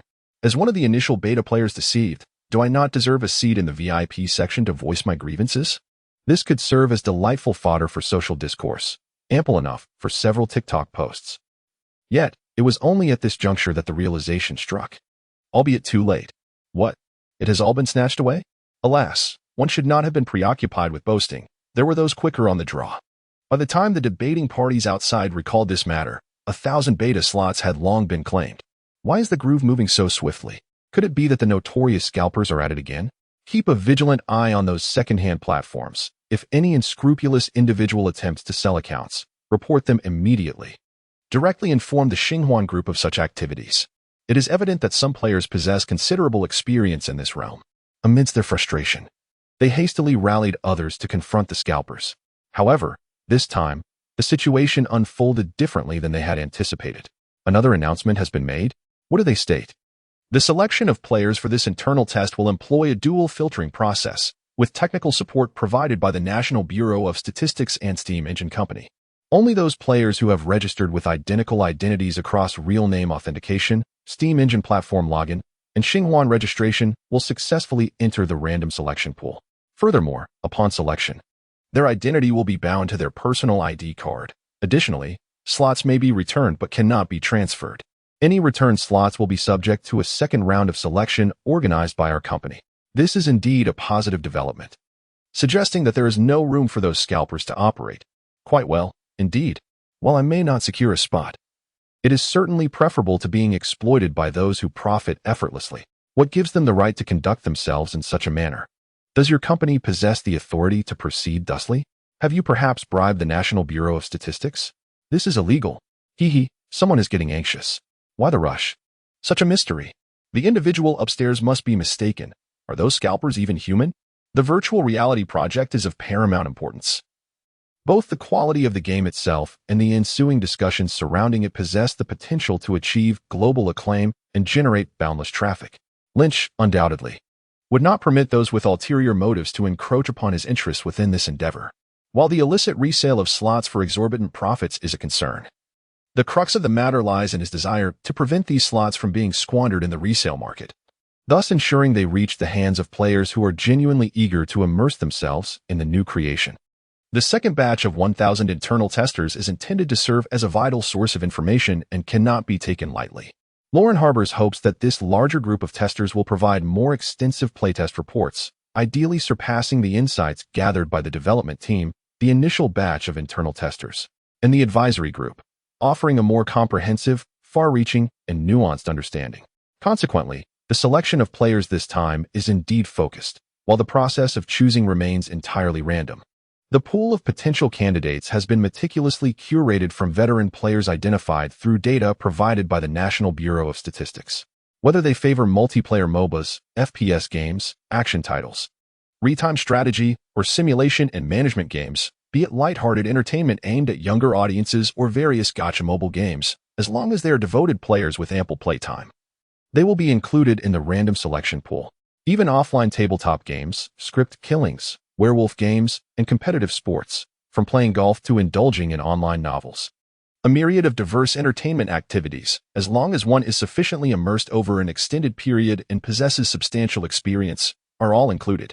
After all, this cohort of experiencers differs from the previous group. The earlier consultants have already imparted the majority of the requisite expertise and professional experiences.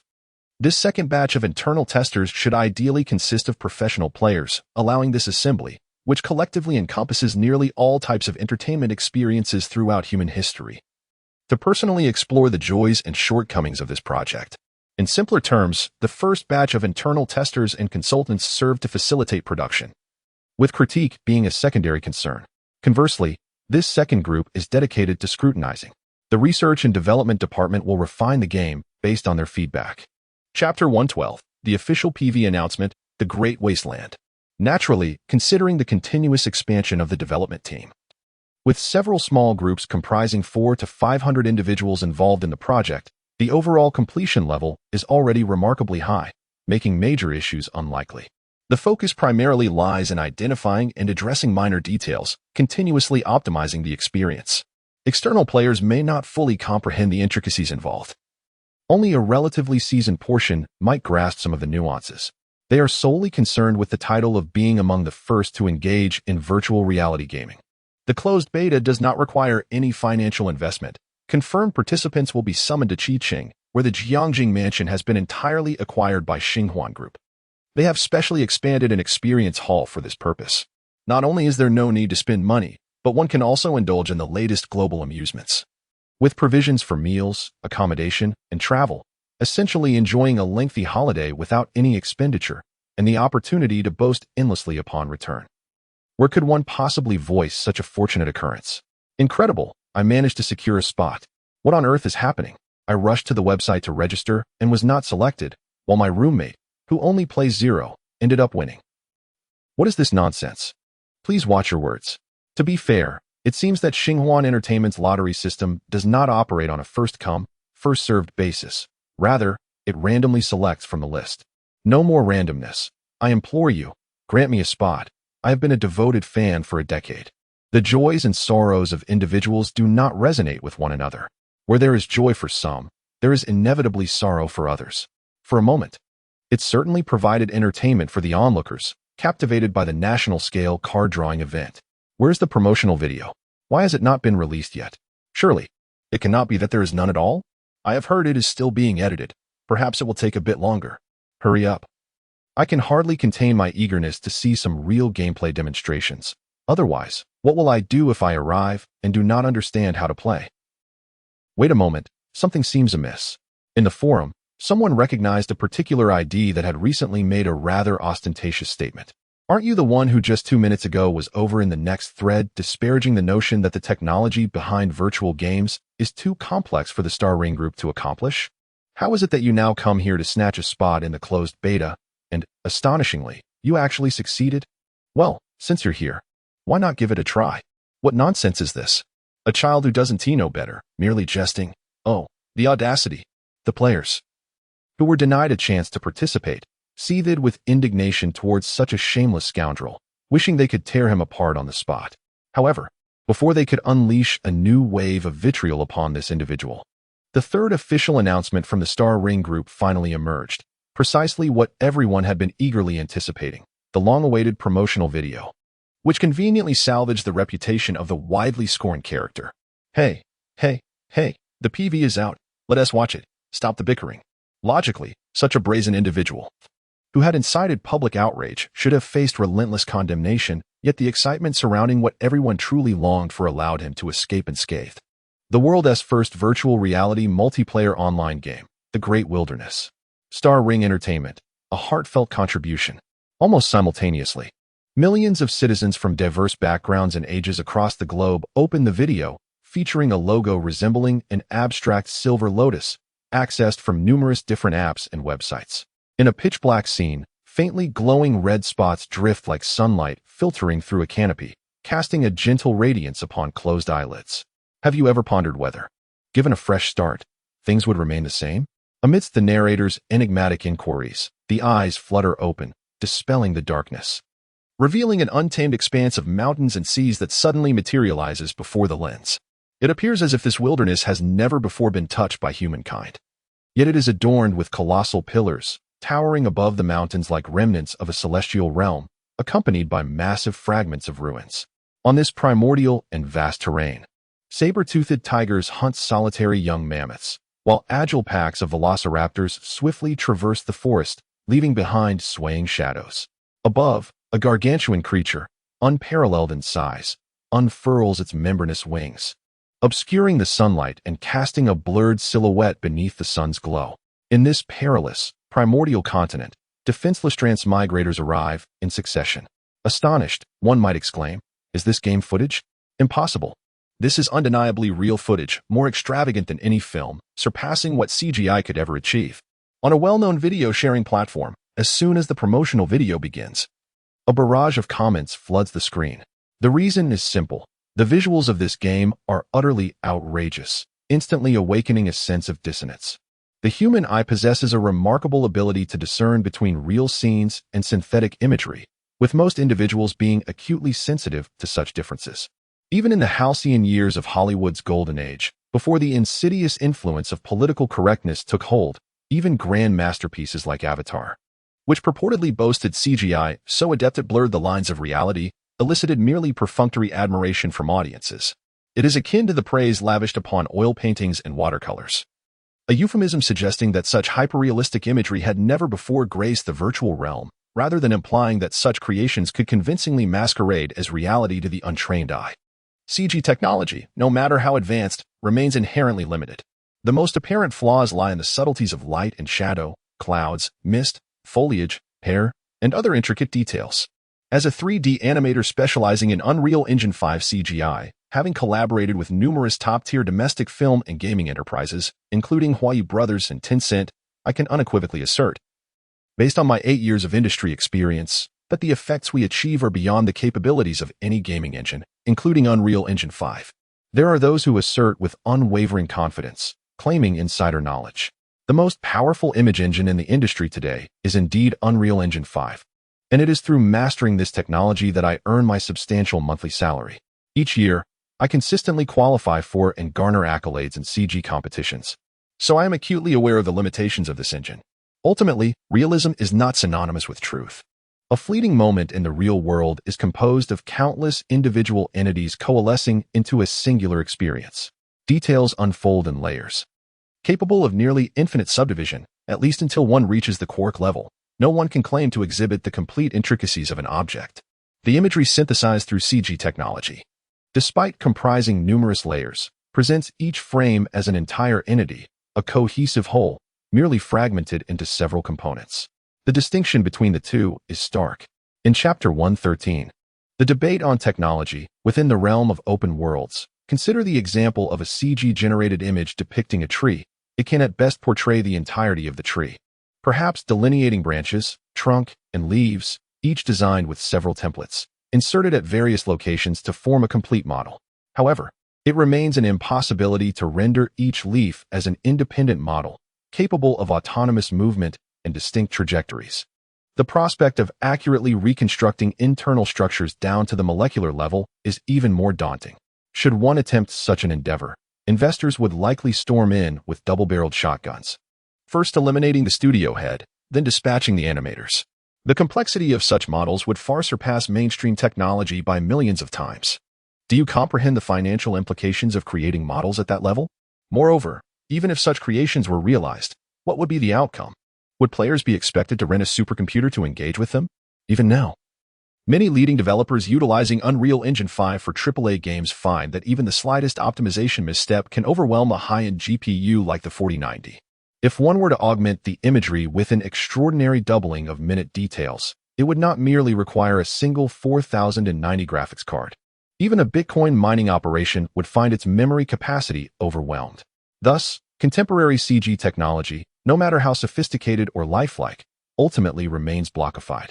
With this blockification, the restoration of molecular-level structures becomes unattainable, rendering the visuals less vivid than their real-world counterparts. The CG-rendered lawn, at first glance, appears to be a cohesive expanse, seemingly animated by a gentle breeze, yet in reality, it is merely a pre-scripted cycle of animations, in conjunction with a randomly exhibited breeze particle effect from a limited set of options. This stands in stark contrast to the reality where each blade of grass and every leaf exists as an independent entity. Other elements in the scene mirror this phenomenon, hence, the animator, upon viewing merely 2 seconds of actual gameplay footage, could confidently assert, this is neither any existing graphics engine nor a mere simulation, but rather a complete emulation achieved through some form of advanced technology. Such a glaring distinction cannot easily deceive the human eye. Virtual reality. Virtual reality. At this moment, the true meaning of this term finally dawns upon me. It seems they had indeed informed us from the outset that this is unequivocally cutting-edge technology, devoid of any pretense. Who could argue otherwise? I genuinely believe they were merely employing a particularly immersive VR technology. It's all the fault of those pretentious debaters who nearly led everyone astray. A certain individual, who had recently boasted rather ostentatiously and surreptitiously acquired a qualification for internal testing, found himself in quite the predicament. Just moments ago, he had been extolling his own prowess, only to be swiftly confronted with a harsh reality. As if a boomerang had returned to strike him down. His earlier bravado had left him feeling rather sheepish, and now he dared not utter a word. Quietly switching screens to delete a lengthy post he had recently published, fearing that the vociferous critics among his audience might rally and expose him. Meanwhile, the narration continued to unfold, the scene shifting to reveal the travelers honing their stone axes and sharpening wooden sticks, engaging in combat with an array of bizarre and fearsome beasts using the most primitive of weapons. One could even witness the harrowing moment when an individual was overpowered by a velociraptor, with the screen quickly engulfed in crimson, fading thereafter into darkness. The realism of the imagery was striking, evoking a sense that one might truly be witnessing a life-or-death struggle. However, such intense visuals were but fleeting, for soon after, the travelers began to master the art of fire by friction, felled trees, and mined precious resources, arming themselves with an eclectic assortment of materials, stones, metals, timber, bamboo, bones, and animal hides. They even embarked on constructing a base, encircling it with rudimentary fortifications made of barbed wire and stones, subsequently deploying large weapons such as ballistae and simple counterweight trebuchets. Who knew they possessed the capability to fabricate such equipment? It appeared they were preparing for a grand defense. It bears a resemblance to something. Perhaps 7 Days to Die? No, that's not quite right. Well, in truth, it does evoke a bit of 7 Days to Die. Yet I find it more akin to Arkansas. Indeed, the sensation of dinosaurs rampaging about while one can craft an array of tools, equipment, and structures is quite palpable.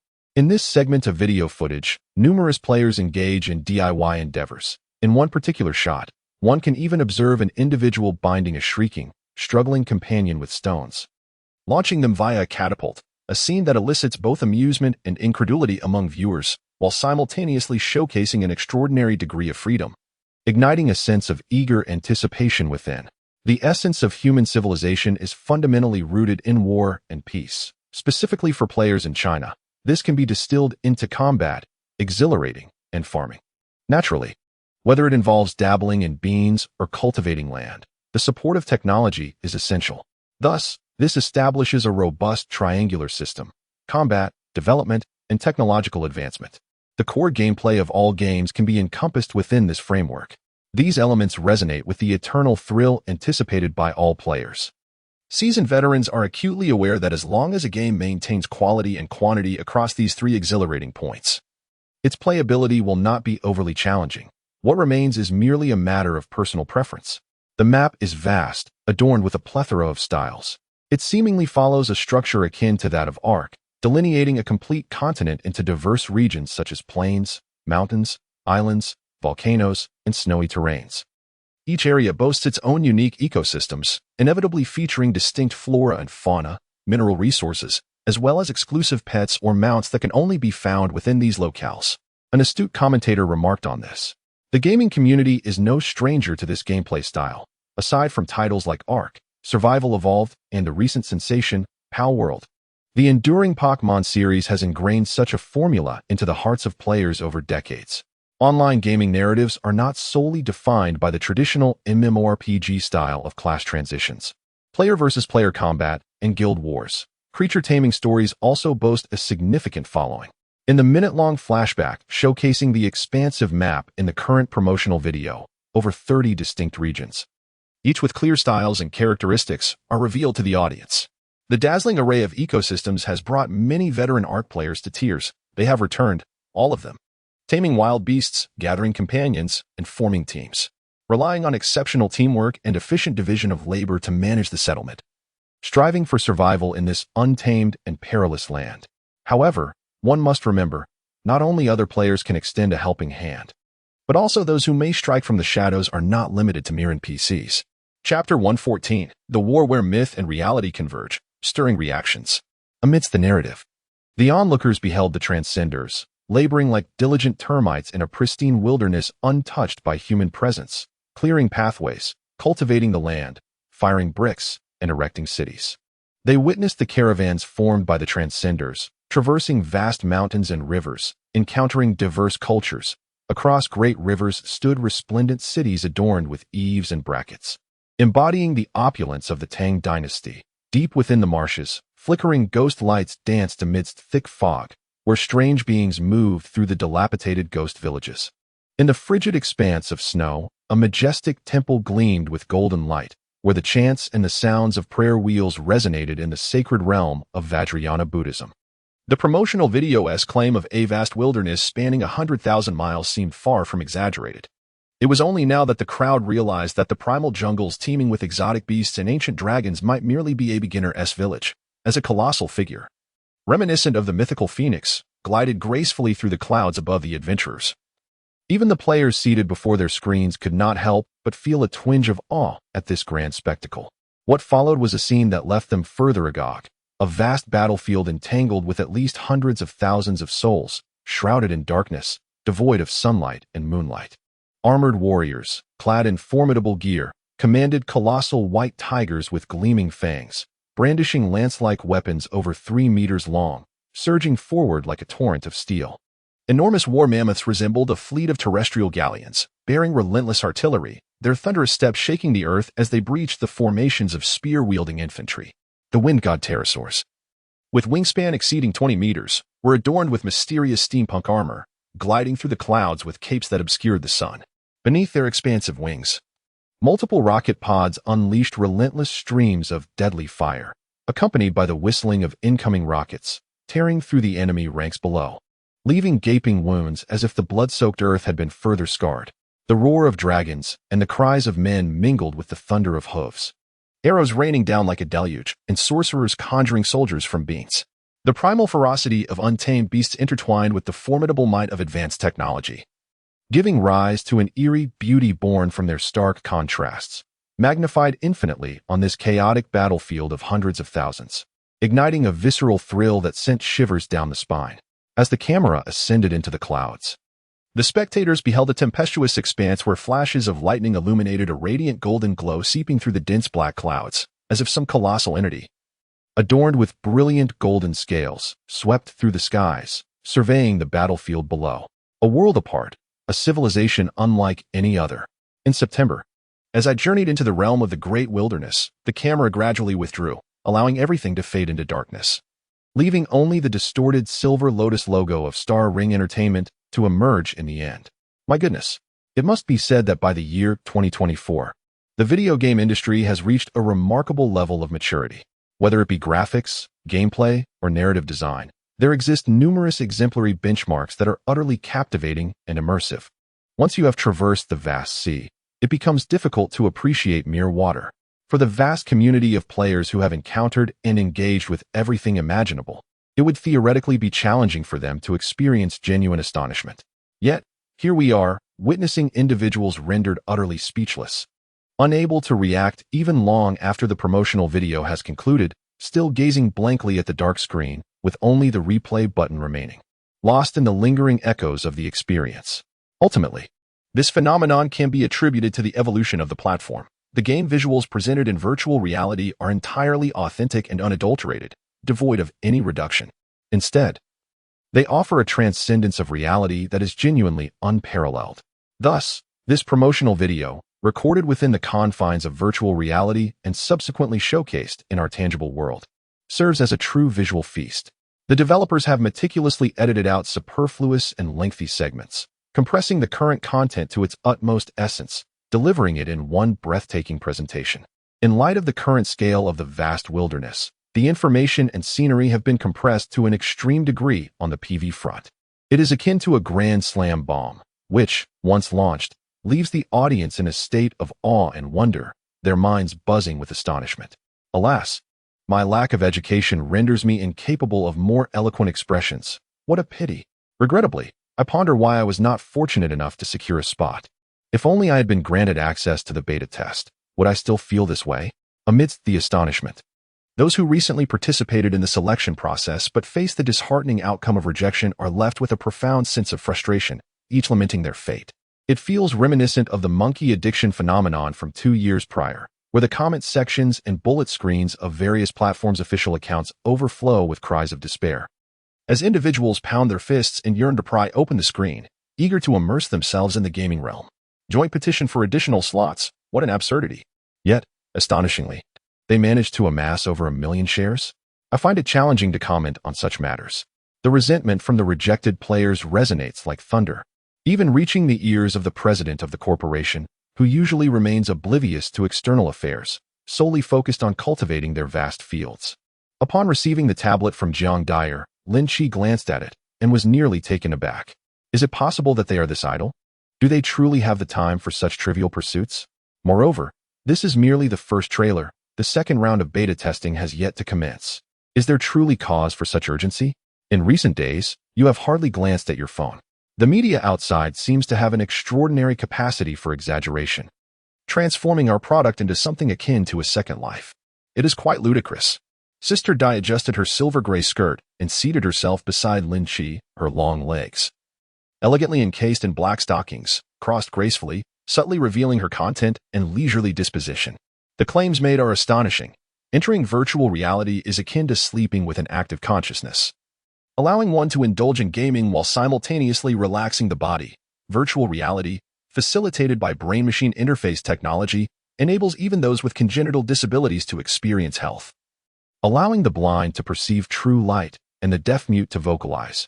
An even more preposterous assertion state, long-term use of virtual reality can alleviate various anxieties and mental disorders, significantly aiding in maintaining a positive mindset and indirectly delaying aging.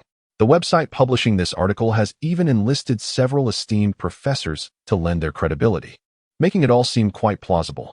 If I weren't already aware, I might have been convinced to some extent, thought Jiang Dyer, shaking her head in bemusement. Clearly, even with an understanding of the underlying deceit, the sudden emergence of such inexplicable flattery left her at a loss for words. Chapter 115, Whirlwinds and Shadows. The manipulators from all sides. Is this not merely a hodgepodge of concepts from various past science fiction works? How did it all come rushing at us in one breath? Upon learning of the situation, Lin Qi felt a sense of exasperation. However, after a moment of contemplation, his expression grew noticeably grave. It appears that someone is becoming restless, resorting to flattery and manipulation. Sigh, some individuals truly lack patience. It has barely been a short while, and they already demonstrate an inability to remain steadfast, which bodes ill for their ambitions. Nevertheless, at this juncture, President Lin is no longer the youthful idealist he once was. With his current perspective, he can swiftly discern the intricate machinations at play behind the scenes. It is evident that among the initial wave of responsive media, a portion acted purely out of spontaneity, merely seeking to ride the coattails of the trending topic. However, the subsequent outlets that exaggerated the virtual reality narrative and inexplicably enlisted others to endorse their claims undoubtedly harbor ulterior motives. There exists no prior relationship among us. We have never collaborated, and yet they choose to extol my virtues without cause. Even more perplexing is their willingness to expend their own resources to promote me. Pray tell, do they genuinely believe in the existence of self-sufficient benefactors? These three entities appear to be the most conspicuous culprits, hastily emerging in a manner that is rather unbecoming. Under the watchful gaze of Jiang Dyer, Lin Qi picked up his tablet and began to scroll through the original articles from the media outlets. He quickly identified the suspects. All three were relatively obscure small to medium-sized online publications. How trivial they seem.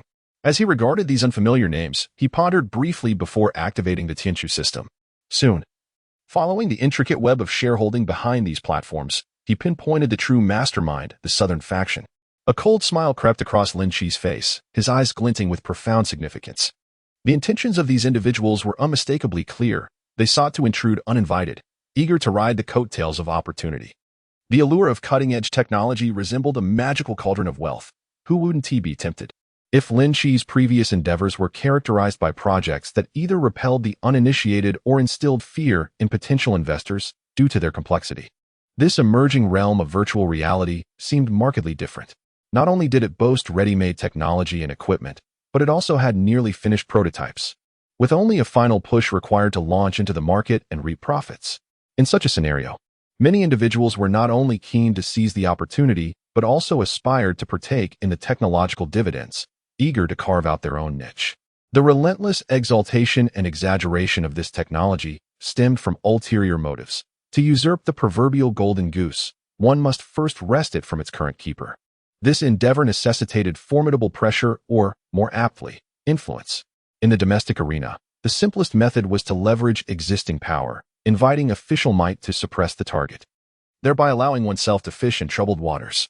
The strategy for an unprecedented new industry was a well-rehearsed three-step approach by capitalists across various sectors in Hua country. First, to amplify and glorify. Second, to evoke a sense of threat. And third, to spur regulation. As for the fourth step, it was naturally time to wield the knife and fork and commence the division of spoils. It must be said that Lin Qi's current undertaking had reached an extraordinary level of exposure. The attention of several influential figures, previously unfamiliar with the intricacies of the Star Ring Group, has been drawn to it. Otherwise, for those well acquainted with the inner workings of the Star Ring Group, merely contemplating the sign at the entrance of the Jiangjing building should have deterred such reckless behavior. However, the allure of wealth is indeed captivating. What harm could there be in trying? Thus, I must express my exasperation towards these individuals. I truly wish to avoid dealing with such pests. Lin Qi sighed, shaking his head in resignation, feeling akin to stepping in unpleasant filth. While it may not bite, it is certainly repugnant. Very well. Let us disregard them and proceed according to plan. In the next promotional video, we shall incorporate the logos of the two academies and the Science and Technology Commission. As for Old Xiao, we shall adhere to the original strategy. The virtual reality training pod project in collaboration with the military will be announced concurrently. I am quite eager to see who among them possesses the audacity to continue obstructing my view. As Lin Qi had anticipated, following the announcement by the spokesperson of the Ministry of National Defense of Huaguo regarding the bidding for the virtual reality training pod by the PLA General Armament Department, the cacophony of external rumors subsided instantly, silenced like a pack of wild dogs chastised with a heavy blow, returning to an almost painfully honest state. Even though many industry titans harbored lingering discontent, they were acutely aware that in this nation, no one holds the right to contest the official priority in harnessing this new technology. Currently, the Xinhuan Group has opted to collaborate with the PLA to explore an alternative application of virtual reality technology. Thus, those people as entrepreneurs, who are perpetually scrutinized with distrustful gazes by the authorities, find themselves compelled to bide their time in silence. After all, each individual is acutely aware of the means through which they have amassed their vast fortunes. Who among them, having risen from humble beginnings to achieve immense wealth, remains untainted by a shadowy past, if one were to assess them by the moral standards of the common populace? They would all fall into the category of those deserving of execution, perhaps a few innocents among them. Yet a significant number would undoubtedly escape justice if only one in every few were spared. To maintain economic stability and ensure the steady ascent of national power, the authorities are indeed unable to uproot all these corrupt entities at once. This is a necessary cost of great rejuvenation, as the complexities of life are far from perfect. Gains must inevitably come with losses. However, this does not confer upon them the right to meddle in the realm of national defense technology, one of the most critical domains. Given their sensitive identities, any involvement in matters such as stealing state secrets or interfering in organizational decisions would undoubtedly lead to dire consequences. Nevertheless, the insatiable greed of capital knows no bounds and is indelible. No matter how stringent the regulations or how formidable the central authority, it remains impossible to entirely suppress the innate avarice that resides within this group. A few, backed by certain unspeakable external forces and emboldened by the support of foreign allies, have begun to stir once more after a brief period of silence. Exclusive interview with Johns Hopkins University School of Medicine. A renowned chief physician expresses concerns over virtual reality games, stating that the technology is immature and lacks certification from major medical associations. The origins of virtual reality technology remain enigmatic. President Lee Urson of the American Medical Research Association claims that no technical guidance application has ever been received from Star Ring Group, suggesting that this emerging enterprise may be violating research protocols by forcefully promoting underdeveloped technologies to the public. Experts urge the public to acknowledge the disparity between China and the West. Is there a potential danger in this unrecognized technology, which is generally unaccepted by the global academic community, that could lead to unforeseen catastrophes? Professionals in Europe and America share concerns regarding China's virtual reality technology. The immaturity of the technology may result in neurological damage to users, posing significant risks. Is it a prodigy or a grand deception? Are they beta testers or sacrificial victims of unstable technology? Chapter 116. The Dawn Floating Island Luxury Estate. Various intrigues. Some media outlets, having fallen silent for a few days, have suddenly resumed their discreet operations. This time, however, they are not as reckless as before. Instead of directly engaging, they have orchestrated a multitude of professional science communication media, public intellectuals, and opinion leaders on platforms such as Douyin and Bilibili to serve as their pawns. Through these ambiguous and artfully crafted news items, disseminated via short videos or live broadcasts, public opinion is gradually manipulated. Moreover, it has always been the case that public opinion is often manipulated. Rarely does it genuinely reflect the true sentiments of the masses. After all, one of humanity's intrinsic traits is the tendency to conform, particularly with notions that lean towards conspiracy theories, which carry an air of sensationalism. They are adept at igniting the curiosity of onlookers. Most rational observers can discern the degree of truth within these rumors, yet those lacking critical discernment, who believe whatever they are told, begin to waver in their skepticism.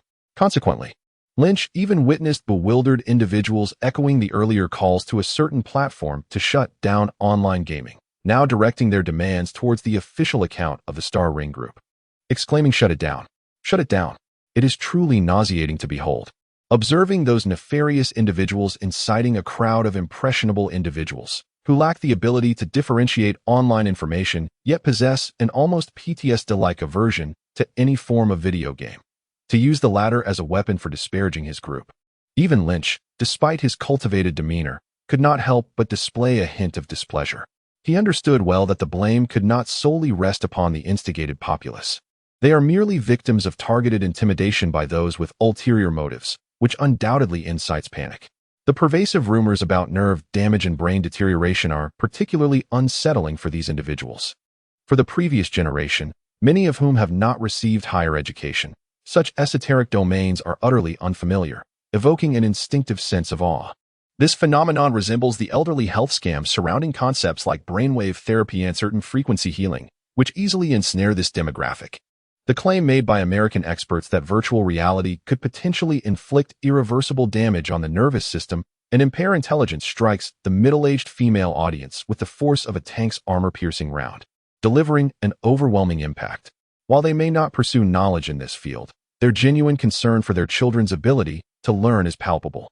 The education of the next generation represents the very essence of the Chinese parental ethos, a matter of utmost importance.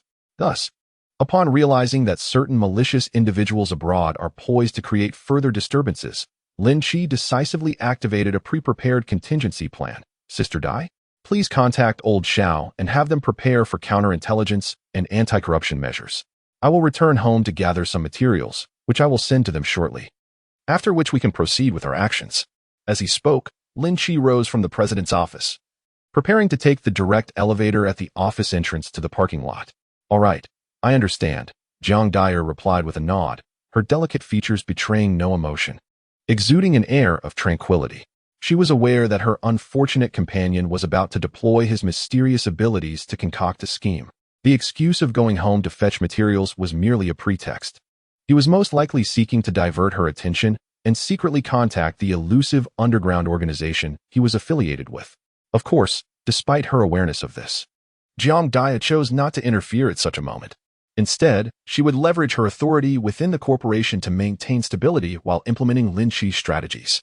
Meanwhile, Lin Qi returned to Bu Bei, closed the bedroom door, and transcended time and space to arrive at a floating island suspended in the sky.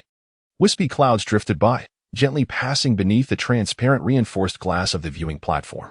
Behind the viewing platform, a corridor designed with a distinctly avant-garde flair led to a luxurious estate nestled harmoniously between mountain and water. In front of it lay a sizable aerial dock where several airships, some with flat, kite-like silhouettes and others with smooth, shuttle-shaped forms, were anchored. Indeed, this was Lin Qi's recent acquisition, a lavish estate located on the artificial floating island Aurora, 31B, purchased at the cost of 2 million star coins.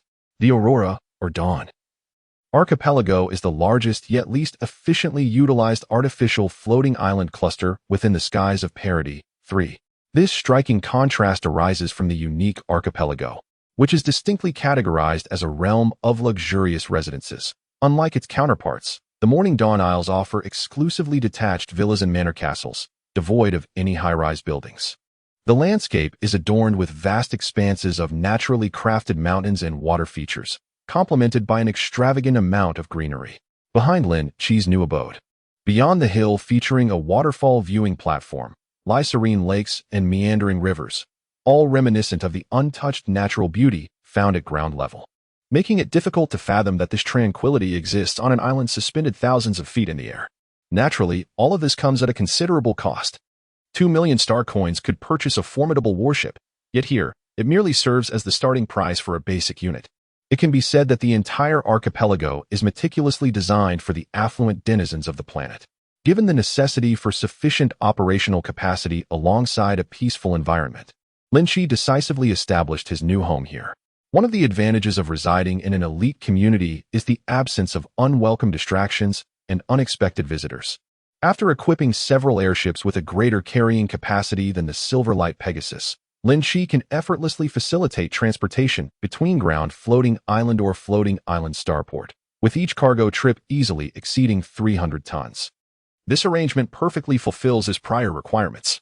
However, this time he returned not for the purpose of transporting goods. Have you completed the automatic hacking program you were working on previously? Lynch sent a message to Polaris and reclined on the solid wood lounge chair of the observation deck, casually gazing at the flowing clouds below.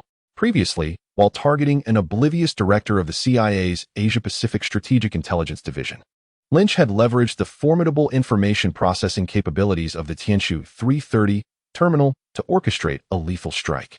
Utilizing a satellite communication signal infiltrator brought over by a Lin Qi from the Star Federation, Lynch redirected the Tianshu through several relays, indirectly connecting to a communication satellite that provided signal relay services to the Department of Justice and the CIA.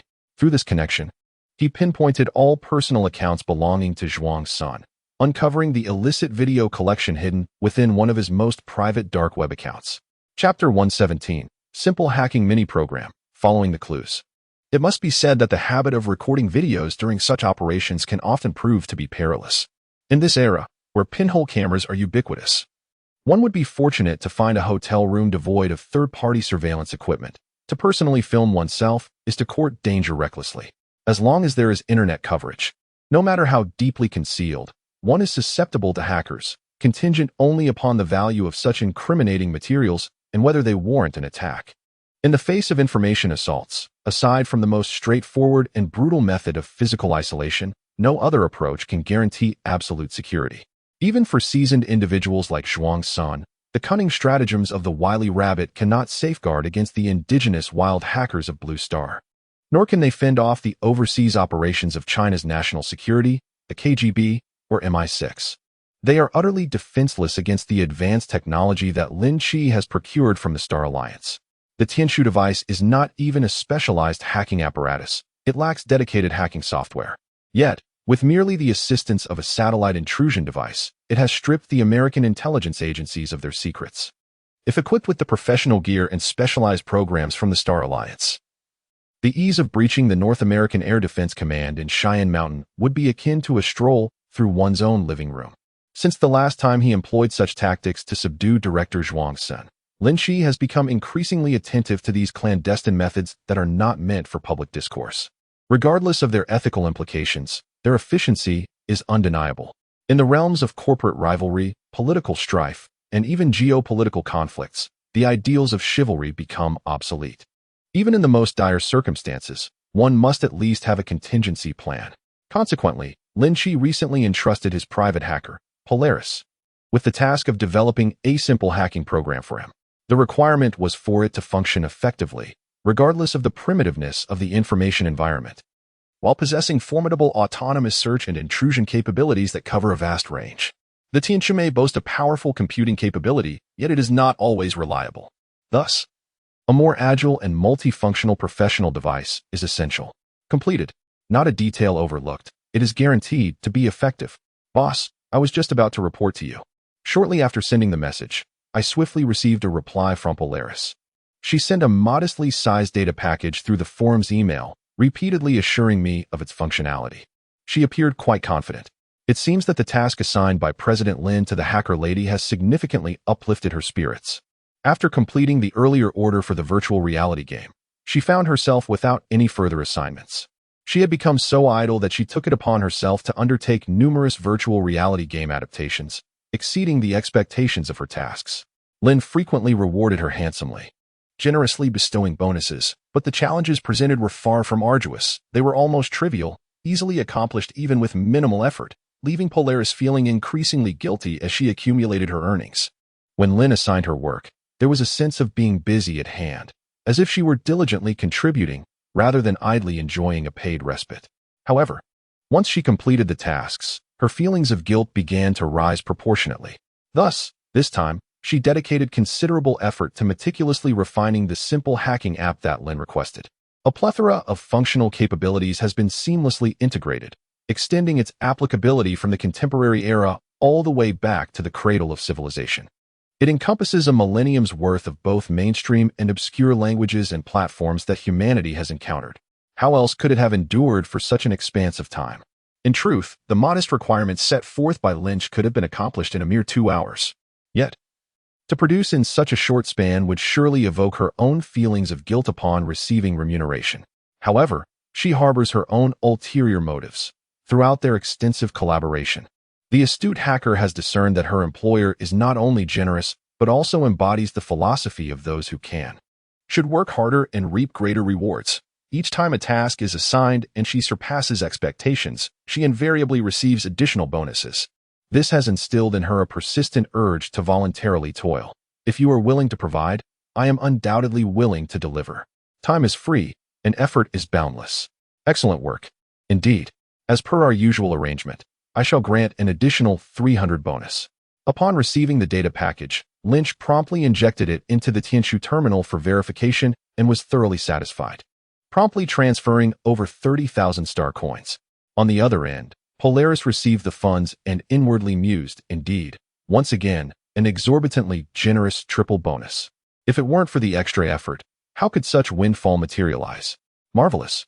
This month, I shall have surplus funds to visit Shaoling and the old director. In a cramped and inexpensive apartment within the Double River Star District, a holographic projection illuminated the opulent costumes hanging on the walls, the modest and aged furniture, and the exquisite visage of a silver-haired maiden who, devoid of makeup, exuded an ethereal beauty. She quietly recorded her income and expenditure, gazing at her account balance. and the lengthy list of payments received from Lin Qi during their conversation, which involuntarily brought a smile to her lips. How delightful it is to be showered with the financial prowess of President Lin. He truly is a benevolent soul. Alas, despite the passage of time, I have yet to secure a formal contract with him. When shall such an opportunity present itself? Sigh. It is indeed my own fault for lacking the fortitude to take the initiative. The silver-haired maiden glanced at the holographic screen, waited for a while, but received no new messages or assignments. With a conflicted pout, she collapsed onto her small bed, clutching a seal-shaped pillow, and let out a wistful sigh. Meanwhile, Lin Qi remained oblivious to the fact that his hapless hacker was earnestly yearning to officially establish a relationship with him. After acquiring the hacker's mini-program and rewarding her, he casually returned to the present world with a batch of prepared stock once the time-space portal's cooldown concluded. He placed the merchandise, which had been meticulously prepared to ensure optimal utilization of the portal's capacity, and settled onto the sofa to commence his hacking endeavors. To capture the leader first, one must subdue the horse. Through publicly accessible information on websites akin to Kachacha, and utilizing hacker programs to delve deeper, Lin Qi discovered that the numerous self-media outlets emerging in this second wave of turmoil were, in fact, orchestrated by studios that had received orders for a smear campaign targeting Xinhuan Group.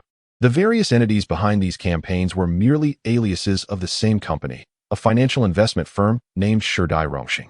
Chapter 118. The shareholders of Sherdai Rongxing unleash scandalous revelations. This company, like the majority of venture capital firms, lacks any substantial business operations. It merely serves as an asset repository, controlling shares in a plethora of disparate companies. The long-term value of these shares, along with their dividends, constitutes the firm's primary assets. After identifying them, Lin Qi infiltrated the database of Sherdai Rongxing and discovered a document still under discussion, the acquisition proposal for Xinhuan Group shares. Alongside it was another confidential document, the share distribution agreement, derived from the former. While the negotiations had yet to commence, some individuals were already contemplating how to divide the spoils. Lin Qi surveyed these two meticulously encrypted and carefully preserved, yet unfinished documents, feeling a surge of complex emotions.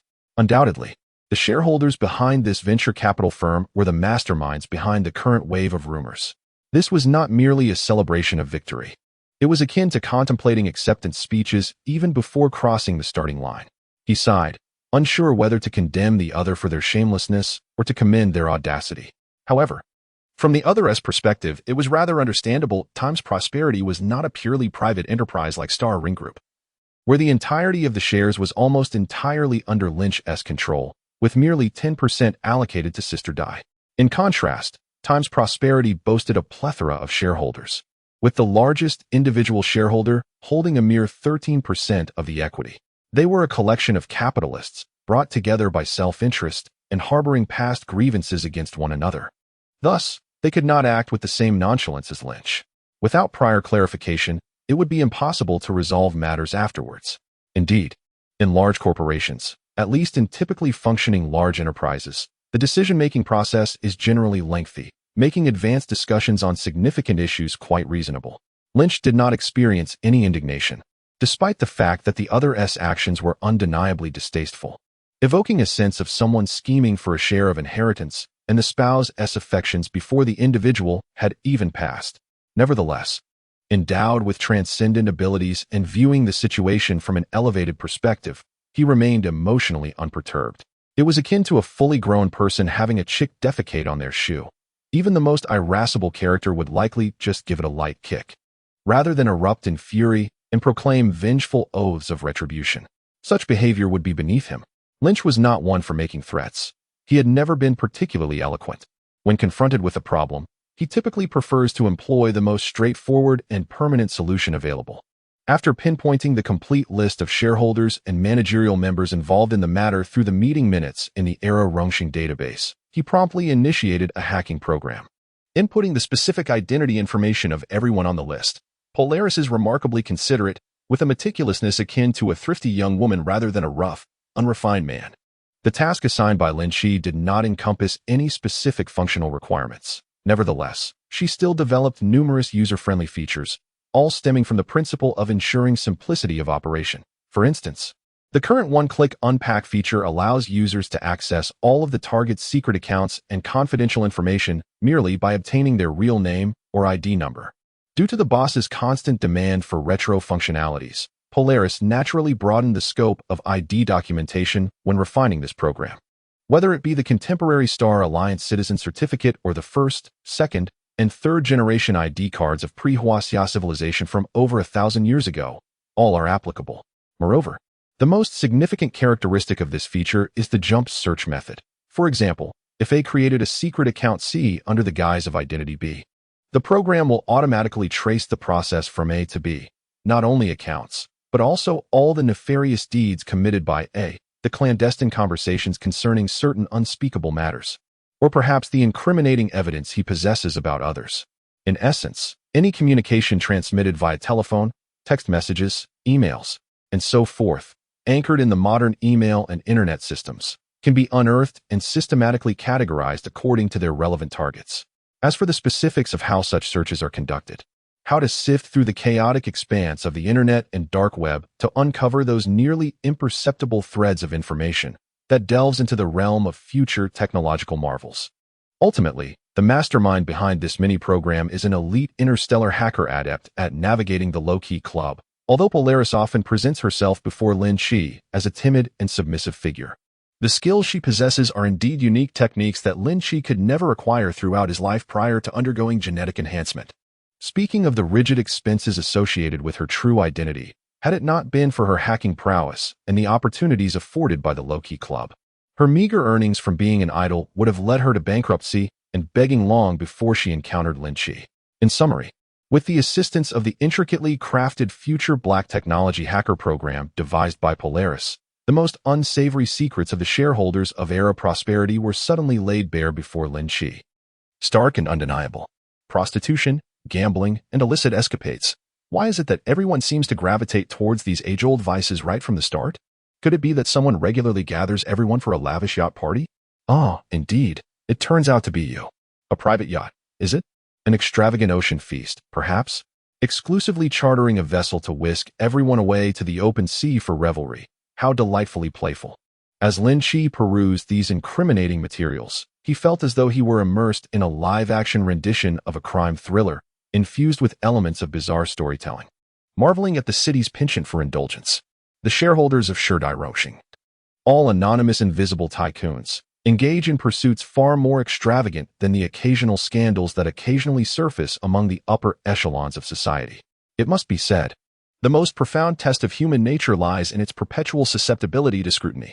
From the documents, it is evident that these shareholders hail from various corners of the world, each possessing a core enterprise, many of whom began their journeys as those emblematic of entrepreneurial spirit. For instance, one particular shareholder surnamed Qin, who vehemently opposed the cessation of military operations during a recent board meeting and fervently championed a discrediting campaign, shares a trajectory reminiscent of Lin Qi's own, a self-made individual, a diligent scholar from humble beginnings. After gaining admission to a prestigious university, he spent several years in a foreign enterprise, cultivating networks and connections, before decisively embarking on his own venture, establishing an import-export trading company, effectively becoming a middleman. In the early years of the new millennium, this was an exceedingly lucrative endeavor. However, as prosperity lingered, individuals gradually lost their resilience, unable to endure hardship or adversity.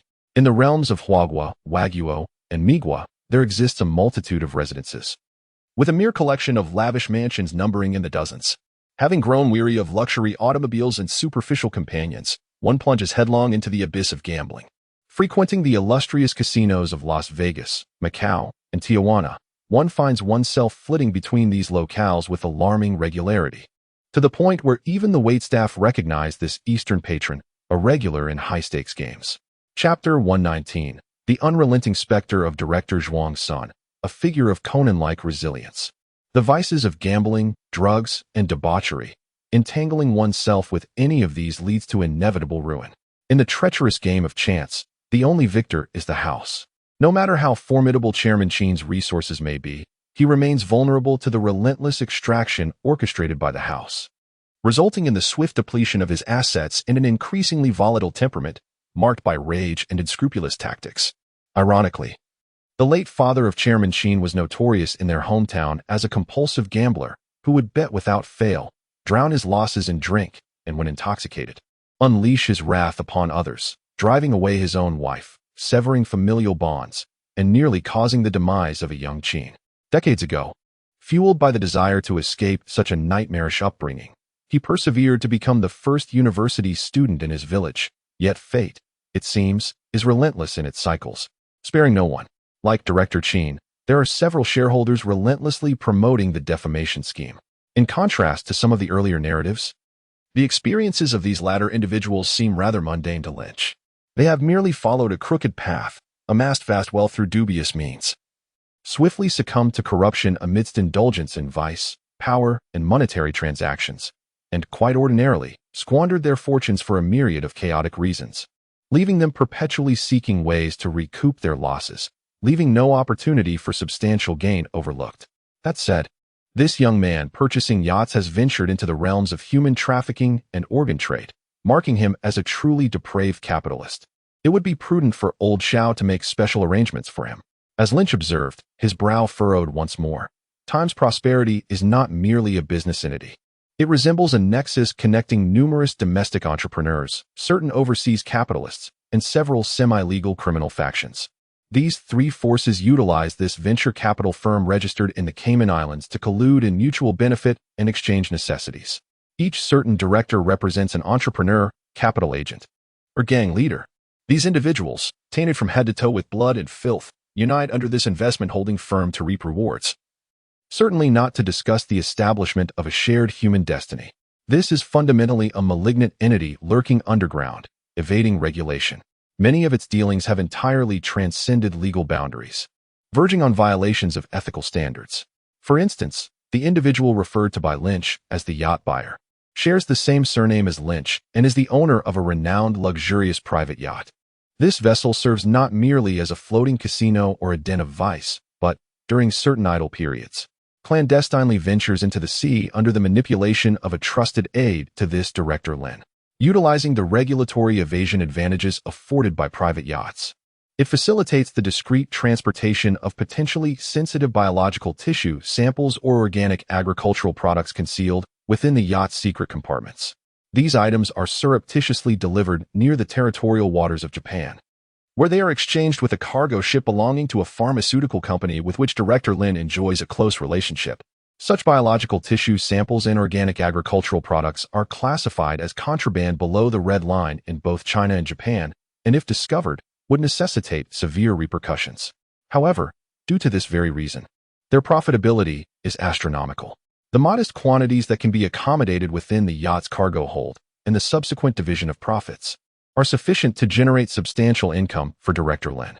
His extravagant lifestyle, which even prompts exclamations of opulence from other entrepreneurs, is largely sustained by this illicit income. Naturally, he has developed an increasing dependency on these profits, rendering him ensnared in a cycle from which he cannot extricate himself. Were it not for this channel, which intermittently yields colossal profits, his limited business acumen coupled with his profligate tendencies would have long since led to his financial ruin. This dependency is more lethal than any addiction, utterly inescapable. At times, the other party ran out of stock, and Chairman Lin even took it upon himself to proactively offer. It is difficult to articulate the gruesome scenes and repulsive videos that Lin Qi witnessed with mere phrases. He realized that he had inadvertently stumbled upon a significant issue. In comparison to the unspeakable horrors contained within these dark materials, the minor manipulations under the control of the Xinhuan group were truly negligible, merely representing commonplace commercial malice. The handwriting of this individual seemed somewhat familiar. It resembled that of someone named Zhuang Senator. Damn. How come they are everywhere? Lin Qi instinctively blinked and muttered under his breath, in the highest level classified documents. Personally marked as top secret by the chairman of Times Rongxing, he unexpectedly discovered a clandestine agreement signed privately with Director Zhuang Sr. Are they colluding with the CIA? Is this still mere corruption? A strong response is imperative. He swiftly copied these extensive documents, amounting to over 1 terabyte, onto a dedicated external hard drive. Immediately after, he dialed old Zhao's number. Hello? It's me. There's no time to explain. Hurry over, and you'll understand once you arrive. Moments later, old Xiao rushed in, glanced at the dark materials, and looked at Lin Qi with an incredulous expression. You little rascal. Where on earth did you unearth such a massive tumor for us? Could it be that what those young people say about anime is actually true? Is there truly such a phenomenon as a Conan physique? Lin Qi found himself rendered speechless by this absurdity. Feeling rather displeased, perhaps you should refrain from indulging in such nonsensical musings at your age. Rather than imposing unreasonable attributes upon his companions, one might instead engage in a bit of reasoning. If these individuals were not inherently corrupt and accustomed to flouting the law, how could they possibly dare to target me at such a critical juncture? Rational individuals are well aware that it is unwise to seek misfortune upon me during such turbulent times. Their audacity and intentions only serve to highlight the irregularities lurking behind them. Indeed, your logic is rather impressive, flowing effortlessly from your tongue. As old Xiao cautiously stowed away the external hard drive into the safe, he acknowledged Lin Qi's insight with a thumbs up. Following this line of reasoning, he suddenly comprehended how these individuals could muster the audacity to propagate so many rumors in light of the official force's presence. They are fundamentally a band of miscreants, each grappling with significant financial woes in their respective enterprises, perpetually in need of funds to fill the gaps. Encountering a timely opportunity, and perhaps spurred on by certain external influences, they quickly succumbed to desperation and resorted to violence. Chapter 120, New Applications in Virtual Reality, Extraterrestrial Space Simulation Pod. It seems they have come forth to serve as cannon fodder, old Xiao mused, unable to suppress a sense of lamentation at the prevalence of such individuals in these times. Given their experiences, it is impossible not to discern that those on the opposite side are pushing them towards their demise, yet they unwittingly comply. Surely, even billionaires cannot possess such a spirit of self-sacrifice? Lin Qi scoffed. What nonsense. Once, for the sake of profit, they acted like dogs. And now they are tethered by their masters, unable to escape their fate. The world's foremost remote dog training technology is no laughing matter. Tempting, corrupting, and controlling others is indeed the forte of the American eagle under the stars and stripes. Thankfully, this time, with the assistance of Polaris and its advanced hacking technology, he uncovered the deeply concealed secret agreement that Johnson had initially signed. Otherwise, he would likely still be perplexed as to why this group from Time's Glory was behaving so irrationally. Enough said, with both witnesses and evidence at hand. It is time for you to take action, Lin Qi remarked with a shake of his head, casually urging old Xiao. It was quite vexing to witness this troop of buffoons desperately attempting to tarnish reputations. Come on, it's a simple task. Besides, you are inadvertently boosting our performance, which could be construed as bribing public officials. By the way, I just recalled something and wanted to inquire. How exactly does your virtual reality training pod operate? I mean, what types of subjects can it encompass? Is customization an option? What scheme are you concocting now? Lin Qi shot a glance at the man, whose face was plastered with a smile, revealing that he likely had no good ideas and was probably up to some mischief again. What does it mean to create trouble out of nothing, to tarnish someone's reputation without cause? Old Xiao seemed to harbor some grand grievance, letting out a loud wail. Not creating trouble? Are you still circling around me? Who are you trying to test? Lin Qi was well acquainted with the old man's tactics and scoffed dismissively. No need for any testing. I'll lay it out plainly, with the capabilities of virtual reality. Anything you wish to create is entirely feasible. Whether it's a tank or an aircraft, it matters not. As long as you grasp the underlying principles of nature and possess a certain technical foundation, even piloting an interstellar battleship is within reach. Altering the training modules is merely a matter of a programmer's deft fingers. Observing old Zhao's sudden enthusiasm, Lin Qi had an epiphany. Surely, you can't be serious about wanting to construct an interstellar battleship? That's a bit too far. We aren't at the stage of playing with interstellar battleships just yet. Old Xiao chuckled, rubbing his hands together like a scheming fly. Let's start with astronaut training. Something simple like a moon landing simulation would suffice. Upon hearing this, Lin Qi smirked. I knew you would stir up something. But this task is straightforward. A moon landing, you say? No problem at all. Don't mention just the moon. The 8 planets of the solar system, along with their myriad moons, you can have whichever you desire. If that's insufficient, we can even venture to exoplanets. The notion of a virtual reality astronaut training module was not merely a whimsical idea from old Zhao's mouth. Earlier today, prior to being summoned to the headquarters of the Xinghuan Group by a call from Lin Qi, he had engaged in a conversation with Elder Dong through a confidential channel. The latter is currently part of a specialized group established jointly by the two academies and the Commission of Science and Technology, tasked explicitly with verifying the numerous reports and findings submitted by the virtual reality research team. In simple terms, a panel of over 100 consultants, including Professor Chun, conducts experiments within the second virtual reality environment, yielding results.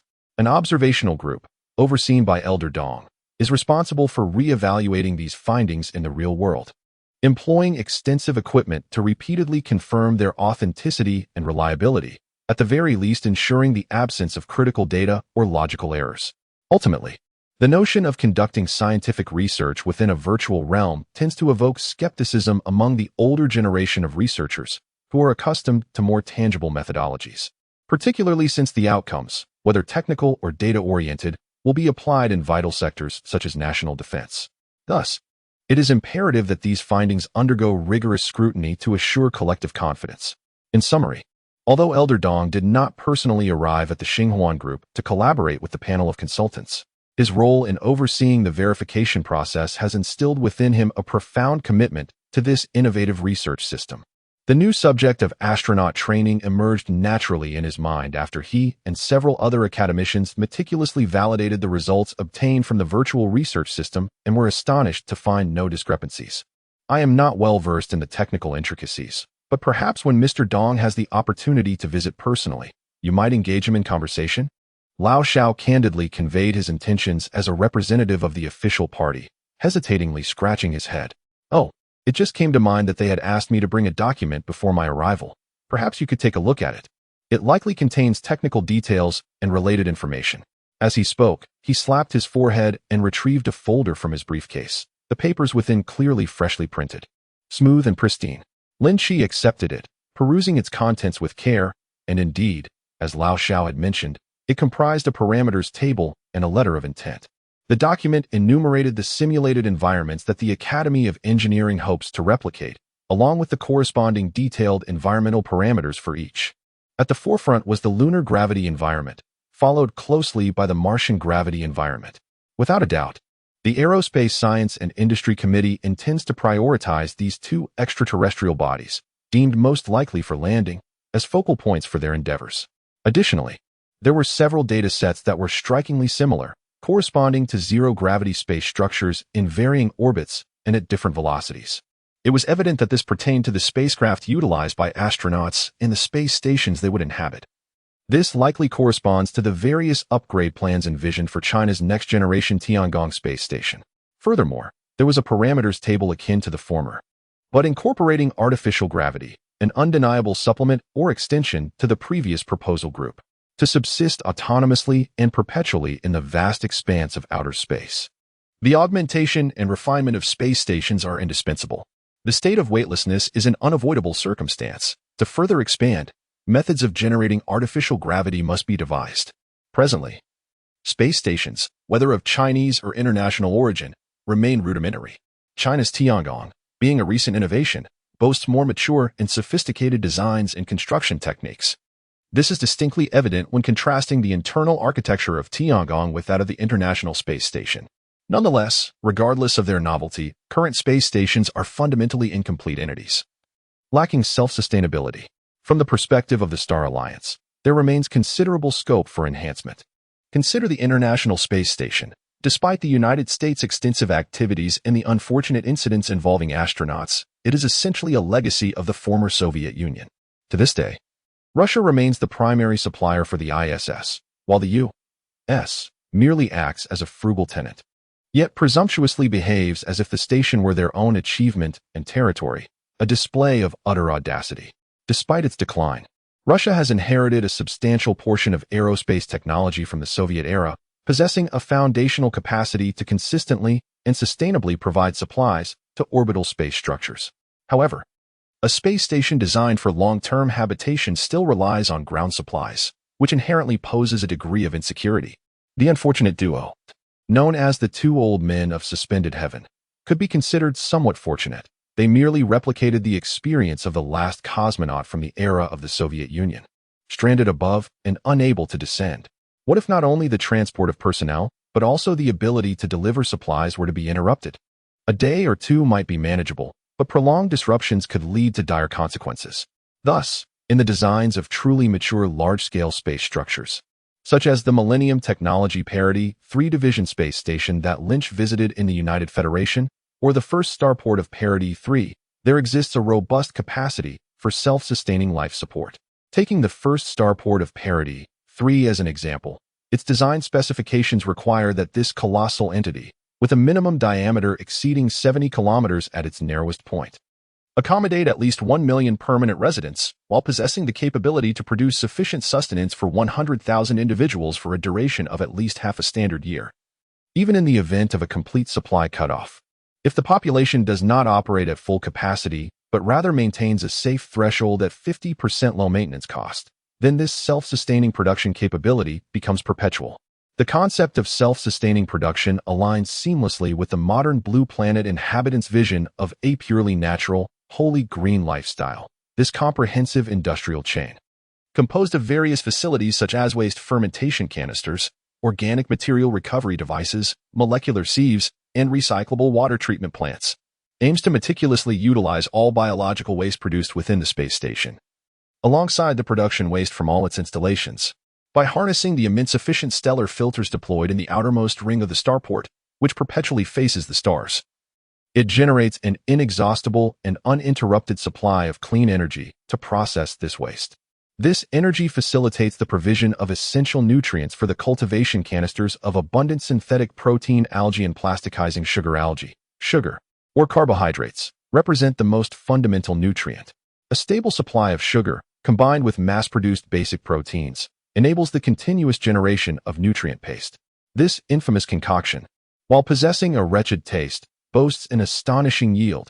Provided one is willing to consume it, starvation will never threaten the inhabitants of the space station. Of course, this nutrient-paste solution is a contingency for extreme scenarios. In most instances, the self-sustaining nutrient production capacity of Starport 1 is utilized to supply rapid growth crop cultivation facilities, with targeted genetic modifications and nourished by specially formulated nutrient solutions. These hydroponically grown crops yield abundantly and grow swiftly, providing a taste indistinguishable to those unaltered by molecular esophagus enhancements. Typically, all extraterritorial space structures, be they starships or space stations, rely on this method to furnish their residents with sustenance. The Star Alliance has transcended the era of adulation for molecular gastronomy and synthetic foods. There was a time when the populace revered the notion of subsisting on a daily sip of nutrient solution, akin to the mythical powers of fasting found in fantasy novels. However, as history has unfolded, public taste has inevitably circled back to its origins. Humanity's innate preference remains for consumables that are genuinely cultivated. Even in this age, naturally sourced ingredients still command a higher value than their synthetic or rapidly produced counterparts. In Yang Xiaoli's space station, this philosophy is vividly illustrated. This affluent individual has invested significant resources to construct an enormous private starport, complete with a colossal biosphere module dedicated to nurturing a variety of her favorite ingredients. During Lin Qi's occasional visits to her domain, he has been subjected to such extravagant hospitality. It must be said, the opulence of this wealthy individual is truly beyond words. In summary, having previously benefited from Lilian Yang's enlightening discourse and having sought out additional materials, Lin Qi possesses a profound understanding of how to construct a space station in the interstellar age and the essential facilities required for a fully functional space station. To put it bluntly, in the realm of the temporal gateway, this young man, who has merely dipped his toes into the academic waters of university, is perhaps the most knowledgeable person in the world regarding space stations, starships, and interstellar navigation technologies, especially when compared to the venerable scholars who have dedicated their lives to the aerospace field. Old Xiao, representing the Aerospace Science and Industry Committee, approached him for consultation on this matter, and he was indeed the right person to ask. The virtual reality training chamber had already been arranged, and all the simulated environments you desire will be included. Developing such technology is not particularly challenging. After a brief moment of contemplation, Lin Qi swiftly reached a decision. He intended to take this opportunity to subtly lend them a hand. Moreover, it is not mere boasting. We have recently been researching topics in this domain and have conceived some new ideas regarding aerospace equipment and space structures. What do you mean? Old Xiao gazed at him in astonishment, instinctively swallowing hard. What is happening? Is it a serendipitous encounter? Is there really such a delightful turn of events? Wait, that's not right. Why did I say again? It's better to arrive fortuitously than to arrive late. We had merely proposed some new concepts and conducted some foundational work. However, since you have inquired about this, I thought I might as well mention it to you. Lin Qi deliberately spread his hands, adopting a demeanor as if to suggest it's not a significant matter. This left the seasoned national security officer silently biting his tongue, inwardly lamenting. Not a significant matter? Good heavens. If aerospace engineering isn't considered significant, then there is truly nothing of importance left in our country. This represents the sole direction for future development, the inevitable path for the advancement and expansion of human civilization. Unlike those who exploit the space race to perpetuate the Cold War and export ideologies, our nation is genuinely committed to strategic planning in this arena, aiming for a centennial plan. The aerospace industry of China has never been merely the fanciful creation of a certain hawk, incessantly lamenting about a so-called struggle for supremacy in outer space amidst a new Cold War. Consequently, there has been no inclination to engage in comparisons or respond to the cacophony of others. Instead, the nation steadily advances according to its meticulously planned centennial strategy, emphasizing a methodical and gradual approach. This applies equally to the space station, the new rockets, the ongoing lunar orbit missions, and the envisioned lunar landing plans. Every endeavor is aimed at transcending the cradle and taking bold steps toward the vast expanse of the stars that humanity must explore in the future. In contrast, the inconsistent and erratic approach of the hawk, akin to fishing for 3 days and resting for 2, is evidently a different trajectory altogether. Let us set aside the myriad of dogmatic moon landing conspiracy theories that abound outside. Even according to the general consensus, the Apollo program's lunar expedition undeniably transpired. The manner in which they operated pales in comparison to the endeavors of the Chinese. In their frantic quest for ephemeral glory, they were willing to sacrifice even a cadre of astronauts, resorting to unscrupulous means. They accomplished the moon landing yet achieved little of substance. Merely planting a tattered flag and boasting, their investment in lunar research was less than a fraction of what they devoted to territorial claims, revealing the inherent flaws of colonialist mentality. Having crippled their rivals, they then neglected their responsibilities, discarding the lofty mission of venturing into the starry seas, thus squandering the considerable efforts and sacrifices of American spacefarers.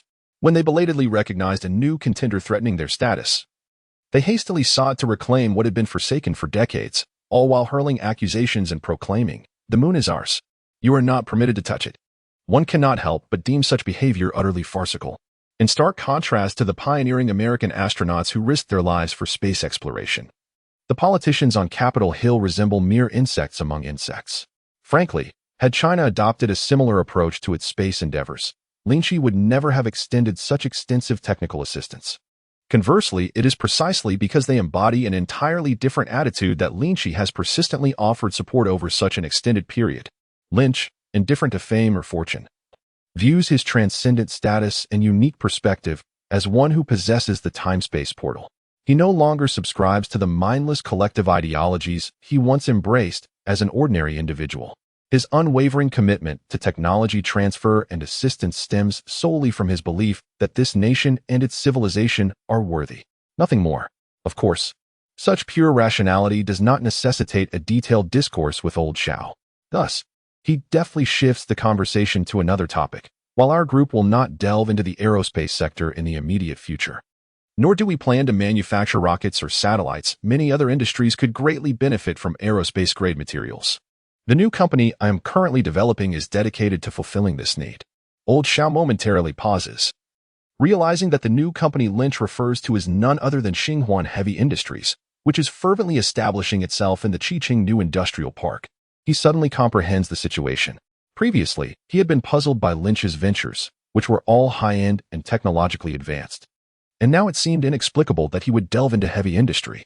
After all, it turns out he is addressing a critical gap in the industrial chain with this new endeavor. What kind of materials are you referring to? Old Xiao muses, rubbing his hands together, feeling a surge of excitement. Through his experiences, he has instinctively developed the understanding that whatever Lynch presents is a treasure.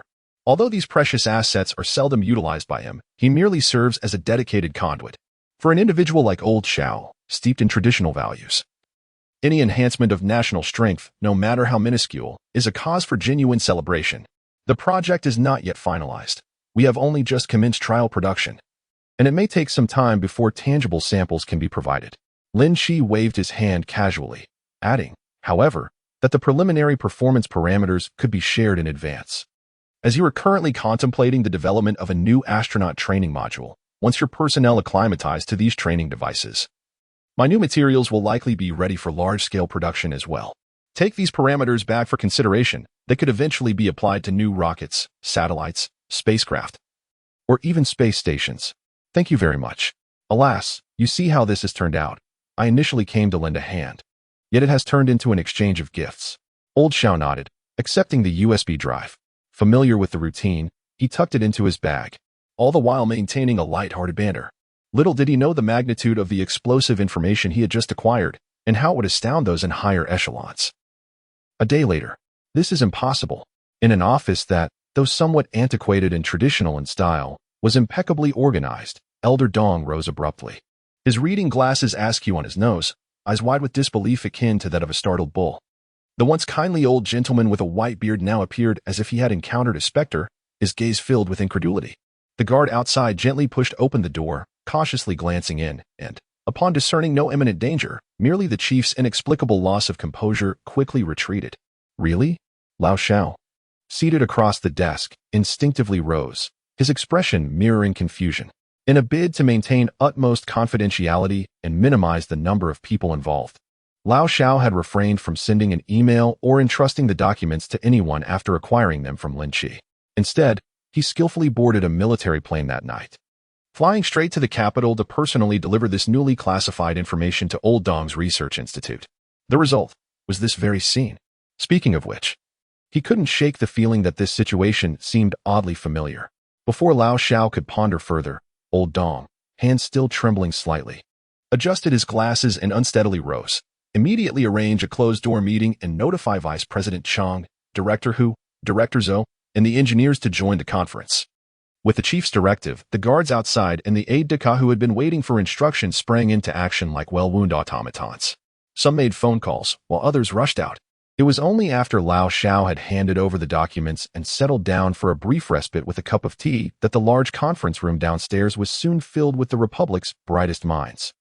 With the documents in hand and accompanied by Lao Xiao and the secretaries, Old Dong, moving with a vigor that belied his nearing 70 years, swiftly took his seat at the head of the table. Ha, Old Dong, what is this wind blowing? Quiet, this is crucial. Let us review the materials first. Huh? Among the attendees, aside from the few who brought their own, the others were all secretaries and students. With not a single young person in sight, even those in their 50s appeared to be the younger generation here. A group of elderly gentlemen with graying hair. Their names alone could instill fear in many, were all familiar with one another, accustomed to meeting frequently. However, this time, Old Dong did not greet anyone. Displaying an impatient demeanor, his expression stern and serious. This left everyone else in a state of bewilderment, pondering what could have caused this unusual behavior. Chapter 123, The Power of Universal Materials, swiftly drafting an application plan. Soon, as Old Xiao connected the USB drive to the computer in the conference room and projected the entire set of materials onto the large screen. Whether it was the old dean, who was muttering what is this old fellow up to, or the leader from the adjacent department, who was imagining what has gotten into him, every single person in the room fell into a profound silence. Moreover, as the PowerPoint slides turned, the silence deepened. The entire conference room seemed to have been enchanted by some sorcerer from another realm, enveloped in an aura of profound stillness. So quiet that one could hear a pin drop. Everyone stared intently at the continuously refreshing data, as if they had transformed into the bronze figures of the Sanctuary, their eyes nearly popping out in disbelief. Could this be real? It's impossible, right? As the venerable Lao Xiao swiftly and comprehensively presented the original materials before reverting to the initial page, it took quite a while before someone timidly ventured a question. He seemed to perceive the familiar sound of a collective intake of breath, observing his colleagues who had recently been brimming with grievances, now displaying expressions akin to having seen a ghost. Old Dong couldn't help but smile faintly, feeling a sense of accomplishment akin to I am not the only one who has been startled. Oh well. The age-old tactic of dragging a buddy into the fray continues to endure.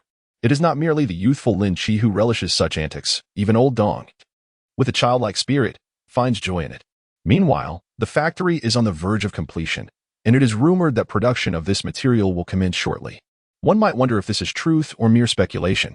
Dong lifted his teacup and took a sip, a cryptic smile playing upon his lips. Clearly, after confidentially announcing this news internally, he reaped not only the satisfaction of ensnaring others, but also a sense of superiority that was best left unspoken. The old fogies, always dismissive of this and that, had now been outpaced by him in acquiring first-hand explosive news. It was indeed his triumph. Inwardly, he chuckled like a mischievous old child. But he refrained from voicing these jesting thoughts. Instead, he instructed his diligent secretary to distribute the printed materials, hastily copied, allowing everyone to peruse them with care. Russell. In an instant, the earlier shock and admiration dissipated, leaving the now quiet conference room filled solely with the sound of papers being fervently examined. Although there exists a tendency among friends to engage in light-hearted rivalry, the mere fact of being present here signifies that the individuals are esteemed researchers within the official institutions of Huagua, renowned for their exceptional professional caliber. As soon as the materials were obtained, they swiftly entered a state of intense concentration. This novel alloy appears to have been specifically designed for the aerospace sector, does it not? Although Lin Qi merely provided a parameter sheet accompanied by a rudimentary and vague introduction, lacking details regarding the origins, intentions, or applicable environments of alloy number 1. None present could be deemed lacking in cognitive prowess. Instantly, they deduced numerous insights from its remarkable lightness coupled with ultra-high strength. It could be said that this material is suitable for any aircraft. Almost immediately, another individual chimed in, suggesting that if this could be mass-produced for aviation, it would certainly be far more practical than stainless steel or titanium alloys. This individual inadvertently made a quip about the stainless steel Foxbat, clearly indicating they are a notable figure in the aviation field. One might wonder, would the Navy not desire such a material? With this alloy, achieving speeds of 40 or even 80 knots without the hull fracturing would be entirely feasible. Well, it seems the criticism of the stainless steel Foxbat was insufficient, as they launched into a tirade against the expensive aluminum alloy. Even disparaging foreign military industrial products could be transformed into a comedic routine, highlighting that Dong Lao's reputation as a mischievous elder is certainly well-deserved. This is simply the style of their daily interactions. Where could one not utilize such sturdy, yet lightweight alloy materials? While it is undoubtedly advantageous to employ such materials in aerospace equipment, ground vehicles are equally in need. Each reduction in the weight of the structure or armor translates to a corresponding alleviation of the burden on the power system, thereby allowing for the allocation of greater payloads to other more critical subsystems. Could this be the versatile material of the new generation? But who could have possibly designed this? Surely, it cannot be our own. What leads one to surmise that it is not our own creation, thus elevating others while diminishing our own prestige? Oh, come now, old Dong, refrain from elevating this to a grand principle. When I was posting big character posters, you were still unacquainted with solving systems of equations. If this innovation were indeed the work of our internal materials research institutes, why then is there no formulation provided? Haha. It seems I have not caught you off guard. Dong chuckled, revealing that this new material was indeed not developed internally, but, well, it is not entirely the work of outsiders either. This novel alloy was actually designed by our frequent collaborators, who have been offering us fine goods on a regular basis. Oh, you mean the illustrious Star Ring Group? Precisely. Indeed, this new material is still in a confidential production phase, and they currently have no intention of making it public. It is best for everyone to keep this information to themselves and refrain from disseminating it recklessly. As Mr. Dong spoke, his expression grew more serious, and he added, I have instructed my secretary to retrieve the confidentiality agreement. We shall sign it shortly. The purpose of this gathering is to provide an internal briefing. Each of you, as heads of your respective departments, should contemplate how this material could be utilized and draft proposals while maintaining confidentiality, ensuring that it does not spread beyond your teams. In response to this discourse, the group of seasoned researchers expressed no dissent. The notion that secrecy leads to obsolescence was an outdated adage from decades past. The incident with Wei Long had already demonstrated that the secrets rigorously safeguarded by our nation are far from outdated. National defense and military technology are matters of utmost seriousness. One should not be deceived by the purported gentlemanly demeanor and civil traditions of foreign powers. Their proclamations often mask a desperate need for what they lack. These are the descendants of pirates, rapists, and murderers, devoid of true civilization. Should they gain knowledge of these highly classified technologies, they would resort to any means, however unscrupulous, to acquire them. Vigilance is imperative. Fortunately, contemporary China is not the same as it was in the last century, nor even 5 or 6 years ago. The national consciousness has gradually awakened from the fallacies propagated by the West for over a century, and the ranks of those who serve as traitorous intermediaries have diminished rapidly. In this context, the espionage activities of foreign entities are no longer as formidable as they once were. Mr. Dong, a figure of considerable status and influence, possesses an extensive network of information. He has even learned that, in recent times, even the CIA, a reputable and professional intelligence agency, has stumbled significantly at the hands of the Xinhuan Group. It is uncertain whether to commend the formidable prowess of this rapidly ascending new organization or to lament the decline of the CIA, which seems as feeble as the once mighty empire it represents. As an elder who has navigated the tumultuous secretive battlegrounds of the Cold War, he finds himself in a state of mixed emotions. In any case, it is imperative to devise a meticulous contingency plan in secrecy. Once the production issues are resolved and tangible materials are available, we shall send personnel to conduct an on-site inspection to ascertain the practical application of this innovative material. Mr. Dong surveyed the room, noting the nods of agreement from everyone present, solidifying a consensus. He decisively recommended that we first engage with the subordinate units of the National Defense Science and Technology Commission and the China Aerospace Science and Technology Corporation, while postponing discussions with other entities, particularly those involved in foreign exports, as there are priorities to consider. Chapter 124, Freshman Lin, renowned in Xinhuan defense in the conference room. The attendees, having witnessed the astonishing capabilities of this groundbreaking material and received assurances of imminent mass production for official institutions, found themselves brimming with anticipation. However, for the individual they looked forward to, a president whose wealth rivals that of nations, there were other matters demanding his attention. Indeed, September has arrived, and President Lin is due to report to Qiqing University. It must be said that even for someone as close as Jiang Dare, the realization that this calm and dignified young man is merely a freshman, still in his first year of university, evokes a sense of the surreal. It seems absurd that a person whose worth is rapidly approaching the billion mark, wielding a power and status comparable to that of a departmental minister, is still, by the normal course of human development, merely embarking on the military training for new students face. Truly, he is a remarkable anomaly, albeit a cherished one of the family.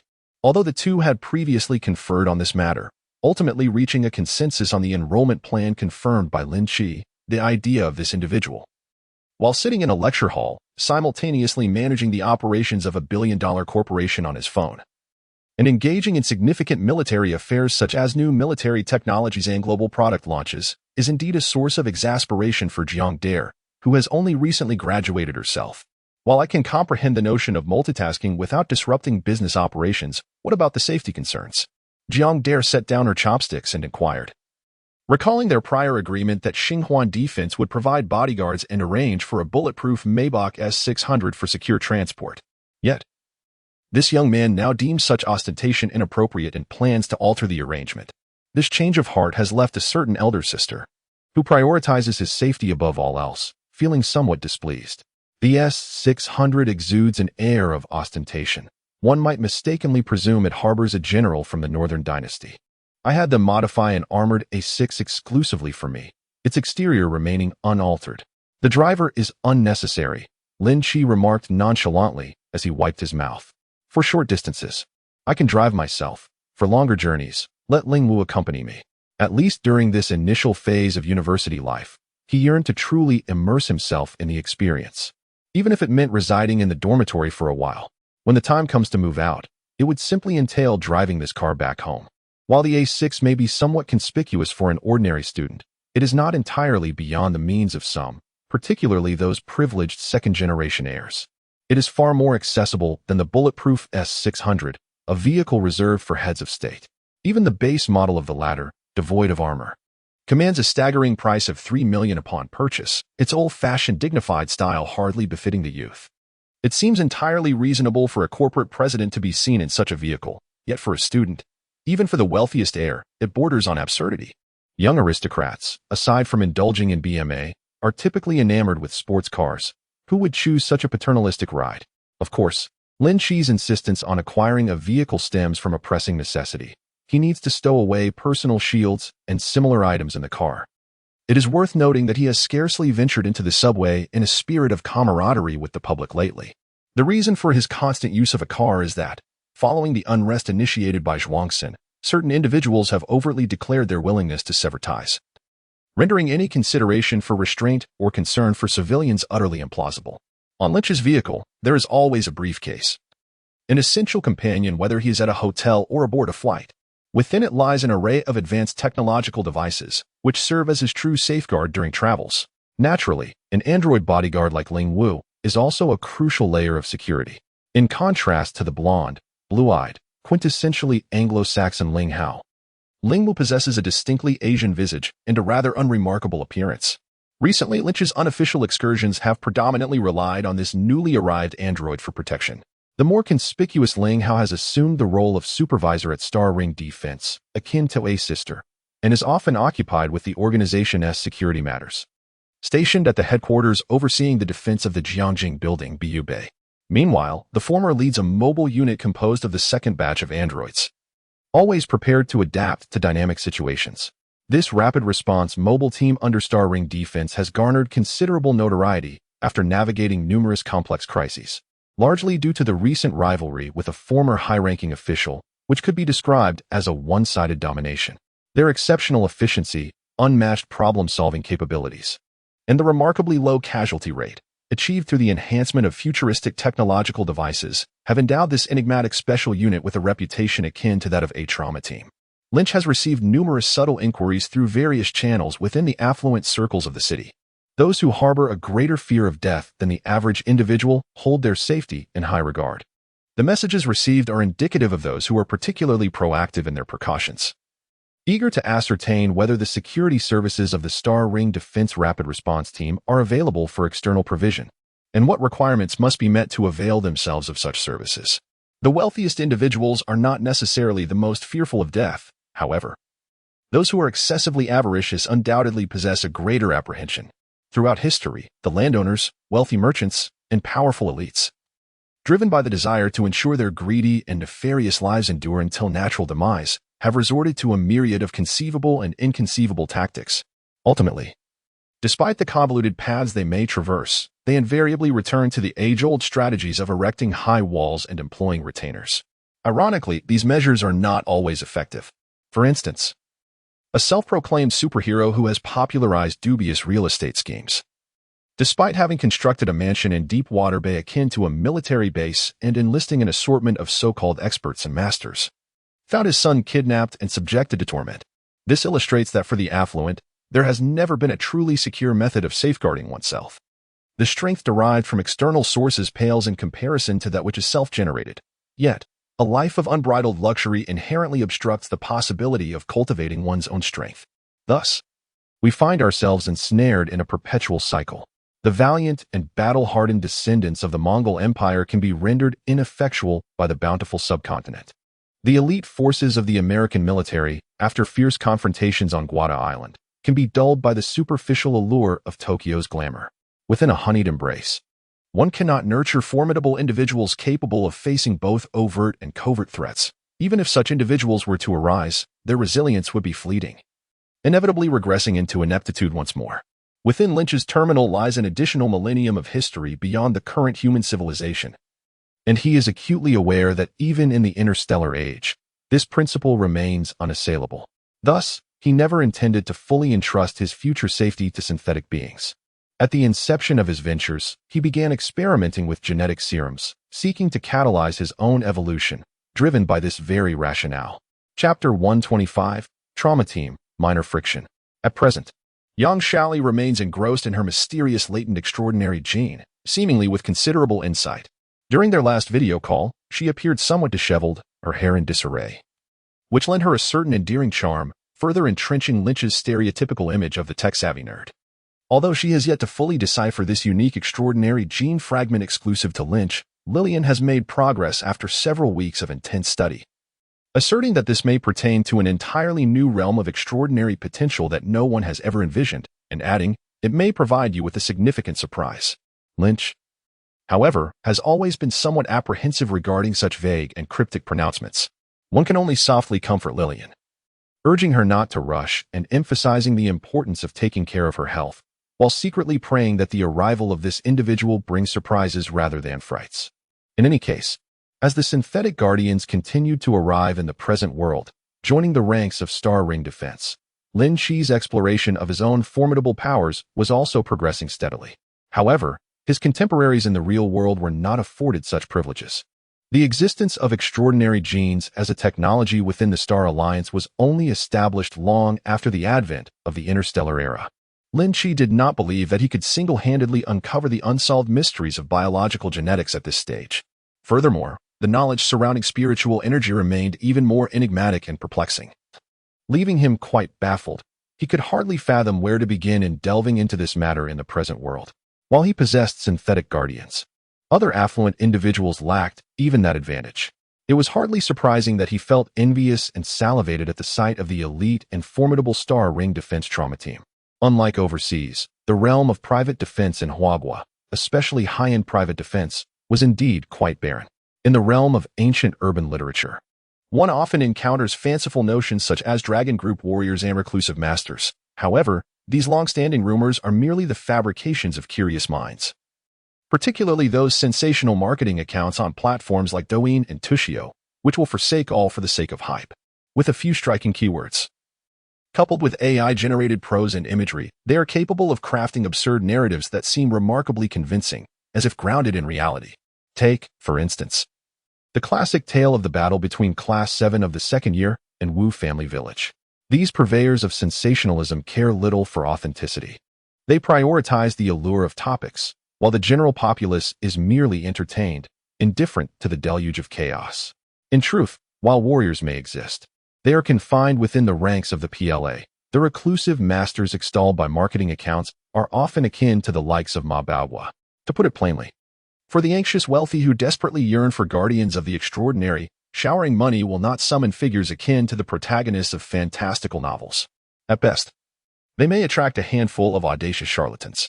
Private security and high-profile protection demand a serious approach, requiring exceptional qualities, extensive experience, and formidable psychological resilience. As one of Lin Qi's former high school classmates lamented, such elite security personnel have always been elusive in this nation. The country is excessively wealthy, populated by extravagance, yet it remains too comfortable to cultivate the soil necessary for the rise of true warriors.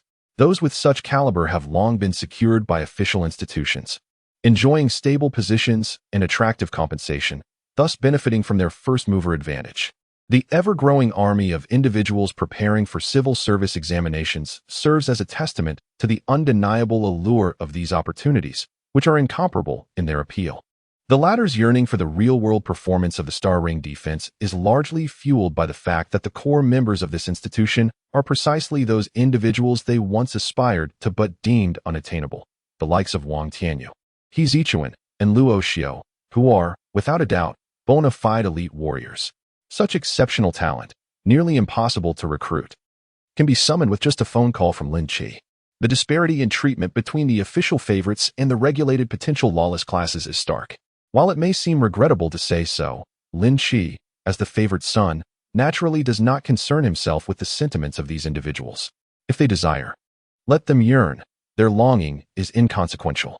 At this juncture, Star Ring defense is indeed in need of personnel, yet there are no available hands to undertake the laborious and thankless task of providing security for key personnel with minimal financial incentive. Not to mention, the main force stationed in Djibouti has already commenced the first phase of synthetic training, utilizing the advanced equipment sent by Lin Qi, familiarizing themselves with certain new types of equipment that cannot be publicly disclosed.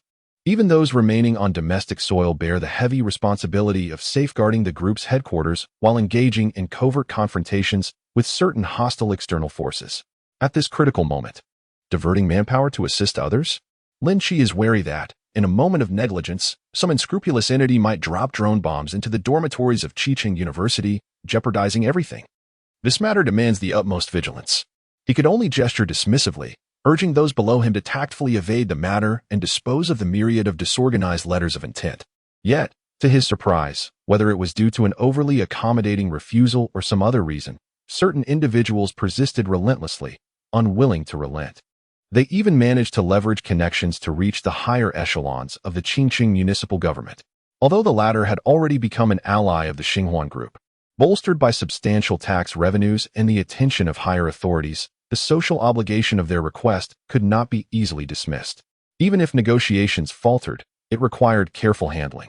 After all, what has long been a society steeped in interpersonal relations for thousands of years. This predicament left both parties quite vexed, tarnishing their appearances. Indeed, one could argue that too much deference had been shown, inviting others to take advantage of the situation. Standing at attention in the sweltering heat, while not a challenge for his genetically enhanced physique, was nonetheless quite exasperating. Who would have anticipated such unwarranted complications arising, severely dampening Lin Qi's enjoyment of life? After all, attending university was meant to be an artistic endeavor. Who would have thought someone would create trouble for him, dampening his youthful spirit? As he departed the playground, Lin Qi mingled among a cluster of first-year students who appeared as wilted as sun-scorched scallions. Unfazed, he activated the hidden terminal of the Tian Shu holographic projection, effortlessly dragging the names of those who harassed him, persistently attempting to exert pressure through various connections into the Polaris hacking subroutine. In the brief moment it took to reach the dormitory building, a deluge of various incriminating materials, which could hardly be uploaded or even adequately described on public online platforms, poured forth like a waterfall. Lin Qi was entirely unfazed by this and even too indifferent to offer a comment. Chapter 126. Arranging the box of weapons, the lucky roommate to reiterate. Is it possible for there to be cleanliness beneath the seat of capitalists? That would indeed be a rather cold jest. As an individual who thoroughly comprehends this principle as a superhuman, Lin Qi exercised considerable restraint in utilizing the advanced technology within the time-space portal. After all, with the maddeningly advanced technologies of the Star Alliance, had he chosen to disregard all ethical boundaries and principles, yielding entirely to primal desires, he could have easily ascended to the status of a living deity on Blue Star within the first week of acquiring the time-space portal. This is not an exaggeration in the least. Merely donning a set of silver knight armor would enable him to single-handedly confront the combined military might of land, sea, and air, annihilating the White House, the Pentagon, and Cheyenne Mountain within an hour, while also taking the opportunity to ascend to the outer atmosphere to dismantle GPS and Starlink. This is merely one piece of futuristic mech. By spending some star coins to procure additional Star Alliance control devices, he could effortlessly summon storms, manipulate hearts, and unleash plagues with but a mere flick of his wrist. What is divine if not this? Even the biblical figures reach such levels. However, true strength is not manifested in the reckless abuse of power, but rather in the possession of a steadfast spirit and unwavering will. Just as a normal individual would not take pride in the cruel slaughter of insignificant insects, Lin Qi also does not find any merit in the notion of climbing to great heights only to trample those below. In most instances, he harbors a disinclination towards employing such underhanded tactics to create turmoil except in these three particular cases. The frenzied antics of the CIA, the insidious rumors propagated by Sherdai Rongxing, and this audacious group of entrepreneurs who, despite being unyielding to reason, brazenly attempt to exert pressure on him through coercive power and monetary dealings. What could possibly motivate them? Is their wealth so abundant that it has clouded their judgment? Or do they merely seek to flaunt their influence among the so-called elite over trivial matters? Lin Qi finds himself at a loss for words. He gathered some evidence, summarized it succinctly, and sent it to the technical personnel on Lao Zhao's side, thereafter relinquishing any further involvement. Before long, these pompous fools will experience treatment akin to that of their peers at Sherdai Rongxing the latter, which includes shareholders like Lin Dong and Qin Dong, who hold substantial stakes in this venture capital firm, are currently under official investigation. Ultimately, within the borders of Huagua, there exist numerous forces capable of remedying their insatiable greed that compels them to extend their hands at every opportunity. When national security intervenes, one can be assured that no ostentatious court summons will be issued. Matters resolved through the judicial system are typically those that have already been predetermined to be lifted high and gently lowered, indicating a lack of genuine seriousness. After all, relying solely on public security in the judicial system is insufficient to contend with the truly powerful capitalists. The serious investigations are conducted by the Economic Investigation Team in collaboration with regulatory commissions, the Discipline Inspection Commission, and even the Supervision Commission. Most of the affluent individuals, often referred to as democratic figures from certain regions, merely wield the title as a means to experience the thrill of superiority. However, when faced with grave matters such as endangering social order or colluding with foreign entities, they may find themselves under the scrutiny of more stringent law enforcement agencies. These departments, particularly those responsible for maintaining internal organizational discipline, are not as corroded by Western legal systems and various factions as some systems are. They are indeed capable of wielding a metaphorical sword. Of course, individuals like those in the era of prosperity are not deserving of death. Yet, for these so-called upper-class individuals who have long been softened by wealth, the prospect of losing their elevated status and the power to intimidate is daunting. Existence as a counter-spy or decoy, appearing to enjoy life while being under constant control, is arguably a fate worse than death.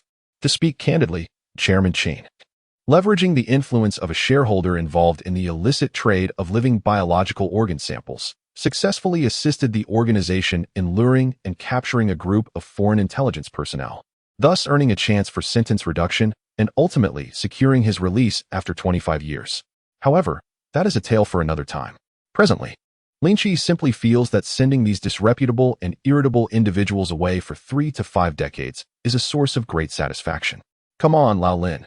Let us head to the machine.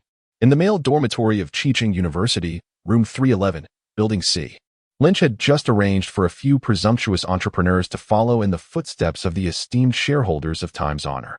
After a hasty wash, he was greeted by exuberant shouts.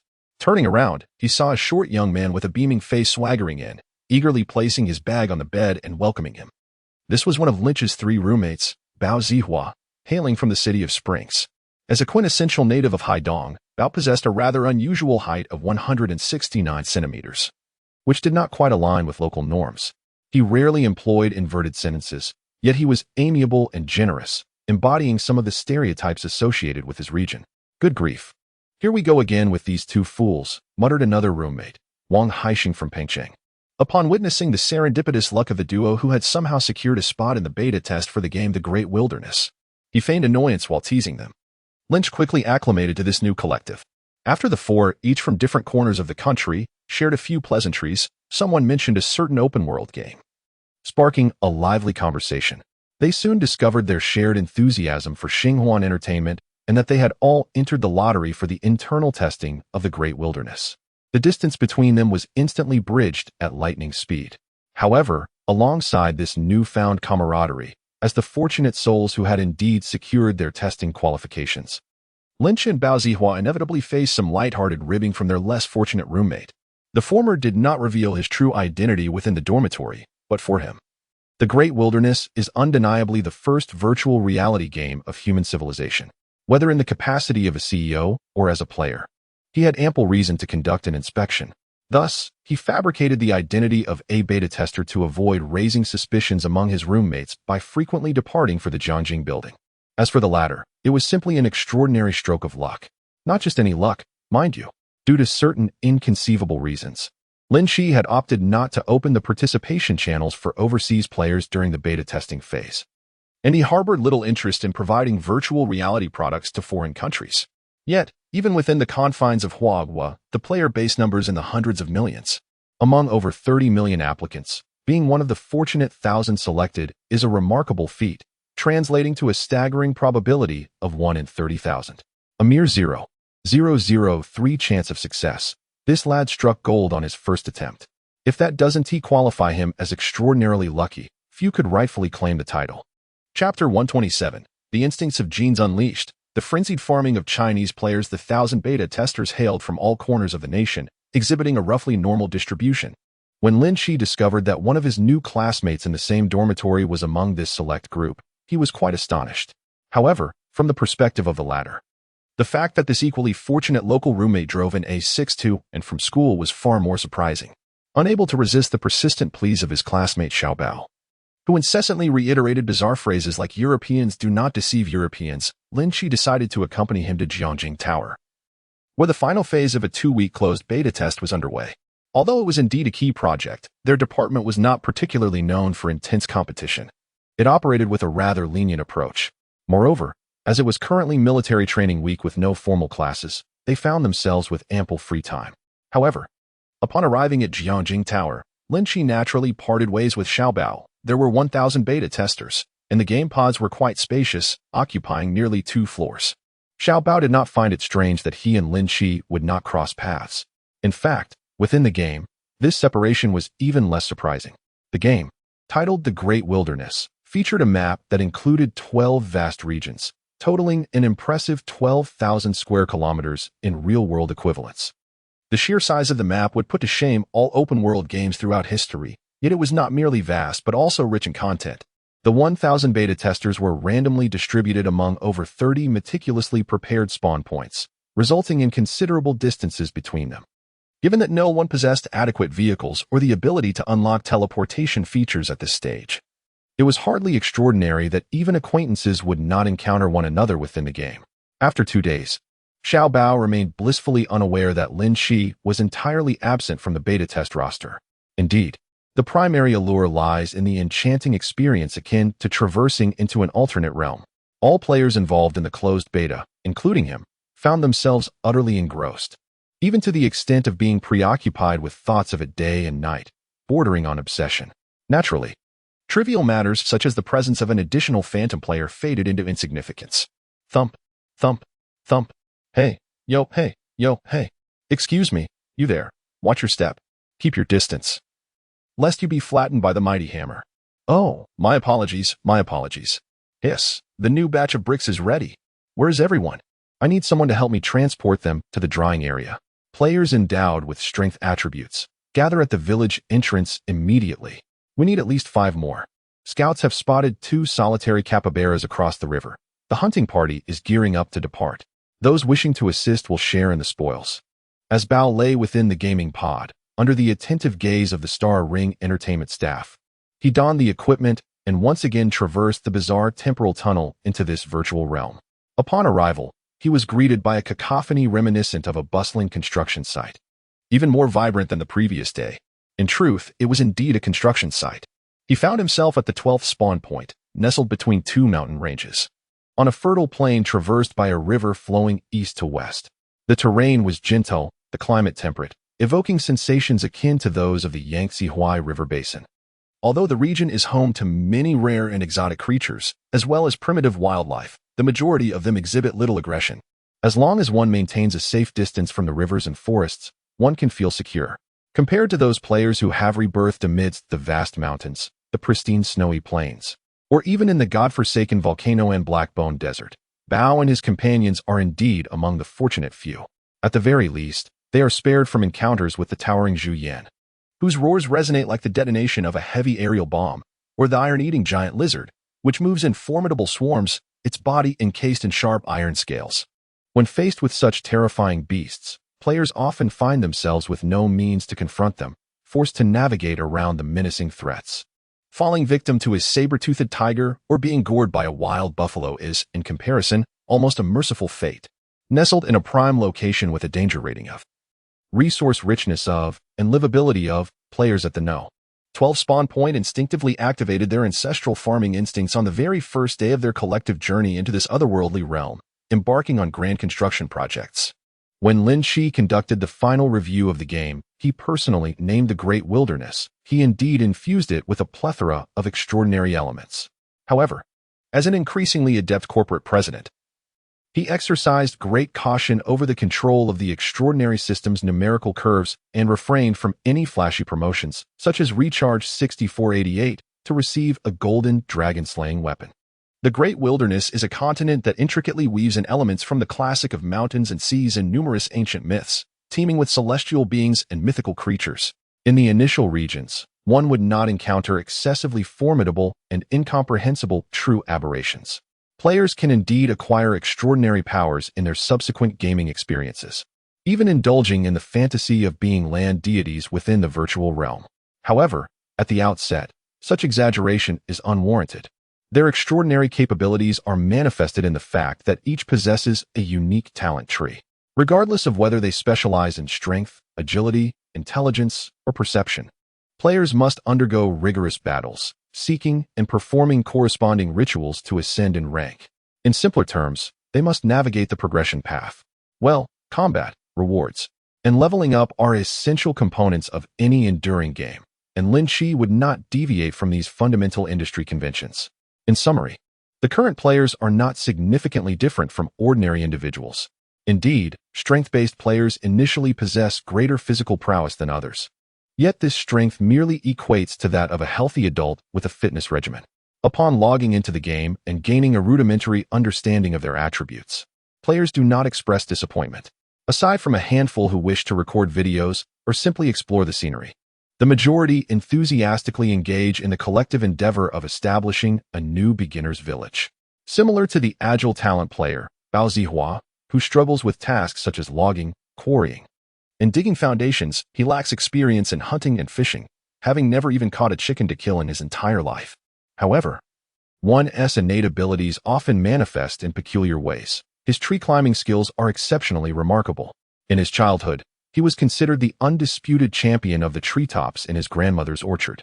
Perhaps it is this agile talent that allowed him to astonishingly reclaim sensations from over a decade ago upon entering virtual reality. With his extraordinary agility, he navigates the forest with ease, gathering wild fruits, raiding bird nests, and hunting for game as mere foundational skills.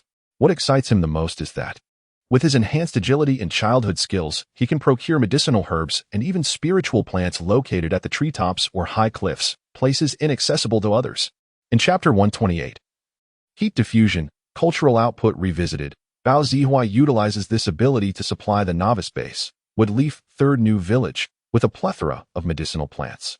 While bartering is secondary, the profound sense of achievement derived from contributing is what truly delights him, nearly leading him to lose himself amidst the chorus of admiration. Bao Zihua discovers a type of spiritual vine that frequently clings to towering trees, resembling the green pothose, which is effective in staunching bleeding. Another kind, akin to the spider plant, parasitically hangs from tree branches, with its delicate leaves possessing remarkable efficacy in detoxifying various poisons. This discovery enabled him to unlock several achievements and secured his place in the historical annals of the Great Wilderness. It is said that after the conclusion of the internal testing phase, the official Star Ring Entertainment will compile statistics and award all players whose deeds have been recorded in the annals with a commemorative badge that can be permanently retained, with significant achievements even receiving a tangible badge delivered to their homes. Indeed, this tradition has become a hallmark of many online games, and Lynch would not let such a classic trope slip by. The evidence demonstrates that players are genuinely enamored with this concept.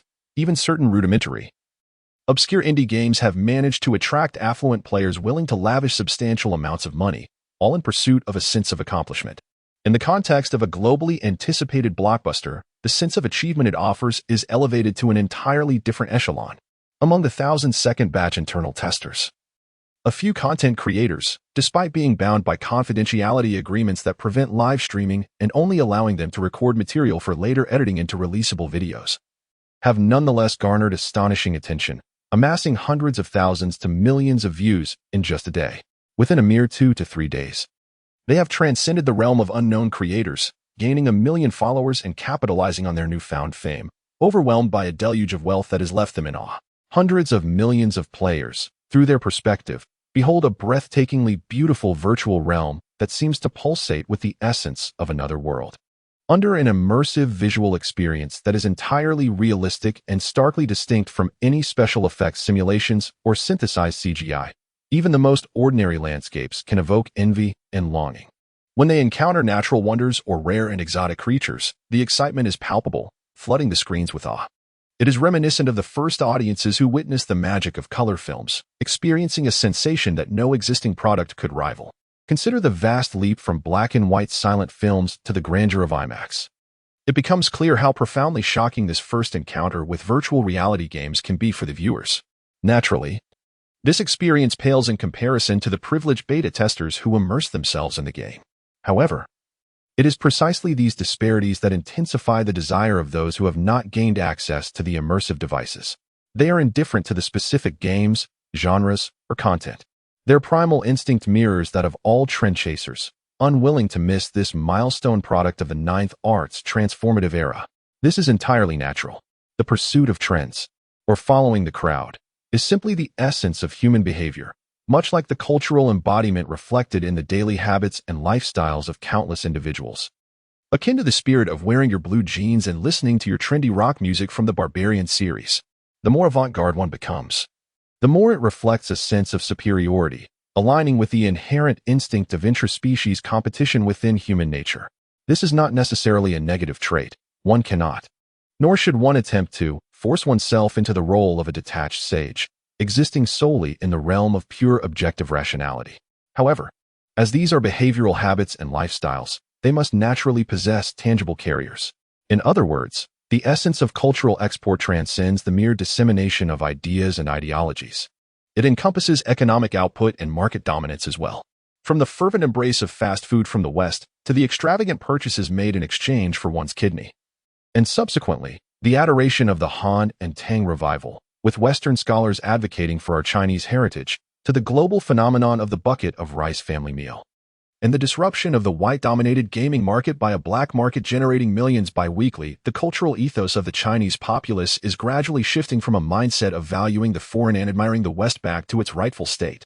Without resorting to the absurdity of declarations such as "our China is truly exceptional" or "we are leagues ahead," it is at least reassuring that, within the realm of rational individuals, the mindless disparagement of made in China upon introductions will no longer prevail.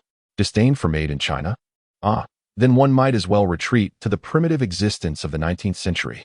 To dismiss China as a whole, let alone the specific label of made in EU, would result in the collapse of at least 70% of the industrial chain across over 100 countries and regions, rendering more than half of enterprises unable to operate normally and depriving a significant portion of the populace of access to essential industrial goods in their daily lives. The notion that EU's small commodity market dominates the globe is indeed a jest, with a mere command from the proprietors within the bustling marketplace. Whether it be the obscure or the renowned, one would soon find themselves devoid of clothing and toilet paper. In recent years, some might have been misled by youthful idealism into believing that Europe and America, at least in the realm of high-end brands, could sustain a somewhat self-sufficient industrial system.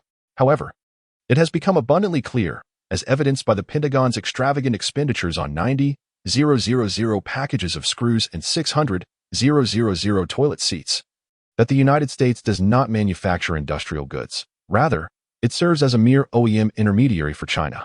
Why bother with production when one can simply purchase? After all, that trivial sum could easily be recouped by a flick of a finger on Wall Street. No matter how impressive the robotic canines from Yushu might be, the Pentagon can procure them at 60,000 each, and Chinese companies dutifully deliver them, even affixing the U.S. military insignia. Admittedly, their domestic pricing is merely 7,000 yuan per unit, but such minor details need not be elaborated upon. To dwell on them may displease Commissioner Smith and Minister O'Connor. The United States has certainly espoused the progressive notion of buying over making. What does it matter if we pay dozens or even hundreds of times more? Our dear Anglo-Saxon forebears can bear the burden. It is merely a matter of enduring a bit more hardship. The opprobrium and devaluation are but trifles. After all, the annual toll of lives lost to illness, starvation, vehicular accidents, gun violence, hurricanes, wildfires, and snowstorms numbers in the hundreds of thousands, an inconsequential burden for a nation whose population has scarcely grown over the past century. It is but a mere whisper of adversity in the grand tapestry of existence. One cannot help but acknowledge the advanced concepts that others possess, which we find ourselves unable to emulate. As a developing nation, we tread carefully, taking one deliberate step at a time, for that is the most pragmatic approach. Nevertheless, even while adhering to this grounded philosophy, when the manufacturing prowess of our nation dominates the global market, and our sixth-generation aircraft soars ahead of the rest, every citizen feels an overwhelming sense of pride and a fervent desire to consume our nation's sophisticated products. A virtual reality headset, unattainable even for the citizens of the United States, can be acquired here for merely 3,000 yuan. To forego such a purchase would mislead outsiders into thinking we cannot afford this modest sum. In Chapter 129, amidst dissatisfaction and subtle rivalry, Lin Qi ultimately set the standard price for the Dawn 1 virtual reality headset produced by Xinhuan Electronics at a mere 3,299 yuan, given that the Dawn 1 does not feature any optional upgrades. With only one standard model that encompasses all built-in functionalities, it can indeed be deemed a bargain. The various platforms of Xinhuan Group publicly advertise this price. The term currently is used primarily because, Following this announcement, a deluge of collaboration proposals from various competitors flooded in. Numerous companies expressed a desire to launch their flagship products in virtual reality, intending to introduce limited edition headsets linked to this venture. Each proposal was sincere, leaving Lynch perplexed. Little did he know that these eager potential partners were equally bewildered, wondering if the president of Xinhuan Group truly understood the business for such a groundbreaking product. How could it be priced so low? Foolish. Utterly foolish. Why not commence with a price point of $19,999, then carve out a plethora of features to create golden, luxury, supreme, and ultimate editions at various tiers? Additionally, it would be prudent to introduce an array of vibrant color schemes such as starry black, moonlit white, frosted blue, and azure green, embellishing the offerings with a touch of flamboyance. Furthermore, it is unseemly to segregate aesthetically pleasing colors from high-performance models. How can you dare to proclaim yourselves as purveyors of intelligent devices? Even a roadside vendor selling pancakes would demonstrate greater acumen in crafting a compelling package than you.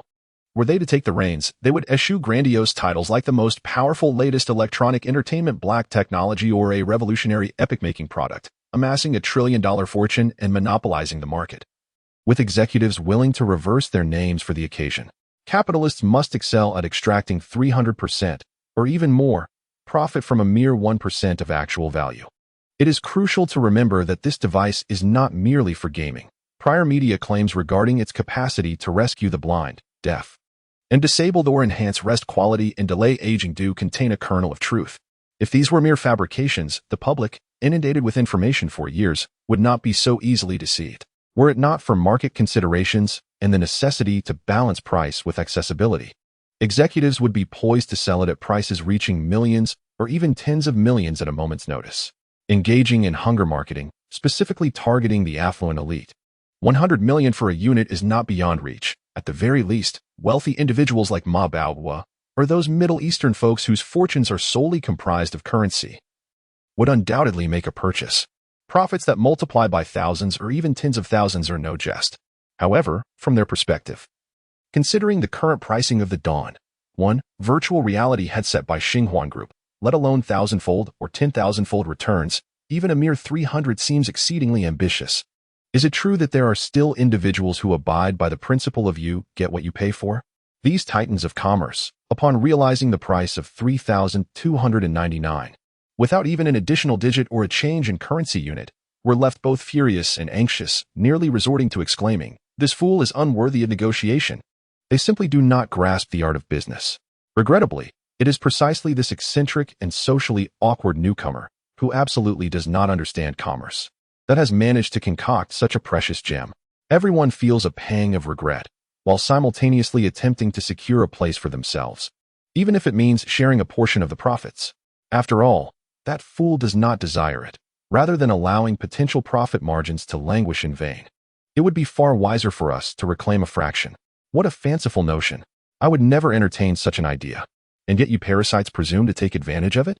After a long day of internal testing, Lin Qi returned to the president's office to discuss matters with Jiang Dyer, who was still engrossed in paperwork. He resolutely stated that the technology was not yet mature, asserting, "We are currently unable to port these high-profile PC or console games to the virtual reality platform." He further elaborated that both parties were developing based on entirely different source codes, and our Xinhuan Entertainment is not the original development team. Forcing a cross-platform port could lead to numerous unforeseen errors. As a responsible internet company of the new era, we at Xinhuan respond to the national call, refraining from producing products that cannot guarantee safety and environmental friendliness, and we must not risk jeopardizing the mental and physical well-being of players. Meanwhile, Sister Dai silently rolled her eyes at Lin Qi while jotting down this lengthy, pretentious rhetoric. She thought to herself, how could my sweet and thoughtful Odo transform into this? Alas, it is all the fault of those wretched entrepreneurs who have sullied the business atmosphere, akin to a ferocious flood, endangering the good youth. In any case, such a windfall is nothing to fantasize about. We will not entrust such critical assets to others. As if I were unaware of your schemes. Lin Qi scoffed, filled with disdain. There are hardly any domestic internet companies that do not have foreign investment involved. Even after achieving prosperity and repurchasing shares, matters of capital cannot simply be severed from past experiences by merely seeking redemption. The inherent nature of capitalists also precludes a complete disassociation from external forces. Take, for instance, a certain national father who is frequently summoned by higher authorities, with his enterprises routinely facing rectification. Why is this the case? It is due to an unwillingness to relinquish their ever-expanding ambitions, fixating on realms that ought to remain untouched by their mercantile hands. The phrase to cage power may not have been uttered by him directly, yet this principle is one that resonates with all the titans of industry, none of whom would dissent. However, reality has demonstrated that it is not central authority that ought to be caged, but rather capital itself. At the very least, the central government possesses the resolve to wield its blade inwardly, having repeatedly ousted the avaricious elder statesmen of the Council of Elders and the Privy Council. Conversely, how many of those so-called business magnates have engaged in similar acts of rectifying the root of corruption? Not to mention, they have not even managed to evade tax evasion or asset relocation. The gaming industry stands as a principal pillar of the internet enterprises, and it is easy to infer what these individuals are contemplating. Having accepted collaborative endeavors, they will undoubtedly require assistance in resolving certain technical challenges. Surely, they expect some guidance on the technical issues we cannot surmount? Merely having reference materials may not suffice. Would it not be reasonable to expect some core technologies to be shared? If purchasing is out of the question, surely a patent licensing agreement would be feasible? Yet, once the patent is granted, adherence to its terms becomes an entirely different matter. The infiltration of foreign capital among them raises the question of whether certain means might be employed to indirectly acquire virtual reality technology, which is a matter of considerable complexity. Chapter 130. Accelerating production and preparing for temporal trading. If patents were of any genuine utility, the patent office would not be likened to a chamber pot. This system serves merely as a white paper that is utilized when necessary and cast aside to rot when not. The patent framework they require is not one of mutual compliance, but rather one that mandates unconditional authorization of the technologies I need, with the threat of market disruption as a consequence. Conversely, my proprietary technologies must remain confidential, treated as commercial secrets. Lynch is acutely aware of the nature of these individuals. They have repeatedly engaged in similar acts through their infiltration of domestic capital, perpetually pilfering Chinese technology since feudal times, including the porcelain-making techniques of Jingdezhen, silkworm breeding, tea frying methods, and tea varieties. The number of unique Chinese technologies appropriated by Western missionaries is nearly equivalent to the cultural relics they have covertly seized under the guise of archaeology. It can be said that Lynch's views may be somewhat extreme, yet the inherent propensity of these individuals to exploit opportunities is indisputable. Once this door is opened, it will lead to an inexorable decline. Even if many Chinese gaming companies expressing interest do not harbor such intentions, their myriad connections with investors and the overseas capital that reaches into these investments will employ countless temptations and means, including dollars and green cards, to foster such thoughts among them, or at least among a select few of their upper echelons. Thus, before Lynch completes his comprehensive layout of advanced technologies, he will not permit any form of access to these pivotal technologies acquired from the other side of the temporal portal by private capital. This has always been his fundamental principle. Virtual reality, as a core technology with strategic significance, naturally falls within this category. As for collaboration with official entities, that is an entirely different dimension of consideration. Indeed, the presence of compromised individuals within the official system is alarmingly prevalent. After all, the leak by the deputy chief designer of the Dongfeng 31 occurred merely 2 years ago. However, the probability of such occurrences, as well as the critical ability to exert control, starkly contrasts with that of private capital. To put it bluntly, in systems akin to that of old Xiao and his associates, should any individual become corrupted, a mere word from Lynch could prompt the Secretariat to issue immediate orders for their apprehension under the cover of night. Fortunately, under the vigilant oversight of their internal monitoring system, along with the covert arrangements made by Lynch through the Tian Shu and the Ling siblings, there have yet to be any instances of self-dealing. Lynch finds solace in this reality and hopes to maintain this sense of reassurance indefinitely. After all, while he is at the forefront dismantling obstacles and generating revenue, the thought of someone wielding the resources he has provided against him would indeed be disheartening. The Dawn 1 virtual reality headset has confirmed its selling price and is scheduled for release in the middle of the month. With its production line currently operating at high intensity around the clock, the daily output is approximately 200,000 units. In terms of precision, Rivaling even the latest models of smartphones, the production capacity of this device is undeniably extravagant. There is no doubt that it is a product of advanced technology from the future. The most critical component of this apparatus is the brain-machine translation terminal. Its manufacturing process is entirely integrated with the batch of equipment purchased by Lin Qi from the Star Alliance. From raw materials to finished products, every step in the production of brain-machine translation terminals is executed without the involvement of contemporary equipment. It is solely accomplished by the Star Alliance's automated assembly lines, which, in the context of the present world, could be likened to a black box of closed automation. The efficiency of these machines, naturally, differs immensely from that of their contemporary counterparts. In today's electronic factories, the assembly of components still heavily relies on human labor. Even in more advanced automated assembly line factories, human oversight is essential, making true full automation elusive. However, the equipment from the Star Alliance is entirely automated, thanks to its built-in advanced AI. From startup to maintenance, everything is managed automatically.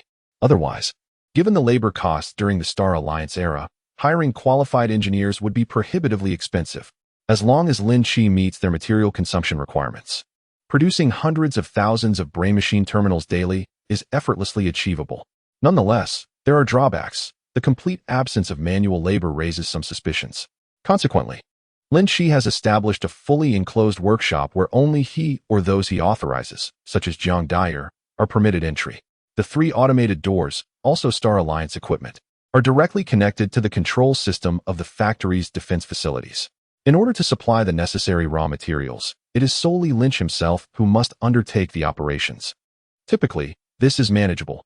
However, under the current conditions of full power and round-the-clock operation, he finds himself compelled to make frequent trips in a heavily modified truck. The primary materials in demand are rare metals, rare earth elements, and noble gases, with the most critical being perceptive metals, which, in terms of weight, do not constitute a significant portion. The same applies to superfabrics, which, after all, have a lower unit price. Overall, with Lynch's current financial resources in this futuristic world, he can easily afford the expenses. The full power, round-the-clock operation incurs approximately 300,000 star coins daily. While this was once a considerable sum, he now possesses savings exceeding 30 million. This high-intensity daily production is intended to streamline subsequent processes, preventing issues such as the bottleneck associated with terminals like helmets. However, such intensity need not be sustained for long. Each helmet requires only a single terminal, and according to Lynch's estimates, stockpiling around 3 million should suffice, allowing production speeds to return to normal. After all, by that time, the assembly of helmets may be the next challenge. Regardless, the pace of expenditure has inevitably surged, necessitating an increase in earnings. Lynch scratched his head, feeling somewhat troubled as he silently contemplated which vendor he should patronize next. Since selling the batch of red figurines to the Echo Archive last time, he is not engaged in any substantial transactions, specifically those worth tens of millions. His dealings have primarily consisted of sporadic shipments. Every day, during the transit of goods between realms, I make a point to visit the Huanyu Group Trading Center or the smaller local enterprises along the street. Individual transactions typically range from several thousand to just over 100,000 star coins, with many occasions yielding only a few thousand. I have been experimenting with various contemporary items for barter, attempting to assess the value of these commonplace objects, which leads to considerable price fluctuations. Since I am not specifically researching or seeking high-value commodities, I buy and sell whatever I can find. Consequently, my earnings during this period have not been substantial, and the balance in my Interstellar bank account has remained stable at just over 30 million star coins, which is roughly equivalent to covering the maintenance costs of a company on a daily basis. However, now that I have finally completed a multitude of chaotic tasks in the contemporary world, I have, under the guise of enrollment, managed to steal a few leisurely moments for myself. With the weekend upon us, I am neither confined to my dormitory nor obligated to supervise operations at the company. Thus, I finally find myself with a more generous window of time to engage in a significant transaction.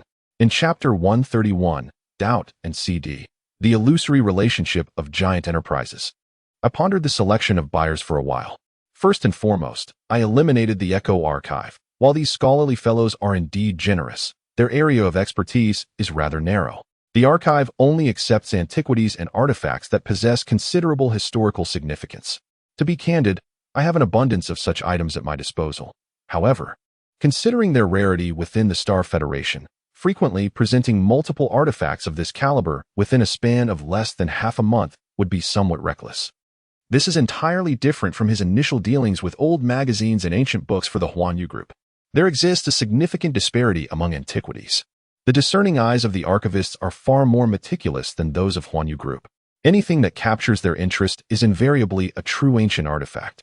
Many are exceptional and unique pieces, incomparable to the vast quantities of ancient products that Lin Qi has been peddling. Otherwise, it would not be possible for a mere collection of statues to fetch 30 million star coins, a sum ample enough to procure an entire fleet. Even on a per item basis, the price exceeds 2 million, which is quite astonishing. Items of negligible cultural value may not elicit high bids. The artifacts that capture their attention are inherently scarce. The archivists remain unaware of Lin Qi's dealings through the temporal gate, which could inadvertently raise unnecessary suspicions. Even space pirates must toil for some time to unearth antiques in the remote star regions. Receiving a batch this week and another next week, does this imply that these artifacts are manufactured in your factory? Should any doubts about authenticity arise? Even if the temporal gate's antiquing capabilities are beyond reproach, the archives might choose to refuse acceptance, severing this channel and rendering the endeavor futile. Thus, he resolved to exercise patience, waiting for a period until the level of suspicion diminishes before approaching the archives again. It would be ideal to engage with a mid to senior level cadre within their organization, akin to his initial liaison with Yang Xiaoli. Ultimately, navigating this world relies heavily on connections. Lin Qi couldn't help but sigh with a tinge of regret. He harbored a keen desire to cultivate connections with the esteemed naturalists, yet alas, they were even more reclusive than that insufferable Lillian.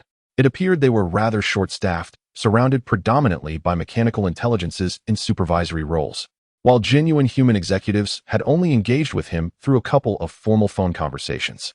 These discussions were far too official for casual banter or personal camaraderie. It effectively thwarted any opportunity for President Lin to express his sentiments of meeting too late, overwhelming joy, or to extend an invitation to forge a shared path. Despite possessing extraordinary talents, he found himself unable to showcase any of them. Without solid personal relationships, how could one ever find a backdoor? Relying solely on the cumbersome hierarchy of a colossal enterprise, with its inefficacious operational efficiency, how long would it take to establish a sufficiently unconditional trading relationship if one were to adhere strictly to protocol? Sigh. Every time such thoughts crossed his mind, Lin Qi couldn't help but yearn for a certain enchanting beauty with long black hair and alluring curves. There was no denying that someone like Yang Xiaoli, who was expedient in her dealings, forthright in her pricing, and exceptionally agreeable, was simply irresistible. It had been over half a month since he last indulged in her charms, and he found himself missing her terribly. However, it was rather inconvenient to pay her a visit at the moment. When Lin Qi recently relocated from his apartment to the floating island manor, he naturally brought along some of the small animals he had acquired in Africa, which were yet to be sold. Since these creatures occupied considerable space, he entertained the notion of selling a portion of them to recoup funds and free up storage. Thus, he took it upon himself to deliver an African lemur to Lillian's space station. As a result, the latter was utterly preoccupied and could not even spare the time to meet him. A hurried video call ensued, during which she swiftly transferred 200,000 star coins. Leaving Lin Qi in a state of neglect, she delicately reiterated, "I am truly swamped lately and simply cannot afford to discuss business." In an even more impersonal gesture, she dispatched a self-disciplined robot to extract a vial of blood from President Lin before sending him on his way. One could not help but feel a sense of being unceremoniously cast aside, reminiscent of a scorned lover being unceremoniously pushed off the bed. Lin Qi confirmed that her circumstances indeed warranted no disturbance, and, considering the importance of the matter at hand, chose not to quibble with this extravagant woman. However, it is worth noting that despite her apparent busyness, her hair in disarray and her demeanor frantic, she still made the effort to emerge from her seclusion to see him, which was rather touching. Yet, if she could have refrained from drawing that vial of blood, Lin Qi might have felt even more moved. The archivists were currently not suitable contacts, and with Yang Xiaoli in her present state, it was not feasible to reach out to her either. As for the 12th, well, the Universal Group, with its insatiable appetite and eclectic tastes, certainly served as a veritable catch-all, or rather, a buyer. However, Lin Qi felt that their transactions had become rather excessive of late. as he had been importing everything from brain machine raw materials to interstellar alloy components and additional semi-finished parts exclusively through the channels of the Universal Group during this period. If we consider the third-party equipment previously purchased from Longshore Company, specifically the batch of D4 Starlight steel alloy forging furnaces, it can be said that over 70% of Lin Qi's transactions in the latter half of August were conducted with the Huanyu Group. Adhering to the principle that a cunning man should not reveal all his wealth, Lin Qi deemed it prudent to temper the intensity of these transactions during this period. To continuously purchase from them, while simultaneously negotiating substantial orders, would be akin to willingly placing oneself at the mercy of others. Throughout the establishment of the Xinhuan Group, he had been diligently enhancing his knowledge. Capital thrives on monopoly, revels in exclusive channels, and inevitably transforms into a nature that seeks to drive down prices. Whether in the current reality or within the Star Alliance, the principle remains unchanged. From the outset, Lin Qi had been wary of the Huanyu Group, a trade giant that indulges in both indulgence and restraint, and he was now equally cautious not to act impulsively, lest he disrupt the delicate balance that allows this tenuous partnership to endure. In this regard, likening himself to a rogue suitor is indeed apt. Lin Qi must navigate the relationship like a skilled player, ensuring the Huanyu Group does not abandon the partnership entirely while avoiding excessive indulgence that might provoke unnecessary actions from them. He must tread carefully along the tightrope of this fragile partnership, maintaining an elusive yet engaging presence. It is time to develop new channels, preferably at the level of large enterprises. Sitting on the sofa of the observation deck at Floating Island Manor, Lin Qi gazed at the myriad of information displayed on the terminal. With a furrowed brow, he pondered for a moment until his peripheral vision caught sight of a certain section, and suddenly, enlightenment struck him. How could he have forgotten this old companion? With that thought, he clicked on a page that had once provided him with significant assistance but had long since been abandoned, the trading section of the Lin Qi Club. Chapter 132, Developing New Trading Varieties, Antique Video Game Machines. This was indeed a case of overlooking what lay beneath the lamp. Ever since he became acquainted with Polaris and discovered its potential as an external employee, Lin Qi had not engaged in discussions on this renowned black forum for quite some time.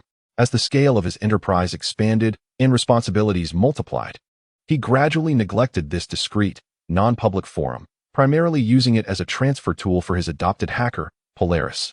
There was also a factor of inherent thinking at play. Possessing a legitimate array of channels from large enterprises had instilled in him a natural distrust towards such clandestine matters reminiscent of the dark web. Yet, in truth, the Lin Qi Club was established by a consortium of large enterprises. For Lin Qi, at his current standing, it could almost be considered a part of his own industry. His previous fears of being victimized were understandable, given his former vulnerability, but now, what was there to fear? He swiftly sifted through the vast array of posts in the trading section, temporarily filtering out the sales posts and focusing solely on the purchase requests, especially for substantial amounts.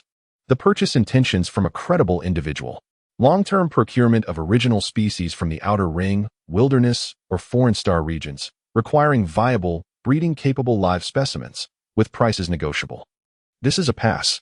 It is evident that these will be used for reselling to Qianyan technology, overlapping with President Lin's ecological niche. Thus I cannot support the enemy, urgently seeking a batch of antimatter space torpedo warheads, corresponding to model, with a minimum requirement of 200 units. Located in the core star region, prompt and favorable pricing. What, my friend? You are situated in the core star region yet requesting 200 antimatter torpedo warheads. What does this mean? Could it possibly be some grand scheme akin to the heavens have perished and the yellow sky shall rise? One does not appear to belong to the benevolent, but rather seems akin to bandits. Fortunately, I am not in the core star region. Although Lin Qi did not intend to or have the means to engage in this transaction, he could not resist clicking to take a glance, only to find a plethora of question marks in the replies, along with suspicious individuals inquiring, "Is this Mr. Su from Sagittarius?" 1. Silently pondering for a moment, he exited the discussion, acquiring various antique electronic devices, personal computers, smartphones, gaming consoles, tablets, and handheld gaming devices, with a minimum age requirement of 500 years. No upper limit. Long-term validity, prices via private message. Ah, indeed. How could I have overlooked this? Lin Qi scrolled through and stumbled upon this post, experiencing a moment of enlightenment. It is indeed you. Otherwise, I would have forgotten that ancient artifacts encompass such items. Speaking of which, This does reflect a cognitive blind spot. Lynch was suddenly awakened by this post, and he recalled that in the real world, there existed a plethora of enthusiasts who cherished collecting such antique devices. For instance, there was that fellow, Lin, who privately reveled in amassing vintage gaming consoles, including those from the era of the Famicom, along with rare, authentic old game cartridges. He was particularly fond of classics like the Sega Mega Drive, the Atari 2600, and the renowned Nintendo Famicom, often referred to as the red and white machine. Moreover, there was the historically significant Channel F by Fairchild, the world's first console to utilize truly interchangeable cartridges, despite its lackluster sales and obscure reputation. Had it not been for a casual conversation where this niche interest was mentioned, Lynch would have remained unaware of Lauren's peculiar passion. Observing Lauren's fervent enthusiasm as he passionately introduced his cherished collection, Lynch suddenly grasped why Lin had so unhesitatingly kicked his former employer to the curb to ally himself with Lynch, seemingly indifferent to the increasing number of headhunters attempting to lure him away. This young man genuinely adored the gaming industry, treating it as the ninth art. It was serendipitous that he and Lynch, a rather eccentric capitalist who focused on effect rather than profit, found themselves on the same wavelength. A harmonious connection akin to a bolt from the blue. However, as it was merely casual banter, the busy president quickly forgot such trivial matters. What do you mean by vintage gaming consoles? I cannot comprehend.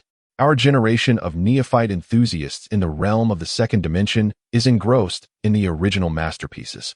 You know, it seems that, in the Star Ring Federation, there are many kindred spirits of Lin. In comparison to the former, the quantity and intrinsic value of the latter may indeed be significantly higher. In the contemporary world, no matter how affluent Roland may be, the array of products he can engage with is rather limited. After all, the realm of video games has merely a half-century of history since its inception. Whether it be vintage game consoles or retro cartridges and discs, these are all tangible industrial products, produced in substantial quantities, with their prices unable to rise beyond a certain threshold. Take, for instance, the Atari 2600 that Roland collects. It sold a staggering 30 million units during its time. Even for less successful products, such as the Fairchild Channel F, sales still reached 350,000 units. Such items truly struggle to appreciate in value. They are entirely dissimilar to collectible antiques like vintage timepieces, fine art, or classic automobiles, which occupy a different echelon altogether. However, within the realm of the Star Alliance, the situation is markedly different. With over a millennium of history, even mass-produced industrial items, particularly the more modest youth readings magazines, can command impressively high prices. This is even more pronounced for electronic devices, which are not only antiques but also carry cultural significance, setting them apart from mere disposable paper. There is no need to scour the contemporary world for vintage game consoles. Even the mainstream newer devices available on the Blue Planet market, such as the iPhone 6, Xbox, or PS4, are now considered bona fide antiques here, and their prices are unlikely to be modest. Lynch slowly nodded, considering it a splendid entry point. Although it is no longer the most sought-after generation in Blue Star, these mainstream electronic products, still in their prime, possess immense potential for appreciation after a millennium of temporal disparity and can be readily acquired at a low cost, naturally affording the advantage of bulk procurement. Unlike those items that have ceased production and become obsolete, which can only be found in the second-hand market. Furthermore, there is an additional benefit to trading in such mainstream electronic products: their functionality. Electronic devices become obsolete at a rapid pace, and even these previous generation mainstream products were only manufactured a few years ago. No matter how they are refurbished, they are unlikely to break at the slightest touch.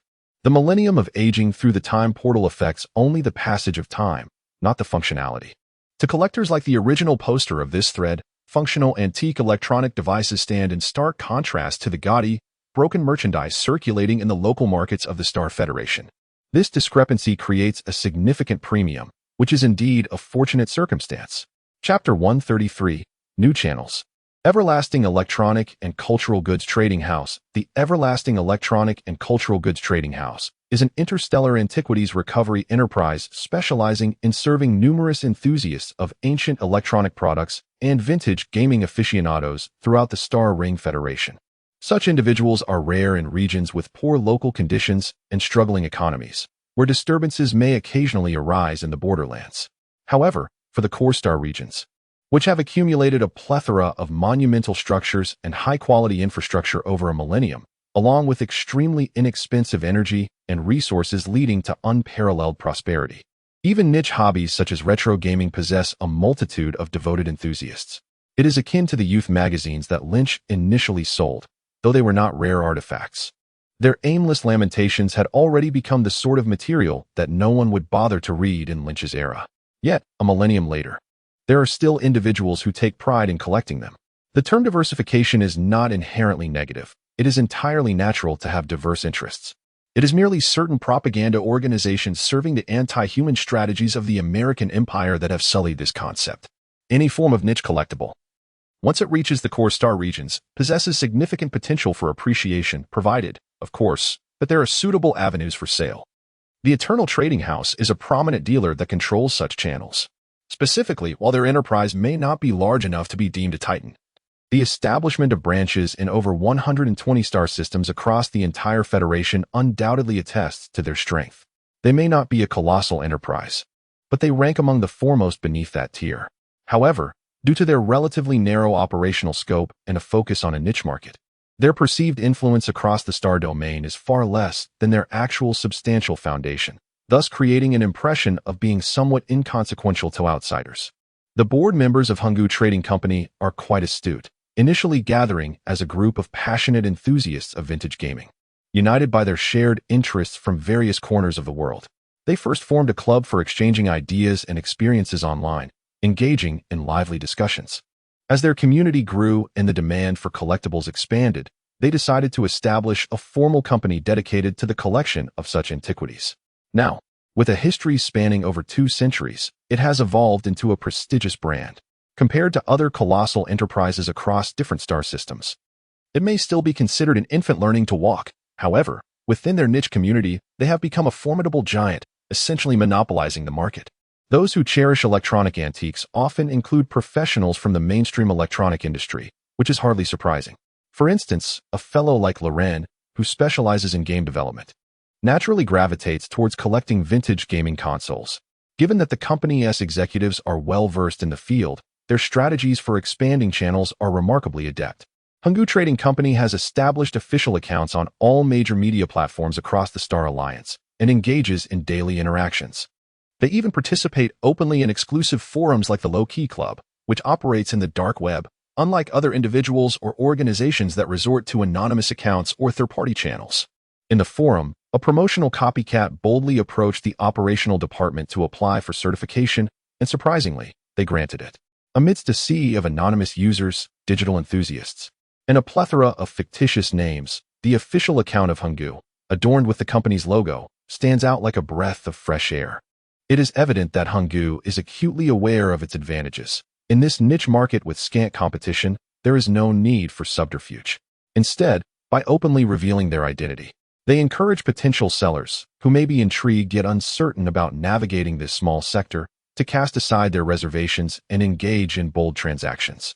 Lin Qi, appreciating such an unguarded approach, was compelled to click on their post and establish contact. 50 PS4s and 50 Nintendo Switches. Are you certain, sir? This is no trifling sum. The head of the Lin Qi Club forum was equally astonished. He had never anticipated that a seemingly obscure account would present him with such an audaciously large order right from the outset. Goodness. These items date back over 1,000 years, to a time when humanity was still cradled on its home planet, long before the devastation of the Third World War. In this day and age, to witness someone presenting such a remarkable collection all at once is nothing short of madness. It feels akin to a pawnbroker, idly scrolling through TikTok, suddenly confronted with a complete set of ancient bronze ceremonial vessels demanding authentication. One could scarcely believe that this was indeed a genuine occurrence. However, the authenticity of bronze artifacts can be discerned. Whether they originate from the Western Zhou dynasty or a more recent period is relatively easy to ascertain. Such historically significant items leave little room for manipulation. In contrast, the antiquated gaming console presents a different challenge. Once mass-produced as standardized industrial goods, their production ceased at a specific time, allowing for precise dating through instruments that analyze component age and internal molecular structures, revealing their true nature instantly. The individual in charge, seasoned in the field, recognized the necessity of possessing specialized knowledge while overseeing the retrieval of various antique electronic products on forums. He immediately sensed that this unfamiliar customer, who had approached with an unsolicited proposal, was either a boastful individual seeking attention or potentially a formidable magnate with significant influence. Instinctively, his heart raced, as though an extraordinary fortune were poised to descend upon him. Lin Qi's subsequent remark further validated the manager's suspicions, whether it is genuine or not. You will know upon examining the samples. In the realm of commerce, sincerity holds paramount importance. One desires to sell while the other wishes to buy. Even amidst the inevitable doubts and incredulity, resolution is attainable. Surely, you have an office in the Pareto system as well? Lin Qi inquired cautiously. Given the present circumstances, he was unwilling to risk venturing away from Pareto to engage in interstellar trade. Upon receiving a confirming reply, he navigated away from the forum interface, logging into the official platform of the first starport exchange within the public network of his star system, and proceeded to rent a trading room. Simultaneously, the floating vehicle provided by the airborne villa was dispatched to transport 2 gaming consoles, which had been pre-stored in the new home's warehouse as physical samples, to the starport trading room for handover. In the interstellar era, transactions across star systems and even across star regions have become commonplace. However, such distant exchanges between buyers and sellers often prove challenging without suitable intermediaries. Throughout history, various unscrupulous merchants have sought to exploit loopholes, making verification of funds and goods indispensable steps in the process. While having representatives from both parties meet in person at the same location is undoubtedly the most reliable method, considerations of timeliness often lead individuals to opt for a third-party intervention approach to facilitate transactions. This intermediary is typically a large corporation or a trading platform operated by the local government. Only entities of their magnitude can be deemed trustworthy under any circumstances by both parties. The process is relatively straightforward. The supplier contacts the trading center in the delivery star system to arrange for the samples and hand them over for inspection concurrently. The funding party has their asset credentials verified by the trading platform. Once both parties confirm the accuracy of the transaction, the authorities temporarily hold the deposit, after which the seller arranges for shipment. This method of trading has been widely employed since the Cradle era. The primary distinction today lies in the advent of interstellar virtual universe networks and holographic projections, enabling buyers to traverse thousands of light years and personally arrive in the trading room to inspect goods. The introduction of an official platform as an intermediary is essential to ensure that the replicas integrated into the virtual universe are indistinguishable from the physical items provided by the seller, untouched and unaltered. This aspect is of paramount importance, as there have been instances in the past where third parties were bribed to supply questionable virtual universe samples, resulting in buyers receiving substandard goods, leading to disqualification from bidding and ultimately financial ruin.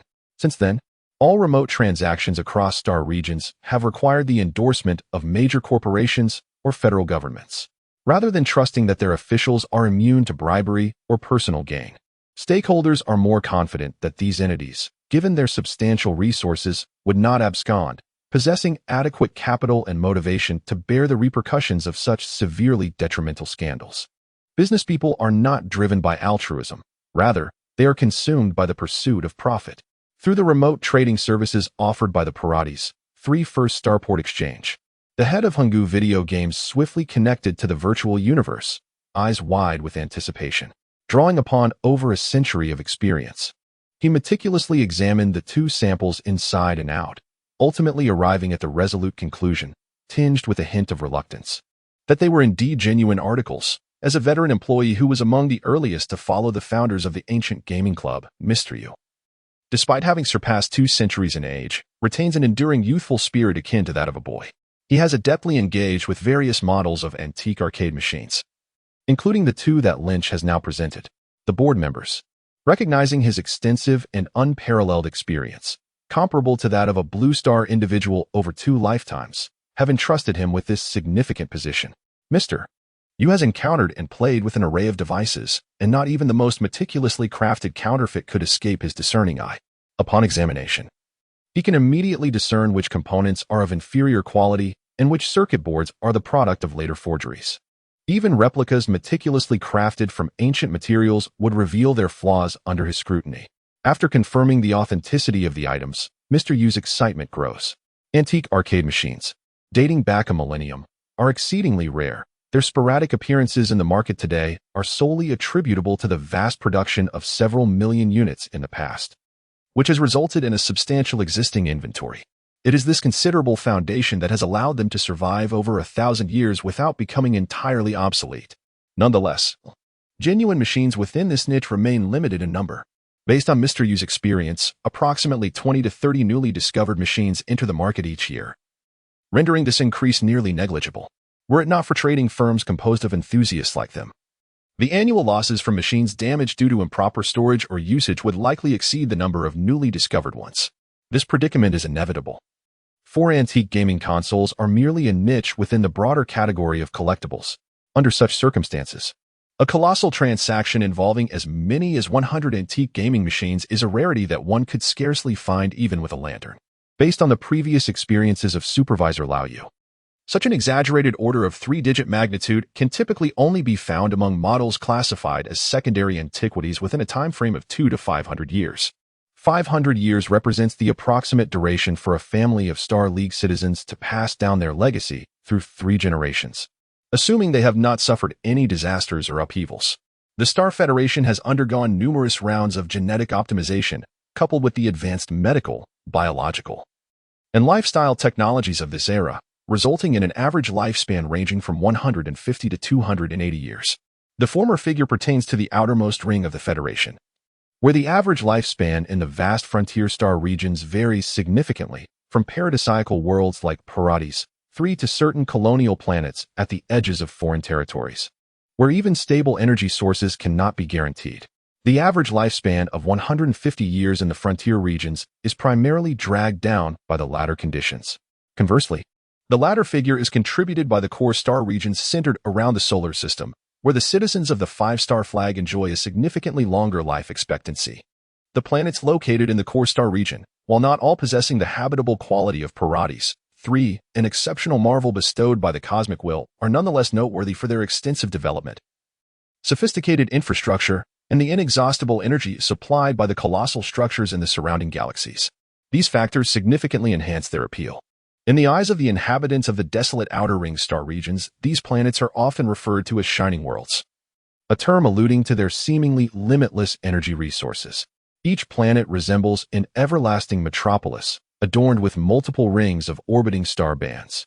The residents of these shining worlds enjoy a lifespan that far surpasses that of those in remote territories, with an average of over 200 years being commonplace.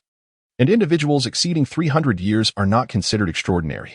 On average, such families endure through 3 generations, approximately 500 years, after which the possessions held by the household are likely to undergo a significant transformation. Grandfather, a cherished treasure of previous generations, is often too precious for sons and grandsons to part with, as it embodies memories and sentiments. After all, one must not be so destitute as to consider selling such heirlooms. However, as the lineage progresses to the next generation, those who have never laid eyes on their ancestors, they may not recognize that the antiquities resting in their homes were once revered treasures of their great-grandparents. Instead, they might dismiss these items as mere remnants of the past, carelessly discarding them. This widespread phenomenon has rendered the recycling efforts overseen by Supervisor Lao Yu rather challenging. Rarely does one encounter ancient artifacts like the millennium-old items presented by Lin Qi. In fact, stumbling upon 1 or 2 in a year would warrant a celebratory bottle of fine wine. Who could have anticipated that a staggering 100 units would emerge this time? This represents at least a substantial order exceeding 40 million. Should the condition be impeccable, even the prospect of further expenditure would not deter a purchase. As he contemplated the prospect of replacing his chin with an embedded silver ultrafabric prosthesis, Supervisor Lao Yu felt a surge of excitement. Yet, the condition remains that all must be genuine and undamaged. Good heavens, from whence could such a remarkable batch of exquisite goods have originated? Could it be that this affluent individual fortuitously unearthed an entire cargo shipment from the cradle period in some forsaken locale? This is, without a doubt, a stroke of extraordinary fortune.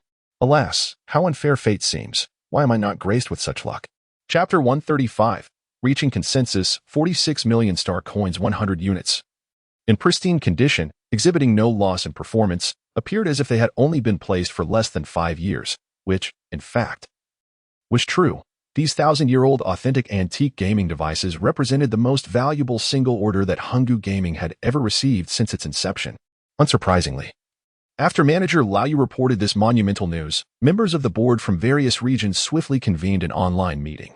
In the virtual conference room, they exuberantly exchanged enthusiastic banter for over an hour before finally reaching a unified agreement to convey the company's pricing intentions to Lin Qi, the thousand-year-old authentic Sony PS4 gaming console. With pricing varying from 450,000 to 620,000 star coins based on model, configuration, and condition, totaled 31 million star coins for 50 units. Similarly, the thousand-year-old authentic Nintendo Switch handheld gaming console was priced between 250,000 and 330,000 star coins, culminating in a total of 15.8 million star coins.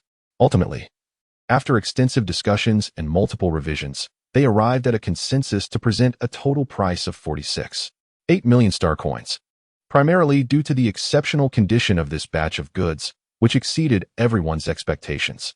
The source of Lin Qi's merchandise was quite diverse, with half procured from second-hand platforms like Xiaoyu and Zhuan, while the other portion was salvaged from a local esports hotel in Qiqing that had gone out of business. The condition of the latter speaks for itself. The concept of esports hotels serves little purpose beyond providing a space for enthusiasts of the virtual realm to engage in their pursuits. Who among the genuinely serious individuals would frequent such establishments for gaming? It is merely a venue for cosplayers to pose for a few photographs before swiftly moving on to other endeavors, resulting in the gaming consoles within being utilized far less than the accompanying PCs. To claim that they are in pristine condition would not be an exaggeration. As for the former, these are second-hand devices hailing from players across the globe. Although their maintenance varies significantly, they are fortunate to possess all necessary components. Many of these units arrived complete with their original manuals, warranty cards, and packaging provided by their previous owners. While these items may seem inconsequential to the performance of the gaming machines, they greatly enhance the retained value of the devices. This principle holds true in any era, and is particularly relevant a millennium hence. It is precisely due to this collection of well-preserved, original packaged second-hand devices that the total price of this transaction exceeded the supervisor U.S. initial estimate of $40 million by a considerable margin, soaring an additional $600 million. Lynch expressed satisfaction with this valuation. Speaking of which, he acquired this batch of gaming consoles in the original world for merely around 600,000, with an average price of 500 to 600 per unit. The pile from the esports hotel was even sold to him for just 300 to 400 each, the hotel owner. An ambitious young entrepreneur from a wealthy second-generation family with a penchant for the two-dimensional culture, initially intended to earn money while indulging in his passion. However, to his dismay, his debut venture resulted in such significant losses that he felt utterly disheartened. Consequently, he displayed little concern for pricing, readily conceding to Lin Qi's negotiations, exuding an air of desperation as if eager to dispose of these assets and return home to inherit his family fortune. Compared to the star coins earned, this investment was negligible. After all, for an entrepreneur whose conglomerate generates billions monthly and whose net worth is estimated to exceed trillions, spending merely 600,000 on a batch of raw materials could be regarded as a form of self-care. Not to mention, the procurement costs of the rare metals and gases required for supplying the Dawn virtual reality headsets already surpass that amount weekly. This was only achievable through the assistance of official agencies facilitating connections with state-owned enterprises that specialize in sourcing relevant minerals at nearly cost price, resulting in such low expenses. Although these expenditures pale in comparison to the colossal daily gross profits of the Star Ring Group, Lin Qi remained quite satisfied with having secured a significant high-value deal at such a minimal cost. After exchanging pleasantries with the board of directors at Hanggu, signing the contract, he promptly found an excuse to take his leave and return to the present world to begin arranging for the shipment. The goods he placed in the floating island villa were diverse, yet limited in quantity, merely serving as samples. For substantial transactions, a return to the earthly realm was essential, utilizing the 100-ton king for transportation. Meanwhile, the directors of the Hanggu Electronic Curio Merchants Association were brimming with excitement. For Lin Qi, the cost of 600,000 soft sister coins was but a trifling sum, yet for them, securing this contract would suffice to carry them through the remainder of the year without the need for further business pursuits. The total amount of 4,600, inclusive of comprehensive transaction fees and taxes, could potentially exceed 47 million star coins. This single deal would deplete their entire group's liquidity. In fact, even after settling the deposit pledged to the Parades exchange, only a meager sum remained. The substantial balance would necessitate tapping into the centuries of accumulated resources within the group, whether through liquidation, borrowing, or lending, to amass the necessary funds in a short span. Primarily, it would be through loans. Although Hanggu lacked the stature to be classified among the giants of industry and was scarcely known outside the realm of antique gaming enthusiasts, in the eyes of the Stellar Federation authorities and financial behemoths like the Interstellar Bank, it was regarded as an exceptionally high-quality enterprise with remarkable financial ratios and an enviable asset condition. Not only did it have a negligible amount of bad debt, but its operational status also improved year after year.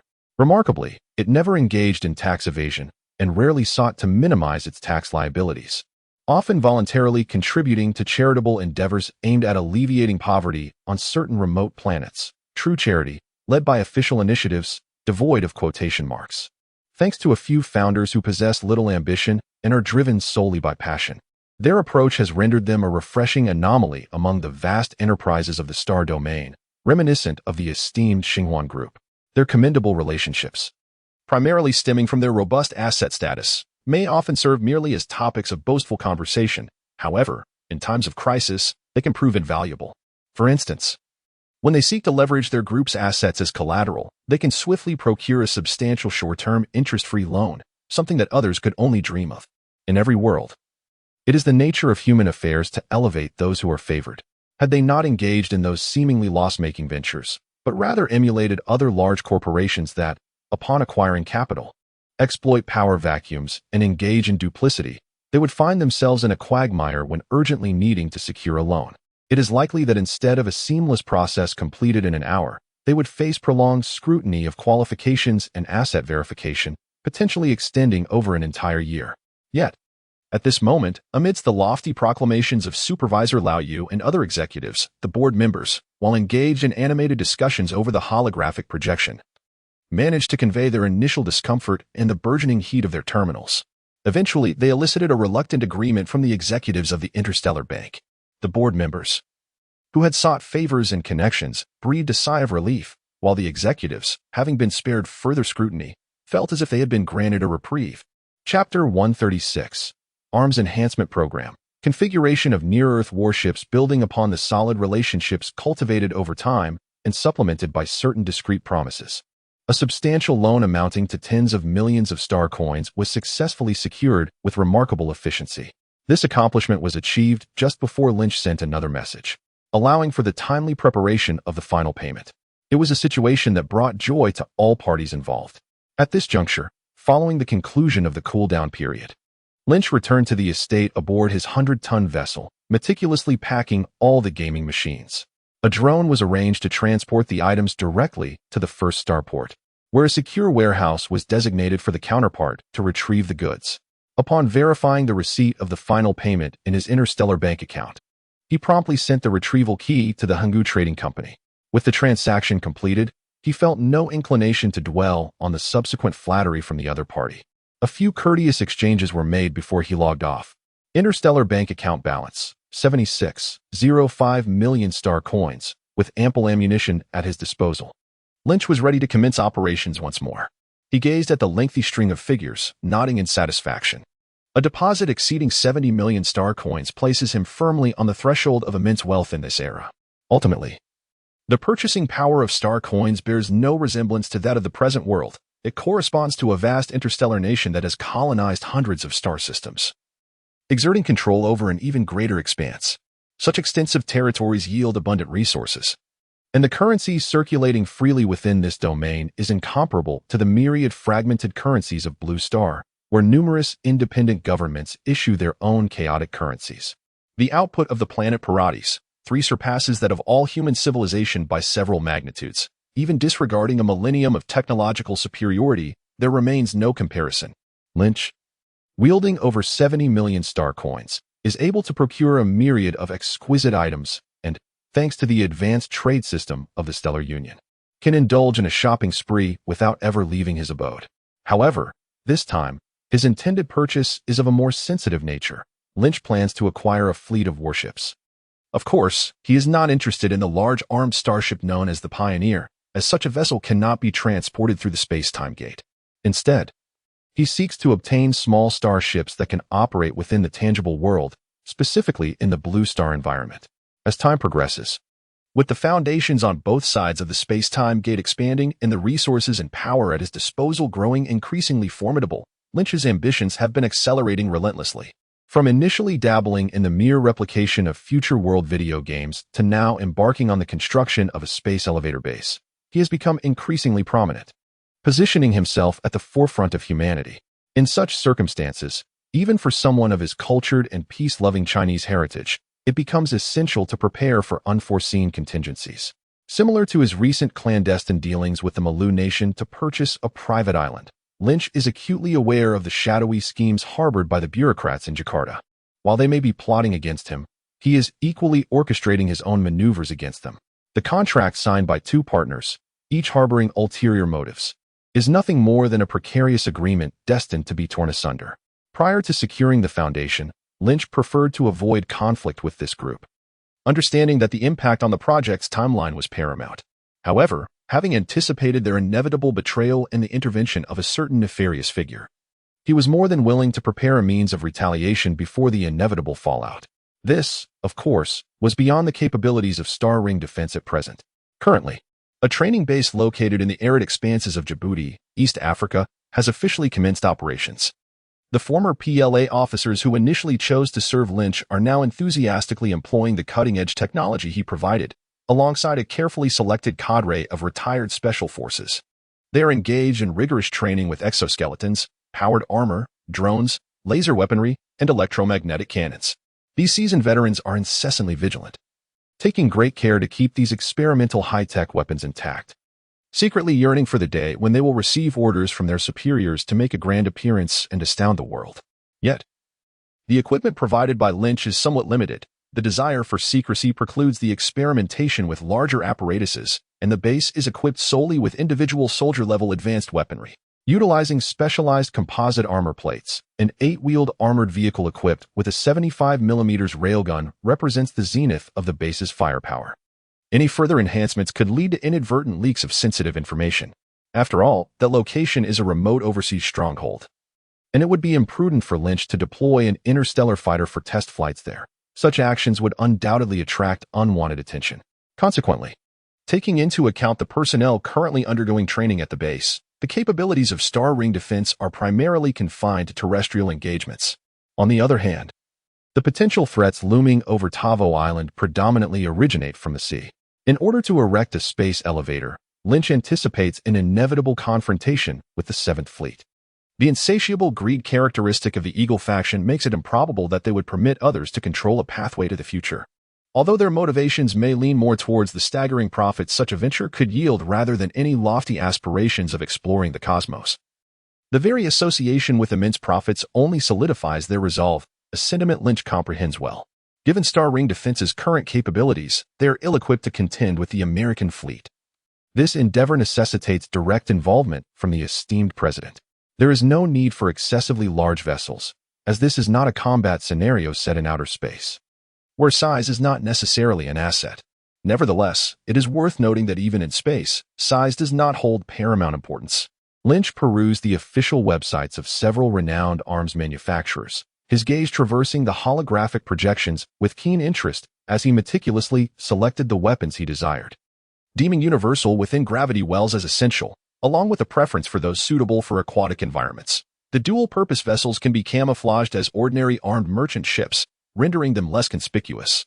With this thought in mind, Lin Qi navigated to the landing ship's Army vessel subsection, meticulously searching. In the age of interstellar travel, the term Navy typically refers to vessels engaged in combat beyond planetary atmospheres, that is, various types of starships. Conversely, ships originally designed for operations within planetary atmospheres and aquatic environments have increasingly fallen under the domain of the Army. In fact, within the formal classification of military branches by the Interstellar Federation's Ministry of Defense, these warships are categorized as part of the Army.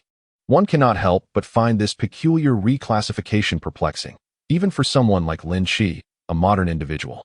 Of course, Aside from the notion that our esteemed Federation has its unique circumstances, Army warships or traditional Navy have not entirely vanished. Rather, they have diminished in prominence compared to the modern Navy. In certain regions, such as the frontier star zones and extraterritorial expansion areas, they still hold significant utility on colonized planets with water bodies. However, in this era, they are no longer independent military branches or vessel types. Instead, they are typically designed as dual-purpose units, often deployed alongside the Marine Corps. Chapter 137, Tactical Positioning, Scorpion Tail Lion-class Heavy Assault Ship. The definition of landing warships by the Ministry of Defense of the Star Ring Federation is as follows. They are typically carried by a mothership, disregarding deep space navigation capabilities. Capable of free flight within near-Earth orbit, able to directly traverse the atmosphere to reach the surface, and endowed with the ability to operate freely in terrestrial, aquatic, and subaqueous environments. In Lynch's perspective, the term landing ship bestowed upon them by the Ministry of Defense is remarkably apparent. However, while traditional landing ships traversed vast oceans to reach land, these vessels descend from the cosmic sea to alight upon the terrestrial surface. Their capabilities for surface and subaqueous operations are merely rudimentary functions. Undoubtedly, the dimensions, armament, and production cost of landing ships pale in comparison to bona fide starships, the latter often measuring several hundred meters in length and weighing tens of thousands of tons. The former, in some instances, may not even exceed the size of an ordinary naval frigate from our reality. Nevertheless, for Lynch's requirements, they are more than sufficient. Indeed, they may prove to be even more practical than genuine starships. Not only is there the uncertainty of whether a starship can reach its destination, but even if it does, Lynch lacks suitable starports for docking them. These colossal machines cannot simply anchor in maritime harbors. In contrast, the landing ships possess the remarkable ability to transform into ordinary vessels, allowing them to dock at conventional ports, a feature that earns Lynch's admiration. Ultimately, it is the affordability and functionality that hold the utmost significance. After all, the greatest impetus for human advancement in technology can be distilled to a single word: convenience. While it may be an oversimplification, landing ships are far from being mere non-combat units. Their firepower is often quite formidable. In the context of interstellar military command art, landing ships assigned to the Marine Corps are indeed the vanguard on the battlefield. According to the hierarchy of battlefield units, which follows the progression of capital ships, escort ships, frontline engagement units, landing ships occupy the third tier, akin to interstellar fighters or mechs. If they're too weak, they cannot survive in the most intensely contested areas. Consequently, landing ships are categorized into personnel transport landing ships and assault ships.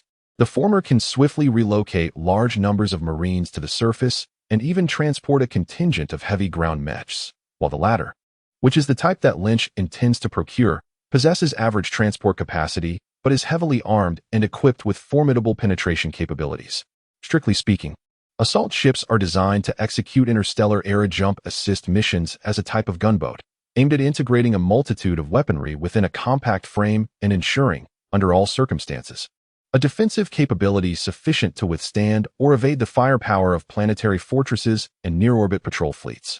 Whether raiding a mothership or an orbital fortress, the ability to breach the defensive systems protecting the latter is paramount. It is widely acknowledged that, within a limited size constraint, ultra-high speed and long endurance cannot coexist. However, since the assault ship has already delineated its tactical scope to engaging planetary defense systems and attacking enemy capital ships, the requirement for long-range capability can be relinquished.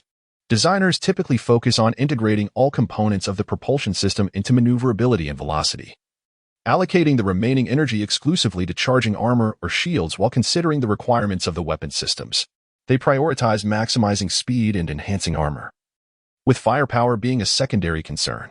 This design philosophy starkly contrasts with that of conventional starships. Fortunately, due to their relatively small scale, even the most extravagant designs usually come at a lower price than standard warships. On the interstellar public network, ordering a well-balanced T3, T4 class capital ship through major corporations typically costs between 5 to 6 million credits. It is important to note that this is through the most legitimate channels, involving the payment of various taxes to the federal government, as well as fees for documentation and facilitation. This staggering amount is reminiscent of one-third the price of a second-hand dreadnought listed in the Discrete Club, and the combined combat power of 3 ordinary battleships or carriers would undoubtedly fall short of that of a Glory-class dreadnought. As for the latter, it is unattainable through normal channels. Even if it were, the factory price would likely not be less than 20 million star credits, with the final cost being significantly higher. The existence of second-hand smuggling transactions, akin to a low-key club, raises questions about the extent of the illicit profits involved. The vessel in question was salvaged and restored from wreckage. To refer to it as second-hand is indeed an understatement. Even the knight rescued from the Goblin Lair has not been dismantled. Admittedly, this analogy may be somewhat exaggerated. Nevertheless, regardless of the purchasing channel, compared to the multi-million star coin price tags of capital ships and the tens of millions for dreadnoughts, the prices of assault ships, which typically do not exceed several 100,000 star coins, are remarkably accessible. Take, for instance, the Scorpion Tail Lion class heavy assault ship produced by Longstone Company, which Lin Qi currently observes. It boasts an impressive length of 102 meters, a width of 29 meters, and a height of 35 meters, with a full combat weight of 3,050 tons. It is equipped with two Longstone Rolling Thunder Mode 6 compact cold fusion reactors. This additional power enables it to sustain a T3 class energy shield comparable to that of a destroyer, allowing for supersonic cruising speeds of 35 to 50 Mach within a gravity well, while simultaneously unleashing a barrage of fire upon enemies with its 4 M-slot Skyhawk automatic cannons, apart from 2 small laser point defense guns responsible for safeguarding its rear. The Scorpion Tail Lion heavy assault ship's armament consists solely of these 4 medium main gun positions. The Skyhawk automatic cannon, specifically designed for these positions, is a signature product of Longstone Company, renowned throughout the star domain as an exemplary rapid-fire railgun, akin to the rugged and dependable nature of weapons such as the AKM or RPG-107 rocket launcher, offering remarkable value and versatility. The Scorpion Tail Lion is equipped with the Tianning M3, a newly upgraded model that has undergone over 3 centuries of improvements. While retaining its classic essence, it significantly enhances firepower. By the standards of modern Blue Star, this formidable dual-mounted rapid-fire railgun, with just a single shot, can penetrate at least 2,000 millimeters of homogeneous steel armor from a distance of 10 kilometers. This is particularly impressive considering it operates in a terrestrial environment, where air resistance and Earth's gravity considerably diminish its effectiveness. It is evident that the advantage of the railgun lies in its range and unparalleled penetrative power. The Scorpion Tail Lion class heavy assault ship eschews aerial mines and energy weapons, relying instead on its astonishingly resilient shields and charged armor, complemented by 4 dual-mounted, totaling 8 Tianning M3 automatic cannons. Its tactical application is evidently one of direct confrontation, relying on formidable defense and offense to overpower enemy planetary fortifications, specifically targeting coastal artillery. Lin Qi estimates that modern Blue Star warships, which lack armor, would likely be deemed abandoned after sustaining just 2 or 3 hits. Even the Ford-class supercarriers, weighing in at 100,000 tons, might withstand only marginally more. Modern ships possess no armor and rely solely on structural integrity. When faced with genuine armor-piercing electromagnetic cannons, they are as vulnerable as paper. A larger tonnage merely translates to a thicker sheet of paper. Should the Scorpion Tail Lion engage in combat over the sea, relying on the ballistic trajectory of its electromagnetic cannon or the curvature of the Earth, the Ford carrier group might still hold a glimmer of hope. However, if it ascends and delivers strikes from low Earth orbit, there would be no countermeasure. Even the Nimitz class would be rendered impotent. Chapter 138, Complementary Forces. The Thunder Artisan class heavy Thunderstrike assault ship. However, returning to the matter at hand, even for the sake of the space elevator, the Thieving Eagle would hardly initiate an all-out war right away. The bureaucrats on Capitol Hill lack the audacity for such a move. In the case of localized skirmishes, there is no need to commence with such ferocity. Launching a starship assault at the outset would certainly complicate matters. He does not wish to be branded a Demon King by the triad of the upper 3. The rationale behind choosing an assault ship that can be utilized at sea aligns with this thought process. Engage in naval combat first, and once the elevator is operational, then successfully launch the starship, a sequence of events that undoubtedly feels more comfortable. This approach allows other nations to retain a sense of competitive spirit, preventing them from being excessively provoked to the point of despair. It must be said that President Lin has indeed put considerable effort into the advancement of human civilization. If, in the future, the Human Alliance does not bestow upon him the honorary title of chairman or something of the sort, it would be quite unjustifiable. In summary, If the objective is to prepare for various scenarios, relying solely on the Scorpion Tail Lion model is undoubtedly insufficient. It is fundamentally not a multifunctional assault ship. It is designed purely for charging into battle. Lin Qi scratched his head, realizing he needed a versatile option, preferably one with an extended reach. Consequently, he continued to navigate the holographic projection. This one looks promising, providing the perfect balance of light and heavy capabilities. The model Lin Qi subsequently examined was an old acquaintance, produced by the Maritime Defense Division of Millennium Technology, the Thunder Artisan class Heavy Thunderstrike assault ship. In contrast to the Scorpion Tail Lion, the peculiarly named Thunder Artisan boasts a wholly different design scheme and tactical positioning. The former boasts an exceptionally powerful energy system, which equips it with a formidable defensive apparatus comparable to that of a destroyer.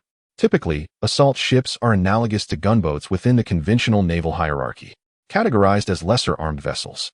In contrast to destroyers, which are larger and classified as proper warships, the Scorpion Tail Lion has undoubtedly earned this cross-class designation, attesting to the robustness of its armor.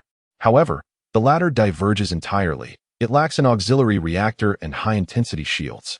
The Thunder Craftsman class, with a similar tonnage, possesses only a compact and efficient propulsion system within its hull, as all available energy is dedicated to powering a system theoretically unfit for an assault ship, the Intelligent Firepower Core. Specifically designed for missile escort vessels, this system comprises advanced fire control equipment meant to provide robust guidance for high-speed aerial torpedoes in complex environments. Ordinary warships do not require such technology, yet for the Thunder Craftsman, which is armed solely with a stockpile of torpedoes and missiles, along with 2 plasma shockwave close-in defense cannons for protection, the Intelligent Firepower Core fire control system serves as its true offensive weapon. It is akin to the archer relying on their sight, or the sniper depending on their scope. Search, discover, lock on. Destroy remains the singular tenet upheld in the art of warfare since the dawn of the Interstellar Age and even in more ancient times. The fire control system of the Thunder Craftsman is designed to facilitate these crucial initial 3 principles, ensuring that the eventual destruction follows as a natural consequence. As for the method of destruction, it primarily relies on the Diamond Multipurpose Space Torpedo, which is unifiedly equipped on the Thunder Craftsman class. This aerial torpedo, or missile, is a quintessential product of the Millennium Technology Defense Division, representing the pinnacle of their previous generation's innovation. It employs a standardized, interchangeable modular multifunctional airframe, capable of accommodating an array of warheads, including high-energy plasma, electromagnetic pulse, high-explosive solid hydrogen, cluster anti-aircraft combat projectiles, and even the most lethal antimatter. By integrating different propulsion segments, it can be adjusted for various ranges, long range, medium range, etc., while utilizing the same M-slot standard launcher as its platform. This embodies the utmost in customizable universality. Evidently, this aligns with Millennium Technology's long-standing operational ethos. They have always been a giant in the star sector favoring modular assembly.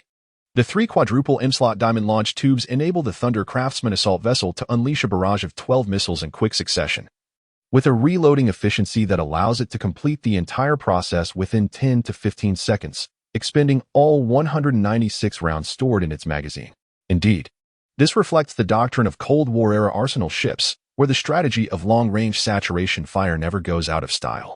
When applied to the battlefield of formal interstellar warships measured in astronomical units, such a tactic may seem perplexing, potentially necessitating methods like phase transition or subspace assault to expedite missile deployment. However, when engaged in combat within low Earth orbit and the atmosphere, such concerns are rendered moot. Ultimately, the Diamond missile system has been designed with interstellar jump warfare in mind, capable of achieving a staggering penetration speed exceeding hundreds of Mach and a guaranteed range of 1,000 kilometers. Such capabilities far surpass the defensive measures of any weaponry currently available on Blue Planet. In the realm of martial prowess, speed reigns supreme. Confronted with velocities surpassing hundreds of Mach, even China's hypersonic missiles appear sluggish, akin to languid caterpillars. Not even the formidable A3-foot rubber boots can offer a solution, let alone 100 Mach. Even 20 Mach penetration could prove fatal, rendering radar systems obliterated before they can even relay data. In this context, contemplating countermeasures becomes a moot point. Lynch's decision to procure additional Rigger-class missiles is largely attributed to the efficiency and cost-effectiveness of the Diamond missile system. In the present world, it stands as a veritable trump card, excelling in striking aircraft carriers, neutralizing surveillance systems, dismantling landing claws, and even targeting satellites. Conversely, the unparalleled speed of the Diamond ensures that not only are adversarial interception methods rendered futile, but given the current state of ballistic missile technology among the nations of Blue Planet, it could even serve as a makeshift wall of size, targeting whomever it pleases. Comparable to systems like Minuteman and Trident, the Diamond can intercept and destroy adversaries before they reach the KRM line, proving itself to be an indomitable force capable of both offensive and defensive maneuvers. With an invulnerable reputation, with such a formidable asset at hand, even if the Pentagon were to deploy all its arsenal of intercontinental ballistic missiles in a synchronized strike, Lynch could rest easy. Conversely, for the adversary, their survival post-launch would hinge upon how far they could evade the relentless pursuit of the Scorpion Tail Lion and the Thunder Craftsman. It is truly audacious. One can only hope such measures will remain unnecessary, lest I be compelled to unleash a modest tremor upon the Blue Star. Lynch shrugged. Indeed, he harbored no desire for such escalation. The utilization of the dog-slapping stick hinges entirely upon the likelihood of a mad dog approaching for a bite. Even if the dog were to perish, it would be of no concern to humanity. Chapter 139. The fleet arrives, a high-intensity temporal transport operation according to current market standards.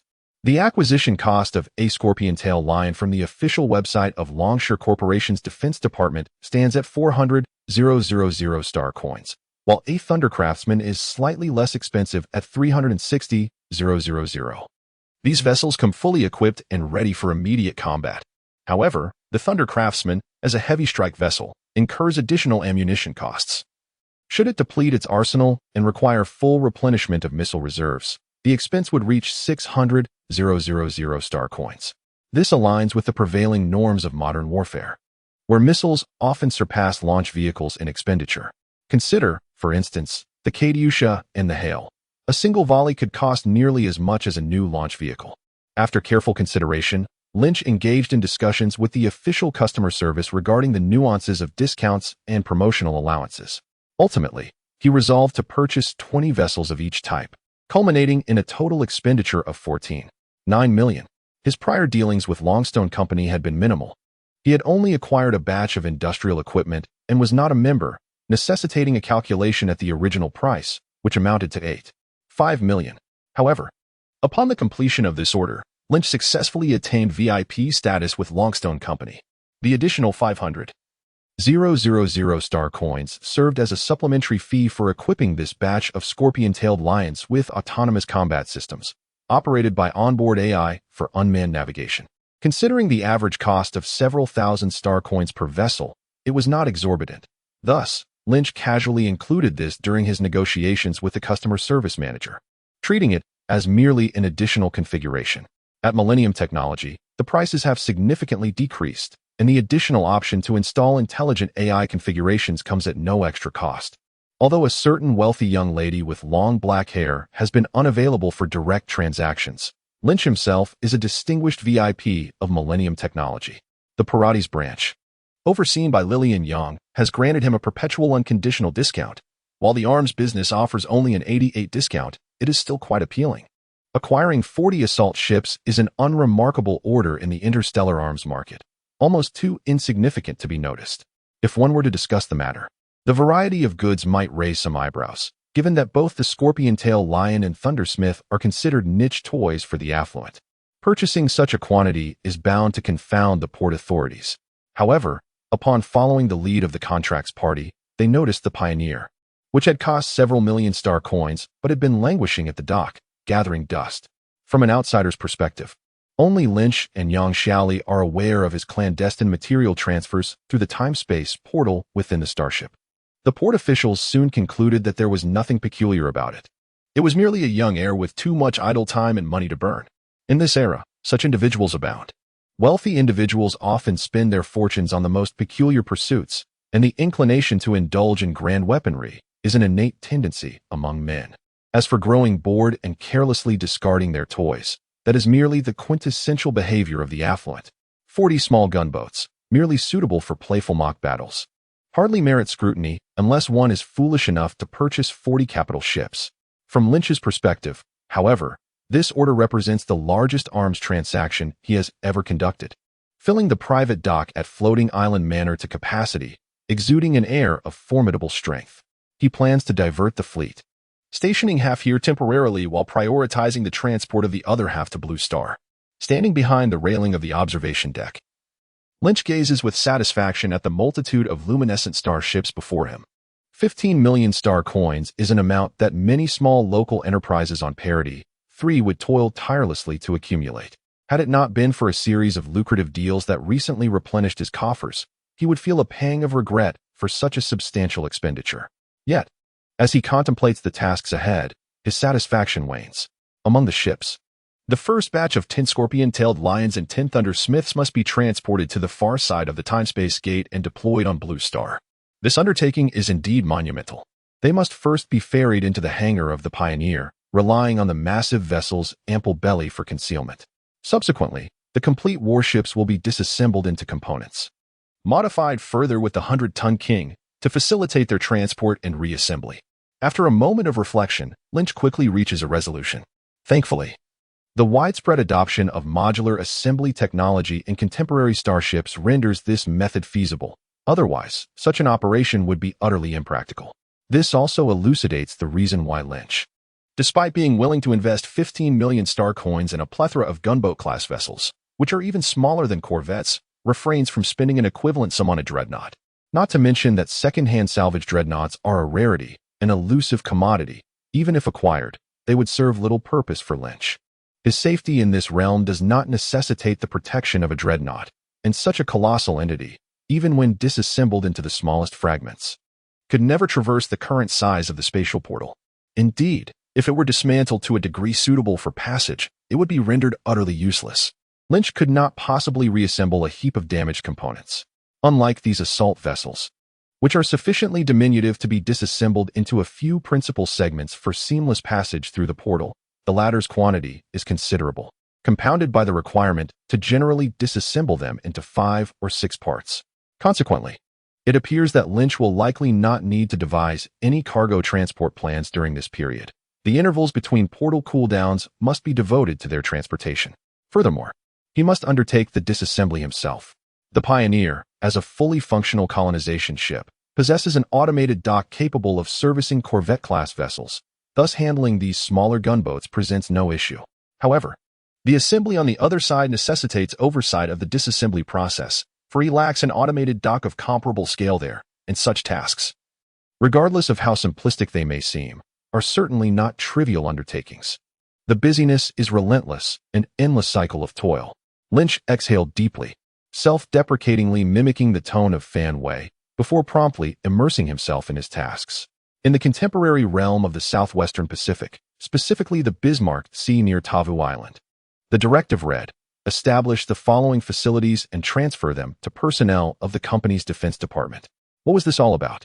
This uninhabited island, situated on the equator, had now transformed into a bustling construction site, replete with newly laid roads, freshly poured foundations, and obviously recently erected prefabricated houses. Viewed from above, the island resembled an almost oval rugby ball, akin to the Tiers of Lubid, with its unbalanced shape, one end slightly bulbous and the other tapering into a slender, curled tail, which encircled a shallow shelf. Chapter 140, Mono-Mirror Signal Jammer, Quick-Dry Construction Foam. Due to this topography, the operational area, nominally designated as the solar base, was situated at the broader end of this irregular oval, towards the southwest. The coastline here has been entirely enveloped by concrete docks, with an immensely thick surface continuously expanding eastward. A plethora of construction machinery, emblematic of human engineering prowess, flattens the dense primordial forest, crushing the uneven, moss-covered ground, excavating down to stabilize it, and driving deep piles into the earth. Curiously, amidst this ever-expanding concrete foundation, there exist enormous wells, each at least 30 meters deep and 5 meters square, spaced at intervals. These wells are normally sealed with alloy covers, accessible only to the security personnel of the Star Ring defense. No one else can unlock them. The wells are meticulously aligned in a grid, and to the uninitiated, they might resemble points for load-bearing columns. Yet, the rationale behind the multitude of deep piles for merely constructing a plaza remains perplexing. Such extensive piling is hardly necessary, even for skyscrapers. The internal explanation provided by the group is that these will be used for the installation of specialized equipment in the future. Although the construction workers, drafted from China State Construction, are left with a plethora of questions, they reluctantly choose to accept this reasoning. In truth, these vast wells are indeed intended for the installation of load-bearing structures, specifically for the foundation of a space elevator. This segment is to be constructed using interstellar alloys, and it does indeed contain unique shock absorption and balancing equipment. Therefore, installation will not occur at this stage. Rather, China State Construction will complete the primary modifications of the island, and after their departure, internal personnel will undertake the construction. The project manager has expressed a composed demeanor regarding this matter. He has witnessed much in his extensive career. Which nation on Blue Star has he not visited? Whether it be the pivotal foreign aid projects associated with the Belt and Road Initiative or the core confidential facilities integral to national defense. Such construction endeavors are the epitome of expertise among civil engineering professionals, akin to masters in their craft. The projects he has overseen, particularly those shrouded in secrecy, often come with a myriad of peculiar demands.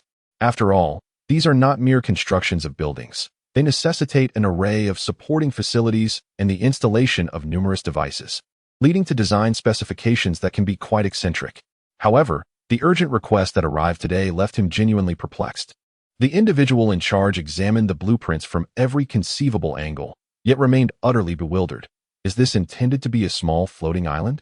One that can be towed by a vessel, akin to those seen in fishing grounds and offshore platforms? But why does it appear so barren? Aside from a solitary large door, presumably the entrance, there seems to be nothing else. What is the purpose of creating such an oddity? This peculiar artificial floating island, distinguished solely by its solitary entrance, was indeed a remarkable tool that Lin Qi intended to utilize. With the collaboration of workers from China State Construction and the construction department of Xinhuan Group, they completed the assembly, despite their minds being clouded with confusion. Subsequently, the floating island was secured to a tugboat, manned ostensibly by personnel from Xinhuan's defense and security team, yet in reality, it was a contingent of synthetic guardians. It took 5 tugboats to transport it away. Hours later, upon their return, the floating island had mysteriously vanished, its whereabouts unknown. On the other side, Lynch directly activated the time portal to arrive at the artificial floating island. He casually parked the 100-ton King aside and retrieved a device from the cargo hold that resembled a satellite signal receiver, albeit with a more futuristic design, deploying it at the edge of the portal. Upon activation, the satellite receiver automatically extended its stabilization apparatus, and the solar panels, which were previously folded, unfurled. The top, resembling a hollow bowl-shaped signal emitter, emitted a faint blue glow as it began its operation. With its initiation, all optical, microwave, and even quantum signal detection methods within a 30 nautical mile radius were instantaneously cloaked. To be precise, they were distorted. Regardless of whose satellites, radars, or early warning aircraft attempted to scan this location, the signals appeared entirely normal, except for one detail: the objects Lynch was tinkering with, be it the artificial floating island, the 100-ton King, or the vessel components, would all vanish from their images. It was as if they had become one-sidedly transparent, invisible to all. If he wished for them to remain unseen, they would indeed remain unseen. Calculating the time, just before the American satellites focusing on Tavo Island passed overhead, Lynch set up this one-way mirror. Satisfied, he clapped his hands and proceeded to unload the remaining cargo.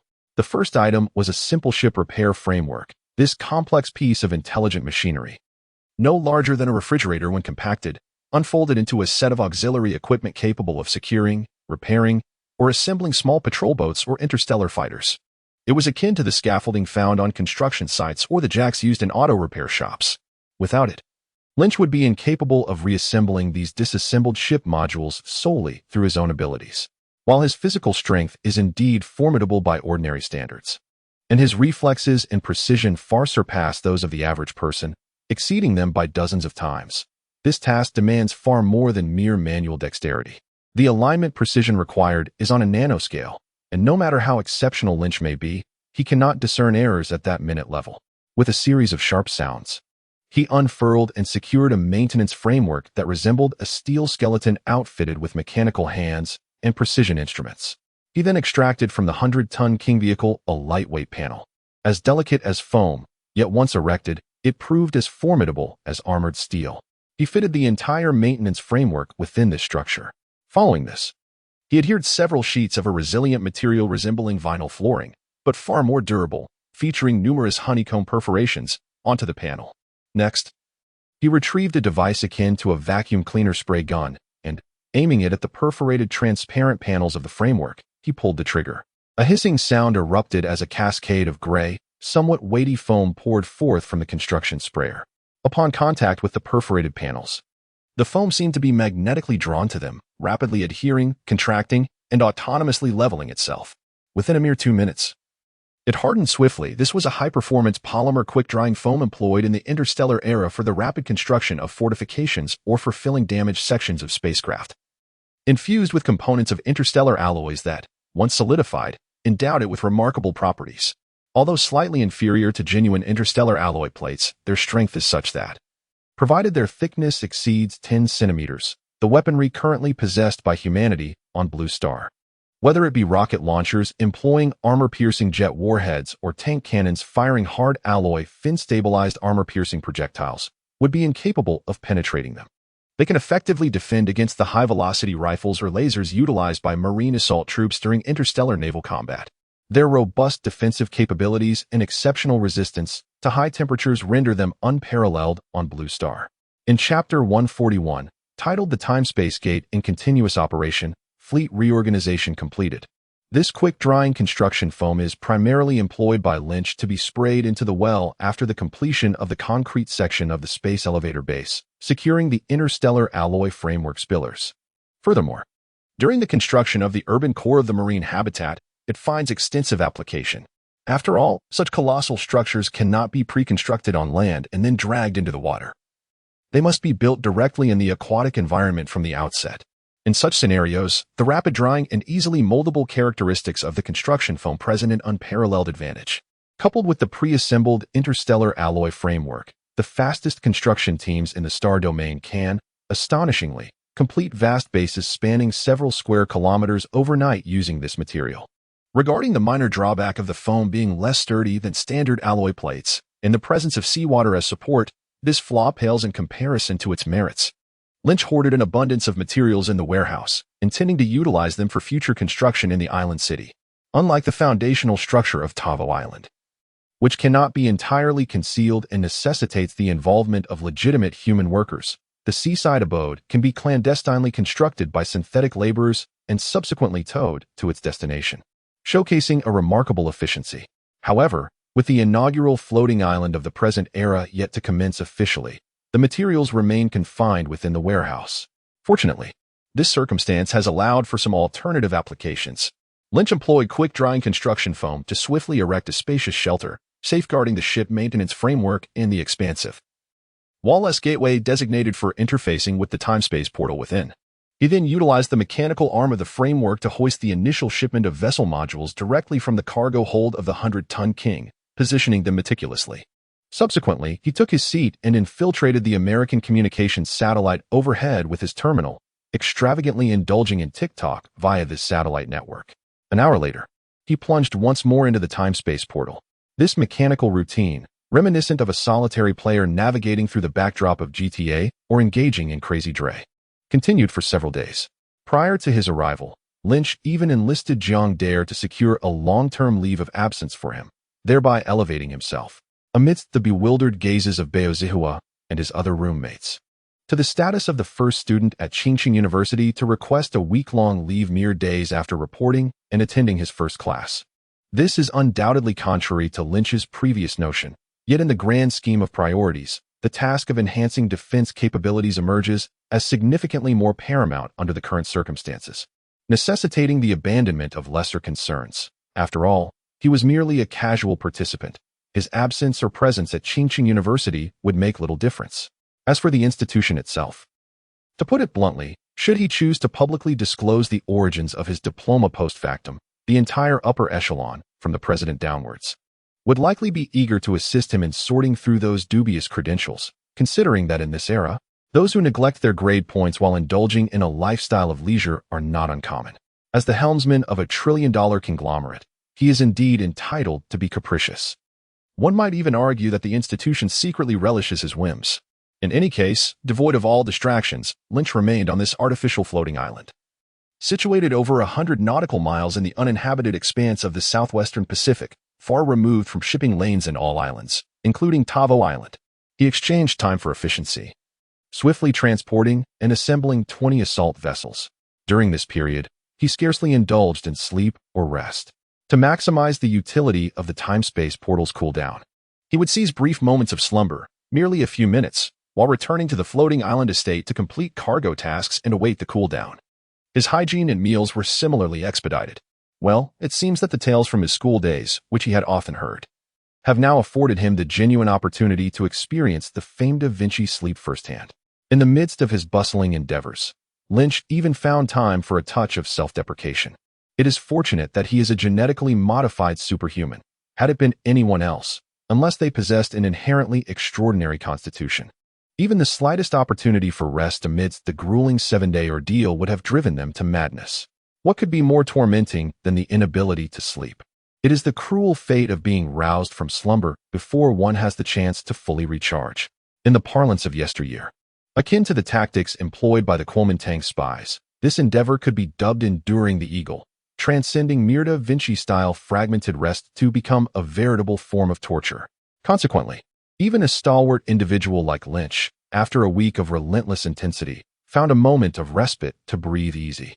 During this period, he had maximized the advantages of interdimensional travel through the spatial gateway, operating at an almost full utilization rate, facilitating the transport of an immense quantity of goods.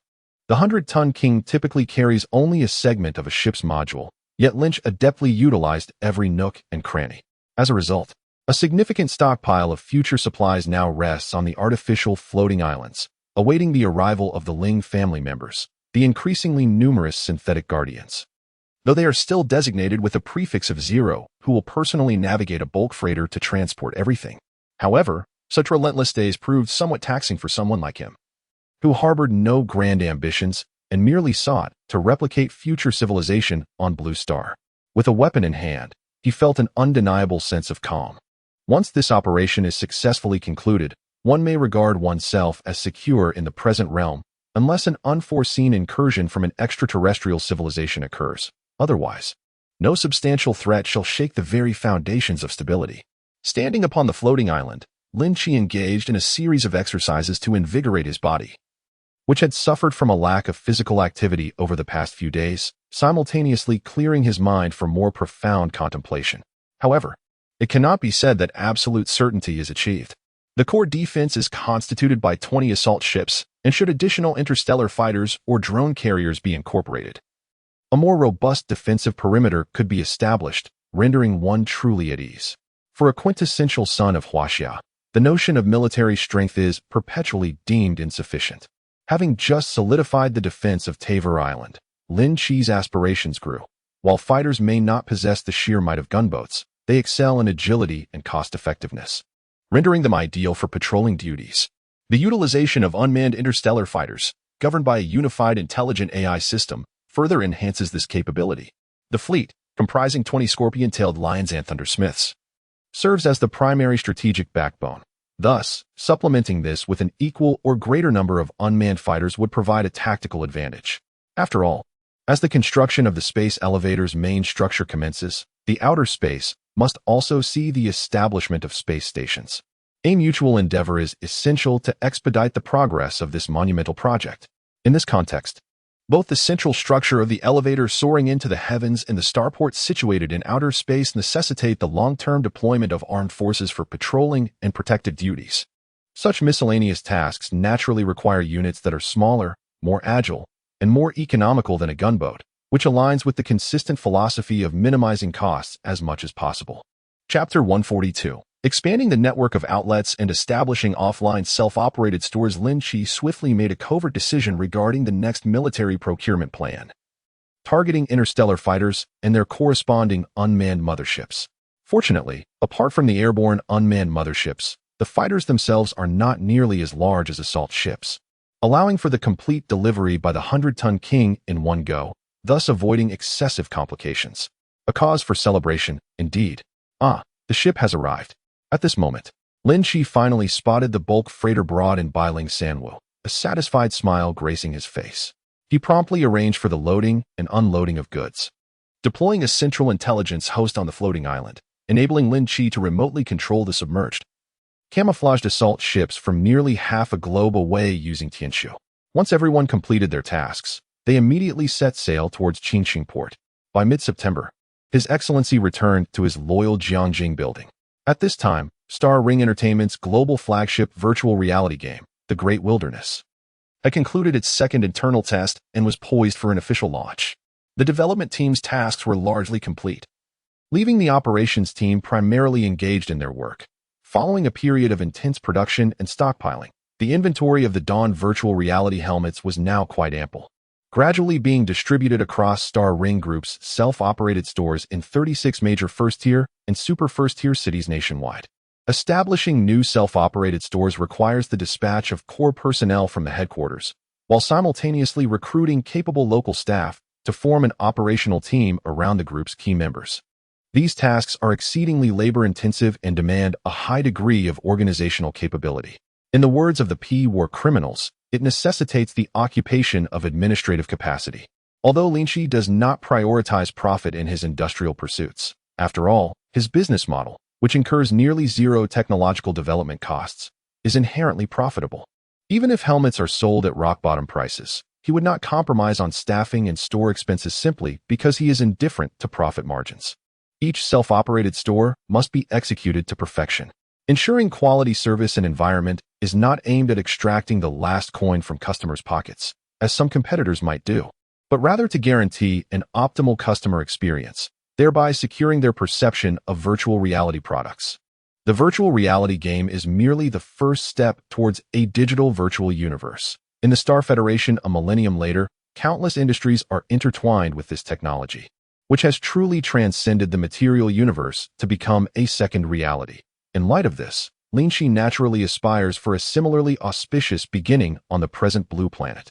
In summary, bolstered by substantial human and material resources from the group's headquarters, the operation of the first batch of 36 self-operated stores in ultra-first-tier and first-tier cities has progressed exceedingly smoothly.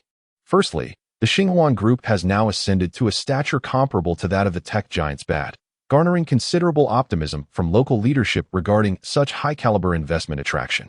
Furthermore, the concept of digital intelligence has emerged as a prominent topic within both the political and business spheres this year. Since its inception, the Xinhuan Group has engaged exclusively in cutting-edge sectors, whether in renewable energy or virtual reality, both of which epitomize true smokeless industries, thus naturally eliciting fervent interest from municipal governments. Moreover, there exists a semblance of ulterior motive among many. Although the State-Owned Assets Supervision and Administration Commission has not directly invested in the Xinhuan Group, it remains theoretically a private enterprise wholly owned by private individuals, even a singular entity. Nevertheless, the central government has repeatedly endorsed Xinhuan during this period. Could it be that there are unspoken nuances within its operations? Unlike the rare instances of erratic enterprises like Shidai Rongxing, the majority of China's colossal corporations are acutely aware that sustained growth in this land necessitates a rapprochement with governmental entities. The rapid emergence of the Xinhuan Group, coupled with its understated operations and enigmatic background, has led to repeated skepticism regarding its origins. Such aggressive expansion, characterized by a singular focus on cutting-edge domains, raises questions. Is there a deliberate governmental push towards a particular direction? Despite the absence of direct capital infusion from the State-Owned Assets Supervision and Administration Commission, the group qualifies for inclusion in national defense plans and effortlessly collaborates with top-secret entities. Might this suggest that the central authorities are subtly conveying certain messages? For the ordinary individual, public policies and prevailing trends can be sufficiently understood through available information. However, for local dignitaries and corporate magnates, it is the undisclosed or yet-to-be-disclosed intentions that hold true significance. The intricacies of this landscape are shrouded in ambiguity, far beyond the comprehension of those not perched atop the hierarchical pyramid. With a myriad of complex thoughts, stakeholders acquiesce to the expansion and establishment of the Xinhuan Group, facilitating the swift transfer of coveted land and assets with minimal discourse. The human resources sought by the latter are released with ease after a brief conversation. akin to gears and springs well-oiled, enabling operations to proceed with remarkable fluidity. During the period when Lin Qi temporarily logged off, the group operated at full capacity, successfully executing this intricate plan on schedule while initiating trial operations across its various self-operated stores. Without the formidable core management team under Jiang Dyer orchestrating affairs, such a monumental undertaking would have been inconceivable within a short time frame. Upon returning to his presidential office, Lin Qi perused the accumulated reports and, recognizing the situation, wholeheartedly commended the adept manager Xiao Dai for her invaluable contributions. Without her, this household would indeed have unraveled. The scheduled release date is set for the 20th. Provided no alterations are made, preparations should be completed efficiently beforehand. Jiang Dyer, holding a tablet, glanced at Lin Qi, and upon receiving his nod, continued, thus, the pre-order channels will open punctually tomorrow. Let us hope the current inventory suffices. As of today, how much inventory do we have readily available? Upon hearing this, Lynch inquired with genuine curiosity. 3,800,000 units. That is not an abundance. He suddenly felt a twinge of insecurity. Indeed, when distributed among each self-operated store, it amounts to merely over 100,000 units in stock. Little Dai, with an endearing gesture, spread her hands and feigned helplessness, acknowledging the impracticality of the situation. After all, these are not compact smart devices or watches. Considering the accompanying specialized accessories and packaging, the helmets occupy considerable space, and they are delicate equipment unsuitable for rough handling by third parties. Reflecting on this, one could be grateful that they are dealing with helmets. Had they pursued the original concept proposed by manager Luo and his team regarding a gaming pod, they might not even have 300,000 units left. Chapter 143. The extraordinary D4 Stellar Steel achieves mass production. Upon hearing Little Dai's concerns, Lynch sighed, who is unaware that smaller smart devices are preferable. At the Star Alliance, they rely on implanted systems or miniature terminals to connect directly to the virtual universe. Even specialized devices have been designed to be exceptionally lightweight, capable of folding to fit in a pocket. This exemplifies over a millennium of accumulated experience, refined into the optimal solution, not merely a spontaneous idea from engineers. However, the predicament lies in the fact that they are importing technology and making modifications rather than developing it independently. Currently, the capabilities of the Star Ring Group are insufficient to fully grasp such futuristic black technology, necessitating numerous compromises and, at times, superfluous adjustments, which is an unavoidable temporary measure. Lynch pondered that, at least for the time being, he would have to rely on this somewhat cumbersome helmet. As for the ostentatious gaming pod, well, that could only be produced in small quantities, merely to cater to those affluent individuals who could afford it. It was essentially a marketing gimmick. The sheer space it occupied rendered widespread adoption unrealistic. It would likely take the next generation of virtual reality devices to find a way to innovate and steer back towards head-mounted displays. Moreover, there was the matter of that official named Xiao, who had just delivered an invitation requesting our presence at the launch ceremony of the Shiha project in Wenchang. Sister Dai glanced at the notification that had just appeared on her tablet, her brows furrowing in confusion. When did our company become involved in aerospace engineering? Technically, we were not formally participating. We merely provided them with a batch of new composite materials. However, our own space project is also progressing swiftly. I was just about to mention it to you. We should start preparing to establish the Xinghuan Aerospace Team. Sister Dai appeared somewhat speechless, but eventually nodded. I had suspected that this little rascal could not merely be renting an island for frivolous amusement. I did not anticipate he was truly aiming for something grand. However, this new material, is it the alloy produced by the heavy industry under our group? Jiang Dyer pondered thoughtfully. In recent times, although she continues to oversee the daily operations of the entire Star Ring Group, her primary focus has naturally shifted towards Star Ring Entertainment. The vast undertaking of virtual reality necessitates her direct leadership, as no one else could manage it seamlessly. Consequently, this has inevitably led to a diminished attention to other aspects, particularly the enigmatic trio, Star Ring Defense, Star Ring Biotechnology, and Star Ring Heavy Industry, traditionally under Lin Qi's direct control and seldom showcased to the outside world. From the very beginning, Jiang Dyer surmised that Lin Qi harbored a formidable secret, one so daunting that she was more devoted to safeguarding it than Lin Qi himself. The departments that Lin Qi deliberately obscured and kept from external meddling were administratively isolated by her, ensuring that ordinary employees beyond the core group remained uninvolved. Specifically, she only managed the financial inflow and outflow of these clandestine departments to facilitate their normal operations, never delving into their deeper mysteries, constantly ensuring that she remained uninformed. While others knew even less, as if encasing them within a sandbox. It resembled the high-security workshops within Star Ring Electronics and Star Ring Heavy Industry, where certain areas were shrouded in secrecy, even constructed underground, accessible only to a select group of employees who entered and exited with strict regularity, while other workshops operated on staggered schedules. Such clearly problematic circumstances could not escape her discerning gaze. With her meticulous attention to detail, Zhang Dyer chose to ignore their existence as long as they posed no immediate threat. In the clandestine workshop of Star Ring Electronics, the groundbreaking device, known as the Brain Machine Translation Terminal, was born. Zhang Dyer pondered the potential applications of the unique alloys produced in the secret facilities of Star Ring Heavy Industry.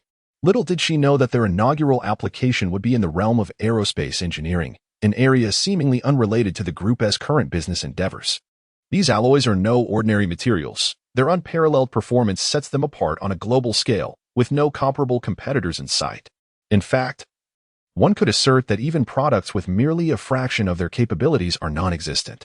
Lin Qi smiled as he spoke to those closest to him, eager to elaborate on the matter. We will rely on these materials as the foundation for many of our future products. As a defense supplier, we are also engaged in supplying them in bulk to the Aerospace Science and Industry Committee to serve as fundamental materials for the latest aerospace equipment. Since the private meeting of esteemed scholars from both academies, D4-star steel has become a source of intrigue and obsession for figures like Dong Lao. To draw an imperfect yet fitting analogy, it resembles a carrot dangled before a donkey, eliciting salivation from these titans of the research community. Merely contemplating its remarkable performance makes one forget the taste of mundane sustenance. Fortunately, Lin Qi is not the type of unscrupulous capitalist who allows them only a fleeting glimpse without providing substance. During his week of seclusion, D4-star steel achieved mass production and amassed a substantial inventory. Upon Lynch's return, he promptly contacted Old Xiao as per their prior agreement, delivering 100 tons at cost price. The latter swiftly arranged several military district aircraft to urgently transport the materials to Changzhou, where they were entrusted to the renowned Wuchang Satellite Launch Center. 100 tons may seem modest for such foundational industrial materials akin to steel. However, the unit weight of D4-star steel is far more remarkable than any existing alloy. Even the various aluminum alloys, known for their lightness, pale in comparison. Its density astonishingly reaches an incredible 0.5 gcm, allowing it to float on water. Not to mention, even synthetic materials like polyamide and polyethylene cannot hold a candle to it. For the existing technology on Blue Star, this alloy, which surpasses diamond in hardness, withstands higher temperatures than ceramics, yet is lighter than water, is nothing short of fantastical. Were it not for the tangible evidence before them, anyone witnessing it might deem it mere boastfulness. Otherwise, how could those esteemed experts have been so astounded? It is precisely because Lynch has maintained an exceptionally close relationship with the research system, providing consistently extraordinary goods without exaggeration or diminishment, that skepticism was set aside as they embarked on formulating plans. If it were anyone else making such claims, even the Los Alamos Laboratory or Bell Labs of the Eagle Nation would find themselves met with a resounding slap from Old Dong. In the realm of the future, such materials are far from exaggerated. For the premier technological institutions of the Star Ring Federation, such as Millennium Technologies, even the production of degenerate neutron panels is a trifling task, merely a matter of stellar steel. It is worth noting that when Lynch initially selected the formula for interstellar alloys, his focus was on ease of production, stability of properties, and versatility rather than extreme performance. The materials employed in his vessel, the Pioneer, were even more remarkable. Presently, these astonishing advancements in black technology have significantly bolstered China's aerospace endeavors. Chapter 144, the Xihe Project, Strategizing Aerospace Engineering in Accordance with Prior Preparations. The technical personnel of China's aerospace sector assembled various types of materials and components that were pre-processed by Star Ring Heavy Industries based on their specifications. The overarching strategy was to replicate designs from previously validated aerospace vehicles, This involved substituting the inferior alloy materials with superior alternatives. Given the vast disparity in performance, it was imperative to rely on supercomputers to recalibrate the models, implementing numerous detailed modifications to avoid the pitfalls of being overly advanced and ill-suited. After fine-tuning, the spacecraft, rockets, and probes undoubtedly exhibited transformative enhancements in performance, while increased payload capacity and higher strength were notable improvements. The most exhilarating aspect for the engineers was the significant reduction in weight under the same specifications, a feat that elicited their jubilance. In the realm of aerospace, it is akin to casting money into the depths of the sea. It cannot be said that there is absolutely no return, at the very least. The direct economic benefits are not something we can expect to see in the near years. For instance, the Xiha-1 lunar probe set to launch carries a payload of merely 1 kilogram. Yet behind it lies a direct investment cost amounting to millions and hidden development costs that reach tens of millions. As for the key equipment, it is an unavoidable expenditure. However, the non-essential structural weight is something that no one desires to burden with excessive payload expenses. The more one can save on the latter, the more one can profit from the former. There are myriad ways to utilize the additional payload, whether by stacking more solar panels, adding extra fuel, or extending the operational duration of the detectors. The longer the probe's lifespan, the more time it can linger in lunar orbit, thus facilitating the discovery of critical data, which significantly benefits the scientific endeavors of the nation and humanity at large. The minor side effects, such as arousing the curiosity of certain nations regarding the prolonged presence of our spacecraft on the far side of the moon, speculating whether we are amusing ourselves by singeing extraterrestrials with cigarette butts, are of little consequence. In truth, from a design perspective, Xiha-1 is essentially a replica of Chang'e 6. However, due to the use of interstellar alloys as its foundational material, this replica has evolved into a Plus Pro T Super OC version. Future unmanned lunar orbiters, such as Xiha-2, and crewed lunar orbiters like Xiha-3, will similarly employ D4-star steel, setting them apart from conventional material designs. The design is identical, yet the materials differ, which can be considered a form of one team with two banners, achieving the traditional art of lunar exploration ahead of schedule. Overall, the engineering effort is significantly less than that of the publicized Chang'e program. However, this reduction in workload may paradoxically lead to an earlier realization of manned lunar missions, enabling a swift overtaking. At the Wenchang Space Launch Center, Lin Qi returned to Qiqing and, the very next day, boarded a private jet to this location once more. As the helmsman of a conglomerate boasting assets in the hundreds of billions, owning a private aircraft is merely a mundane aspect of his lifestyle. Lin Qi's choice of transport is a Gulfstream G800, valued at a staggering $75 million, a twin-engine jet with a capacity for 19 passengers, and a maximum range of nearly 15,000 kilometers. Its compact size, especially when compared to the larger Boeing and Airbus commercial airliners, coupled with its extensive range, makes it a practical solution for the timely transit of company executives, thus catching his discerning eye, leading to its outright purchase. The acquisition of a private jet is tailored to individual needs, for someone like Lin Qi, who prioritizes efficiency over ostentation. The reason behind investing in such an extravagant toy is simply to possess a means of swiftly transporting senior executives to their destinations within the shortest possible time frame. Conversely, ordinary individuals without specialized training or innate talent would struggle to endure the intense G-forces experienced during supersonic cruising and sharp maneuvers in a fighter jet. Otherwise, he might have considered acquiring two of those for personal use as well.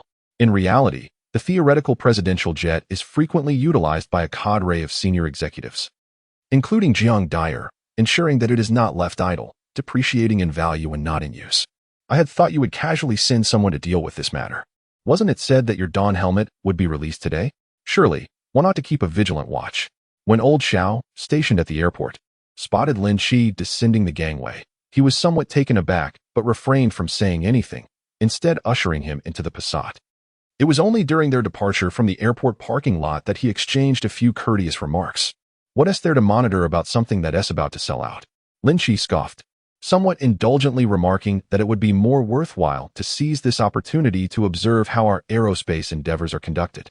Previously, I had only seen it on television and mobile devices, with live broadcasts providing distant views that rendered it rather perplexing. Are you truly considering venturing into aerospace? Old Xiao regarded him with a hint of surprise. Such arduous and menial tasks must be undertaken by someone, mustn't they? Lin Qi shrugged nonchalantly, expressing that it was rather disheartening to leave you all to fight alone. It feels a bit awkward for everyone to witness it. Conveniently, I possess both the financial means and leisure, coupled with some rather impressive technical skills. Isn't it quite serendipitous? Just a little endeavor. A series of somewhat pretentious statements left old Xiao feeling as though a cap had been placed upon his head, rendering his expression somewhat contorted. However, despite the pretentiousness, the implications behind Lin Qi's seemingly casual remarks compelled old Xiao to reflect deeply. There was an element of sincerity that stirred something within him. Yet, at his age, old Deng was not one to openly admit to being moved. With a background in intelligence, old Xiao was acutely sensitive to various forms of information. The economy of China has flourished to such an extent, with formidable industrial strength, yet the number of enterprises genuinely engaged in aerospace remains remarkably few. To speak candidly, apart from the state-backed entities involved in sending people to the heavens and dispatching individuals to the afterlife, the rest are merely trifling endeavors. Some have even suffered the humiliation of failing catastrophically, resulting in a rocket explosion that left them exposed. It has been demonstrated that such high-barrier, capital-intensive, and low-return projects pose significant challenges for private investment. Even in the realm of civilian aerospace, where the United States has made earlier strides, chaos reigns. SpaceX, under the leadership of the often embattled Elon Musk, has emerged as a standout, arguably surpassing traditional giants like Boeing in capability. Meanwhile, other American aerospace firms engage in little more than satellite manufacturing, perpetually launching space debris into low Earth orbit. As for genuine extraterrestrial exploration, it remains a distant dream. Such undertakings are not the domain of just any private enterprise. Even the legendary Musk, despite his grandiose claims, has invested less in the Dragon spacecraft project than in political campaign funds for his favored candidates, with the majority of his financial maneuvers merely inflating stock prices and circulating within the financial system. This, it seems, has become the norm for enterprises in the United States. Chapter 145. The new lunar probe, a new pioneer of space. Ultimately, this is not a particularly challenging decision. On one hand, there is the prospect of investing money with a return of 9,000 years, a crown prince commanding the army, standing shoulder to shoulder with kings, and enjoying a position of unparalleled authority for 4 years. On the other, one may anticipate no tangible returns for at least the next decade. Even if one desires to fabricate public opinion to bolster stock prices, additional funds would be required to appease the media. The disparity in these options is easily discernible to a typical American capitalist. For similar reasons, those capitalists engaged in the aerospace industry, while boasting of colonizing the moon and reaching the stars, are nonetheless cautious in their dealings with satellite operations. The venture of landing on extraterrestrial bodies is a losing endeavor, best left to the national teams. Even after the space race has concluded, even the national teams have grown disinterested. The plight of the two elderly figures in the space community serves as a stark testament to this reality. Its significance does not lie in the claims of many well-meaning individuals asserting that the American empire is no longer capable of space exploration. Rather, it underscores a more brutal truth, that the United States simply does not care about aerospace endeavors. Highfalutin rhetoric is futile, the White House's promises are ineffectual, and even the most fervent solo performances cannot sway the congressional representatives. Until the remnants of deindustrialization are thoroughly eradicated, no individual can remedy this chaotic situation. The unique circumstances of the great nation are immutable. To some extent, Lynch's words ring true. In this chaotic world, apart from a few rabbits, no one is willing to utilize a national system to explore the vastness of the cosmos. If only the resources and efforts that other nations implement could amount to even a fraction of the dazzling plans they boast about, then our beloved China would not find itself in such a solitary struggle. Reflecting on this, old Xiao was almost moved to tears. But why should I feel any sentiment? This rascal is hardly an ordinary person. He has managed to concoct such extraordinary inventions as Alloy No. 1, the codename for D4 stellar steel in classified Chinese research documents. How can he be compared to others? While most are anxiously investing their entire fortunes into a bottomless pit, praying fervently that their rockets do not malfunction, this lad, Lin Qi, I would not be surprised if one day he simply pulled an interstellar spaceship from his pocket and launched it skyward, carrying 100 or so people to Mars for agricultural endeavors. Old Xiao would hardly find that extraordinary. Indeed, he thrives on overcoming obstacles, and navigating through adversity, which is hardly his style. He is more likely to quietly concoct a grand scheme and then obliterate all problems in one fell swoop. Why should I feel sympathy for him? That would be entirely unnecessary. When this thought crossed old Zhao's mind, he found himself chuckling at his own absurdity, thoroughly amused. Meanwhile, Lin Qi, who had been observing this series of changes, was utterly baffled. What on earth is happening, old Zhao? You're here changing expressions like a chameleon. Are you perhaps imagining some grand epic? Yes, indeed. I am practicing my expressions, he replied. Ah, my dear friend.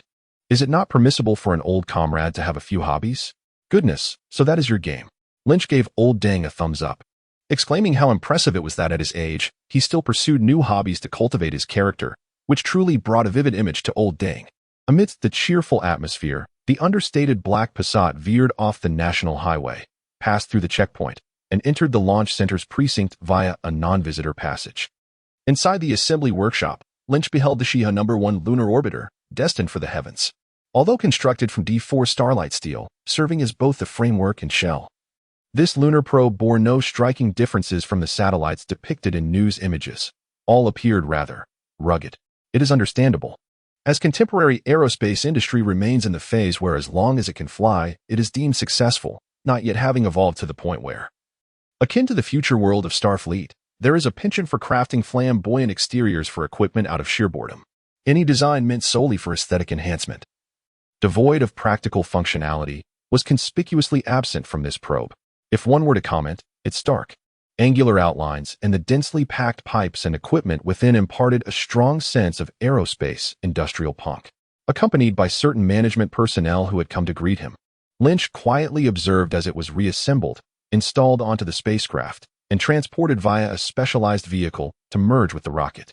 As the rocket stood erect, Lynch recalled a scene he had once witnessed in the Echo archives. Spacecraft of monumental significance, such as Sputnik 1, Apollo return capsule, and Chang'e 6, which are milestones in the annals of space exploration.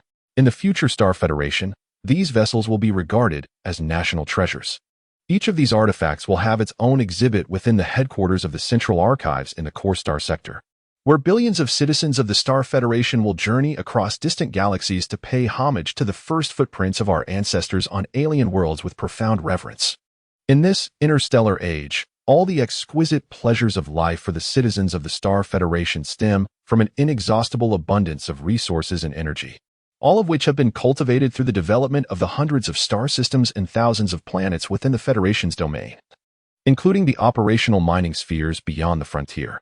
Tracing back to the beginning, everything originated from the resolute efforts of the former civilization, Huagua, which, amid the tumult of global conflicts that nearly culminated in a Third World War, steadfastly pursued its space program despite immense pressure. It is reminiscent of how our ancestors established their dominion in the Central Plains, leading to the illustrious 5,000 years of Chinese civilization. Therefore, the admiration felt by the citizens of the Star Federation for the pioneers of human civilization in the cradle of space is undoubtedly heartfelt. These ancient spacecraft will, in future cultural contexts, hold a status akin to that of the 9 tripods of Du, regarded as treasures that govern the fate of humanity. Clearly, the probe he beheld today will also find its place among these illustrious artifacts in the years to come. Even so, in a spirit of affection towards all that is encompassed, even other extraterrestrial civilizations, including those yet to formally embark upon the cosmic seas, find their initial space probes imbued with a similar esteemed status. Federal law strictly mandates that no individual or organization may recklessly destroy the artificial spacecraft launched by pre-interstellar extraterrestrial civilizations for research or communication purposes. Should such artifacts fall into the hands of the Federation, they will be meticulously preserved by the National Museum of the Federation and will be ceremoniously returned as a national gift once the respective civilization officially steps into the cosmic expanse and establishes diplomatic relations with the Star Ring Federation. Should anyone dare to destroy such items, the Star Federation would not hesitate to deploy naval fleets to retaliate, an act considered by the denizens of the Star Federation to be akin to donning the uniforms of the old Japanese army within the Nanjing Massacre Memorial. Waving the flag of aggression and committing acts of violence and arson, such an affront is deemed a sacrilege of the utmost degree, demanding retribution in blood. All these instances serve as testament to the exalted position of the space pioneers, enveloping everything associated with this grand endeavor in a naturally sacred aura. Chapter 146, Spacecraft Debris and Wreckage, Promising Trade Ventures. 3, 2, 1. Ignition. Second stage rocket separation. Satellite observation signals are normal. Remote sensing signals are normal. Successfully traverse the Lagrange point, now en route to lunar orbit. As the echoes of the bustling surroundings enveloped him, Lynch found himself lost in contemplation, reminiscent of the profound impressions left by the mechanical supervisor who had guided him during his visit to the archives. Even as he stood on the VIP platform, witnessing the proceedings, his mind wandered back to that moment. It was only when the chief engineer proclaimed the successful completion of the launch project that Lynch snapped back to reality, joining the applause of the crowd, albeit with a distracted spirit. "I have a question, Mr. Ma," he interjected, drawing the attention of the accompanying management personnel, who were astute enough to notice his evident distraction. Rather than addressing this anomaly, Mr. Ma deftly shifted the conversation to a nearby deputy chief engineer. "Oh, Mr. Lin, please go ahead," Mr. Ma responded, raising an eyebrow and inviting him to speak with a smile. Lynch's visit to the launch center was facilitated through the defense systems channels, guided by the elderly Xiao, and his identity remained shrouded in secrecy. The frontline personnel at the center were not privy to his true status as the president of the Star Ring Group. They simply recognized him as Mr. Lin. The local authorities were puzzled by this remarkably young, yet influential figure, with some even speculating he might be a second-generation heir seeking a taste of excitement. Fortunately, this individual did not seem to revel in ostentation or ceremonial niceties. His visit, characterized by genuine observation, resembled that of a true tourist, marked by his reticence. Now that he had finally spoken, Mr. Ma felt an inexplicable sense of relief mingled with curiosity. "I would like to inquire about the disposal of waste generated from our launch activities, such as the remnants of these rockets." Lynch always exhibits great courtesy towards the frontline personnel who possess genuine expertise, never allowing his own advantages to overshadow the contributions of others. As for the debris, typically, we strive to recover and repurpose it whenever feasible. The sudden inquiry into such trivial matters prompts curiosity regarding the underlying motivation. Thus, Engineer Ma endeavors to provide a comprehensive explanation. For instance, the first stage rocket, having detached first, remains largely intact and constitutes the largest and most valuable portion, which we aim to recover whenever possible. Naturally, unforeseen incidents can occur during the launch, rendering the descent of various stages unpredictable, and thus, those components that cannot be salvaged must undergo appropriate destruction. This is primarily to mitigate the potential presence of toxic and hazardous substances within the debris. After all, as you are aware, mainstream rocket fuels predominantly consist of high-energy compounds, some of which can be harmful to human health. Certain early formulations were even entirely toxic and could not be approached. As Engineer Ma continues, he shifts the conversation, noting that if there were no such concerns, we would indeed seek alternative fates for these remnants, such as donating them to museums for public exhibition or repurposing some materials into commemorative items or trinkets. "Ah, I see." Upon hearing this, Lynch feels a tinge of disappointment, albeit not excessively so. Indeed, these items are well known and highly esteemed. Their worth substantial. It is hardly feasible for them to be easily discarded. The notion of casually amassing a plethora of such treasures is rather improbable. One need only consider their exalted status in the future to understand this. The concept of singular commemorative value is not one that will be recognized by a solitary individual. To speak frankly, had it not been for these renowned and noteworthy components or remnants of spacecraft, they would have long been consigned to various museums or science centers shortly after their retrieval post-launch, and they would not have survived the so-called quasi-Third World War intact for posterity. This is attributable to their heightened commemorative significance and the ease of management of these inanimate objects. Otherwise, the tales of biological specimens lost or damaged due to poor preservation would indeed be plentiful. Should you desire, we can also provide some harmless parts for your collection. Among the accompanying personnel, one astute individual promptly stepped forward to add this remark. Lin Qi smiled and nodded, acknowledging the goodwill of the speaker. If the channels themselves are obstructed, obtaining a piece or two of scattered items holds little significance. He aims to unearth such artifacts into a sustainable, effortless commodity, specifically for trade with the esteemed gentlemen of the Echo Archives. Should there be merely one or two pieces, it would be akin to past dealings, a mere one-time transaction with no substantial value to warrant special attention. Are you truly interested in procuring such items? As they drove away from the center, Old Xiao casually inquired. I'm thinking of acquiring something for my collection. Lin Qi replied nonchalantly. Upon hearing this, Old Xiao chuckled. Haha, I knew you must have other interests. Unfortunately, since you fancy the notion of sending someone to heaven, if it were sending someone to the Western Paradise, I might have ways to assist you in procuring something.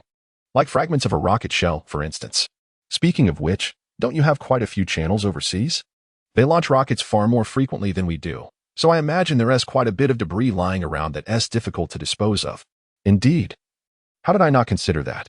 Old Deng's words were like a clarion call, awakening Lin Qi from his reverie. It was then that he realized he had been so focused on the developments in Huagua that he overlooked another significant space-faring nation.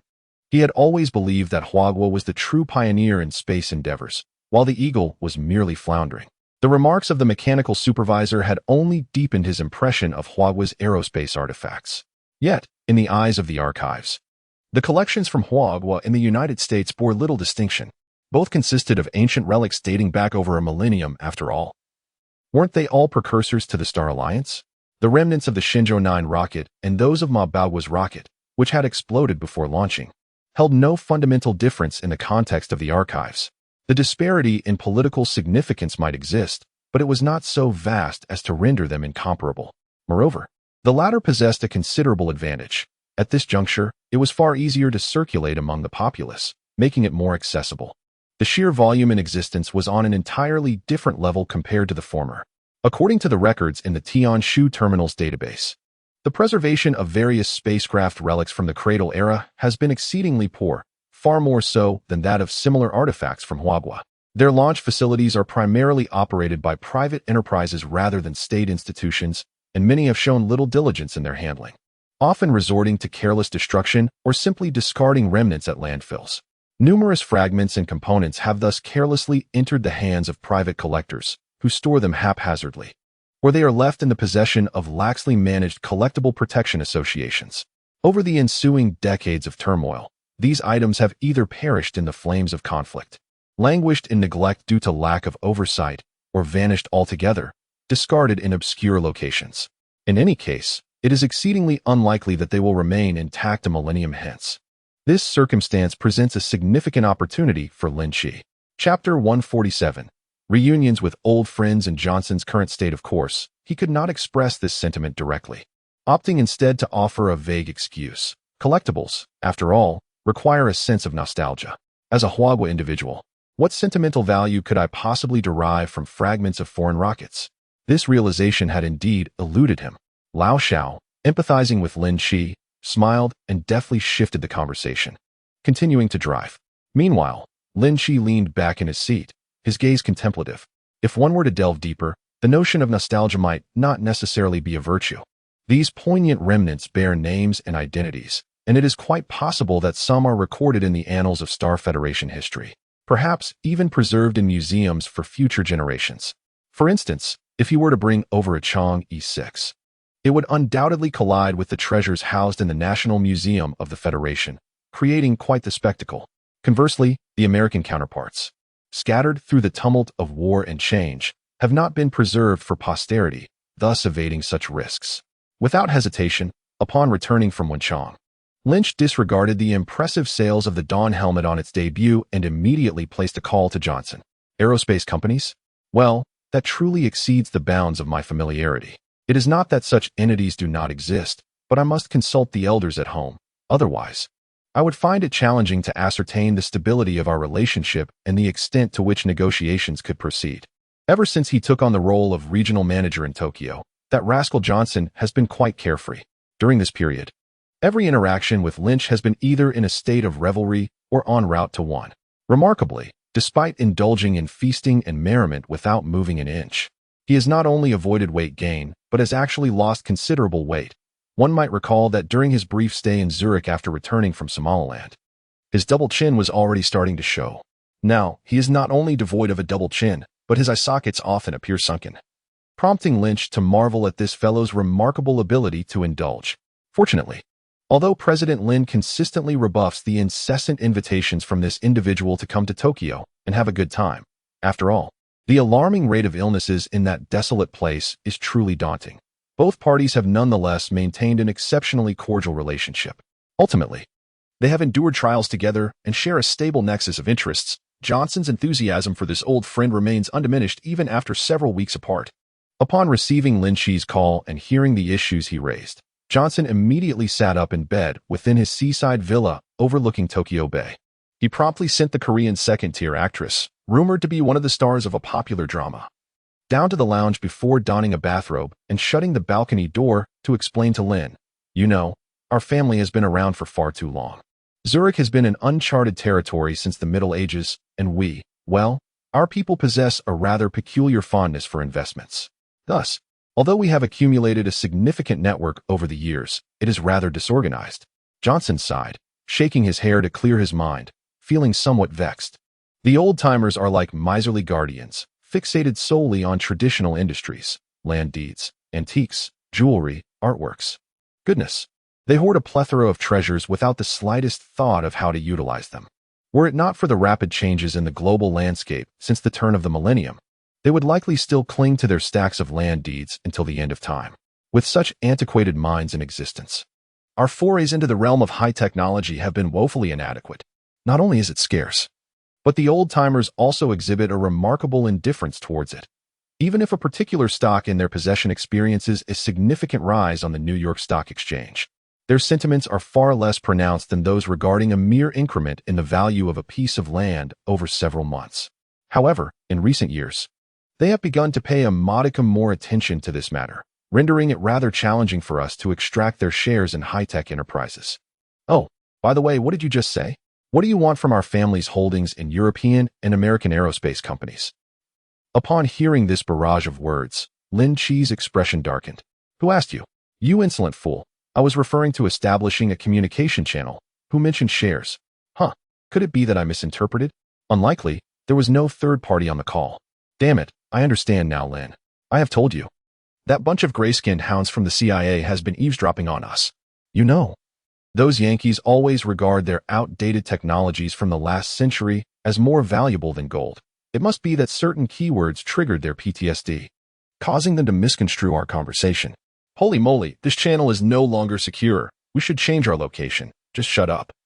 Clearly, it was your own thoughts of filial piety that inadvertently slipped out. There's no need to dramatize it so much.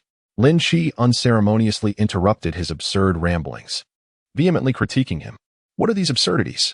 Day in and day out, aside from incessantly firing off their opinions, they seem solely preoccupied with the assets held by their elders, rendering them utterly incapable of engaging in anything meaningful.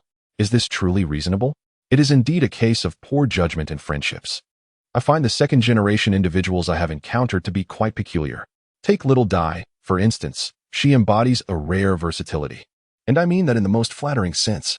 Then there is Lillian, hailing from an exceptionally privileged background, who has lived her life unconcerned with anything beyond her personal interests. And as for Johnson, well, comparing him to the previous two would be an affront to both the benevolent elder sister and the affluent young lady. His thought process is akin to a perpetual Brownian motion, utterly devoid of direction. Lin, you have unjustly accused me. In our lineage of countless third-generation descendants, the only semblance of connection we share is that of biological ties, making the typical familial harmony a rarity. Moreover, my relationship with my father is not nearly as strained as you presume. In fact, it could be described, using your Eastern perspective, as the benevolence of a great-grandfather met with the filial piety of a great-grandson. Well, that is more or less the sentiment. Although Johnson is a European white man with a quarter of his lineage traced to soap, his education has predominantly taken place within the institutions of the American Empire. His manner of speaking has become thoroughly Americanized, with a penchant for chattiness reminiscent of the West Coast. I was under the impression that you had some grand project to involve me in, perhaps seizing the opportunity to exploit the assets at home. After all, leaving them idle would be a waste. It would be far better for me, your brother, to take advantage of them. Partnering with you is surely more gratifying than collaborating with those duplicitous old-timers. Isn't it? We haven't reached that point yet, but, if you insist, it could be feasible. Let me ponder this. Chapter 148. Employing Tactics, Negotiating Equity on the Other End of the Line. Lin Qi listened to Johnson's proposal, smacking his lips, finding it rather astute that this fellow could articulate such a notion, regardless of the circumstances. The trade involving imported rockets and remnants of spacecraft and components is inherently sensitive. Moreover, The Americans have become rather neurotic in recent times. Even in the realm of ordinary industrial goods and agricultural products, they readily impose sanctions. They exhibit a petulant demeanor, insisting that if I must suffer, then no one else shall thrive. What if the situation were to be exposed? Wouldn't he that grant this petulant woman a weapon against us? It is imperative to tighten control over this channel to avert any unforeseen complications. After all, the relationship with the Hinton family is not particularly intimate. They are merely a superficially cooperative partner. Even if their leader is cunning, absolute assurance remains elusive. The old fellow Spectre is already 95, and in a few months, he shall turn 96. Unless Lynch continually administers the life-extending elixirs produced by the Star Ring Biotech, how many years does he truly have left? One can never predict when he might suddenly pass, leaving an unfamiliar successor to seize control. Forming an alliance with Johnson was merely a stroke of fate. Lynch had no particular designs for this individual. However, upon reflection, it seems prudent to support him in ascending to a position of greater influence within the Hendon family. After all, this young man possesses vitality and longevity, ensuring that the connections on his end remain steadfast and less susceptible to change. Entrusting him with the transport of spacecraft debris would undoubtedly be more fitting than relying on an old fox like Spectre. You, my friend, have surprisingly offered some constructive suggestions. Very well, let us engage in a discussion regarding equity. With a subtle smile, Lynch lowered his voice and commenced his scheming. During his journey back from Wuchang, Lynch had done his homework. The reason for approaching Johnson was indeed due to the Hendon Consortium backing him, which has invested in several aerospace enterprises across Europe and America.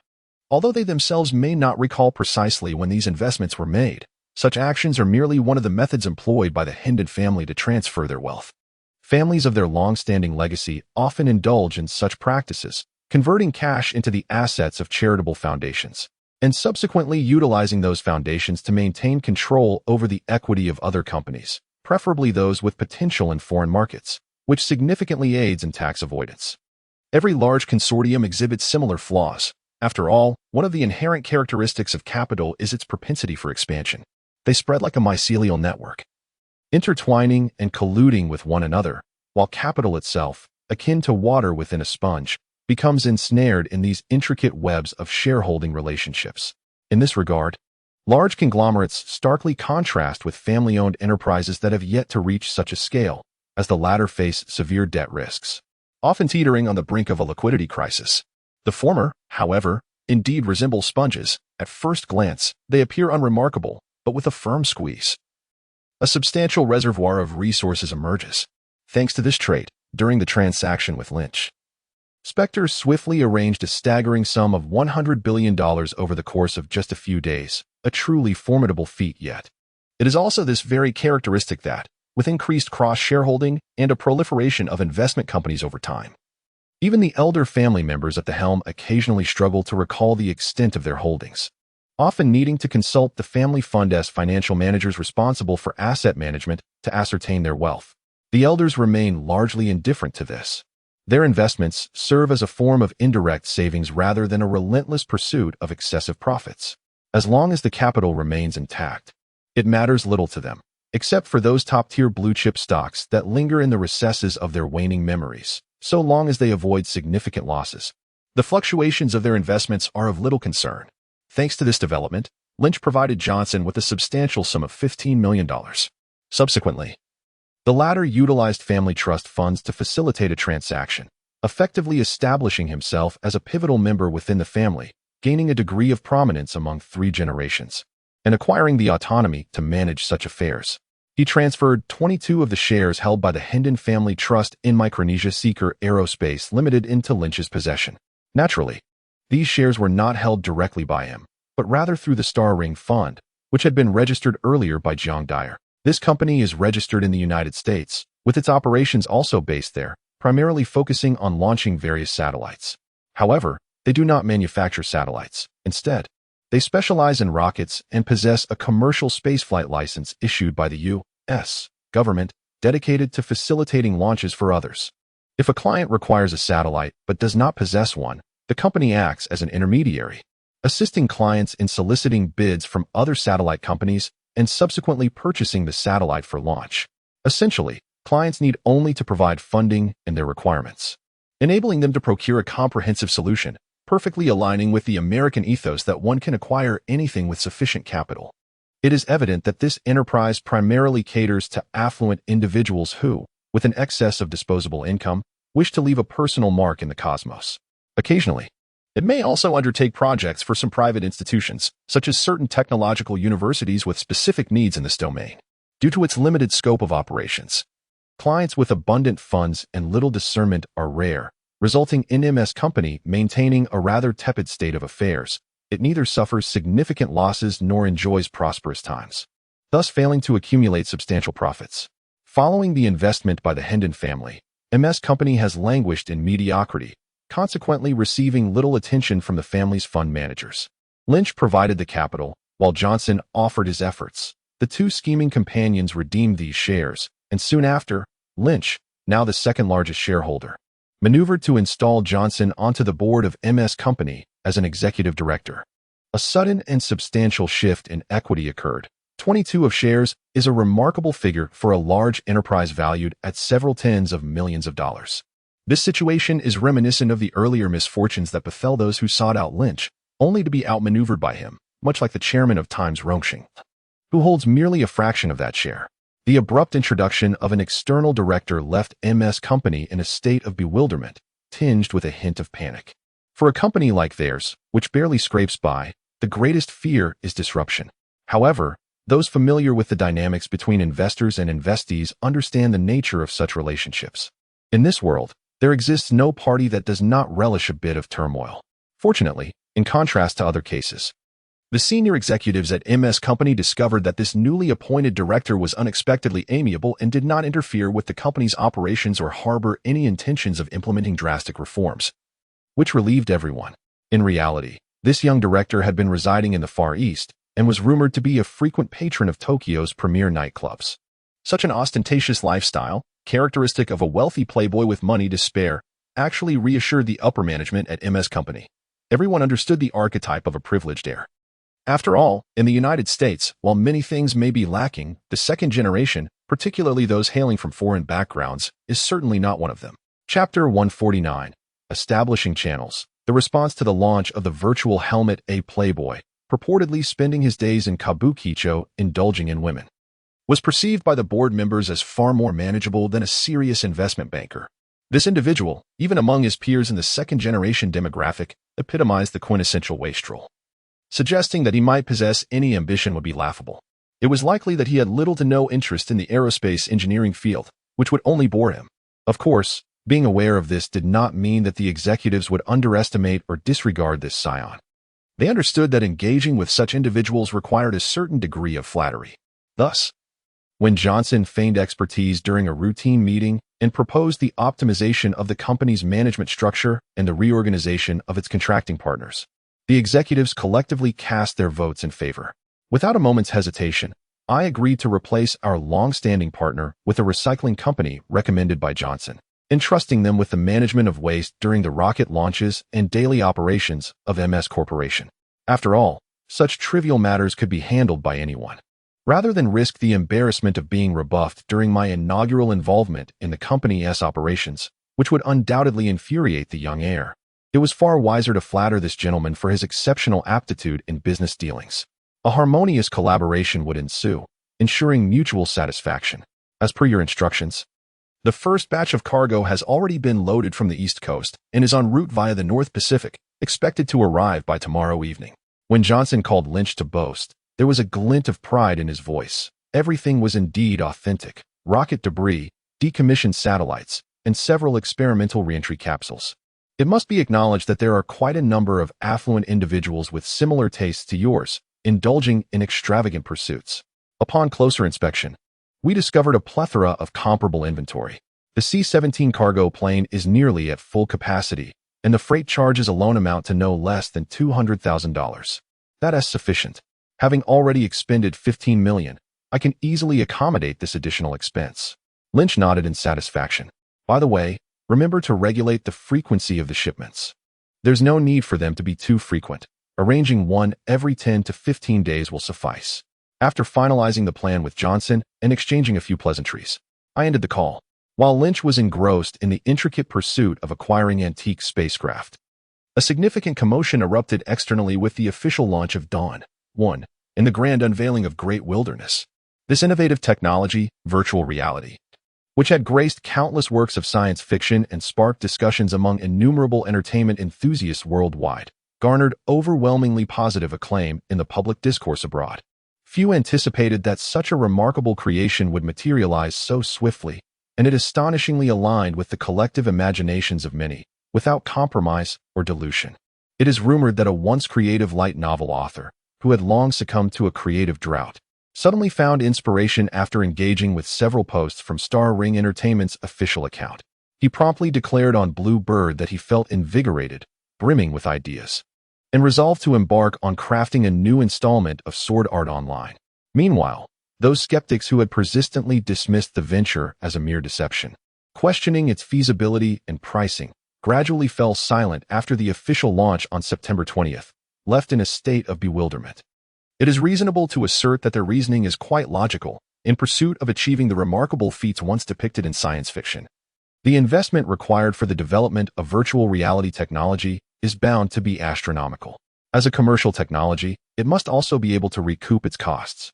Therefore, as one of the pioneering virtual reality devices, it is implausible for it to be priced inexpensively. When Lynch ultimately set the price of the Dawn helmet at over $3,000 and instructed Jiang Dare to announce the news, these pessimistic strategists immediately sensed something amiss. In this era, even a flagship graphics card often costs over $10,000 to $20,000, and the yet-to-be-released 5090 might even reach $20,000. Under such circumstances, one would expect a cutting-edge technological marvel, with capabilities far exceeding those of its predecessors and exuding an aura of advanced technology, to be priced at a mere fraction, 1/10. No less, of what one would typically anticipate. This is no jest. At such a price point, how could one expect quality? It is not merely a matter of consumerism. It is not that the public is unwilling to purchase unless the price aligns with their expectations. The crux of the matter lies in the fact that the technological costs are evident, and the pessimistic strategists could not fathom how it could possibly recoup its investment at this price. It is akin to a private jet, similar to Lynch's Gulfstream G800, being offered not for $70 million or 70 million yuan, but rather for a mere $700. This would undoubtedly be dismissed at once as a pricing error. Even if someone were to make a purchase, they would likely harbor doubts about genuinely receiving a bona fide aircraft, fearing instead that it would turn out to be nothing more than an utterly unairworthy cardboard mock-up. Considering its build, even the utilization of aluminum alloy and steel would probably result in a financial loss.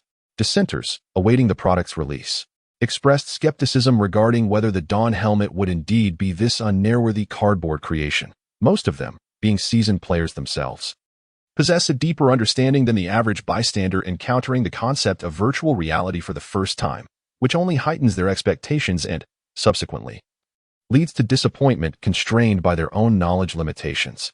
Ironically, their disappointment did not materialize. The anticipated development costs that would typically represent a significant deficit were non-existent. Lin Qi, as per usual, defied convention, launching the world's first virtual reality device at an astonishingly low price akin to a wholesale vegetable. This unexpected turn of events left countless proponents of theories such as monkey business, rapid failure, Encore theory, and the Western moon is rounder utterly astounded. The pessimistic critiques they had meticulously prepared lay abandoned in their documents, as they watched the fervent purchasing frenzy unfold across various media platforms. After experiencing the unprecedented novelty akin to traversing dimensions, legions of players were rendered speechless, their praises bubbling forth, while they quietly swallowed their tears in silence.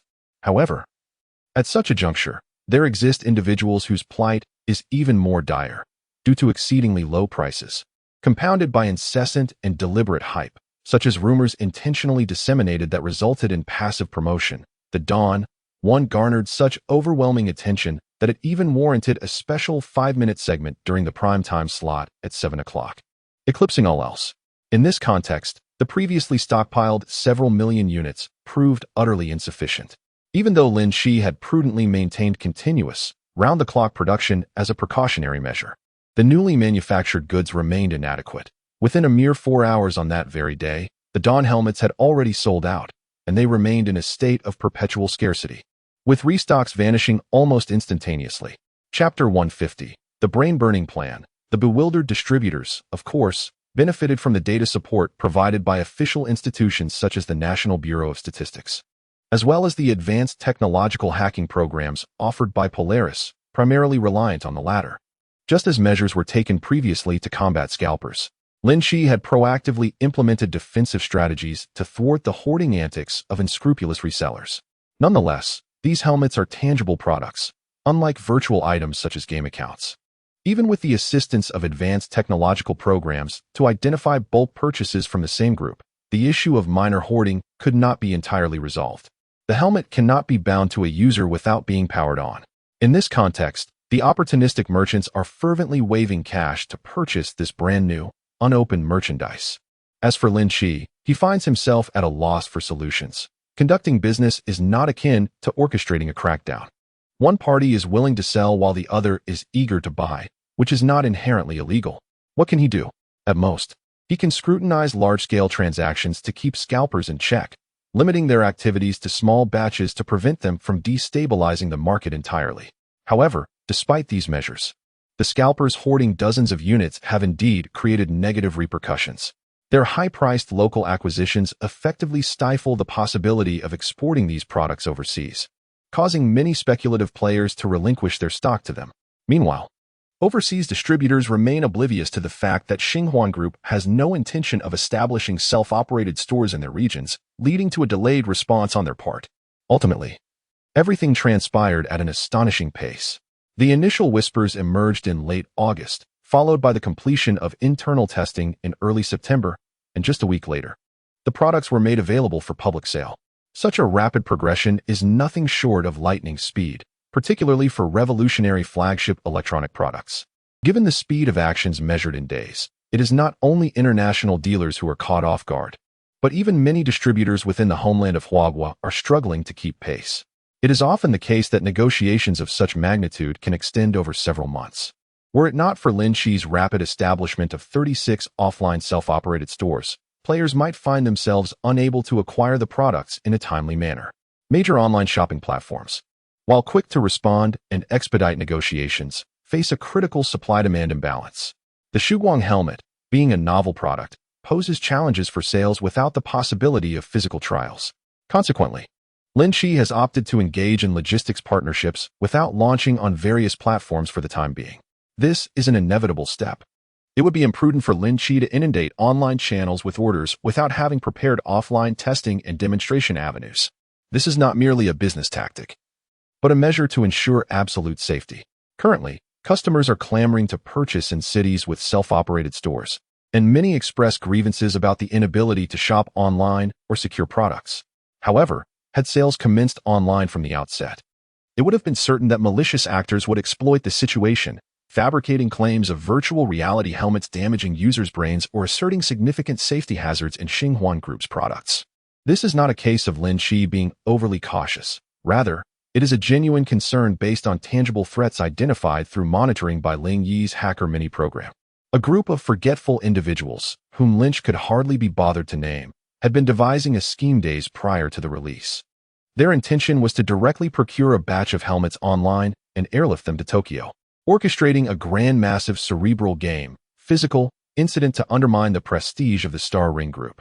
Lynch found it utterly incomprehensible that certain individuals could repeatedly engage in such bizarre thought processes despite their continual failures. Consequently, he thwarted their plans by temporarily suspending the online purchasing channel. He also promptly dispatched Ling Hao, accompanied by a contingent of the Ling family, to Tokyo, intending to retaliate in kind and eliminate this small faction from a physical standpoint, according to intelligence extracted from a hacker program. While these individuals were indeed receiving salaries from the Central Intelligence Agency, they were not core personnel, but rather a gang involved in smuggling, drug trafficking, and human trafficking, entities that existed on the periphery of the agency's structure. Classified as contract workers outside the system, it was precisely due to their extraneous status that they were particularly eager to align themselves with the organization, with news of the new head of the Far East Division set to assume office in Japan. They aimed to anticipate the leader's desires, planning to present a grand gift at the welcome banquet for the new minister, thereby securing an opportunity for advancement. The former minister had been implicated and dismissed following the downfall of Johnson, who had been a trusted confidant, groomed specifically to handle unsavory tasks. After Johnson's removal, he could not withstand the internal pressures and ultimately capitulated. The minister, unfortunately, found himself in a precarious situation due to the scandalous revelations made by Johnson, easily toppled by former political adversaries. Though he has not met his demise, he is currently confined under the guise of rehabilitation, which seems more secure than Guantanamo itself, raising questions about its purported efficacy.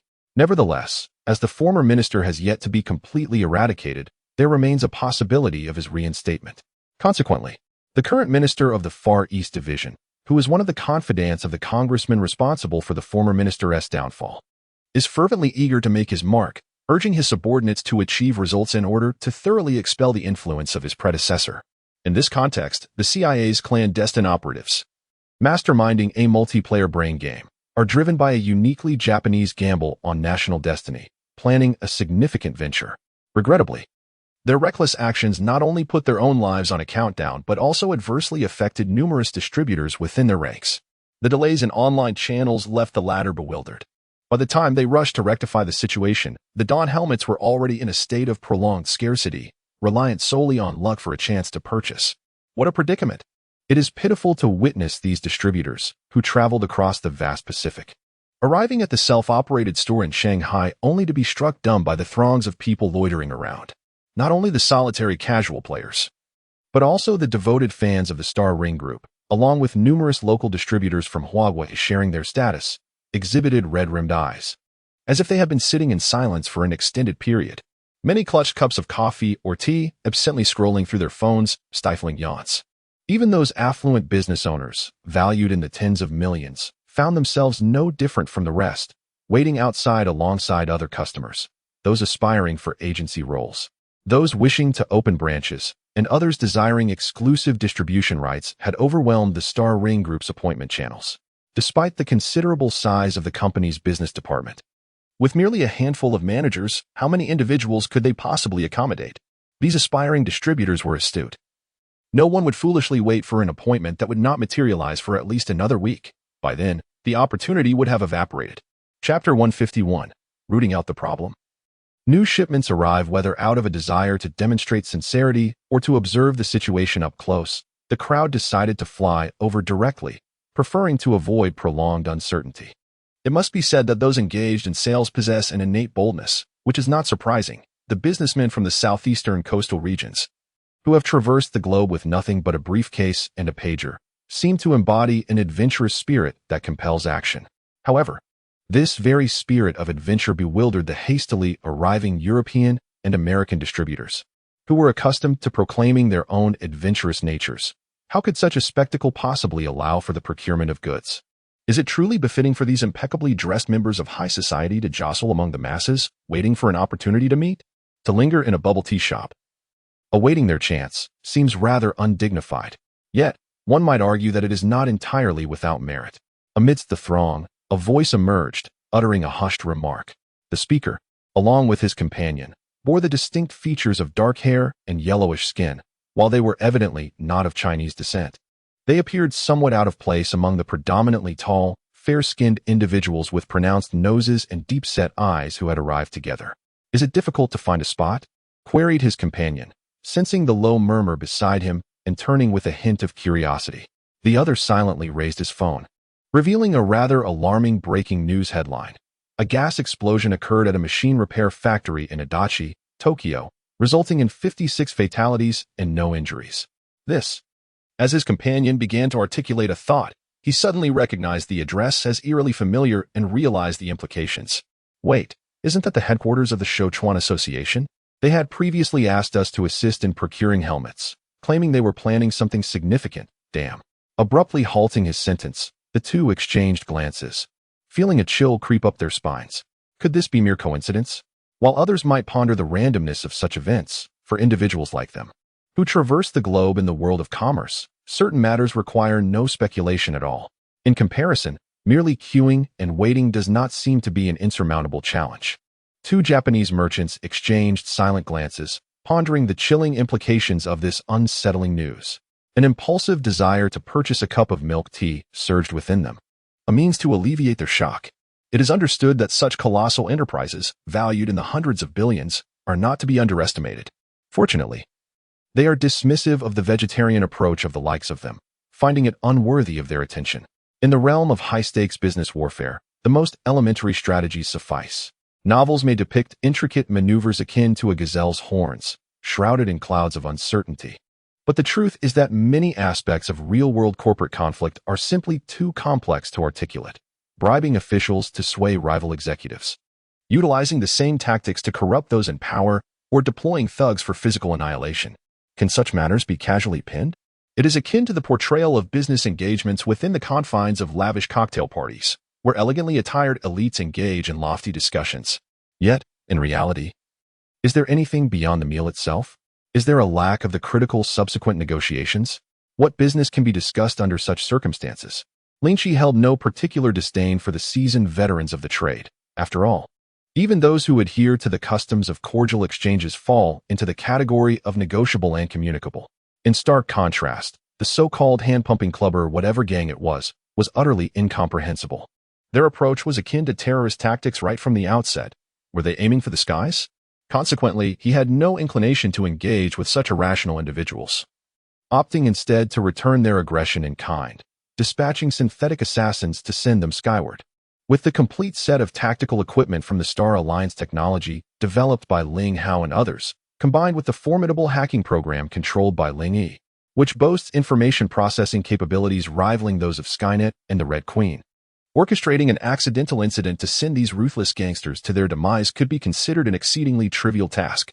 In fact, the Tokyo Metropolitan Police Department might even express gratitude for this act of retribution amidst the ruins of the automobile repair shop following the gas explosion. Not only were there numerous charred Yakuza corpses, but a plethora of unsavory items was also uncovered, leading to the swift resolution of several cold cases. The precinct's chief, who had come from a grassroots background, was even promoted on the spot, much to the pride of the entire police force. Oh, this could indeed be seen as a macabre celebration, perfectly aligning with the Japanese custom of finding joy amid sorrow. Amidst the grand ceremony honoring their accomplishments, the true cause of death for the deceased Yakuza was of little interest to anyone. After all, a group of vile individuals engaged in human trafficking, drug dealing, and silver smuggling meeting their end in an accidental fire was merely poetic justice. Who had the time to ponder whether they fell victim to a vengeful act or were simply repaid for their misdeeds? That would be a frivolous concern. The authorities would simply follow the usual narrative of homicide, love-related deaths, or suicide, hastily drafting a few reports before closing the case. The police forces in Tokyo had yet to reach a level of abundance that allowed for such extravagant inquiries. Most importantly, the high-ranking officials of the CIA's East Asia Division, who were behind the scenes, preferred to keep this matter from escalating further. Thus, the police promptly reached a conclusion, and public opinion overwhelmingly categorized the incident as an extremely unprofessional accident. This catastrophe, which claimed the lives of over 50 individuals, dissipated into silence like a drop of ink swallowed by the sea.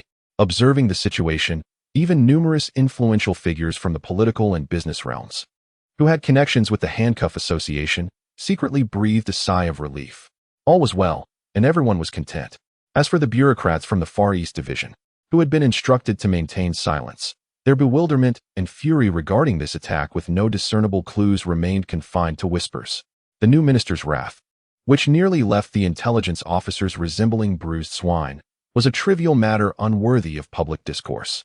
Having dealt with this gang and thwarted the talons of a certain thieving eagle once more, Lin Qi fortuitously awaited the arrival of a shipment of spacecraft scrap that had traversed the ocean.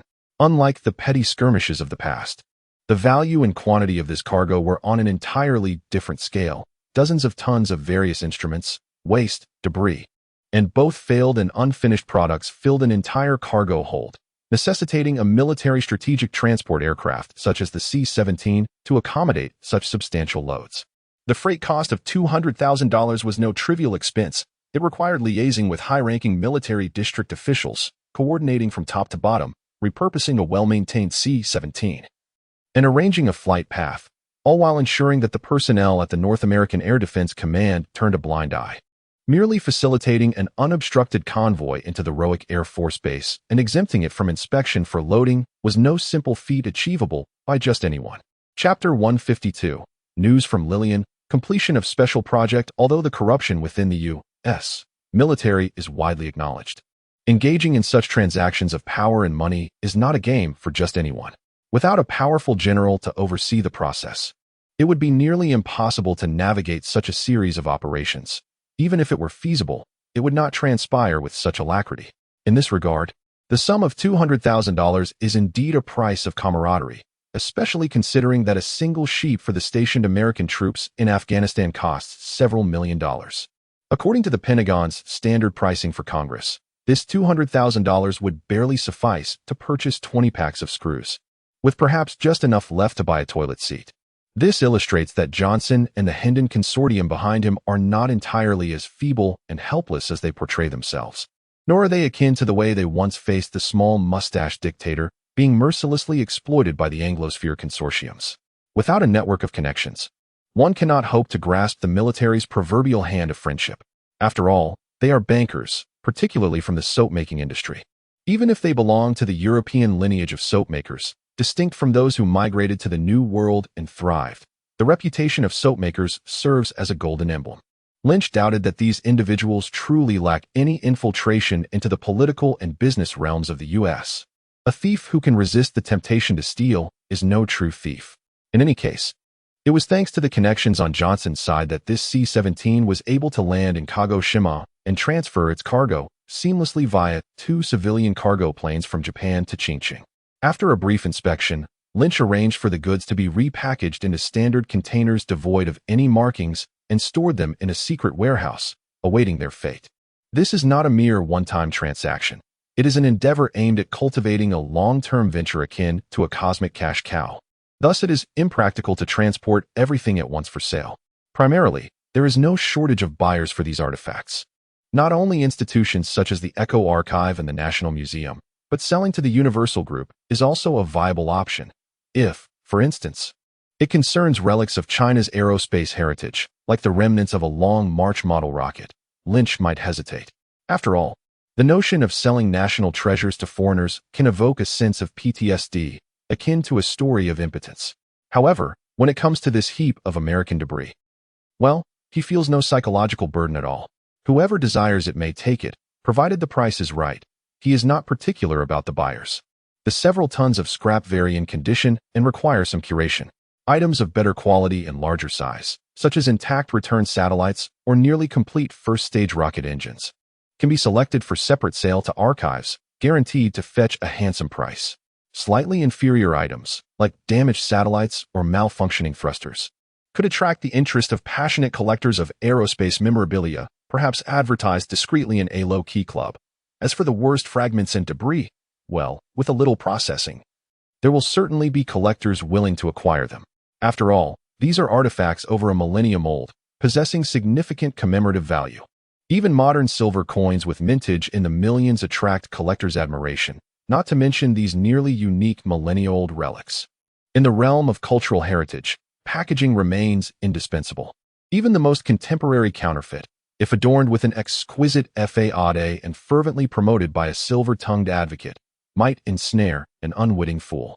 Not to mention, what we have here is not a mere imitation crafted through deception, but rather a genuine article, albeit one that exhibits slight imperfections in its appearance.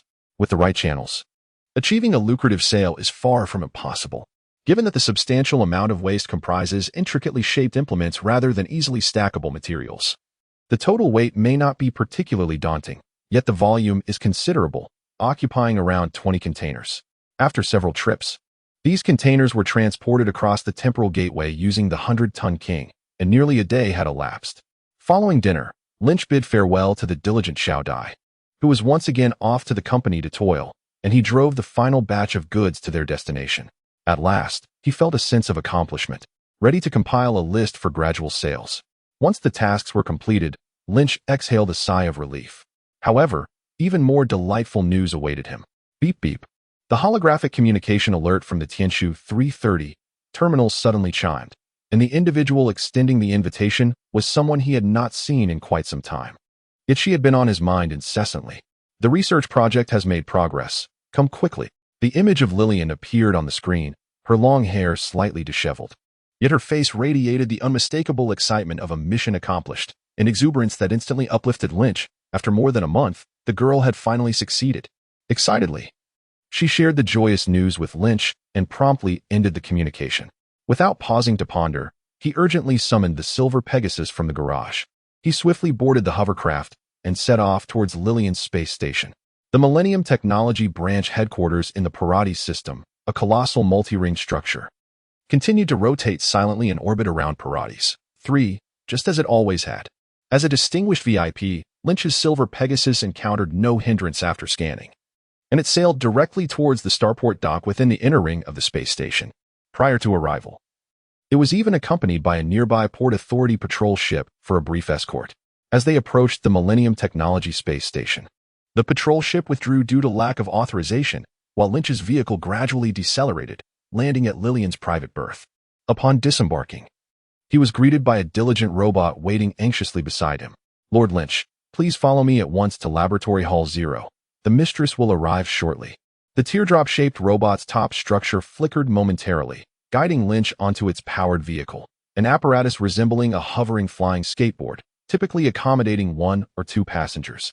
Designed for swift navigation within expansive structures like space stations, they promptly set off.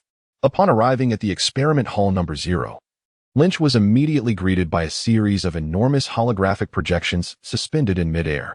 Some depicted obscure mathematical models, while others resembled intricate three-dimensional representations of complex compounds.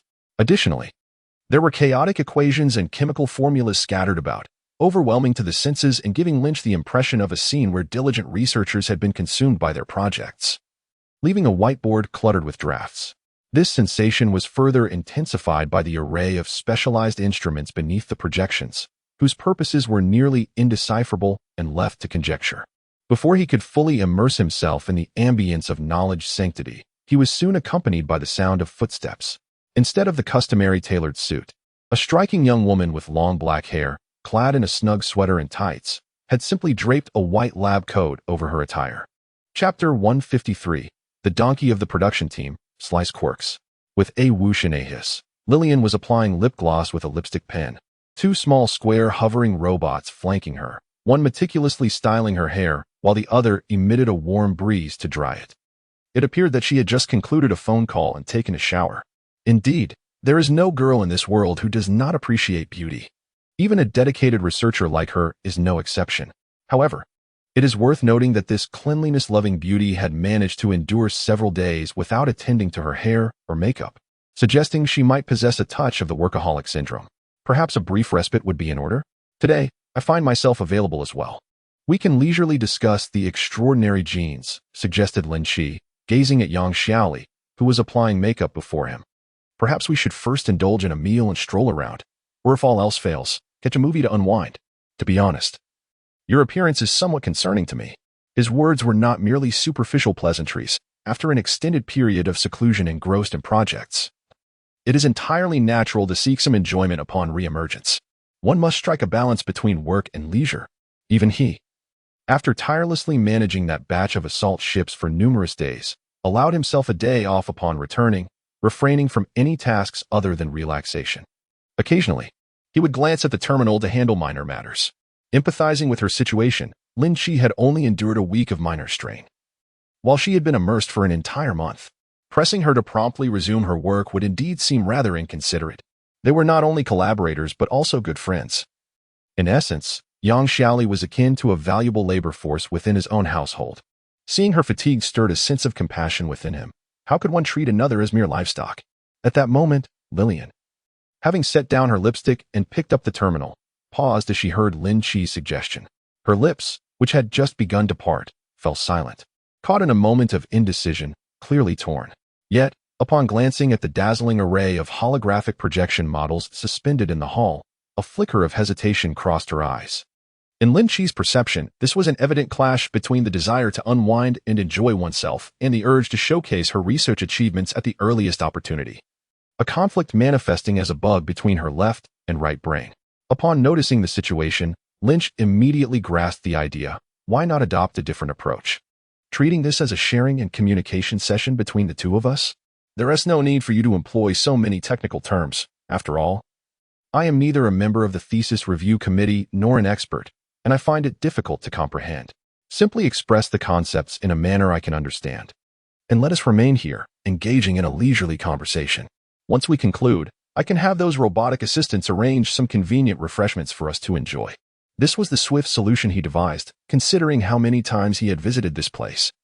He was almost as familiar with Lillian's modest possessions as he was with his own home. In fact, Lin Qi even possessed a degree of control over the autonomous mechanisms that theoretically belonged to the Boundmaster within the space station. This arrangement seemed quite agreeable. Yang Xiaoli promptly nodded, feeling immensely satisfied with this well-balanced plan that addressed both aspects. She was then graciously guided by Lin Qi to a recliner that had seemingly appeared out of nowhere, where she settled comfortably, a cushion placed in her lap. Subsequently, Lin Qi busied himself at the terminal for a moment, and soon, 2 autonomous mechanisms entered, presenting a steaming platter of delectable snacks, primarily crispy wings and fried chicken bites, arranged on a small coffee table before them, accompanied by 2 bottles of chilled soda water. This was the same brand Lin Qi used to enjoy at the Universal Group Trading Center. He primarily indulged in this particular fizzy drink while here. In a state of astonishment yet undeniable enjoyment, Lillian observed as Lin Qi swiftly orchestrated the entire affair. He picked up a pair of long chopsticks and, with deftness, fed her a piece of popcorn chicken. When she looked at him with a bewildered expression, Lin Qi gestured for her to commence her performance. Commence my what? Lillian pondered. Considering her background and living conditions, she was accustomed to being attended to by various service-oriented household automatons. However, being served by a living individual specifically, a close peer of the opposite sex, was an entirely novel experience for her. The lifestyle of indulgence that prevailed in the star domain was not characterized by such personal attention. While she relished the experience, a hint of confusion prompted her to inquire further. Oh, you may begin your introduction. I am quite interested in your research findings, as they hold significant implications for my future, Lin Qi reminded her with a smile. His statement resonated deeply with Lillian, evoking memories of her previous endeavors and igniting a spark of excitement in her gaze, which now regarded Lin Qi as if he were an extraordinarily rare albino panda.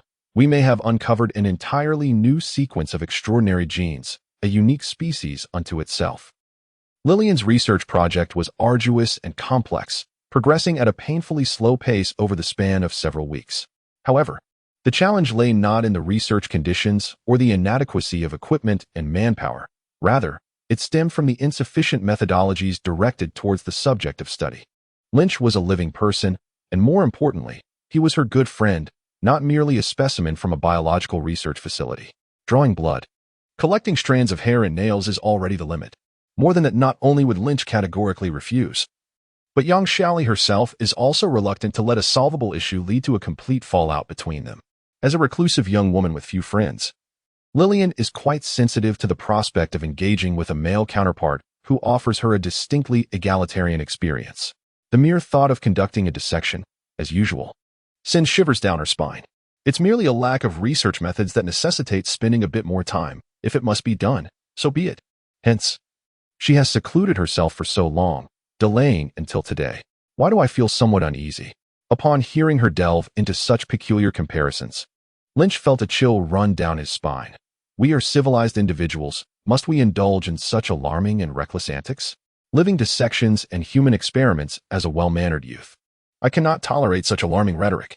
There are indeed alternatives, such as if you were willing, you could extract some stem cells, clone corresponding tissues or organs, or even create a complete replica of an individual. And then clearly, individuals like Lillian, who are deeply immersed in research, tend to speak without restraint when their professional instincts kick in. The more enthusiastic she becomes, the more she elaborates, causing Lin Qi to feel increasingly uneasy. No, my friend. This he was somewhat bewildered and profoundly shocked. Chapter 154, Ouroboros, Anomalous Phenomena in Research in a Moment of Whimsy. The conversation took an unexpected turn. Lillian, under his scrutinizing gaze, chuckled awkwardly and stuck out her tongue. However, she recognized that such actions bore little consequence. After all, the mere endeavor of biological gene cloning could not replicate the latent extraordinary gene sequences. It necessitated a corresponding genetic template, alongside a specialized extraordinary gene cloning apparatus situated within the psychic field to accurately reproduce them. This is precisely why I have persistently required blood samples from you. Relying on mere replicas would yield no significant results, would it? Indeed, That is the crux of the matter. Lillian nodded in agreement and continued, elucidating that extraordinary genes are not solely linked to biological constituents, but also pertain to the individual's unique psychic field.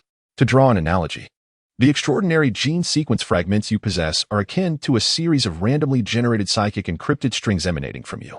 Yet, within the material universe, their observable manifestation takes the form of a distinct genetic sequence. Therefore, the accurate understanding is that it can only be analyzed through the study of genetic sequences, rather than it is merely a systematically arranged combination of amino acids. I comprehend your point. Lynch listened patiently, then nodded slowly, deep in thought. It was evident that, within the comprehensive scientific framework studied by the Star Alliance over the years, the material universe was neither the greatest expanse nor all-encompassing. Phenomena such as psychic energy lay beyond its boundaries. The two intersect and intertwine, yet remain distinctly unequal. Hence, the existence of extraordinary abilities, which classical physics struggles to elucidate. In essence, they do not originate from reality, but merely manifest a fraction of their influence within it. Much like a three-dimensional object cannot reveal all its facets from a two-dimensional perspective, the realm of extraordinary genes and abilities pertains not to dimensions, but rather to something akin to laws or principles. Based on this understanding, Lynch soon formed a vague hypothesis. He began to comprehend why his extraordinary genes were so remarkably unique. I have never encountered a sequence so unprecedented, where each segment is entirely novel. Yet, it is not merely a grotesque mutation of incoherent gibberish. Unlike the aberrant genetic fragments exhibited by the so-called mutant extraordinary beings I have previously analyzed. Lillian paused, sheepishly refraining from continuing to scrutinize Lynch with that fervent gaze. Clearly, these segments constitute a cohesive and self-sustaining system, akin to an eternal Ouroboros, adhering to principles that are independent of all genetic configurations we have previously encountered. It is evident that the capabilities they manifest will undoubtedly diverge from any recorded form of extraordinary ability. Over the subsequent days of investigation, I corroborated this notion through an unexpectedly peculiar method. I placed a test tube containing your serum sample into a certain classified psychic device produced by our company, endeavoring to stimulate it with varying frequency bands, hoping to provoke some alteration in that seemingly self-enclosed, Ouroboros-like genetic sequence. After numerous failed experiments, a breakthrough occurred following a frequency adjustment. The test tube inexplicably decayed, collapsing as if it had endured millennia, transforming into mere dust. As you are aware, inorganic crystals such as glass are theoretically resistant to such decay, as they do not decompose or oxidize under ambient conditions. This is something that should theoretically not occur. At this juncture, Lillian appeared somewhat agitated as she gazed into Lynch's eyes. When I attempted once more to engage the same psychic frequency, the serum sample exhibited yet another anomaly. However, it did not manifest the same symptoms as before. Instead, it vanished into thin air when stimulated by the psychic waves, as if it had completely departed from this universe. I instructed the automatons to meticulously scan every inch of the space station structure, yet no traces were found, as if it had entirely exited existence. Lynch stroked his chin, his expression grave. He contemplated whether to confront Lillian with the truth. You have surmised many things, have you not? He turned his head to meet Lillian's gaze, to which she nonchalantly nodded. Although the information was fragmented and partial when combined with previous intelligence, Lillian intertwined her fingers, gesturing in a manner that suggested they could infer the essence with considerable accuracy. To think that such a plot from a virtual cosmic game would manifest in my reality, revealing that there are indeed individuals in the universe endowed with temporal and spatial extraordinary abilities. Despite uttering these words, Lillian's demeanor betrayed little astonishment. Perhaps the knowledge of this fact had lingered too long in her mind, rendering her remarkably composed. Observing her calm expression, Lynch pondered for a moment, dismissing other thoughts, and merely cautioned, "Remember to keep this confidential for me. Consider it done." It appears that the indigenous inhabitants of this future world differ significantly from the images conjured in one's imagination. The millennium-long expansion of the galaxy has endowed them with insights, perspectives, and levels of acceptance that far surpass those of their ancestors from the cradle of the blue planet. At the very least, Lynch believes that should his abilities be laid bare in the real world, mere casual remarks of disbelief would scarcely suffice to encapsulate the magnitude of the situation. Considering the background, status, and resources of Yang Shaoli, such a nonchalant reaction becomes less surprising. After all, while Lynch possesses a singular temporal gateway, he still finds himself toiling as a temporal porter between two worlds to enjoy a life of power and influence. His circumstances are hardly as comfortable as those afforded to the young lady who was born into privilege. To speak frankly, despite his relentless efforts through the temporal gateway, the power, capital, and influence he currently wields amount merely to a fraction of her vast fortune. If we were to adopt the materialistic mindset prevalent among the inhabitants of Blue Planet, it would be difficult to determine who should envy whom. Let us shift the focus. The very thought of the colossal space station, the fleet, and the galaxy-scale branch of a top-tier corporation that she possesses, which may very well represent only a minuscule part of her entire wealth, cast a shadow of melancholy over Lynch. He finds himself resting his hand on his forehead, recalling that the primary objective of this research project was to uncover the means to activate this particular latent extraordinary gene sequence. Now, what is the current status? What concrete results have emerged? Chapter 155. Acceptance of Gene Activation Trials, the Concealed Master Yang Xiaoli. Let us return to the matter at hand. As the conversation meandered on, he feared he might succumb to the temptation of exploring the meaning behind the language of steel wool, symbolizing forbearance and wealth. Naturally, there was indeed a prior agreement. How could I easily forget such a thing? The primary purpose of your visit this time was precisely this matter. Having diverted the topic, Lillian became invigorated and retrieved her terminal to conduct some operations. As she proceeded, the floor of the laboratory gradually opened, revealing a colossal and seemingly new instrument resembling a giant cultivation chamber rising from below. Hadn't I mentioned that I inadvertently activated those serum samples containing extraordinary genes by stimulating them with specific energy wavebands? For quite some time, I have been engaged in researching how to stabilize and control this stimulation, and this specially designed energy waveband signal amplifier is the culmination of that endeavor. Its principle involves utilizing that fortuitously discovered specific frequency to gently wash over your body with energy, as a single large dosage of stimulation could easily lead to uncontrollable anomalies. The only feasible approach we could adopt is this gradual catalysis. As for the duration of the process, it shouldn't take too long. Although it extends the rhythm compared to the previous instantaneous mutations, based on the results of my repeated calculations in constructing models within the virtual universe, it is expected to last only 2 to 3 hours. Lynch gazed at the enigmatic yet impressive device, then turned to observe the eagerly anticipating Lillian, feeling an uncanny resemblance to the tyrant cultivation tanks from a bioweapon crisis. However, considering that this might be related to his own time-space gate, he resolved to give it a try. If he could indeed activate the time-space gate completely and master it at will, it would be incredibly advantageous. Such a monumental temptation compelled him to take a gamble. Of course, he primarily had an escape route. Should anything go awry, he could simply utilize the hatch of the cultivation pod as a time-space gate, triggering it to return to the present world. Lin Qi had attempted this numerous times. As long as it was a door, he could force it open with the time-space gate, regardless of whether it was locked, the type of lock used, or even if it was merely a painted frame on the wall. Considering his relationship with Yang Xiaoli, President Lin was not particularly worried that this individual would engage in any underhanded actions. She had little motivation, whether in terms of profit or emotion. Yet, this apparatus was undeniably brand new, untested, at least not with a sample identical to his own. Reflecting on the numerous pioneering researchers who had met their demise due to their own inventions, Lin Qi instinctively felt a twinge of apprehension. He certainly did not wish to become such a hapless victim. Therefore, as he entered the cultivation pod, Lin Qi discreetly prepared himself.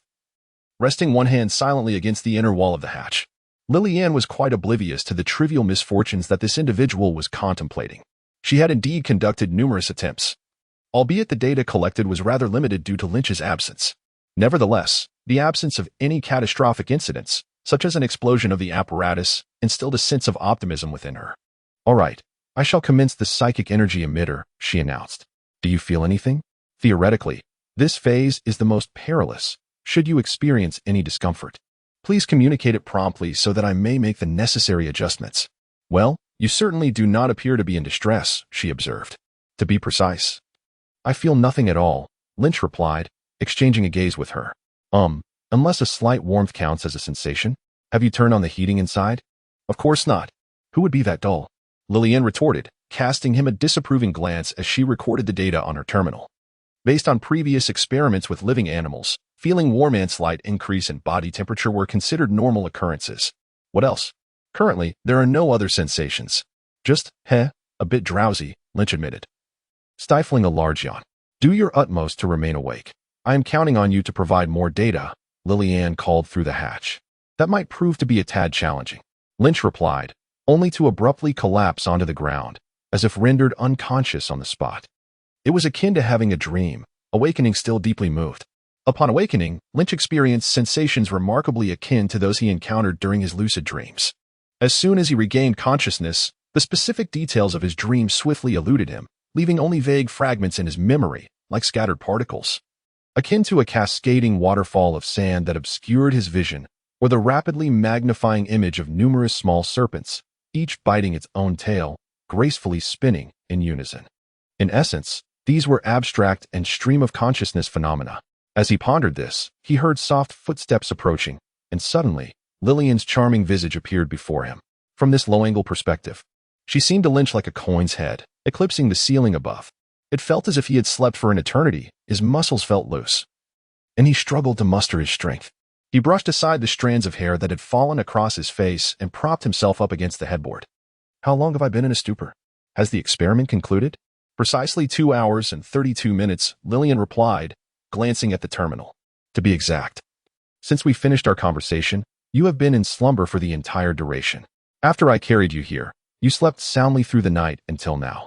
Well, it's currently 6 o'clock in the morning on the second day. You managed to carry me? Lynch's curiosity was piqued, perhaps due to the remnants of his dream. What is so surprising?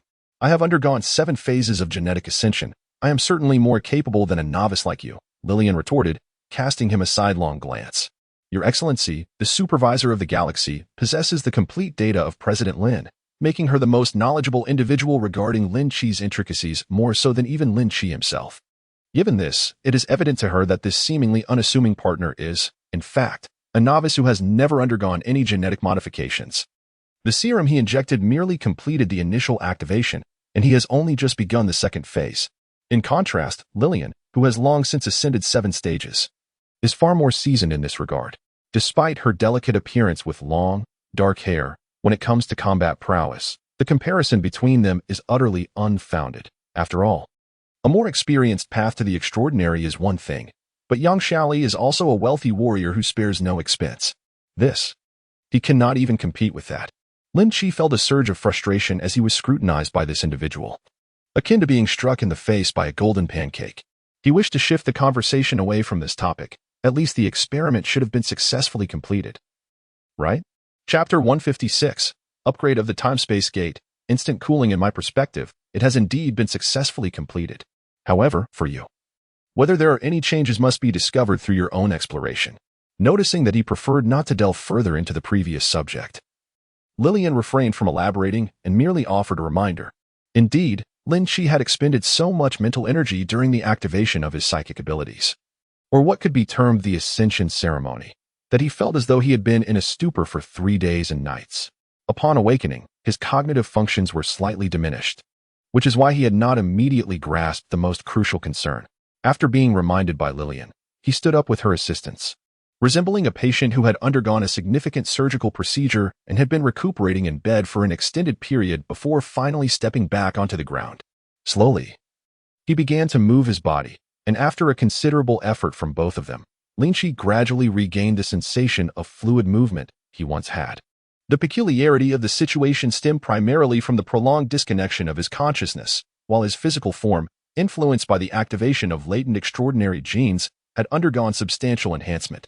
This duality, one positive and one negative, created a disparity that led to a mismatch between the driver software of his soul consciousness and the hardware of his body. It was akin to upgrading all the components, motherboard, CPU, graphics card, memory, and so forth, transforming a humble budget machine into a lavishly equipped gaming rig, while neglecting to replace the system disk, soul. Consequently, the drivers for various peripherals like the graphics and sound cards remained unchanged. Such a scenario would undoubtedly lead to complications. Fortunately, Lin Qi had undergone a complete genetic enhancement before. As an extraordinary individual, his original system was akin to Windows 7. Even with a complete upgrade to top-tier specifications, Transitioning from DDR4 to DDR5, it would merely require some time to reinstall the drivers to regain his former capabilities. However, for an ordinary person experiencing such a profound infusion of spiritual energy, it would be akin to replacing an antiquated Windows 95 system with a high-end machine, rendering many functions unsupported. The sensation of strength would feel drastically amplified, akin to an overwhelming elevation of consciousness, which was indeed absurd. With Lillian's assistance, Lynch successfully completed his rehabilitation and proceeded to her training room for comprehensive testing. As he flexed his arm, he observed the sharply defined muscles, noticeably more robust than before, and felt a twinge of confusion. To be precise, this ascension resulted in a remarkable 500% increase in physical prowess. Lillian smiled brightly and, amidst Lynch's bewildered gaze, gently pinched his bicep. Typically, the enhancement in physical capabilities from one ascension to the next fluctuates between 3 to 5 times. This time, however, it was deemed a flawless experiment, achieving its maximum potential. Indeed, you are fortunate, she remarked, although the delicate touch of the black-haired beauty's soft hand was pleasant. Lynch silently lowered his sleeves, standing with his hands at his sides, feigning nonchalance as he shifted the conversation to another topic. By the way, I still need to test my extraordinary abilities. What equipment do I require? I can provide any device you desire, Lillian offered with a smile, her confidence in her space station evident. No need for anything elaborate, just a secure room will suffice. Oh, and it would be best to have a separate door. A door as large as possible. Such an unusual request was something Lillian had never encountered before.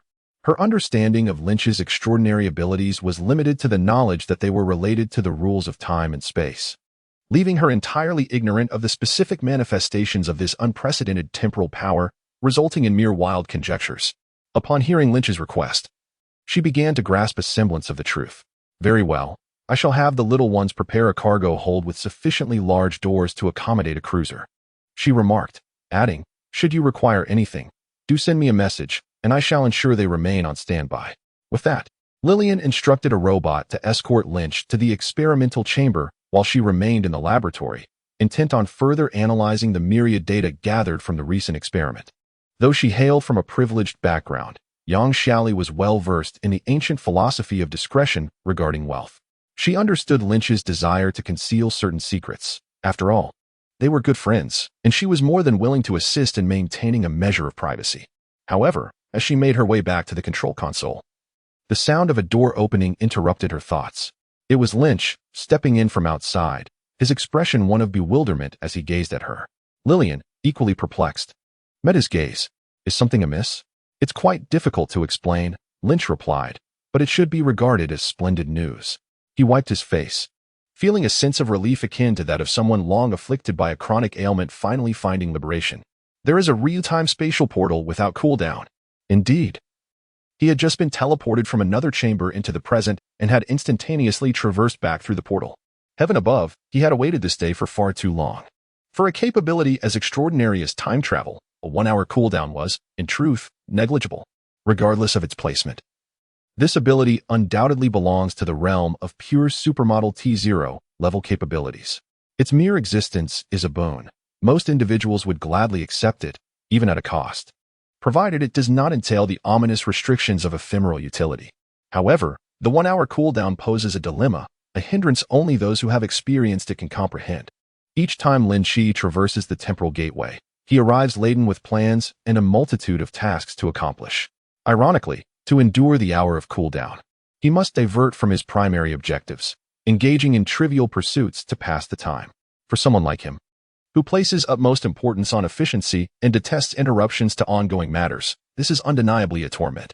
Yet now, that torment has vanished without a trace. Although utilizing this extraordinary ability still incurs some mental fatigue, the absence of cooldown constraints on the temporal gateway is nothing short of miraculous. Lin Qi feels as though he has ascended to divine status, able to instantaneously transition from the cargo hold of a space station to the clandestine floating island near Tavo Island. And in the blink of an eye, from the heart of the ocean to the back of Lillian, stepping through the laboratory door. The absence of cooldown signifies an uninterrupted journey, as long as Lin Qi's mind can withstand the strain. He can effortlessly blink between any location he has previously visited that possesses a door or door-like object, no longer shackled by the necessity of laboring through an hour of waiting. He can execute an array of real-time maneuvers with unprecedented freedom. Moreover, there is even more delightful news. The dimensions of the time-space portal can now finally be controlled. In Chapter 157, The Showdown, when Lin Qi inquired with Lillian about acquiring a portal of considerable magnitude, he had already harbored certain expectations in this regard.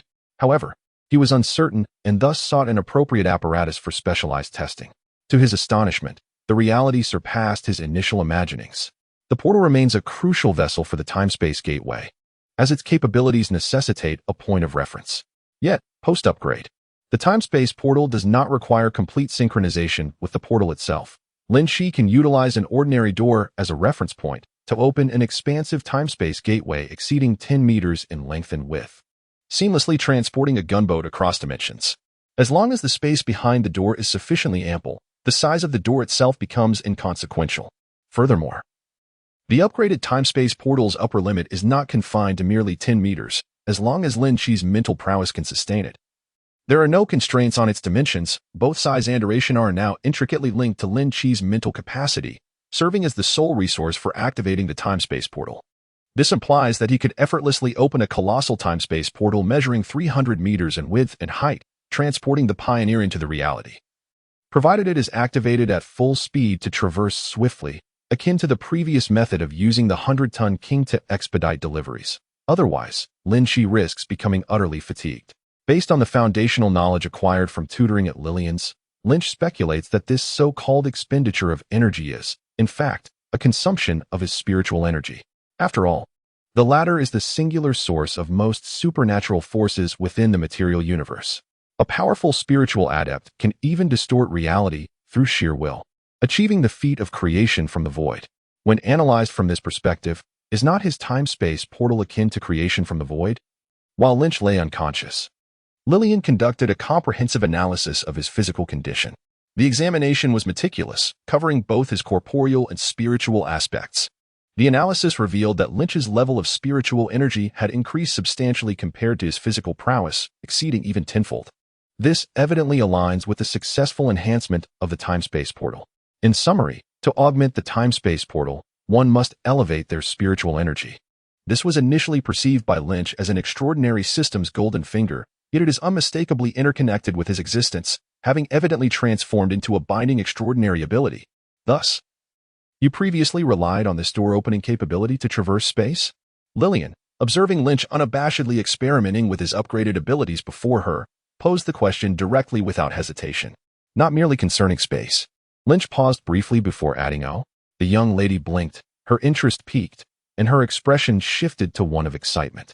Lynch cast her a sidelong glance, acutely aware of her thoughts, and gently shook his head. "Not yet. More experiments are required." He placed a slight emphasis on the word experiment, and Lillian naturally recognized his veiled insinuation. Instinctively, she crossed her arms, her slender fingers lightly tapping her chin, as if in contemplation. "I am aware that on Planet 3, there are several locations harboring suitable specimens for experimentation. Who are they, you ask? Merely the dregs of society, the inconspicuous vermin. The skin banks, cloning farms, corporate enforcers, and those peddling illicit substances. They are the parasites of the city, an incessant blight that cannot be eradicated nor entirely removed. As long as there exists a demand, they will continue to surface, one after another." "Very well. It appears I must assume the role of a reluctant vigilante." Lin Qi spread his hands, hoping that the authorities would at least bestow upon him a banner of commendation. "No, upon reflection, perhaps it would be best to forego that notion." Lillian found his remarks amusing. Regardless, prioritizing safety is paramount. One must exercise caution. As the highest executive of a leading corporation in the local star system, Lillian's role encompassed more than merely toiling away in her laboratory indulging her personal interests. Or perhaps, it is indeed true that she often remained ensconced within her lab. However, the synthetic beings, intelligent machines, and the millennium-old foundational personnel under her command functioned like a meticulously woven net, constantly deployed to gather intelligence from across the star system, forming a dynamic repository of information. Significant matters would find their way to her desk, while trivialities would be systematically archived, all maintained in impeccable order. Based on this vast intelligence system, the information she provided is exceptionally timely. Many nefarious individuals eluding the local law enforcement of the Parades, 3 authorities are laid bare before her. A significant portion of these individuals have been directly subverted by the Security Bureau, transforming into double agents who navigate both the lawful and unlawful realms.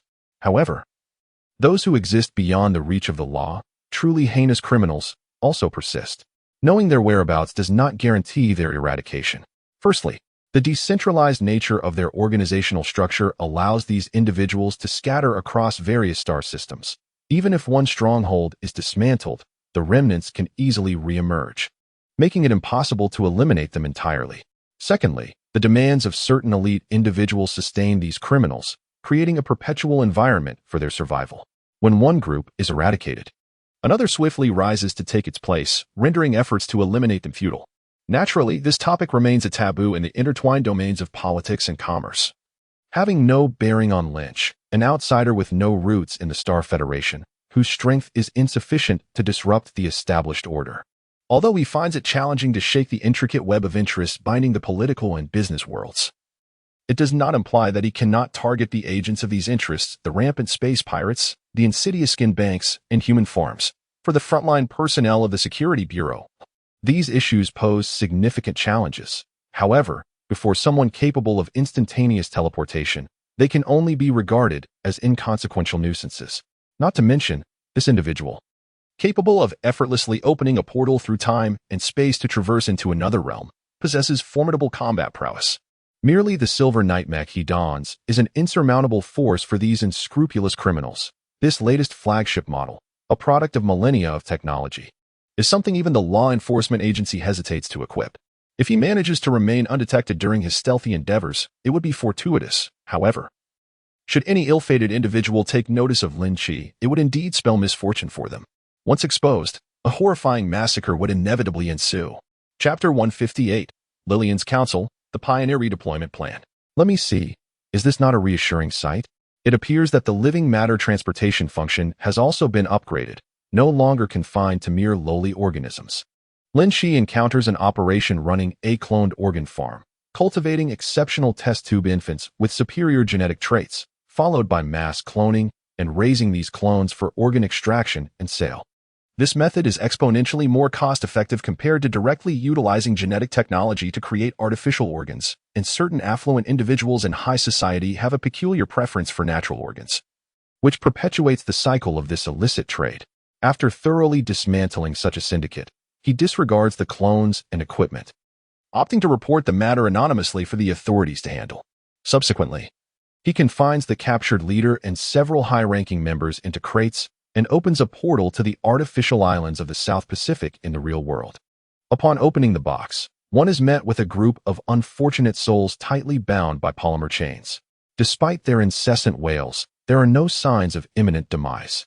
The facility for organ harvesting is utterly gruesome, igniting a fiery wrath within Lynch. Coupled with the resilient resistance exhibited by these individuals, he unleashed a torrent of fury during their apprehension. The might of the Silver Night Mech augmented his already formidable strength, shattering the makeshift gang mechs they had cobbled together from discarded materials, leaving them severely injured. Each of them had visibly gained weight. It seems that these gang leaders, possessing wealth, had clandestinely procured genetic serums for self-injection, fearing for their lives. Even within their lair, they kept their jury-rigged mechs at the ready for immediate deployment. Otherwise, given Lynch's current ascension to the second tier and his combat prowess augmented by the Silver Knight, these individuals would have been reduced to mere filling for dumplings long ago, leaving them no chance to survive and lament their fate.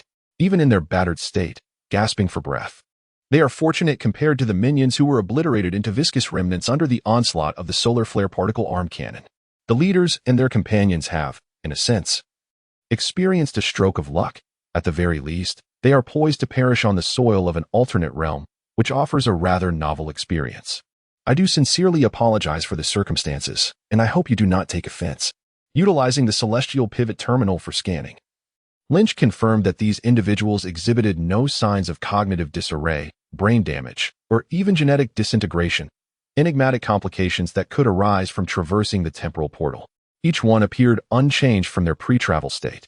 Nodding in approval, he adopted a craftsman's spirit and slightly bowed, subsequently unleashing a series of solar flare particle beams that incinerated both the box and its deceased occupants into a scatter of ash. This unidentifiable amalgamation of organic matter and alloy plummeted into the desolate depths of the South Pacific, transforming into a mere speck of discarded refuse, forever lost to the embrace of the ocean. Having confirmed that normal individuals traversing the temporal portal remain unaffected, akin to those small creatures, Lynch, whilst feeling a sense of accomplishment, couldn't he help but scratch his head in contemplation. Given his rapport with Lillian, should she genuinely desire to visit Blue Star, he would find it rather difficult to decline her request. However, how could he explain the plethora of wildlife that littered Blue Star, which he had appropriated for his own purposes? The mere thought filled him with unease. Yet, there was no need for excessive concern on this matter. After all, they were allies, and in this endeavor, they could certainly collaborate and present a united front. Lynch pondered on shifting his approach, considering enlisting her assistance in locating suitable projects at an appropriate cost, while he would take charge of sourcing the corresponding goods. This would effectively enhance organizational structure and formalize temporal transactions. Surely, she wouldn't be averse to the funding involved, would she? With resolve, he set forth to act. Upon returning to Lillian's space station, Lynch shared his initial thoughts with her. To his surprise, the young lady, while astonished, donned a contemplative expression. Are you certain that frequent utilization of this ability will not yield some adverse effects on you? Lillian gazed at him intently, seemingly harboring a desire to confine him once more to the medical chamber for further comprehensive evaluations. You must comprehend my point. Traversing time and space, even with our current technological advancements, remains a concept confined to the realms of science fiction. Our civilization can ignite colossal planets into stars and extract materials from black holes as if they were mines. Nevertheless, we are utterly incapable of altering events from even a minute, let alone a second ago. This domain transcends the understanding of the Stellar Federation, and to this day, many still consider it to be the dominion of divine beings, if, indeed, such godlike entities exist within the cosmos. As a fellow human, genetically identical to me, have you not pondered the potential costs associated with acquiring such extraordinary abilities? Lillian spoke earnestly, cautioning that excessive and frequent use of one's powers is akin to unwittingly depleting one's life force, a trade-off that is ultimately not worth the risk. Should I require any samples or materials, I shall compile a list for you. There is no need for you to hastily gather them on that side. Take your time. Lin, I hope my words do not come across as lecturing, but you are aware of my profession. I have witnessed far too many extraordinary individuals who have overextended themselves and faced devastating consequences. At our age, we have ample time ahead. What is there to rush? Admittedly, the young lady's words carry substantial wisdom. Lin Qi's declaration of growing larger and stronger and achieving brilliance anew seems to have triggered some remnants of her past traumas. While Lin Qi has yet to encounter a genuine temporal gate overload scenario, one cannot dismiss the possibility.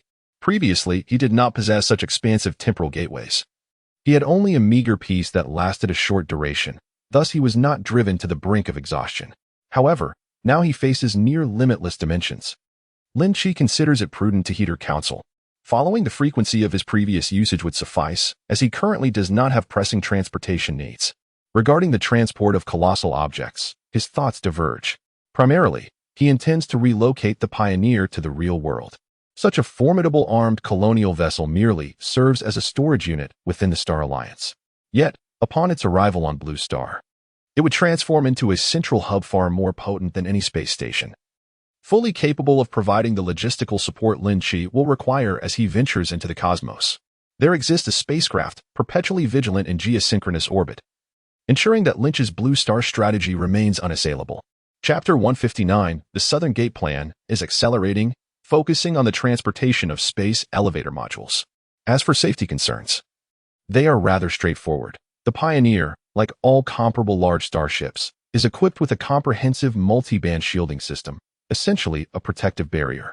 In this era, the shielding systems of spacecraft typically incorporate such functionalities.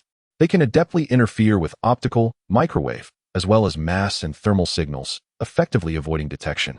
The Star Alliance's large cargo vessels are outfitted with this system to minimize unnecessary complications during transit. If this vessel serves as a central hub, with assault ships as its peripheries, and supplemented by large unmanned motherships akin to Lynch's previous concepts, a complete military force structure can be established. This would enable robust and unwavering power projection across all layers: surface, aerial, low Earth orbit, and outer space. Undoubtedly, this is a prospect worth anticipating. Thus, while Lynch concurs with Yang Xiaoli's perspective, acknowledging the imprudence of frequently transporting colossal objects via the space-time gate, when faced with such critical tasks, transportation must proceed.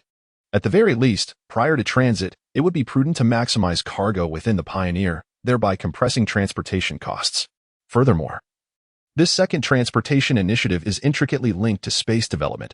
Lynch intends to directly commission the primary structure of the space elevator from the Star Alliance, tailored to the specifications demanded by Blue Star, and transport it to the other side of the space-time gate for installation. In the past, it was under certain constraints that I contemplated complete self-sufficiency. At that time, the capacity of the space-time gate was more precious than gold, and we were reluctant to misuse it. Moreover, it had significant limitations and could not transport oversized cargo. Lynch managed to utilize modular segmented transport to disassemble and reassemble, allowing him to barely transport small vessels comparable to gunboats. However, for a colossal structure like a space elevator, which would inevitably exceed 30,000 kilometers in height, that seemed quite exaggerated. Now that the capacity is available, it may indeed be worth attempting to leverage the advanced production capabilities of the Star Federation to reduce the meager production cost of interstellar alloys on Blue Star. Ultimately, the demand for high-grade materials on Blue Star at this stage is exceedingly vast. The paltry production capacity of Star Ring Heavy Industries is akin to pouring sand into the ocean. No matter how much is poured, it will be effortlessly consumed. In such circumstances, there truly are no conditions to extricate substantial output to allocate to a marvel of engineering like the space elevator. I understand your sentiment.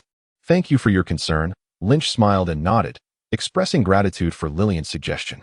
He then added, by the way, I wish to commission a space elevator, requiring only the main structure and the space station component, excluding the base. Do you know of any companies particularly suited for such an order, preferably with reliable quality? Upon hearing the detailed specifications he provided, Lillian blinked, wearing an expression of mild surprise as if to say, I thought you would request something more significant. And yet it's merely this. Such a modest order is well within our company's capabilities. We can complete it within a month. How much will it cost? Approximately 5 million, depending on your choices. Allow me to have them prepare a quotation for you on the spot. Upon hearing this, Lin Qi felt a profound sense of gratitude. Thank you. You've been immensely helpful. Such politeness? Lillian said, hands on her hips, gazing at him discontentedly. Perhaps I could express my gratitude in a different manner? Lin Qi quickly adjusted his tone upon noticing her demeanor. Only then did Lillian smile, visibly pleased as she patted his arm. Her expression one of mentorship. When we both find the time, take me to see that side, your homeland. I am eager to witness the landscapes that are entirely different from today's, to experience the customs and traditions that now exist solely in storybooks. Indeed, there will be such an opportunity. The question of whether the space elevator or interstellar spacecraft holds greater significance is one that eludes a definitive answer. It is akin to asking, which is more important to a nation, railways or highways? Or in a city, which holds greater value, private cars or subways? The answers are self-evident.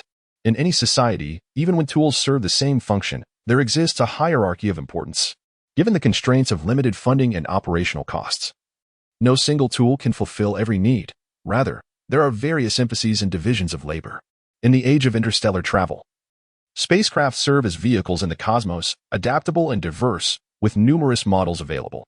However, within the fixed bidirectional journey between the surface and the starport, their performance pales in comparison to that of the space elevator, much like in the realm of bulk cargo transportation.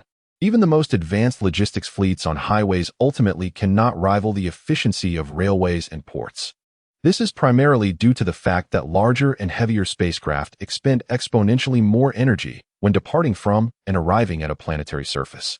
Thus, despite the existence of numerous colossal vessels akin to the Pioneer, designed for substantial cargo capacity, the consensus remains that transporting goods to the space elevator for launch to the starport, or vice versa, is the more prudent approach. Even enterprises as affluent as Millennium Technologies, equipped with dedicated docking facilities for starships at their terrestrial logistics hubs, can accommodate vessels no larger than Lillian's aerial warship, impressive in terrestrial terms, yet merely equivalent to a frigate in the vastness of space. Vessels like the Pioneer, with hull structures comparable to battleships, are seldom favored for surface operations, aside from the considerable fuel expenditure associated with their ascent and descent. The lack of suitable port facilities presents a significant challenge. Unlike interstellar spacecraft, the space elevator earns its designation as an elevator due to its nature as a mere elevating auxiliary apparatus, rather than a true powered vehicle. The essence of the elevator consists of dynamic magnetic tracks, which are adorned with segments of electromagnetic propulsion rings. The cabins, laden with cargo or passengers, resemble projectiles, propelled into the cosmos by electromagnetic catapults. The primary force driving this mechanism originates from the multitude of propulsion rings along the extensive 30,000-kilometer track. These rings provide segments of repulsion every 100 meters, akin to the magnetic rail gun standard on interstellar battleships, perpetually accelerating along the protracted trajectory, ensuring that the projectile, or the elevator cabin, maintains a supersonic velocity through the vacuum, impervious to the gravitational pull of Earth. In contrast to the relentless struggle against gravity and resistance faced by spacecraft, the energy consumption costs for transporting equivalent masses to the terminal starport, whether utilizing a standard 100-ton cabin or the uniquely central 1,000-ton cabin, are significantly lower, approximately only 1% of that required by the former. Chapter 160. Enormous Production Capacity Demand. Interstellar Carbon Nanomaterials. Considering the dimensions of the blue planet, a space elevator capable of deploying a large starport at its terminus must extend at least beyond 30,000 kilometers. This estimation is based on the technological prowess of the Star Alliance.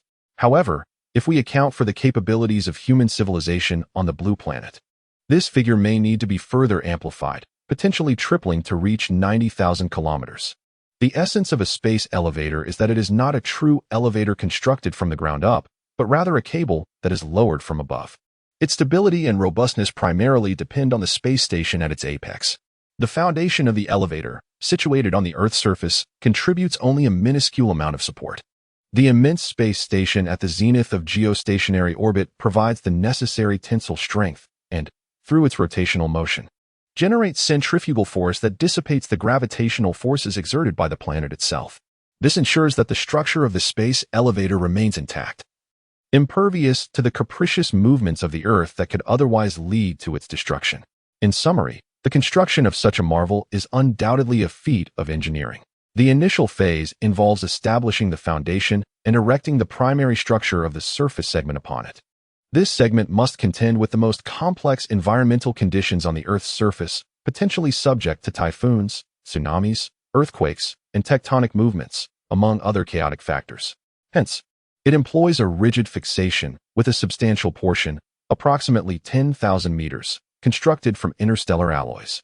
If the entirety of this segment were to rely solely on the production capacity of Star Ring-heavy industries, the company would find itself utterly occupied for several years, leaving no room for any other endeavors. Even a 1,000-meter-tall building is currently unattainable on Blue Star, as the technological capabilities simply do not permit such construction.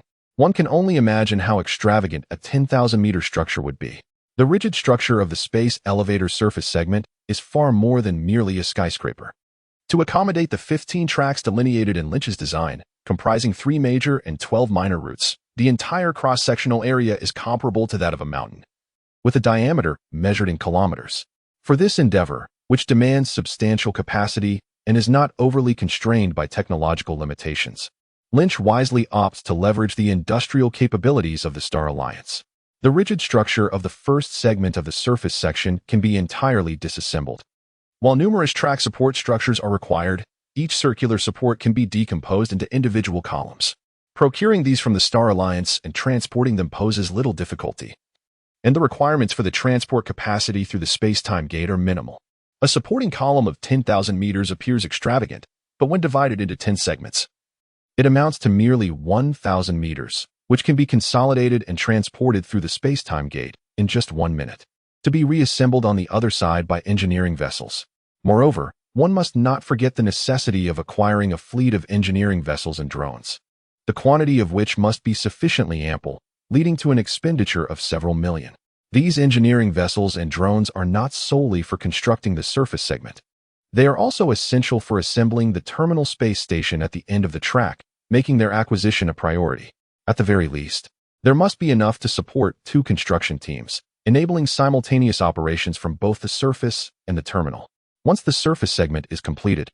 Adhering to the principle of installing the inner ring before the outer, the elevator tracks will be installed from the terminal space station, with specialized track engineering vessels towing the tracks and serving as counterweights. This assembly will extend from outer space downward until it ultimately connects with the terminal base. Unlike the rigid structural components at the base, the main body of the track does not entirely consist of interstellar alloy materials. The propulsion ring that powers the cabins is made from interstellar alloy, but the conduits and the skin enveloping them are crafted from exceptionally lightweight and remarkably resilient carbon nanomaterials.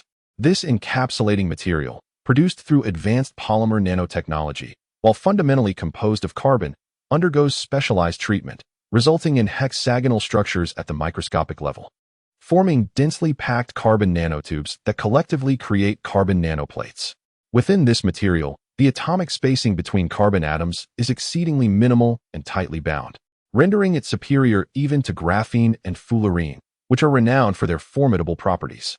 In fact, the carbon nanofilms commonly found in the star domain are merely refined versions of the latter two, having undergone extensive technological advancements and optimizations over many generations. The primary raw material required is carbon, which implies that in any galaxy, it can be abundantly sourced. In star systems harboring life, the procurement is even simpler, akin to drawing water from the sea, providing an inexhaustible supply for any monumental engineering endeavor. Furthermore, these materials bear similarities to superfabrics. They are lightweight, flexible, and resistant to folding and compression. A ton of superfabric, when unfurled to its basic thickness, can cover an entire rural town in Huagua. 10 tons can lay the foundation for an ecological dome, serving as protective encasement against wind, rain, typhoons, and wildfires. In contrast, these flexible carbon nanotube membranes, while lacking the exaggerated capabilities of their counterparts, present a more accessible alternative in terms of cost and processing complexity. They can be regarded as a superior material positioned as a subordinate substitute within the ecological niche of advanced fabrics. According to the construction standards set by Starlink, all carbon nanomaterials required for the space elevator are typically produced internally at the terminal space station. After all, these materials are fundamental to the construction and maintenance of the station itself. Each space station is equipped with production facilities for these materials, allowing for on-demand manufacturing based on the size of the planet and the required quantity. The production process is not particularly arduous, being significantly simpler than that of interstellar alloys. Consequently, Lin Qi need not transport these materials. He merely needs to bring the requisite number of orbital booster rings from the other side of the temporal gate, combining them with the carbon nanomaterials produced on-site to assemble the orbital structure. Even when quoted at the factory price of millennial-old technology, the cost of a space elevator exceeds 5 million star coins, largely due to the inclusion of the space station itself. Though modest in size, it is fully equipped. Moreover, this station serves as a legitimate starport tasked with orbital terminal transport, necessitating a plethora of supporting equipment. The internal configuration of each space station is far more expensive than the external primary structure. All equipment serving the station's normal operations and its primary functions are indeed cutting-edge products. On Blue Star, it is not to say that production is entirely unfeasible. After all, the Star Ring Group has established a comprehensive industrial chain with the capacity to manufacture a portion of these materials. However, the issues concerning production capacity, output, and yield rates are indeed somewhat disheartening. Chapter 161, Development of Space Resources, Opening Up and Internal Competition. It is reminiscent of several decades ago when Huagua first embarked on its industrialization journey. At that time, the Western world employed sophisticated equipment adhering to European and American standards to produce the same components, ensuring remarkable stability and consistent quality in mass production. Meanwhile, our nation, which was severely lacking in industrial foundations, had to resort to duplicating technical blueprints and gathering skilled artisans, relying on the extensive experience of seasoned craftsmen to engage in manual production. While this approach was not without utility, it was largely dependent on fortune and could not adequately meet the vast industrial demands. Lin Qi's current predicament bears a striking resemblance to this historical scenario. Under his stewardship, the Xinhuan Group has diversified into various sectors including electronic information, genetic biology, engineering construction, and heavy manufacturing, all boasting well-functioning production lines capable of assembling numerous industrial products that adhere to the standards of the Star Alliance, through self-manufactured components. However, the industrial system of the interstellar era cannot be equated with that of the present Blue Star. The Star Alliance has established colossal industrial parks, achieving modular production of equipment. Each of these parks represents a complete industrial chain by contemporary Huagua standards, genuinely realizing the process of from raw materials to finished products, without the need for intermediaries from other manufacturers. What is even more alarming is that within such an industrial framework, they are not reliant on inexpensive, abundant, and high-quality labor. Yet they can achieve costs significantly lower than those associated with decentralized supply chains. This marks the onset of an industrial revolution following a significant technological advancement. Achieving similar effects on Blue Star proves to be exceedingly challenging. The existing conditions do not allow for cost reduction alongside efficiency enhancement as Stellar Union does. Lynch has consistently imported equipment from Stellar Union, not to tread the old path of buying rather than building, but rather to genuinely aspire to swiftly propel backward productivity with advanced productive forces to complete the space elevator and starport as expeditiously as possible, unlocking low-cost space development capabilities and the abundant resources within the cosmos. This, undoubtedly, serves as a panacea for human civilization. It could alleviate numerous geopolitical conflicts arising from resource competition and, through the disruptive presence of the Star Ring Group, act as a beneficial threat, much like a stringent teacher wielding a ruler, compelling enterprises that squander time in meaningless competition and nations languishing in complacency to engage in a new wave of industrial revolution. Otherwise, should they be entirely eliminated, they would truly descend into a status of second-class citizenship. Although, considering the current global situation, it seems that a considerable number of nations may indeed risk becoming second-class citizens. According to Stellar Union standards, apart from Huagua, all other countries could be deemed lame, with some lacking any industrial capacity and existing purely as agricultural or resource-based nations. It is not entirely unfeasible to serve as mere resource providers, as even in the Stellar Union era, roles akin to mining tycoons existed. However, some individuals are incapable of even diligently mining and selling resources, resorting instead to dubious schemes, which leaves Lynch quite perplexed. Ultimately, the predicament arises from the excessively low level of civilization on Blue Star, compounded by its profound divisions. As a result, even a methodical advancement becomes unattainable, necessitating cunning strategies to surmount certain obstacles. The efforts of a single nation, such as Huagua, prove insufficient. Over the past decade, has there not been a remarkable technological leap in Huagua? Yet, when one surveys the entirety of Blue Star, humanity remains unaltered. In this scenario, the nefarious eagle and its loyal hounds have played a pivotal role in hindering progress. For the benefit of the entrenched elite of the, not only do they stagnate in their development, but they also resist advanced technology, preferring to cling to antiquated ways, much akin to the Qing dynasty. Colonizers remain colonizers. Fleeting glories cannot disguise their inherent deficiencies. Lynch anticipates the hysteria that will ensue from the nefarious eagle once the space elevator is erected. Yet he is well prepared with his proverbial stick to fend off the frenzied barking of a couple of mad dogs. Regardless, the construction will proceed. After all, with an investment of merely $5 million, the cost is negligible. Upon returning from Lillian's space station to the Jade Bay Villa, Lynch sequestered himself in his bedroom, drafting a plan throughout the night. The conclusion he reached was unequivocal. The advantages of accelerating the space elevator project far outweigh the disadvantages. Consequently, he resolved with clarity. He is not the custodian of humanity, and there is no obligation to ensure the comfort of their future path. Nations that lack ambition deserve to descend into the ranks of inferior races. Furthermore, it must be said that you have comfortably feasted on your past glories for so many years, riding the coattails of fortune. It is high time you paid some interest. On a Saturday in early October, at Qingqing University, in the male dormitory, Block C, room 311. Boys, Daddy has returned.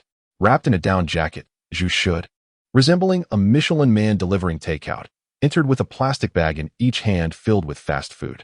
Look what I brought you. 3 types of marinated delicacies. And a braised pork knuckle for your second meal. Do you like it? Zhu should called out, nudging the door open with his knee, only to be met with the sight of 2 figures swathed in blankets, resembling oversized caterpillars, who propped themselves up from their beds, peering at him with disheveled hair. What on earth? Are you all working on something? Startled by the sight of these 2 slovenly creatures, Zhu should cautiously sniff the air, relieved to find no strange odors in the room, and stepped inside. During the day, could they not exercise a bit of restraint? It was quite disheartening. What were they to do in such cold, except burrow into their blankets? Who had the luxury of time for anything else? Indeed, how dare they criticize us while gallivanting by the lake with their girlfriends? He thought. Close the door quickly, he urged, and once the howling wind was sealed outside, the disheveled Wang Haixing and Bao Zhaojun shed their caterpillar forms and gathered around to share the feast he had brought back. Exasperated by the incessant downpour and gusts of wind, Xu Shi glanced at his fingers, marked by the constricting plastic bag and numbed by the biting cold. He sighed and shook his head, lamenting that he should have followed the example of others and refrained from venturing out when there were no classes. This was indeed a dreadful ordeal. With the arrival of the cold front coinciding with the rain, it was nearly unbearable. Among the two who were dining, one muttered something without lifting their head. Xu Shi pondered, nodding thoughtfully, and resolved to order 2 duck feather blankets along with some hand warmers to prevent any unfortunate consequences from the chill. Chapter 162. The Recluse Lin Qi. When virtual reality becomes the norm aside from the frequently elusive old Lin. The remaining 3 young men from 311 were all from out of town, unfamiliar with the climate of Qiqing. They had previously thought it was merely tolerable. But little did they know that the damp cold of this coastal city was no trifling matter. With a higher specific heat capacity, water has a natural insulating quality, making coastal cities experience significantly smaller temperature fluctuations between day and night compared to arid inland cities far from large bodies of water.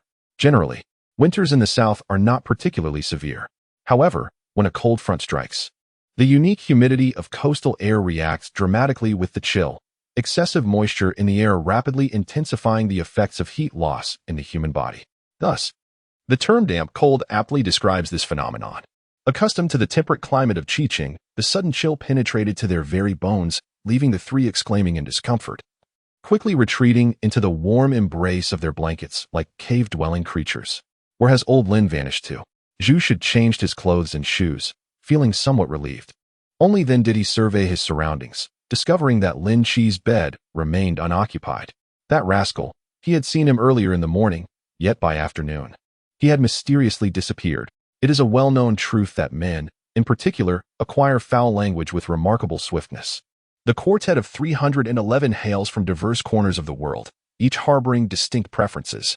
Yet, there exists a singular commonality among them. Within a remarkably brief period of daily interaction, they have seamlessly adopted one another's idiosyncratic phrases. The ever-stationary Zhu, who has never ventured beyond the confines of Jinling in his 22 years, now finds himself occasionally employing inverted syntax every 3 sentences. He has also embraced the highest accolades from the regions of Guangdong, adeptly oscillating between addressing his companions as handsome and fool depending on the context of their discourse. When they claim to have pressing matters, it often translates to skipping classes for the next few days. The pork knuckle served at the canteen is a rare delicacy, available only for a limited time, making it a prized catch. Securing one is akin to striking gold. The trio's indulgence in a platter of 3 types of braised meats accompanied by the knuckle may initially appear excessive in fat content, yet for these young men, frozen into a state of foolishness by the biting cold, it is just the right remedy, warming them from within. They lounge contentedly, rubbing their bellies in a state of blissful satiation, likely reflecting on their day spent bustling about. It is worth noting that one of them drives an Audi to school. Even if he opts for an Audi over a Maybach, the fact that he possesses such a vehicle suggests that he is connected to a significant enterprise outside of academia, which hardly raises an eyebrow. Lin Qi, despite his understated choice, has long made his Audi a topic of conversation among his peers in the male dormitory. The manner in which he utilizes this car speaks volumes. It's evident that it is not a vehicle bestowed upon him by family, nor is it merely a product of his own financial contributions. At the very least, he maintains it himself. The distinction between having 2 million at home and possessing 2 million under one's name is a concept that resonates profoundly differently for young men of his age. Amidst their envy, the trio found themselves harboring a degree of admiration for Lynch's demeanor, at the very least. Xiaobao and his companions believed that if they possessed such a magnificent vehicle, they would not merely traverse the world with haste, cloaked in a modesty akin to that of a wandering ascetic. They would certainly make it a point to share a few posts on social media daily, lest their newly acquired acquaintances remain oblivious to their affluence. A person devoid of reckless arrogance must indeed have lofty aspirations.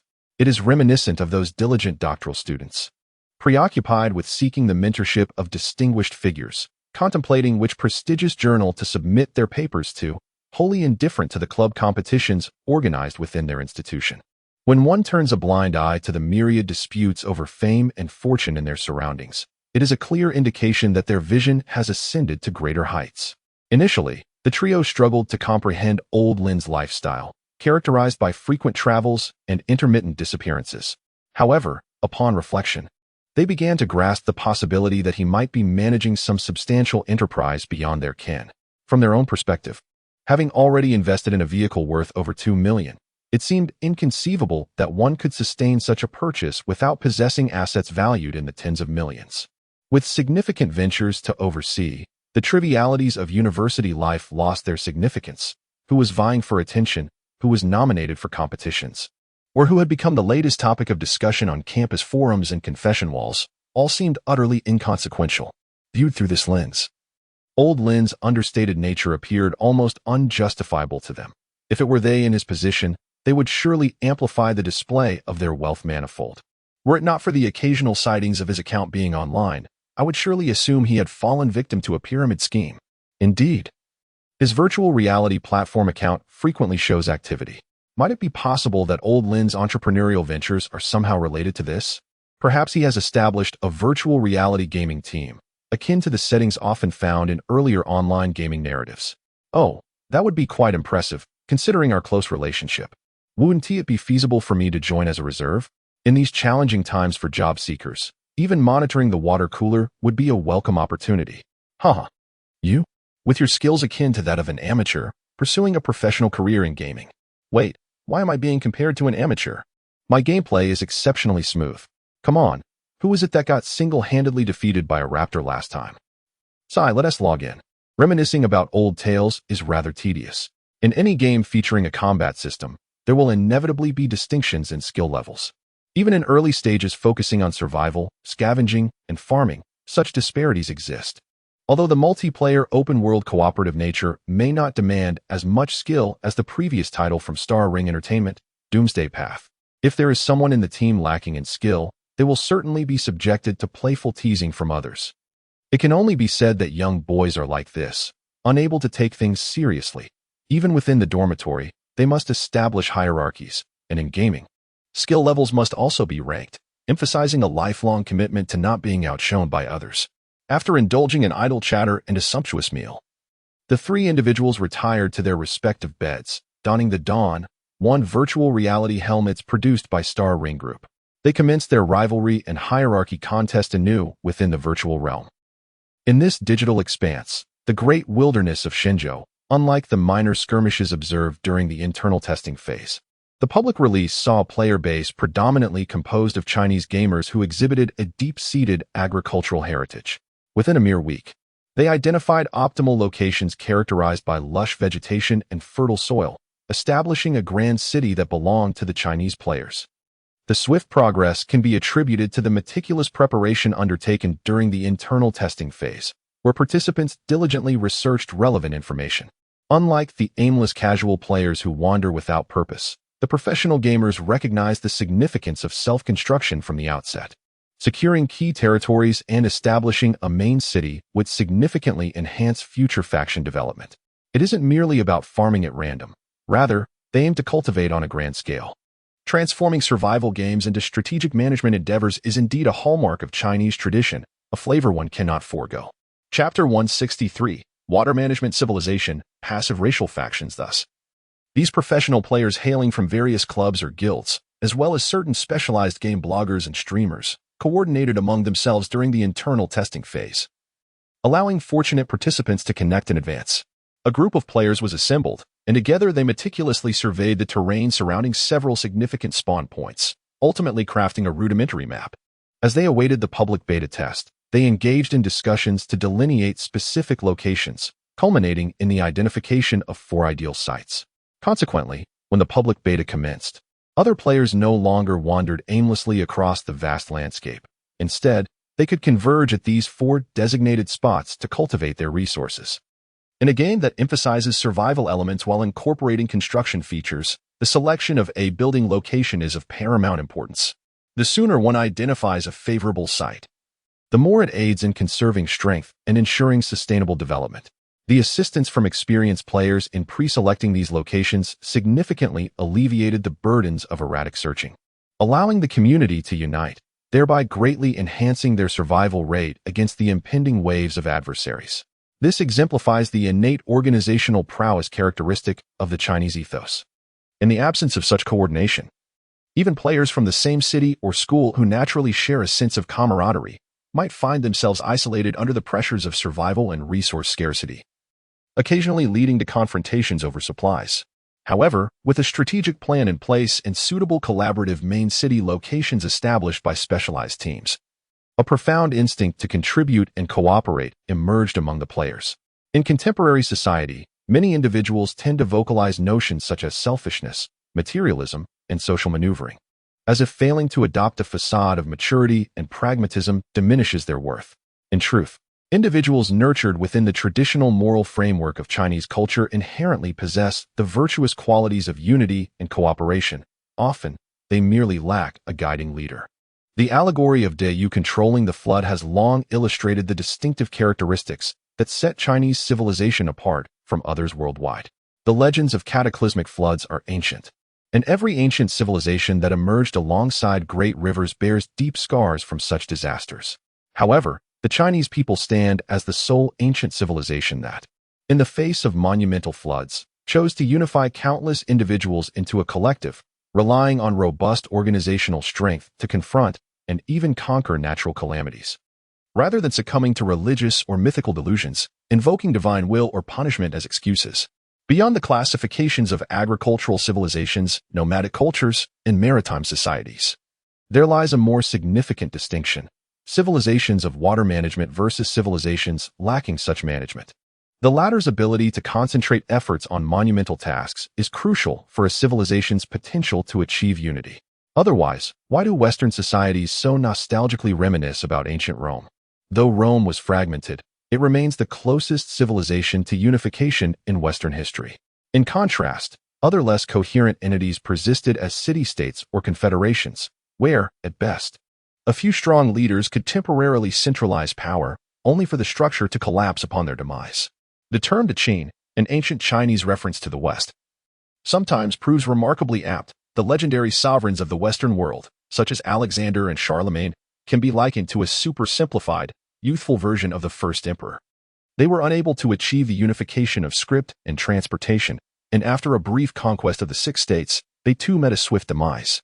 In contrast, the Huaxia people possess an innate talent that enhances all attributes when teaming with culturally similar individuals, without any upper limit. As long as there is a leader, the momentum becomes unstoppable. The game map may be vast, shrouded in the fog of war. No problem. We shall send our own scouts to chart the terrain. The game may offer high levels of freedom, with many items of uncertain purpose. Fret not. We shall embody Shino, tasting 100 herbs and drafting strategies on the spot. The absence of incessant guiding NPCs might mean a lack of initial factions and starting cities. But who could rival us in infrastructure? Who cultivates the earth better than the people of Huagua?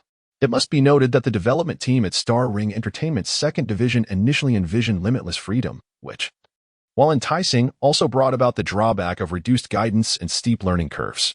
Yet, under the exhilarating experience of collective transcendence, the highly organized Huagua players, undeterred by these debuffs, swiftly demonstrated the formidable prowess of the fourth calamity, establishing 4 hubs and radiating out a network of roads under construction. Although we have not yet reached the point where the chasm transforms into a thoroughfare, the treacherous wilderness, fraught with peril and teeming with wild beasts, has already been punctured by players who have carved out 4 openings. The spark of civilization has undeniably arrived, despite the fact that the small settlements encircling the main city are still in a phase of sporadic resistance against waves of beasts. There are at least 4 impregnable final lines of defense that have stabilized the situation. Following a community vote, and with consideration to avoid duplicating names of real-world cities, the 4 main cities were ultimately designated by the players as Yingtian, Shuntian, Fengtian, and Xingtian, embodying the essence of following heaven and responding to the people, serving heaven and upholding fate. thereby highlighting the authenticity of the Chinese cultural legacy. With a solid base established, everything began to fall into place. The fourth calamity: factions. Amidst endeavors in expanding agriculture, refining metals, developing industry, domesticating exotic beasts, and studying extraordinary power systems, even contemplated the formation of a dedicated militarized player corps, intending to seek out soft targets among the native NPC factions scattered across the map. At this stage, due to initial production constraints, it was only recently that overseas players began to experience a modest alleviation in the shortage of helmets. While they still found themselves amidst the wilds of Makabaka, they could scarcely claim ownership over their own cities or fields, let alone rise above the Stone Age. Nevertheless, despite these challenges, the players remained joyfully engaged. The wealthy had their own modes of play, while the less fortunate found their own forms of enjoyment. In this second life, why be confined by the values of the tangible world? Not only overseas players, but many domestic players also find joy in the primitive life of cave dwelling and fishing or traversing the vast wilderness of the world. Primarily, the Great Wilderness is remarkably immersive. Activities such as friction firemaking and pottery brick burning are not merely executed by pressing a shortcut key and watching an animation, as is common in traditional video games. The limitless freedom allows individuals to express their subjective initiative freely, yet it has also led to survival enthusiasts facing significant challenges. Even those like Lao Bei and Lauda, who, due to advancing age and declining physical capabilities, can no longer endure the high-intensity wilderness survival of their youth, have taken to social media to chronicle their virtual reality duels in the wild. However, the multitude of primitive and exotic beasts within the game renders such challenges somewhat formidable. During a live broadcast of his traditional skill of foraging for protein, Bear Grylls was unexpectedly slain by a gigantic grub that emerged from beneath a dead tree, marking his first blood loss, a rather ironic turn of fate. Chapter 164. Cyber players developing cyber civilization, taming beasts, and utilizing animal power. How shall we proceed? Donning helmets and logging in, they transition from the empty, gray, cubic space to the familiar city of Ingtian.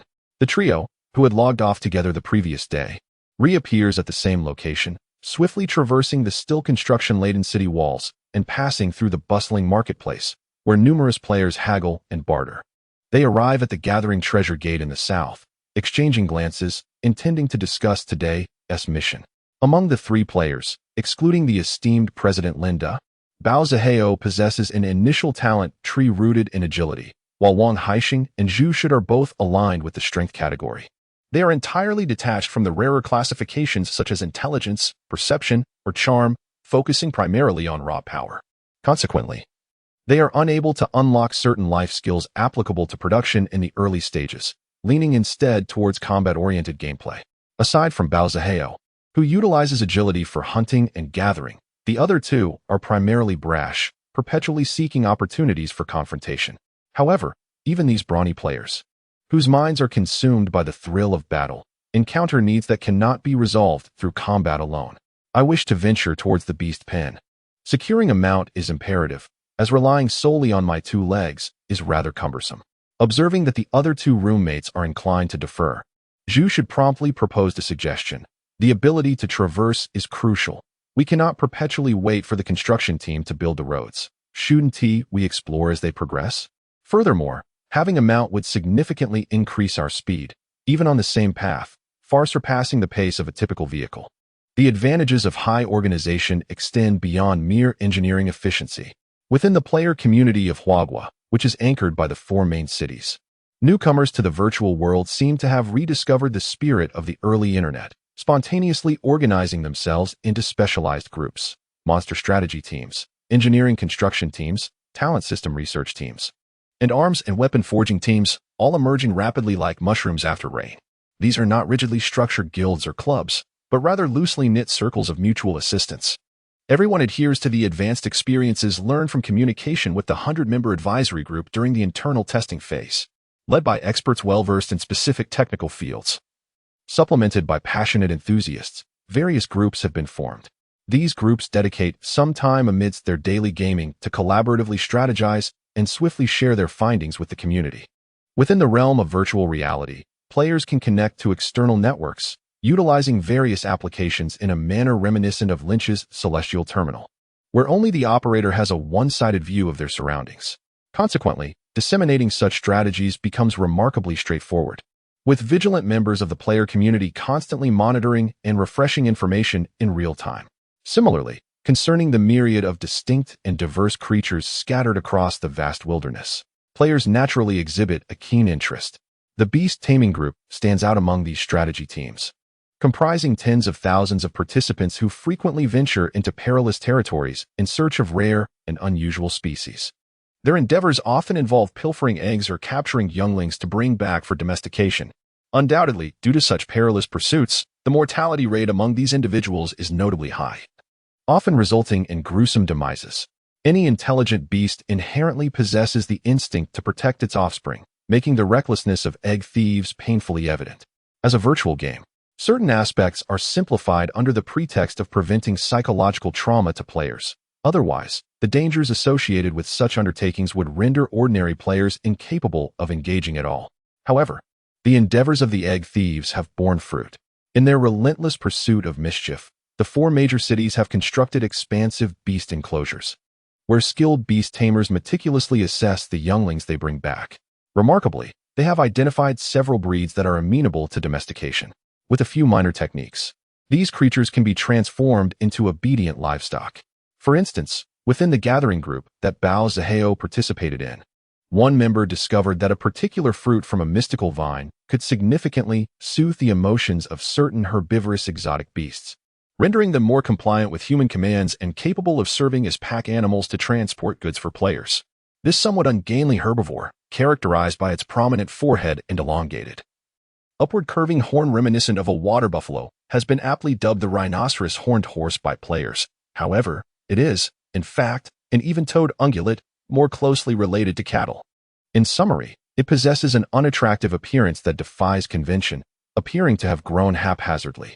Yet, even such a peculiar creature is considered a rare mount in the current major cities. The domesticated population is exceedingly limited, with the younglings too unruly to manage, and the adults primarily reserved for breeding purposes. Thus, only work sites and workshops with a high demand for draft power are granted the privilege of allocating a few of these beasts. Zhu Shid has inquired several times at the beast enclosure and breeding grounds, aware that acquiring a rhinoceros horned horse is no simple task. Hence, he has no immediate plans regarding it. He refers instead to another matter. The beast taming group released a new video last night in the community, announcing that they have discovered yet another breed that is barely trainable. However, this small oviparous dinosaur, resembling a theropod adorned with vibrant red feathers, is carnivorous, has a substantial appetite, and exhibits a certain ferocity, making it challenging to domesticate. There have been instances where caretakers attempting to ride it have suffered scratches. In contrast to the rhinoceros, the red theropod displays significantly greater combat prowess and swifter agility. Overall, it possesses both distinct advantages and disadvantages. Given its widespread presence in the wild, poachers have managed to capture numerous specimens and can procure even more, prompting the beast taming division to consider promoting it. However, the challenges of domestication are evident, leaving one to ponder whether anyone would dare to be the trailblazer in this endeavor. While its substantial appetite is bearable, its mischievous nature poses a genuine dilemma. As the trio observed the video, they engaged in a discussion, with Bao Zihua scratching his head and commenting that even he felt exasperated by the unruly children of his relatives, let alone this unruly dinosaur. It seems to have a penchant for causing chaos wherever it goes. If I were to say that this troublesome creature specifically targets your collectibles and gaming consoles, not only smearing its greasy hands on your newly acquired Flower Bride Airy, but also persistently deleting your meticulously curated game saves, how would you respond to such provocations? Attempting to provoke my ire, I mused. Damn it, this troublesome creature appears to be a bit of a menace. Upon hearing this, Zhu Shid and Wang Haishan's fists immediately clenched. They exchanged glances filled with both shared indignation and sympathy towards Bao Zihua. Speaking of which, you can tolerate this? If I were to lose the hard-earned platinum save file after countless hours of grinding, I would be utterly furious. Proud Bao smiled faintly and remarked, I shared the WeChat contacts of several tutors from the backdoor classes at Yizhong with that strict father, and casually informed his mother that the mischievous child has a hidden application bar on his phone, with the last page containing apps like Baika, Jumanji, and Yehegtai, all intended for dubious purposes. Chapter 165, The Exposure of Nanshuman, The Western World's Panic. The two exchanged a silent glance. At least it was a fair trade, not a loss. In any case, let us first. What is happening? Diverting from the topic of the mischievous child, the three decided to attempt taming the red-throated lizard. However, before they could embark towards the beast enclosure, they were startled by a crescendo of gasps emanating from the marketplace, as if someone was shouting about some breaking news. Upon closer inspection, they noticed the crowd appeared to be in a state of astonishment, staring vacantly into the void before them. This was a typical manifestation of browsing content in the real world through the system's built-in software. The trio immediately realized that something significant must have occurred in reality, the fervor of which had permeated into the game. Quickly, let us check it out.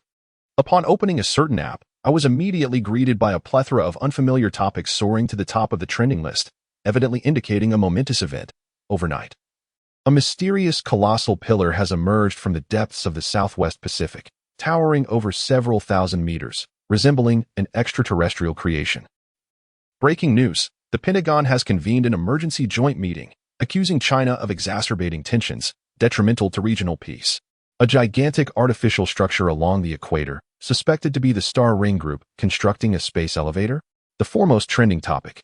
With keywords that left those who beheld it momentarily speechless, it became instantly clear why everyone wore expressions of disbelief as if they had encountered a ghost. A space elevator? Surely, this cannot be a jest. The rigid structural segment at the base of the space elevator reaches a total height of 10,000 meters, equivalent to stacking another Mount Tai atop Mount Everest, with the additional height of a Tokyo Tower to spare. Such a monumental edifice, in our present blue planet, could undoubtedly be termed a miracle, regardless of it being merely a fraction of the entire space elevator, or even if what has been erected thus far is merely 1/10 of this small segment.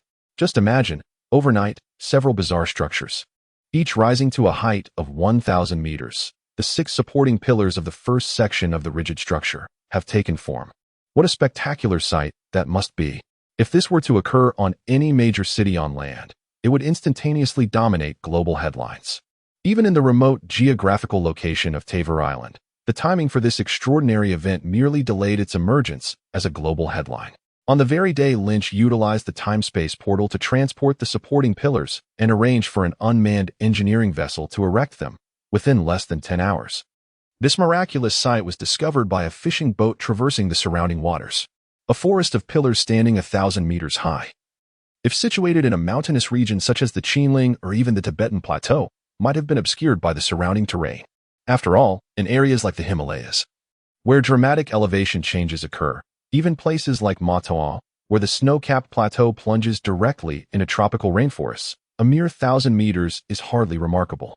However, this was in the open sea, at sea level, an unobstructed expanse.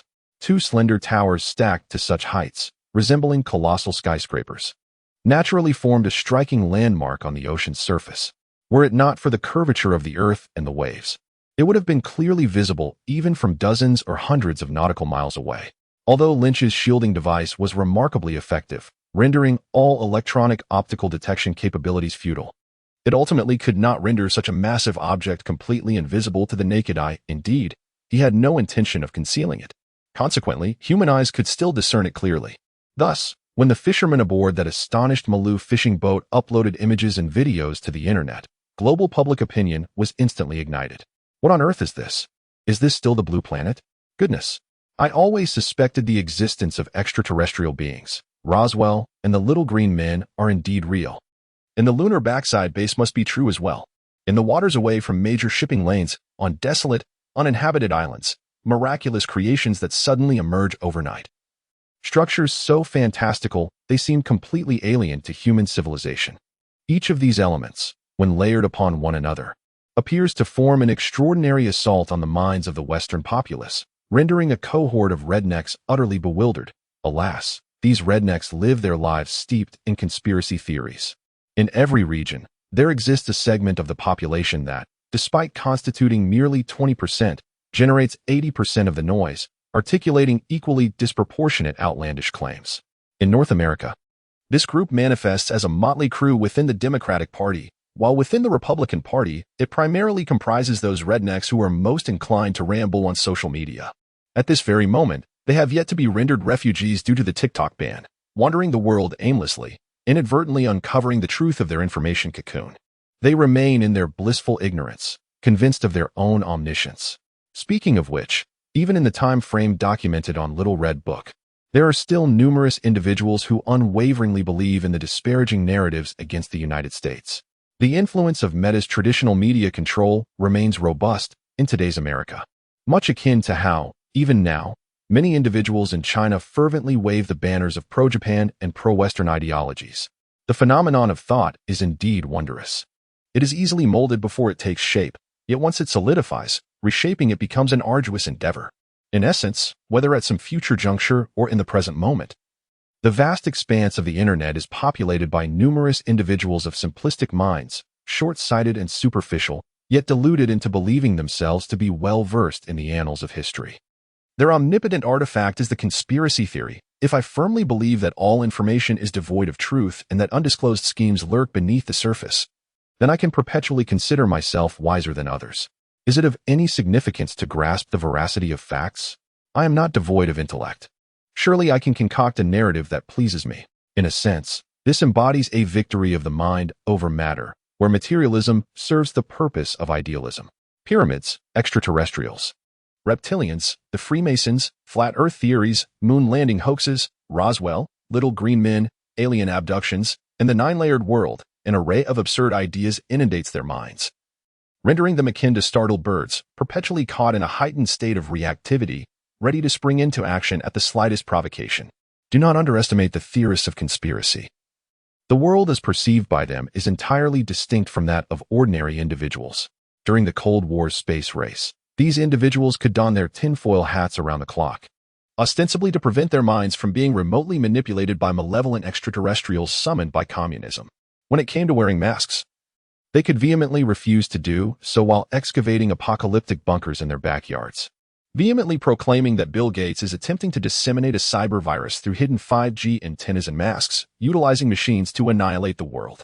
Simultaneously, they would douse themselves in disinfectant and incessantly pray for the immediate intervention of the self-proclaimed savior. Anyone attempting to reason with such individuals is merely courting futility. Consequently, before the hawkish government could formulate a response, a horrifying event unfolded. A massive civil unrest erupted in several predominantly red states in the South. Chapter 166, The Winds of Change, Imaginings from All Sides. There is a saying that aptly encapsulates the situation. Some wield modern technology while existing within a medieval framework, yet possess the mentality of primitive beings. Who does this refer to? Certainly not the citizens of the great eastern nation across the sea, nor those who can see, believe, and accept the reality of that eastern nation's true visage. Previously, it was merely a cacophony of chaotic rumors, indistinguishable to the rednecks. Now, however, there emerged an unmistakably clear manifestation. Before the Capitol Hill, the White House, and the Pentagon could devise a strategy or react to the news they received simultaneously, the agitated rednecks suddenly rose to march and protest. In the southern states, a multitude of collective demonstrations erupted within a single day, orchestrated by unknown individuals. Amid the armed protests by the rednecks, certain traditional performances emerged. In the span of one day, there were hundreds of incidents of arson, theft, and even acts of incendiary violence. The most egregious bloodshed occurred when a group of white marauders demolished a gathering place of the so-called Soap Church, which catered to the affluent and their predilections for transgender children. They unearthed the remnants of young victims and bones from beneath the church and publicly displayed them. Subsequently, they executed 37 individuals, including clergy and local worshippers, all of whom were circumcised men, by beheading them on the spot. Notably, this soaked church was situated in the heart of Austin, and throughout the course of this atrocity, the police of the Austin City Bureau arrived first, forming a perimeter to disrupt the criminals' resistance through verbal confrontation, while simultaneously sealing off the scene under the pretext of prohibiting interference with law enforcement, thereby obstructing the local community's attempts to organize a rescue for the beleaguered individuals inside. No one understood why the sighting of bizarre alien-like structures incited a march, nor could anyone discern the connection between the rednecks parading with rifles in their pickup trucks and the peaceful congregants praying within the church. In summary, this absurdity unfolded in the most ludicrous manner. The equation of a large crowd plus violence equated chaos, reminiscent of previous years where any substantial civil unrest would swiftly devolve into rampant looting, though this time, it indeed devolved into looting. albeit with the unfortunate reality that the local black populace could not contend with the rednecks. Any attempts to engage in significant looting would be met with gunfire, scattering the participants like leaves in a tempest. In summary, under the influence of various long-standing societal conflicts, even trivial matters occurring thousands of kilometers away in the vast ocean have propelled the Austin incident into the limelight, momentarily overshadowing discussions surrounding the enigmatic architectural events. While this has captured the world's attention, it also elicits a sense of incredulity. Setting aside the Austin incident, which would only erupt a day later, and disregarding the seemingly irrational actions of the unstable elements within the rogue Eagle faction across the Pacific, the response to news was markedly more tempered on social media in the Eastern powerhouse. I have indeed heard of Bood and Tavo Island. There were news reports not long ago, so how has it become an uninhabited isle? I recall that was said to be a private island purchased by the Star Ring Group from the Dutch government. Alas, after all this commotion, it turns out there are no extraterrestrials involved. It is merely another escapade by the Star Ring Group. Moreover, this latest endeavor seems rather. In contrast to the chaotic uproar on the other side, netizens here appear to have deduced more, their discourse becoming somewhat ambiguous, yet devoid of negativity. Instead, it conveys a sentiment akin to "I know there's something substantial here, but let us keep it unspoken." The equatorial zone. Suspected alloy base. What more is there to say? Although Little Broken Ball is a film from several years ago, the fervent scenes that captivated the nation are not easily forgotten. Many of its shots are derived from various classic science fiction works and even serious scientific concepts, all of which are not mere fabrications, but rather the culmination of decades, if not centuries, of dedication from numerous pioneers in academia. Naturally, there exists a significant disparity between fantasy and reality. Thus, even if the structures resembling the support pillars of a hypothetical space elevator appear somewhat peculiar, the public expresses understanding and instead indulges in greater speculation regarding their materials, performance, and internal architecture. Is it possible that the absence of reflection suggests these are not metallic? Surely, one would not merely coat such a substantial structure with matte paint. Could it be comprised of nanomaterials? It is widely rumored that only materials of such density could potentially endure such immense mass. Alas, the individual capturing the video was positioned too far away, using a device with insufficient resolution, resulting in a shaky recording that obscured all details. Why? If there is already awareness of these matters, has a team of professionals not been dispatched to investigate? For instance, why not deploy a satellite for reconnaissance? It is said that a satellite was indeed redirected from across the ocean for observation, yet nothing was discerned. As this peculiar revelation was discussed, the crowd found themselves perplexed. What does it mean to see nothing? My friends, are you not aware of the advanced capabilities of contemporary satellite detection technology? Without delving into the advanced electronic telescopes capable of capturing images of distant nebulae in the cosmos, we must acknowledge the sophistication of infrared detection satellites and synthetic aperture radar satellites employed on our blue planet, particularly the latter, which can scan subterranean fault structures with remarkable clarity, as if granting a form of X-ray vision. What, then, do you mean by invisibility? Such statements seem to slap the faces of both prominent and lesser figures within the relevant fields. If something truly remains unseen, it is likely that those well-informed individuals have ventured beyond barriers to uncover the reality. In response to the public's perplexity, they sincerely reiterated, at this moment, it is nighttime in the White Eagle's domain. If you possess means to observe the local situation in Washington, you would discern that a multitude of offices affiliated with the Pentagon had gradually extinguished their lights earlier, only to abruptly illuminate once more a few hours ago. Furthermore, traffic has congested the roads. Unlike New York, Washington's population is merely around 6 million. With such a sparse populace, and darkness enveloping the night, the traffic jams are telling. Consider the number of bureaucrats suddenly called in to work overtime. They deliberated for several hours, yet official statements and prominent media outlets remain eerily silent, barely managing to release any information. Even CNN merely showcased photographs taken by fishermen from the Maluo Nation, leaving one to ponder whether this aligns with the notorious proclivity of the eagle, whose every utterance seems to provoke a reaction akin to a ground-shaking event. It is noteworthy that the largest base in Southeast Asia is situated nearby, surrounded by a network of American military intelligence, not to mention the proximity of Guam and Okinawa. This is hardly a remote location. Why then do they remain silent? Chapter 167. As the elections approach, misfortunes seem to compound. This is indeed intriguing. After some analysis, the group began to grasp the situation. The American populace is deeply divided, and while the temperament of ordinary citizens is one matter, the government is a cacophony of discord, prone to stir even the slightest breeze into a tempest. To expect such a faction, quick to react to even the faintest hint of color, to choose a path of discretion is akin to handing a blind person a color chart, utterly nonsensical. The reason for the current silence of the hawkish administration is evidently not due to a desire for subtlety. Rather, it appears that their military satellites have collectively malfunctioned, failing to discern any significant developments, resulting in a delayed response. The absurdity escalates. What sort of clandestine technology is the Star Ring group employing? Could it be that you truly are using cigarette butts to scorch extraterrestrials on the far side of the moon, uncovering some arcane secrets? The simultaneous failure of satellites, while mobile phones can capture images in the surrounding waters, is perplexing, someone remarked with a hint of horror, reflecting on the recent silent launch of the Shia Plan No. 1 lunar probe. During a press conference, the officials subtly mentioned the contributions made by the Star Ring Group's subsidiary, Star Ring Heavy Industries. Among the various research institutions and organizations involved, one might have assumed this was merely another routine endeavor. Yet it appears they have quietly embarked on a journey towards the stars and the vast ocean beyond. A little forewarning would have been appreciated to prepare everyone psychologically. What are we to do now?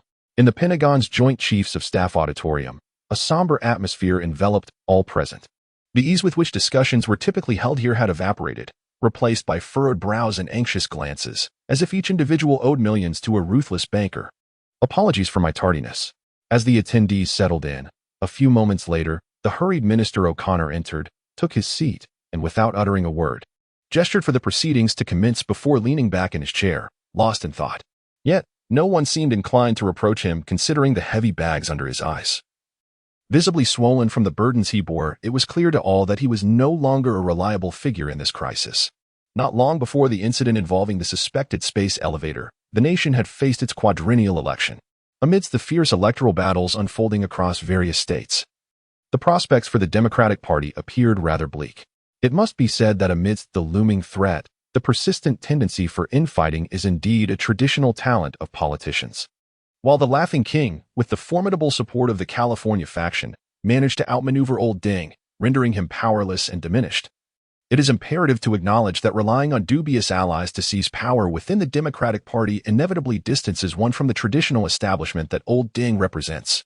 After all, Old Ding epitomizes the quintessential trajectory of a senator, vice president, and president, an embodiment of authentic pedigree.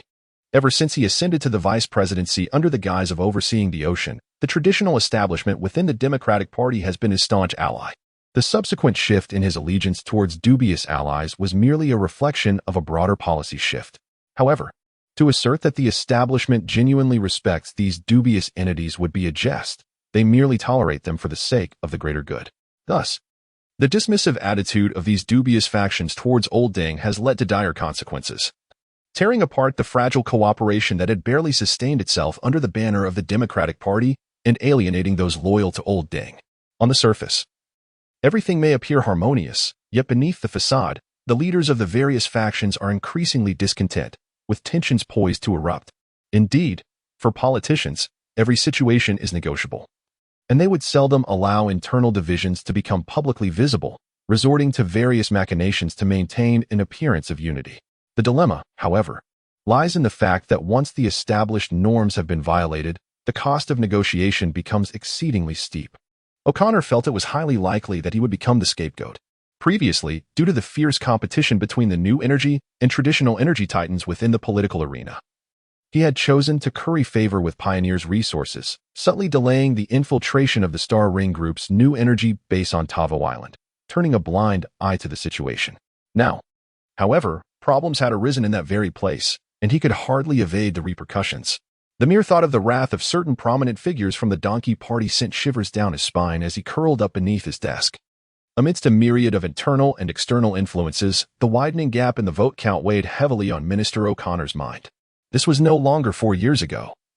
Although a consensus had formed within the party, the necessity of employing underhanded tactics loomed large. The issue lay in the substantial disparity in the foundational votes. Resorting to such tactics would likely backfire. With merely a few hundred electoral votes at stake, Could they truly conjure up 300 phantom votes in one go to secure victory? That would tear apart any semblance of civility, verging on civil war. The electoral battle was fraught with uncertainty, and the White House was engulfed in turmoil. As the Secretary of Defense, O'Connor, being a civilian member of the cabinet, was undoubtedly subject to the vicissitudes of the ruling party. One could even argue that, among those present, he, being the highest-ranking bureaucrat, was the most vulnerable to reckoning. With the return of the understanding king, there was no way a former cabinet member could retain the position of Secretary of Defense. After all, any civilian could fill that role, especially one known for his notorious patronage during his previous term, surrounding himself with figures like the comical Bannon, the heads of the Joint Chiefs of Staff and the senior officers from various departments, as the backbone responsible for the actual operations, find it relatively easy to secure their positions. However, the highest-ranking official at the Pentagon appears to be confirmed for removal, chair and all. The stark contrast in this situation undoubtedly leaves the esteemed minister feeling quite displeased, akin to a cornered hyena, anxious and agitated.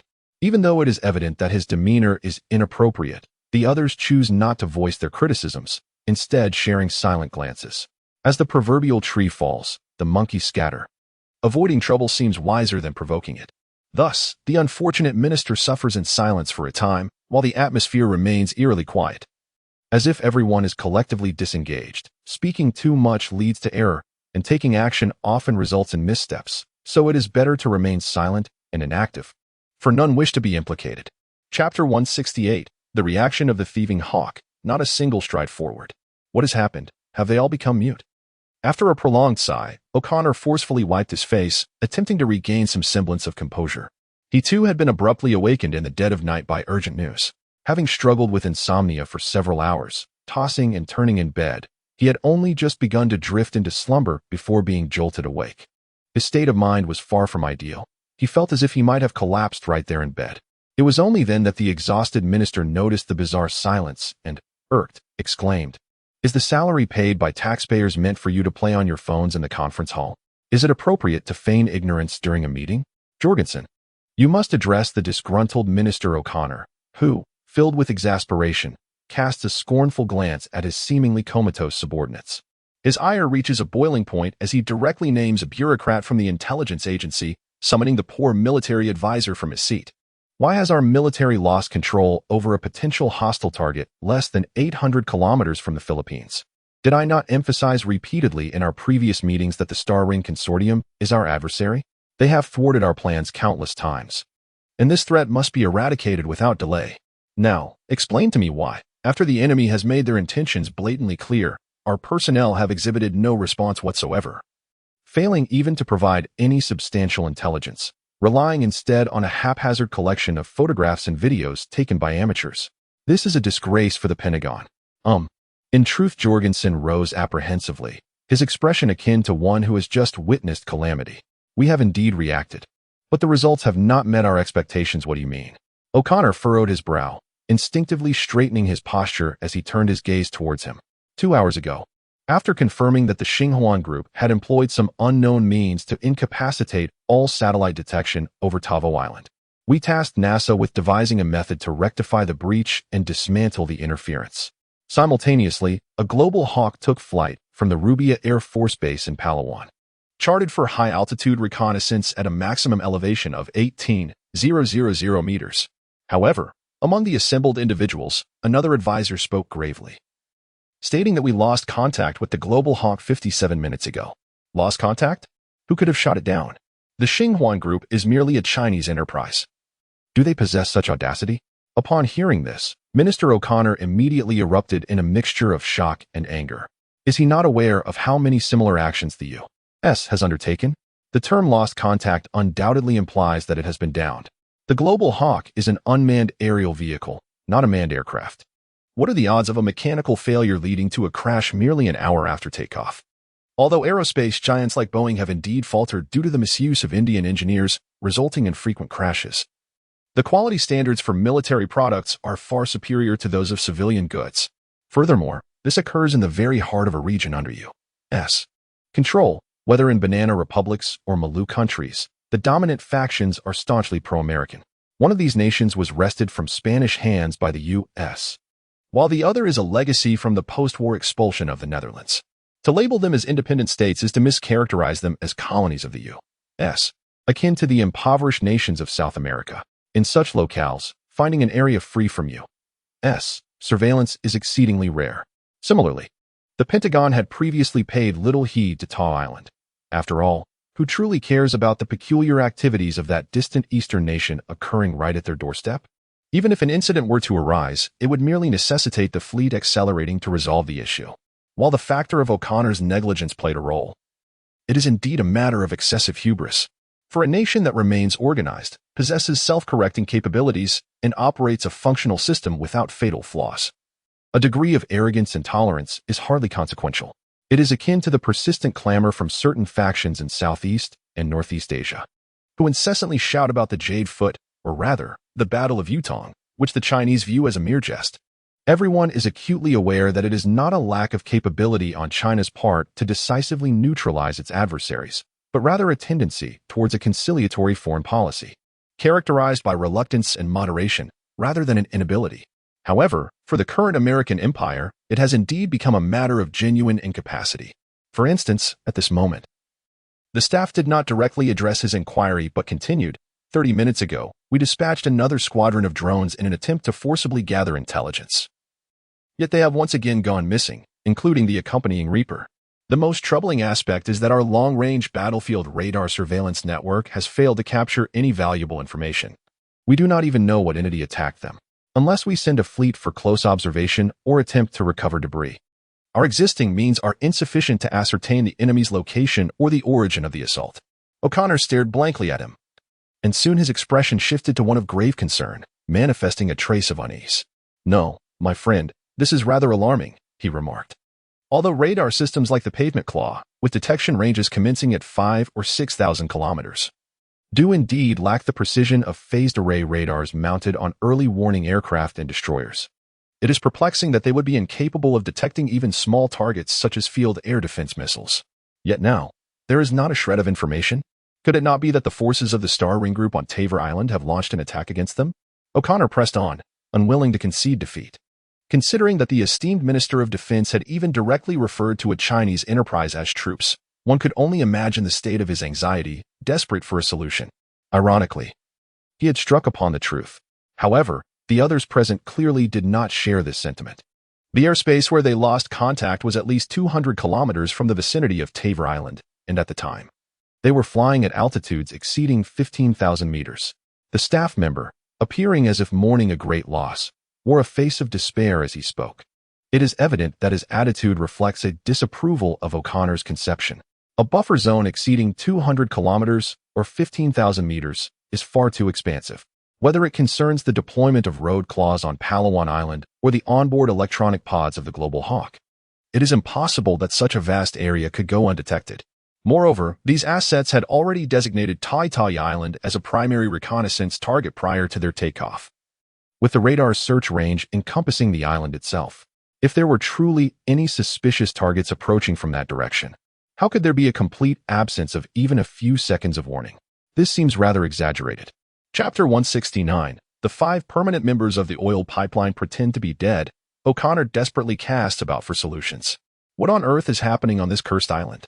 O'Connor, recovering from his bewilderment, was somewhat frenzied as he clutched his head and vigorously scratched his scalp, akin to a hapless student who, mere minutes before the end of an exam, finds themselves unable to solve several significant problems, staring helplessly at the prospect of failure looming ever closer. Strangely, this inexplicable situation mirrors the struggle of tackling advanced mathematics. If one cannot find a solution, no amount of headbanging will yield additional steps. What shall be done now? Can you guess what we are doing here? If anyone had a solution, they would have long since commenced drafting contingency plans. Damn it.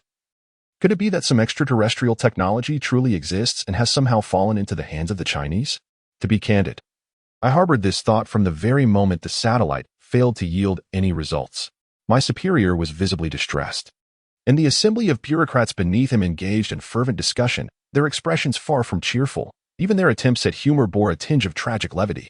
A formidable adversary may evoke fear, yet it is the unknown that instills the deepest dread. The sight of a grotesque, Fearsome figure in broad daylight pales in comparison to the terror of encountering a moss-covered, abandoned well in a deserted alleyway on the way home from a night shift. The attendees at this gathering shared a similar sentiment. They were akin to individuals seated on a couch, having unwittingly activated a cursed videotape, gazing into the well. Fully aware that something ominous lurked within, yet uncertain of its nature, its timing, or its form of manifestation. The most feasible course of action currently under consideration is to deploy the fleet for reconnaissance, as that location lies far from the mainland, devoid of our bases in the vicinity. In the absence of a functioning satellite system, our only options are aerial or maritime routes. The intelligence officer, standing beside O'Connor, murmured that, regardless, the information gleaned from the Aegis-class phased array radar would undoubtedly surpass that of the Filipino fishermen, who have already been expelled. The Star Ring Group is erecting a maritime patrol line in the area. To disrupt their operations, we too must rely on our fleet. Did the Jakarta authorities exhibit no response? O'Connor pondered this with a hint of confusion. They might also be awaiting our reaction, the officer replied, somewhat sheepishly. Well, that is not surprising. Monkeys, or rather all the sycophants of the American Empire, exhibit this very nature. Do not be deceived by their grandiose proclamations online. They are mere blusterers. Yet, the moment their master falters, they shrink away faster than anyone else. The authorities in Jakarta once indeed contemplated a cunning strategy of mutual benefit, but that was in the past. The inexplicable news of 3 large drones mysteriously crashing has not escaped the attention of those influential figures within the American political and military spheres. Upon receiving this alarming information, their immediate reaction was to feign ignorance. What did you say? I cannot hear you. That is merely a private island, and it has nothing to do with us. What matters? What does not matter? Deceit or truth? Such a trivial island could fetch $300 million. A fair exchange, and we are at no loss. The Star Ring Group, let alone constructing a space elevator, could very well be establishing nuclear launch silos up there, and we are utterly powerless to intervene. Damn. These slippery monkeys. To expect them to possess any backbone is akin to hoping the Scots will cease their penchant for sheep. O'Connor cursed irritably, thinking that regardless of circumstances, it should not be too much to ask for an invitation to a military exercise, right? Even if that island has been sold to a private entity. The surrounding waters ultimately remain within their territorial sea. The words of the Minister of Defense were vehement. And the implication was clear. If these monkeys are unwilling to provide even the most basic assistance, then this government has no reason to persist in existence. However, the other party did not afford O'Connor an opportunity to capitalize on this matter. In the face of significant moral dilemmas, or what one might refer to as the most critical but issues, the authorities in Jakarta remain discerning. As O'Connor aptly remarked, Tali Island ultimately resides within their territorial waters. This legal rationale is indeed defensible. After all, it merely serves to provide the United States a basis for proclamation, helping to bolster their standing without necessitating any direct confrontation. The mysterious machinations of the Star Ring Group on Tali Island are beyond their reach. Can they truly contend with the military might of the United States, which is practically at their doorstep? When titans clash, mortals ought to watch from a distance, refraining from involvement. It must be acknowledged that even at this juncture, the political and military spheres of the United States are still populated by a number of capable individuals. They were once the preeminent global power, and only 3 decades have elapsed since their zenith following the Cold War. Moreover, they have consistently attracted global elites, so they have not regressed to a state where all their talents have perished. While the ostentatious electoral figures may be a collection of superficial personas behind the scenes, numerous core personnel remain astute and judicious across various departments, especially within think tanks dedicated to long-term national strategy. These members persist regardless of changes in the White House or cabinet. The numerous strategic plans they devise are remarkably effective. It is merely the decision-making echelon that has faltered, leading to the mismanagement of these valuable resources. Think tanks are acutely aware of the profound implications a space elevator could have for human civilization. And they understand even more clearly what a space elevator, free from the control of the United States, would mean for a nation that is increasingly wobbling like the dynastic transitions of the Tang, Song, Ming, and Qing eras. The staircase to the future, no matter how one amplifies its significance, cannot be overstated. To safeguard such a pivotal asset that influences national fortunes and the trajectory of entire civilizations, any measures taken are entirely justified. Military intervention is inevitable, even in the absence of legal claims from the United States. think tanks would not hesitate to resort to tactics such as designating the Star Ring Group as a terrorist organization to forcibly acquire such claims. After all, has the Pacific Police Force not engaged in cross-border enforcement before? Familiarity breeds ease. The methods are already established, and if necessary, they can always resort to the same old tricks. Now, with the claims provided by the United States, even this minimal effort has been spared. It must be said that their calculations are astutely crafted. The members of these think tanks possess a deeper understanding of their adversaries than the electoral figures in the public eye. Unlike the United States, China truly adheres to legal principles. Were the roles reversed and the U.S. found itself in the position of Eastern Asia, would these nations dare to provoke border conflicts or inscribe their territories into textbooks? They would have long been buried beneath 3 feet of grass by now. Haven't we taught you what it means to roast the living? Dare to utter another word about your so-called Jade Unity, and a carrier strike group will be at your capital's doorstep in no time. The gentleman can be deceived by principles, serves as a poignant reflection of the Western perspective on China. Chapter 170, Temporary Drills, Guidance in Person. Think tanks are acutely aware of why a nation with a comprehensive moral framework like China exhibits such a conciliatory, even seemingly antiquated diplomatic stance. Nevertheless, this does not hinder those devoid of moral principles from leveraging this substantial advantage to manipulate the situation. The perspective of the Eagle think tank suggests that a nation so rigidly traditional is essentially insulated from external expansion. In the matter of the space elevator, they maintain a similar viewpoint. Even considering the disputed regions of the South China Sea, China's legal territories and maritime boundaries are light years away from Taoyao Island. The actions of the Star Ring Group can only be confined to the context of their corporation, offering no legitimate grounds for the Chinese government to intervene. This cursed place is separated from the Spratly Islands by an entire Philippines. What business do you, rabbit, have here? I, the Eagle, can act as an aggressor. Can you? Even if we entertain the notion that China did intervene and sought to protect the Star Ring Group, the Eagle could counter. The land was sold to you by Jakarta, and now they wish to retract. You should comply, should you not? It is a matter of commercial procedure, so let us handle this through commercial channels. A refund in one hand, a return in the other. It is entirely reasonable and would not raise any objections. Therefore, you should withdraw your people while leaving the land and its possessions to me. As for the illegal constructions overhead, I shall compensate you monetarily. The amount of dollars is of little consequence, for it is merely a matter of indiscriminately releasing printed scraps of paper, no matter how inflated. The entire world will ultimately bear the burden. One might say the idea itself is rather commendable. The greatest weakness of China lies in its concern for face, or to phrase it more delicately, its attention to image and the influence of public opinion. By seizing upon this vulnerability, one can render China quite uncomfortable. Under this premise, if one adeptly masters the timing of manipulation and collaborates with the internal factions to shape favorable public sentiment, it could significantly delay China's involvement in the matter at hand. The think tank does not truly believe that in the face of a super-engineering endeavor such as the space elevator, China would remain inactive merely to preserve some ephemeral sense of dignity. However, it is essential to note that both parties have only recently discovered the issue, and the elevator itself has merely had its foundation laid, with the actual construction yet to be completed. At this critical juncture, employing a strategy of delay is indeed prudent, as it affords the opportunity to gain time.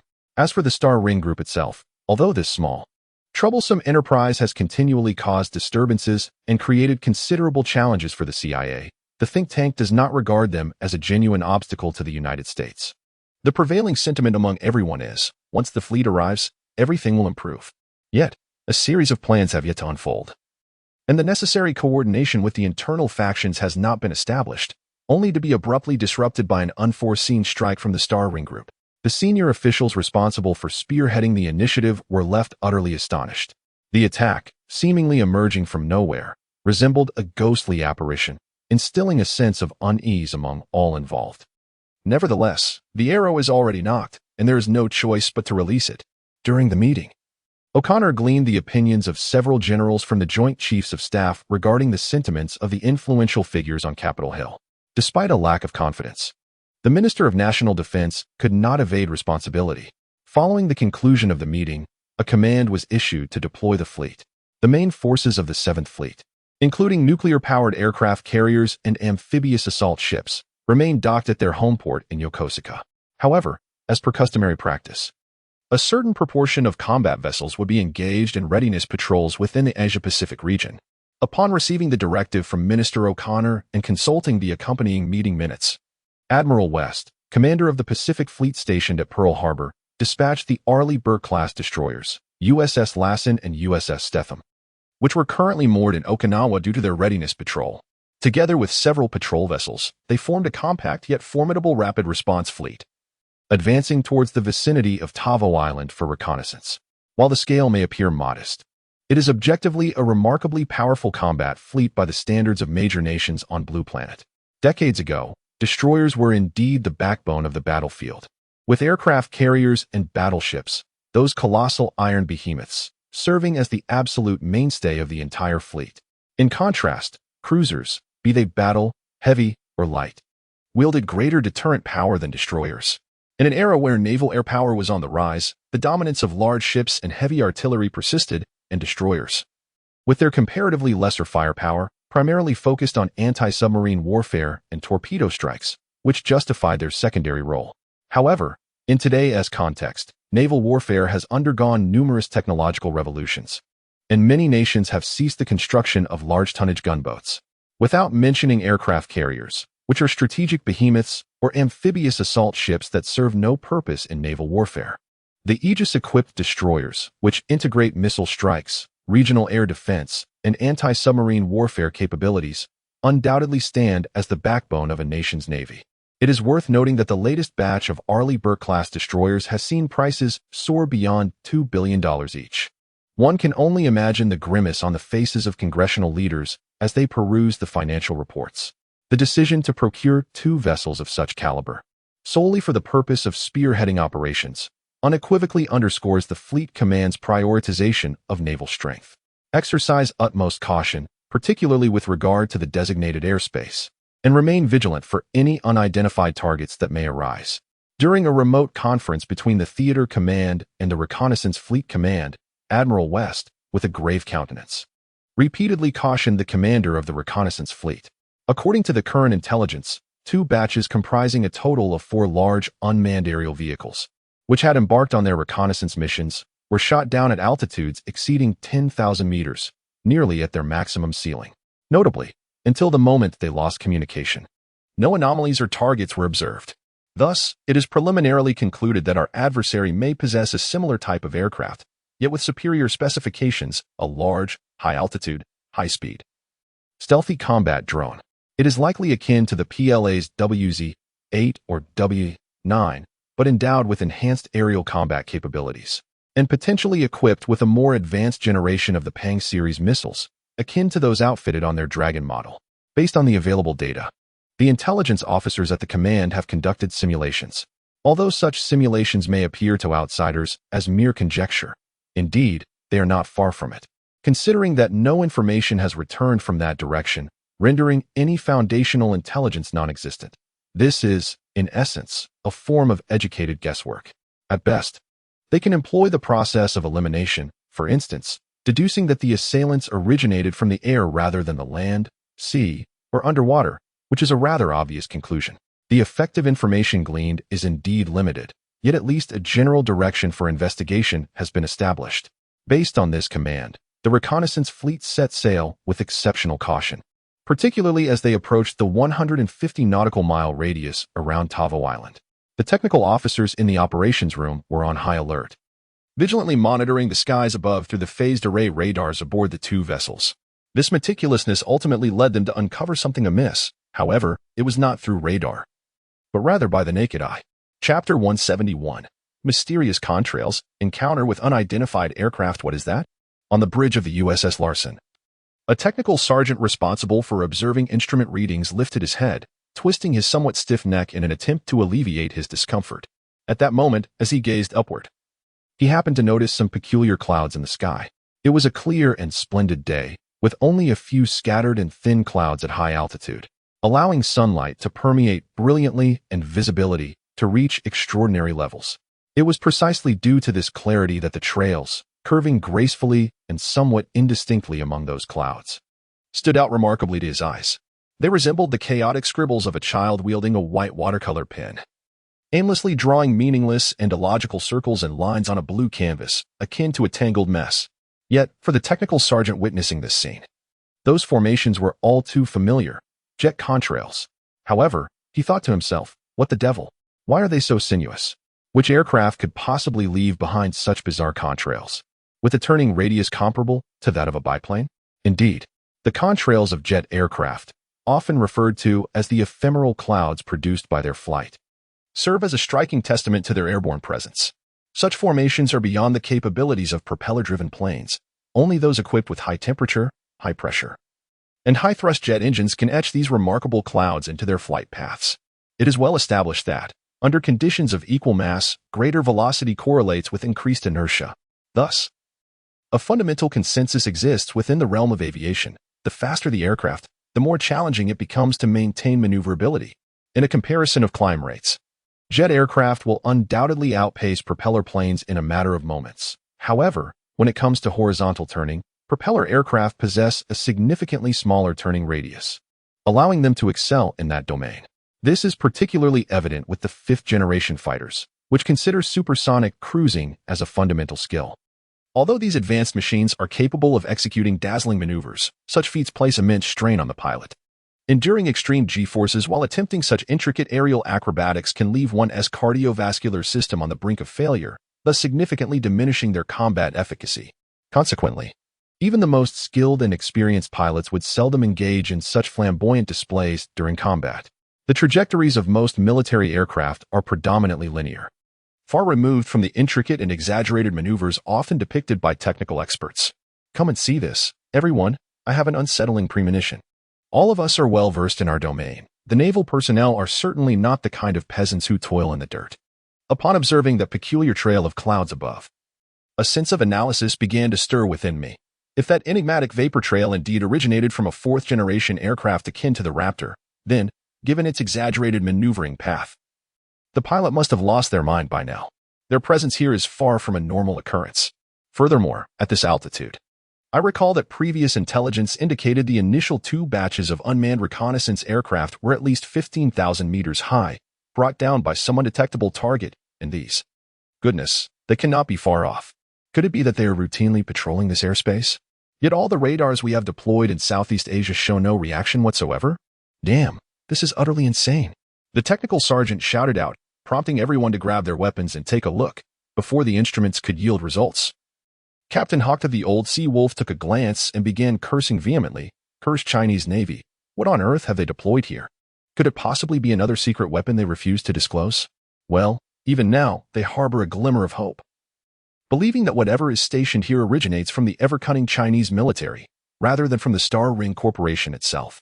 Although the latter has a branch known as Star Ring Defense, everyone feels that a defense contractor dabbling in mercenaries and agents is still far removed from the domain of cutting-edge military equipment like advanced fighter jets.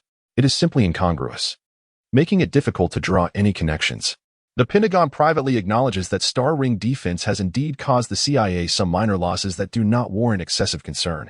Yet, even an organization as formidable as the CIA cannot be compared to regular military forces. Otherwise, why would everyone have been so hesitant even to convene a meeting before departure? It was purely due to a lack of preliminary intelligence, an abundance of uncertainties, and an awareness of erroneous conclusions without the evidence to dismiss them, which rendered the planning process excessively constrained. They steeled themselves, determined not to falter, with radar focusing intently on that airspace and air defense missiles standing by at all times. Captain Hawk, his mind in turmoil, though a senior officer and a frontline commander, possessed both integrity and courage.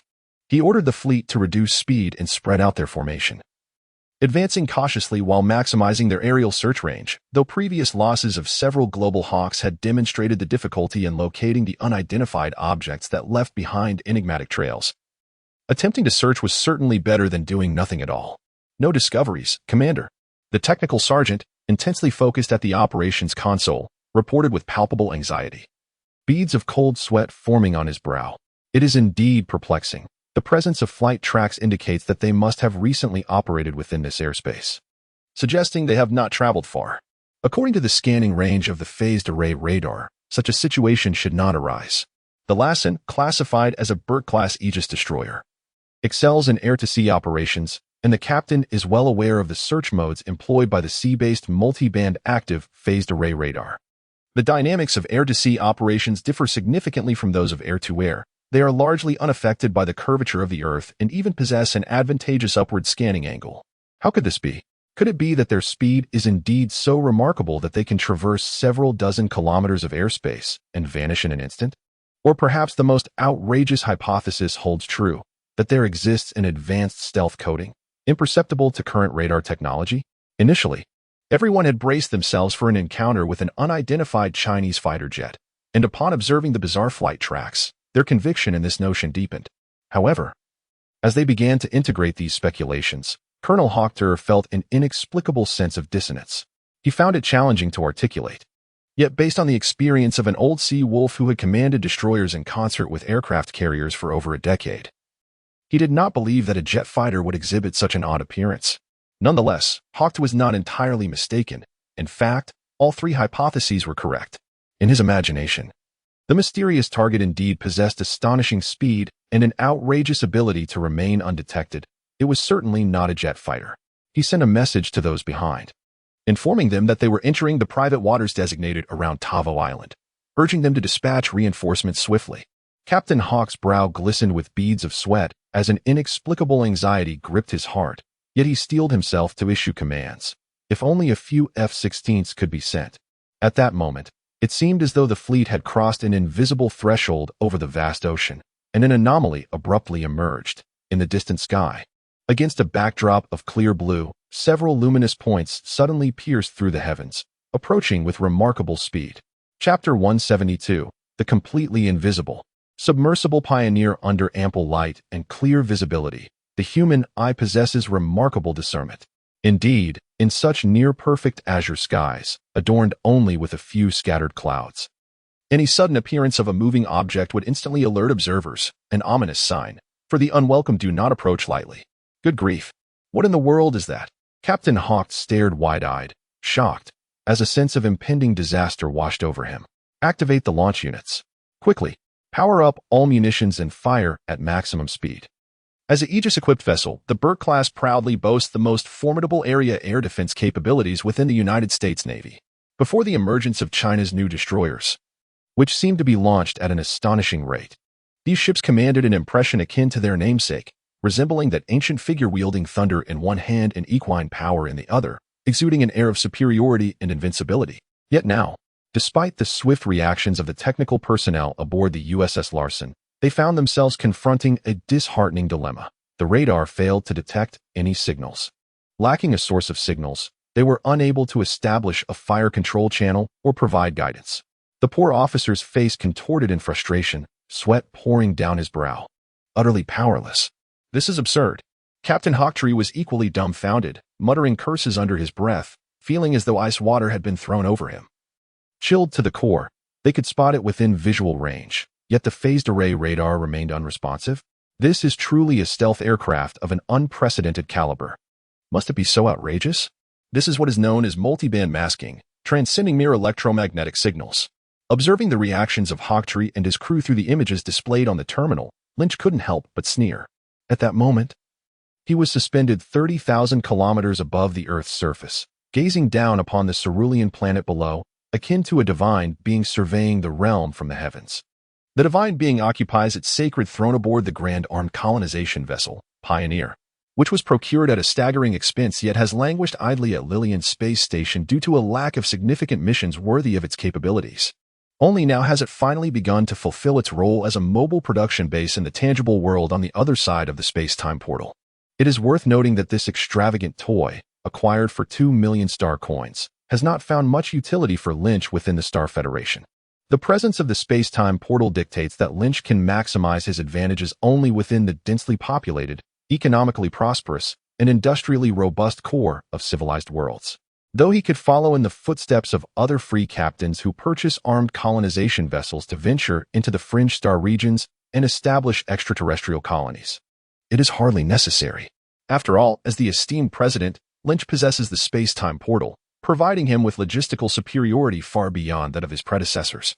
The question remains, why bother? As a scion of immense wealth, With combined assets exceeding hundreds of billions across two worlds, why engage in such arduous endeavors? Compared to his current comfortable existence as a trader between two realms on Parades, 3. The risks, returns, and efficiencies of exploration and colonization simply do not align. Thus, the Pioneer has remained underutilized, serving primarily as an oversized mobile secret warehouse. Now, circumstances have finally shifted. In the present world, this imposing vessel serves a remarkably significant purpose as a first-rate flagship armed colonial ship, the Pioneer, which commands a staggering price of 2 million star coins. Its firepower indeed pales in comparison to that of military-grade battleships of similar size and tonnage. However, it is equipped with a plethora of specialized devices that are absent in conventional battleships, encompassing various fields such as production, manufacturing, and maintenance. From agricultural cultivation to livestock rearing. From surgical procedures to cryogenic sleep, and from processing raw minerals to repairing spare parts for ships, the array of equipment aboard is so vast that it defies enumeration. It is capable of performing an extensive range of tasks and addressing numerous needs. While it is true that the production scale and efficiency of the Pioneer lag far behind dedicated facilities in the aforementioned sectors, its capacity for processing ship spare parts, for instance, is perhaps less than 1/10 that of any local spare parts factory on parity. 3. What matters is that it possesses these capabilities at all. For pioneers venturing beyond the boundaries of civilized society, the transition from non-existence to existence is the crux of their concerns. The relatively low output and sluggish efficiency become trivial matters in this context. In essence, for clientele operating in such environments, their primary pain point lies in the availability of a comprehensive range of services rather than high production capacity. It would be impractical to return to the Federation's territory for repairs at the first sign of a headache or a minor mishap with equipment, or to place orders for parts from original manufacturers located in the more prosperous areas of the universe. Such actions would be an extravagant waste of both time and resources. Similarly, in the current circumstances, Lynch finds himself on a planet devoid of any infrastructure from the interstellar era. The role of the Pioneer vessel here is not dissimilar to the aforementioned situations. It can be said to have taken on the lion's share of the challenges encountered in the construction of the Space Elevator Orbital Space Station, utilizing the Pioneer as a base. Lynch has deployed an entire fleet of engineering ships, which he procured for over 3 million from Lilian. Although these vessels are also starships, they are diminutive compared to the Pioneer, resembling those assault ships, and are only slightly larger than cargo transports. Most of the engineering ships designated for construction and processing are not even as large as a semi-trailer, and within the expansive cargo hold of the Pioneer, it is possible to accommodate hundreds of them at once. The existence of the Pioneer effectively eliminates the need to allocate funds for an engineering mothership. One vessel accomplishes the work of two. Moreover, it extends beyond that. In the tangible world, Lynch will similarly utilize the cargo hold of the Pioneer for transporting goods. After all, it is perpetually shielded by a multi-spectrum cloaking shield, rendering it a completely concealed secret base.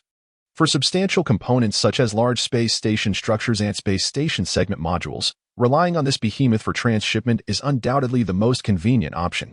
After all, establishing a space station is not akin to constructing on the terrestrial surface, where vast oceans serve as barriers, allowing for the casual deployment of artificial islands as transit hubs.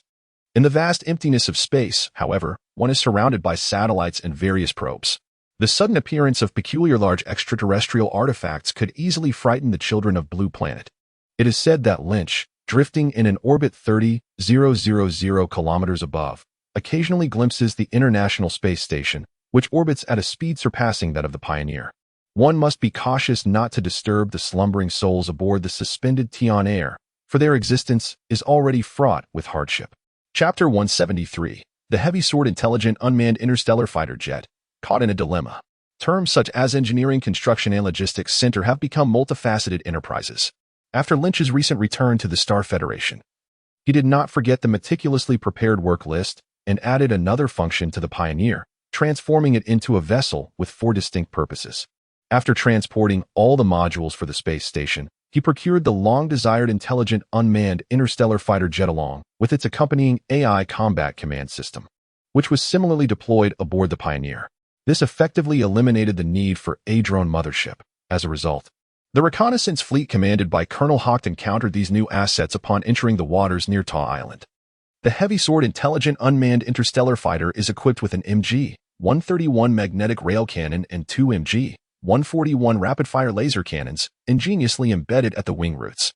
Although these are small S-slot weapons and somewhat inferior in firepower relative to the demands of interstellar warfare, the incorporation of a miniature shield generator effectively compensates for this deficiency. Indeed, as one of the smallest frontline units in the realm of interstellar fighters, the heavy sword boasts a shield generator, a feature that even mini-budget gunboats lack. Undoubtedly, its remarkable capabilities stem from Lin Qi's steadfast adherence to his principle of prioritizing performance over cost-effectiveness in the procurement of military equipment. This interstellar fighter is undoubtedly a flagship elite product within the interstellar military sales market, with its manufacturer being the esteemed Millennium Technology. The advantages of relationships with high-ranking VIPs and galactic supervisors are simply irresistible. Unlike battleships, interstellar fighters have significantly lower requirements in terms of assembly and technological sophistication, allowing numerous large enterprises to produce them, flooding the market with a plethora of outstanding products.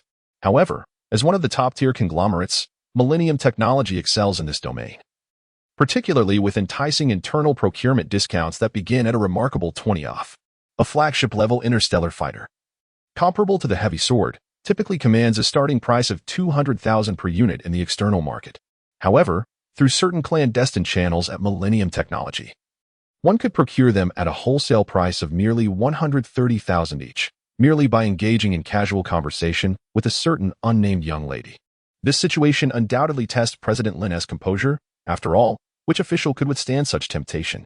Although, for a colossal interstellar corporation, even the so-called internal procurement price offers considerable profit margins, as it is not truly reflective of the actual cost. Lin Qi is acutely aware that he is not a genuine high-ranking insider of Millennium Technology, but rather a VP client with significant connections, enjoying remarkable preferential treatment. Upon completing the Ascension trials and revealing his intentions, Lin Qi learned through casual discourse with Lillian that she initially planned to report to the board of Millennium Technology, following the company's customary practice of signing a deep cooperation agreement with him, thereby ensuring his complete alignment with their enterprise. To his surprise, the tables turned, and it became she who was bound to his cause. In any case, with the assistance of this outstanding partner sharing the same boat, Lin Qi successfully selected a top-tier interstellar fighter model and made a one-time purchase of 24 units for over 3 million star coins, directly establishing a squadron. Prior to the upgrade of the space-time gateway, merely tinkering with 10 assault ships had kept Lin Qi tirelessly occupied for an entire week, a truly exhausting endeavor. Not only must the vessels be dismantled at the Stellar Alliance, but they must also be painstakingly reassembled here in the present world after transportation. However, with the transformation of outdated weaponry into advanced artillery and a significant upgrade to the Golden Finger, the situation is entirely different now. 24 interstellar fighters, along with an array of ammunition and maintenance equipment, collectively rival the 10 assault ships. Yet this time there is no need for disassembly. Everything can be transported in one go. It must be said that the experience of utilizing the Golden Finger has dramatically improved following this upgrade, leaving Lynch exceedingly satisfied. Unfortunately, when he is pleased, it often portends misfortune for others. On board the destroyer Larsen, within the war room, ever since those two peculiar glimmering points emerged from the void and approached with alarming speed, all devices and terminals in the war room were instantaneously overwhelmed by a chaotic array of lines and meaningless static noise. Even the radar oscilloscopes came to a complete standstill, and the largest integrated display screen was dominated by a glaring crimson error warning, instilling a deep sense of unease. The red error light flickered twice before transforming into a rhythmically pulsating waveform. A cold, emotionless electronic voice, theoretically operable only by the captain and technical officers, echoed through the vessel's internal communication channels. Warning, you have entered a private maritime zone. Under the authority of the governing constitution, this company possesses unlimited lethal force authorization. Unauthorized visitors are advised to change course before the countdown concludes, or we shall be compelled to enact fatal force in accordance with our mandate. 10, 9, 8. As the indifferent electronic voice delivered its warning, chaos erupted not only aboard the Larsen, but also on another Burke-class destroyer and the accompanying Coast Guard vessels. Everyone was thrown into disarray by this sudden cybersecurity breach, their minds swirling with confusion. What should be done? The communication channel buzzed with inquiries from Captain Stassen. This mission was led by Colonel Haupt, who also served as the fleet commander, leaving everyone awaiting his decision. "This is just absurd," Hawk muttered under his breath, his thoughts a tangled mess. As a seasoned veteran, he instinctively felt a profound unease towards this enigmatic adversary, which evidently employed some peculiar tactics beyond the realm of conventional warfare. Reluctant to engage in confrontation, he grappled with a sense of trepidation, however. As a naval officer with over a decade of service who aspired to progress and still harbored hopes of advancement, he was equally unwilling to retreat merely after casting a distant glance at the target without having engaged in earnest combat.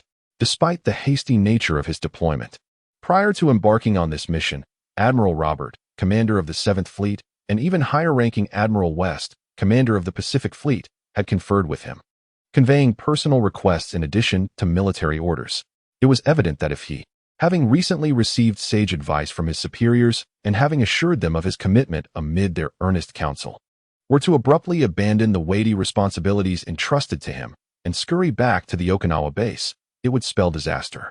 Even if he were to honestly declare that his actions stemmed from a desire for self-preservation, and despite possessing countless justifications for the legitimacy of such behavior, he would inevitably invite calamity upon himself. Offending both the department manager and the general manager would leave him with little hope of favorable outcomes. Chapter 174. The Aerial Electromagnetic Cannon. Dimensional Strike. It is worth noting that the demands conveyed were not entirely their own private requests. The command resolutely advanced towards Tavo Island and ascertained the veracity of the situation was imbued with influences from the powerful figures in both political and commercial spheres. In such circumstances, the repercussions of defying this mandate could prove far graver than facing a military tribunal. Even if he were to escape back to safety, it was conceivable that, in due course, he or his family might find themselves targeted by various enforcement agencies of the American Empire for a multitude of reasons, culminating in a tragic end, perhaps one day succumbing to a barrage of bullets in his own home, a fate all too familiar within the military ranks. This harrowing prospect constantly gnawed at Colonel Hawk's fragile heart, rendering him indecisive in the face of the stern warnings from the Star Ring Group, hesitating for several moments before being able to resolve himself. Nevertheless, the foreboding sense of doom that grew ever stronger within him ultimately swayed him. As the imminent threat of death loomed ever closer, it seemed preferable to face a perilous end than to meet the same fate as those unmanned drones. Succumbing to unknown causes, perhaps there would still be a chance to escape. With a mere few $1,000s in monthly salary, subject to exorbitant taxes, and having even purchased his military uniform at an outrageous price from the Defense Logistics Agency, he pondered the worth of sacrificing his life for such a broken nation. Ultimately, the American military's tradition of only engaging in favorable battles had devolved into an atmosphere of pervasive corruption throughout the ranks, without any overwhelming advantage. And even lacking the slightest aerial support, one finds oneself facing an utterly unlocatable, invincible target, venturing forth into certain demise. Who wouldn't harbor a trace of resentment? Relay the message. Just as Hawk hesitated for 3 seconds, finally mustering a reluctant resolution amidst his indecision, a technician stationed at the communication equipment in the war room suddenly exclaimed with surprise, "Reinforcements have arrived. 6 F-16s took off from Rubia Air Force Base half an hour ago and are expected to arrive in 20 seconds. Damn it, these bureaucrats have finally done something worthwhile." Like a celestial melody, Hawk breathed a sigh of relief, gritted his teeth, and declared, "Very well, relay my orders to advance. Activate the dense formation and prepare for air defense." With reinforcements on the way, he had no need to dwell any longer on retreat under such circumstances. Reconsidering would surely lead to dire consequences. He could only press forward with determination. Of course, Hawk retained a few ulterior motives in his mind, such as waiting for the 3 squadrons of F-16s to arrive and engage with those unidentified models of the Star Ring Group's advanced technology aircraft. Then, they could claim unlocatable ore to avoid collateral damage as justifications to remain below, idly skimming through while avoiding effort and risk. Such unseemly calculations are hardly fit for public discourse. 2. 1. The emotionless electronic voice indeed resembled a machine devoid of human sentiment, entirely disregarding the discussions among the personnel in the war room and their communications with the rear. After the countdown concluded, it coldly proclaimed, "Regrettably, you have made a grievous error in judgment." From its calm tone, it was difficult to discern any genuine regret, which only served to heighten the unease among Colonel Hawk and his companions. Nevertheless, at this juncture, there was no room for retreat. On the communication channel, a multitude of generals were overseeing the situation. Reinforcements from the rear were en route, poised to arrive shortly. Yet before them lay an entity of indeterminate strength, potentially harboring advanced technology, or conversely, merely a FAAD presented by a Chinese enterprise's overseas base. After all, Colonel Hawk was seated aboard one of the world's most advanced, or at least once most advanced, Aegis destroyers. It was inconceivable that they would remain as unresponsive as those reconnaissance drones, succumbing to a direct confrontation without making any effort to counteract. Although our side certainly struggles to effectively strike those peculiar targets, should the adversary launch anti-ship missiles, Hawker mused that the vessel's missile defense systems and close-in weapons systems were not without their merits in battle. Moreover, there was the aerial formation sweeping above. However, he remained oblivious to the fact that several hovering heavy sword-intelligent unmanned interstellar fighters had no intention of employing the antiquated turbojet engine anti-ship missiles, an artifact from a bygone era, to sanction these intruders. Just as the enemy halted their incursion and the instruments returned to normal, the luminous points in the sky suddenly came to an abrupt standstill. Following this, a fleeting glimmer of light vanished almost imperceptibly, akin to an illusion. Yet, moments later, a nearby maritime patrol vessel erupted with a thunderous roar. As if its munitions cache had detonated spontaneously, the entire ship seemed to be struck by an invisible hand, its bow violently disintegrating in an instant. Debris scattering in all directions, and fragments of the shattered hull peppering the sea like a shotgun blast, creating tumultuous waves. Amidst the flames and the explosion, Hawker stood in stunned silence. He appeared to have caught a glimpse of an almost imperceptible ray descending from the sky just a second before this abrupt explosion. Good heavens! It was an electromagnetic cannon. A technician, evidently knowledgeable in the field, momentarily froze before shouting in alarm. Well, everyone was not unfamiliar with such weaponry. Despite the persistent interference from various factions, including politicians, military leaders, and defense contractors, which has rendered funding a bottomless pit, it remains undeniable that the United States, once the world's foremost power, still possesses considerable resources. The concept of the railgun, a weapon of the next era, was initially proposed by scientists in their national laboratories, and they were also pioneers in its research. The U.S. Navy was among the first to equip this novel weapon. Although its performance may not reach the fantastical levels depicted in science fiction, it is nonetheless a tangible experimental lightweight railgun. The attendees, being naval personnel, represent the highest caliber of the U.S. military's operational framework, arguably surpassing even the Air Force. Even those not serving aboard the vessel equipped with the experimental lightweight railgun are well informed about it, with ample prerequisite knowledge. Seasoned officers like Colonel Hawk are the backbone of their elite cadre. The technical sergeants under his command, who have partnered with him for many years, also possess high professional standards and comprehensive knowledge. Even if they have never encountered such a weapon before, they can deduce its characteristics at a glance. The presence of a trajectory indicates live ammunition rather than energy weapons like lasers. The projectile's astonishing velocity suggests that current chemical propellant methods could not achieve such speeds, and the sudden explosion appears to be a delayed reaction, likely caused by the high-speed projectile striking the ammunition beneath the ship's bow, resulting in a secondary explosion, rather than an issue with the projectile's own charge. Upon a swift analysis of the information, they promptly integrated their thoughts, and it became evident to them that their adversary possessed a formidable ace up their sleeve, the deployment of an airborne electromagnetic cannon, which had astonishingly obliterated a maritime patrol vessel with a single shot. This was utterly outrageous. The equipment in their navy was far from exhibiting such exaggerated power. Chapter 175, Hypervelocity Kinetic Projectiles, Detection and Annihilation Crash. A fragment of the ship's hull, propelled by the explosion, landed on the deck outside the situational command room, producing a sharp sound that sent a group of crew members on the deck scattering in panic. Those aboard the two nearby patrol vessels indeed suffered misfortune, as some were struck by the flying debris, leaving them injured and wailing in despair. However, the most tragic fate befell the crew of the patrol vessel directly hit by the electromagnetic cannon.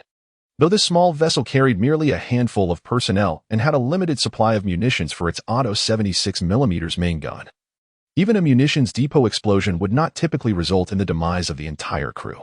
Nevertheless, after a few ill-fated souls were hurled away by the blast, the patrol ship, now bereft of its bow, began to take on water at an alarming rate. The survivors at the stern were gripped by terror, leaping into the sea in a frantic bid for escape, disregarding the protocols of damage control. After all, who would linger on the ship to manage damage when cannon fire was imminent, with a mere monthly salary of $3,000. Risking their lives was hardly an appealing notion. Thus, within a span of less than half a minute, a patrol vessel of over 2,000 tons, armed with a destroyer-S main gun, the ancestral Otto 76mm, succumbed to the depths. Soon, only the high, upturned stern of the vessel remained afloat, with numerous barnacles clearly visible upon it, alongside the still futilely spinning propeller. Turn. Remarkably, in less than a minute, dozens of individuals either met their demise from explosive blasts or drowned, unable to escape their compartments before being engulfed by the sinking wreckage. The grievous casualties prompted Colonel Hochter's brain, driven by instinct, to spring into rapid action once more. He still needed to preserve his utility to earn a living and pay property taxes, lest his home be auctioned by the bank. Leaving his wife and children to wander the streets as vagrants, was it worth it to accompany those who had perished at sea? Yet, at this juncture, it was too late for regrets. No sooner had Colonel Hochter's words faded than another thunderous explosion resonated, as yet another patrol vessel in the fleet followed the unfortunate fate of the previous one. This time, the onlookers witnessed the event in greater clarity. The projectile, presumably from an electromagnetic cannon, approached with such velocity that it seemed to tear through the air instantaneously, striking the bridge of the second patrol vessel. The sickening sound of metal fracturing and shattering harmonized with the piercing whistle of the projectile slicing through the atmosphere, all occurring at speeds exceeding 20 Mach. A trembling technical sergeant spoke, wiping the cold sweat from his brow, his complexion as pale as if he had just emerged from icy waters. An electromagnetic cannon. There was no doubt. It was indeed an electromagnetic cannon. Everyone is well versed in the field. Mainstream anti-aircraft missiles, though supersonic, typically reach only a few Mach. Even the munitions of heavy artillery barely exceed 4 or 5 Mach. While it is indeed possible to achieve greater speeds, the reality is that projectile velocity and payload are inherently opposing forces. Under the same explosive charge and chamber pressure, no matter how much optimization is pursued, the improvements remain marginal. At present, artillery shells, particularly those from traditional cannons, cannot achieve such exaggerated velocities. As for the destructive power, it is even more astonishing. One shell can sever a reinforced 2,000-ton coastal patrol vessel as if it were struck directly from the bridge, causing the entire ship to sink. Such power would only be found in the heavy-caliber main guns of battleships from decades past. It must be acknowledged that modern anti-ship capabilities, particularly in terms of rigid impact, are generally inferior to those of the late World War II and early Cold War periods. After all, over the past half-century, military technology has undergone numerous innovations, leading to significant strategic and tactical transformations that have created a considerable gap between past and present. During World War II, when battleships had yet to be supplanted by air power, the design philosophy for capital ships was to stack the thickest armor, necessitating the use of the sharpest spear to counter it. However, with the maturation of technologies such as jet engines, radar, and missiles, the reliance on heavy armor has become increasingly imprudent. Without radar, one cannot operate effectively in all weather conditions, and sluggish propeller-driven aircraft can easily deal with colossal vessels like the Yamato and Musashi. If the former were to deploy guided bombs or anti-ship missiles instead of unguided munitions, the implications would be even more profound. Just as the upgrades and transformations witnessed in the Army's armored systems in later generations, during the Cold War, the Navy emerged from the outdated path of armor against armor, replacing it with missile interception and entering a complex era dominated by dimensions such as integrated air-sea operations and information warfare. Today, no one stacks armor, nor does anyone pile up armor-piercing charges. If the air defense system cannot withstand attacks and the missile defense system fails to intercept enemy incursions, then the battle cannot be fought. Conversely, if your projectiles can penetrate the enemy's air defense system, victory is already assured. Even a simple canister filled with TNT could sink a target, who would still contemplate using 15 or 16-inch naval cannons. Moreover, the tragic accuracy of artillery cannot even be compared to modern missiles. The distinction between the two is akin to that between a crossbow bolt and a cannonball. One is a non-propelled object launched by gunpowder gas, while the other is equipped with its own engine and warhead. Undoubtedly, the former is far more wasteful than the latter. However, in the era of railguns, this paradigm has been completely upended. The propulsion of electromagnetic cannons derives from the Lorentz force generated by electromagnetic fields, which is in stark contrast to traditional artillery that relies on gunpowder gas for propulsion, representing a significant leap in energy utilization efficiency. It is akin to the transition from throwing stones to using crossbows. The disparity between human effort and mechanized power is indeed incomparable. Such formidable kinetic energy endows it with an exceptionally high projectile velocity and an extraordinarily smooth trajectory, which directly results in its remarkable accuracy. Unlike traditional naval artillery, where a hit rate of merely a few percent is deemed proficient, this system eliminates the need for curved trajectories and allows for direct visual targeting over distances of several dozen kilometers. Coupled with equally powerful observational equipment, it enables a true detect and destroy capability. This is one of the reasons why terrestrial armored units have resumed the development of armor-piercing munitions in the wake of technological innovations in the interstellar era. The upgrade in energy utilization has led to a dramatic enhancement in overall performance, significantly bolstering penetration capabilities while simultaneously revitalizing existing traditional tactics. There is no longer a requirement for lengthy and cumbersome gun barrels, nor for multiple propellant charges, and certainly not for oversized armor-piercing projectiles. All that is necessary is a robust reactor and a sufficiently capacious electromagnetic rail system. Even an interstellar fighter, only slightly larger than a bus, can accommodate a rail gun, eliminating the need for propellants, drastically reducing ammunition volume, and ensuring a recoil-free experience. These features are indeed advantageous. Any single standard projectile can deliver a devastating blow to adversarial targets below, akin to receiving a crushing impact from a massive object. How could mere flimsy vessels withstand such force? In Chapter 176, titled The Failed Military Adventure, the Larkin, equipped with radar systems worth millions and costly anti-air and anti-sea missiles, finds itself rendered ineffective, becoming little more than a collection of inert sticks. In this one-sided assault, no effect could be realized. They stood there, foolishly serving as mere decorations. The relentless onslaught of devastating strikes fell from the heavens, unceasing in their ferocity. It was as if a heartless adjudicator methodically called out each of these intruders. The surface of the sea erupted with explosions of steel and flame, eliciting near tears from Colonel Haupt. "Heaven help us, they are enshrouded in this pyrotechnic chaos," he implored. "Hurry, my dear, faster." The unfortunate captain, amidst the dire situation, urgently gripped the helm with a fiery intensity, anxiously glancing around. Under the old Sea Wolf's deft command, the slender hull of the Larsen traced a perilous arc upon the waves, the vessel tilting precariously. Inside the cabin, a group of sailors was thrown about by the sudden maneuvering, folders and mugs flying in disarray. Yet, no one complained, despite the cacophony of wails aboard. The crew yearned for the captain's actions to be swifter, wishing fervently for the Larsen to sprout wings and soar back to Okinawa. For at that moment, they were engulfed by a scene reminiscent of hell itself. In the vicinity of the accompanying vessels devastated by the electromagnetic cannon's projectiles, a multitude of sailors, desperately attempting to escape, floundered in chaos.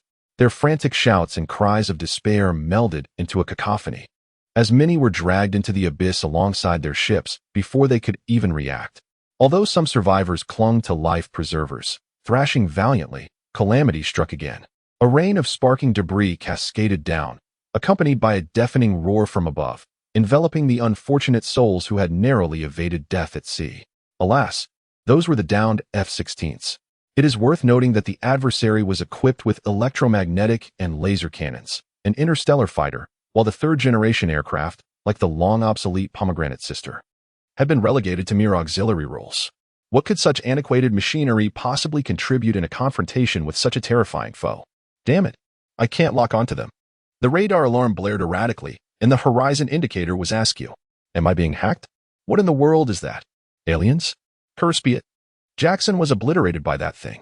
Just like the anti-air radar aboard the Larsen, the radar systems on the F-16s failed to detect the enemy, prompting the pilots to vent their frustrations with expletives. It was uncertain whether they wished to hold the unreliable bureaucrats accountable for sending them into this perilous predicament or to curse their own misfortune for being assigned such a deadly task. Regrettably, their opportunity to express their grievances was cut short as they transformed into brilliant fireworks in the sky. A jet fighter, a colossal entity composed of several tons of metal, could no longer soar through the heavens after being shattered. The fragmented structure, mingling with the ignited high-octane aviation fuel leaking from the fuel tanks, resembled a deadly rain of blood and fire cascading from the sky. For the sailors engulfed by this infernal tempest, it was truly a hellish calamity. Splash! The chaos was maddening.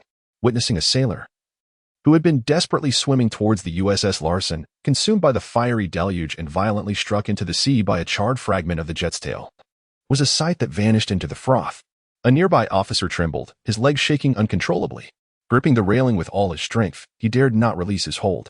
In his heart, he fervently beseeched the divine, yearning only to escape this cursed place, indifferent to all else. Curse it, as if responding to his frantic supplications. Or perhaps weary of this cat-and-mouse game. The next moment revealed a silver glint in the sky.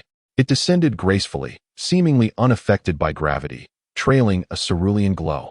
It floated effortlessly above the surface of the sea, merely 10 meters from the USS Larsen, suspended in midair. The officer gasped in astonishment upon witnessing this bizarre spectacle. Feeling as though he had been thrust into a science fiction horror tale, instinctively holding his breath. There were not just one but several individuals who shared the same sentiment as him. Almost everyone in the cabin instinctively turned their gaze towards the equally shaken and palpably anxious Colonel Hawk. What should we do? Concurrently, not far away, the Stassen, having just completed its maneuver to turn, hesitated as it gradually came to a stop, drifting upon the water's surface without yet attaining maximum speed to flee. The communication channel buzzed with the inquiry from the captain of the Stassen. Colonel Hawk blinked, lacking the courage to exploit this moment to initiate a desperate struggle. After stammering for a while, he feebly waved his hand. The first mate, understanding the unspoken cue, promptly shouted, "Stop the ship, cease resistance. By the way, who is in the storeroom? Hurry and find a white cloth." A white cloth was, of course, unnecessary. They were not devoid of means of communication, in fact. The adversary could even infiltrate their encrypted channels directly. As soon as the Larsen and Stassen halted, the Star Ring group realized that they had surrendered. To put it plainly, this battle was unwinnable. In modern warfare, the primary factors are information followed by speed. Destructive capability is merely secondary. The opponent was akin to a black hole in the realm of information, completely invisible and blocking all detection methods, while their speed was astonishingly rapid. And their maneuverability was utterly disheartening. How could one even hope to engage such a target? Should one strike with their head? It felt like a green toy facing a hook, an indescribable frustration. Hawk felt that, had any other captain been in charge, they would have been unable to make better choices in such a predicament. From the moment the operation commenced, it had veered into a miscalculation. They had chosen the wrong adversary. One could even argue that merely arriving at the scene and witnessing the conclusion of the aerial combat was a testament to his competence, considering he had managed to safeguard these two Arleigh Burke-class destroyers. After all, preserving these vessels was far more commendable than the 6 F-16s previously lost.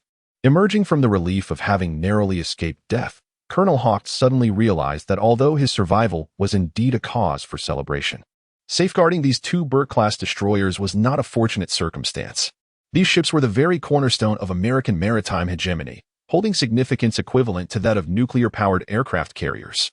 Having allowed such principal vessels to fall into the hands of outsiders, what fate awaited him upon returning to America?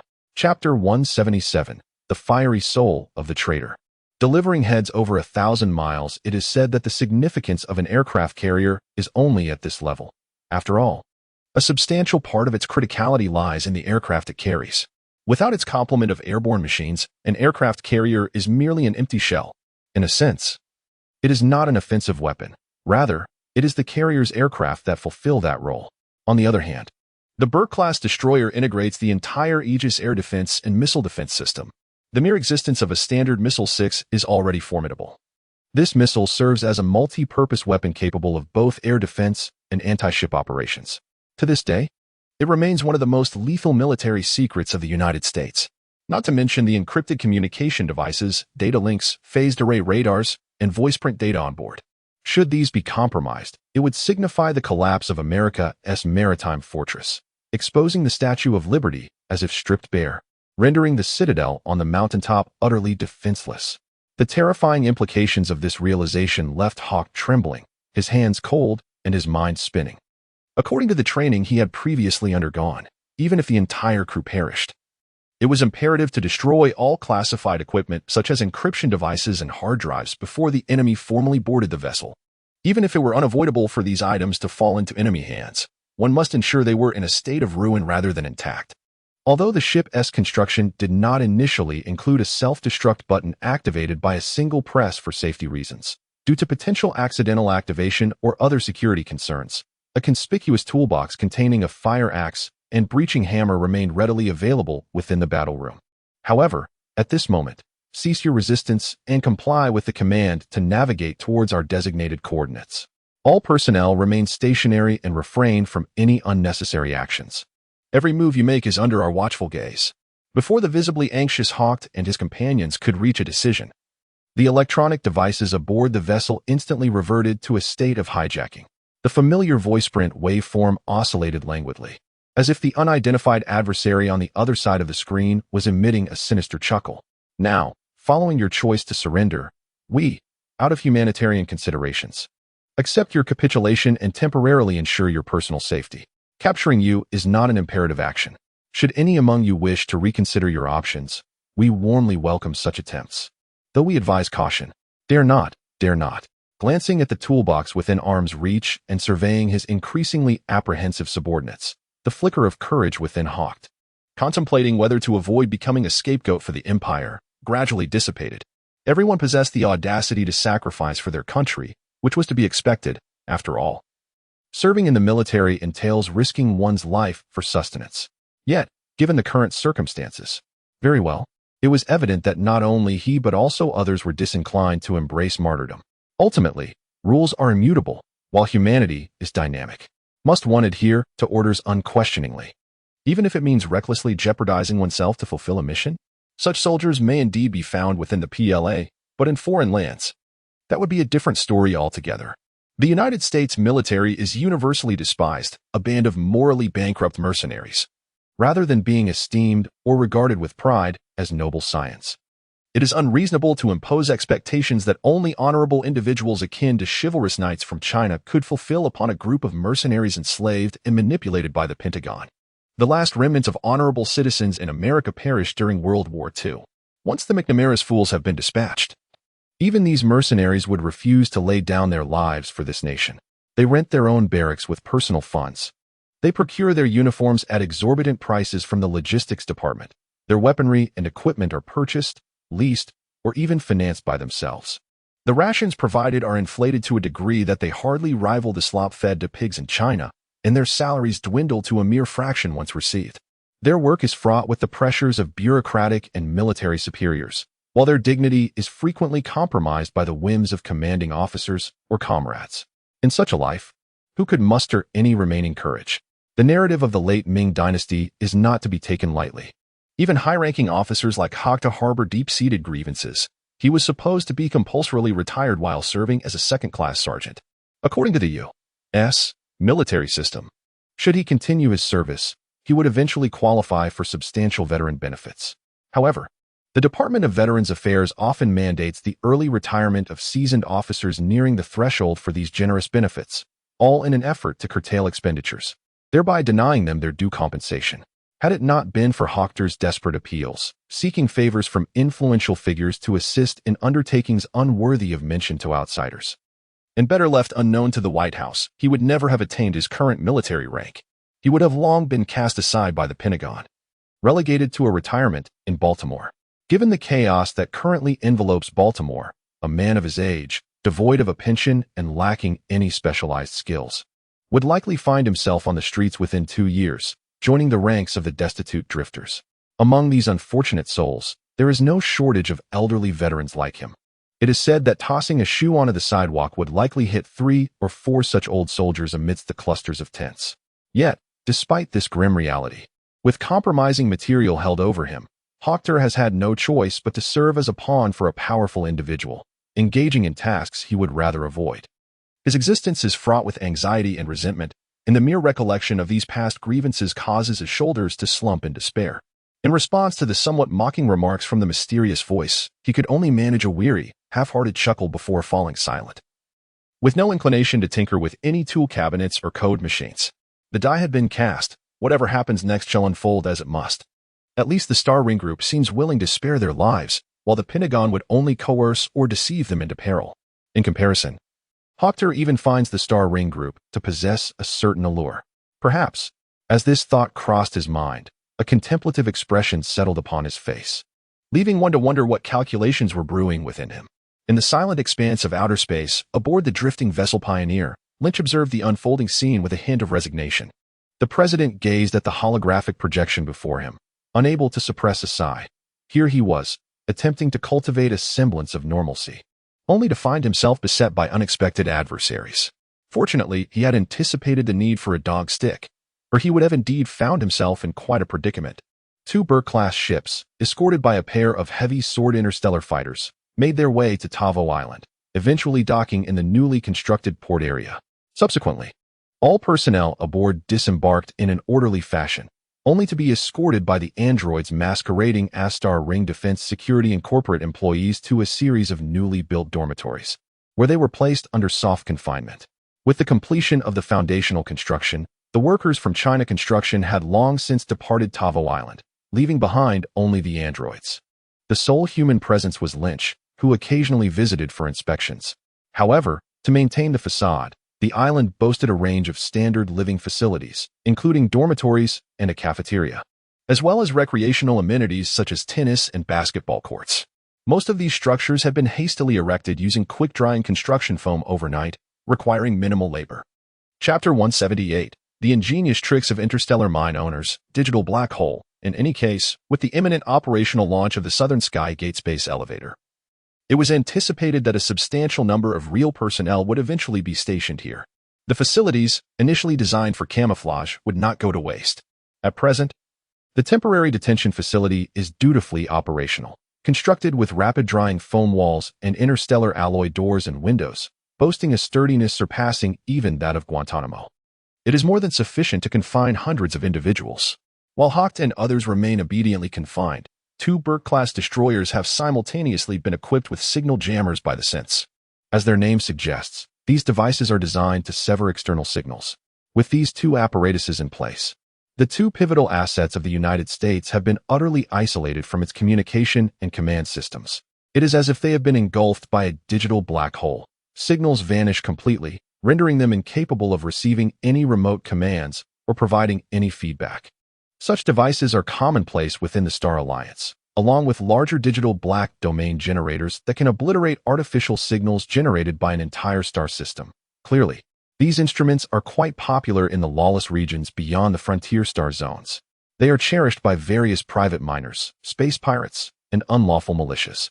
Upon discovering a high-value, uncharted star system devoid of involvement, they employ these tools to obscure its existence, masquerading it as an uninhabited system while relentlessly extracting valuable resources until they are confronted by insurmountable foes, such as the Federal Navy, at which point they flee in haste.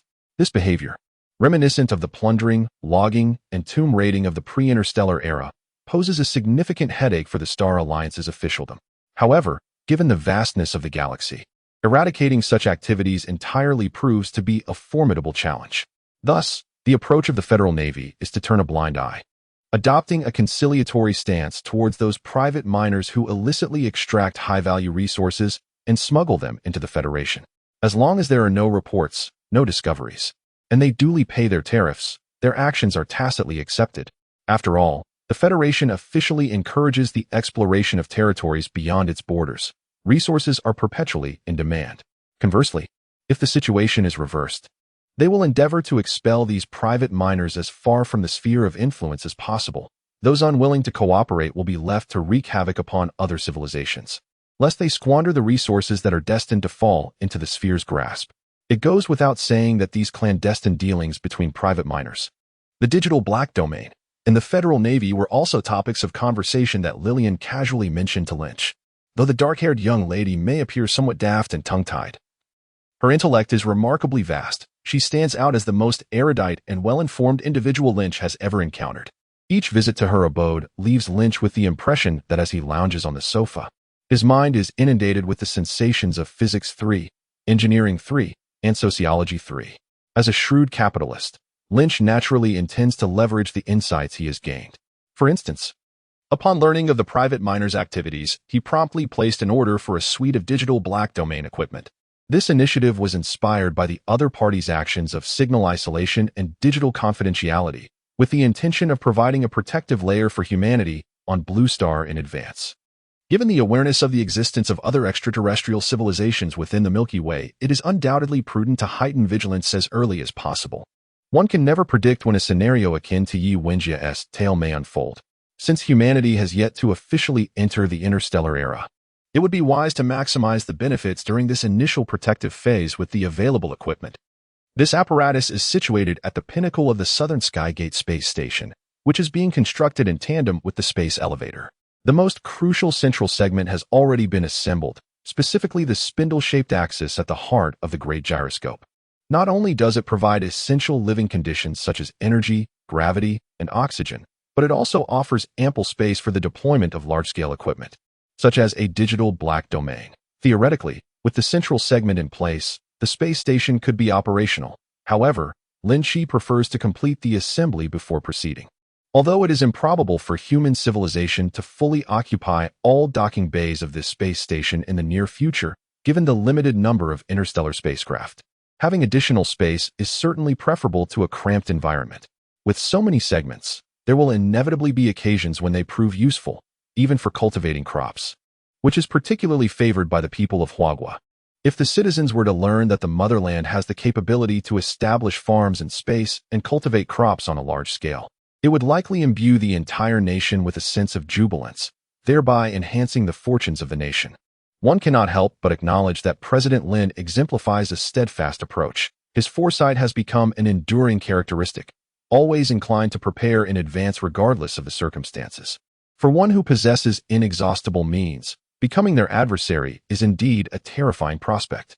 Had the Pentagon been aware that concealed within the invisible, undetectable interstellar spacecraft adjacent to the apex of the South Heaven Gate space station lay an arsenal of futuristic, cutting-edge weaponry poised for deployment, they would undoubtedly have refrained from such a reckless and foolish action. Alas, regrettably, life is devoid of what-ifs. Consequently, the repercussions of this rash and ill-advised maneuver must be borne solely by them. In the Pentagon's Joint Chiefs of Staff conference room, the atmosphere was utterly absurd.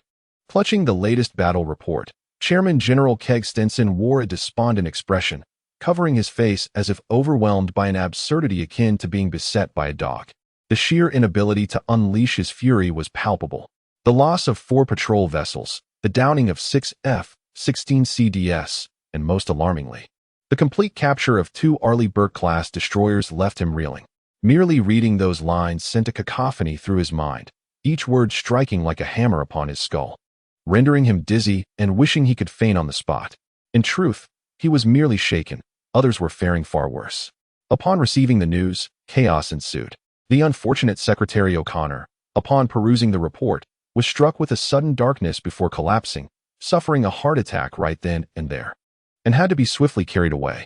Reports suggest that when he reached the ambulance, he was still unconscious, blood spewing from his mouth, leaving one to wonder whether it was due to panic or rage. The situation has left everyone deeply troubled. After all, individuals of such, fluid gender identity tend to face greater challenges regarding their health than the average person. In truth, this is not merely a matter of a few cases. The notion that a life lived under such circumstances rarely extends beyond 30 years is not a baseless rumor. Given the current medical technology on Blue Planet, achieving a transgender operation devoid of any side effects or complications is simply unattainable. The mere issue of hormone therapy can significantly shorten one's lifespan. Even though Minister O'Connor receives medical care that far surpasses the self-administered treatments of many others, his age has rendered him susceptible to chronic ailments. In light of such distressing circumstances, the potential for various complications poses a considerable threat to his well-being. Even General Keg expresses concern that he may not survive this ordeal, fearing he could perish while still in office. Chapter 179. The Wheel of Fortune turns, secrecy breeds backwardness. The Minister of Defense has fainted, and the civil officials surrounding him are equally engulfed in panic. The highest ranking among them feels as though the sky has collapsed, and these lesser officials cannot bear the weight of such a calamity. Some have even discreetly taken it upon themselves to fabricate excuses, hastily departing for home, embodying the sentiment of a fallen tree scattering its monkeys. In a normal nation, the flight of high-ranking officials from the Ministry of Defense in the face of adversity might seem exaggerated, but for the fantastical nation of Thieving Eagle, it is hardly surprising. Some civil officials in the Empire exhibit such peculiar behavior that they are nearly on par with those from India, there are precedents for this, and everyone has become accustomed to it. In summary, following the complete annihilation of the reconnaissance fleet and the capture of both the Larsen and Stassen vessels, chaos has erupted throughout the Pentagon. The White House and Congress, belatedly informed of the situation, are seething with rage. The action led by O'Connor was ostensibly to report the exercise plan. However, in reality, it merely involved discreet discussions with certain legislators behind the scenes. He did not formalize the matter into an official document for the White House's perusal. In other words, this was essentially a clandestine maneuver orchestrated by this cabinet official in conjunction with some legislators and military leaders. O'Connor calculated his moves astutely. By conducting the exercise under the guise of necessity, should it succeed, he would claim the credit. This achievement could then serve as a bargaining chip to secure his safety once the cabinet underwent a reshuffle, thus shielding him from the repercussions of the previous administration's myriad failures. Conversely, if the endeavor faltered, he could relinquish the fallout to the Democratic and Republican parties, allowing them to engage in a protracted blame game. Ultimately, he could simply absolve himself of accountability. Little did he anticipate that not only would the plan fail, but the consequences would also be far more dire than he had envisioned. This was no trivial matter that could simply be brushed aside. He risked bearing the brunt of significant backlash. It is no wonder that he succumbed to panic, overwhelmed by the gravity of the situation. Had he remained composed, a far greater ordeal awaited him. General Kegg, as the chairman of the Joint Chiefs of Staff and the de facto military leader, had no choice but to assume the burdensome responsibility of managing the Pentagon's operations. He summoned Major General Lester and other military officials, spending considerable time to quell the crisis and suppress the bureaucrats eager to deflect blame and pass the buck. It was indeed a taxing endeavor for the esteemed general. Hence the adage about avoiding entanglements with nefarious entities rings true. The Democratic Party has fervently championed the principles of diversity, equity, and inclusion, DI, for only a few years. Prior to the tenure of the current administration, the party remained firmly intertwined with traditional establishment figures. Furthermore, the party underwent a significant purge during the first term of the previous administration. In just 4 short years, the focus has shifted drastically towards DI, with an incessant emphasis on diversity, leading to the recruitment of various performative bureaucrats who prioritize political correctness over capability. This has rendered the Pentagon nearly incapacitated. Fortunately, there still exists a faction of traditional military leaders, represented by General Qi, without whom it would be challenging to find individuals capable of maintaining order and authority. The legacy of military families persists, exemplified by figures such as the 5-star General McCraven, who hails from a military lineage, as well as Franklin D. Roosevelt. Military leaders, akin to corporate moguls, do not rely on votes to wield power, resulting in their relative obscurity compared to those who thrive on electoral politics. However, despite their differences with the civilian bureaucratic factions, military leaders must step up to manage the ensuing chaos, as these matters directly affect the collective interests of all. Even if the civilian officials are unable to rectify the situation, the deterioration cannot be allowed to continue. Nevertheless, after stabilizing the tumultuous environment within the Pentagon, General Qi found himself at a loss. How on earth did that imbecile O'Connor manage to create such a debacle? Losing a few F-22s is one thing. They were already outdated, not being the latest models. Yet this Burke-class destroyer, good grief, this vessel is still an active and essential asset. With no replacement on the horizon, the United States continues to construct a significant number of Burke-class destroyers, akin to the prolonged refurbishment of the aging M1 tanks, which are slowly being upgraded and will remain operational for many more years. This practice of one ship serving 3 generations, at first glance, appears to contradict the grandiose image of American wealth and prosperity.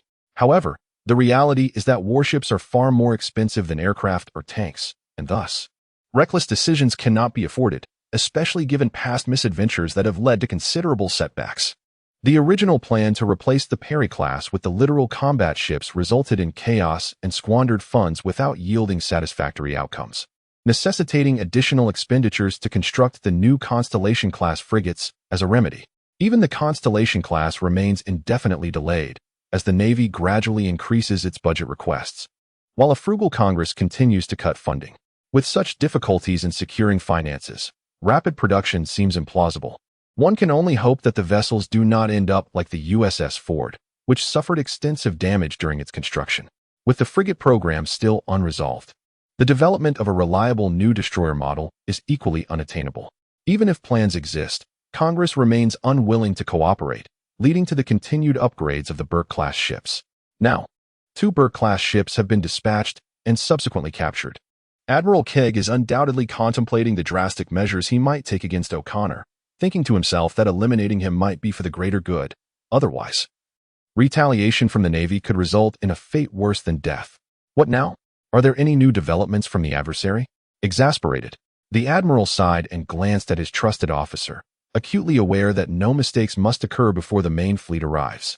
After the reconnaissance fleet went missing and O'Connor fell into a coma, Admiral Kegg initiated a series of urgent deployments, abandoning all subsequent plans for forced reconnaissance and forced breakthroughs, and instead transitioning to naval blockade exercises, immediately dispatching the entire main force of the 7th Fleet southward, ostensibly to participate in the exercises, but in reality to encircle the waters surrounding Tavo Island, mobilizing Philippine maritime forces through the U.S.-Philippines Security Treaty, while applying pressure on the Jakarta authorities to clear the vicinity of Tavo Island and block the maritime routes, regardless of what actions were to follow. It was imperative to secure the area first. This reflects the Admiral's extensive military experience over the years. In truth, if the situation were not so dire, he would have already executed the plans left by O'Connor, directly imposing a blockade and establishing a no-fly zone. Regrettably, the reality is that they are up against formidable opponents. Moreover, the blockade serves another purpose, to prevent the Star Ring Group from further leaking the secrets of the Burke-class vessels. Data breaches are already an unavoidable issue. Even if the equipment is temporarily damaged, there will undoubtedly be residual traces. In the span of just a few hours, the adversaries could have thoroughly examined all facilities aboard the ship. However, if they could manage to safeguard the physical assets from being transferred to other potential threats, such as China and Russia, it would certainly be worth the effort to try. Chapter 180: Troublemakers and Funeral Celebrations in Reality. The primary concern at the Pentagon now is the possibility of such an occurrence, without mentioning anything else. Merely the thought of the adversaries dismantling the remnants of the cipher machine and sending them to the capital for repair and analysis would send the Department of Defense into turmoil. Well, they remain oblivious to the fact that Hawk had succumbed to cowardice, failing to sabotage even a single piece of classified equipment, leaving the entire vessel intact for the Star Ring Consortium. Had they been aware, General Kegg likely would have lost all motivation for any form of blockade, simply throwing up his hands in resignation. Fortunately, ignorance prevails, allowing the Joint Chiefs of Staff to maintain their posture of vigilance. They're on high alert, anxiously monitoring the direction of Tavo Island, fearful of the sudden emergence of a ship or the unexpected takeoff of an aircraft towards the mainland. This time, they have learned their lesson, deploying high-altitude reconnaissance planes. Relying on the naked eye and directly controlled optical devices proves far more reliable than those intelligent devices that are prone to interference and malfunction. Yet, the more they envision the worst-case scenarios, the more they find themselves thwarted. The Ministry of Defense appears to be in a state of upheaval, as if the spark for a third world war could ignite at any moment, with even the most junior custodial staff in the Pentagon hesitant to speak above a whisper. Meanwhile, after capturing the Larsen and Stassen, the adversary has taken no further action. The 2 Burke-class destroyers, the cornerstones of American maritime hegemony, seem as inconsequential as discarded tin cans awaiting collection. They warrant no serious attention and elicit no subsequent response. Whether it is the nations of Huagua and Ruagua, or the Star Ring Consortium, life continues as usual, with a fade of tranquility. No one has come forth to declare that American maritime dominance has crumbled, nor has there been any coverage of the naval skirmish near Tavo Island. It is as if everyone remains blissfully unaware. Well, indeed, there was a profound ignorance prevailing, for prior to O'Connor's reckless dispatch of the fleet into the fray, the Star Ring defense had already sealed off the surrounding waters, expelling the meddlesome fishermen. Meanwhile, during the tumultuous period when Hawk and others encountered their misfortune, the public's attention was wholly captivated by the matter of the space elevator base. Aside from the few who could not distinguish between technology and sorcery, the global discourse was inundated with discussions surrounding the principles, feasibility, and future implications of the space elevator. The discerning eyes of domestic enthusiasts were ever vigilant. The general populace has never lacked for intellect, even though a handful of southern media outlets attempted to stir the pot with conspiracy theories. It was an arduous task to muddy the waters completely. Most individuals, upon observing the design of the supporting pillars and considering the contractors and geographical location of Tavor Island, quickly grasped the situation. Particularly at that juncture, news of the suspected space elevator base had been circulating for half a day, reaching its zenith of public interest. Many even ventured to draw connections to the infamous Southgate project, exclaiming the enormity of the revelation while simultaneously lamenting the deception from the Bureau of War's Deception Division. They thought it was a jest. Yet it turned out to be an undeniable reality. After all the commotion, were they merely misled by the Bureau? If they were to learn that Lin Qi genuinely intended to name this space elevator and the space station Southgate, it would undoubtedly incite even greater public fervor. At this critical moment, who had the time to concern themselves with the antics of the Empire, especially since they were clandestinely orchestrating their own schemes? Among the two primary parties involved, one is terrified and desperately attempting to suppress information, even resorting to utilizing overseas intelligence systems to eliminate witnesses. The other simply cannot be bothered to escalate such trivial matters. Consequently, no one is privy to the truth. Theoretically, this should be a positive development, yet, why does it evoke a sense of indignation? Has the Star Ring Group not mentioned this incident at all? Are they actively assisting us in obscuring the facts? General Keg asked incredulously. He found the Tavalo Island incident utterly absurd, as if it were cursed. Well, it's not entirely absent from discussion. My trusted aides have been diligently investigating from the outset and have only just begun to yield some results. Yet the atmosphere is far from jubilant, marked by expressions of complexity, akin to having consumed a foul fly. Star Ring Heavy Industries, a subsidiary of the Star Ring Group, has posted a message on their official WeChat account under the project development section, the content being, what is it? Just say it outright. At 15:31 today, unidentified vessels inadvertently entered our construction site and, after our personnel issued warnings, refused to depart. The security department of the group has subdued the agitators and seized their vessel. Subsequent legal actions will be taken against those involved. Damn. Listening to such a statement laden with bureaucratic jargon, seemingly devoid of substance, caused General Keg's face to flush with anger. He stood up and slammed his hand on the table, sending his pen crashing to the floor. He had never anticipated that such insipid rhetoric could be so infuriating. However, even though he felt humiliated and recognized that the other's actions were a manifestation of disdain, he dared not take further action. After all, it was a means of stifling the information, preventing the matter from escalating, which was undoubtedly preferable to the world knowing that these two vessels had gone missing and falling into the hands of the Chinese. To put it bluntly, he even felt a tinge of gratitude towards the adversary for concluding the matter in such a mocking manner, averting a public uproar. After venting his frustrations, General Kage let out a long, silent sigh and slumped back into his chair. The group of aides surrounding him remained tense and breathless. While other military leaders were equally at a loss for words, General Lester sighed, resting his hand on his forehead. What now? Should they report to the White House and Congress that our esteemed Secretary of Defense was either overly sensitive or experiencing a seizure, blindly issuing orders that led to this entirely avoidable and unprofessional incident, subsequently inflicting irreparable damage on our military system? He chuckled dryly, adopting a joking tone. Gentlemen, do you think they will perceive this as an ill-timed April Fool's joke, or will they believe we generals are merely playing house? Of course, such sentiments could not be expressed openly. They required a more polished presentation. As he pondered, Admiral Keg waved his hand, signaling the individual to cease fanning the flames. Furrowing his brow in contemplation, he inadvertently caught sight of the news broadcast displayed on the tablet held by his trusted aide. Along with the incessant stream of discussion comments flooding the screen, he noticed the recurring mention of the term Southern Skygate Project. With a blink, the Admiral's eyes suddenly brightened. Seizing the tablet, he scrutinized the comments for a moment and conceived an excellent scapegoating strategy. He would tell them that they had been ambushed by the enemy and had inadvertently stumbled upon the utmost confidential equipment of the Huawei military during their operation. Yes, the Southern Skygate Project, that was it. This was their masquerade of strategic deception, yet in truth, it had been conducted in secrecy, never revealed to the public. Akin to their former Star Wars initiative. However, unlike Star Wars, this had tangible outcomes, and we had already encountered. Chapter 181, Southern Skygate and White Emperor. Threats and schemes. Wait, what did you say?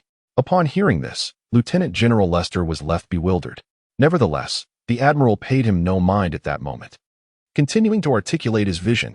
Indeed, it is the White Emperor fighter, the most formidable black technology combat aircraft, even more outrageous than their recently touted 6th-generation fighters, which are merely a FAAD. This new style, designed for the Southern Skygate project. Let me think, Interstellar. An interstellar fighter. It is the true ace that shall dominate the skies of the future. Its combat capability is overwhelmingly formidable, sufficient to obliterate a rapid response fleet in a brief span. Nay, it possesses the capacity to annihilate an entire aircraft carrier battle group. Undoubtedly, this has precipitated our grievous losses. What has been lost, and how it was lost matters not.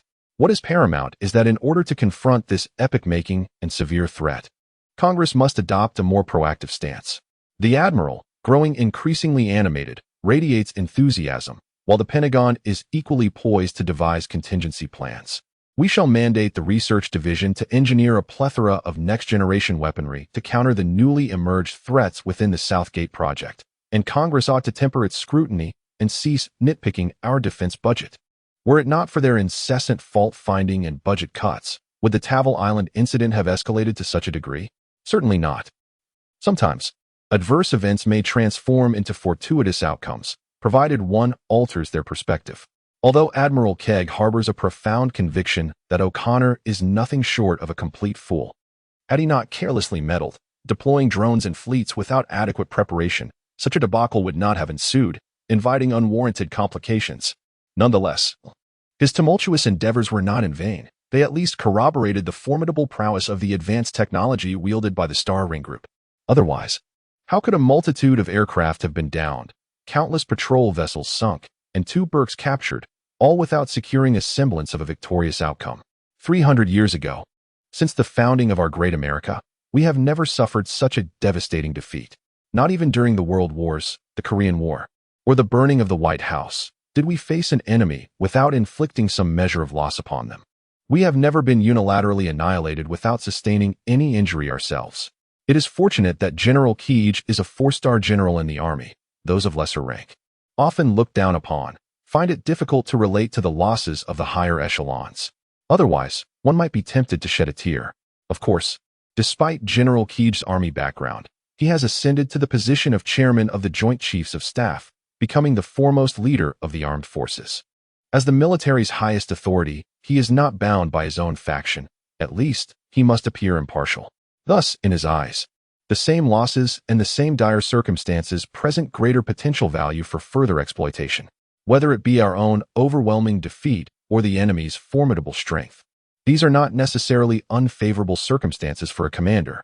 The art of utilizing such strategies is something that the military leaders of the U.S. have long mastered and effectively employed over the years.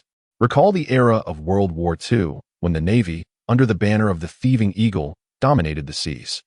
With dozens of heavy aircraft carriers being launched at an astounding rate, and multiple carrier strike groups roaming the oceans, the spectacle was nothing short of magnificent. At that time, the Navy's influence had reached its zenith, with a remarkable array of legendary mid-generation commanders such as Nimitz, Spruance, Halsey, Turner, Fletcher, and Burke. Above them stood the highly esteemed Admiral King, capable of standing shoulder to shoulder with the Army's Marshall and Eisenhower, along with their Chinese faction, often referred to as the China Group due to their service in the 53rd Infantry Regiment stationed in Tianjin.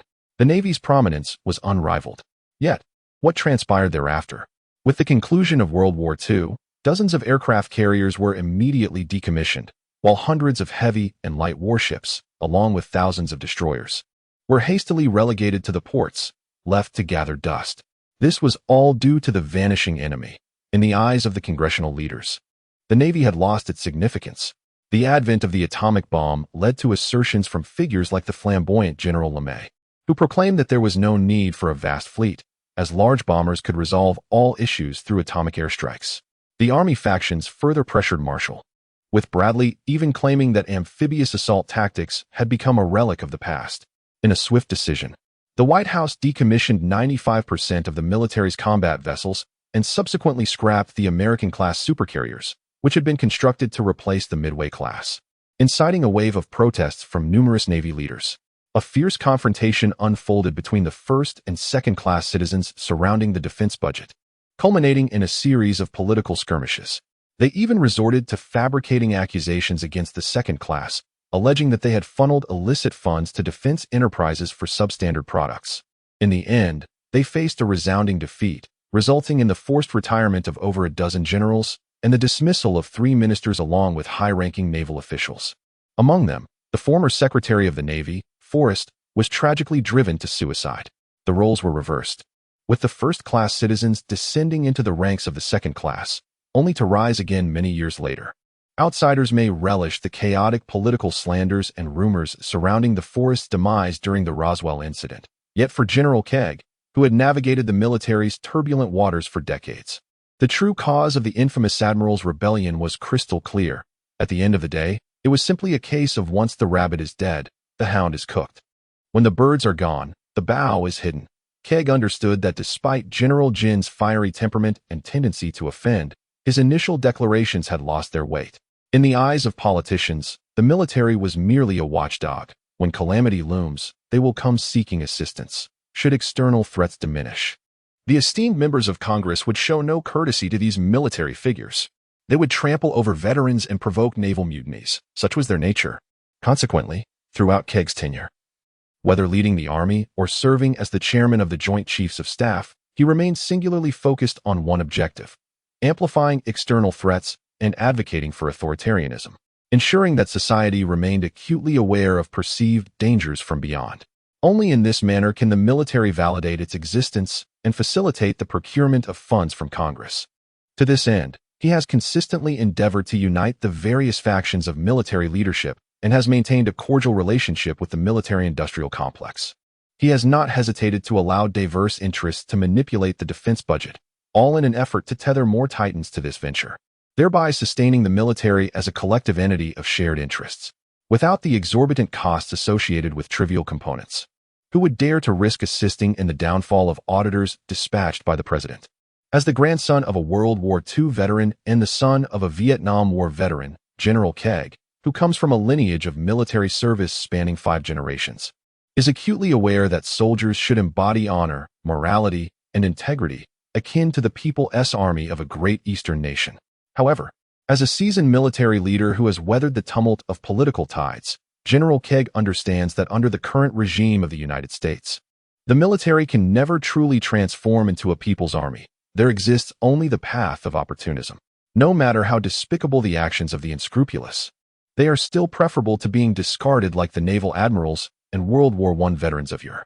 Thus, in his perspective, this farcical defeat is not a mark of disgrace, but rather a significant political asset. The next several decades will determine whether the military subsists on meager rations or indulges in abundance, hinging on this pivotal moment. Chapter 182: The Financial Consortium's Trials and the Military Leader's Infamy. Based on the restrained stance exhibited by the Xinhuan Group during the Ta Island incident, it is evident that they, much like the military of Huagua, do not pose a genuine threat. General Keg often amplifies the notion of an Eastern threat during congressional hearings. Yet he is acutely aware of the underlying reality. The restrained use of force by the Chinese military pales in comparison to the likes of the American armed forces. In light of this, it may be more prudent to harness the momentum of the Star Ring Group and showcase our traditional capabilities. Increasing funding for the military would prevent the arbitrary elimination of projects by those in power. Alas, the conglomerates seem to falter, unable to innovate. In this era, even presentations lack the allure they once held, making my task increasingly arduous. The general sighed, flipping through a folder filled with photographs and intelligence documents, the sound echoing in the room. Regardless of whether it pertains to the White Emperor fighter or the Black King fighter, the essence lies in its ability to generate revenue for us. The powers that be often expect the steeds to gallop tirelessly without so much as offering a blade of grass, treating us as mere warhounds at their beck and call. Gentlemen, will you continue to endure this state of degradation? Be bold. Unleash your imagination, and propose any form of advanced technology you can conceive, regardless of its logical foundation. As I observed the group exchanging glances, I noted no objections. Rather, expressions of intrigue emerged. General Keg smiled, his words laden with implication, pointing out that others have begun constructing space elevators and employing extraterrestrial technology, which only underscores our own obsolescence. Given our outdated equipment system, no matter the expenditure to catch up, it remains entirely justifiable. Wouldn't you agree? Indeed, that is true. It indeed seems to be a matter of fact. They are all seasoned strategists. Is there any need for them to engage in tales of the supernatural? Although everyone has their own factions, when presented with the prospect of sharing a substantial opportunity, every military leader eagerly anticipates it, almost wishing to express their agreement with both hands and feet. After all, they have managed to construct a space elevator. Does this not serve as evidence of the Chinese government's considerable financial investment and extensive support? It is evident that the seasoned general perceives the situation clearly. How could one possibly overlook such a rare opportunity for fortune? After all, it is not they who are captured. Is the space elevator a miracle or a deception? A dialogue with the Bell National Laboratory, theoretically feasible, yet it necessitates exceptionally high requirements in materials science. On the ultra-large space station for balancing the space elevator, the critical technical challenge lies in the payload. And rockets with ultra-high thrust-to-weight ratios will also wield significant influence in military domains, unveiling the Russian aerospace forces. Long the subject of satire, orbital defense and space offensives have never been mere fallacies. This military domain will shape the future of human civilization, the American empire. Wielding its power across the seas, acting as a pirate in the Pacific, relentlessly plunders the resources of other nations through various overt and covert means. Necessitates the maintenance of a substantial military presence worldwide to safeguard its pillaging from retribution. Thus, the inherent characteristics of the bandit race dictate that there will inevitably exist numerous entrenched factions within their ranks, and consequently, the federal government, as the leader of these brigands, will resort to various divisive strategies to combat them, fostering mutual enmity. The discord between civil and military authorities is a commonplace reality in many nations. Civil officials consistently devise means to curtail the power of military leaders, while the latter, should they gain influence, may not hesitate to establish a military government. Reminiscent of the turbulent tales from the late Tang and Five dynasties. Generally speaking, the White House manages its dealings with the Pentagon with relative ease, especially given that there has been no comprehensive warfare on the scale of World War I or II in recent years. Moreover, they wield significant control over the media and public opinion, or, more precisely, the power of narrative control, which serves as a formidable weapon, allowing them to navigate military affairs through the lens of political correctness. However, when these individuals coalesce under shared interests and begin to collaborate, maintaining the balance reliant on the political system becomes exceedingly challenging. Congress possesses supreme decision-making authority and can arbitrarily slash budgets, all in the name of political correctness. Yet, if we are at a disadvantage in hard power against our adversaries, necessitating increased funding to catch up, is that not also a matter of political correctness? Should we merely allow the illustrious city on the hill to continue its decline? In areas concerning public welfare, domains that the ruling elites oftentimes disregard, there may indeed be little recourse. Decline may ensue, but the American populace is no stranger to hardship. Yet, when it comes to military might, that is an Achilles heel that cannot be ignored. A brief history coupled with prolonged prosperity has led them to overlook the natural laws of civilizational development, steadfastly and irrationally believing in their intrinsic right to supremacy as the mightiest empire. Even when faced with minor adversities, they perceive these merely as divine tests, easily surmountable with a modicum of effort. If one fails to maintain supremacy, failing to rise above others, it must surely be due to the presence of nefarious elements within the ranks. A thorough cleansing is imperative. Thus, when General Keger presents such an irrefutable rationale, the esteemed members of Congress and the dignitaries of the White House find themselves in utter dismay, akin to having ingested something vile. The old curmudgeon disregards the principles of martial ethics, weaponizing political correctness against itself, employing our own incantations to turn upon us. It is infuriating, truly infuriating. Theoretically, the most effective course of action would be to present irrefutable evidence, thereby dismantling the antiquated theories of the old coot, causing the rumors to collapse under their own weight. America remains formidable. What is the fuss about? With such an abundance of military funding, has it not merely been siphoned off by these corrupt military leaders? It would be more prudent for the elite to indulge directly. Yet, this time, such tactics are untenable. The foundation of the Star Ring Group S space elevator stands resolutely in place, its construction ongoing, reaching ever higher. To put it into perspective, the rigid structural base measures a staggering 10,000 meters in height. While this represents but a minor segment relative to the elevator itself, to those on the ground, it is nothing short of awe-inspiring. Visible from miles away, with such a conspicuous edifice before them. To assert that great America can indeed construct such marvels, it holds no significance for the nation, or it is not a matter of capability, but of necessity, is simply beyond belief. It is needless to mention the notorious Keg, who was particularly malevolent. In a closed-door meeting, he exerted every ounce of his cunning to rally a significant group of military leaders. Upon returning, these leaders engaged in clandestine dealings with their respective military-industrial conglomerates. As high-tech equipment manufacturers, these conglomerates share an intrinsic connection with the academic circles of the United States. In fact, the majority of American research institutions and polytechnic universities are sustained by them. Consequently, with the military leaders, the military-industrial complex, and academia forming an iron triangle, the latter, under the directives of the former, unleashed a barrage of fervent media campaigns, propelling sensational topics into the public discourse, akin to the aforementioned news stories, thereby capturing widespread public attention. The flames of controversy could no longer be contained, as citizens across the nation became embroiled in this fervent debate. The poor legislators found themselves utterly exhausted, facing an unprecedented level of scrutiny.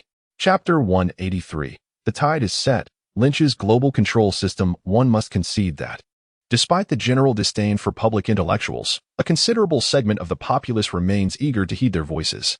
The phenomenon of public intellectuals intertwining personal agendas is ubiquitous, transcending national boundaries. Indeed, it was the West that pioneered such practices. Engaging writers, monopolizing discourse, and claiming interpretative authority have become traditional arts. Old Washington certainly hasn't forgotten these tactics amidst its fervor for the stars and stripes. The esteemed intellectual elite of academia, endowed with inherent authority in public knowledge domains, are resolutely rallying behind General Keg's theories, orchestrated by a consortium. The legislators find themselves utterly powerless against this maneuver. Despite the overwhelming power wielded by the bureaucratic faction represented by the legislators and cabinet ministers, they cannot alter the fundamental truth that their authority is derived from public opinion. Ultimately, these electoral creatures are beholden to the electorate. Any distortion of public sentiment undermines their very foundation. A decline in public support directly diminishes their influence within their respective parties. Consequently, they are compelled to manipulate the media they control to generate favorable narratives and devise strategies to reclaim their polling numbers, essentially engaging in a form of vote manipulation. Political activities in the United States, particularly the sanctified and inviolable elections, bear striking resemblance to live-streamed vote campaigns. This is why a septuagenarian internet sensation can ascend to the presidency. He possesses an innate talent for marketing, inherently suited for this realm. However, such vote manipulation necessitates financial expenditure. The United States is not a genuine live-streaming platform. There are no complimentary tokens, and any gifts must be purchased with the hard-earned money of the legislators and ministers, which explains their exasperation. Discussions surrounding finances are strictly off-limits. The military's recent maneuvers compel everyone to continuously spend to counteract public opinion, and even the presumptive successor, who is already poised for leadership, must task the campaign committee with devising actionable strategies. It is undeniably distressing. What is this, my friend? Why is everyone so engrossed in infighting? What does this signify? Must you first confront this provocatively sarcastic attendant? Originally, Lynch had meticulously prepared plans A through D, intending to employ these strategies to mitigate the impending retaliatory actions from the American empire, thereby safeguarding the progress of the Space Elevator Initiative. However, an unexpected turn of events unfolded, as the military leaders within the Joint Chiefs of Staff suddenly clashed with the civilian faction. The two factions swiftly turned against one another, resulting in a chaotic situation where no one had the time to address the aftermath of the Tavil Island incident. Perhaps it was for the best, as it spared Lynch from further bloodshed. He observed the escalating competition of backwardness and civil-military conflict that had engulfed major media outlets across the United States. Countless self-proclaimed influencers, whether compensated or not, fervently shouted on platforms like YouTube, Bluebird, and Instagram, urging, "America, pause and consider your people," and lamenting, "While Huagua thrives in 2050, we remain trapped in 1950. Alongside a plethora of familiar cliches such as "How could this happen?" and "What am I to think?" Lynch found himself in a profoundly ambivalent mood. Unsure whether to feel joy or sorrow, he simply shrugged. Engaging in verbal sparring seemed preferable to sending more lives to their demise. At worst, it could lead to another internal schism, perhaps even a repeat of the storming of Capitol Hill. Indeed, he was no longer fearful of such outcomes. With the Southgate space station having established its core segment and deployed a series of essential equipment, Lynch was now capable of utilizing its array of large deep space probe detectors to monitor the movements of all artificial flying objects across the globe in real time. From the colossal rockets and intercontinental ballistic missiles to the diminutive biplanes dispersing pesticides and the helicopters just taking flight. Everything is laid bare under the vigilant gaze of the rapid detection array. Coupled with the heavy-sword intelligent unmanned interstellar fighter, Lynch resolved to acquiesce to the surreptitious additions mandated by General Kegg in the drafted documents, bestowing upon them the name White Emperor Fighter. Alongside this fleet of White Emperor interstellar fighters, the Scorpion Tail Lion and Thunder Craftsman assault ships, the Pioneer Mothership, and the Southgate Space Station, an intricate three-tiered military apparatus is formed. Lynch possesses the capability to project power globally, achieving a remarkable response time of 1 minute for global strikes, discovering and annihilating threats instantaneously. Evidently, although he neither desires nor intends to employ this advanced military technology for air-reverse invasion akin to an alien incursion, should a significant event transpire within Blue Planet, he can swiftly suppress it, rendering it inconspicuous. For instance, the once-feared nuclear tethering theory now appears as a mere jest before Lynch. Go ahead, launch a test if you dare, regardless of whether you are in the southern or northern hemisphere. All ballistic missiles that fail to reach the KRMN line shall be intercepted and obliterated by the ever-watchful formations of White Emperor fighters. Without a hint of restraint, after neutralizing the missiles, they could effortlessly soar to the launch silos. A casual electromagnetic cannon strike could effortlessly displace the launch cover. As for nuclear and biochemical defenses, structures purportedly capable of withstanding near-miss impacts from megaton nuclear warheads? Regrettably, in the face of the Interstellar Federation's black technology of the future, none of these measures would prove effective. In theory, Lynch has now ascended to the status of an invisible deity, surpassing the entirety of human society, serving as the ultimate arbiter capable of quelling all discord and conflict. The frightful prospect of an all-out nuclear war has become an obsolete concern. What is there to fear? Regardless of the internal strife within the United States, he remains indifferent. Ultimately, the previous attempts to stabilize their internal turmoil stemmed from a fear that these lunatics might drag everyone down with them. It is akin to the way, over the past few decades, the Hawks have occasionally appeased the behemoth, partially motivated by similar concerns. They have indeed become what they loathe the most.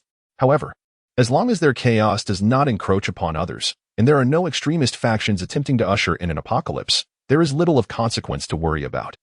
Since these individuals have chosen to engage in infighting at such a critical juncture, Lynch finds solace in peace, allowing him to devote himself entirely to his engineering projects.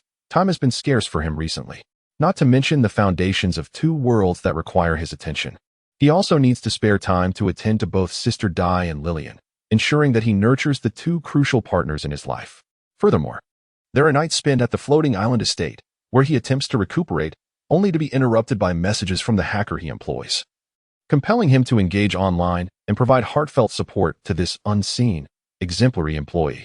Lynch often feels quite helpless, akin to a performer at a concert, frantically trying to maintain composure amidst humiliation. Yet, there is no choice. Having initiated this engagement, he must endure until the end, even through tears. These 3 individuals are indeed indispensable allies in one's career. Each one is crucial. Even the relatively inconspicuous employee, Polaris, has now become a pivotal component in Lynch's strategic plans for the Star Alliance. Having immersed himself in the low-key club for such an extended period, he possesses a far deeper understanding of the interstellar hacker employment market than he did before. It can be asserted that among the freelancers available to the low-key club, few can match Polaris in terms of skill, and even fewer can rival his reliability and trustworthiness. It is quite astonishing that a seemingly trivial task initially assigned has led to the discovery of such a valuable employee. Reflecting on this now, Lynch cannot help but feel as though he has stumbled upon a remarkable fortune.